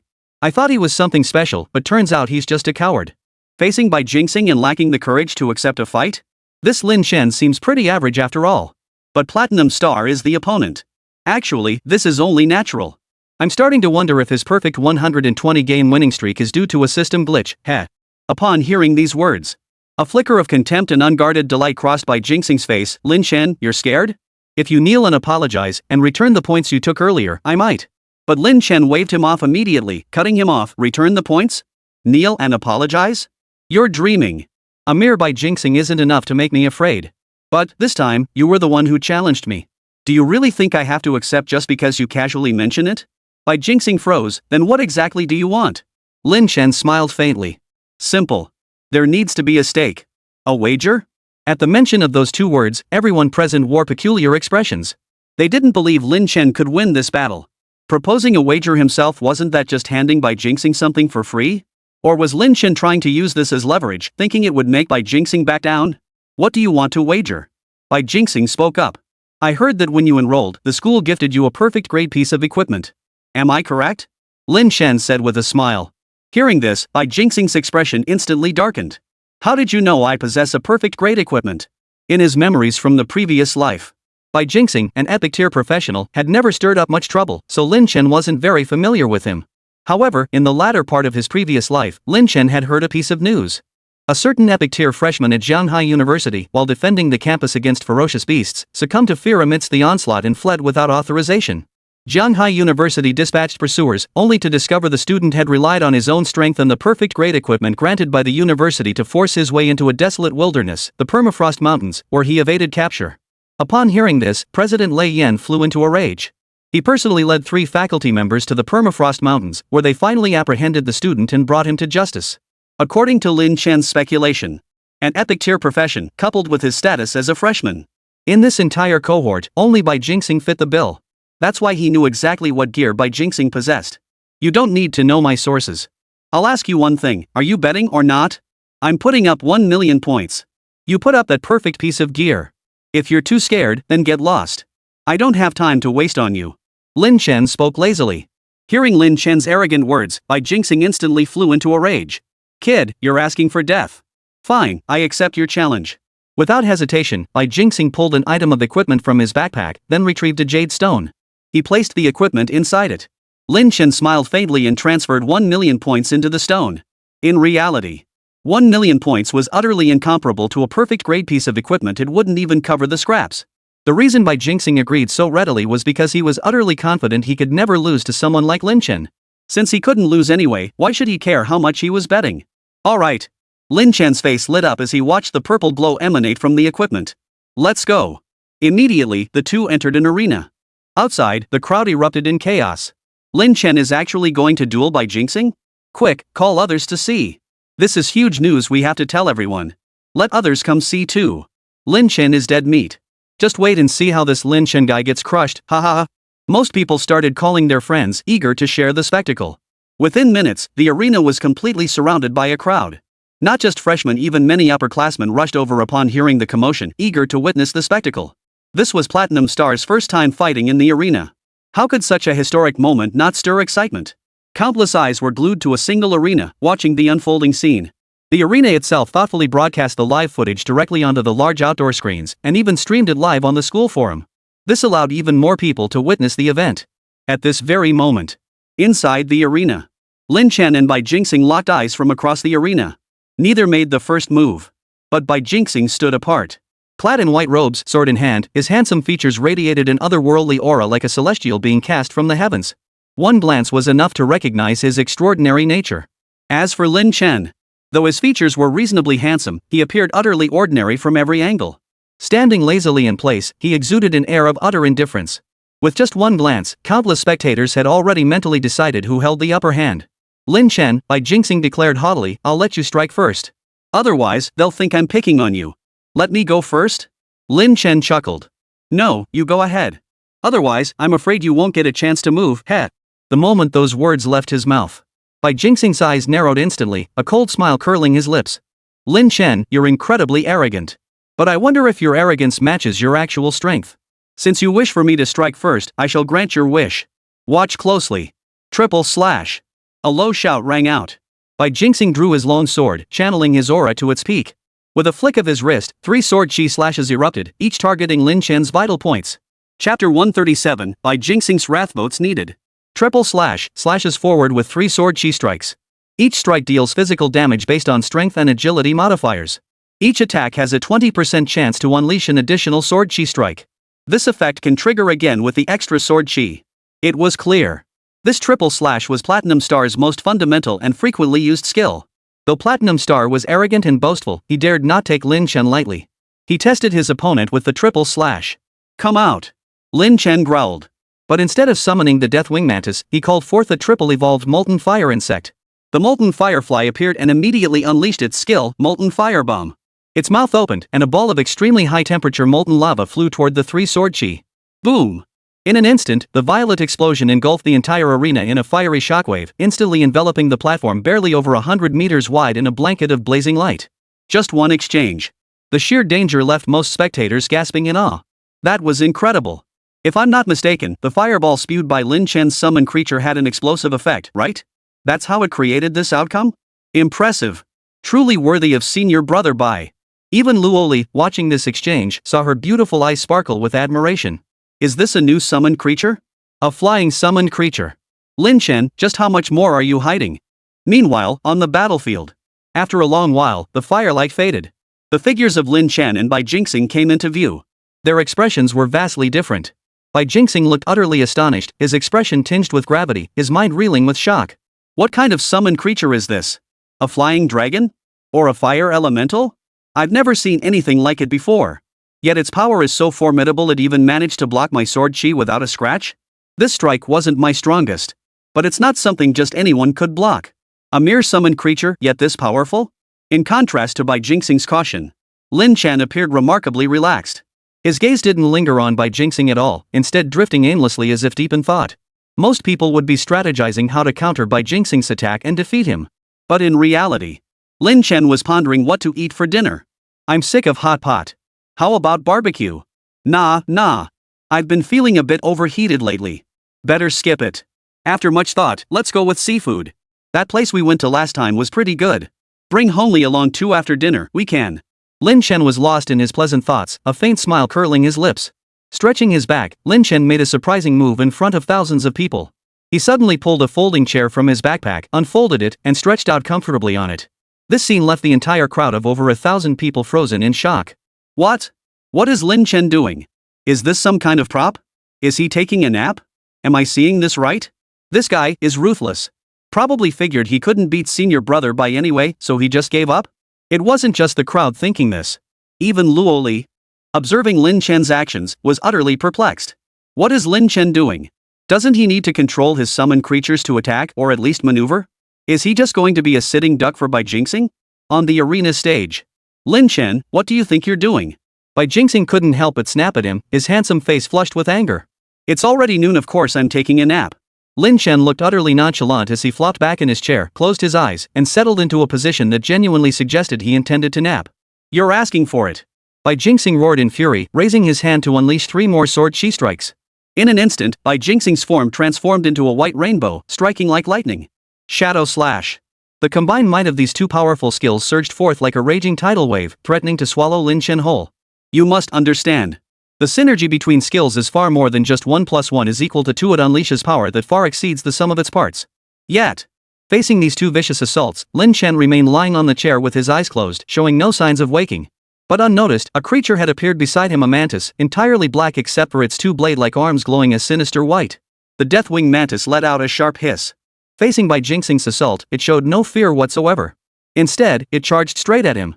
With a single swing of its blade arms, it sliced through the three sword chi, turning them into nothing but a gust of wind. Immediately after, the scythe arms clashed with the long sword, producing a deafening clang of metal against metal. What? Bai Jingxing's eyes widened, a flash of shock crossing his face. In just one exchange, the Deathwing Mantis had proven itself nearly his equal. I refuse to believe a mere summoned creature like you can't be killed. Gritting his teeth, Bai Jingxing launched a fierce assault at the Deathwing Mantis. A fierce battle erupted between the man and his summoned creature. Those who witnessed this scene couldn't help but stare wide-eyed, utterly incredulous at the spectacle before them. For they knew. Who was Bai Jingxing? The top-ranked newcomer. An epic-tier professional. Among the newcomers, anyone who could withstand a single strike from him would be proud enough. Yet one of Lin Chen's summoned creatures could actually fight Platinum Star to a standstill? This is absolutely insane. Damn it, damn it. Why is this thing so damn stubborn? Bai Jingxing roared inwardly as he slashed out several sword chi. He had assumed that with just a bit of effort, he could easily dispatch the mantis before him. But unexpectedly, this mantis wasn't just incredibly fast, it was also exceptionally cunning, fighting with brutal efficiency. It felt as though this wasn't a summoned creature at all, but an unrelenting killing machine devoid of any emotion. On several occasions, Bai Jingxing nearly suffered a surprise attack. Had he not reacted in time, he might have been injured. This is too much trouble. If this keeps up, I might kill this summoned creature, but it'll take my innate skill to do it. Damn it! If I can't even handle a summoned creature without such difficulty, won't I become a laughingstock? The thought of being looked down upon as an epic-tier professional filled Platinum Star with dread. Gritting his teeth, Bai Jingxing abruptly retreated dozens of steps. He then pulled a vial emitting an intense purple glow from his backpack and snarled, "Lin Chen, you forced my hand. You're dead meat." With that, Bai Jingxing tilted his head back and downed the entire vial in one gulp. Instantly, a purple aura enveloped his body, causing his aura to surge like a raging torrent. A savage grin twisted Bai Jingxing's face, his gaze fixed on Lin Chen, brimming with murderous intent. I refuse to believe you can withstand me now that I'm empowered by the purple flame potion. Sword annihilation technique, destroy. Die. Bai Jingxing soared into the air like a cannonball, hurtling toward Lin Chen who lay sprawled on the chair. Chapter 138, a resounding victory, leaving the crowd in awe. Outside the arena, those witnessing this scene all gasped in shock. It's actually the purple fire potion. Senior brother Bai really isn't holding back. What's a purple fire potion? You don't know? The purple fire potion is an extraordinary grade potion. It's said that after consuming it, one can deal double damage for a short period. Holy crap, that's insane. Lin Chen's as good as dead now, right? Lin Chen has been purely defensive, showing no signs of resistance. Clearly, he's fighting beyond his strength. His defeat was inevitable. Senior brother Bai merely sped up the process. Heh. That makes sense. In everyone's eyes, Lin Chen was already defeated. After all, the combination of the purple fire potion and Bai Jingxing's ultimate strike, sword annihilation technique, destruction. It could be said that even practitioners of significantly higher rank than Bai Jingxing might not be able to withstand this strike. Even if they could, they'd be left severely injured at the very least. Lin Chen hadn't even moved an inch up to this point. Wasn't this already a defeat? You're finished, Lin Chen. A chill flashed in Platinum Star's eyes, and her expression, shrouded in purple flames, appeared even more ferocious. This strike. He had no intention of defeating Lin Chen. Instead, he intended to kill him outright. Within the arena, ordinary injuries were protected by the arena's power and then teleported away. But exceptions existed. For instance, strikes so swift the arena couldn't react in time. This strike should be fast enough to overwhelm the arena's defenses. Lin Chen, I'll see how you block my ultimate strike this time. Die. Boom.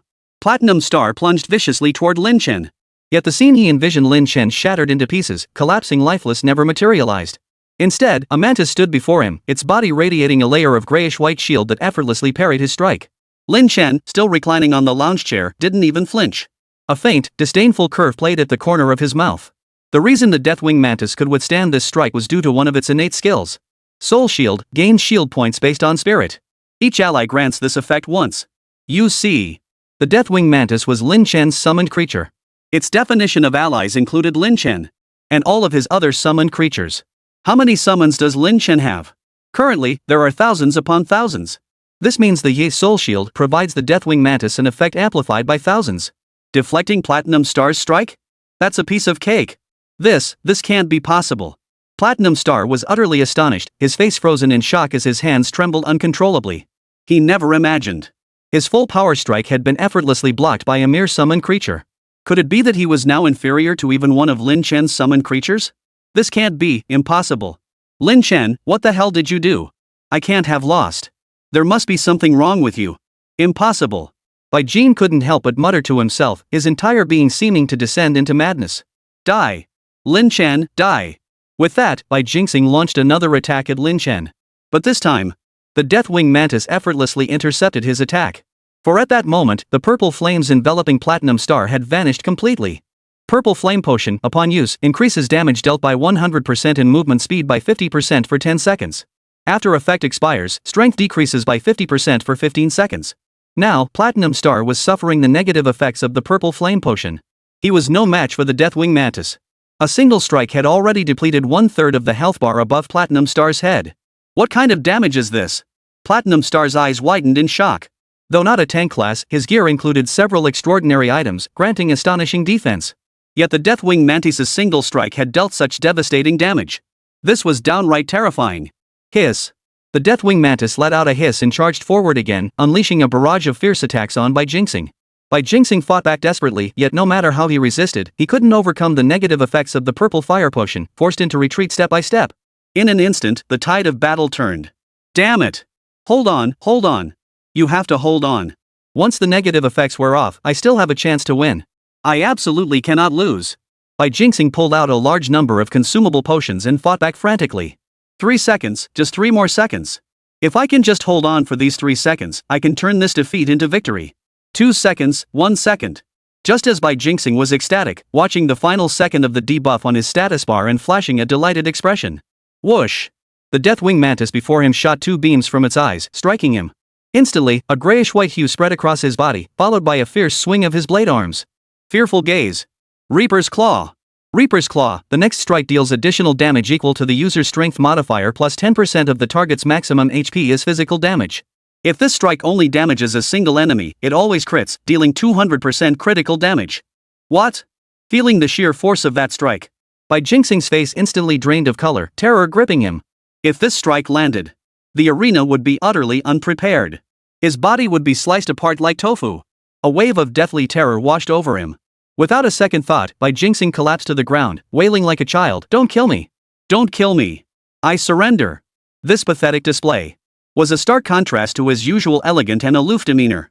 But just as Bai Jingxing uttered those words, a beam of white light shot from the arena, enveloping Bai Jingxing's body and instantly teleporting him off the stage. Less than half a second later, boom! Where Bai Jingxing had stood moments before, a massive crater erupted from a single strike by the Deathwing Mantis.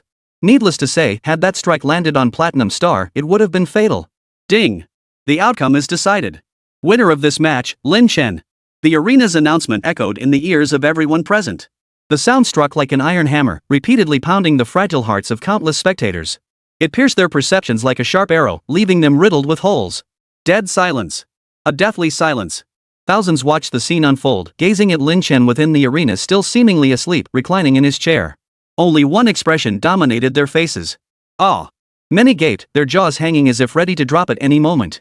For a moment, only the thudding of hearts, the swallowing of saliva, and the heavy breathing indicated that living beings still occupied this space. Otherwise, even the faintest sound like a pin dropping would pierce the silence. Lin Chen, defeated by Jingxing? After a long silence, someone finally cried out in disbelief. Instantly, the scene erupted into chaos. Senior brother Bai, lost? That's impossible. Impossible, absolutely impossible. Am I seeing things? Good heavens. Am I seeing things? Am I dreaming? Many people rubbed their eyes, as if afraid they'd misread the results. Yet no matter how hard they rubbed their eyes, above the arena, the message announcing Lin Chen's victory flashed back and forth. Like a slap across the face, it harshly reminded them of the cold, hard truth. The victor was Lin Chen. Chapter 139, Thunderflame and Wu Hanyun.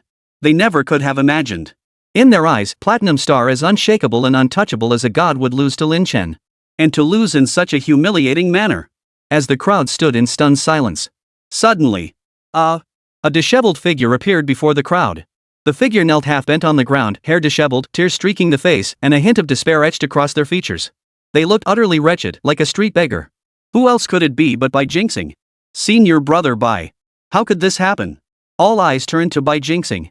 It was almost impossible to reconcile the pathetic, disheveled figure before them with the aloof, masterful senior brother they knew.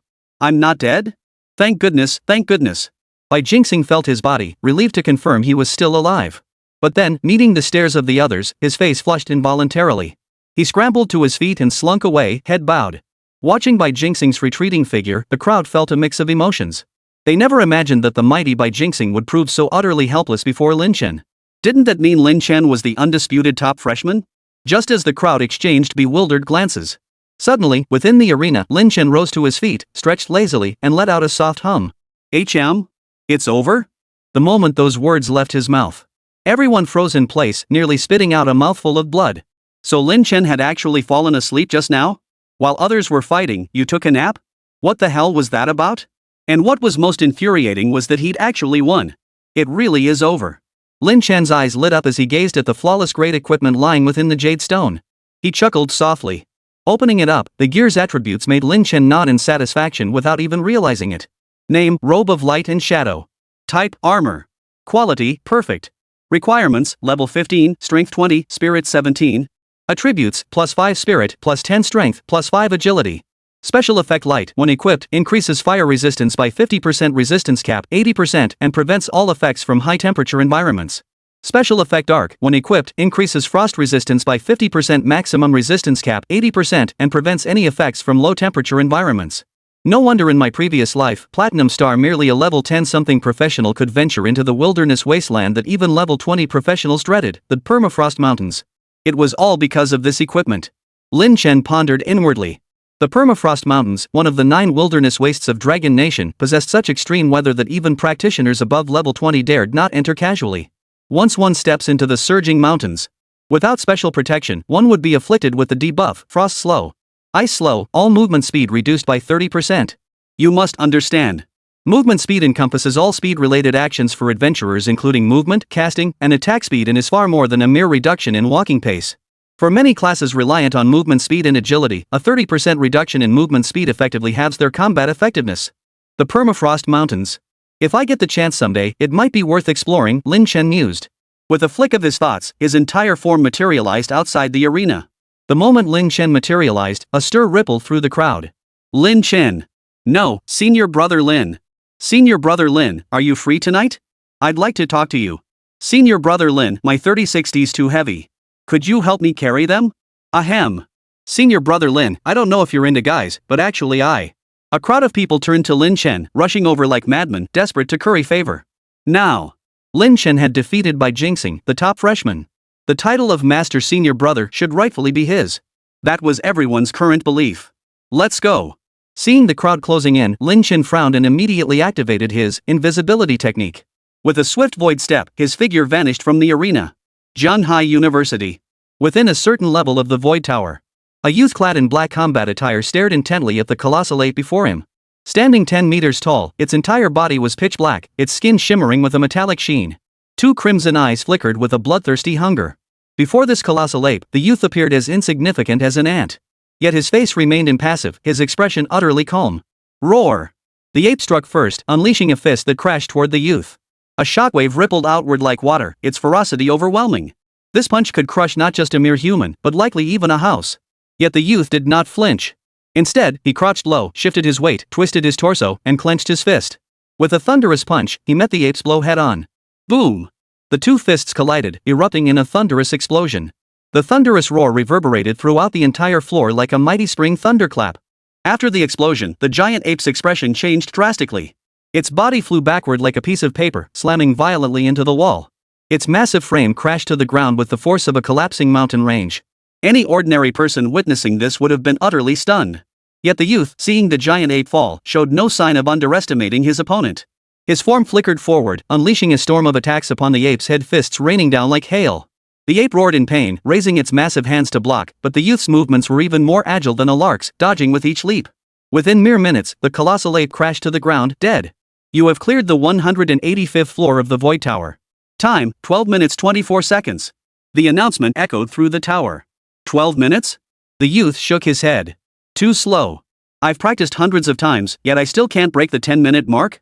If this keeps up, how will I ever challenge the 200th floor of the Void Tower? Just as the young man sighed. The principal wants to see me? The young man pulled out his communicator and glanced at the message. Wonder what it could be. With a flick of his thoughts, the young man stepped out of the void tower. Sure enough, the moment he stepped out, a sturdy figure materialized before him. None other than Lei Yan, president of Jianhai University. Huang Yun, I haven't seen you around these past few days. Have you been holed up in the void tower again? Lei Yan said to the young man with a cheerful smile. This young man was none other than Wu Hongyun.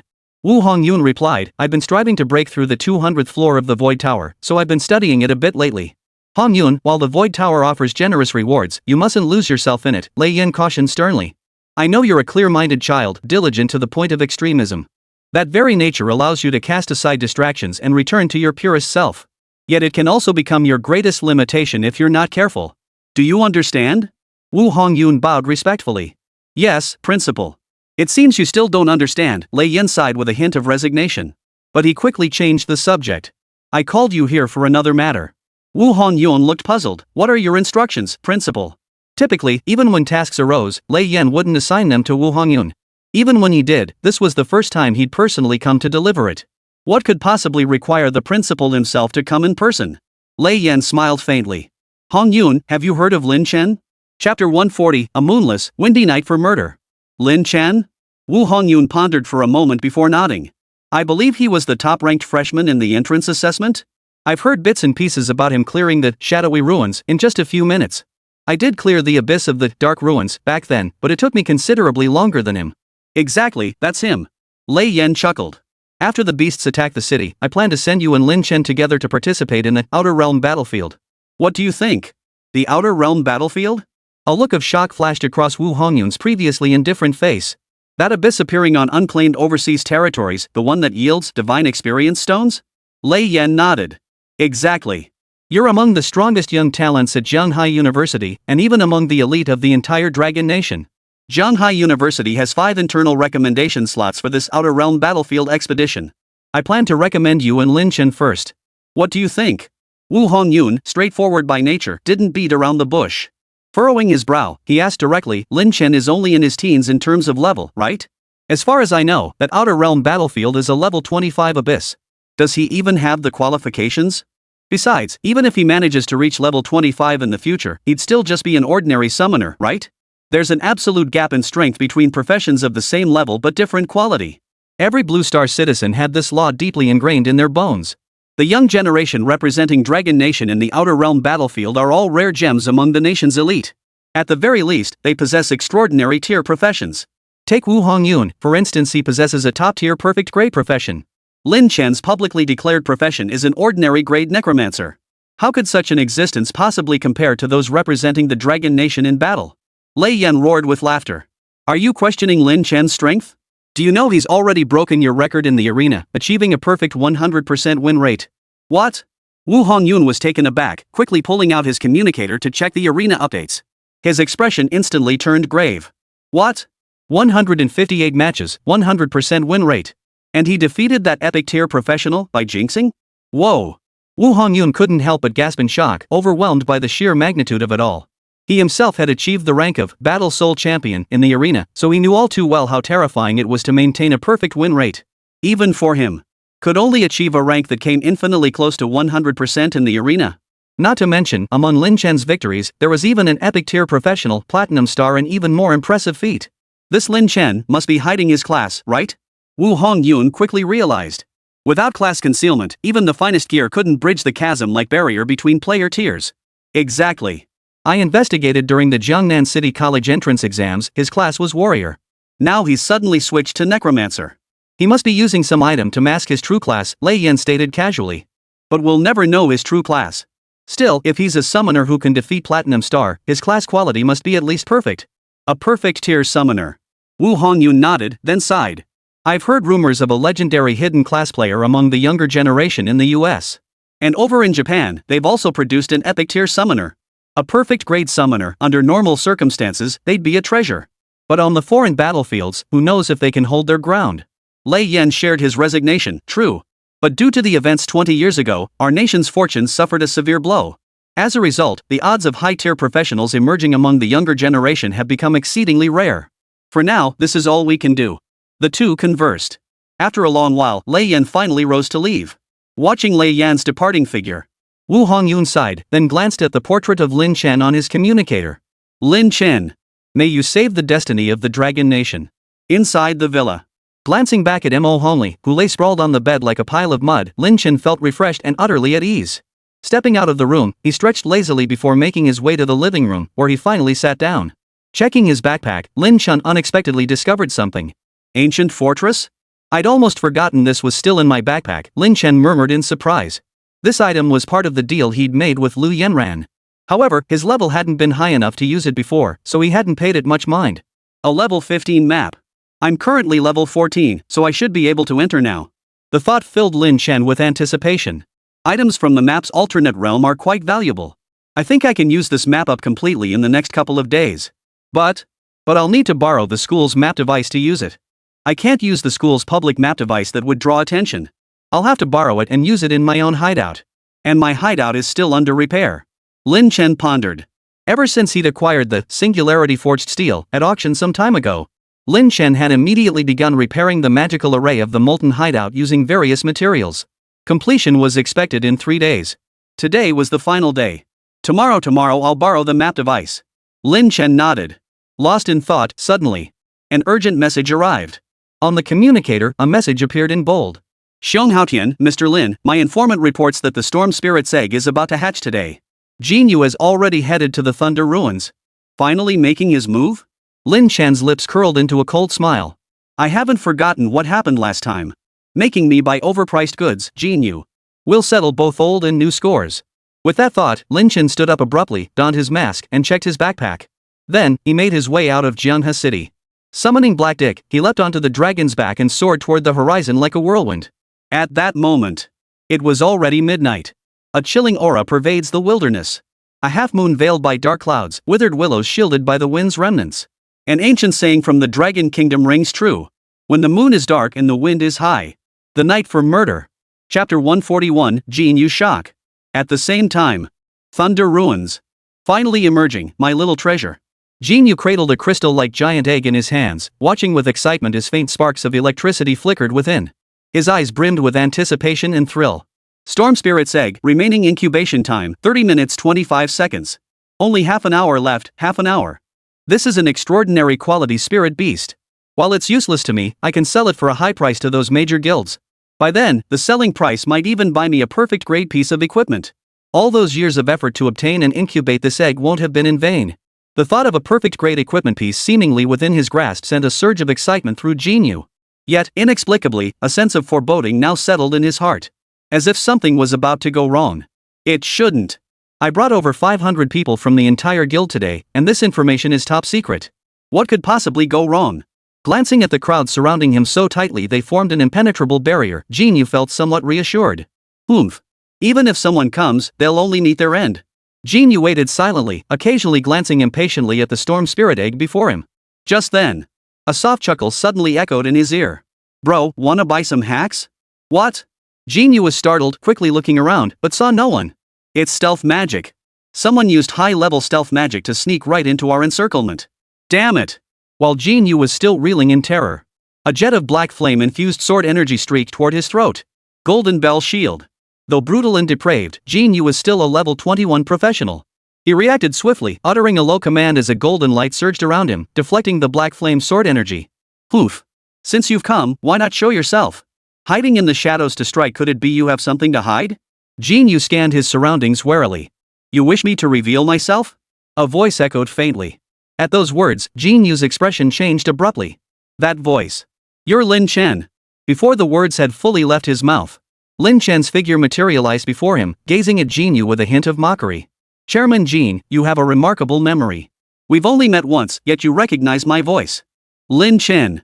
I was prepared to spare your life, yet here you are, rushing to your own death. Jin Yu's eyes flashed with cold fury. During this period, Jin Yu had been preoccupied with incubating the storm spirit, which was why he hadn't moved against Lin Chen. But he was the kind of man who never forgave a slight. There was no way he would let Lin Chen off so easily. After all, Lin Chen had slaughtered over 100 of his guild members, equivalent to 1/5 of the entire guild. It had dealt a devastating blow to his forces. Such a grave offense, how could he possibly let it go? Since you've come, leave your life behind. Jin Yu growled, a golden blade materializing in his hand as he unleashed a storm of attacks upon Lin Chen. Though obese, Jin Yu moved with astonishing agility. With several leaps, his blade flashed relentlessly, effectively sealing off Lin Chen's retreat. This Jin Yu does possess some skill, Lin Chen murmured, a faint smile playing on his lips. Indeed, no one who could establish themselves in a place like Zhenghe City was a pushover. Come! Lin Chen made a hollow fist with his right hand, and a long sword formed from condensed soulfire materialized out of thin air. It swept out, parrying Jin Yu's attacks from all directions. Clang! Clang! Put! The clanging of metal against metal echoed. Jin Yu stumbled back several steps, steadying himself. He stared at Lin Chen with disbelief, his eyes filled with utter shock. This can't be possible. Aren't you a summoner? Why is your power stronger than mine? That single strike. Lin Chen stood his ground, effortlessly blocking Jin Yu's attack without flinching, calm and composed. Jin Yu, however, stumbled back 4 or 5 steps before barely regaining his footing. His palm went numb, as if struck by a heavy blow, and blood began to seep out.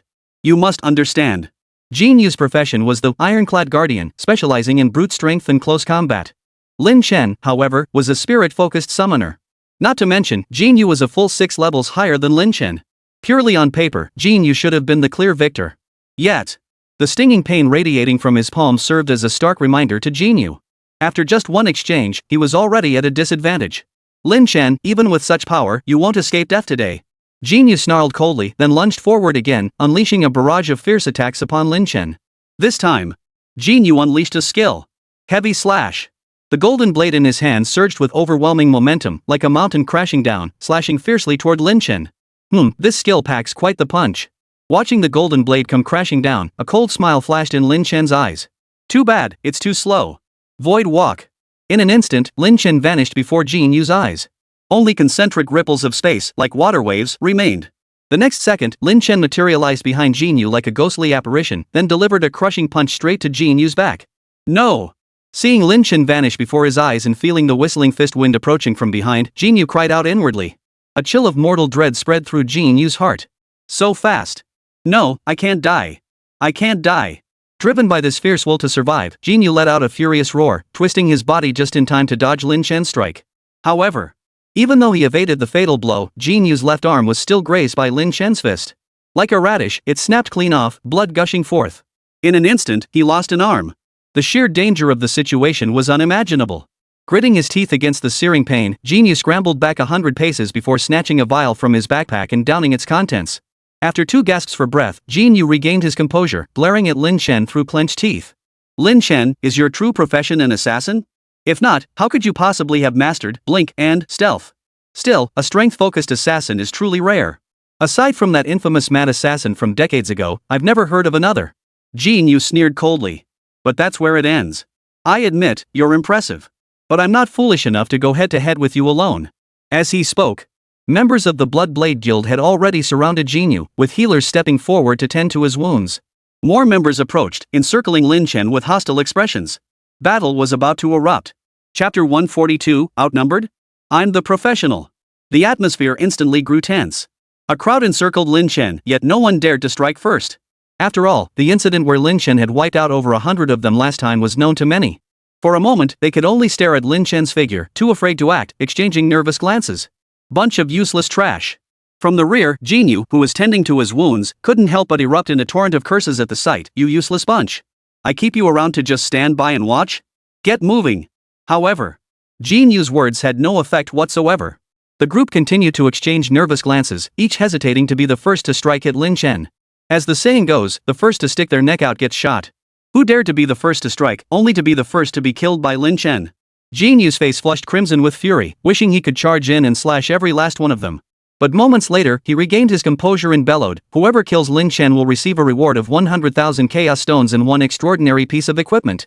The moment these words left his mouth, the crowd's eyes lit up instantly. 100,000 chaos stones. That was the equivalent of 2 to 3 years of hard labor for most of them. Not to mention the extraordinary equipment, something they dared not even dream of. Instantly, countless hearts were stirred. People die for wealth, birds die for food, so what if Lin Chen is powerful? Exactly. With so many of us, each with a blade, we could take Lin Chen down. That transcendent equipment. I want it so badly. Let's all charge, hack this Lin Chen to death. The crowd stirred, greed overwhelming them as they charged toward Lin Chen. Driven by greed and profit, fear vanished from their minds.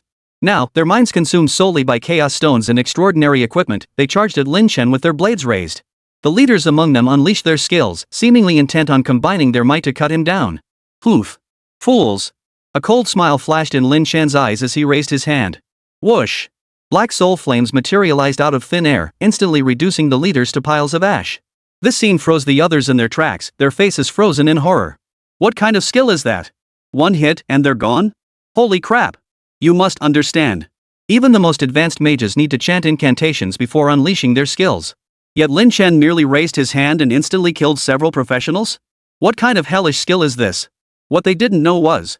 Now, bolstered by several legendary artifacts and the power of the insectoid race, Lin Chen's spirit had reached a terrifying peak. Meanwhile, the soul flame, amplified by both mental power and summoned creatures, unleashed power beyond imagination. Instantly eliminating several level 10 professionals with a wave of his hand was nothing more than a routine occurrence. Don't be afraid. He's alone. There's no way he can take on all of us. Many were startled, but greed quickly suppressed their fear. Someone roared defiantly. Exactly. Let's all go at him together. He can only kill a few of us at most. No need to be afraid. With so many of us, he won't stand a chance. We have the numbers, the overwhelming advantage. The crowd charged forward once more. This time, the Bloodblade Guild members came in droves, their numbers like an ocean, intent on drowning Lin Chen. However, this time, contrary to their expectations, the black flames Lin Chen had unleashed did not appear. Instead, a cold laugh echoed from Lin Chen.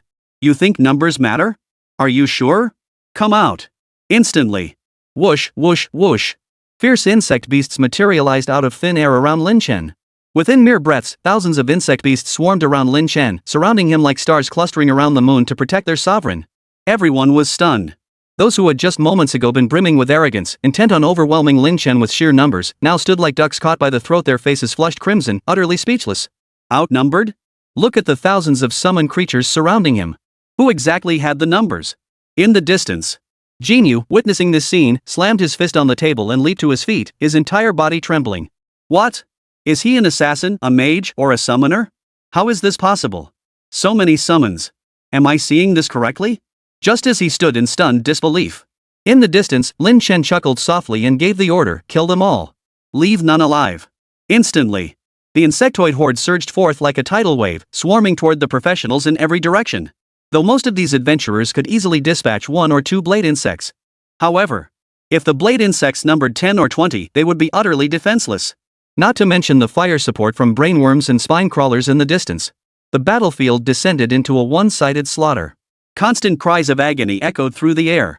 Each time the molten firefly dove and spat lava, it engulfed large numbers of practitioners. A single swing of the Deathwing Mantis blade could easily claim a life. 10 minutes. In just 10 minutes, the Bloodblade Guild, once over 300 strong, was reduced to a mere 2 or 30 survivors, scattering in all directions. The survivors fled in all directions, most possessing special survival skills that allowed them to endure the insectoid onslaught, as relentless as a raging storm. Lin Chen glanced casually at the scene but gave no order for the insectoid forces to pursue. For he had not come alone. Lurking outside the Thunder Ruins were the Sure family members and the Moon City Guild. They lay in ambush around the perimeter, poised to sweep up any stragglers who slipped through. With a cold chuckle, Lin Chen strode forward, approaching Jinyu. At that moment, Jinyu was frozen in place. His entire being was engulfed in a complex whirlwind of doubt, terror, and utter despair. It wasn't until Lin Chen stepped before him that he snapped out of it, his entire body trembling. Lin Chen! Lin Chen! Who exactly are you? You're definitely no ordinary summoner. Who are you? Terror spread across Jinyu's chubby face as he collapsed to the ground, scrambling backward. This was hardly the demeanor of a guild leader, but rather a broken-spined dog. My name is Lin Chen. My name remains unchanged, whether I walk or sit. Lin Chen. Lin Chen enunciated each syllable with deliberate emphasis, his eyes brimming with contempt. As he spoke, a black flamed longsword coalesced in his hand, poised to strike at Jinyu. You can't kill me, Lin Chen. You can't kill me. Do you know who I cultivated this storm spirit for? The Starlight Guild. Stealing their property is tantamount to declaring war on them. Jinyu trembled in terror, begging for mercy while issuing a final threat to Lin Chen. The Star Glory Guild? Lin Chen smiled faintly. So what? Forget the Starshine Guild. Even if it were the Apocalypse Guild or the Chaos Guild, what difference would it make? You want to kill me? Then I'll kill you. I have no habit of leaving any loose ends. Even if the war god himself stood before me, I'd still strike him down. With that, Lin Chen raised his long sword and thrust it down with brutal force. Chapter 143, The Storm Spirit is Born, the Hideout is Attacked. Thud. A soft thud. Jin Yu's head rolled to the ground before him, blood gushing from the severed neck. Jin Yu was dead. A notification chimed in his ear. Lin Chen coldly surveyed the corpse before him, then extended a hand. Soulfire surged forth, incinerating the body to ashes. Then, his gaze shifted to the table. There stood a massive egg, continuously spewing plasma outward. He cast the scrutiny spell. Name, Storm Spirit's Egg. Quality, superb. Description, remaining incubation time, 3 minutes 35 seconds. Only 3 minutes left. Lin Chen grinned. Thankfully, he'd arrived just in time to prevent Jin Yu from claiming this spirit beast as his own. After waiting for so long. Finally. Snap. A crisp sound rang out. The eggshell before him suddenly cracked open, and intricate patterns instantly spread across its entire surface. The next second. A tiny lightning element, crackling with electric sparks, emerged. Is this the storm spirit? Lin Chen examined the diminutive lightning element closely. The storm spirit's form bore little difference from elemental beings like fire spirits, except that instead of flames, its entire body was surging with electricity. Its size was considerably larger than that of a typical fire elemental, standing nearly half a person tall. And this was merely its juvenile form. A mature storm spirit would stand a full 10 meters tall, a truly formidable sight. At that moment, the storm spirit blinked its small eyes, looking at Lin Chen with curiosity. Name, Storm Spirit. Type, Hideout Spirit Beast. Quality, superb. Level, 1. Output, Storm Crystal 1 day. Effect, increases the effectiveness of other structures by 100%. Here. Lin Chen pulled a storm crystal from his backpack and tossed it to the creature. The storm spirit cheered, reaching out with its tiny hands to grasp the crystal before it. With a crunch, it stuffed it into its mouth. In mere moments, the entire storm crystal vanished. After its meal, the storm spirit's body visibly swelled a bit. Its gaze toward Lin Chen held a newfound intimacy as it moved closer. The storm spirit wishes to recognize you as its master. Confirm? Yes. Lin Chen agreed without hesitation. You have obtained the spirit beast, Storm Spirit. The notification chimed. Lin Chen exhaled in relief, a flicker of excitement dancing in his eyes. Finally, it's done. Next, I just need to bring this little guy to the hideout, Lin Chen mused. Just then. Mr. Lin. Mr. Lin. Two figures could be seen approaching from the distance. From afar, a group of people could be seen riding their mounts, hurrying toward this location. At the head of the group were none other than Sherpa and Xionghaotian. Mr. Lin, the remnants of the Blood Blade Guild have been eradicated. Please rest assured. Xionghaotian dismounted from his bull-like mount and hurriedly spoke. Simultaneously, his gaze darted around the battlefield. The sight of mangled corpses and the hellish scene sent a chill through him. He quickly averted his gaze, his demeanor growing even more deferential. Consider this. The outer perimeter defenders against the Bloodblade Guild numbered fewer than 30. The remaining 300 had all fallen to Lin Chen's hands. Although most of the Bloodblade Guild members were around level 10. Yet, as the saying goes, many ants can bring down an elephant. Even 300 ordinary people standing still to be killed would wear down their attackers. And these were 300 professionals? Mr. Lin, you truly are unfathomable. Beside him, Sherpa had clearly witnessed the scene as well, his heart trembling with awe.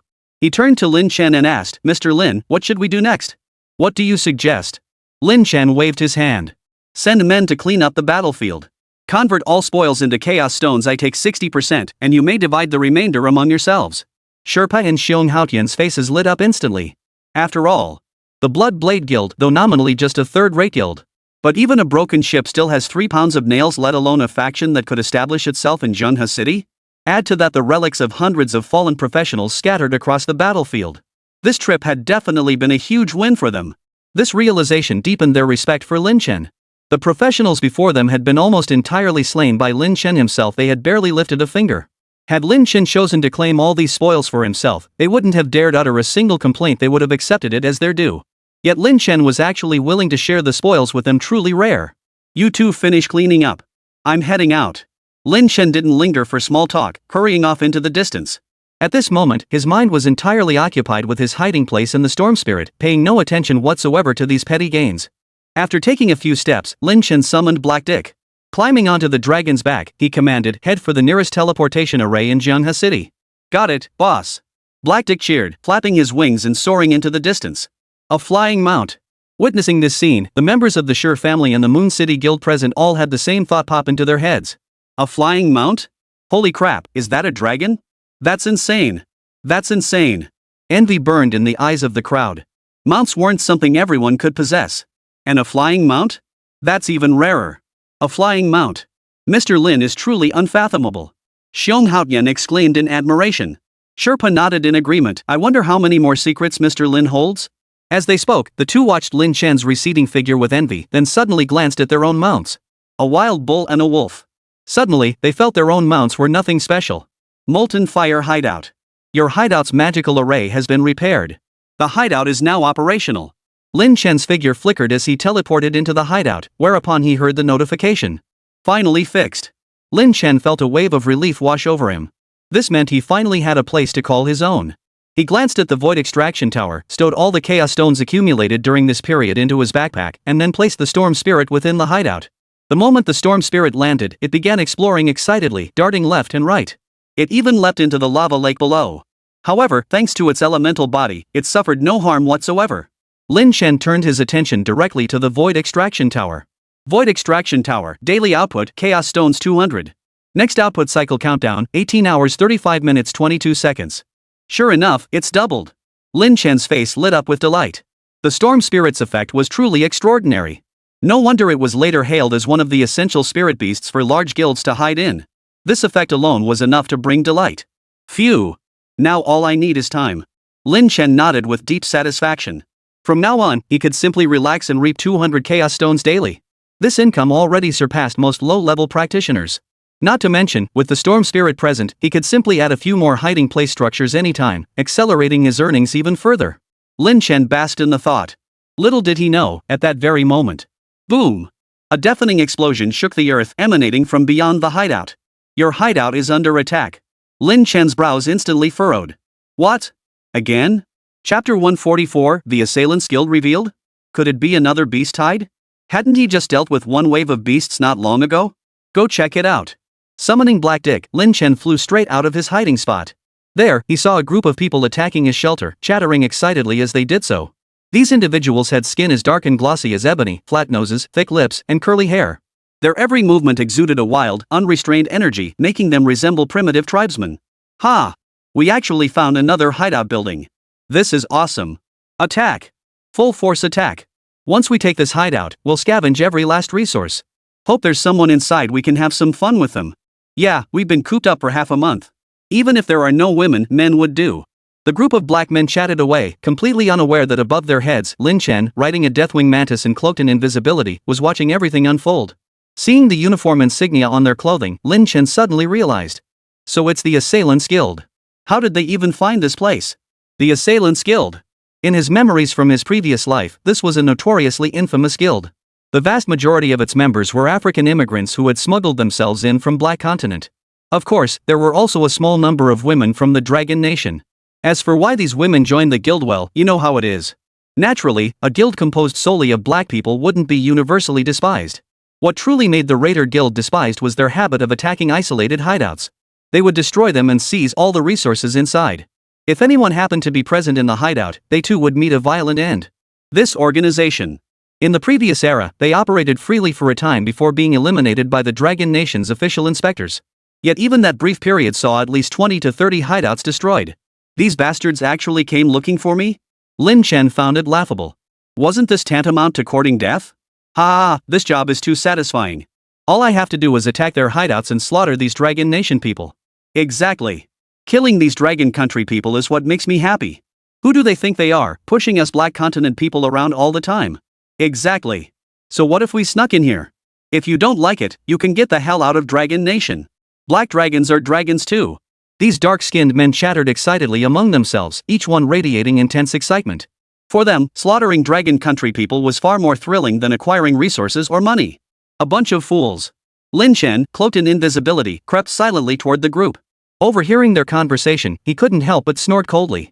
Just as he was about to strike. You fools are courting death. A sharp cry rang out from nearby. A slender figure, enveloped in a swirling green wind element, descended from the sky, landing right in the center of the group of dozens of black men. In the next instant, she clenched both fists, unleashing dozens of green whirlwinds that swept out in all directions, knocking the men to the ground like fallen leaves. What the hell is going on? Is that the owner of this hideout? She's just some Dragon Country chick.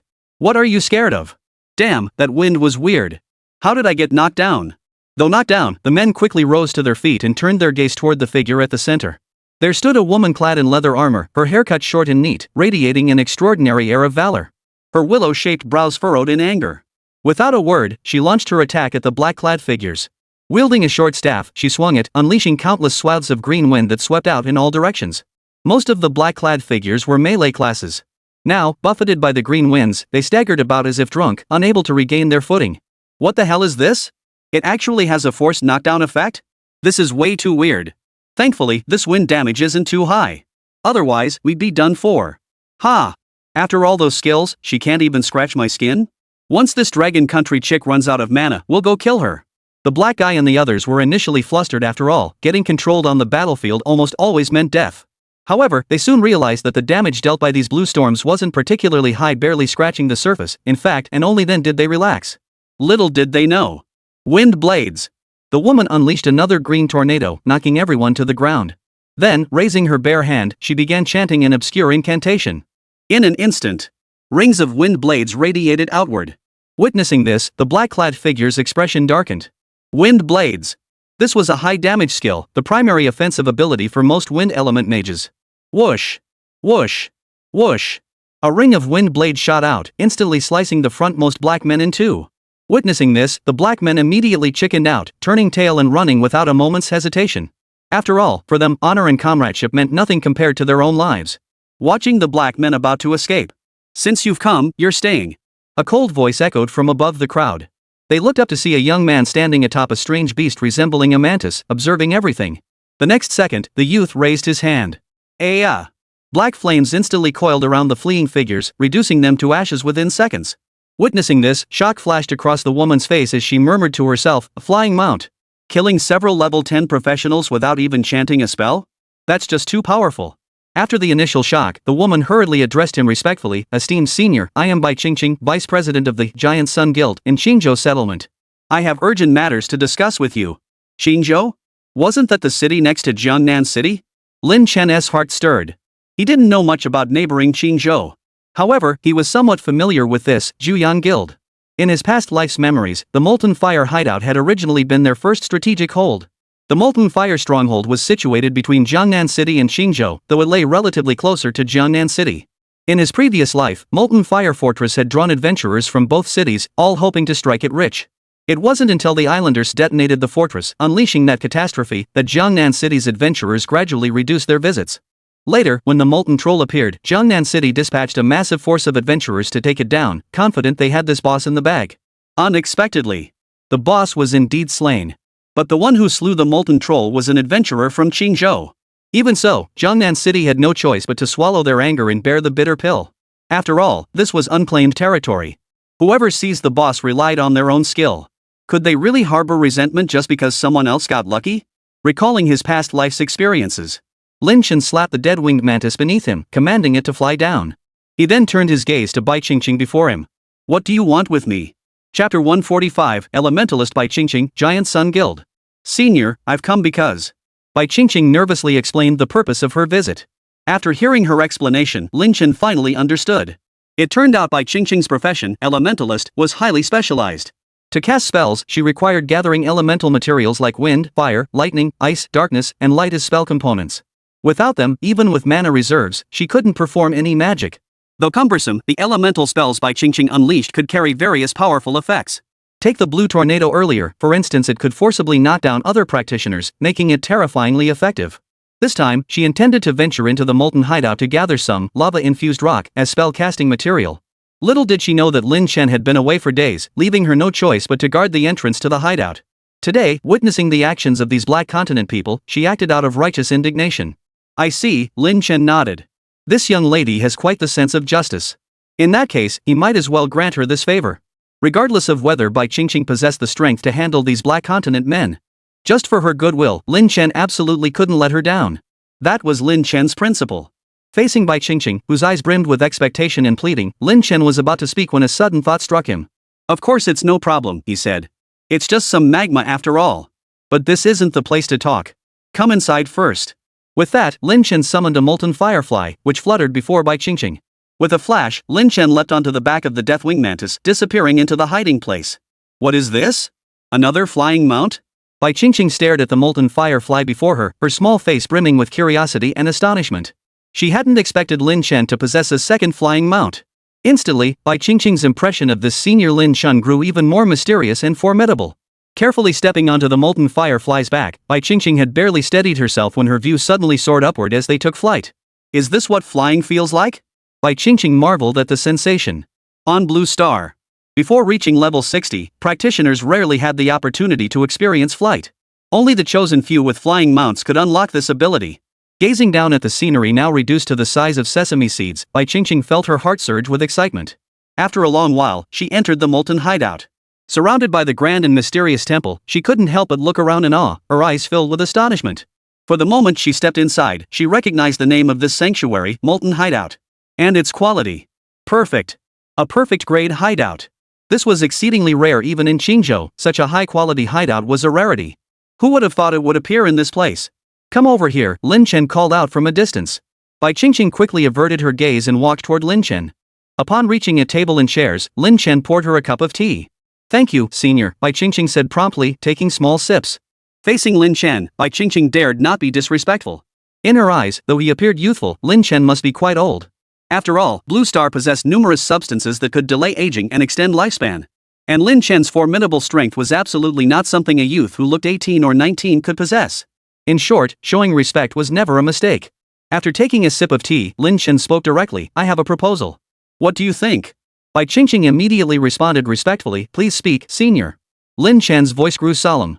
Since your spellcasting requires consumable materials, you'll inevitably need to come here frequently to collect magma. Wouldn't that be quite troublesome?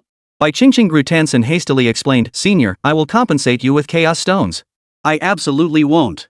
Lin Chen waved his hand, cutting off her defense. He continued, I don't have the time to be here every single day. How about this, why doesn't your guild simply lease the molten hideout?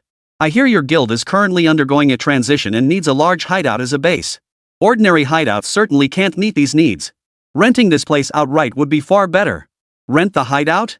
Hearing this, Bai Qingxing froze in surprise. She had come out this time specifically to search for spellcasting materials. How did this turn into renting a hideout? But soon, Bai Qingxing's eyes darted about, her heart stung by the suggestion. She felt a surge of determination. Their giant sun guild was indeed, as Lin Chen had said, at a critical juncture of development and transformation. The guild master, her grandfather, was now exhausting himself daily in his quest to find a safe haven to establish as their stronghold. Only with a stronghold could a guild truly establish its foundation. Otherwise, no matter how large the guild, it would remain nothing more than easy prey, vulnerable to attack at any moment.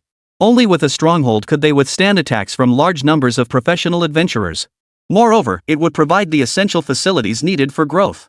If she could secure this hideout this time, grandfather would be overjoyed.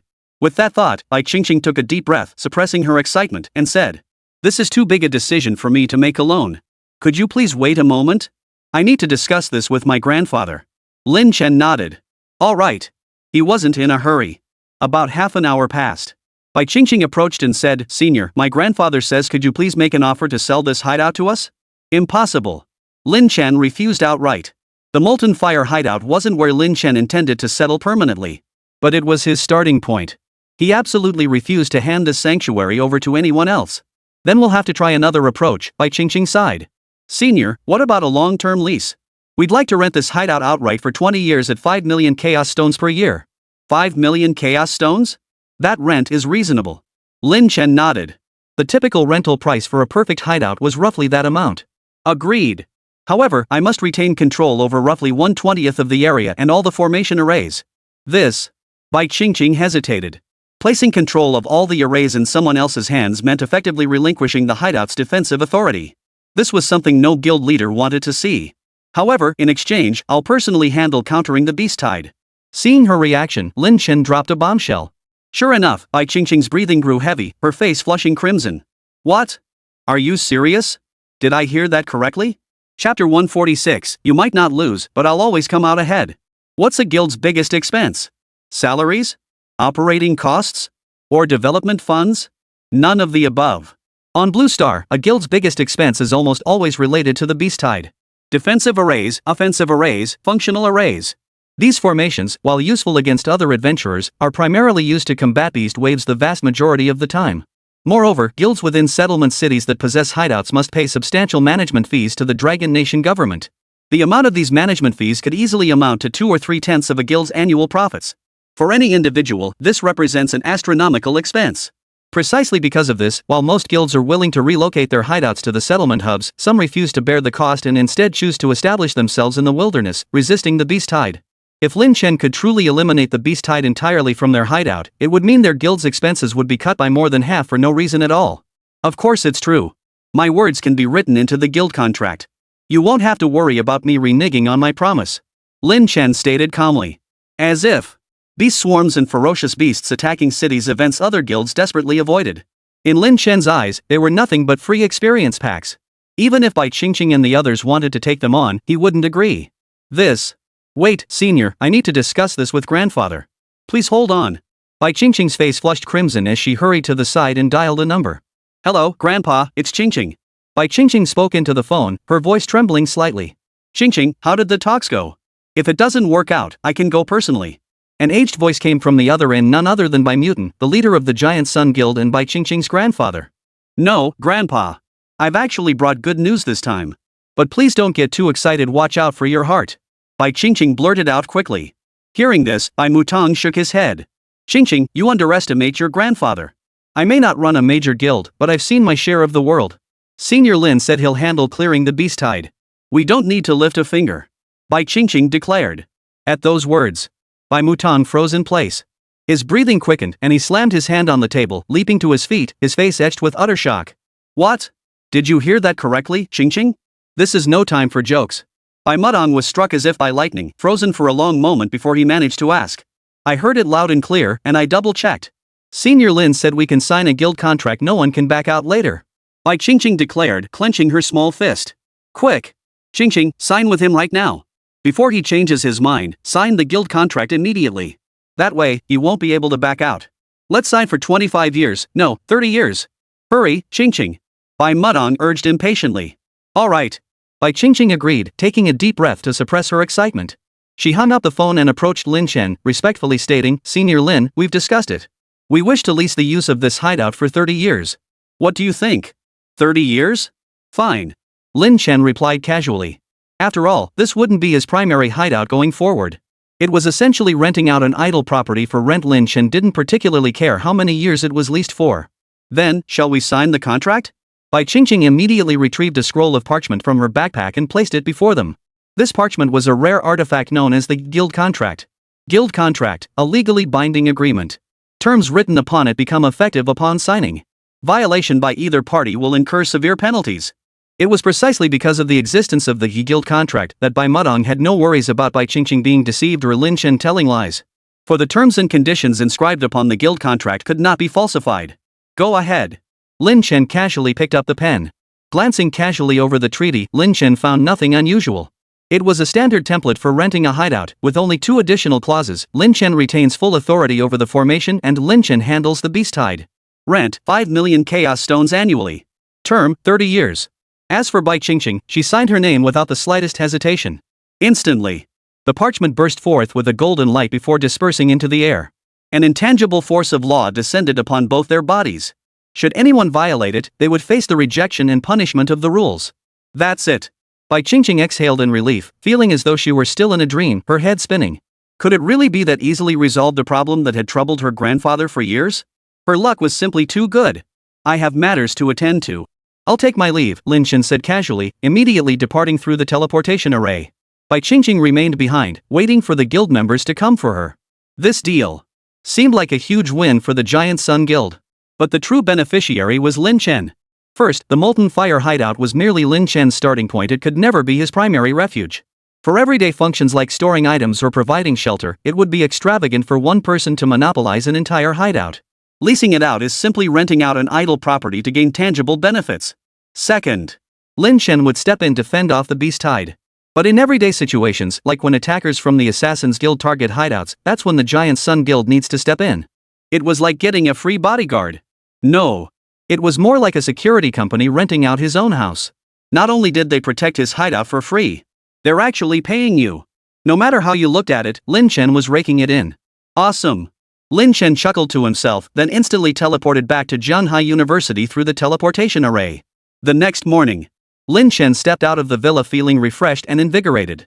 Recalling last night's wild encounter with Mo Honley, a faint smile involuntarily curved his lips. He strode straight into the trading hall, glanced around casually, then approached a maid and said, "Hello, I'd like to rent a map device." "Certainly, this way please." The attendant glanced at Lin Chen with some surprise.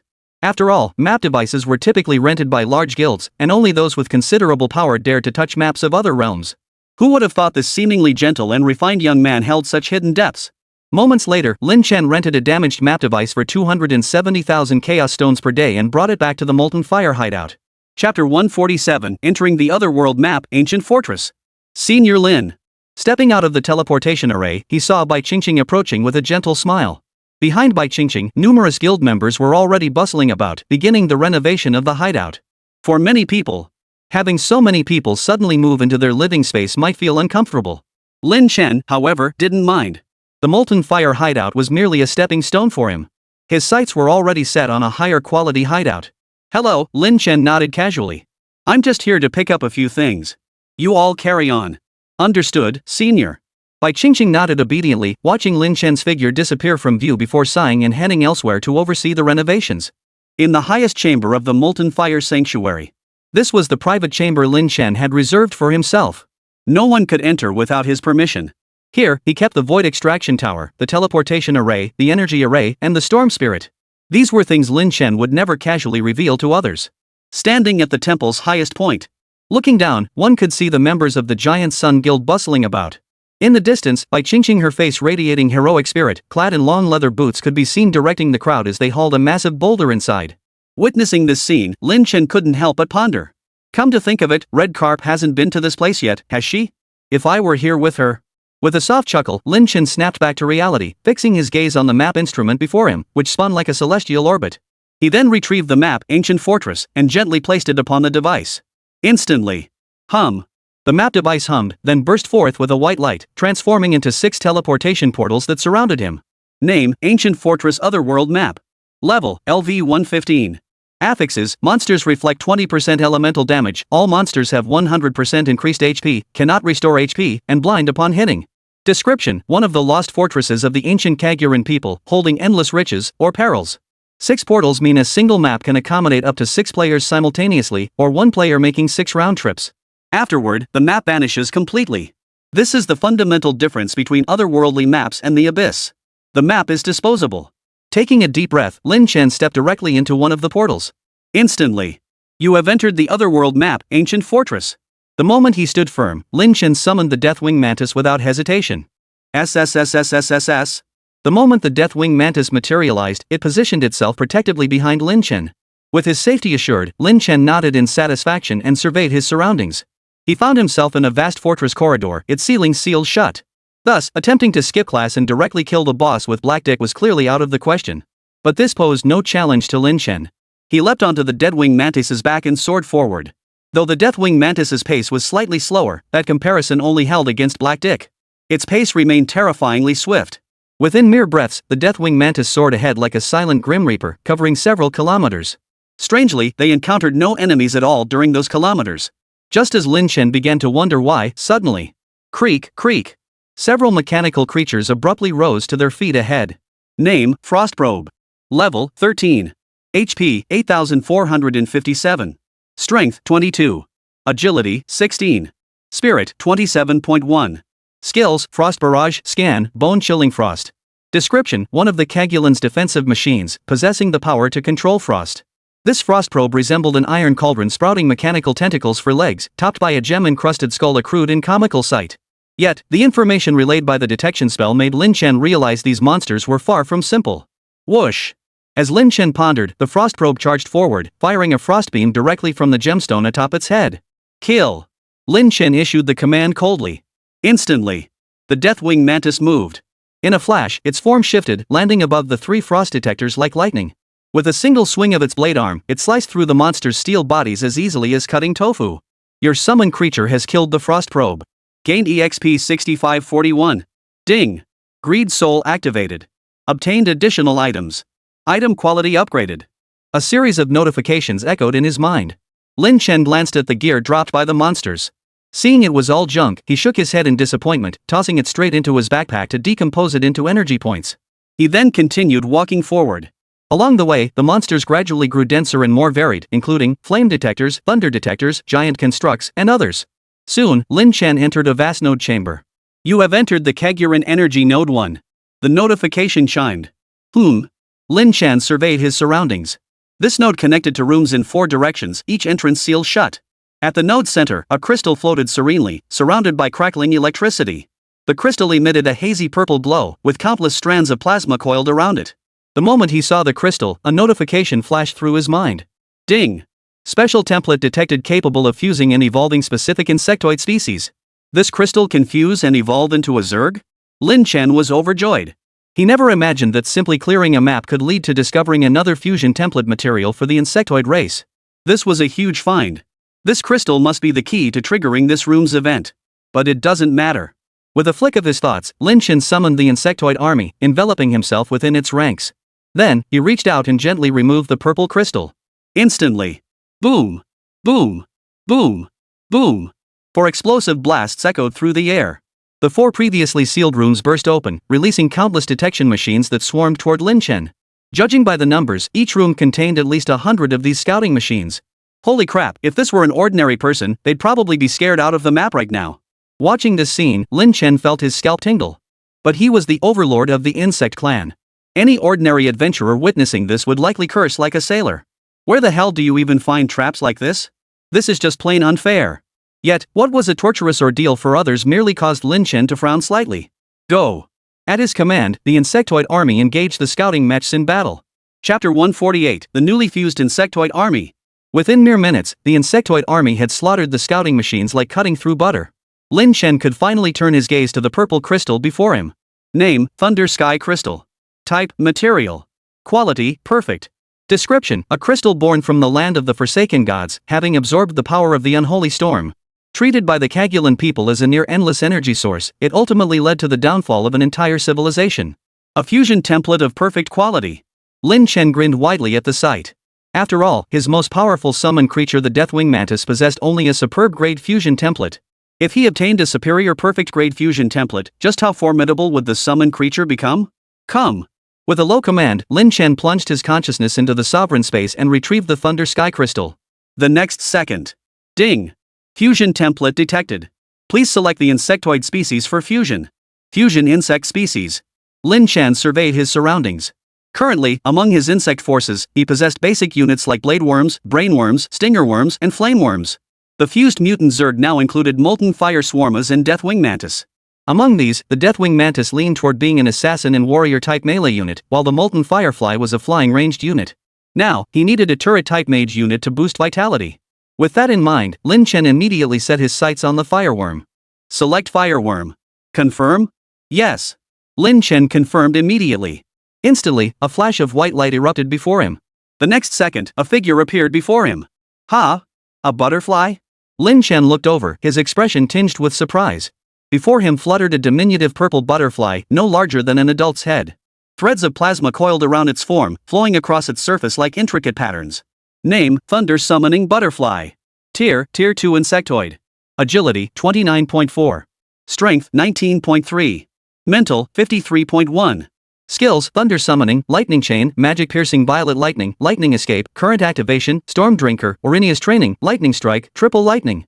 Holy crap, it hasn't even evolved yet and already has 53 spirit? That's terrifying. Lin Chen stared at the Thunder Summoned Butterfly stats, his face frozen in shock. Consider this. Even the Deathwing Mantis, which had evolved 4 times, currently had a primary strength stat of only 41 points. And this Thunder Summoning Butterfly, without even evolving yet, already possesses a base spirit stat of 53? That was simply outrageous. What shocked Lin Chen even more was the Thunder Summoning Butterfly's innate skill. Purple Lightning of Magic Break, all damage inflicts paralysis on enemies for 0.5 seconds, with no cooldown. Paralyze, as the name implies, instantly immobilizes the enemy, preventing them from using skills or attacking. And every single hit from the Thunder Summoning Butterfly could paralyze enemies for 0.5 seconds with no limit on how many times it could be applied. This meant, with sufficiently rapid attack speed, the Thunder Summoning Butterfly could potentially control an enemy indefinitely. Lin Chen could almost envision the scene, Thunder Summoner Butterfly pinning down a target, rendering it permanently immobilized. My turn, always my turn. Evolve now. Without a moment's hesitation, Lin Chen used the energy points he'd accumulated during this period to evolve the Thunder Summoner Butterfly twice. Name, Thunder Summoner Butterfly. Tier 2 Insectoid. Agility, 31.5. Strength, 20.1. Spirit, 71.5. Skills, Thunder Summoning, Lightning Chain, Magic Piercing, Violet Lightning, Lightning Escape, Current Activation, Storm Downpour, Orinius Training, Lightning Strike, Triple Lightning, Thunderkin, Flash of Lightning. Smashed past 70 straight away? Holy crap! Lin Chen stared in amazement at the Thunder Summoner Butterfly stats panel. 70 points of spirit. Consider that some practitioners might not even possess such stats at level 20. And yet, one of Lin Chen's summons had achieved all this while he was only level 14. Energy points are empty again. Lin Chen sighed, glancing at the dwindling energy points on the stone tablet. Energy points were just never enough. Let's go. Leaving the Thunder Summoner Butterfly perched on his shoulder, Lin Chen advanced forward, surrounded by the swarm of insectoid creatures. After taking just a few steps, another swarm of scouting machines charged toward him. This time, Lin Chen didn't order the other insects to act. He wanted to test the Thunder Summoning Butterfly's power. Go! He commanded in a low voice. The Thunder Summoning Butterfly on his shoulder fluttered out like a delicate young maiden.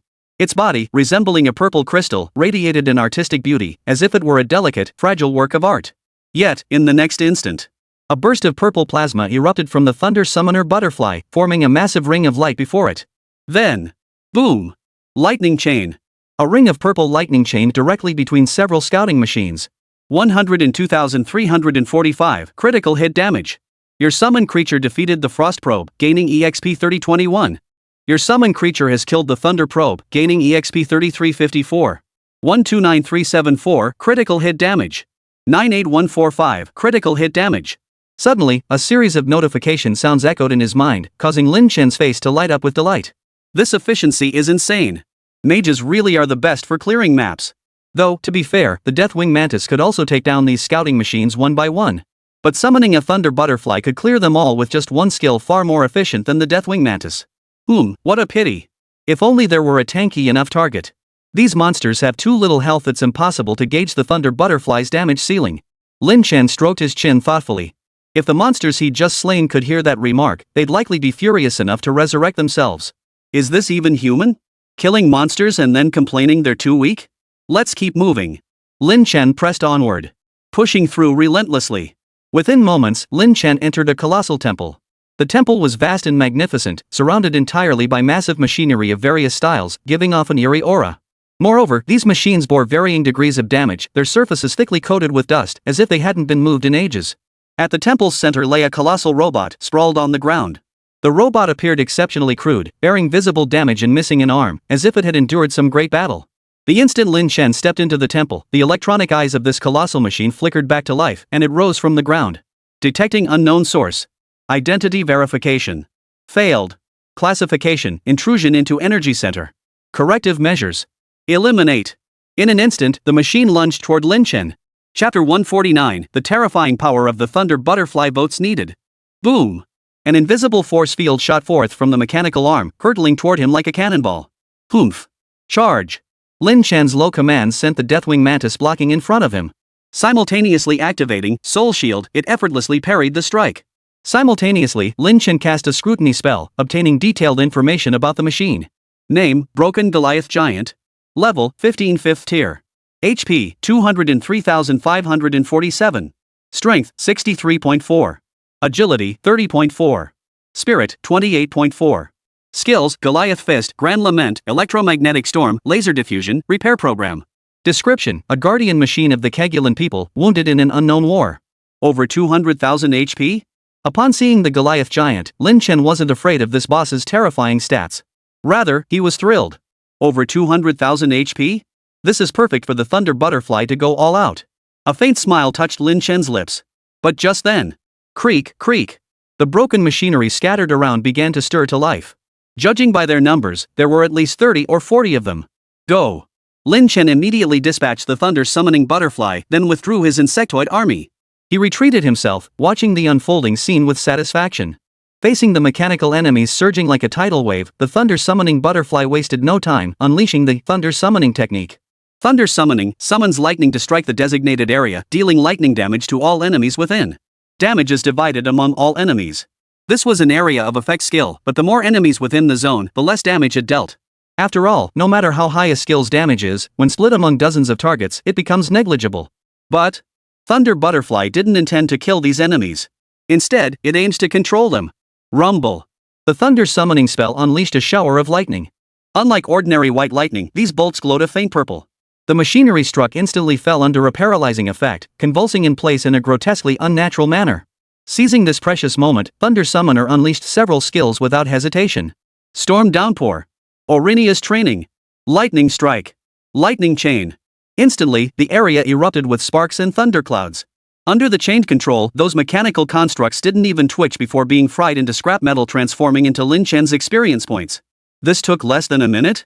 It's already done? Lin Chen couldn't help but look astonished as the constant notification sounds echoed in his ears. No wonder mages are so dominant in clearing maps. Especially an electrified mage. Now, only one enemy remained on the battlefield. The Goliath Giant. Threat level, high. Initiate extermination protocol. Electromagnetic storm activated.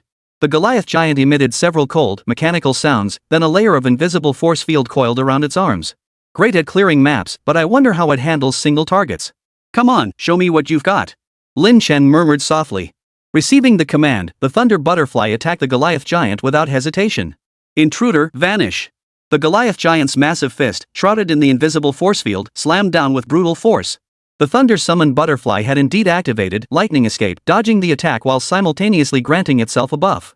Electrical activation, after using a skill, gains additional lightning damage equal to the Spirit Attribute modifier. Additionally, the paralysis effect of magic-piercing violet lightning increases by 100%, lasting 30 seconds. A 100% boost to the paralysis effect of magic-piercing violet lightning meant all attacks could now inflict 1 second of paralysis. Seems insignificant. But remember, even without any buffs, Gray-summoned Thunder Butterflies could immobilize a group of minor enemies. And now, boom, boom, boom. In an instant, 3 more bolts of purple lightning crashed down from the sky, striking the Goliath Giant directly. It froze instantly, convulsing helplessly. And when controlled by the Thunder Butterfly, there's only one outcome. That is to be controlled to death. 10,324. 12,457. 20145 critical damage. 12,314. In an instant, the Goliath Giant's health bar plummeted like an elevator. Throughout the entire battle, it couldn't even land another strike. Your summoned creature defeated the Goliath Giant, earning 347,895 EXP. Greed Soul activated, obtaining additional items. Greed Soul activated, item quality enhanced. In less than 3 minutes, the Goliath Giant crashed to the ground before Lin Chen, transforming into experience points. Throughout the entire battle, the Goliath Giant only truly attacked twice, both times immediately after awakening. After that, it never even got a chance to strike back, its health just kept plummeting. Not bad. Seems this alternate realm map isn't so tough after all. Lin Chen nodded with a smile, thoroughly satisfied with the Thunder Summoning Butterfly's performance while also letting out a sigh. I thought this boss would give Thunder Summoner a bit more to chew on, but it ended up being too short. Boring. Had anyone else heard that remark, they'd likely have choked on their own blood in fury. In reality, Goliath Giant, a boss of extreme difficulty. It has 3 distinct phases. Phase 1, it awakens and summons surrounding mechanical constructs to swarm the players. If the adventurer party is unprepared during this phase, they'll be caught off guard, suffer heavy losses, and even face the risk of death. The second phase triggers when Goliath's health drops below 50%. It will immediately activate the Repair Program skill, fully restoring its health while gaining a 50% damage reduction buff that persists until the battle ends. The third phase occurs when its health drops to 0 for the first time. The Goliath Giant will once again use Repair Program, but this time it upgrades to Grand Creation and rejoins the battlefield. Grand Creation is a tier 6 boss. Its damage, health, and defense are all elevated by more than 1 tier compared to the Goliath Giant. Most terrifyingly, Grand Creation also possesses the first 2 phases of the Goliath Giant. It can be said that the boss progression in this otherworldly map is pure torture. Only Lin Chen's infinite control with his Thunder Summoning Butterfly could bypass 2 stages and dispatch it effortlessly. However, with such an incredibly complex and absurdly difficult process, the corresponding rewards were also exceptionally rich. Lin Chen glanced down at the pile of colorful equipment scattered on the ground and couldn't help but nod. 2 epic tier items? Not bad. Superior gear. I'll hold on to these for now. They can be sold for profit. As for the rare gear, I'll just disassemble it for energy points. There's too much to carry. There's even legendary gear? Lin Chen examined one piece of gear, surprise flickering in his eyes. Chapter 150, The Divine Artifact of the Thunder Butterfly, Lingxiao Trading House in Peril. Name, Remnant of the Binder. Type, Boots. Quality, Legendary. Requirements, Level 15, Strength 33, Spirit 27, Agility 31. Attributes, plus 10 Spirit, plus 15 Strength, plus 10 Agility. Special effect Mage's Foot, plus 30% movement speed. If damage was dealt recently, gains 1 stack of Mage's Curse, stacking up to 10 times. Mage's Curse, plus 3% skill cooldown. Holy crap, movement speed and skill cooldown reduction? This gear is practically tailor-made for the thunder summoning butterfly. Lin Chen's eyes lit up as he examined the item. Movement speed encompassed both movement speed and attack speed, and most crucially for the thunder summoner, casting speed. After all, the thunder summoner butterfly inherently possessed the purple lightning of magic break effect. Faster casting speed meant longer control duration. And cooldown reduction was absolutely crucial. Currently, the Thunder Butterfly's core skills Storm Downpour, Lightning Chain, Orinia's Training, Lightning Strike, and others all had cooldowns exceeding 10 seconds. This means that even when the Thunder Summoner casts spells at full capacity, there will be gaps in control. Unless Electrified is activated. Equipping Binder's Legacy reduces these skills' cooldowns by 30%. This means Thunder Butterfly can achieve infinite control without needing to activate the Electrified buff. Lucky break. Without hesitation, Lin Chen equipped the Binder's Relic onto Thunder Summoner Butterfly. Too bad there's no opponent around right now to test Thunder Butterfly's damage. Lin Chen sighed before choosing to exit the Otherworld map. Otherworld map exploration complete, calculating. Current Otherworld map exploration completion, 100%. The notification echoed in his ears. Instantly, the scenery before him shifted, returning to the highest point of the Molten Fire hideout. Looking down, Bai Qingxue and the others were still busy at work. This journey through the otherworldly map had taken Lin Chen less than an hour. Sigh, I really need to sort through my backpack. So much gear. Glancing at his backpack, Lin Chen sighed. It seemed he'd have to make another trip to the Lingxiao trading house. With a flick of his thoughts, Lin Chen spent 300 Chaos Stones to teleport back to Jianghe City. Nowadays, a mere few hundred Chaos Stones were hardly enough to make Lin Chen wince. He strode confidently into the Lingxiao trading house. In the past, whenever Lin Chen stepped into Lingxiao trading house, Bai Wan and the others would immediately come forward to greet him. After all, Lin Chen was their cash cow. They had to treat him with utmost care. Even if Lin Chen made unreasonable demands, they would comply without question. Let alone merely stepping out to greet him. But unexpectedly, this time he stood in the trading house for quite a while, and no one came forward to greet him. Strange. Why are there so few people at Lingxiao trading house? Glancing around, Lin Chen realized that in the vast trading house, only a handful of maids were busy attending to customers, completely overwhelmed and with no time to spare for him. What's going on? Furrowing his brow, Lin Chen headed straight for the upper office area. He skillfully located Bai Wan's room and knocked on the door. Who is it? Bai Wan's voice came from inside, cool and magnetic, though now tinged with a hint of weariness and worry. It's me. Lin Chen replied. Bai Wan's voice betrayed surprise. The room fell silent for a moment before the door opened, revealing a cool, elegant young woman dressed in white gauze. Mr. Lin, what brings you here? Bai Wan asked, clearly surprised. Lin Chen shrugged. I originally came here to handle some equipment matters, but since I didn't see you, I thought I'd drop by. Mr. Lin, I'm terribly sorry. Our trading house has encountered some issues recently. As a result, the guild will likely have to suspend operations for the time being, Bai Wan said apologetically, ushering Lin Chen into the office. Oh? What kind of trouble has your trading house encountered? Lin Chen asked, slightly puzzled. Well. Bai Wan hesitated for a moment before shaking her head. It's not exactly a secret, so I suppose I can tell you. She then proceeded to recount the events in detail. Just yesterday, one of our branch offices was suddenly attacked by a beast tide. By now, nearly all the professionals within the trading house have been dispatched to provide support, which is why there are so few people left at headquarters. But this wave is just too massive. I'm not sure if we can hold out. If we can't hold out, I'm afraid we'll have to abandon this branch. Sigh. Bai Wan sighed as she spoke. Lin Chen asked in puzzlement, can't Lingxiao Trading House hire other professionals to provide support? Although Lingxiao Trading House is also a guild, it is nominally just a trading house. Therefore, joining this guild places greater emphasis on individual sales abilities and similar skills rather than combat prowess. This has resulted in the majority of its members possessing rather low combat prowess. Of course, as one of Jianghe City's renowned trading houses, Lingxiao Trading may lack combat prowess, but its wealth rivals that of a nation. Hiring skilled fighters remains entirely feasible. This was precisely Lin Chen's confusion. How could the esteemed Lingxiao Trading House fail to defend even a branch office against a beast tide? Bai Wan sighed at this and said helplessly, Mr. Lin, you are aware that the time for the ferocious beasts to attack Jianghe City is about to begin, right? Lin Chen nodded slightly. While no one could pinpoint the exact day of the beast siege, it was certain to arrive within the next 2 to 3 months at the shortest, or up to half a year at the longest. For this reason, Jianghe City's professionals had long begun their preparations. With the beast siege imminent, Lingxiao Trading House is merely a merchant establishment. We lack the capability to confront the beasts. Left with no choice, we've had to pay hefty fines to the authorities, by one side. After paying the fine, our entire savings for the year are gone. Where would we find spare cash to hire any professionals? We can't abandon our headquarters to manage a branch office, can we? Hearing this, Lin Chen nodded, suddenly understanding. So that's how it was. Any guild possessing a hideout within an urban settlement must not retreat when facing a beast siege. They must march out to meet the enemy. Any cowardly actions, if discovered, would be dealt with on the spot. There was absolutely no room for negotiation. Of course, if a guild was truly too weak or faced exceptional circumstances, they could pay a hefty fine to be exempted from combat.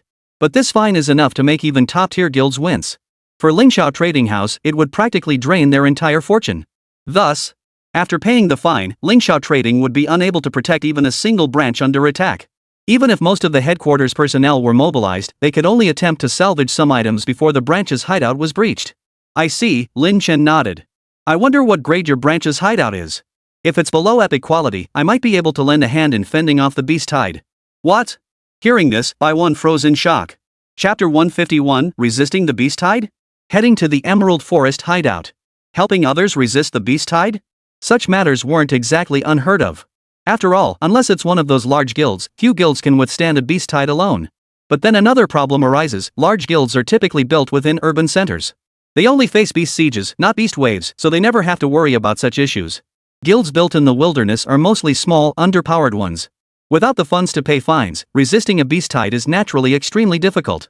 They can only seek help from other adventurers. You mean asking Jianghe University students to help fight the beast tide? But we simply don't have that kind of money. Baiwan shook her head. No. What I mean is, I alone will help you fend off the beast tide, Lin Chen said casually. One person? Resist the beast tide? Baiwan froze in place. Then, a bitter smile escaped her lips. Mr. Lin, I'm very busy right now. Please don't joke around. Resist the beast tide alone? Lin Chen, just a student at Jianghe University? What kind of joke is this? Baiwan instinctively assumed Lin Chen was merely joking. I'm not joking, Steward Bai, Lin Chen replied with a faint smile. I have the ability to save your branch. Besides, it seems you have no other options right now, correct? Why not give it a try? With those words spoken, Baiwan fell instantly silent. Indeed, their trading house was now completely out of options. They had even decided to abandon that branch. But a branch office, at the very least, provided a base of operations and various facilities. Abandoning it outright would undoubtedly be a painful decision. Thus, Lin Chen's words kindled a glimmer of hope within Baiwan. What if Lin Chen truly possessed that capability? At worst, it would be nothing more than wasted effort. Might as well try anything, even if it's a long shot. With that thought, Baiwan hesitated briefly before gritting her teeth and rising. Since Mr. Lin insists, please follow me. With that, Baiwan led Lin Chen out of the room and to a teleportation array. Mr. Lin, please take my hand. I'll guide you to the branch's secret hideout, Baiwan said, extending a slender hand with a hint of shyness. All right. Lin Chen responded softly, taking her hand without hesitation. Instantly, a soft, gentle sensation washed over him. Almost instantly, Baiwan let out a soft, involuntary gasp.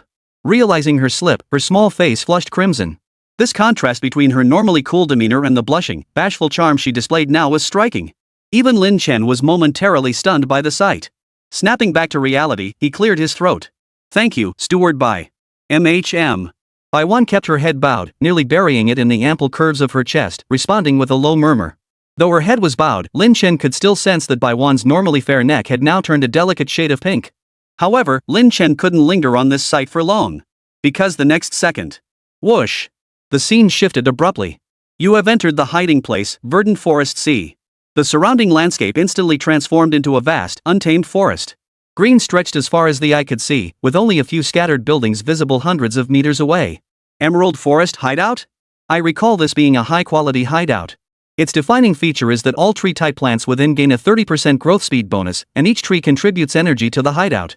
Lin Chen scanned the surrounding trees, quickly retrieving memories of this specific hiding place from his mind. Just as he was lost in thought. Mr. Lin. Could you please let go of my hand? Suddenly, a shy voice came from behind him. Turning his head, he saw Baiwan blushing as she spoke, her soft, delicate hand still held in his. Ahem. Sorry. Lin Chen cleared his throat and swiftly released Baiwan's hand. At that very moment. Mr. Lin, I'll lead you to the main hall of the hideout first. Everyone's probably busy clearing out the warehouse right now, so it's a bit chaotic. Bai Wan turned her head away, avoiding Lin Chen's gaze, and began walking toward the front. After a few steps, a towering treehouse came into view. Inside, numerous people bustled about, hurriedly moving items away, their faces etched with anxiety. The moment they entered the hall, a figure approached them. "Wanner, you came? I thought you wouldn't make it this time." A young man dressed as a warrior approached, his delight evident as he addressed Bai Wan. "Just came to take a look." Bai Wan frowned upon seeing him, a fleeting trace of disgust crossing her eyes before vanishing. She replied indifferently. "I know. You must be worried about me, wanting to see if I'm okay, right?" The warrior, however, was overjoyed. "Wanner, I know you have feelings for me too. But why do you always act so shy and refuse to accept me? My feelings for you are genuine.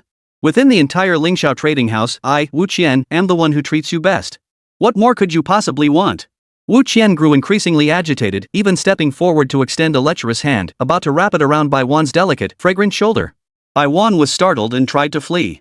However, being a spirit type class, she stood no chance against Wu Qian in terms of speed or strength, especially at such close quarters. Thus, despite her utter revulsion, Bai Wan could only watch helplessly as Wu Qian's hand reached out toward her, utterly powerless to stop him. It seemed Bai Wan was about to be seized by Wu Qian. But then, if you have something to say, just speak it. Why resort to physical force? A figure stepped directly in front of Bai Wan, shielding her from the attack. Wu Qian reached out his hand. Yet, as he had anticipated, he did not touch Bai Wan's soft, fragrant shoulder. The sensation in his hand was nothing but cold and hard, as if he'd touched a piece of raw iron. Looking up, he saw Lin Chen standing before him like an iron wall. "Who are you?" Wu Qian withdrew his hand, his voice dripping with anger. "Do you know who I am? My father is the vice president of the Lingxiao Trading Company's branch." "Oh." Lin Chen responded indifferently. "I thought you were the chairman. Turns out you're just the son." Wu Qian erupted in fury. As the son of the deputy head of the Lingxiao Trading Company branch, Wu Qian was practically untouchable in this area. Which professional around him didn't cater to his every whim with utmost respect? And this guy in front of him dared to speak to him like that? Asking for death. "Kid, you're courting death." A cold gleam flashed in Wu Qian's eyes. Without a moment's hesitation, he unleashed a punch straight at Lin Chen's face.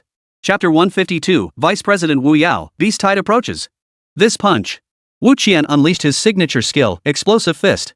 This was his signature move, one he used most frequently.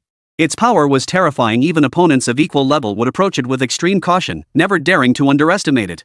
And this guy in front of him? He clearly wasn't a strength-based class. If hit by this move, even if he didn't die, he'd be crippled for life. No! Witnessing this, Bai Wan's eyes widened as she cried out in an attempt to stop him. But it was already too late. Wu Qian's fist, glowing crimson and carrying a vicious, fierce energy, struck Lin Chen's chest like a bolt of lightning. "Die!" Wu Qian sneered savagely. But the next second, Wu Qian's expression abruptly changed. For the scene he had envisioned, his fist piercing straight through Lin Chen's chest and killing him, did not materialize. Instead, his fist was gently grasped by a hand. Looking ahead, Wu Qian stared in horror as Lin Chen extended his left hand, effortlessly blocking his own fist. This can't be possible? Wu Qian's face twisted in disbelief at the scene unfolding before him. After all, he was a level 13 strength type class, the Yellow Turban Warrior, whose greatest strength lay in raw power. Even among peers of equal rank, few could match him in close combat. Lin Chen before him looked frail and weak, and wasn't even a strength type class. How could he so easily block his attack? And without activating any skills, he'd blocked it purely with brute physical strength? This was terrifying beyond belief. Wu Qian, utterly shocked, tried to pull his hand away. Yet he felt Lin Chen's hand was as solid as cast iron. Even straining with all his might, he couldn't budge an inch. "Kid, who the hell are you? Do you even know who my father is?" Wu Qian roared. "Who your father is? Who I am?" Lin Chen smiled faintly. "How dare you take advantage of me?" Wu Qian froze for a moment, then erupted in fury. "Those were your own words." Lin Chen adopted an innocent expression. "Besides, you were the one who initiated this. I haven't done anything yet, and you're already snapping like a mad dog. Who's the real problem here? Everyone can see it clearly." At that moment, a crowd had gathered around them. Many of them, seeing Wu Qian's state, wore expressions of schadenfreude, clearly having suffered losses at his hands before. But more people were pointing and whispering at Lin Chen. "Who is this kid? He dares to lay a hand on Wu Qian? Doesn't he want to live? Just wait. Wu Qian's father is fiercely protective of his son. He's dead meat. He had to pick this moment to cause trouble. No one can save him now. Look, Wu Yao is here." As they spoke, the crowd suddenly fell silent, all eyes turning in one direction. A middle-aged man with an imposing demeanor strode forward. This man was none other than Wu Yao, vice president of the Lingxiao Trading Company's Lincheng branch. What the hell is going on here? Wu Yao roared, his gaze sweeping over both Wu Qian and Lin Chen. Witnessing the scene before him, his fury only intensified. Who are you to lay a hand on my son here? How many guts do you think you have? Let go immediately, or I won't hold back. Without another word, Wu Yao unleashed a torrent of scolding at Lin Chen, as if reprimanding one of his own subordinates or juniors. Lin Chen smiled faintly. Let go? Of course. Then. Lin Chen released his grip. But he wasn't about to let this guy off so easily. Instead, he gave him a slight push. Under the effect of his dominant talent, counter-nurturing, how terrifying was Lin Chen's strength. Even this subtle motion sent Wu Qian flying like a dead dog, slamming hard into the wall and leaving him bruised and battered. The once intimidating Wu Qian now looked utterly disheveled, his mind foggy and speechless. Those nearby nearly burst out laughing at the sight, hastily covering their mouths. You brat, you've got some nerve. Wu Yao's face darkened. You're not one of our merchant house's people. Why are you here? Are you a spy? Guards! Seize this man. I demand a thorough interrogation. Instantly, the guards behind Wu Yao stepped forward, advancing menacingly to lay hands on Lin Chen. Lin Chen, however, watched it all with a smile on his face, showing no sign of panic whatsoever. He appeared utterly calm and composed. Hold on, Chairman Wu. At that moment, Bai Wan stepped forward from behind him, halting their actions. Lin Chen is someone I brought here to help us resist the beast tide. This is the headquarters directive. Upon seeing Bai Wan, Wu Yao's expression instantly turned icy. True, he was the deputy chairman of this branch. While he usually showed the chairman respect, he was essentially the second in command here. Second only to the leader, yet above everyone else. He was long accustomed to having his every command obeyed and acting as he pleased. Suddenly, disaster struck their branch. Headquarters dispatched so many people, directly disrupting his daily routine of lording it over others. This infuriated Wu Yao. Yet he could do nothing about it. After all, defying headquarters was out of the question. Resist the beast tide? Him? Wu Yao's eyes darted toward Lin Chen as he sneered coldly. How many people came this time? If the number of professionals is less than 30, I advise you not to bother. After all, the scale of this beast tide is quite large. Just him. Bai Wan hesitated briefly before answering truthfully. One person? Just him? Instantly. Everyone present turned to Lin Chen with looks of utter bewilderment. To defeat Wu Qian with a single move and remain utterly composed in front of Wu Yao, this man was clearly no ordinary opponent. But, no matter how powerful he was, what could he possibly accomplish alone against the beast tide that had given countless professionals headaches? Could he single-handedly slay tens of thousands of ferocious beasts? Wu Yao sneered coldly, White Steward, I respected you as a member of headquarters and treated you with courtesy. But I never imagined you would dare to toy with me. Resisting the beast tide just him alone? If headquarters has any grievances against me, they can punish me directly instead of humiliating me with such tactics. Bai Wan was about to explain. But at that very moment, boom! The hiding place shook violently, as if something had exploded in the distance. Seeing this, Wu Yao's expression instantly darkened.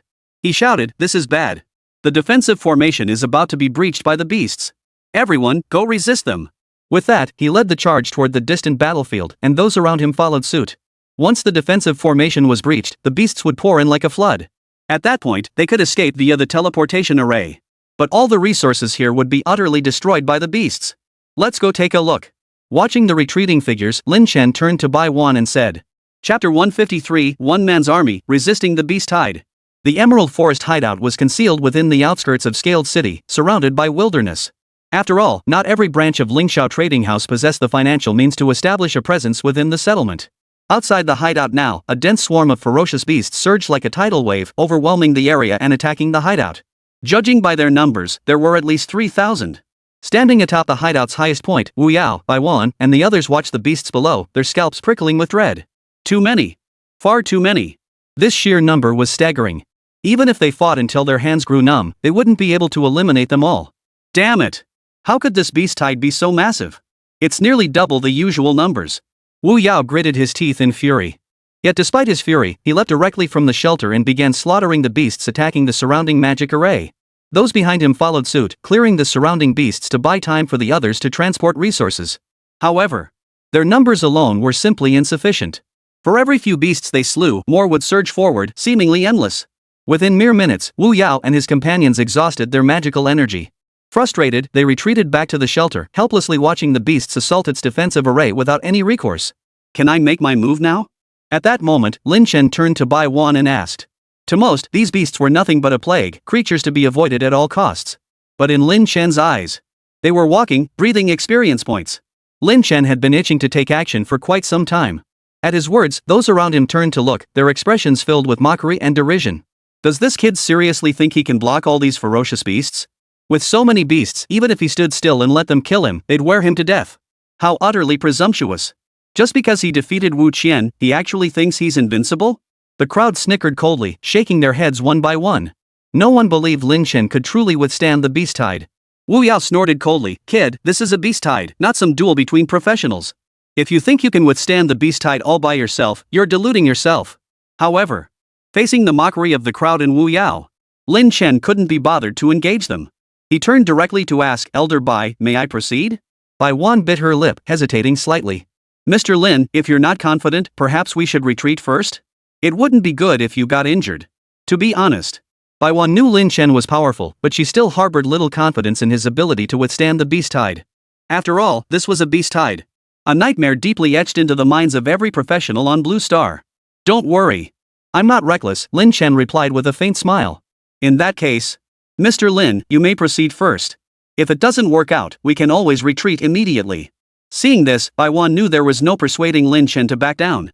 She could only sigh and say, "Understood." Lin Chen grinned, then leaped directly from the high vantage point. However, he didn't land on the ground like a typical professional. Instead, he murmured softly, "Come forth." Instantly, a colossal bone dragon materialized, catching Lin Chen mid-air. With a sweep of its wings, it soared skyward. A flying mount. Witnessing this scene, everyone present uttered the 4 words in unison, their faces etched with shock. A flying mount. A flying mount. Most of them didn't even own a mount, let alone a flying one. And Lin Chen's flying mount, that bone dragon, was clearly a top-tier specimen among flying mounts. It's nothing but luck. So what if he has a flying mount? That doesn't mean Lin Chen can actually withstand the beast tide. Wu Yao glared enviously at Lin Chen soaring through the sky, his voice dripping with bitterness. In the distance. "Boss, there are so many monsters." Blackdick flapped his wings excitedly. "Look over there, that koan is huge. Wonder if my dragon breath would turn it into roasted koan." Lin Chen's face darkened instantly. "Koan? What on earth have you been watching in the Dominion world?" Ever since giving Heidik a phone, Lin Chen had noticed this guy constantly spouting internet slang. Nothing much. Just browsing some black-stocking dragon sisters in my spare time. These just popped up while I was scrolling."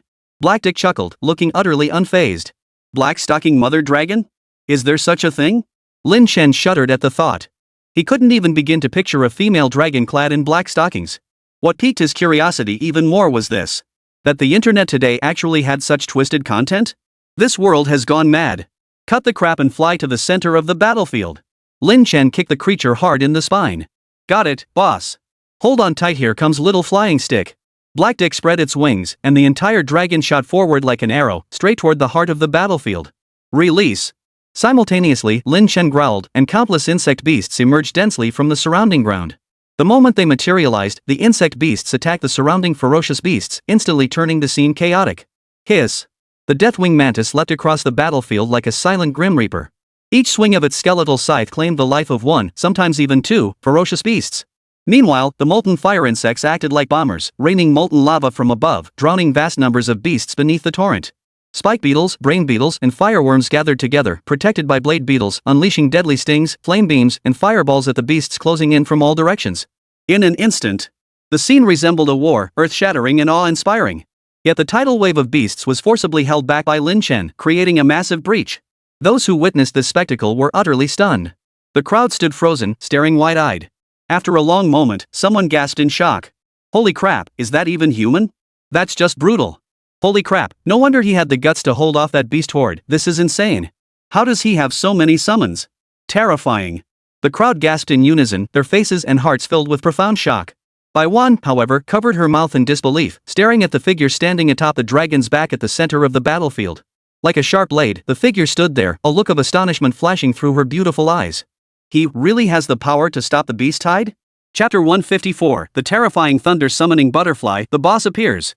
The scene before her completely shattered Bai Wan's understanding. In her view, no matter how formidable an individual might be, they could never stand against the masses. Yet the scene before her eyes completely reshaped her worldview. Could one person truly stand against a beast tide? Even Wu Yao, witnessing the spectacle before him, was rendered speechless by astonishment. He could only swallow repeatedly, his limbs trembling. What the hell did I just say? Did I actually speak disrespectfully to this kind of being? Damn it! Damn it all! At that moment, Wu Ya was so filled with regret he felt like killing himself. Only now did he realize what kind of being he had provoked. Meanwhile, on the battlefield, the battle had reached a tense stalemate. Lin Chen frowned as he surveyed his surroundings, muttering under his breath. The blade insects still aren't strong enough. They get killed too easily. After all, the average level of this wave of beasts is above level 8. Though the blade insects fought with reckless abandon, their combat prowess simply couldn't compare to these ferocious beasts. Thus, the battle unexpectedly reached a stalemate, with no way to advance. The constant stream of notifications about the deaths of low-tier insectoids like the blade insects echoed in his ears. Go! Lin Chen directly converted his stored energy points into a fresh batch of blade insects, sending them back into the fray. Energy points are running low. Better conserve them. Glancing at his energy point reserves, Lin Chen sighed. Looks like it's time for you to step in. Emerge, Thunder Butterfly. A soft command. The next moment, the Thunder Summoner Butterfly's petite and beautiful form appeared before him. Go! Deal with these beasts, Lin Chen murmured softly. Receiving the command, the thunder-summoning butterfly immediately flew toward a densely packed area of ferocious beasts ahead. Immediately, a layer of purple lightning plasma erupted from its body. Countless dense purple lightning bolts rained down from the sky, electrocuting every ferocious beast within dozens of meters into ashes. Excellent! As expected of the thunder-summoning butterfly, this area of effect clearing efficiency is incredibly satisfying. Lin Chen's eyes lit up and he burst into laughter. With that single strike, the thunder-summoning butterfly had slaughtered at least 100 beasts. Its efficiency was nothing short of terrifying. Those watching from afar nearly popped their eyes out of their sockets at the sight. Am I seeing this right? What is that thing that just wiped out over 100 beasts in one go? A butterfly? What kind of summoned beast is that? It's outrageous. A purple butterfly. I've never seen one like that before. Blue Star's internet was highly developed, allowing users to see powerful individuals from all regions. They weren't unfamiliar with summoned beasts comparable in power to this thunder-summoning butterfly. But those summoned beasts all belonged to renowned summoners of long-established fame. Lin Chen, a mere level 14 professional, had achieved this? How was this possible? And just as they stood there stunned, boom! Boom! Boom! 3 more thunderous booms echoed from the distance. Purple lightning crisscrossed the sky, threatening to transform the battlefield into a sea of thunder. For a moment, half the sky was bathed in the glow of the thunder butterflies, tinged with a hazy purple. Is this what a mage does? No wonder they're called magic masters. Lin Chen grinned widely. Boss, that butterfly is terrifying. Even Black Dick shook his head.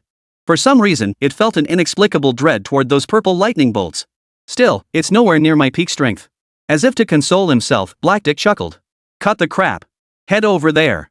Lin Chen snapped impatiently, pointing toward the densely packed horde of monsters in the distance. Fine, whatever you say. You're the boss, after all. Black Dick grumbled discontentedly, then took the thunder-summoning butterfly and flew toward another part of the battlefield. Upon reaching the location, the thunder-summoning butterfly cast its spell once more, instantly obliterating the entire area. After repeating this 4 or 5 times, over half of the entire beast tide perished beneath the purple lightning of the thunder-summoning butterfly. Again. Lin Chen watched his experience bar climb rapidly, excitedly commanding the thunder summoner butterfly. But for some reason, the thunder summoner butterfly didn't obey the command.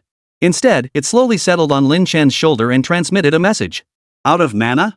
Lin Chen was taken aback. The thunder summoning butterfly's mana depleted far too quickly. It had only unleashed 6 or 7 skills so far, yet its mana was already depleted? Area of effect skills generally consume more mana. And given how ridiculously powerful each of the thunder summoner butterfly's abilities is, higher consumption is only to be expected.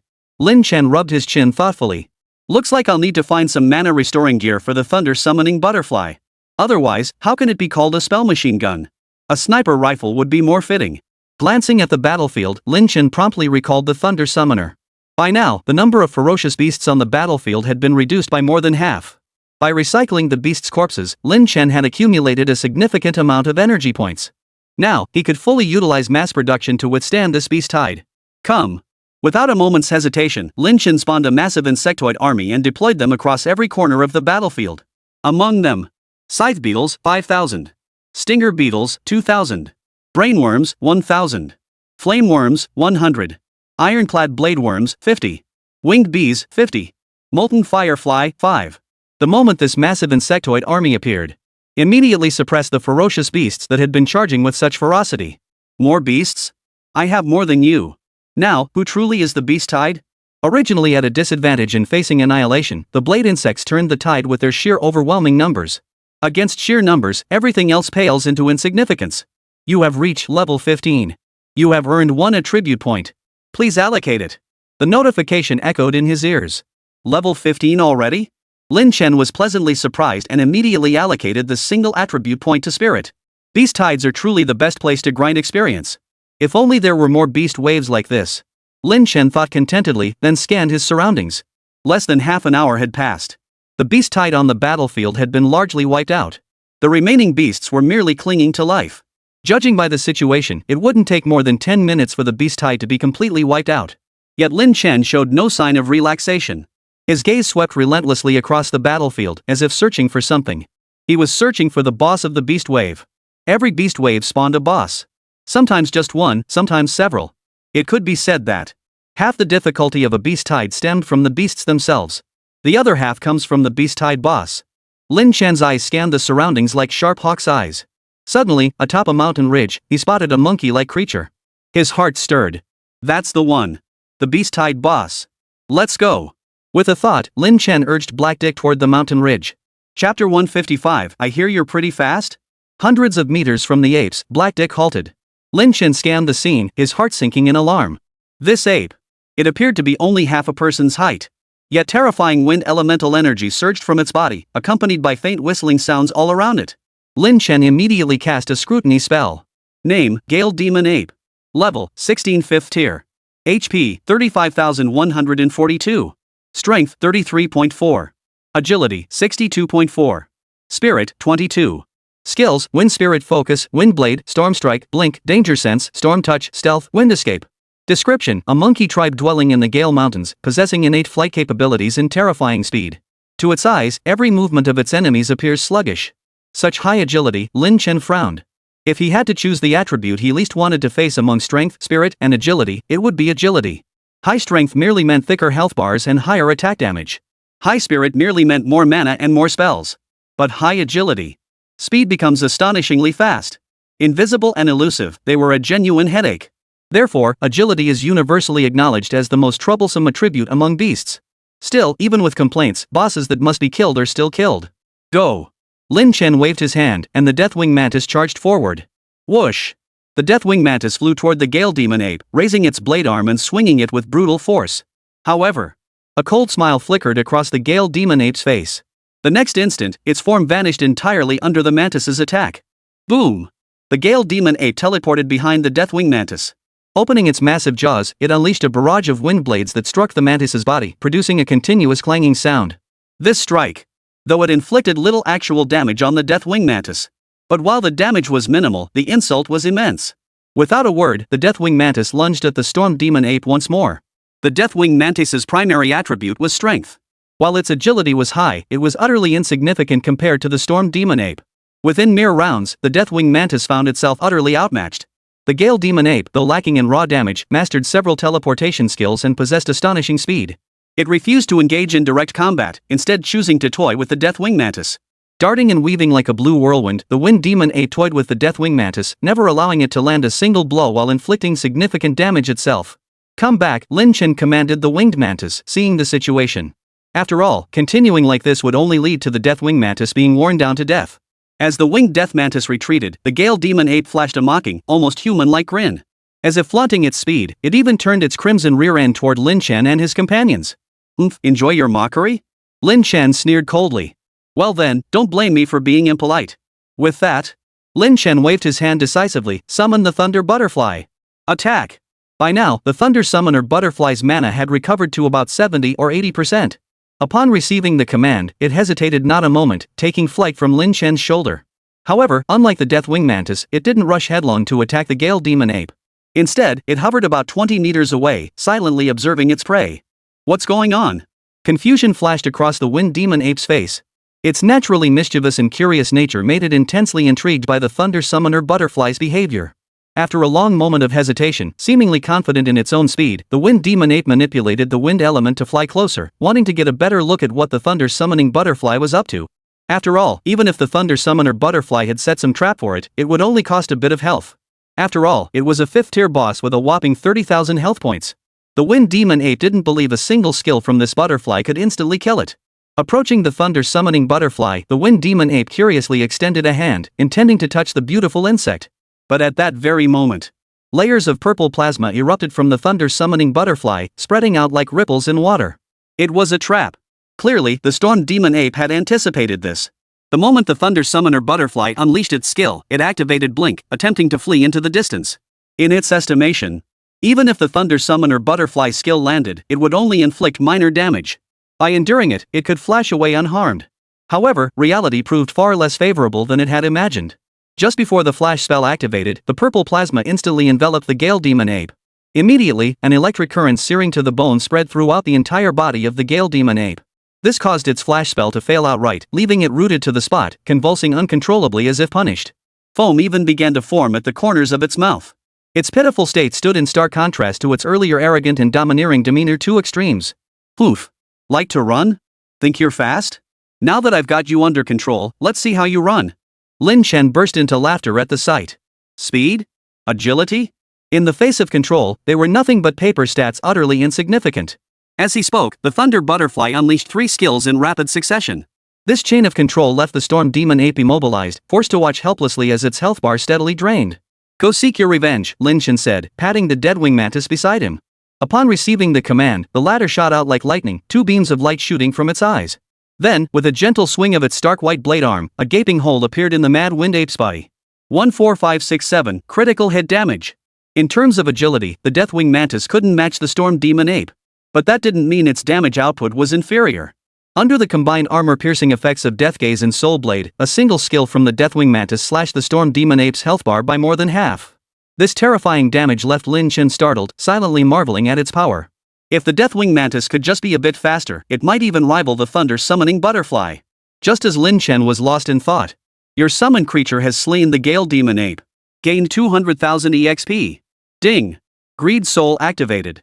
Obtained additional items. Item quality upgraded. You successfully defended against the beast tide. Your hideout gains a buff, while at the hideout, all adventurers' movement speed increases by 1%. Chapter 156, Farewell, Assailant Guild. At that moment, the once arrogant storm demon ape had dissolved into a white light, recycled by into Lin Chen's energy points. Surveying the scattered gear around him, Lin Chen casually counted the loot and couldn't help but shake his head. 3 superb pieces, 1 perfect piece, and not a single epic item? This is pitifully poor. Had anyone else heard that remark, they'd likely have been furious enough to spit blood. For most adventurers, obtaining even a single superb grade item was an arduous feat. Lin Chen had just pulled 3 pieces of gear, including a perfect grade item, and he still complained it wasn't enough? Still, it's not all bad. After surviving that beast tide, I finally leveled up. Lin Chen nodded.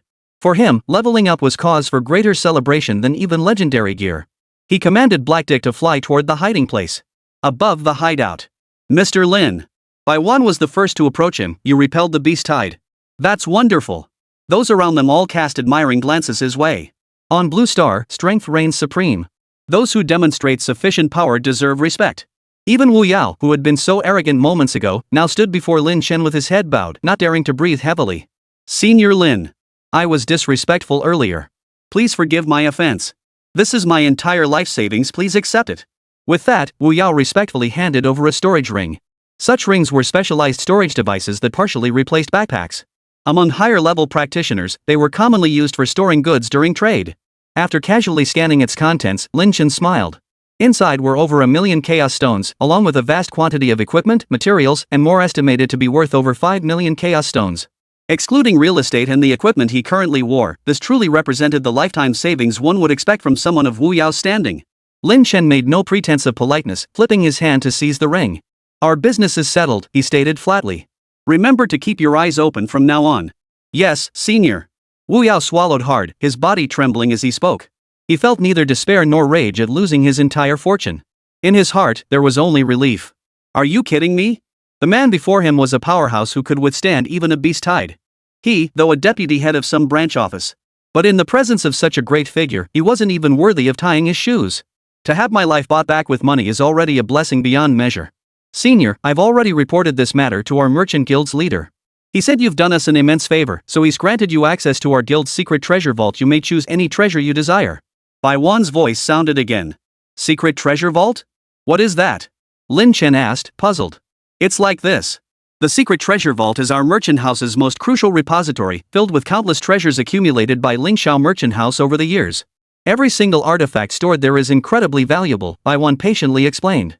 This is our chairman's reward for you. You must seize this opportunity. Hearing this, Lin Chen's interest was slightly piqued. Given the scale of the Lingxiao trading house, anything worthy of being treasured by them must be extraordinary. Perhaps he could find a piece of equipment suitable for restoring the thunder-summoning butterfly's magical energy, solving its endurance problem. Alright, I'll pay a visit when I have time. Lin Chen nodded and agreed immediately. Before Bai Wan could respond, Lin Chen suddenly furrowed his brow, as if sensing something. Leaving a quick "we'll meet again," he scrambled onto Black Dick's back and dashed off in one direction. He left the others standing dumbfounded in their hiding spot. What just happened? Why did he suddenly leave? Sigh, I was going to ask Mr. Lin Chen if he needed someone to warm his bed, but he just left like that. Aren't you a guy? How could you help warm the bed? Maybe Senior Lin Chen has a thing for that sort of thing. While people were still discussing, Lin Chen had already flown to a forest 10 miles away in the blink of an eye. Mounted on the Deathwing Mantis, Lin Chen glided silently toward a specific direction, halting before a range of hills as he surveyed the terrain below. Just over 100 meters away, a group of Black Continent natives sat resting on the ground, dozing contentedly and swaggering with idle boasts. Those Dragon Country folks probably never dreamed it was us who lured the beast tide over, right? But that item Han Chang gave us, the Phantom Beast Horn? Damn, it really works. It actually sped up the arrival of the beast tide at the hideout and amplified its scale. Truly an epic tier item. Let's kill them. Break into every single one of these Dragon Nation bastards' hideouts, then we'll just pick up the scraps. Sure, we have to give Han Chang half the loot, but it's still a hefty haul. Haha, let's slaughter these Dragon Nation scum. Who do they think they are, discriminating against us Black Continent people? A group of people chattered excitedly, their voices booming. Above them, Lin Chen, cloaked in invisibility, listened to these words, a cold gleam flashing in his eyes.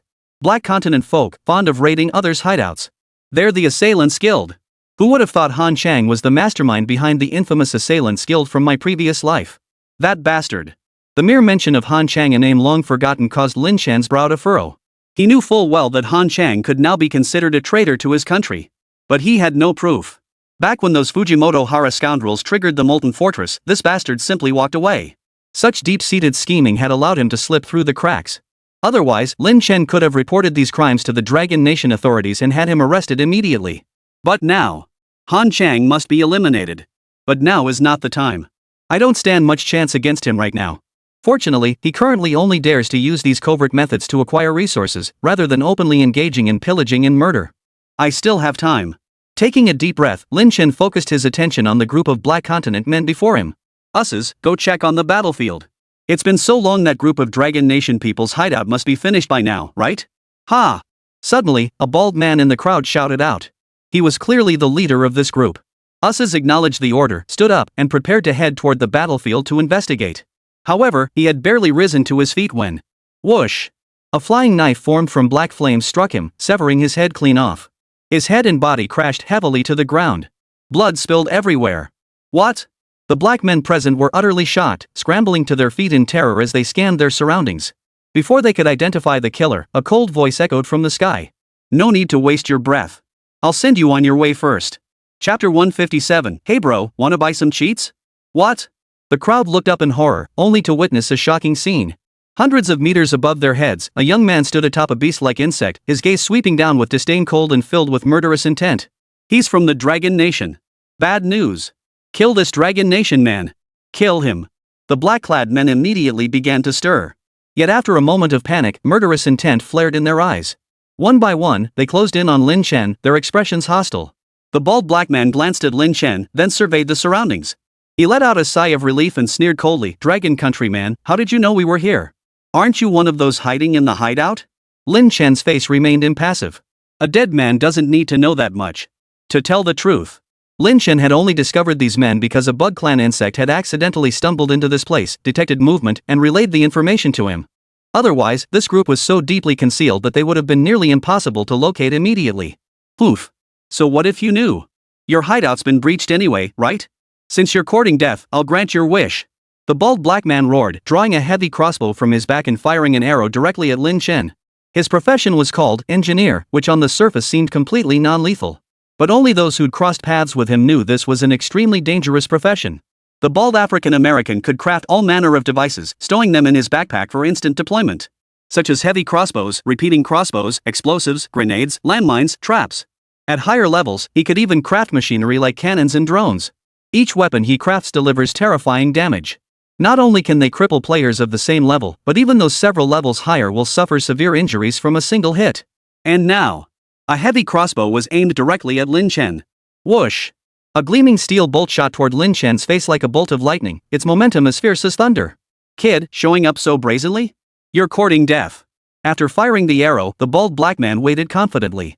He had already used his detection spell to assess the situation.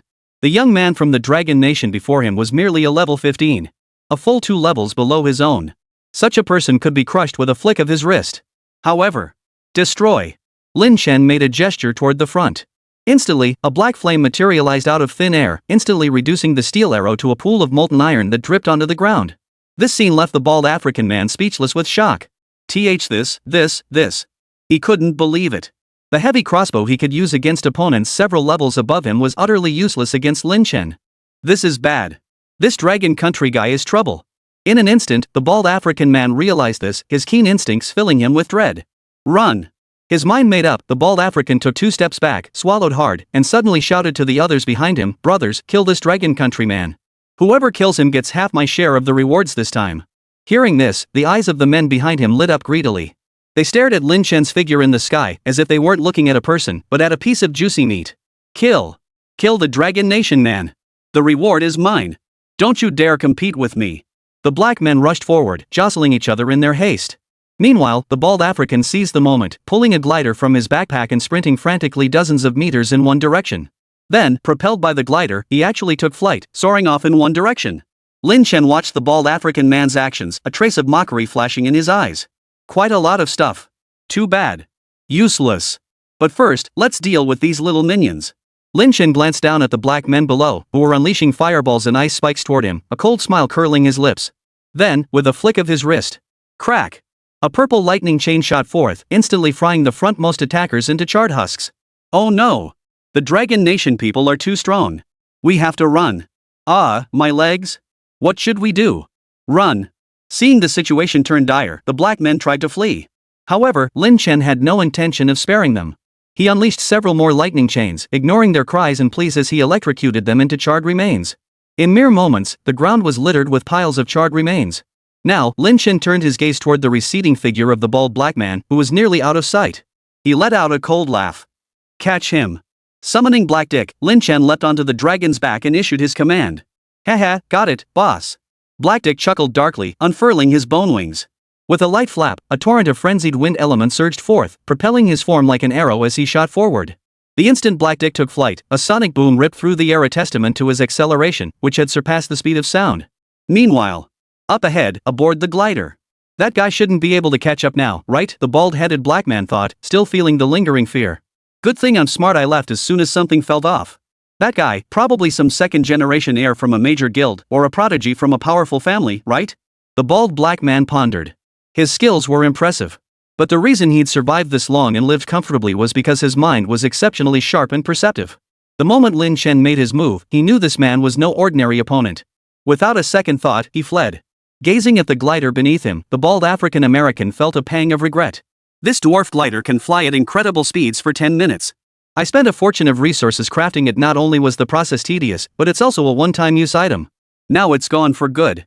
Sigh. The bald African American man sighed helplessly. But he shook his head. Though we've lost a lot, saving our lives is already a decent outcome. Hope those guys at USAS can hold him off for a bit. But I'm not worried. After all, the dwarf glider's speed isn't something ordinary mounts can match. The bald black man thought to himself with satisfaction. Next, should I head over to Han Chang and report the situation? Just as the bald black man pondered this, suddenly, a whistling sound erupted from behind him. Before he could turn to look, a mocking voice suddenly whispered right into his ear. Bro, wanna buy some hacks? Chapter 158, Acquiring the Divine Artifact, Ascending to Battle Soul King. The bald black man instantly turned around in sheer terror, only to find a colossal bone dragon had appeared behind him at some unknown moment. The young man stood atop the dragon's back, gazing at him with a trace of mockery and eyes brimming with coldness. What? The bald black man could scarcely believe his eyes. Never mind that his dwarf glider's speed was unmatched even by ordinary mounts. But his own men hadn't even managed to hold this young man back for a few minutes? This was utterly unbelievable. Sir, This Dragon Nation elder, don't kill me. I have intelligence. The bald African man stammered, raising his hands in surrender. He didn't even need to act to know the man before him could end his life with a single touch. What intelligence? Lin Chen's interest flickered slightly, and the hand that had been gathering soul fire lowered. If I tell you, will you spare my life? The bald African asked cautiously. Humph. Lin Chen snorted coldly, his displeasure evident. I'll talk. The bald African American's body trembled as he hurriedly began speaking. This place is Scaled City. And 3,000 kilometers from here, in Jiangnan City, the leader of the Tiger Guard army is named Han Chang? Lin Chen interjected with a light chuckle. How do you know that? The bald African man asked in astonishment. Keep talking. Lin Chen coldly snorted. Seeing this, the bald African man had no choice but to continue. We were originally a group of African migrants gathered in the Dragon Nation, facing discrimination in our daily lives. Through the bald African man's words, Lin Chen finally understood. It turned out they were all professional migrants who had illegally entered Dragon Country from Black Continent.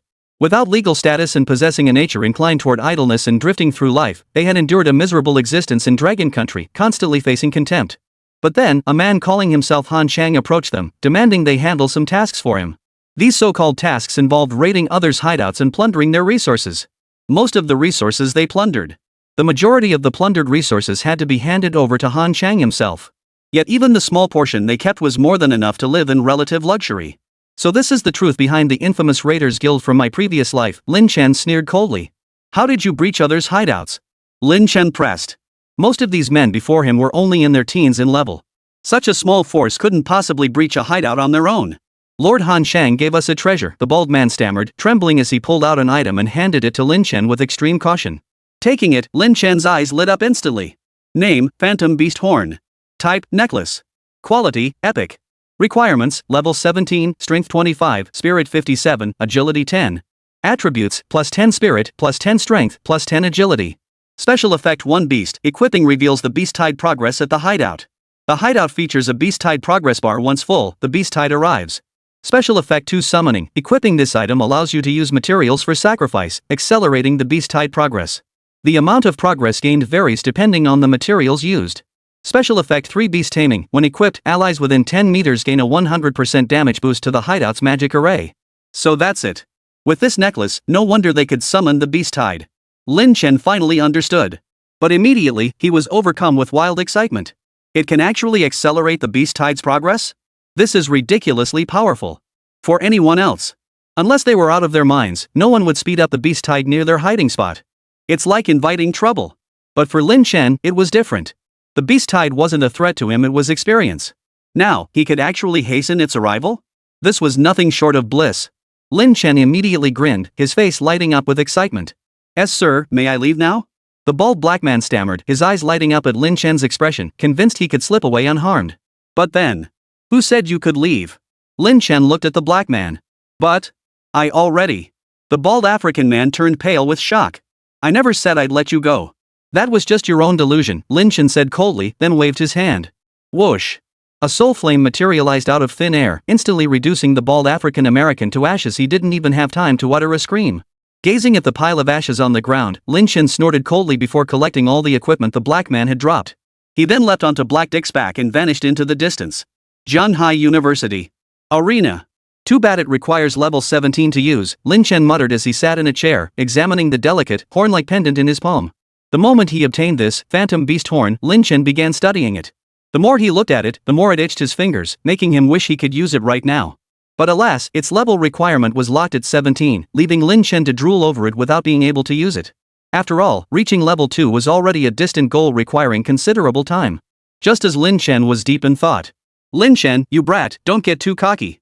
A displeased shout suddenly erupted before him. I know you're strong, but you can't insult me like this. Why won't you even look me in the eye? Lifting his head, Lin Chen saw the humiliated expression on the warrior's face. He slapped his forehead in realization. Oh right, I'm still in the arena doing ranked matches. Alright, time to get serious. Lin Chen stood up, flexing his fists and legs, stretching his limbs. Come out. A low command rang out. The Deathwing Mantis leapt forward like a phantom, lunging forward and slashing down with its blade. Boom! The warrior instantly transformed into a white light and was teleported away. The outcome is decided. Victory, Lin Chen. Congratulations to Lin Chen on advancing to Battle Soul Champion. The announcement echoed throughout the arena. At that moment, everyone within the arena who heard the announcement froze in shock. The rank disparities within the arena were vast.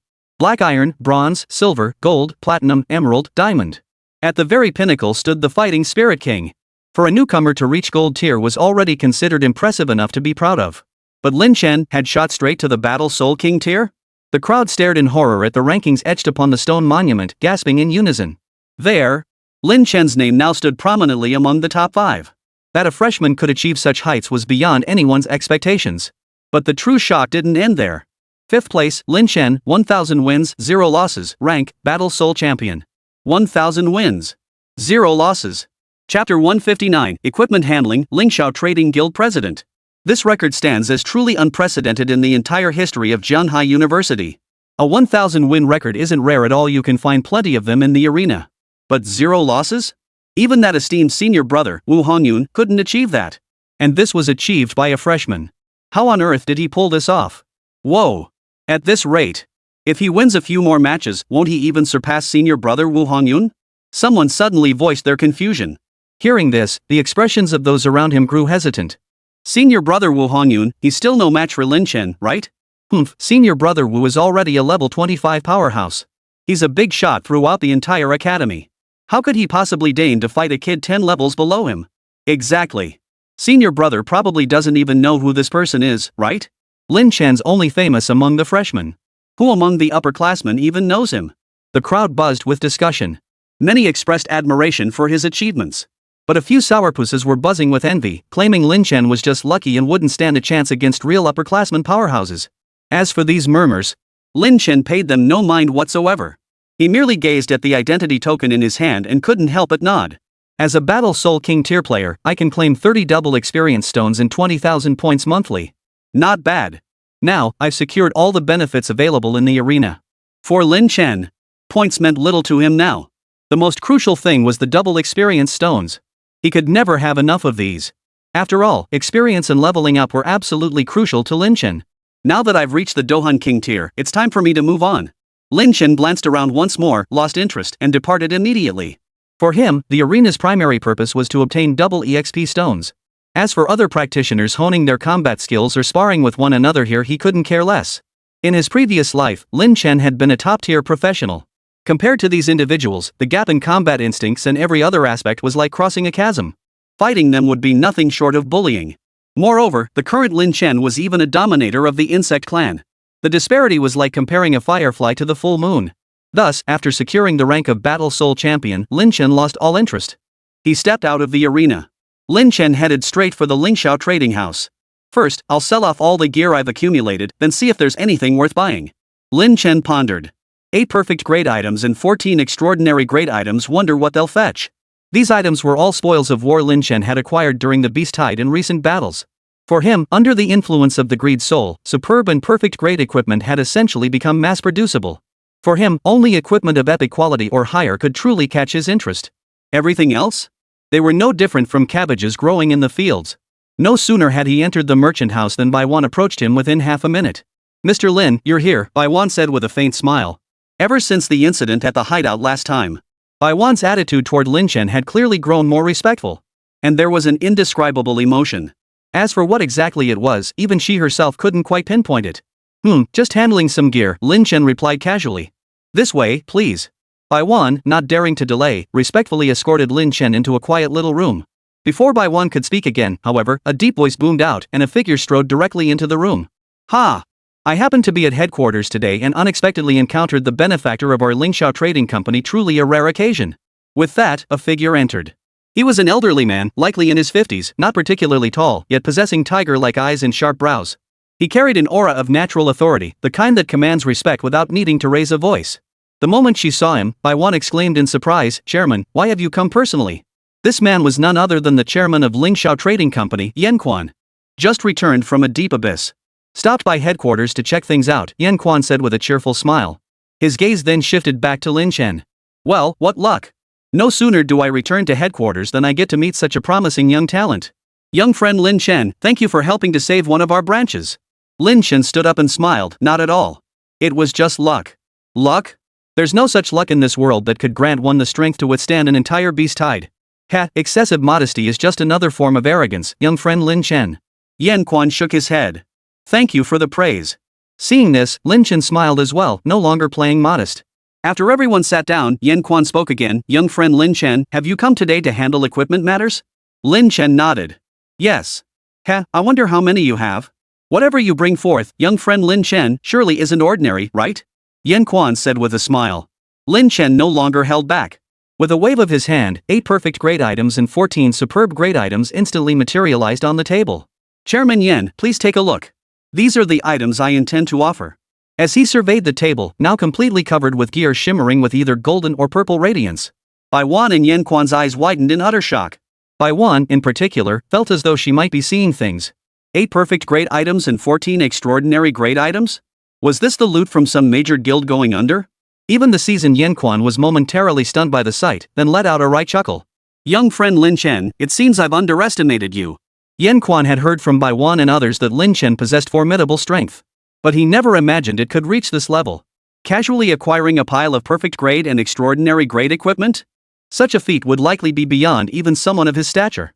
I wonder if handling these items might pose any difficulties for your establishment? Lin Chen remarked casually, seemingly oblivious to the shock he had caused. These items were now equipment Lin Chen neither desired nor needed, which was why he was selling them outright. To him, they were merely valuable commodities. But for others, they held immense significance. Phew. Young friend Lin Chen, rest assured.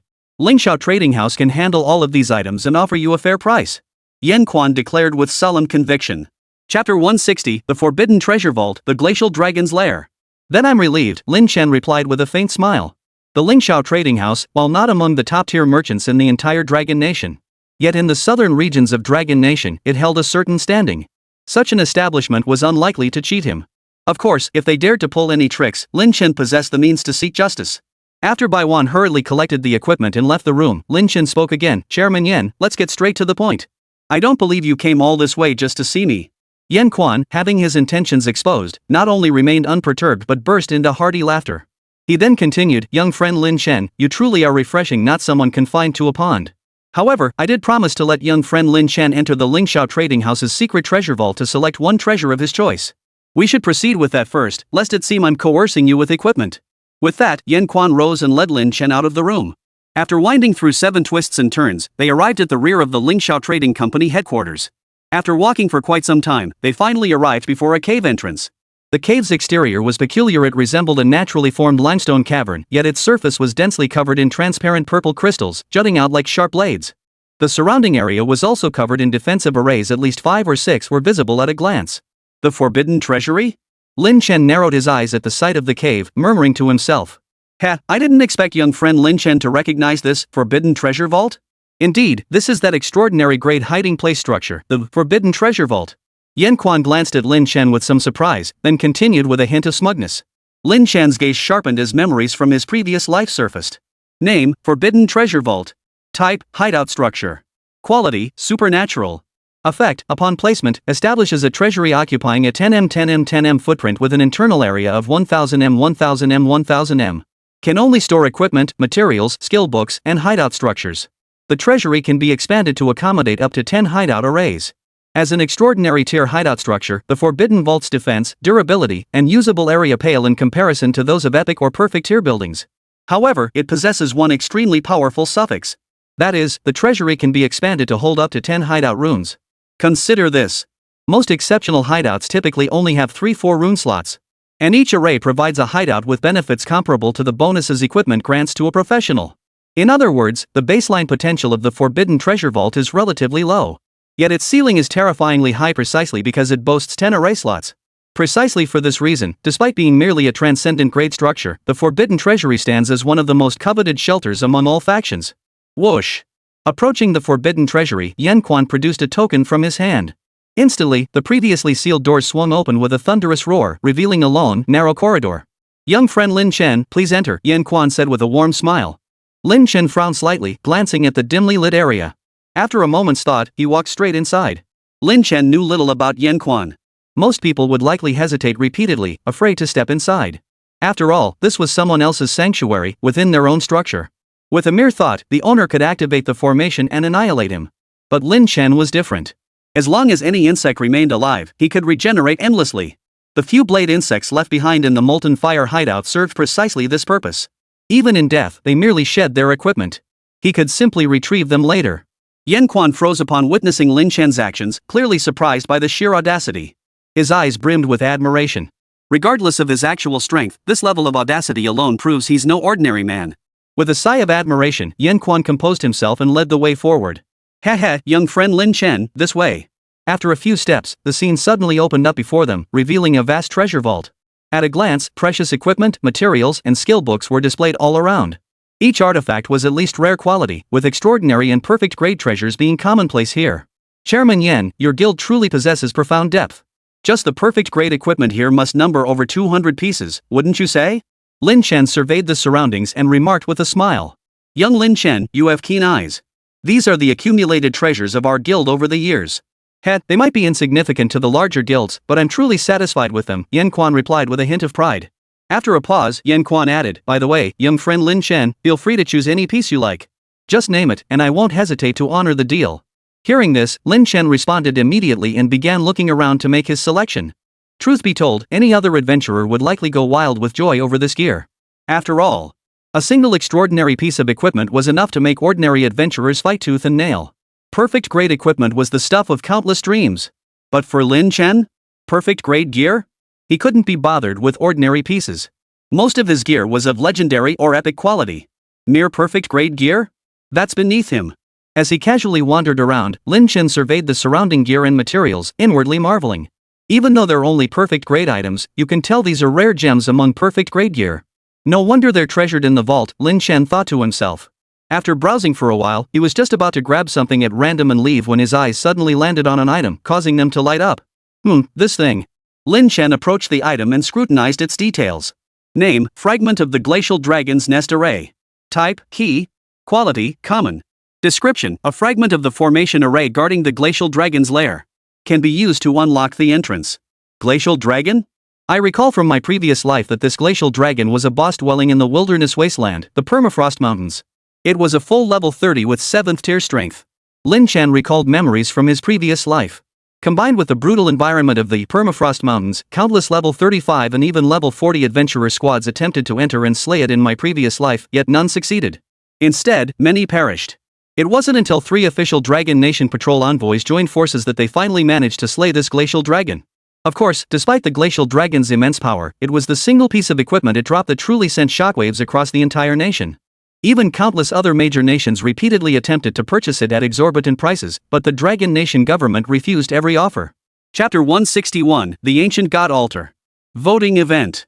Even Lin Chen, whose heart was usually as still as an ancient well, couldn't help but feel a ripple of emotion at the thought of that treasure, a hint of fervor flickering in his eyes. That equipment later became the core gear of the inspector who slew the glacial dragon. That patrol officer, armed with that equipment, experienced explosive growth in level and momentum. In just 5 years, he leaped 16 levels, becoming a formidable 76th level existence. Some even believed that within a decade, he would become the 13th war god of Dragon Nation. They'd even chosen his title, Ice Dragon War God. At this thought, Lin Chen's face flushed with excitement. A single piece of equipment could cause someone's strength to skyrocket, even approaching that of a war god. That piece of equipment could truly be called a divine artifact. Gently removing the rune fragment, Lin Chen approached Yanquan. Chairman Yan, I've made my choice. I'll take this one. Yanquan glanced at it, a look of confusion crossing his face. Young friend Lin Chen, are you certain you want this one? While it can enter my treasure vault, it's only because of its peculiar nature. Even so, the quality of this rune fragment is merely ordinary. You'd better be sure. While the information clearly indicated that the glacial dragon's lair undoubtedly held valuable treasures. But the problem was this. Where exactly was the lair? What level is the boss inside, and what mechanics does it have? No one knew. A single key fragment? What good is that? I'll take this one, Lin Chen stated flatly, offering no further explanation. Yanquan didn't try to dissuade him again. He simply nodded. Alright, since that's the case, I won't say more. With that, Yanquan cast a spell to break the seal and placed it in Lin Chen's hand. Young friend Lin Chen, keep it safe. Lin Chen smiled and nodded, promptly stowing the rune fragment into his backpack. But he didn't leave immediately. Instead, he said in a solemn tone, Chairman Yan, what business did you have with me? You can tell me now. Yanquan chuckled. Ha ha. Young friend Lin Chen, you truly are straightforward. I shan't keep you in suspense then. Young friend Lin Chen, you must be aware that Jianghe City is about to face a beast siege. You know this, right? Lin Chen smiled faintly, this is common knowledge. How could I not know? Yan Quan continued, but do you know that during large-scale beast sieges, strange phenomena often appear?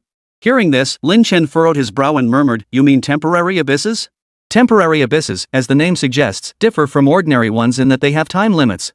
Some can only be cleared once. In other words, they are temporary, one-time only instances. Temporary abysses are extremely rare, and their loot drops and experience rewards far exceed those of regular abysses. This scarcity has made temporary abysses mere whispers among adventurers.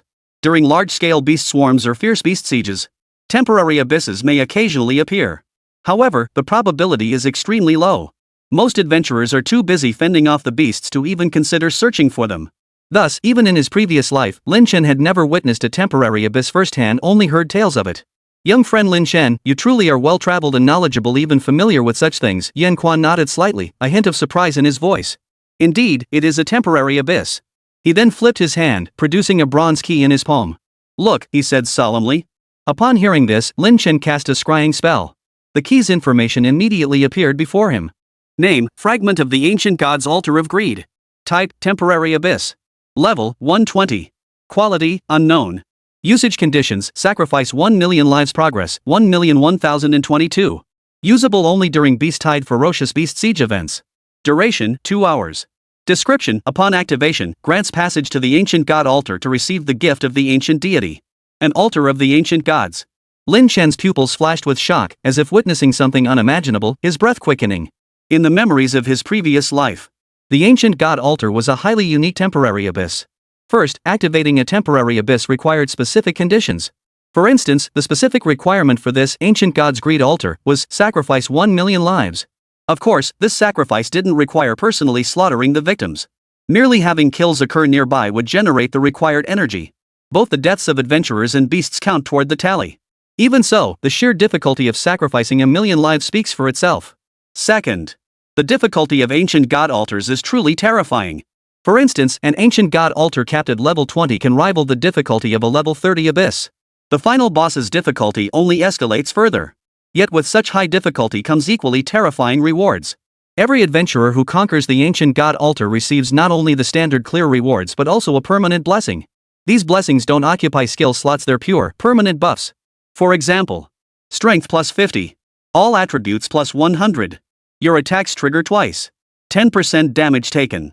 All skill levels plus 1. Buffs like these are countless. You must understand. A practitioner can possess up to 12 skills, including passive abilities. These free blessings from the ancient gods don't occupy skill slots and offer enhancements far surpassing even the most perfect grade equipment. What does this mean? It means practitioners blessed by the old gods have a higher ceiling. It can be said that even those esteemed inspectors would pursue these ancient god blessings with relentless fervor, sparing no expense. I'm not entirely sure about the origin of these items. They were acquired by our subordinates by chance. Yan Quan spoke up. But after extensive inquiries, I've uncovered the purpose and nature of this ancient god altar. Although I've surpassed level 20 myself, my daughter has just reached level 20 this year and meets the requirements to enter the ancient god altar. Therefore, Lin Chen picked up the thread, so you want me to take your daughter into the altar to receive the blessing of the ancient god? Yan Quan nodded, his eyes gleaming with sullen resolve. Precisely. That is my intention. Young friend Lin Chen, I've seen footage of your battles. I know you're far more than just an ordinary necromancer on the surface. The power you've demonstrated has even astonished me. You absolutely possess the strength to lead my daughter through the ancient god altar. Lin Chen chuckled softly. Back in Jiangnan City, when he was still an unarmed rookie adventurer, disguising his identity and concealing his power, refraining from unleashing his full strength was to avoid drawing unwanted attention. Now, possessing the means to protect himself, concealing his identity was merely a habit. As for his strength, there was naturally nothing left to hold back. Many could see it clearly if they looked. All right. But what do you have to offer that might convince me to do you this favor? Lin Chen smiled faintly. Chapter 162, he should be thanking us. Lin Chen's meaning was clear. He could help with this matter. But it would cost extra. Though, if one could clear the ancient god altar, Lin Chen himself would actually gain the blessing of the ancient deity, an opportunity others would beg for. How dare he ask for money? But Lin Chen was different. He was supremely confident. Forget Jianghe City, across the entire Dragon Nation, those who could claim to lead someone through the ancient god altar were as rare as phoenix feathers and Qilin horns. What's wrong with such a figure asking for a little money? As for Yan Quan, He actually felt a pang of guilt. He knew all too well the sheer difficulty of the ancient god altar. Entering it was practically a suicide mission. Given that level of difficulty, and now he's asking Lin Chen to bring someone along? That would push the difficulty to its absolute limit. One misstep could cost them their lives. Remember, on Blue Star, death in the abyss is permanent. Without special artifacts, there's no resurrection. For such a life-risking endeavor, why shouldn't he charge a fee? Not only should they charge, but I should be thanking them. Sure enough, Yan Quan sighed helplessly upon hearing this and said, I know this is extremely dangerous and a bit much to ask of you, young friend Lin Chen. But rest assured, upon success, I'll reward you with 3 million Chaos Stones and an epic tier equipment piece.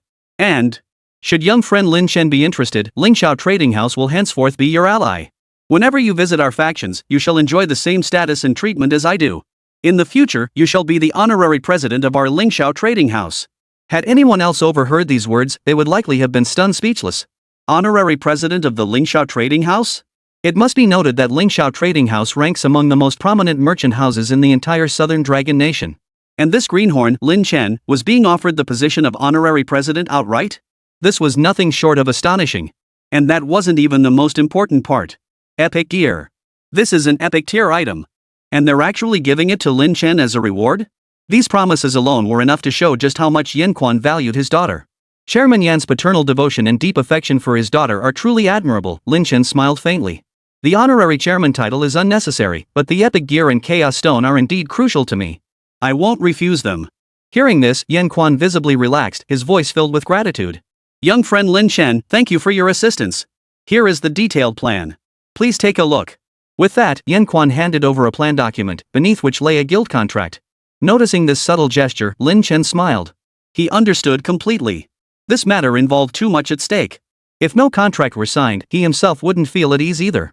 After all, his precious daughter was about to enter the abyss with a stranger, completely at the mercy of a stranger's commands. Who could feel at ease about that? Therefore, after a quick glance at the contract, Lin Chen signed his name without hesitation. Excellent. Thank you, young friend. Yan Quan was overjoyed and visibly relieved. Carefully tucking the contract into his backpack, he added with a hint of embarrassment. I've prepared a banquet in your honor. I hope you won't decline. What do you say? Lin Chen waved his hand dismissively. Thank you for your kindness, Chairman Yan. I'm not adept at such social occasions. I'll just have to decline. By the way, I have matters to attend to. I'll take my leave now. Yan Quan dared not press further, merely bowing respectfully. In that case, allow me to see you out. Stepping out of the trading house, Lin Chen didn't return to school immediately. Instead, he planned to investigate the situation at the abyss within the Shadowtooth Mountains. This abyss, which was essentially a free experience pack for Lin Chen, had its surroundings camouflaged for hundreds of meters using an environmental disguise item called Phantom Butterfly Pollen. Most practitioners below level 30 couldn't approach it. Even if they got close, they'd be caught in a looping maze, unknowingly let out of the area. Summoning Black Dick, he leapt onto the dragon's back and soared toward the abyss's location. Moments later, he arrived. Dismounting, he inspected the surrounding pollen and traps. Only after confirming no one had tampered with them did he breathe a sigh of relief. But just then, someone? The Deathwing Mantis he'd stationed for surveillance suddenly relayed a message. Heading in one direction, he soon spotted a group of people not far off, attacking a boss. It was a unified guild, numbering around 20 to 30 members. Before them stood 2 tentacled monsters, bizarre and repulsive in appearance. Woodcraft Guild, never heard of them. Lin Chen glanced at the uniform emblem on their chests and shook his head, losing interest. He hadn't heard of this guild in his previous life either, so it likely wasn't a major one. However, the 2 tentacled monsters before them piqued Lin Chen's curiosity. The 5th-tier wilderness boss, Twin Shadow Tentacles? That's rare. In my previous life, this was a fairly well-known boss. But they seemed to be struggling to hold on. Before them, 5 tanks held the aggro of the 2 tentacle monsters, drawing their firepower while the surrounding players continuously dealt damage. 10 healers frantically pumped healing around them, barely keeping up with the damage output of the Twin Shadow monsters. As the monsters' health bars slowly dwindled, the surrounding players broke into excited smiles. Finally, they're dying. Phew. A tier 5, level 20 boss is brutal. It's tough even with our whole group, can't imagine how solo players manage. Wonder if it'll drop anything good. We'll see. Before the words had fully left their mouths, the 2 tentacled monsters before them suddenly froze in place. Immediately afterward, both creatures' health bars surged upward, instantly refilling to full. Moreover, a crimson glow emanated from their bodies, signifying they had acquired the Rage buff. Rage plus 10% to all attributes plus 10% movement speed. How is this possible? The knight at the front froze in shock, blurting out the question in panic. Those around him were equally stunned, their cries of shock echoing through the air. The boss, now empowered by the berserk buff, saw its attack power surge significantly. The pressure on the team intensified dramatically, pushing them to the brink of collapse. Is it him? Spotting the knight who had cried out, Lin Chen paused slightly, recognizing the man. Hugh knew this paladin's real name, most simply called him Iron Hand. His class was the Iron Hand Knight, specializing in holy magic and unique iron magic. He could channel physical strength into spiritual power, excelling in both offense and defense, capable of both dealing damage and healing. He was exceptionally formidable. In his previous life, this man had gained some fame, frequently appearing on the trending lists of major video platforms in the Dragon Nation. Oof. The more they fight, the stronger this twin shadow touch will become. Pushing on like this will only lead to a wipe. Lin Chen observed the scene before him, silently reaching his conclusion. Chapter 163, Are you teaching me how to do my job? During voting event. Twin Shadow Tentacles is a rather unique boss, consisting of 2 tentacle clones left and right. When one tentacle clone dies, it enters invincibility. The other tentacle clone will revive it, then stack the Rage status effect. Simultaneously reducing both tentacles' health triggers a dual health lockdown, followed by full health restoration, and it even reapplies the Rage buff. This effect triggers every time either tentacle's health is depleted, not just the first time. Consequently, after just 3 or 4 buff stacks, even a powerful team of adventurers would find themselves overwhelmed and ultimately forced to abandon the fight. Of course, this boss isn't truly invincible. There are 2 straightforward countermeasures. The first involves repeatedly depleting the health of both clones, then allowing them to fully recover. After repeating this cycle a multiple of 3 times, the twin touch shadows will merge. Killing it at this point will defeat the boss. However, this tactic is extremely difficult. Each time you reduce its health by a multiple of 3, the boss gains an equal number of stacks of the Rage effect, drastically increasing its damage output, speed, and other stats. At that point, it becomes beyond the capabilities of even these seasoned professionals to handle. The second approach is, if both tentacle clones are instantly killed simultaneously, their health lock effect can be bypassed. However, this Twin Shadow Tentacle is a Tier 5, level 20 boss with terrifyingly high health. Each clone boasts a whopping 250,000 HP. Moreover, every boss above level 20 possesses affixes like damage immunity, resistance, and armor. This significantly reduces the damage dealt by players. Under these conditions, attempting to instantly eliminate both clones simultaneously is nothing short of a pipe dream. The party before them, though generally around level 15, could be considered an elite team. But they still fall far short of defeating this single boss. Lin Chen kept these thoughts entirely to himself, offering no warning. Whether they win or lose, what's it to me? Lin Chen wasn't some do-gooder who jumped in to help strangers in trouble. Without sufficient reward, expecting him to intervene? Dream on. Soon enough, they'll learn just how formidable this boss is. Once they retreat, I'll take over. Lin Chen thought to himself as he waited silently on the sidelines. Meanwhile, before him, Iron Hand and the others were already showing signs of exhaustion. Guild leader, if this keeps up, we'll wipe the entire party, a priest shouted at Iron Hand, his face drenched in sweat. He cast holy spells with all his might, slinging heal and holy light as if they were free. Yet even so, the health bars of the tanks before them fluctuated wildly, rising and falling like an elevator, as thrilling as dancing in a minefield. And this was merely a monster with a 2-layer Rage buff. If it stacked a few more layers, they wouldn't even get a chance to heal before getting one shot. Guild leader, we can't hold it anymore. President, we should retreat. There's no other way. Everyone turned their gaze toward Iron Hand.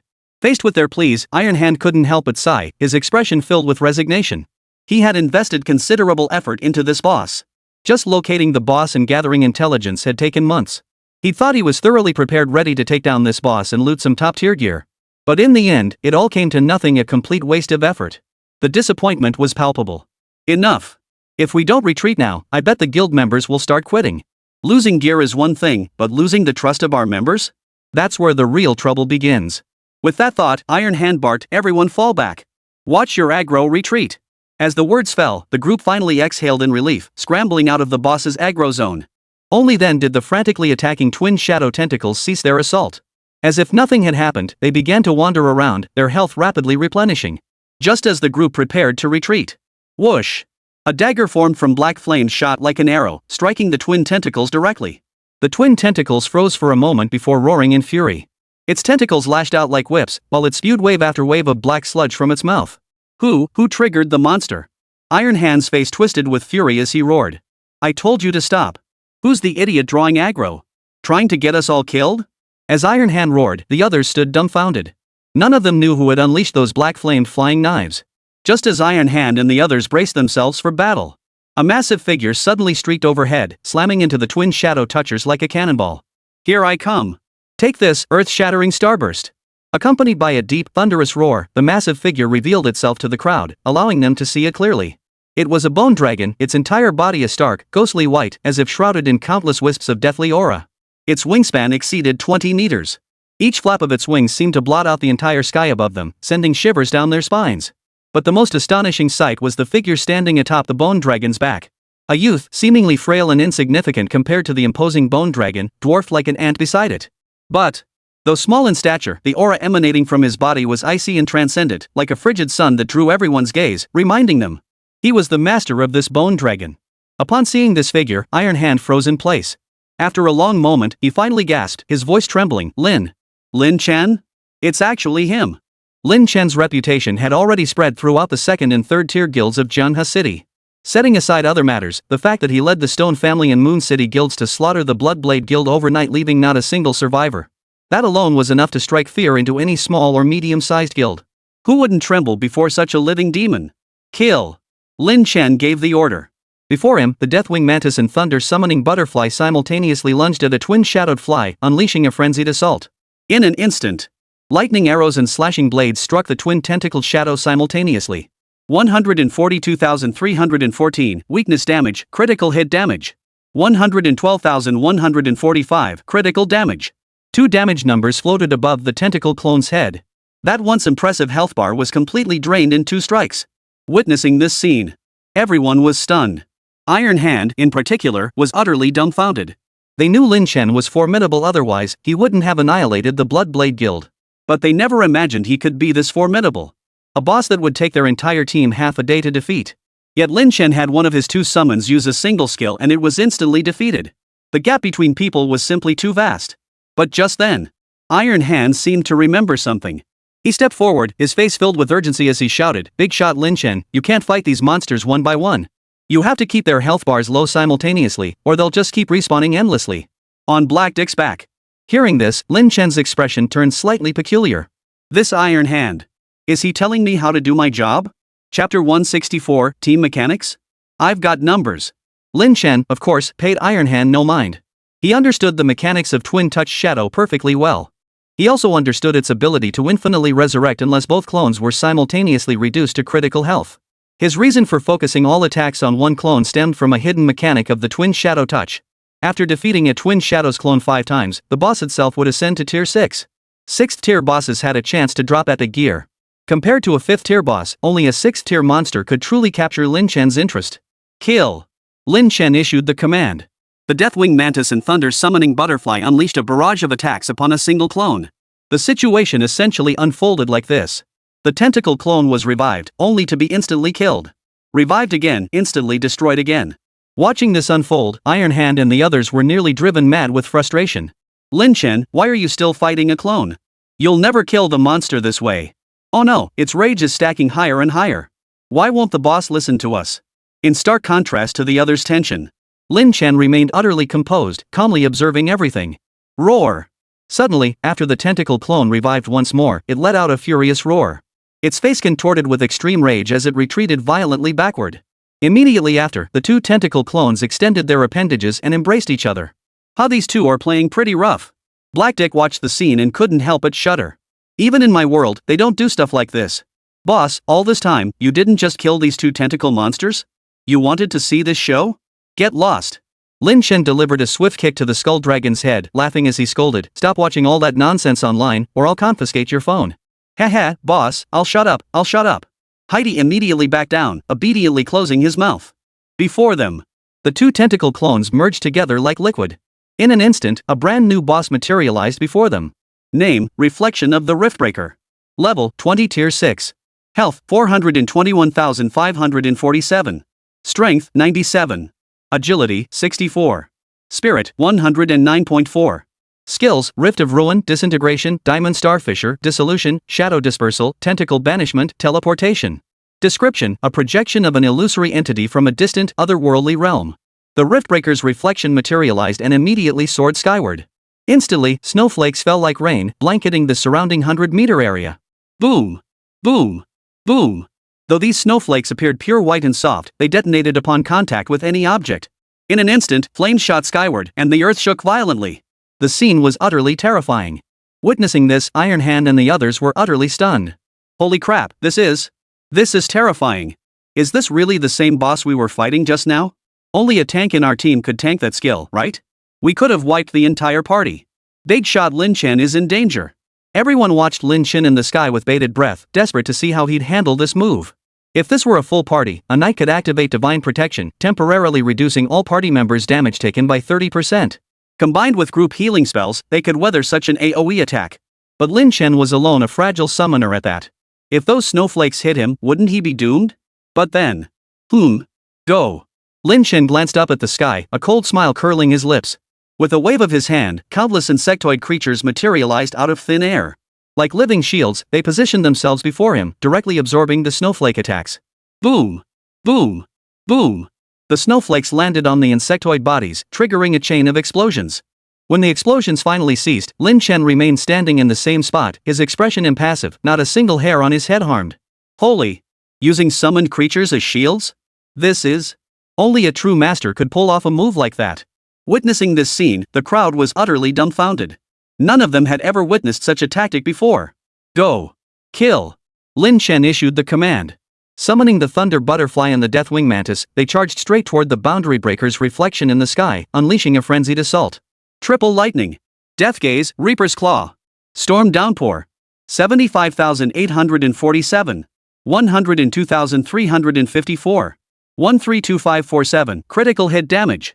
Terrifying damage numbers erupted above the reflection of the Riftbreaker's head.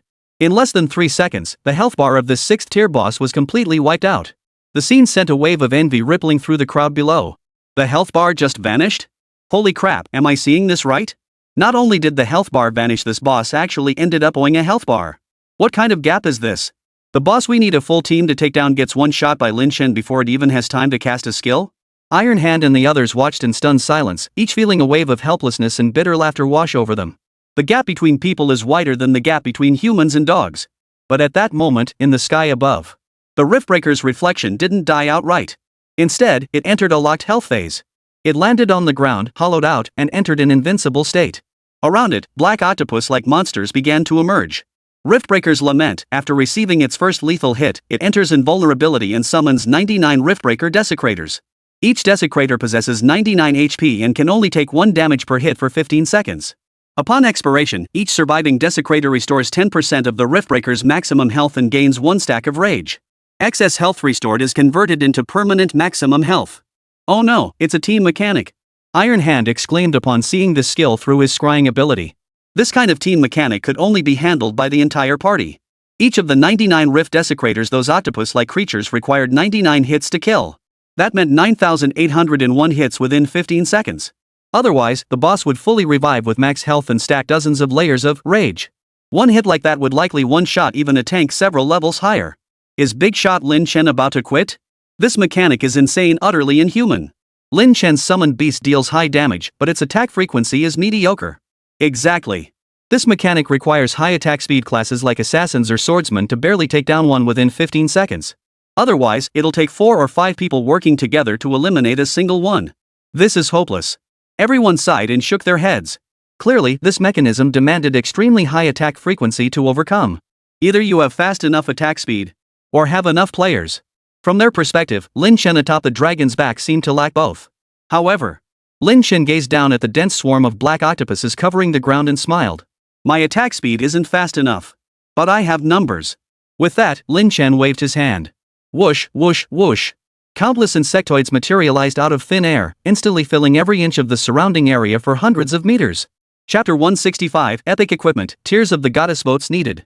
In an instant, the once empty field was swarming with densely packed insectoids, completely overrunning the surrounding area for hundreds of meters. Each insectoid creature radiated an aura of savage fury and death, as if they were not living beings but pure, innate killing machines. A single glance was enough to make everyone's eyes widen, their breath nearly catching in their throats. So many summoned beasts. This is insane. There must be thousands? Tens of thousands of summoned creatures? Holy crap, this is insane. Iron Hand and the others gasped in unison, utterly unable to believe what lay before them. They weren't strangers to summoners. But a being who casually summoned thousands upon thousands of creatures? They'd never even heard of such a thing. Just as everyone was marveling, the surrounding insectoid beast sprang into action, charging directly at the black octopus monsters encircling them. Admittedly, most insectoids possessed extremely slow attack speeds. It would likely take a bug beast 2 or 3 minutes to kill a single octopus monster. But slow attack speed couldn't match sheer numbers. A single octopus monster was attacked simultaneously by dozens, even hundreds, of insectoids. In less than 10 seconds, every single black octopus monster on the battlefield was wiped out. This scene deeply shocked Iron Hand. At that moment, his heart felt like it had swallowed 10,000 lemons sour and bitter. Damn it, why is the gap between people so huge? A boss we couldn't take down with dozens of people was effortlessly cleared by boss Lin Chen alone. Looks like he still had energy to spare? This is just insane. Just as he was still grimacing, the reflection of the Riftbreaker shifted again. It struggled free from its invincible state, instantly regenerated its health, and roared as it charged toward Lin Chen. Go! Lin Chen commanded effortlessly. Instantly, the thunder-summoning butterfly darted forward like a spirit.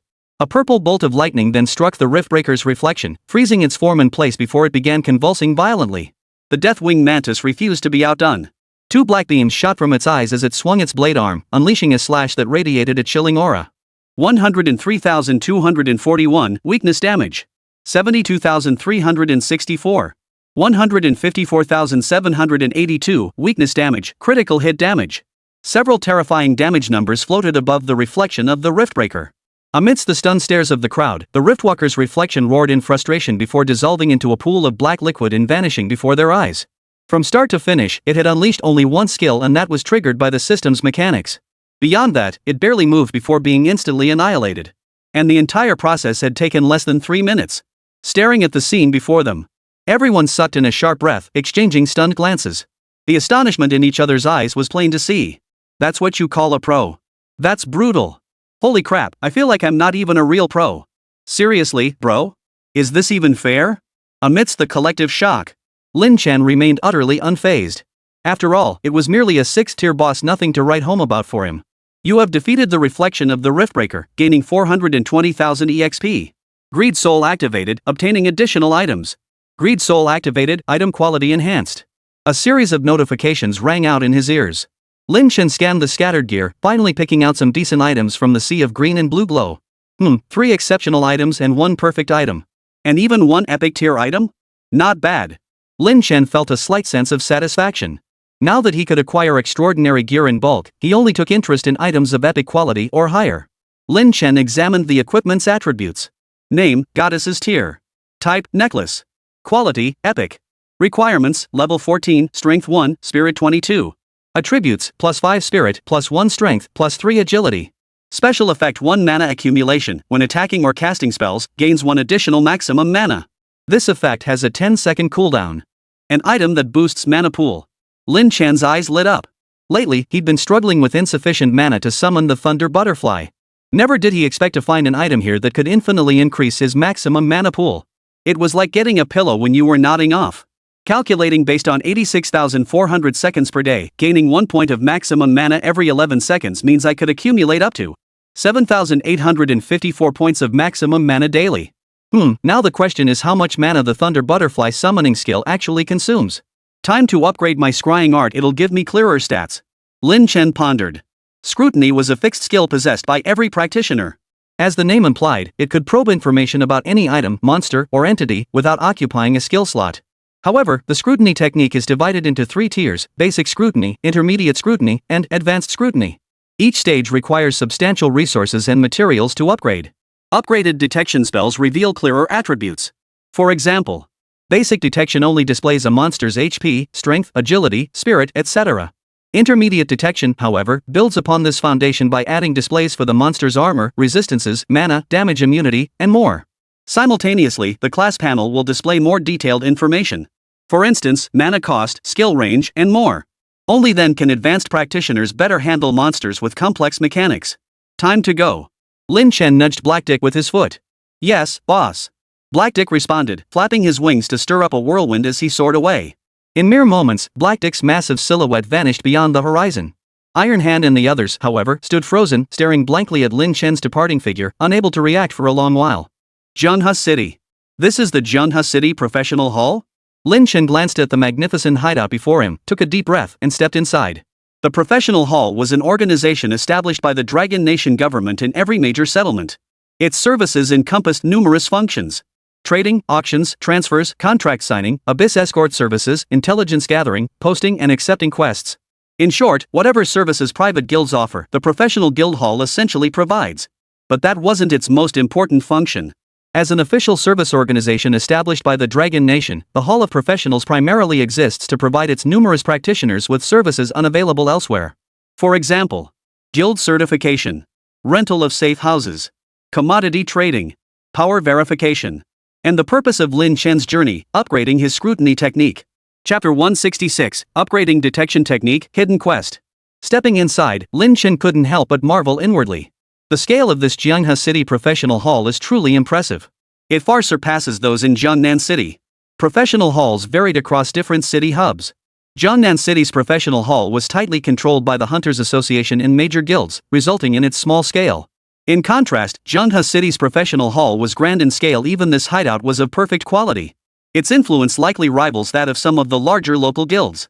The hideout was divided into several distinct zones, each roughly the size of a small town. People flowed through them incessantly, creating a bustling, massive crowd. As soon as he stepped inside, a maid approached him respectfully and inquired, "Good day, sir. What services might you require?" Lin Chen lowered his gaze and replied in a deep voice, "I wish to upgrade my detection skill." "Certainly, please follow me." The attendant seemed surprised. Upgrading the detection skill was no small expense. Typically only professionals above level 30 possess the financial means to do so. Yet here stood this youth, appearing barely 18 or 19, with a mere level 15, possessing such immense wealth. He must be the scion of some prominent family. I mustn't neglect him. The maid thought to herself, her smile growing more solemn. She led Lin Chen directly to the professional advancement section, stopping before a room. "Sir, inside that room is the NPC Nord. Upon delivering specific materials, he will upgrade your scrying skill. However, before that, you must pay a processing fee," the maid explained. Within the hideout, NPCs could be invited to reside. Different NPCs serve different purposes. Some NPCs excel at forging and can craft equipment. Others can assign quests. Others can exchange various skill books. And this NPC, Nord, possesses the ability to upgrade skills. Nord? Lin Chen was taken aback upon hearing this. In his memories from his previous life, this Nord was no ordinary figure. Originally, he was just an ordinary skill upgrade NPC, a common sight throughout the world. But a ridiculously lucky kid had accidentally triggered Nord's hidden quest. After enduring countless hardships, he finally claimed Nord's reward. Of course. What exactly Nord's reward entailed remained a mystery to almost everyone except him. Even Lin Chen from his previous life couldn't uncover it. But one thing is certain. It was absolutely no ordinary thing. Because in the previous life, that lucky kid was originally just a nobody. Yet after receiving Nord's reward, he skyrocketed to fame and leveled up like crazy. In just 10 years, he shot from level 31 to level 68. Had he not met an untimely death and an accident later on? Some even believed he might have become the second strongest being in existence, surpassed only by the war god himself. So this NPC Nord is here. I was actually thinking of buying intelligence to track him down, but it turns out he came to me on his own. Lin Chen felt a surge of secret delight. His expression, however, remained perfectly composed. He waved his hand and handed over a card. "Handling fee, right? Here you go. Deduct it yourself." Then he stepped into the room. The moment he entered, a gruff voice erupted, "Another job? How annoying. Ever since I came to this godforsaken place, I've been working almost every single day. I haven't even had a decent drink. Heaven above, I hope those damn tall guys stop bothering me. Otherwise, I'll have to go meet you sooner than planned."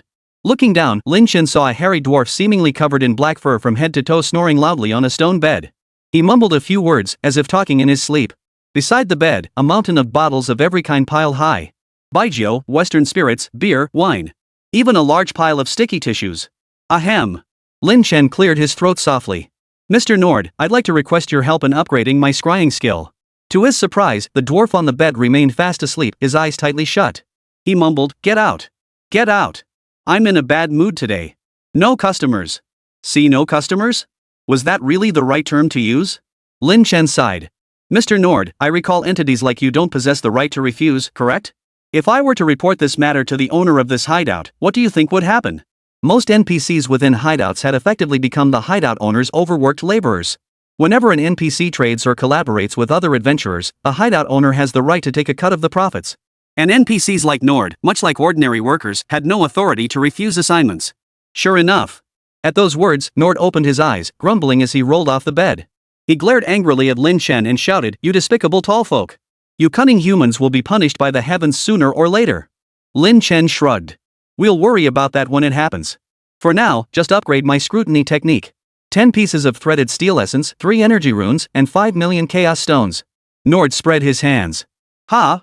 I recall upgrading to intermediate detection technique only requires 5 pieces of threaded steel essence, 1 energy rune, and 1 million chaos stones?" Lin Chen narrowed his eyes. NPCs weren't fixed programs but living beings. They could get angry and lie. This was clearly Nord deliberately being malicious. "Oomph. You're becoming more and more annoying, you tall man brat."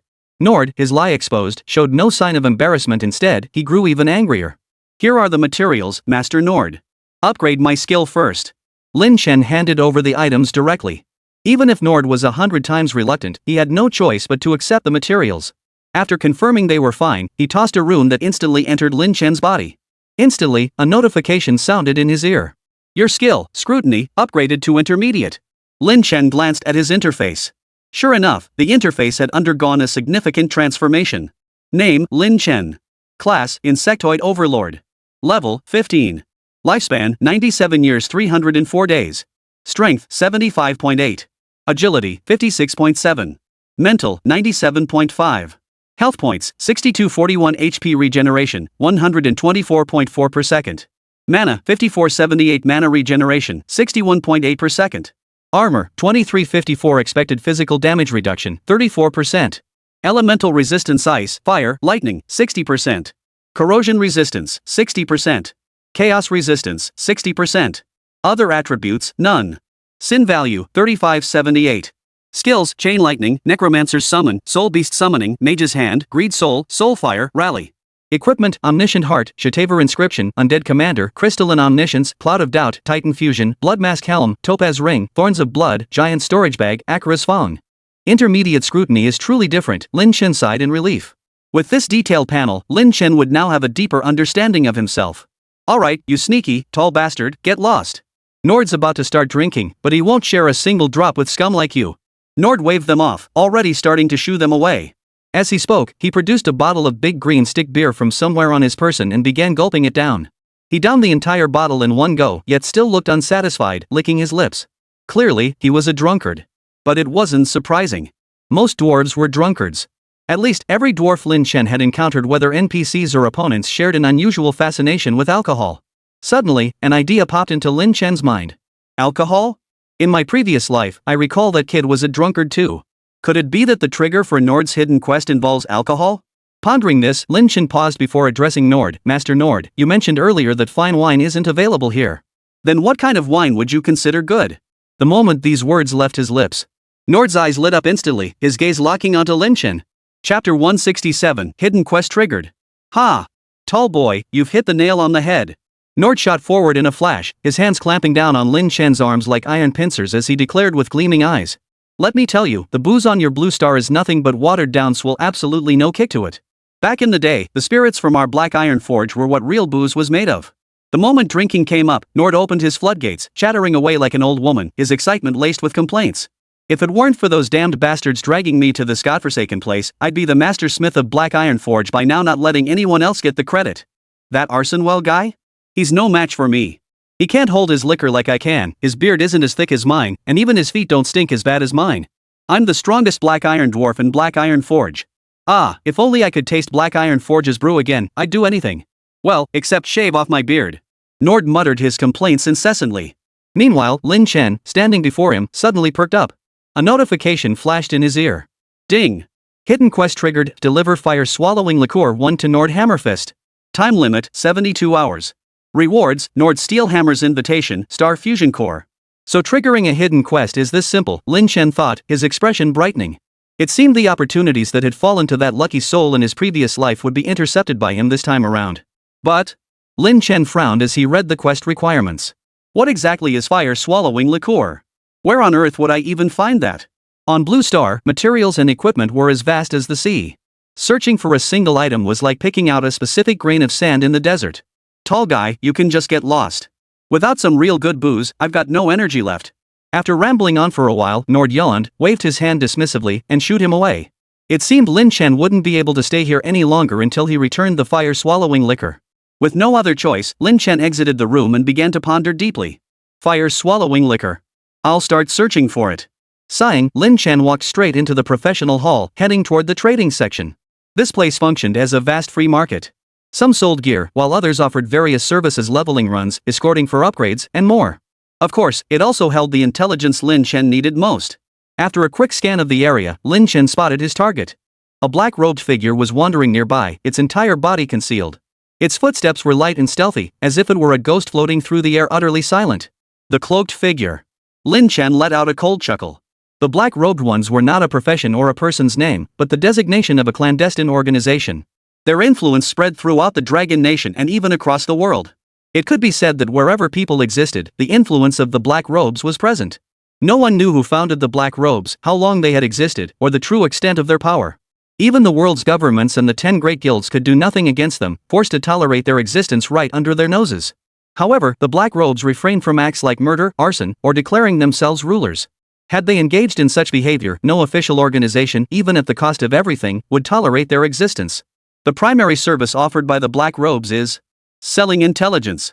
From the precise coordinates of a boss monster, to the route through a particular abyss, to what color underwear the widow at the village entrance wore today, whatever intelligence you need, the Black Robes can almost always get it for you. They are practically omniscient. Of course, their prices are exorbitant. But for the sake of obtaining that artifact, Lin Chen wouldn't care about the price. He strode straight up. I need to purchase intelligence, Lin Chen declared bluntly, grabbing a black-robed figure by the shoulder. The figure shuddered violently, stiffening in place. After a long moment, he finally turned, staring at Lin Chen in utter disbelief, his eyes wide with shock.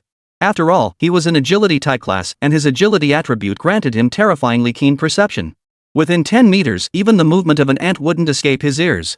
Yet why had he failed to detect Lin Chen approaching from behind? Could it be his agility stat far surpasses mine, the cloaked figure thought, utterly incredulous. Swallowing hard, the cloaked figure quickly adopted a cold expression and said in a deep voice, "What information do you require?" Unaware of the profound shock he had caused, Lin Chen smiled faintly and stated directly, "I require detailed information regarding the fire-swallowing liqueur." Fire-swallowing liquor? Hold on. After a moment's pause, the cloaked figure produced a mirror from his robes. As if performing a ritual, he touched it while murmuring incantations. After a long moment, he nodded. "We happen to have detailed information on the fire-swallowing liquor. It will cost 2 million chaos stones." Really? Lin Chen's face lit up. 2 million chaos stones seemed like a hefty sum. But Lin Chen knew this was a perfectly reasonable price. Because the intelligence sold by the black-robed organization was always unique, one-of-a-kind copies. Meaning each piece of intelligence was sold to only one person. Others wanting to buy? Sorry, it's gone. Even in his previous life, this rule had never been broken. 2 million chaos stones, here you go. Lin Chen tossed the stones over without hesitation. After inspecting the stones, the cloaked figure confirmed the amount was correct and nodded. "All right, the count is right. Here's your intelligence." As he spoke, he handed over a parchment scroll. In large characters on the scroll were written the words, "Intelligence, fire-swallowing liqueur." "All right." Lin Chen nodded excitedly, taking the scroll and preparing to leave. But just then, "Black-robed man. I need intelligence on fire-swallowing liquor now." A melodious voice rang out urgently from behind him. Turning to look, he saw a tall woman striding toward him. She wore form-fitting leather armor, possessed a stunning figure, and held a long whip in her hand. Though beautiful, her face bore a trace of arrogance and hubris, her gaze carrying a hint of disdain. Trailing behind her were a dozen men of varying heights and builds. Their fawning expressions made it clear they were all this woman's sycophants. "Ah, Miss Liu Chang." The cloaked figure froze upon seeing her, then spoke with a hint of flattery. "However, it's unfortunate, Miss Liu Chang. The information regarding the fire-swallowing liqueur is no longer available." "No longer available?" Liu Chang's eyebrows shot up in shock. A sense of unease washed over her. Strange. This item should be obscure. How could someone be specifically seeking it out? Could it be that, like me, they've all received Nord's hidden quest? No way. I spent nearly my entire fortune to secure this hidden mission opportunity. It absolutely cannot fall into someone else's hands. With that thought, Liu Cheng demanded directly, "Tell me who bought that intelligence?" "Speak." The black-robed figure's face instantly contorted. "Miss Liu Chang, our organization has strict rules. We absolutely cannot disclose client information." "I'd hate to be hunted down by the organization, miss. Looks like you're choosing to drink the punishment wine." Liu Chang snapped, her whip cracking through the air with a sharp crack. It seemed as though it would strike the black-robed man at any moment. The cloaked figure turned ashen with fear, yet still gritted his teeth, refusing to say another word. Just as Liu Cheng prepared to teach this fellow a lesson, a sycophantic voice suddenly piped up from behind her. Miss Liu, look. It seems this fellow bought the intelligence. Liu Cheng turned around and sure enough, there stood Lin Chen, holding the scroll labeled, Intelligence, Fire-Swallowing Liqueur. Kid, how much did you pay for this intel? I'll double your price, sell it to me. Liu Cheng's eyes lit up as she strode forward, her tone abrupt. Chapter 168, Is the Yanyan Guild really that impressive? Her attitude was haughty and condescending, as if demanding Lin Chen hand over the intelligence wasn't a request, but a favor she was granting. Not selling. Lin Chen uttered the two words flatly. What? Liu Cheng's expression darkened instantly. Do you know who I am? How dare you speak to me like that? Ask your mother who you are. Why bother me? Facing her threat, Lin Chen remained utterly unruffled. Liu Cheng couldn't believe Lin Chen dared to speak to her like this. Her eyes widened in fury, leaving her speechless. Her slender frame trembled slightly, her teeth clenched so tightly they seemed ready to shatter. Kid, Miss Liu Cheng is the daughter of the Yanyan Guild's leader. How many guts do you have to dare antagonize the Yanyan Guild? At that moment, a sycophant behind Liu Cheng stepped forward, sneering contemptuously at Lin Chen. The crowd that had gathered around to watch the commotion gasped in unison upon hearing the words Yanyan Guild. The Yanyan Guild? No wonder they're so arrogant. The Yanyan Guild is one of Jianghe City's top guilds. While it pales in comparison to the four great factions, it's still not some random group you can just pick a fight with. The leader of the Sunflower Guild. I believe it's Liu Qingxue? Rumor has it he was originally a guardian of exceptional quality, and just a few years ago, he already broke through level 42. Now, who knows how terrifying his strength has become. Rumor has it that in recent years, the Sunflower Guild has even shown signs of challenging the dominance of the four great guilds. Who knows if it's true or not? That brat dared to be so rude to Liu Qingxue's daughter. He's as good as dead today. Heck, if it weren't for the no-kill rule in the guild hall, that kid would probably already be a corpse on the floor. The crowd murmured, their gazes toward Lin Chen thick with scorn and schadenfreude. Young man, you know Miss Liu Cheng's status now, don't you? I'll give you a chance. Hand over the intel, then kneel and apologize. Perhaps Miss Liu Cheng might even forgive you. The man laughed coldly as he addressed Lin Chen. Liu Cheng's beautiful eyes flashed with a cold glint as she stared at Lin Chen, her gaze tinged with indifference. He had expected Lin Chen to react like everyone else, terrified by her status, immediately kneeling to beg for mercy and obediently handing over the intelligence. But the Yanyan Guild, is it that formidable? Lin Chen chuckled softly, a faint curve appearing at the corner of his mouth as he countered. In the memories of his past life, among the names of those vast factions and guilds, the words Sunflame Guild were nowhere to be found. In Jianghe City, the Sunflower Guild might be considered a top-tier guild, second only to the four major guilds in terms of scale of force ordinary practitioners could scarcely hope to rival. Yet when viewed across the entire southern Dragon Nation, or even the whole Dragon Nation, or indeed the entire world, it was utterly insignificant. Even in his previous life, when Lin Chen was a globally renowned powerhouse, he never gave the Sunflower Guild a second thought. And this life? Yet, its words truly felt like a boulder tossed into a tranquil lake, sending ripples across the surface. What? Has this kid lost his mind? Everyone knows Miss Liu Cheng's status, yet this brat dares to act so brazenly? Has he lost his mind? He's dead meat. Just wait and see this kid's dead meat. The crowd watched Lin Chen with expressions of pity. What a shame, he was quite handsome. But soon, he'll be nothing but a corpse. Who did he go and find? The daughter of the Yanyan Guild's leader? He deserved it. Dare to insult Miss Liu Cheng, you're asking for it. Behind him, a burly man shouted as he stepped forward, preparing to grab Lin Chen. But before his hand could reach out, Liu Cheng's voice rang out again, wait. As everyone turned to look, Liu Cheng coldly declared, let's go. Oomph. With that, she led her group away from the scene. Those left behind exchanged bewildered glances, shock evident in each other's eyes. They had all expected a fierce battle to erupt here. But unexpectedly. That was it? Liu Cheng actually spared that kid? What on earth was going on? Could it be that this kid, who looks just a bit handsome but otherwise ordinary, is actually some kind of big shot? While everyone was still puzzled and murmuring among themselves, Lin Chen let out a light chuckle and walked away. To him, the earlier scene was merely a minor incident, something he didn't give a second thought to. Stepping out of the professional hall, Lin Chen opened the intelligence report in his hand and studied it carefully. Description: fire-swallowing liqueur is a distinctive beverage originating from Black Iron Forge. Calling it liquor is somewhat inaccurate, as it contains no alcohol whatsoever. Instead, it is infused with diluted flame toxin. For the Black Iron dwarves, whose bodies are as sturdy as steel, ordinary alcohol fails to numb their nerves and induce hallucinations. Only diluted flame toxin can exert a potent effect on these thick-nerved fellows, earning it widespread acclaim throughout Black Iron Forge. Naturally, flame poison is exceedingly precious. Extracted through specialized methods from molten lava 1,000 meters underground, this beverage is reserved for the wealthiest dwarven masters, who may indulge occasionally. The rest of the dwarves might partake only once or twice a year. Several versions of fire-swallowing liqueur exist within Black Iron Forge, mostly differing in concentration or blended with other fruit wines or floral flavors. The most popular and widely accepted brand within the fortress is the variety known as Big Mama, named after a female Black Iron dwarf who called herself Big Mama. Reading these descriptions, Lin Chen's mouth twitched involuntarily. These dwarves were truly rugged. Drinking is one thing, but you lot aren't satisfied with just strong stuff, you go straight for poison? But Lin Chen quickly pushed aside his exasperation and focused his attention on the final section. It detailed a method for extracting flame toxins from molten lava a kilometer underground. Fireberry extract, internal pressure increasing tubes, and impure electrolyte? The materials aren't hard to come by, but diving a kilometer deep into molten lava?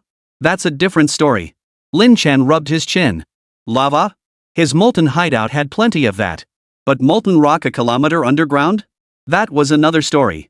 I recall, there's a chasm fissure near Jianghe City, isn't there? That place has a chance to spawn the boss black rockworm. In its final phase, this boss drags adventurers into a molten chamber deep underground. That depth should be below a kilometer, right? It seems we could exploit this mechanism to mine flame toxin. Lin Chen's eyes lit up as an idea quickly formed in his mind. Resolved, Lin Chen wasted no time. He headed straight to Lingxiao Trading House, purchased the essential tools for toxin extraction, then left Jianghe City, setting his sights on the black rockworm's lair. Exactly 10 seconds after his departure, a group of figures materialized at the spot he had just vacated. At their head stood Liu Chang. Chapter 169, Burning Canyon, Black Rockworm. Votes needed. Miss Liu, why aren't we just capturing this guy outright and snatching that intel? Why must we sneak around following him? A puzzled voice came from behind. Liu Cheng sneered coldly, "Fool, do you know who he is?" The moment I saw him, I remembered this is none other than Lin Chen, the notorious figure who made waves in Jianghe City not long ago. Lin Chen. The moment those two words left her lips, the expressions of those around her shifted. The very same Lin Chen who wiped out the Bloodblade Guild overnight and helped Lingxiao Trading Company withstand the beast tide at their hideout, someone asked, eyes wide with disbelief. In recent times, Lin Chen's name had stirred up quite a storm in Jianghe City. Thus, these two words were known to everyone, without exception. After all, this was a man capable of slaughtering an entire guild who wouldn't tremble at the thought? Who else could it be? Liu Chang snorted coldly. Of course, I'm not exactly afraid of such a person. After all, he's just a greenhorn. But, he is a rising star. I see no need to provoke him in the city and alert him prematurely. Liu Chang understood perfectly well. Lin Chen's purchase of fire-swallowing liqueur was most likely triggered by the same hidden quest from Nord that she had activated. Immediately, Liu Chang conceived a brilliant plan. Rather than risking significant losses to wrest the intelligence from Lin Chen, a man whose strength and background remained unknown, why not let Lin Chen pursue the fire-swallowing liquor himself? She could quietly follow him, then step in at the final moment to reap the reward, simply snatching the liquor away. This way, she could save effort while eliminating Lin Chen, a potential rival, outright. Wouldn't that kill two birds with one stone? A wave of satisfaction washed over Liu Chang as he turned to the dozen men behind him. His voice turned cold. Remember this, while my epic tier, Shadow Cloak, can grant group stealth, its concealment level is only tier 2. Not a sound, not even a cough, or we'll be spotted. Understood? The group behind him immediately nodded in respectful agreement, their demeanor utterly sincere. To an outsider, they might have looked like Liu Chang's bodyguards or something. But in reality, these guys were just a bunch of sycophants fawning over Liu Chang.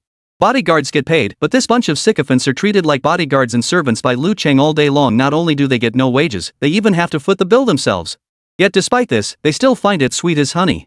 A single glance or word from Liu Chang could keep them buzzing with excitement for hours. You gotta hand it to these suck-ups, there's something else. Go! Liu Chang barked, instantly activating his gear's special effect. It enveloped the dozens of people behind him, their figures gradually fading into thin air. Fireburn Canyon lies ahead. Standing atop Black Dick's back, Lin Chen gazed ahead. Ahead, a vast, dark gray canyon landscape came into view. This was the Fireburn Canyon, also the spawn point for black rockworms. Scattered throughout the area, dozens of adventurers roamed the surroundings. Within the burning gorge lay numerous precious medicinal herbs and mineral veins, drawing adventurers from nearby settlements to gather them. At that moment, the adventurers below, busy gathering herbs and ore, all looked up in shock. Upon seeing Black Dick's enormous form, they were all terrified. Holy crap, is this a boss spawn? What kind of boss is this? Run for your lives. That size? Could it be a wilderness world boss? Wait, look.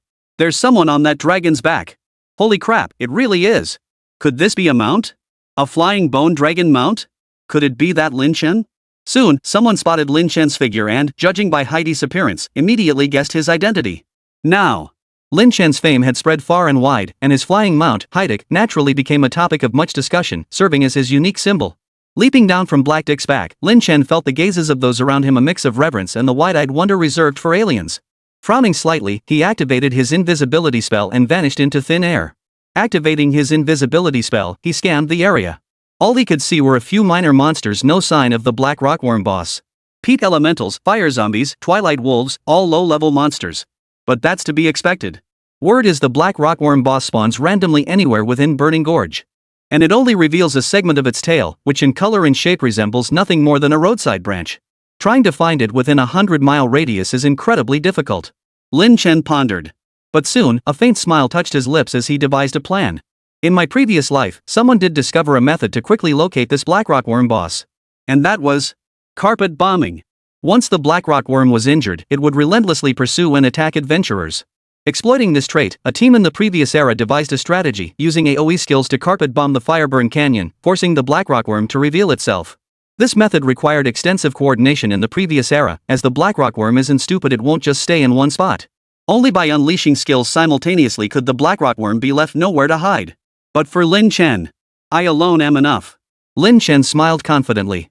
He immediately summoned Black Dick, soaring skyward once more. Gathering his strength, he bellowed down below, everyone. In 10 minutes, I will unleash indiscriminate bombardment on this area. Evacuate immediately. Of course, I will compensate you all. Each of you may collect 5,000 chaos stones from me as compensation. After 10 minutes, I will show no mercy, regardless of whether any professionals remain on the field. Hearing this, the practitioners below froze in shock, a bitter ache rising in their hearts. After all, most of them relied on gathering medicinal herbs here for their livelihood. Driving them away and then bombing the area meant even the herbs would be destroyed. While the herbs would respawn in a few days, what about today's income? But when they heard they could claim 5,000 chaos stones as compensation, their eyes lit up with delight. 5,000 chaos stones. That was more than a month's income for most of them. Meaning they could not only rest today but also pocket over a month's income for free? Absolutely delightful. Moments later, all the adventurers withdrew from Burning Gorge. After collecting Lin Chen's compensation, the adventurers retreated to the edge of Fireburn Canyon. One by one, they looked up at the sky. They were all curious about what exactly Lin Chen intended to do. Chapter 170, Phase 2, Enter the Cavern. Advance. Amidst the curious stares of the crowd, Lin Chen barked the command. Whoosh, whoosh, whoosh. Instantly, all around, countless insectoid beasts emerged, filling the burning canyon. This spectacle left the surrounding practitioners utterly speechless. Holy crap, these are all Lin Chen's summons? There's way too many. This is insane. Gulp, now I finally understand how the Bloodblade Guild was wiped out. They deserved every bit of it. High above. After confirming all insect beasts had engulfed the burning gorge in flames, Lin Chen's lips twitched as he issued his second command, kill. Instantly, upon receiving the command, the insect beasts roared with fury and launched their attacks in all directions. In an instant, flames shot skyward, and the earth shook violently. Roar. A thunderous roar shook the heavens, emanating from one direction. Simultaneously, a colossal figure over 10 meters long burst forth from beneath the scorched canyon. Resembling a giant worm, its body was encased in a layer of hard obsidian, crowned with two curved horns. This was the Fireburn Canyon boss, the Black Rockworm. Name, Black Rockworm. Level, 18 Tier 5. Health, 131,450 health regeneration, 421.3 per second. Mana, 3254 mana regeneration, 121.3 per second. Strength, 84.4. Agility, 64.2. Spirit, 63.7. Armor, 3578 expected physical damage reduction, 52%. Resistances, elemental resistances ice, fire, lightning 72%, corruption resistance 54%, chaos resistance 60%. Special affixes, damage immunity 30%, cannot be frozen, immune to curses. Abilities, Burrow, Dig, Queen's Roar, Fear Screech, Worm Spawn, Lava Strike, Lord of the Abyss and Lava, Fear Aura, Crushing Blow. Description, the Queen of the subterranean Black Rockworm brood, possessing immense size and a savage temperament. Black Rockworm. Lin Chen grinned. This method really works. Go. Kill. Lin Chen issued the command once more. Instantly, countless insectoid beasts charged toward the Black Rockworm. Within mere minutes, the Black Rockworm roared as it entered its second stage under the swarm's relentless assault. Lava-like streams erupted from its body, instantly staining its entire form in a vibrant orange red. It then lunged at Lin Chen, biting down on him before burrowing headfirst into the massive hole it had dug, leading straight into the depths of the earth. Throughout the entire sequence, Lin Chen remained motionless, allowing the black rockworm to carry him underground. In truth, he could have easily ended the black rockworm mid-stage, rendering it utterly powerless to resist. But that wasn't his goal. What he wanted was for the black rockworms to carry him to their subterranean lair. A moment passed. Opening his eyes, Lin Chen surveyed his surroundings.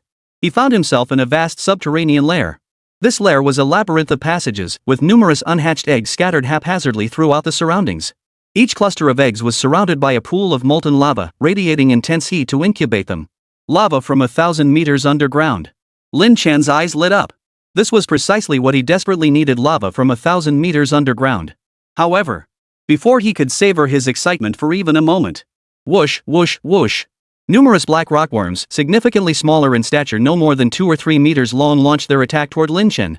Yet before these little worms could come within an inch of Lin Chen, they were incinerated into ash by black flames that erupted from nowhere. According to my past life's memories, the black rockworm boss hides within the cavern for about 3 minutes before launching its attack. Kill it first, then extract the lava fire toxin, Lin Chen thought to himself. But just then, someone's coming? Lin Chen looked up in confusion. A blade insect he'd left behind as a sentry transmitted a message. Someone was approaching. And there were many of them. Who dares to approach? Those professionals around here wouldn't have the guts. Must be others. Lin Chen analyzed the situation swiftly. The surrounding professionals had long been intimidated by the strength he displayed. Forget entering the cave, no one dared come within 100 meters. Could it be Liu Chang and the others? Lin Chen's mind raced. That Liu Chang actually followed me? Probably trying to get the fire-swallowing bar from me. Interesting. A faint smile touched Lin Chen's lips at the thought. Plans are well laid, but I wonder if you have the strength to back them up? Meanwhile, above, Lin Chen entered that cave? Liu Chang and his group stood beside the enormous cavern created by the black rockworm, each wearing expressions of astonishment. The cavern plunged deep into the earth, its bottom completely hidden from view. According to nearby adventurers, Lin Chen was indeed dragged down by that black rockworm boss. Liu Chang flicked his whip and kicked a small pebble into the cavern with his boot. I know this black rockworm boss. Its second phase will immediately drag a player into the subterranean cavern. Lin Chen must be deep within that cavern now. But why did he choose to challenge this boss? Liu Chang was utterly baffled. Having no intelligence on the matter, she had no way of knowing how to obtain the fire-swallowing liqueur, which made Lin Chen's actions seem puzzling to her. Never mind. We'll find out once we go inside. Liu Chang waved her hand dismissively. Miss Liu, isn't it dangerous to go in like this? Someone nearby asked. A look of contempt flashed across Liu Chang's face. What's there to fear? We have the epic tier equipment, Shadow Cloak, which grants group stealth. Lin Chen is just a summoner, how could he possibly have a way to break our concealment? If you're too scared, you can stay here. I'm not forcing you. Hearing this, the sycophants around him shot the speaker a look of utter contempt, their expressions mocking him as a coward. The speaker froze upon hearing such words from the goddess he'd fawned over for so long, a flicker of helplessness crossing his mind. He hadn't expected this. He had fawned over Liu Chang, pouring out all his care and devotion. Today, just because of one sentence, he was actually scolded like this? Was this the comeuppance for being a bootlicker? Let's go. Liu Chang snorted coldly, then activated the active effect of her shadow cloak, enveloping most of their figures within its shroud as they slipped into the cave. Except, of course, for the one who had just tried to stop them. That person lingered by the cave entrance for a long while before sighing and finally leaving. He probably never imagined that this very act had actually saved him from disaster. Chapter 171, Who Says Summoners Are Fragile Classes? Liu Chang and the others descended deeper into the cave. After walking for most of the day, just as they were beginning to feel frightened and doubtful whether there was an end to the descent, a beam of light suddenly appeared ahead. We're here. Liu Chang's face lit up with joy. She immediately took a few quick steps forward, stopping at the edge of the cave entrance to peer down below. Unexpectedly, the sight before her stunned her to the core. Before her eyes, within a colossal nest, a giant worm over 10 meters long was locked in combat with a delicate, miniature butterfly summon, its body shimmering like purple crystal, exquisitely crafted like a work of art. No, it wasn't a battle, the black rockworm was being utterly slaughtered. The seemingly fragile butterfly, its body coiled with purple plasma, continuously unleashed skills. Thunder rumbled, lightning flashed, and the echoes reverberated throughout the vast cavern. Countless bolts of lightning struck the black rockworm, leaving it convulsing in place, utterly immobilized. In less than half a minute, the black rockworm let out a furious roar, its wails of agony echoing as it crashed heavily to the ground. This level 18, tier 5 boss was dead. From start to finish, it never once struggled. This scene left Liu Chang and the others, who had been watching from the edge of the cave in stealth, utterly speechless. Holy crap! Is this really a level 18, tier 5 boss? How come it feels easier than me taking down a few minor monsters? What kind of summoned beast is that? Why is it so powerful? Gulp. Did we come to the wrong place? Lin Chen is actually this good. The group was utterly stunned. They'd all heard of Lin Chen's reputation and knew he must possess some skill. But none of them expected him to be this formidable. A single summoned beast slaughtered an 18th level, 5th tier boss as easily as slicing through vegetables? That's just ridiculous. Liu Chang growled, "What are you afraid of?" He probably just used some burst skill, that's why he could unleash such high damage in such a short time. Now that his skills are on cooldown, he's lost his combat effectiveness. Besides, there are so many of us here. Even if he's strong, how could he possibly wipe us all out? Cut the nonsense. If you're scared, you can leave right now.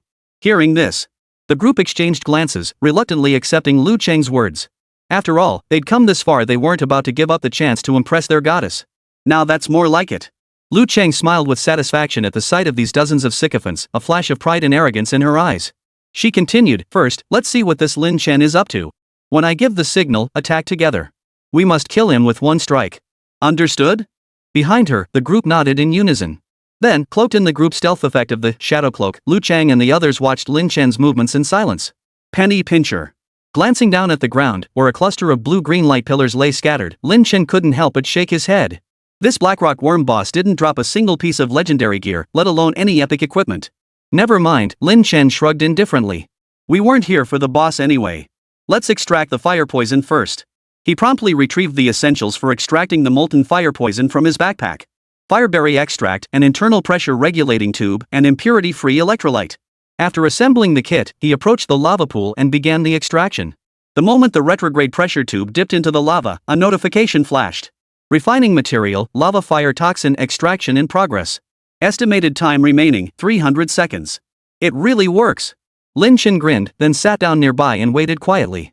Meanwhile, at the cave entrance. What is Lin Chen doing? Liu Chang watched his actions with utter confusion. Never mind. Whatever it is, it's probably related to that fire-swallowing liqueur. Let's wait and see. Liu Chang held her breath, focusing intently. But then, at that very moment, a cold, yet slightly mocking voice suddenly rang out beside her ear. "Miss Liu. If you don't make your move soon, I might just leave." That voice. It was Lin Chen. Liu Chang's expression changed drastically as she looked ahead in shock. She realized that Lin Chen, who had been sitting beside the lava pool, had vanished without a trace. In his place now stood Lin Chen, who had appeared before them unnoticed.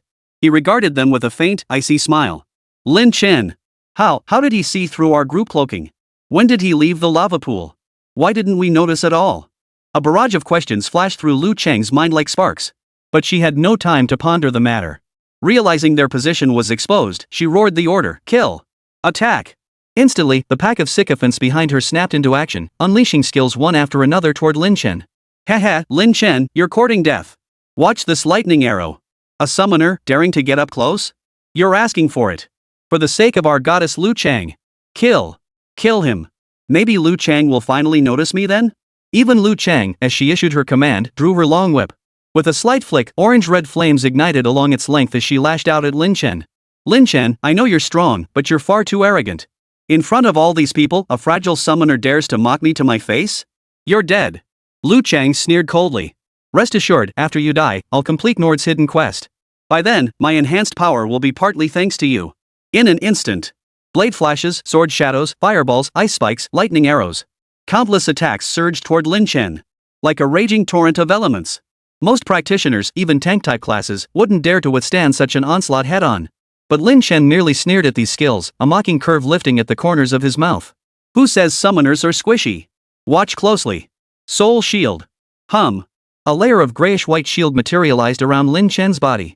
Fireballs and ice spikes struck the shield, vanishing as if swallowed by the sea. Even Liu Chang's strike, slamming into the shield, bounced right back. Is that all? Lin Chen stood his ground, coldly grinning at the crowd before him. This. Holy crap, am I seeing this right?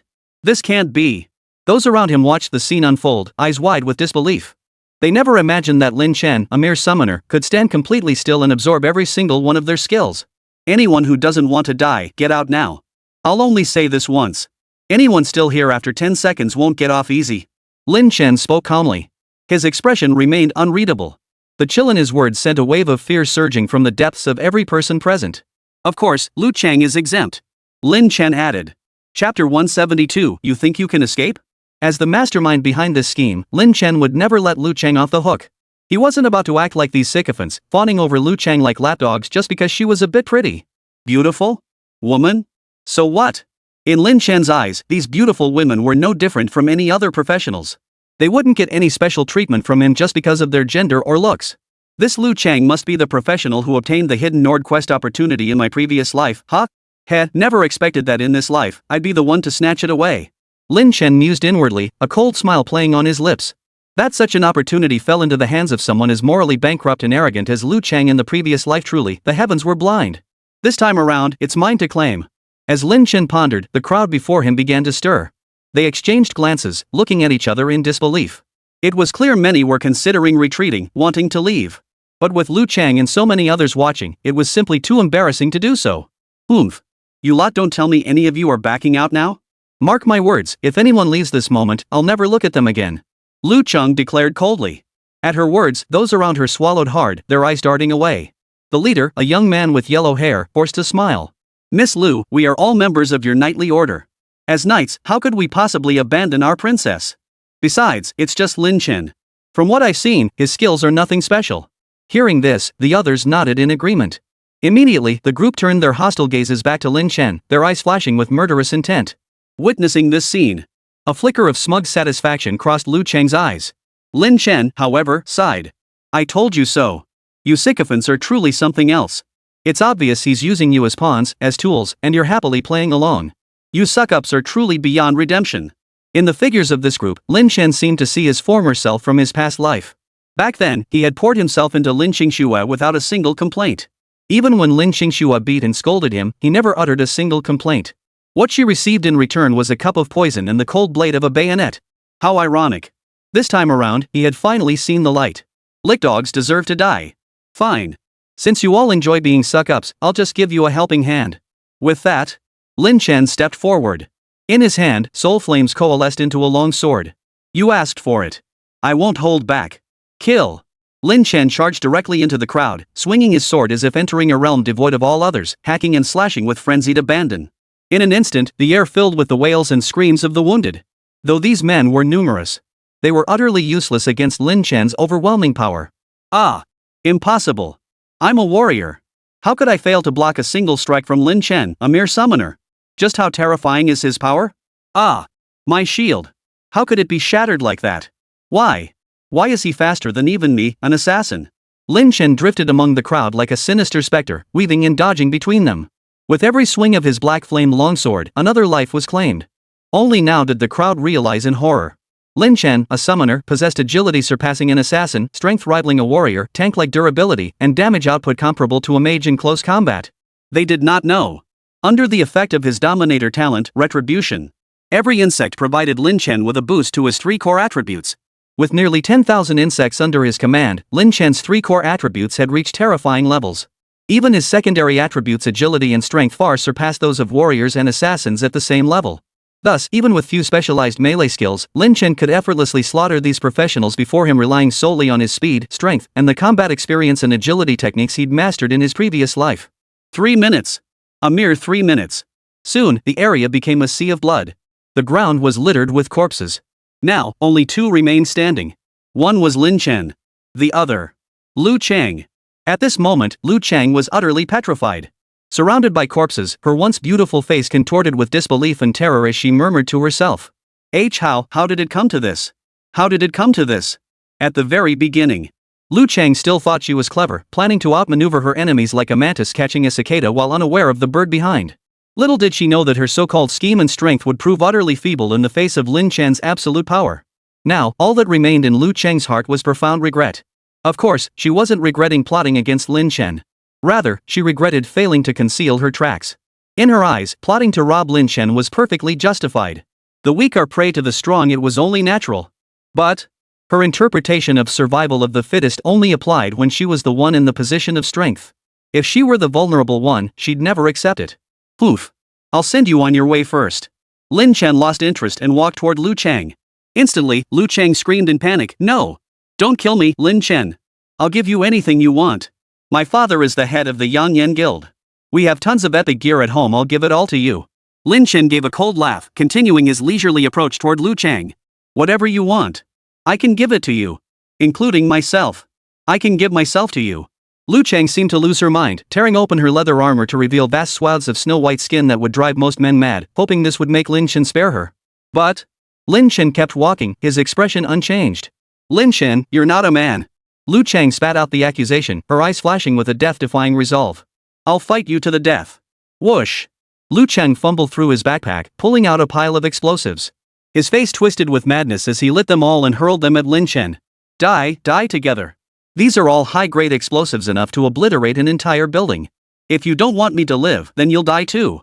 Yet as Liu Chang spoke these words, his eyes darted toward the cave entrance. A small mechanical device materialized in his right hand, and he sprinted toward the cave entrance. Whoosh! Instantly, the device transformed into a paraglider, lifting Liu Chang skyward as it soared toward the cave's entrance at breakneck speed. Simultaneously, a series of explosions erupted behind him, engulfing Lin Chen's figure in a sea of flames. Ha! That Lin Chen probably never dreamed I'd have an engineering marvel like the G-Dwarf glider. Thanks to this thing, I gained temporary flight capability to escape with my life. Phew! That was terrifying. Liu Chang exhaled in relief, a sense of gratitude washing over him. Glancing back at the cave engulfed in towering flames, resentment surged within her once more. I wonder if this explosion finally killed that bastard Lin Chen. Best if it blew him to bits. If not, I'll go back to father and have that Lin Chen torn to shreds. As Liu Chang pondered these thoughts, suddenly, a voice sounded behind him once more. Do you really think you can escape? Chapter 173, Divine Shadow Clone Technique. What? Liu Chang spun around in terror. But all she saw was Lin Chen standing atop the back of a mantis-like insect beast, trailing just 2 meters behind her. He stared at her with a trace of mockery. His gaze was as cold as if he were looking at a dead body. How is this? Liu Chang was utterly horrified, about to beg for mercy. But then, whoosh! Lin Chen raised his hand, and a flying dagger formed from black soul flames shot forth like an arrow. Liu Chang's head snapped clean off, tumbling to the ground.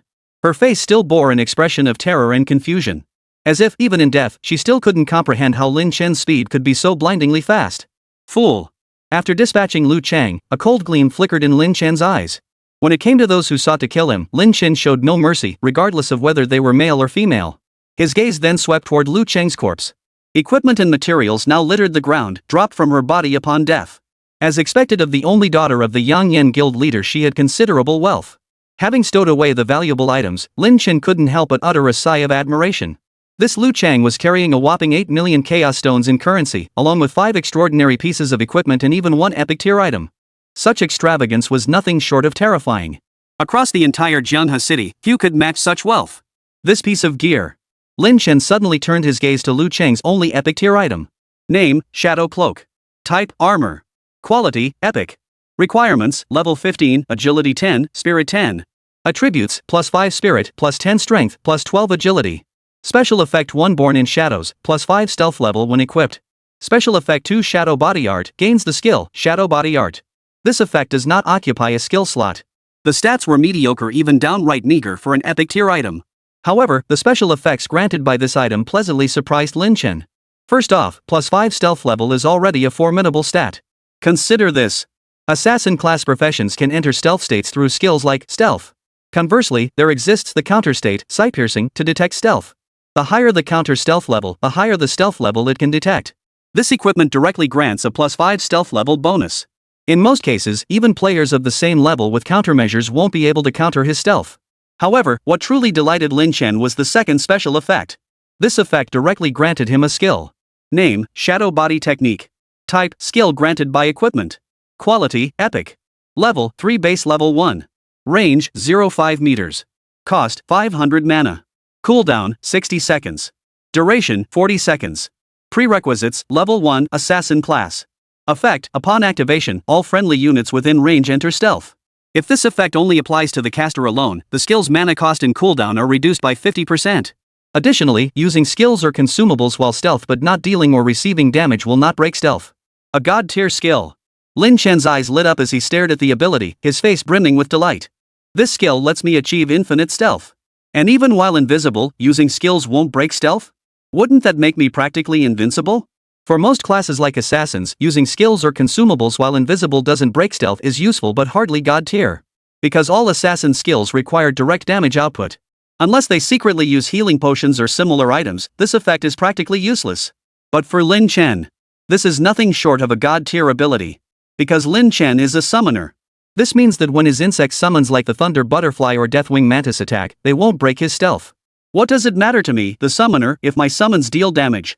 From now on, Lin Chen could simply summon his insectoid army, then hide in stealth and watch the show unfold. Unless the enemy possesses advanced stealth detection methods, they might not even know who their opponent truly is. Without hesitation, Lin Chen equipped this item. Shadow Body Technique. With a low incantation, Lin Chen's form dissolved into the air. 2 seconds later, he deliberately deactivated the technique, nodding with satisfaction. Indeed, this skill's effect is a superior replacement for invisibility, truly formidable. Alright, time to turn in the quest. Lin Chen exhaled a breath of stale air, casually incinerating Liu Cheng's corpse to ashes. After confirming no other traces remained, he stepped onto the corpse of the deadwing mantis and departed the area. He made his way back to the professional hall. Lin Chen kicked open Nord's door and bellowed, "Old man, your booze is here." Nord lay sprawled on his bed, his lower body covered by a blanket, left hand clutching a roll of toilet paper, apparently engaged in some unspeakable activity. Suddenly interrupted, Nord was about to erupt in fury, but upon hearing Lin Chen's words, his eyes lit up. Without even bothering to pull up his pants, he leaped off the bed and rushed over to Lin Chen in 3 strides. The liquor? Did you bring me liquor? I can smell it, it's fire swallower liquor. Only fire swallower liquor has that scent. Give it to me, give it to me. Bro, please, just give me a sip, just one sip, I swear I'll only take one. At that moment, Nord's once violent, crude temper had vanished entirely. In its place was a face of flattery and ingratiation, along with a deep, yearning desire. He looked like a puppy begging for a bone from its master. Evidently, the allure of that fire-swallowing liquor held a terrifying power over Nord. Look. Lin Chen pulled a bottle of fiery red liquid from his backpack. The moment the bottle appeared, an extraordinary fragrance filled the room, a blend of sweet honey, alcohol, fruit, and flowers, fermented into a rich and complex aroma. The scent sent Nord's heart racing with desire. Were he not confined by the rules of his hiding place, he might have lunged to snatch it. Here, take it. Lin Chen suppressed a smile as he handed the bottle to Nord. Nord snatched it like lightning, then took a huge gulp. Instantly, his face flushed crimson as if on fire, contorted as though enduring immense agony. After a long moment, he opened his eyes and let out a long, triumphant howl. Good wine. Truly good wine. Ha ha ha ha. Just like back in the day, my favorite Big Mama brand fire-swallowing liquor. It packs a serious punch. No, this stuff's hard to come by. I gotta pace myself. After 2 more sips, Nord reluctantly tucked the bottle into his clothes, clearly intending to save it for later. Then, he addressed Lin Chen solemnly. Tall one, you brought Nord fine wine. You are now Nord's friend. Here, this is a gift from Nord to you. I discovered it in the volcanic fissures of Black Iron Forge. I hope you like it. Saying this, Nord retrieved a circular object from his grubby, furry chest and handed it to Lin Chen. Chapter 174, Stellar Fusion Core, the True Divine Artifact. Upon taking it, Lin Chen froze in place. Holy crap, this is insane. Name, Stellar Fusion Core. Type, Hideout Structure. Quality, Legendary. Footprint, 111 meters. Energy consumption, 3541 fire hour. Effect, place an equipment piece, consumable, skill book, hideout structure, or material inside to shatter it, gaining 1 charge based on the item's current quality. Once 10 charges are accumulated, consume all charges to randomly obtain 1 item of the same type as the fed item, with its quality increased by 1 level. Lin Chen's breath nearly stopped, his heart pounding wildly with sheer elation. The effect of this stellar fusion core was so outrageously powerful that even Lin Chen found it hard to believe. Simply put, feeding it 10 pieces of equipment would guarantee 1 higher tier item. For example, feeding it 10 superb quality items would yield 1 perfect quality item. It could be said that, with this hideout structure, Lin Chen could even mass-produce legendary tier equipment in the future. The effect is simply mind-blowing. No wonder Liu Chang rose to prominence in my previous life, this effect is too insane. With focused development, the future looks incredibly promising. Lin Chen nodded in agreement. In his previous life, Liu Chang rose to become the 2nd highest existence beneath the war god through this very edifice. Had it not been for an unknown reason leading to his downfall, becoming a war god would have been merely a matter of time.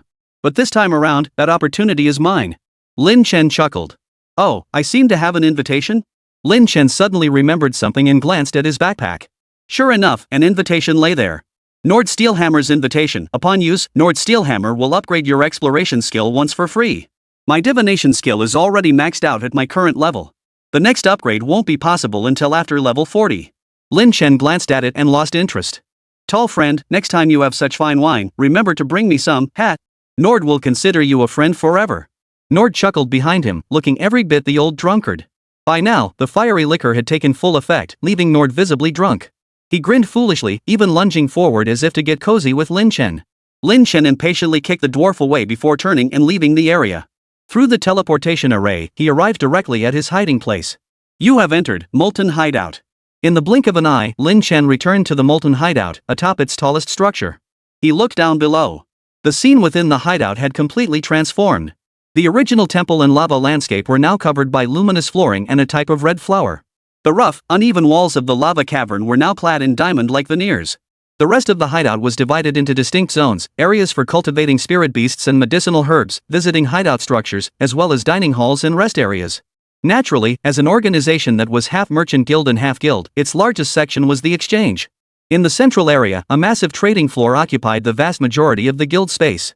At this moment, numerous figures bustled about below, moving in and out of the exchange with lively activity. The Giant Sun Guild truly lives up to its reputation as one of Qingzhou's top merchant houses in later generations. Its momentum even overshadows Lingxiao Merchant House. It certainly has some real capability. Setting aside other aspects, just this layout alone speaks volumes. Lin Chen nodded slightly and walked toward the Void Extraction Tower. You have obtained Chaos Stones 2000. After retrieving the Chaos Stones stored within the Void Extraction Tower, Lin Chen gathered all the storm crystals formed by the Storm Spirit and placed them into the warehouse of his hideout. Then, taking a deep breath, he placed a spherical metal orb beside the Void Extraction Tower. Stellar Fusion Core placed. At this point, upgrading epic tier gear isn't worth much to me unless it's exceptionally useful. In that case, it's better to set my sights on legendary gear. Lin Chen pondered this, then glanced at his reserves and couldn't help but sigh. I sold most of my gear, so my reserves are pretty thin. From now on, I should feed the Stellar Fusion Core myself. Currently, I possess 4 pieces of epic gear, 34 pieces of perfect gear, and 53 pieces of superb gear. Lin Chen did a quick tally and sighed again. Looks like crafting a legendary piece in the short term will be a bit of a stretch. For the next while, before the beasts attack the city, I can challenge those high difficulty abysses more often. While pondering this, Lin Chen tossed several unused pieces of equipment into the Stellar Fusion Core. Star Fusion Core absorbed 1 epic tier equipment. Epic charge +1. Current epic charge 110. Star Fusion Core absorbed 1 epic tier equipment. Epic charge +1. Current epic charge 210. Moments later, all 4 epic items vanished. The Star Fusion Core's epic charge now reached 4. Time to farm the abyss. With the greed soul, acquiring epic gear should be fairly easy. Lin Chen smiled faintly before vanishing from the spot. As if he had never been there at all. Below, the Giant Sun Guild remained unchanged. Jianhe City. Inside a classroom at Jianhe University. Less than a month remains until the beasts attack the city. According to some professionals' projections, the scale of this beast siege will surpass any previous ones. For you, this is both a challenge and an opportunity. I hope you will survive this major event. Flower Dance Sparrow, dressed in a fiery red qipao, spoke earnestly from the podium. Her usually charming face was now entirely serious. Below the podium, every student listened intently. Beast Siege. On Blue Star, every practitioner who heard these words felt a deep, heartfelt reverence. Throughout history, incidents where beasts breached city strongholds, slaughtering tens of thousands or even hundreds of thousands of practitioners, were all too common. Indeed, instances where entire small nations were swallowed by endless waves of beasts, leading to their complete annihilation, were not unheard of. This demonstrates just how terrifying the threat of a beast siege truly is. Though Jianhe University does not involve itself in the power struggles of any organization within Jianhe City, as part of this city, we cannot remain untouched. Therefore, all students, regardless of year, rank, or strength, even we faculty, must join the defense against the beast tide. Hua Wuk declared in a solemn tone. Chapter 175, Battlefield, Defensive Lines, and Double EXP Stones. Of course, you freshmen cannot be the main force resisting the beast tide. Therefore, your primary task is to serve as a buffer on secondary battlefields, intercepting and holding back the beast tide. As she spoke, a map appeared on the panel behind Hua Wuk. The map clearly depicted the entire city of Jianhe. The beast tide will attack the settlement from all directions, so the battlefield has been divided into 4 sectors. They are: East, Blazing Marsh; West, Hengxing Canyon; North, Ruins of the Shining Gold Mine; and the South, Black Moon Sea. With each word spoken by Hua Wuke, a corresponding section of the map behind her illuminated. Below, numerous students held their breath, fixated on the projection screen and the maps displayed on their terminals, their expressions solemn. Your task is to defend the first line of defense at Hengxing Canyon, the buffer zone. Protected by the Grand Fortress, it's relatively secure. Your task is to slaughter as many as possible. Slaughter those beasts, reducing their numbers. This will alleviate pressure on the second and third lines of defense. Hua Wuk continued, her instructions delivered with practiced ease. This strategy, the most effective method against beast sieges, was jointly developed by Jianhe University, the Dragon Nation government, and numerous Jianhe city guilds. It was refined through repeated beast assaults, leveraging insights into the beast's behavior. The strategy involved dividing the battlefield into 4 sectors and establishing 3 defensive lines. The beast tide possessed a distinct characteristic. Their aggro is almost entirely drawn to the hiding places within the gathering area. Unless provoked, these ferocious beasts would charge directly at the hideout rather than actively attacking human adventurers. Therefore, leveraging this trait, Zhanghe City has consistently employed a 3-line defense strategy to counter the beast tide. Among these, the first line consists of the Grand Fortress, along with freshmen from Jianghai University and numerous lower-tier adventurers. The primary function of this line is to eliminate as many beasts as possible, thereby reducing the pressure on the second and third lines. Under the protection of the Grand Fortress, these lower-level practitioners can still perform at a relatively high level while enjoying greater personal safety. Though relatively weak individually, their strength lies in their sheer numbers. Particularly under the influence of the summon entity, Magnificent Fortress, they can wield powers surpassing their usual capabilities. The second line of defense, however, serves as the main force resisting the beast tide. Its core members consist of senior students from Jianghai University and key members from major guilds. They bear the responsibility of eliminating the vast majority of beasts attacking the city, playing a decisive role.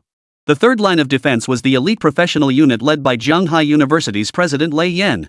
This line's primary purpose is to confront high-tier beasts and ultimately confront the final boss of the beast tide. Similarly, this beast tide will also employ a point system. Each beast slain will earn corresponding points. Hua Wux's expression was solemn. Therefore, this beast siege is not merely a trial for you, it is also an opportunity.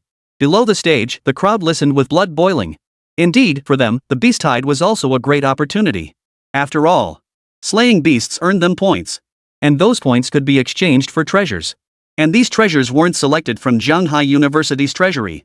They are directly provided by the Dragon Nation government. In other words, with enough accumulated points, one could even exchange for legendary tier equipment from the government. Of course, the points required would be astronomical. Yet this did nothing to dampen the freshmen's fervor.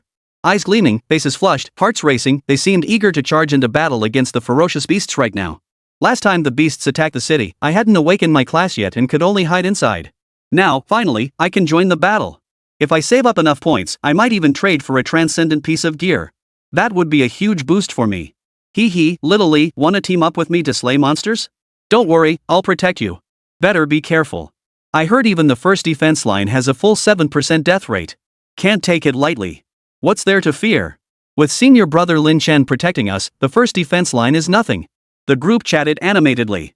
On the stage, Hua Wuq once again outlined the precautions and details to note during this beast siege. In a corner, Lin Chen remained deep in thought. Of course, he had activated the shadow body technique, rendering his form invisible to all except Hua Wuqiao. This was because Lin Chen's fame had grown too great. Every time he taught a class, people would come to curry favor with him. Even students from other classes were eager to witness the man who had defeated Platinum Star, boasted a 100% win rate in 1,000 battles, and had annihilated an entire guild within Zhanghe City. Now, Lin Chen was universally acknowledged as the undisputed top newcomer. Many sought to court him, only to find he was almost never seen outside of class, leaving them helpless. After mastering the shadow body technique, Lin Chen would simply cloak himself in the classroom after attendance was taken. This way, no one could see him, and no one would come over to chat. Otherwise, women would constantly accidentally stumble into his arms. What kind of nonsense was that? It was a huge distraction to my studies. This time, when the beasts attack the city, I absolutely must seize the opportunity. It's a golden chance for me to level up. But I'm short on double EXP stones. Lin Chen couldn't help but sigh in frustration. For others, the beast's siege was a headache. But for Lin Chen, it was pure manna from heaven. In Lin Chen's eyes, these beasts were nothing but walking experience points. Massive amounts of experience. But another problem arose. Currently, Lin Chen's supply of double experience stones was running dangerously low. If the beast tide arrived without double EXP stones to boost his gains, wouldn't that mean losing out on 1 billion points? Double EXP stones can only be obtained through rewards like standalone villas, ranking bonuses, or arena tier rewards. Beyond that, the only ways to acquire them are by completing quests or purchasing them from other students. Lin Chen pondered carefully. Quests? Impossible. With less than a month left before the beasts stormed the city. Even if he worked non-stop around the clock, how many quests could he possibly complete? At most, he could only obtain a few dozen double experience stones. That's nowhere near enough for Lin Chen. Looks like I'll have to check out the Morning Star Market. A thought flashed through his mind, and Lin Chen suddenly recalled a certain place, his heart filling with renewed hope. Chapter 176, Flower Dance Sparrow's Mission? Morning Star Market. The Morning Star Market wasn't an actual marketplace. It was Zhanghai University's underground trading hub. Within it, students could buy and sell items theoretically banned by the university. For instance, items like the blood, or perhaps, double EXP stones. Officially, double EXP stones are strictly prohibited from private trade and can only be used personally. After all, they are unique items produced by Zhanghai University. If they were to leak into the civilian market, it would be difficult to manage. But some students simply have no use for these items. Rather than letting the double XP stones go to waste, they might as well trade them for chaos stones. The university isn't entirely unaware of this market. Yet, as the saying goes, clear waters don't breed fish. As long as the Morningstar market doesn't deal in overly malicious or dangerous items, or cause any major incidents, the university turns a blind eye. Ding dong. As Lin Chen pondered, the bell signaling the end of class rang. Alright, students. Remember to review thoroughly after class. Be sure to identify the types of beasts and exercise caution. Class dismissed. Hua Wuqiao smiled sweetly, offered a few parting words, then stepped out of the classroom in her high heels, bathed in the fervent gazes of all the male students. It's 5 in the afternoon now. The Morningstar market opens at midnight, so I still have a little time. I'll go check on Red Carp first. The mere thought of Mo Homely warmed Lin Chen's heart. Over the past period, the bond between Lin Chen and Mo Homely had rapidly deepened. Were it not for their mutual pursuit of strength, they would be practically inseparable every day. Invisibility mode activated, Lin Chen stepped out of the classroom. He hadn't taken more than a few steps when a wave of perfume hit him. Hee hee, little brother Lin Chen, where do you think you're running off to? A soft, seductive voice echoed from behind him. The next second, a slender, white hand shot out, grabbing the invisible Lin Chen in one swift motion. What? Lin Chen was utterly shocked. Instinctively, he shoved hard, hoping to break free and escape. But unexpectedly, though the hand appeared slender and fair, the strength contained within it was so immense that even Lin Chen couldn't budge it an inch. Hee hee, little brother Lin Chen, come to big sister nicely.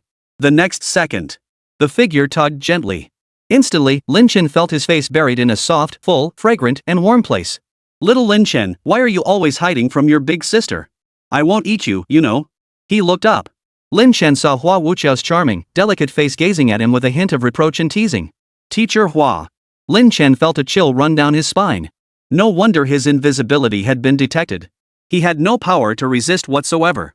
This was Hua Wuqiao, a faculty member at Zhanghai University and an imperial inspector of the Dragon Nation. Facing this level 60 professional, it would be nothing short of a miracle if he could make any kind of move. Professor Hua, is there something you need? Lin Chen cleared his throat. Is that how you plan to address me? Hua Wuqiao didn't respond, instead letting out a playful giggle as she looked at Lin Chen teasingly. At that moment, Lin Chen remained with his head buried between two ample curves, looking rather comical though undeniably blessed with good fortune. Ahem, ahem. Realizing the awkwardness, Lin Chen immediately stood up and took a step back. The moment he pulled himself out, those two ample curves rippled like waves, undulating gently. Lin Chen found himself momentarily mesmerized, his nostrils seemingly still filled with that lingering, mature fragrance. Truth be told, Mo Homely was already quite large. But in all his life, past and present, Lin Chen had only ever seen one pair that surpassed Mo Homely's in size. And he'd just verified it with his own hands. Not only was it large, but the texture and shape were absolutely perfect. Ahem. Teacher Hua, is there something you need? Shaking his head to dispel the lingering thoughts, Lin Chen asked with feigned seriousness. Just because I have nothing to discuss, does that mean I can't seek you out? Hua Wuqiao smiled sweetly. Teacher Hua, I'm quite busy. If there's nothing urgent, I'll be heading back. Lin Chen shrank his neck, ready to make his escape. But before his foot could leave the ground, Hua Wuqiao extended a slender jade-like finger and tapped forward. Instantly. Whoosh! A dazzlingly colorful dragon sparrow materialized before him, instantly blocking Lin Chen's retreat. Little brother, I don't eat people. Why do you always want to run away when you see your big sister? Hua Wuqiao feigned distress, her tone tinged with a hint of reproach. Why? Because you look like a demon. If Lin Chen didn't possess such iron willpower, anyone else would have pinned her down and taken her already.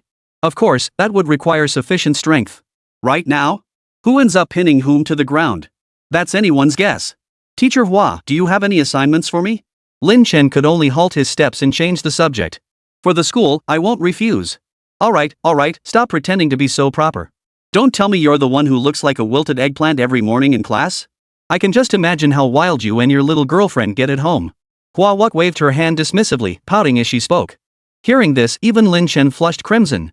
Lately, he really had been living it up night after night with Mo Homely. There was no helping it, that was the advantage of a standalone villa. It was practically a private sanctuary for Lin Chen and Mo Homely. They could do whatever they wanted without worrying about being caught. Consequently, Lin Chen had been rather listless in class these past few days, often drifting off to sleep mid-lecture. All this naturally didn't escape Hua Wuqiao's keen eyes. Enough about that.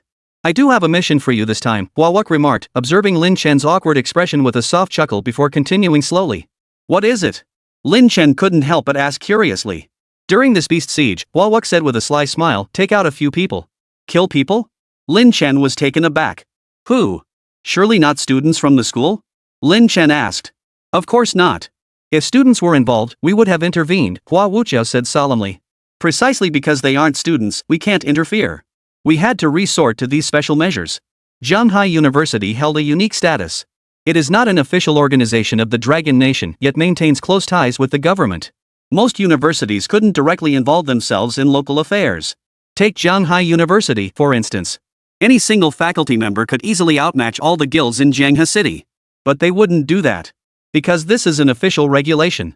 This policy ensures that every university focuses on producing exceptional professional talent for the nation, rather than allowing them to coalesce into regional factions that grow beyond official control. Chapter 177, Xiao Luoli comes to apologize? Of course, while unable to intervene directly, Zhanghai University isn't some pushover to be pushed around. If anyone dares to attack it or create a conflict of interest, the university administration would show no mercy. If faculty or administrators couldn't handle it themselves, then the students would have to do it. If students kill someone, what does that have to do with the university? Of course, these are secrets known only to certain high-ranking individuals. Certain covert missions are only entrusted to the most capable students. 3 individuals in total: Luna, president of the Shadowflow Guild; Anakart, vice president of the Donghui Guild; and Tuva, a high-ranking member of the Assailants Guild. I'll notify you of their coordinates and actions once the beast tide begins, Hua Wuqiao chirped sweetly. The Assailant Guild? Lin Chen's brows furrowed the moment he heard that name. The Assailant Guild? When did they extend their reach to Zhanghe City? Could it be because of me? Ever since he had slaughtered a group of the Assailants Guild members and seized the Phantom Beast Horn, Lin Chen had been relentlessly gathering intelligence on this guild, determined to annihilate them once and for all. This guild, composed entirely of Black Continent natives, was far too dangerous. They posed a significant threat to Dragon Nation's guild organizations. In his previous life, though the Assailants Guild had been purged, it was only after they had inflicted considerable damage. Lin Chen didn't consider himself a saint. He was ruthless and decisive, showing no mercy. Yet he could not bear to stand by while a group of foreigners slaughtered innocent citizens of the Dragon Nation. Unexpectedly, this Assailants Guild had now come knocking on his door? With a grin, Lin Chen nodded decisively. Alright, I accept this mission. But, how much is the reward? Hua Wuqiao rolled her eyes in mock exasperation. Sis is asking you for a favor, and you want a reward? How about I just reward myself instead? Ahem. I'm not worthy of such a blessing. Lin Chen shook his head decisively. Coward. Hua Wuq flicked a stray strand of hair from her forehead, a flicker of something strange in her eyes. After a pouty protest, she regained her serious expression. Of course there's a reward, but I don't know the specifics. The principal said after you handle this matter, you should go see him yourself. The principal wants to see me? Lin Chen felt a pang of surprise. Since enrolling, aside from the opening ceremony, he had never actually seen this elusive, mysterious principal. Zhanghai University's principal. I recall he's Lei Yan, one of the 12 war gods of the Dragon Nation. Unfortunately, in my previous life, I mainly roamed the Outer Realms, not the Dragon Nation itself, so I didn't know much about its many war gods. I've heard Lei Yan is a man of unyielding integrity. Though he appears fiery, he possesses a remarkably sensitive heart. Known as the Nine Flames War God, his profession is the epic tier class, Fiery Herald. Lin Chen swiftly retrieved all available intelligence on Lei Yan from his mind. This was a thoroughly upright figure who had garnered almost no negative reviews in his previous life. Clearly, his approach to Lin Chen was not some kind of trap. Lin Chen nodded. In that case, I won't refuse. Hua Wuq was taken aback. You agreed so readily? Hua Wuqiao had expected to need to persuade him further, but he'd agreed so readily? Lin Chen smiled faintly. What else? Did you prepare any other rewards for me, teacher? How about this? How does my sister offering herself as a reward sound? Hua Wuq didn't feel the slightest bit embarrassed at the suggestion. Instead, she flashed him a flirtatious glance. Lin Chen cleared his throat. Teacher Hua, I have matters to attend to. I must take my leave. With that, she shrank her neck like a startled cat and slipped straight out. Hua Wuq's coquettish laughter lingered, echoing through the empty stairwell. Midnight. Inside a concealed building. At the main entrance, figures came and went. Each wore a mask and black robes, concealing their figures and features entirely. They moved with utmost caution, not uttering a single word. Amidst the crowd, a figure suddenly lifted its head, glanced at the building's plaque, and murmured, "So this is Morningstar Market?" It's certainly well hidden. This person was none other than Lin Chen. A youthful voice sounded beside him. Stop looking around. Let's hurry, or they'll close. Looking around, one could see a figure in black robes, barely 5 feet tall, standing beside Lin Chen. Fine, let's go. Lin Chen pursed his lips and started walking forward, muttering under his breath, Luoli, do you really need to hide? At that height, everyone would recognize you the moment you step outside. The person beside him stamped her foot in a mix of annoyance and embarrassment, snapping back, I'm not. I'm still growing. I'll get taller later. You're 18 years old and still hoping to grow? Lin Chen raised an eyebrow, his tone laced with playful teasing. The other person was so flustered they couldn't speak, trembling all over. You. The person beside Lin Chen was none other than Luoli, with whom he'd had several encounters before. That afternoon, after leaving the classroom, Lin Chen was heading home, eager to spend some intimate time with Mo Hongli. But before he even reached home, Luoli had already blocked his doorway. The girl immediately began apologizing, her tone sincere. Only then did Lin Chen recall that she had once suspected him of cheating, though he hadn't given it a second thought. Little did he know she'd held on to it all this time. Lin Chen found himself amused by this, then magnanimously forgave her. To his surprise, though Luoli wasn't particularly tall, she was incredibly earnest. She insisted that a verbal apology wasn't enough and vowed to make it up to him with actions. Of course, not that kind of compensation. At first, Luoli considered using chaos stones or points to compensate Lin Chen for his emotional distress. But Lin Chen flatly refused. Chaos stones? Points? He wasn't lacking in either. What did Lin Chen lack most? Double experience stones, of course. Therefore, Lin Chen became interested and casually suggested compensating with double experience stones. Little did he expect. That little minx Luoli had the same idea as Lin Chen. She dragged him straight to the Morningstar market. She even generously declared, every single purchase made here today will be covered by me, Luoli, personally. Hearing the little rich girl's bold declaration, Lin Chen could only accept it with a heavy heart. Alright, young lady, let's head inside first. Seeing Luoli's pouting expression, Lin Chen reached out to ruffle her hair, speaking in a tone that sounded like he was coaxing a child. Don't touch my head. Luoli gritted her teeth, swatting Lin Chen's hand away, yet her body obediently followed him inside. Chapter 178, Observations at the Morningstar Market. Stepping inside the market. The interior decoration, though not extravagant, was exquisitely crafted. The antique-style furnishings surrounding the space clearly revealed the effort invested in its design. What was even more astonishing was the sheer scale of the market space. Compared to its exterior appearance, it felt vastly larger, roughly estimated to be at least 1,000 square meters. It was truly breathtaking. Must be some kind of spatial artifact expanding it, Lin Chen deduced with just a glance. Following the crowds inside, Luoli remarked in awe, this market opening has drawn such a huge crowd? You know, even though Morningstar Market only opens once a month, usually only a few hundred people attend at most. With today's turnout, there must be over 1,000 people, right? Lin Chen stroked his chin thoughtfully. It's only natural. With the beast siege imminent, everyone's desperate to bolster their strength as much as possible. Besides, no one knows how long the beast siege will last. Naturally, more people would come this time. Lin Chen's words surprised Luoli, a spark of understanding lighting up her beautiful eyes. Though his two simple sentences sounded straightforward and logical. But for most people, they wouldn't have thought of it so quickly. This Lin Chen, not only was he exceptionally skilled in combat, but he seemed quite sharp as well? Just as Luoli was marveling at this. Everyone. A figure suddenly materialized within the hall. This man wore no mask, revealing his face openly. Clad in white robes, he possessed an extraordinary handsomeness and appeared gentle, yet an aura of authority subtly emanated from him. The surrounding crowd immediately ceased their murmurs, turning their gazes toward him. The moment Lin Chen saw him, a name surfaced in his mind. Mang Liangyun. This man was none other than Student Council President Mang Liangyun. Ever since Lin Chen had effortlessly defeated Bai Jingxing last time, Mang Liangyun seemed to have vanished without a trace, never once making a move against Lin Chen again. But Lin Chen didn't believe this guy had truly become so docile. He was probably just biding his time for something bigger. Mang Liangyun is a senior after all. With my current strength, taking him out without raising a fuss would be tricky. That's precisely why I haven't moved against him yet. But if he doesn't know when to back off and comes at me now, I'll eliminate him even if it costs me dearly. Lin Chen's eyes flashed with icy resolve as he silently vowed. Mang Liangyun had dared to attack both him and Mo Hongli, earning himself a spot on Lin Chen's kill list. But now was not the time to act. Ladies and gentlemen, welcome to the Morningstar Market. I am your host for today, Mang Liangyun. Mang Liangyun introduced himself with a smile. You should all be familiar with the rules here before entering, so I won't dwell on them. Now, let's proceed directly to the trading session. With that, Mang Liangyun stepped aside. The primary trading method at Morningstar Market resembled an auction, yet it had no official organizer. Instead, participants took the stage themselves to conduct auctions. Exchanges could be made for chaos stones, points, or through direct barter. I'll go first.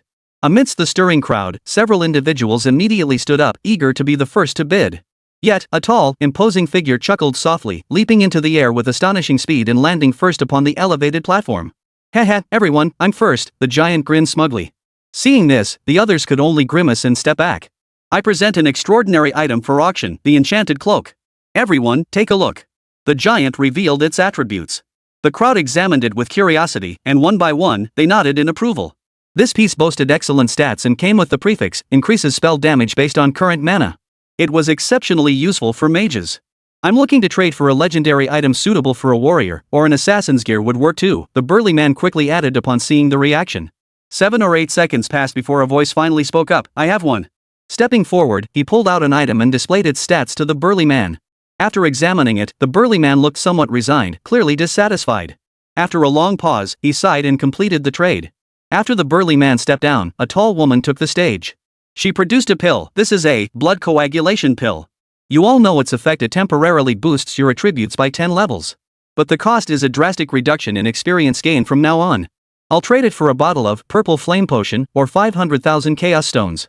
Blood? The crowd froze upon hearing the name, their surprise palpable. This item was exceedingly rare, a true lifesaver. But its side effects were equally clear, taking it meant effectively ending your future. Yet its ability to unleash power surpassing the 10th level for a brief period made it a protective talisman in certain situations, especially practical as the beast tide approached. Sure enough, as soon as the words left his mouth, someone shouted, I'll bid 600,000 chaos stones. 700,000. Number 4 countered, refusing to be outdone. 800,000. 1 million. After a full minute of fierce bidding, the blood coagulating pill was finally auctioned off to a horse-voiced man for 1.5 million chaos stones. The tall woman nodded with satisfaction upon receiving the payment, then hurriedly exited the scene. The next bidder swiftly filled the vacant spot on the elevated platform. A gaunt man with a high-pitched voice emerged. He took out several round beads resembling sugar beans, spread them on his palm, and announced in a deep voice, double experience stones. Each costs 100,000 chaos stones or 50,000 points. There are 10 in total. The moment he spoke, everyone present stared at the gaunt man as if he were a fool, their eyes brimming with scorn and derision. This guy's lost his mind, right? Who buys this stuff nowadays? Exactly. He must have short-circuited. Double EXP stones? Ha! You were out of our league before, but now we couldn't care less. What era is this? Who even wants to level up anymore? Double EXP stones were usually in high demand, with supply barely meeting demand. But these aren't ordinary times. With the beast horde siege imminent, everyone's stocking up on survival gear. Who has the time to buy leveling stones? Only a fool would. He listened to the mocking voices below.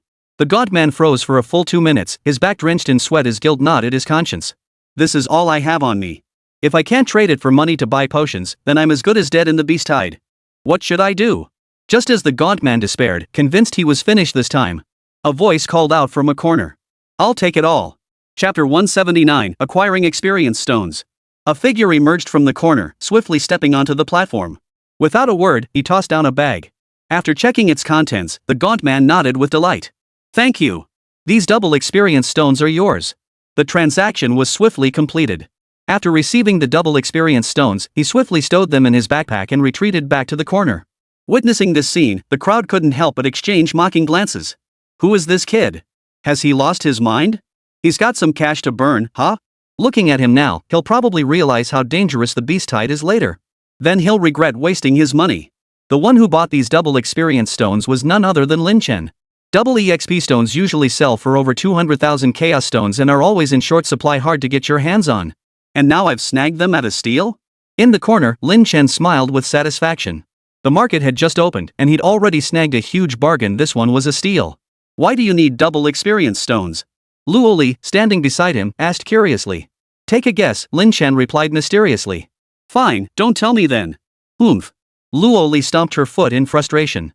She thought she'd misunderstood Lin Chen, so she'd rushed over to apologize. But who knew this guy would enjoy teasing people so much, always bringing up her height? How infuriating. As they spoke, the next bidder stepped forward. A tall man, he dramatically opened a small box in his hand and announced solemnly to the crowd, this item will be exchanged for a perfect grade equipment piece. The crowd listened, each face filled with confusion. This guy had some nerve, demanding a perfect grade item in exchange. What on earth could it be to hold such value? He looked rather ordinary. Was he just bragging? As if reading their minds, the tall man snorted coldly. Watch closely. This is an epic equipment fragment. Trading it for a perfect grade item? It's a piece of cake. If I weren't desperate for cash, I'd never sell it at a loss. An epic equipment fragment? At this, the crowd perked up, their eyes darting toward the object with growing curiosity.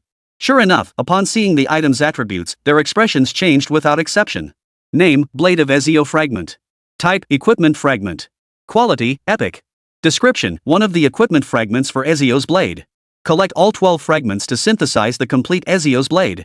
It really is an equipment fragment. Impressive. Too bad it's just a fragment.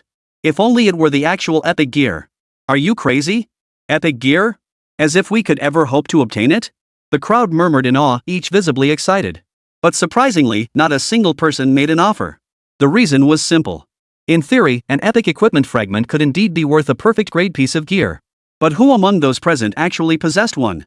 And even if they did, they wouldn't put it up for sale. Thus, though everyone marveled at the sight, they merely pointed and whispered among themselves, showing no intention of bidding. Seeing this, the tall man grew impatient. Doesn't anyone want to bid? If you'd like, I can lower the price a bit. Yet after calling out 3 or 4 times, the crowd remained utterly silent. The man could only slump his shoulders and dejectedly step down from the platform. The auction proceeded. Finally, after most of the items had been auctioned off, Lin Chen strolled onto the stage unhurriedly. Clearing his throat, he announced in a hoarse voice, I need double experience stones. I'll purchase them for 100,000 chaos stones or 50,000 points. Any quantity is acceptable. Oh, and if you have large quantities, I'm open to trading for gear, whether it's extraordinary equipment or perfect grade gear, I'll take it.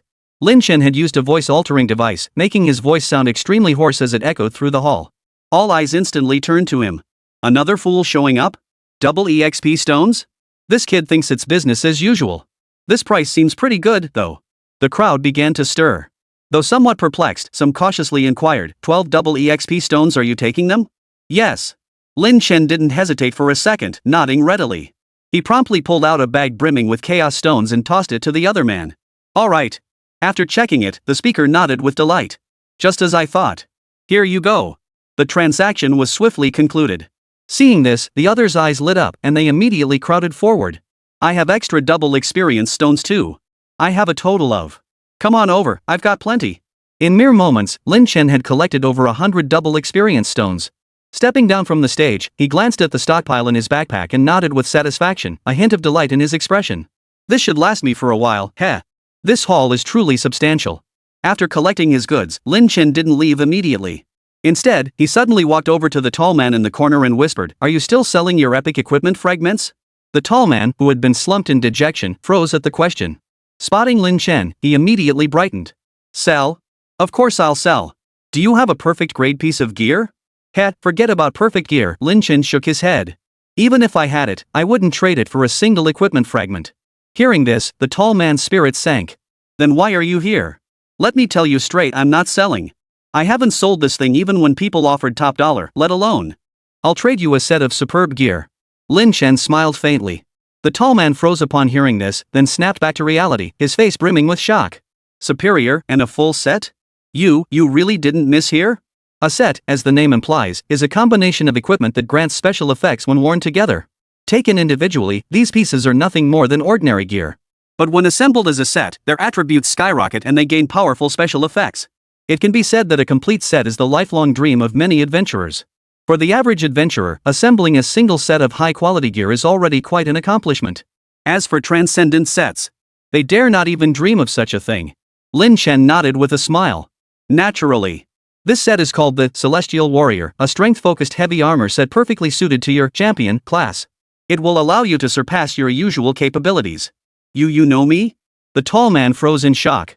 Lin Chen smiled faintly. Of course I know you. Name, Tai Yon. Profession, champion. From Tiannan City. Is there any mistake in what I said? Tai Yon instantly grew wary. Who the hell are you? How do you know all this? Chapter 180, Ezio's Blade, Epic Fragment. The moment he saw the man selling the fragment of Ezio's blade, Lin Chen remembered. This man was none other than the infamous Mad Assassin from his previous life, Tai Yon. Of course, Mad Assassin wasn't his official title, it was his nickname. His actual profession was the warrior class champion. Though a warrior, he wielded the dagger, a weapon commonly used by assassins. That dagger bore the name that would later become legendary, the Ezio's Blade. This weapon was later regarded as capable of surpassing certain legendary tier equipment. All because of one characteristic. Infinite growth. It said the blade of Ezio possesses a special effect. After slaying an enemy, it permanently gains attack power. Whether that's true or not remains unknown.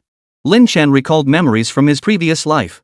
However, armed with this equipment, Iron Courage was a notorious figure in my previous life.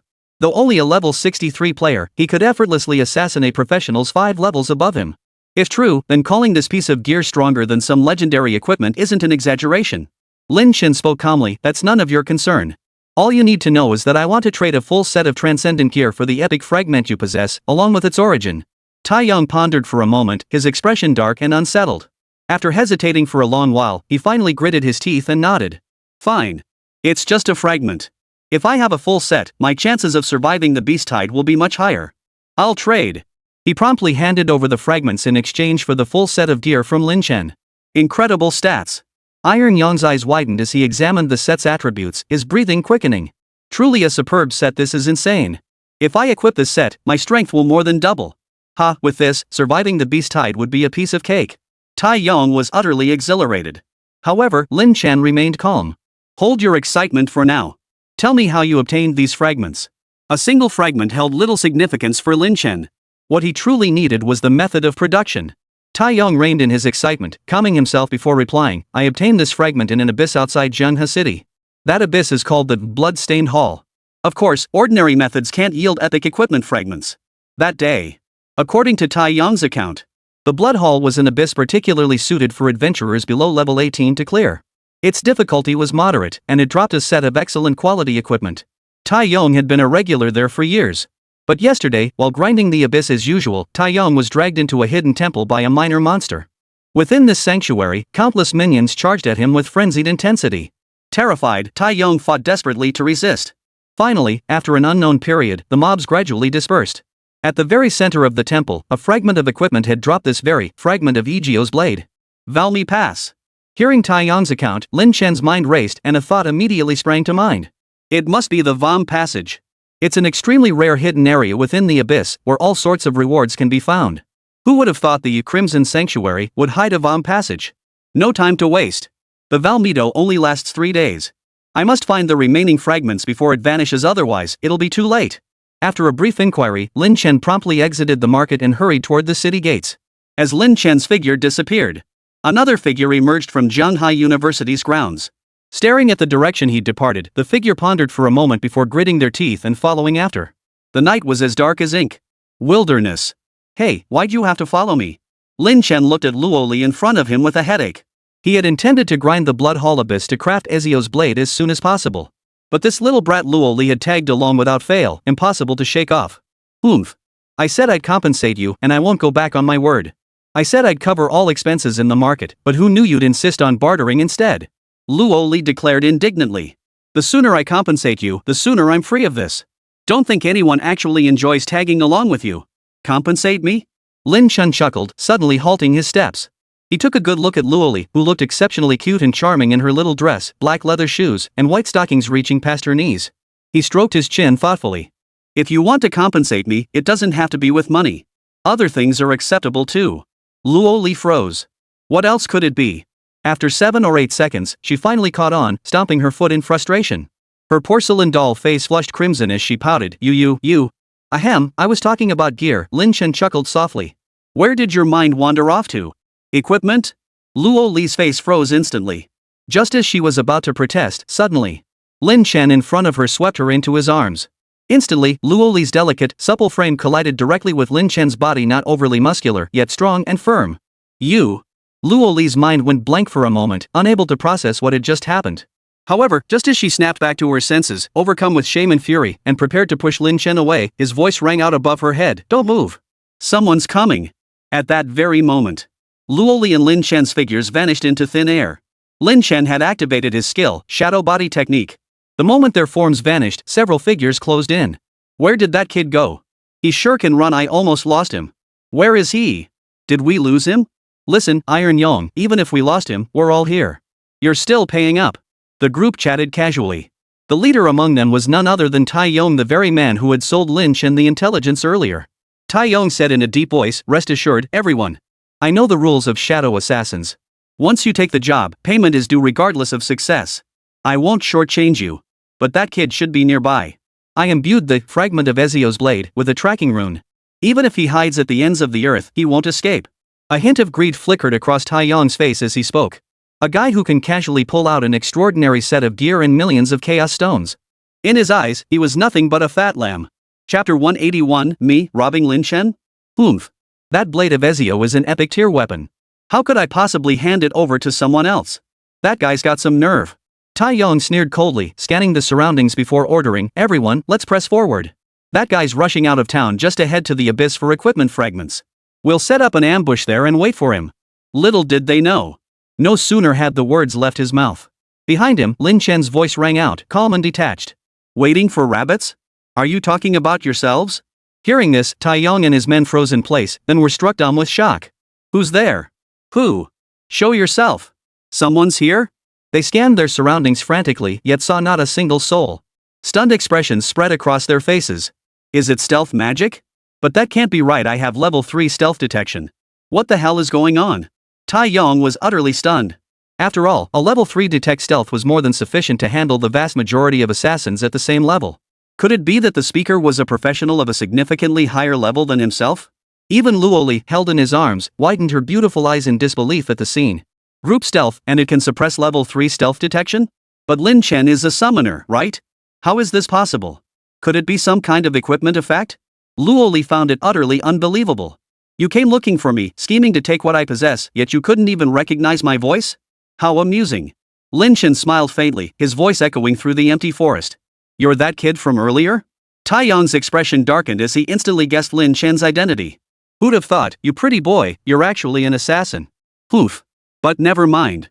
Hand over every last coin on you and that equipment fragment, and I might consider sparing your life. Otherwise, don't blame us for being ruthless. Tai Yong threatened with a savage grin. As he spoke, he pulled a glass vial from his backpack, revealing a deep blue powder inside. With a smug look, he declared. Know what this is? Invisibility breaking dust. Just one use, and it reveals every stealth unit below level 5 within 100 meters. What good is your high-level stealth spell? Under the effects of stealth-breaking dust, you'll have no choice but to reveal yourself. Hearing this, Lin Chen showed no sign of panic. He replied calmly, you want my things? Are you sure? Ha! Since that's the case, I'll grant your wish. With that, Lin Chen murmured under his breath. Come out. Instantly. A mantis-like insect beast materialized out of thin air. Upon seeing the insect beast, Tai Yong and the others gasped in shock. This is Lin Chen's summoned creature? You are Lin Chen. Hearing that name, Tai Yong and the others turned pale, their bodies trembling violently as if they'd been handed a death sentence. Lin Chen. That name struck terror into the hearts of both freshmen and upperclassmen alike. Tai Yong felt as if his head had been struck by a heavy blow, his mind going completely blank. He had actually attempted to rob Lin Chen? And expected him to hand over his money willingly? Had he lost his mind? Gulp. He swallowed hard. Behind him, the men Iron Yong had invited were no longer greedy. Instead, their faces were frozen in terror. Tai Yong, we have business to attend to. We'll be leaving now. Take care of yourself. With that, they turned to leave. But the moment they took a step, the Deathwing Mantis lunged toward them like a bolt of lightning. In an instant. Before they could even utter a sound, they fell beneath the Deathwing Mantis's blades. In an instant, several bodies lay sprawled on the ground. Blood spilled everywhere. Witnessing this scene, the terror in Tai Yong's eyes deepened, almost tangible. He truly hadn't expected it. Lin Chen was far more formidable than he had ever imagined. With just a single summoned beast, they didn't even have the strength to resist. Lin. Senior brother Lin Chen. Tai Yong felt his voice tremble. I was wrong. Please, for the sake of the school, spare me. I'm willing to give up all my savings, as long as... Do you really think I'd spare someone who tried to kill me? Lin Chen smiled. Tai Yong gritted his teeth, his expression shifting from terror to fury. Fine. Since you won't spare me no matter what, then I'll fight with all my strength and take you down with me. Kill. Tai Yong's face contorted as he hurled the vial of shadow-shattering dust to the ground. Instantly, a surge of azure blue powder erupted. Tai Yong had believed that under the effect of the shadow-shattering dust, Lin Chen's concealed figure would be instantly revealed. Then, relying on the power of his extraordinary armor set, he might just have a fighting chance in a desperate battle. But the dust swirled violently. The surrounding area remained utterly empty. Lin Chen's figure remained nowhere to be seen. This can't be possible. Tai Yong's mind went blank. Just as he stood there in a daze. Whoosh! The Deathwing Mantis gave him no chance to recover, launching its attack instantly. With a swift swing of its blade arm, the head fell clean off. Even in death, Taiyong's face still bore a look of utter shock. As if it were still wondering how it had actually died. Your summoned creature has slain the professional, Taiyong. Sin value +1. The notification echoed in his ears. A faint smile touched Lin Chen's lips as he dissolved the shadow body technique. Then, with a flick of his thoughts, his soul flame erupted, instantly incinerating all the corpses around them to ashes. Every piece of equipment was swiftly claimed. You idiot, let me go. Just as Lin Chen was inspecting his spoils, a sharp, displeased cry erupted from within his embrace. Looking down, Lin Chen realized Luo Li's delicate, supple body was still tightly pressed against his own, still held in his embrace. Luo Li's face flushed crimson, as if some sensitive spot had been touched. She pouted, you pervert. Let go of me, or I'll scream. Sorry, I forgot. Lin Chen chuckled, releasing his hold. Instantly, the soft warmth vanished from his embrace, though a lingering trace of Luo Li's unique fragrance lingered, refusing to fade. Didn't scare you, did I? Lin Chen asked softly. Luo Li straightened her clothes and shook her head. I'm not a child. I don't get scared. Despite appearing as cute as a child on the surface, Luo Li was a seasoned professional, not some delicate flower sheltered from the world. Such scenes were hardly enough to unsettle her. What filled Luo Li's heart more than fear was sheer astonishment. She had witnessed Lin Chen's power several times and knew he was formidable. She never imagined he could be this powerful. Chapter 182, Difficulty 11, The Trial Begins. Lin Chen's strength, even within my own clan, he'd likely be among the elite, wouldn't he? Luo Li's heart trembled with awe. And this is only a fraction of what he's shown. He's definitely holding back. If it's him, perhaps he could. Luo Li suddenly thought of something, her gaze growing distant. Come on, young lady. Since you're already following me, you might as well join me in entering the abyss. Otherwise, if that iron courage has any hidden tricks up his sleeve, it could get dangerous. Lin Chen said indifferently. Who needs your protection? Luo Li snorted in displeasure. Yet despite her words, her body obediently followed Lin Chen toward the abyss. Moments later, the two entered the abyss known as the Blood-Red Hall. You have entered the blood-colored hall. The notification sounded. Immediately, both Lin Chen and Luo Li scanned their surroundings. Though called a hall, it was nothing but ruins. Vaguely visible were zombie-like creatures wandering about. According to Taiyong, the Val's secret passage lies in the central area of the Blood Hall. Let's go, Lin Chen declared. But before they could take a step, a sudden, guttural roar erupted before them. A hideous creature charged toward them. Lin Chen remained utterly unflustered, casting a probe spell. Name, Ghoul. Level, 18. Health, 23,412. Mana, 1,024. Strength, 46.2. Agility, 43.7. Spirit, 22.1. Armor, 587. Expected physical damage reduction, 12%. Resistances, none. Special affixes, none. Abilities, Scavenging, Plague Strike, Staggering Charge, Savage Scream. Just as Lin Chen was about to act, Luo Li beside him struck first. She rapidly chanted a series of obscure, profound incantations. Instantly, an ice spike materialized in her hand, which she thrust viciously toward the ghoul. Whoosh! 32154, critical hit damage. A bright red number appeared above the ghoul's head as it collapsed straight to the ground. Nice damage, Lin Chen nodded with satisfaction. Your casting speed and awareness are top tier among the newcomers, heh. I'm nowhere near your level, Luo Li replied without a trace of pride, instead letting out a sigh. Lin Chen smiled faintly. I advise you to compare yourself to others instead. Otherwise, you'll only be setting yourself up for disappointment. This remark wasn't arrogance. It was the truth. With memories spanning 2 lifetimes, Lin Chen's experience and insight into historical developments alone could outclass countless so-called prodigies. And what's more, in this lifetime, he had undergone a class change to become the Insectoid Overlord. This infinite tier profession was unheard of even to Lin Chen in his previous life. But one thing was certain, its power was beyond belief. Luo Li was considered a prodigy among the younger generation. But compared to that monster Lin Chen, she was still far behind. Humph, narcissist, Luo Li couldn't help but mutter under her breath at Lin Chen's words. Though she felt some resentment, she didn't voice any rebuttal. Let's go. Without another word, Lin Chen led Luo Li forward. The difficulty of this abyss instance wasn't particularly high. Even without Lin Chen lifting a finger, Luo Li alone could push through effortlessly. Moments later, they arrived before a ruin. This is the place, Lin Chen said, pointing to a cave opening in the ground. This was the entrance to the Val's secret passage, as Iron Courage had described. It was extremely well concealed, hidden on an inner side that wasn't a necessary path, and it also had several switches.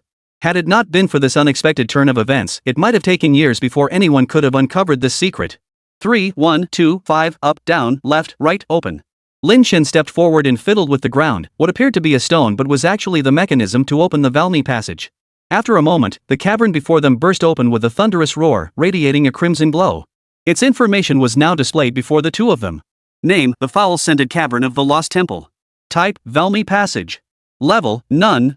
Affixes: monsters reflect 100% elemental and physical damage back to players, cannot restore health, mana, shields, or casting resources, possess a shield equal to 50% of their maximum health, cannot be drained of health, cannot be stunned, and have 100% increased maximum health. Remaining entries: 2. Drop: fragment of Egio's blade remaining, 11. Description: one of the distorted fragments of spacetime scattered across the world after the corruption of the Val Empire. This must be the place. Lin Chen's eyes lit up. Without hesitation, he grabbed Luo Li and both entered the area. You have entered the Val's secret passage. This secret passageway, as Iron Courage had described, it resembled a temple. The temple was divided into 12 distinct zones, each with a path leading to the central location where Lin Chen and Luo Li now stood. The space resembled a vast plaza. Among the 12 sections, one lay utterly devastated, clearly the work of Tai Yong. The moment they entered, Luo Li shrank back.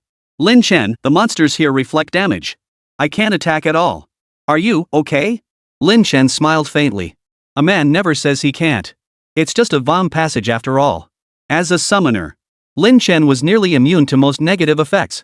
As for other effects like monsters gain total health, they merely added a bit more HP to the monsters. No matter how tough the target, it was still just a target posing no real threat to him. Hearing this, Luo Li nodded, though a lingering worry remained. Just as the two were talking, a voice boomed down from above, resounding with majestic grandeur. Mortals, accept the Queen's gift. You have one final chance. Which level of trial do you choose? Hearing this, Lin Chen began to grasp the situation. So this is the trial within the Valmido Pass. The trial requires surviving an onslaught of monsters. Each time, you can choose the trial's difficulty level. The difficulty corresponds to the wave count of monsters spawned, as well as the rewards. Most teams opt for a gradual approach, collecting all rewards sequentially. But now, I only have one chance to choose. Thoughts flashed through Lin Chen's mind like lightning. A faint smile touched his lips as he declared aloud, I choose difficulty level 11. Difficulty 11. That meant monsters spawning simultaneously across 11 zones. Monsters in a single zone were enough to give a professional like Tai Yong a headache. And with monsters spawning across 11 zones simultaneously, the difficulty skyrocketed exponentially. And what's more, keep in mind, this is a two-player difficulty, meaning the challenge factor doubles. Chapter 183, Ezio's Blade, Infinite Growth.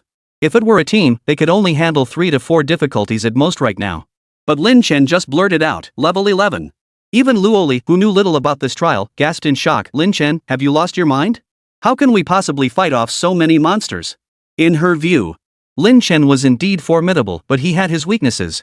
Like a warrior who might deal massive damage but is incredibly fragile. But he couldn't possibly be fast and efficient at clearing mobs too. Lin Chen's summoned creatures were indeed powerful. There were only a handful of them. For these few summons to withstand simultaneous attacks from monsters across 11 zones is simply too much to ask. Who would have thought Lin Chen would just smile faintly and say, no problem. Watch my performance.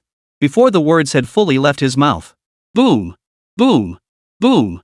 From the 11 surrounding zones, dense waves of monsters surged forward, charging madly toward the two of them. These monsters weren't particularly high level, mostly hovering around level 12. But low level? High numbers. As far as the eye could see, at least 1,000 monsters were charging this way, with endless waves following behind, seemingly without end. At this sight, Luo Li's face instantly drained of color. Lin Chen, you're going to get us killed. So many monsters, and I can't even fight back. What are we going to do? We have to get out of here. Why aren't you moving? Luo Li, frightened like a startled kitten, shrank back. But behind her stood Lin Chen. Taking a step back, she collided directly into his embrace. They're just a few monsters. Lin Chen's expression remained calm and composed, as if the creatures before them didn't even exist. Am I going to die here? No. Mother. I haven't even. Despair flooded Luo Li's heart as she watched a ferocious beast lunge toward her, her face turning ashen. And at that very moment. Release! Lin Chen finally roared. Instantly, a figure materialized, cleaving the attacking beast clean in two. It was the Deathwing Mantis. Following its appearance, countless other figures emerged in rapid succession, materializing one after another.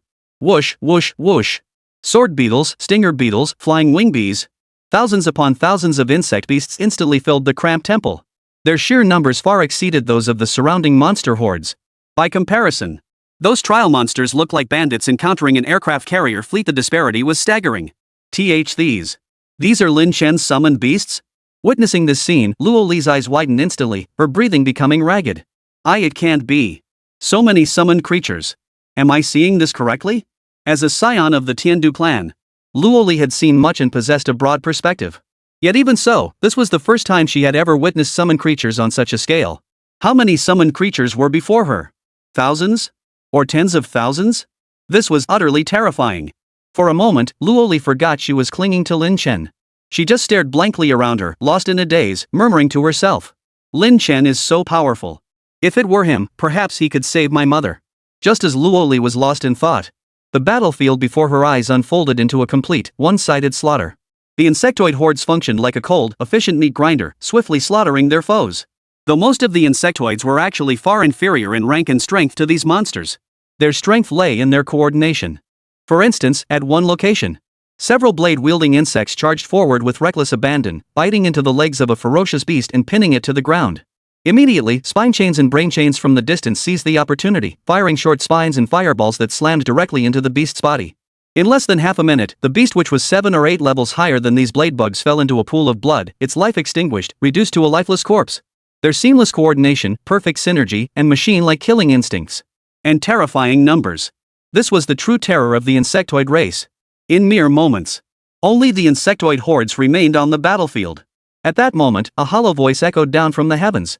Trialist, you have successfully pleased Queen Azri. Take your reward. As the voice faded, you have obtained the reward, fragments of Egio's Blade 11. Easy as pie. Lin Chen smiled faintly. I'm eager to see just how powerful this famed blade of Ezio truly is. Are you sure you want to consume 12 fragments to synthesize Ezio's blade? Confirm. Synthesis successful. Lin Chen immediately checked the equipment's attributes. Name, Ezio's blade. Type, dagger weapon. Quality, epic. Requirements, level 15, strength 22, agility 34. Attributes, none. Special effect 1, all things are void. When activating a skill to break stealth, damage dealt increases by 300%. Special effect 2, all things grant, gains 1 point of additional attack power upon defeating an enemy. This effect stacks infinitely. Cooldown, 60 seconds. Current additional attack power, 0. It really does stack attack power infinitely. Lin Chen's eyes lit up.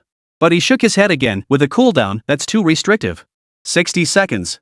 A day has 84,600 seconds. Even if you kill an enemy every 60 seconds, you'd gain a maximum of 1,410 attack points per day. Attack power isn't the same as strength. The returns aren't that great.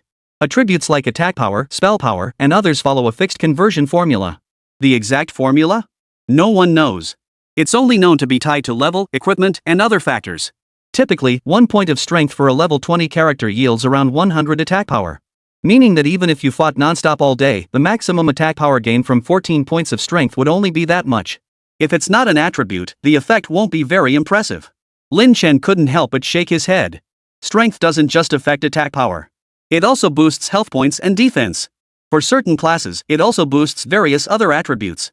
For instance, in his previous life, Lin Chen's class, the Blood Mage, gained increased critical strike damage and health regeneration speed from strength boosts. Therefore, for Lin Chen, the gains from attack power alone weren't particularly significant. Moreover, Lin Chen couldn't possibly grind monsters 24 hours a day just for a slight boost in attack power. Suddenly, this gear doesn't offer much benefit to me, but it's absolutely perfect for the Deathwing Mantis. First, it's a summoned creature. Strength only benefits it in terms of attack power. Second, I can't grind monsters 24/7, but it can. Finally, in my previous life, I heard about items that reduce equipment cooldowns. That means I could compress the cooldown of Ezio's blade down to just a few seconds or even a single second. Then, wouldn't I gain tens of thousands of attack power just by sitting around all day? Lin Chen thought excitedly. Chapter 184, The Ferocious Beasts Assault the City, commencing. Without hesitation, Lin Chen equipped the blade of Ezio onto the Deathwing Mantis. From now on, let the Deathwing Mantis hunt in the wilderness on its own. If anything comes up, just have the Thunder Summoner Butterfly handle it. Lin Chen nodded with satisfaction. Lin Chen. Suddenly, Luoli spoke, her expression complex. I never imagined you could be this strong. So powerful, it's beyond anything I've ever heard of. Lin Chen looked at Luoli with some puzzlement. What's wrong? Nothing. Luoli shook her head, but despite her words, her small face was filled with hesitation and gloom. Lin Chen knew something was troubling the young girl, but he refrained from asking. Instead, he sighed and said, all right then. Since that's the case, I won't pry. After clearing the battlefield, the two departed. Of course, before returning to school, Lin Chen didn't forget to leave the Deathwing Mantis behind to hunt the surrounding beasts. A month passed in the blink of an eye. about 20 kilometers west of Jianghe City. Here lay a vast canyon, flanked by towering peaks that seemed like natural barriers. Only one relatively narrow passage connected Jianghe City to the outside world. This was Huang Xin Canyon, one of Jianghe City's 4 great battle domains. At the gorge's entrance, a fortress rose from the earth like a dagger, blocking the way ahead. This fortress was immense, standing over 300 meters tall. Its footprint was 2 to 3 times larger than its height. Inside the fortress at this moment, a group of people were exploring its interior, their eyes darting about in wonder, occasionally uttering murmurs of astonishment. Is this the magnificent fortress? It's enormous. Principal Yang Qi is terrifying to possess such a summoned entity. Unbelievable. Among them, some appeared very young, clearly students from Jianhai University. Others carried themselves with an unnatural air of worldliness, looking greasy and unkempt. There were even elderly men with hair already streaked with gray. In short, it was a motley crew. Amidst the crowd, Lin Chen and Mo Hongli walked side by side at the rear, chatting casually. This grand fortress is truly massive. They say it's one of Vice Principal Yang Qi's 4 summoned entities. It's hard to fathom just how terrifying Principal Yang Qi's power must be. Mo Hongli, clad in form-fitting leather armor and arm in arm with Lin Chen, spoke with evident excitement. Lin Chen smiled. Exactly. This grand fortress may appear as a structure, but it's actually one of Vice Principal Yang Qi's summoned entities, and he possesses 4 in total. Just one summoned entity is this massive. It's clear Vice Principal Yang Qi is no ordinary figure. However, this colossal fortress also has some fatal weaknesses. Mo Hongli couldn't help but ask, what are they? Lin Chen chuckled lightly. First, summoning and deploying the grand fortress takes days to complete. Second, these summoned entities can only defend passively, they cannot launch active attacks. These 2 fatal flaws make Yang Qi a top-tier powerhouse in defense. But when it comes to offense, it's quite mediocre. Mo Hongli's expression lit up with sudden understanding. I see. But Mo Hongli's face scrunched up again as she pouted. I heard that all of us newcomers, along with every practitioner below level 20 in Jianghe City, have to stay within the Grand Fortress's defensive lines to resist the beast tide during this period. The thought of having to live inside someone else's summoned creature for that whole time just feels off. Lin Chen chuckled teasingly. First off, from such a distance, Yang Qi can't possibly sense every move people make inside her summoned creatures. Even if she could, Principal Yang Qi is a woman anyway. Do you really care about being watched from start to finish by a woman? From start to finish? Mo Hongli pondered the scenario described by those words, her face flushing crimson as she playfully raised her delicate fist and lightly tapped Lin Chen's chest twice. Just as the two were playfully bickering. Ahem. Quiet down. A figure soared through the air, landing directly before the group. Dressed in snow-white robes with an extraordinary bearing, he held a long sword in his hand. It was none other than Bai Jingxing. Yet this Bai Jingxing bore no resemblance to the disheveled figure defeated by Lin Chen last time. His expression was serene and unruffled. Though outwardly calm, a closer look at his eyes revealed a hidden glint of smugness and pride. I am Bai Jingxing, and I have been appointed as the commander of the first defensive line. Bai Jingxing declared. As you all know, the commander has authority over all activities of practitioners within the defense line. Therefore, the responsibility on my shoulders is immense. I ask for your cooperation. Otherwise, I will have no choice but to report any violations to the authorities and the academy according to regulations. As Bai Jingxing spoke these words, his gaze fixed directly on Lin Chen's figure in the corner, a flash of venom and hatred flickering in his eyes. Clearly, these words were intended specifically for Lin Chen's ears. Bai Jingxing was no magnanimous soul. Especially when it came to Lin Chen, who had publicly humiliated him multiple times. He would never pass up an opportunity for revenge. Yet, beneath Bai Jingxing's glare, Lin Chen remained utterly unfazed, as if the matter held no weight whatsoever. Bai Jingxing? He wasn't even worth his trouble. I originally planned to deal with you after the beast tide. Since you're eager for death, I'll simply dispose of you during this beast tide, Lin Chen sneered inwardly. He then glanced at his interface. After a month of leveling up, Lin Chen's level had reached 18. His interface had undergone a complete transformation. Name, Lin Chen. Class, Insectoid Overlord. Level, 18. Lifespan, 157 years 217 days. Strength, 103.1. Agility, 68.6. Mental strength, 124. Health points, 10547 HP regeneration, 428.4 per second. Mana, 5479 mana regeneration, 121.8 per second. Armor, 2354 expected physical damage reduction, 34%. Elemental resistances ice, fire, lightning, 60%. Corrosion resistance, 60%. Chaos resistance, 60%. Other attributes, none. Sin value, 3578. Skills, Chain Lightning, Necromancer's Summon, Soul Beast Summoning, Mage's Hand, Greedy Soul, Soulfire, Rally, Shadow Clone. Equipment: Heart of Omniscience, Shidaf Rune, Undead Commander, Crystalline Omniscience, Shadow Cloak, Titan Fusion, Blood Mask Helm, Topaz Ring, Blood of Thorns, Giant Storage Bag, Acaris Fong. And after this period of development, the insectoid hordes have expanded once more. Now, Blade Lurkers, 10,000. Lurkers, 8,000. Brainworms, 8,000. Flameworms, 1,000. Ironclad Blade Beetles, 500. Winged Bees, 500. Molten Firefly, 50. Chapter 185, Platinum Star Strategy Divide and Conquer. The scale of the insectoid army had now truly reached the magnitude of a vast, thousand-strong force. Throughout this month, Lin Chen showed no sign of slackening. He had the Deathwing Mantis undergo its 5th evolution and the Thunder-summoning Butterfly its 3rd, causing the attributes of both summoned creatures to skyrocket. Particularly the Thunder Summoner Butterfly, whose primary, Spirit, attribute had skyrocketed to 110. As for the Deathwing Mantis, its Strength attribute now stands at 85. But through a month of relentless slaughter, bolstered by the special effects of the Ezio's Blade, the Deathwing Mantis had gained thousands of points in attack power. It could be said, the current Deadwing Mantis was absolutely no less dangerous than the Thunder Summoner. And this is merely 1 month's growth. The later it gets, the faster the Deathwing Mantis will grow. Ultimately, surpassing the Thunder Summoning Butterfly will likely be only a matter of time. As Lin Chen pondered this, according to our scouts, the Beast Tide will arrive first thing tomorrow morning. As the first line of defense, we must do everything possible to weaken the vanguard of the Beast Tide. Therefore, I propose we divide our current forces into smaller units. We'll freely disperse around the canyon perimeter to eliminate the beasts. What do you say? On the platform, Bai Jingxing declared in a clear voice, a cold smile flickering across his face. His proposal quickly drew skepticism from some below. Commander Bai Commander, for years, the first line of defense has always operated near the Grand Fortress. Only under its protective magic array are we relatively safe. A warrior frowned, voicing his objection. Leaving the fortress's protective array might boost our efficiency in slaying beasts, but it's far too dangerous. The Grand Fortress was the very foundation upon which these new recruits could withstand the onslaught of countless beasts. A defensive magic array covered every kilometer around the Grand Fortress. Within the array, all attributes of the practitioners were significantly enhanced. Additionally, they were granted a special skill, Gate of Time and Space. Once activated, anyone within several kilometers of the fortress could instantly teleport back inside. Though limited to 1 use per day, it serves as a vital life-saving talisman. It is precisely due to these protective measures. Over the years in Jianghe City, the casualties among professionals within the first line of defense have been the lowest. Yet now, this Platinum Star, upon becoming commander, demanded they leave the fortress's vicinity and roam freely for hunts? Below the stage, most were baffled by this order, even strongly resistant. Platinum Star sneered coldly, danger? If you're afraid, just hide inside the fortress. Stay inside. If there's no danger, how can there be rewards? Besides, the more beasts we slay, the less pressure the next few defense lines will bear. You lot, are you so selfish that you just love dumping the burden on others? Bai Jingxing spoke with righteous indignation, his voice passionate and impassioned.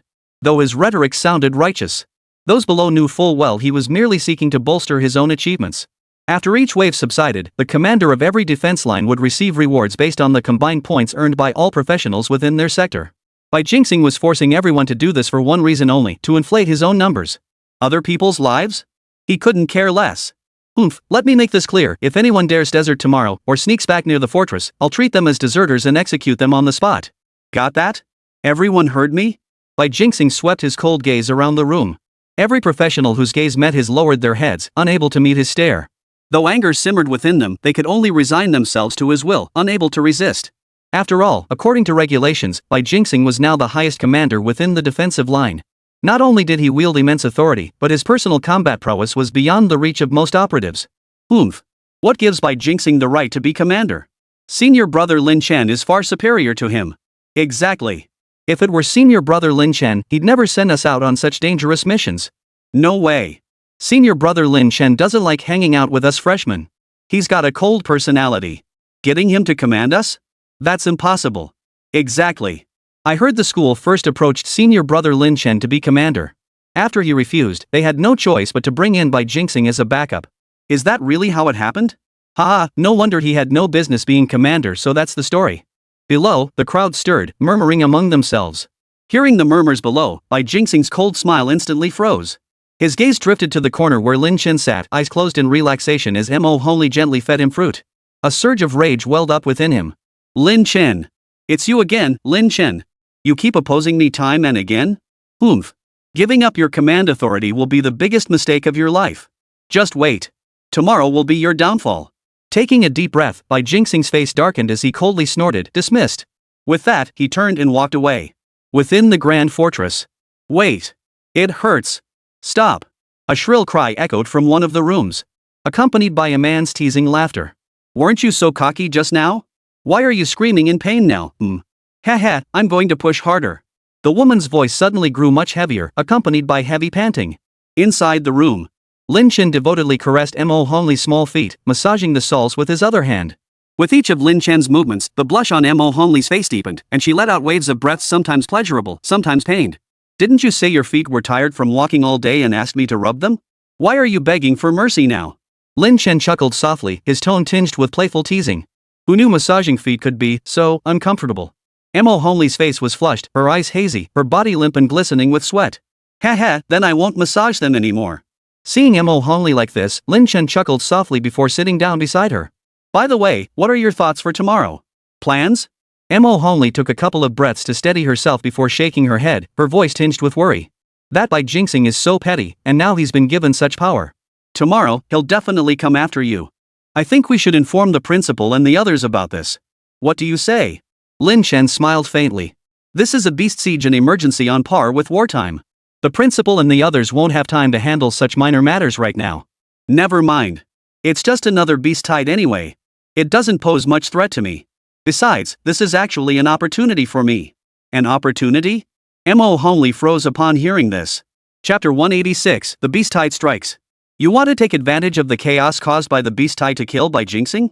Mo Honglei, sharp as ice, quickly grasped the situation. Lin Chen nodded. I intended to deal with him after the beast tide, but it seems he couldn't wait. Since that's the case, I'll just take care of him now. In his words, killing Bai Jingxing, this level 17 epic tier professional, seemed as effortless as slaughtering a chicken, merely a casual act, utterly straightforward. Mo Honglei agreed without hesitation. This Bai Jingxing was bound to pose a threat to you sooner or later. Better to eliminate him now. But you must be careful. Lin Chen smiled faintly. Don't worry, I'll protect myself. Oh, and if you need anything, just use this summoning spell. I'll be right there. I know. Mo Honglei gave a gentle smile before throwing her arms around him. Instantly, the soft, fragrant embrace sent ripples through Lin Chen's heart. Hee, here I come. Lin Chen swept the fragrant beauty before him into his arms and tossed her onto the large bed in front of him, ready to ignite a fiery passion. Mo Honglei, before him, gazed at him with eyes like silk threads, her gaze full of desire. But then, at that very moment, buzz. A strange humming sound echoed in both their ears. This is an alarm. It's the distinctive alarm signal of the Grand Fortress, indicating a surge of ferocious beasts in the vicinity. Lin Chen's expression instantly turned grave as he sprang to his feet. Mo Honglei hurriedly pulled on her clothes, puzzled. But intelligence said the beast tide wouldn't arrive until noon tomorrow. Why is it early? Regardless, we should go check it out first, Lin Chen said in a low voice, then led Mo Honglei out of the room. They reached the top of the fortress. The two scanned the distance, their expressions turning grave. In the distance, countless ferocious beasts surged toward the fortress like a raging flood, approaching from all directions. A closer look revealed their numbers well over 10,000. Is this what a beast siege looks like? Mo Honglei was utterly stunned by the sight. Her beautiful eyes were filled with shock, and she remained speechless for a long moment. In his previous life, Lin Chen had witnessed such sieges countless times, so his expression remained largely unchanged, though a hint of puzzlement lingered. Logically speaking, beasts attacking a city this early should be quite rare. Could it be a coincidence? As Lin Chen pondered this, whoosh, whoosh, whoosh. One by one, many adventurers climbed to the top of the fortress, gazing into the distance. Their expressions turned to shock and awe. The beasts attacked the city ahead of schedule? So many beasts. Is this what a beast siege looks like? It's even more breathtaking than the videos I saw online. So many. Wait, why isn't Senior Brother Platinum Star here yet? What should we do? That guy Bai Jingxing, is he still sleeping in? Sleeping in? I saw him with my own eyes just now, walking into a room with a woman in his arms. Probably didn't hear the alarm. He's probably enjoying himself right now. At this moment, the vast majority of professionals had gathered here. Yet as they scanned the area, they realized Commander Bai Jingxing was nowhere to be found. They were instantly thrown into confusion. Without the commander's orders, should they attack, defend, or hold their ground? Without leadership, they exchanged bewildered glances, utterly at a loss. After all, this was their first time encountering such a situation, and they lacked experience. Listen up, everyone. Form up immediately into the pre-arranged 5-person squads. Suddenly, a voice rang out, like a soothing balm that instantly calmed the unease in everyone's hearts. Though the voice wasn't deep, even carrying a hint of youthful immaturity, it was resolute. The group of professionals before them fell silent upon hearing these words, swiftly assembling into the pre-arranged formations. The voice belonged to Lin Chen. He hadn't wanted to take on the role of commander, as it would distract him from his own mission. But in this situation, he had no choice but to step forward. Otherwise, before the beasts even attacked, these people would have thrown their own ranks into disarray. Within moments, all teams were assembled. Surveying the assembled ranks of professionals before him, Lin Chen spoke in a solemn tone. Defend within the protective array, no panic. Healers, cast spells from within the fortress. Prioritize treating the most severely injured and maintain a steady healing rhythm. Also, ranged classes, position yourselves behind the healers. This way, you won't be targeted by beasts with the spell suppression modifier. Additionally, tanks, remember not to draw aggro into the crowd. Lin Chen quickly covered the key points, then waved his hand decisively. Everyone, down. Prepare to engage the enemy. Yes. The assembled party responded in unison. The sound shook the heavens like thunder. This scene. It felt as natural as a general commanding his troops, without the slightest hint of incongruity. In his previous life, Lin Chen had once commanded a city's defenses against the beast tide. Back then, he commanded millions, and everything ran with military precision. Now, commanding merely the first line of defense with a few thousand men was nothing by comparison. Within moments, the professionals had taken their positions near the fortress, each holding their breath in anticipation of the beast's arrival. From atop the fortress, Lin Chen scrutinized the distant horde of beasts. They were fox-like beasts, not enormous in stature but easily the size of wolfhounds. Their bodies glowed a deep purple red, while their tails seemed ablaze, their tips burning with a fiery ball. These are the lowest-tier flame-tailed demon foxes. They should be easy to handle. Lin Chen made his assessment swiftly. Sure enough, as the flame-tailed demonic foxes approached, they were easily slaughtered by the professionals near the fortress. So this beast tide is this easy? Hee, I'm taking them down one by one. The beast tide doesn't seem as tough as they made it out to be. Below, as the last flame-tailed demon fox fell, the adventurers collectively exhaled in relief. Don't let your guard down. This was merely the simplest part. The real monsters are yet to come, Lin Chen commanded in a solemn voice from above. Hearing this, those below steeled themselves, preparing to face the enemy. Moments later, the second wave of the beast tide surged forward. Rumble. In the distance, colossal beasts charged once more. These beasts were enormous, resembling bulls, yet their mouths were filled with sharp, chilling fangs. Behemoths. These beasts deal low damage, but their thick hides make them incredibly tough to handle. Such beasts already in the second wave? Above, Lin Chen raised an eyebrow at the sight of the ferocious beasts approaching from the distance. As he pondered, the behemoths had already breached the fortress perimeter, clashing with the adventurers. This wave of monsters proved significantly tougher than the previous one of flame-tailed foxes. Within mere minutes, casualties began to mount, forcing retreats. Still, they were merely a pack of low-tier beasts. After expending considerable effort, the group eventually dealt with them. But before the group could relax, a group of beasts materialized. At the sight of these beasts, eyes widened and faces paled in shock. Black water vipers? Holy crap, it really is. Aren't these supposed to appear during the mid-stage of the ferocious beast siege? Why are they showing up in the third wave? This is bad. What do we do? The crowd was suddenly thrown into panic. Chapter 187, caught between a rock and a hard place, a desperate battle. The Blackwater Viper, a vicious beast, was remarkably small in stature, indistinguishable from an ordinary venomous snake. Yet it possessed remarkable strength attributes and terrifying agility. Moreover, its venom possesses a terrifying corrosive power capable of dissolving steel. A mere touch would instantly kill most practitioners.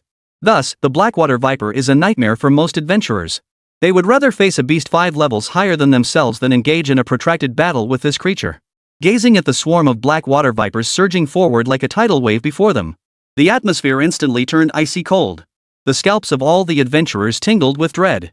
What should we do? Should we retreat? Retreat? According to protocol, the first 10 waves of the beast tide must be completely eliminated by our frontline defense. Only then can subsequent waves be left for the rear. If any are missed, every single one of us will face demotion, one person snapped irritably. According to official regulations, the first line of defense must completely repel the first 10 waves of the beast tide.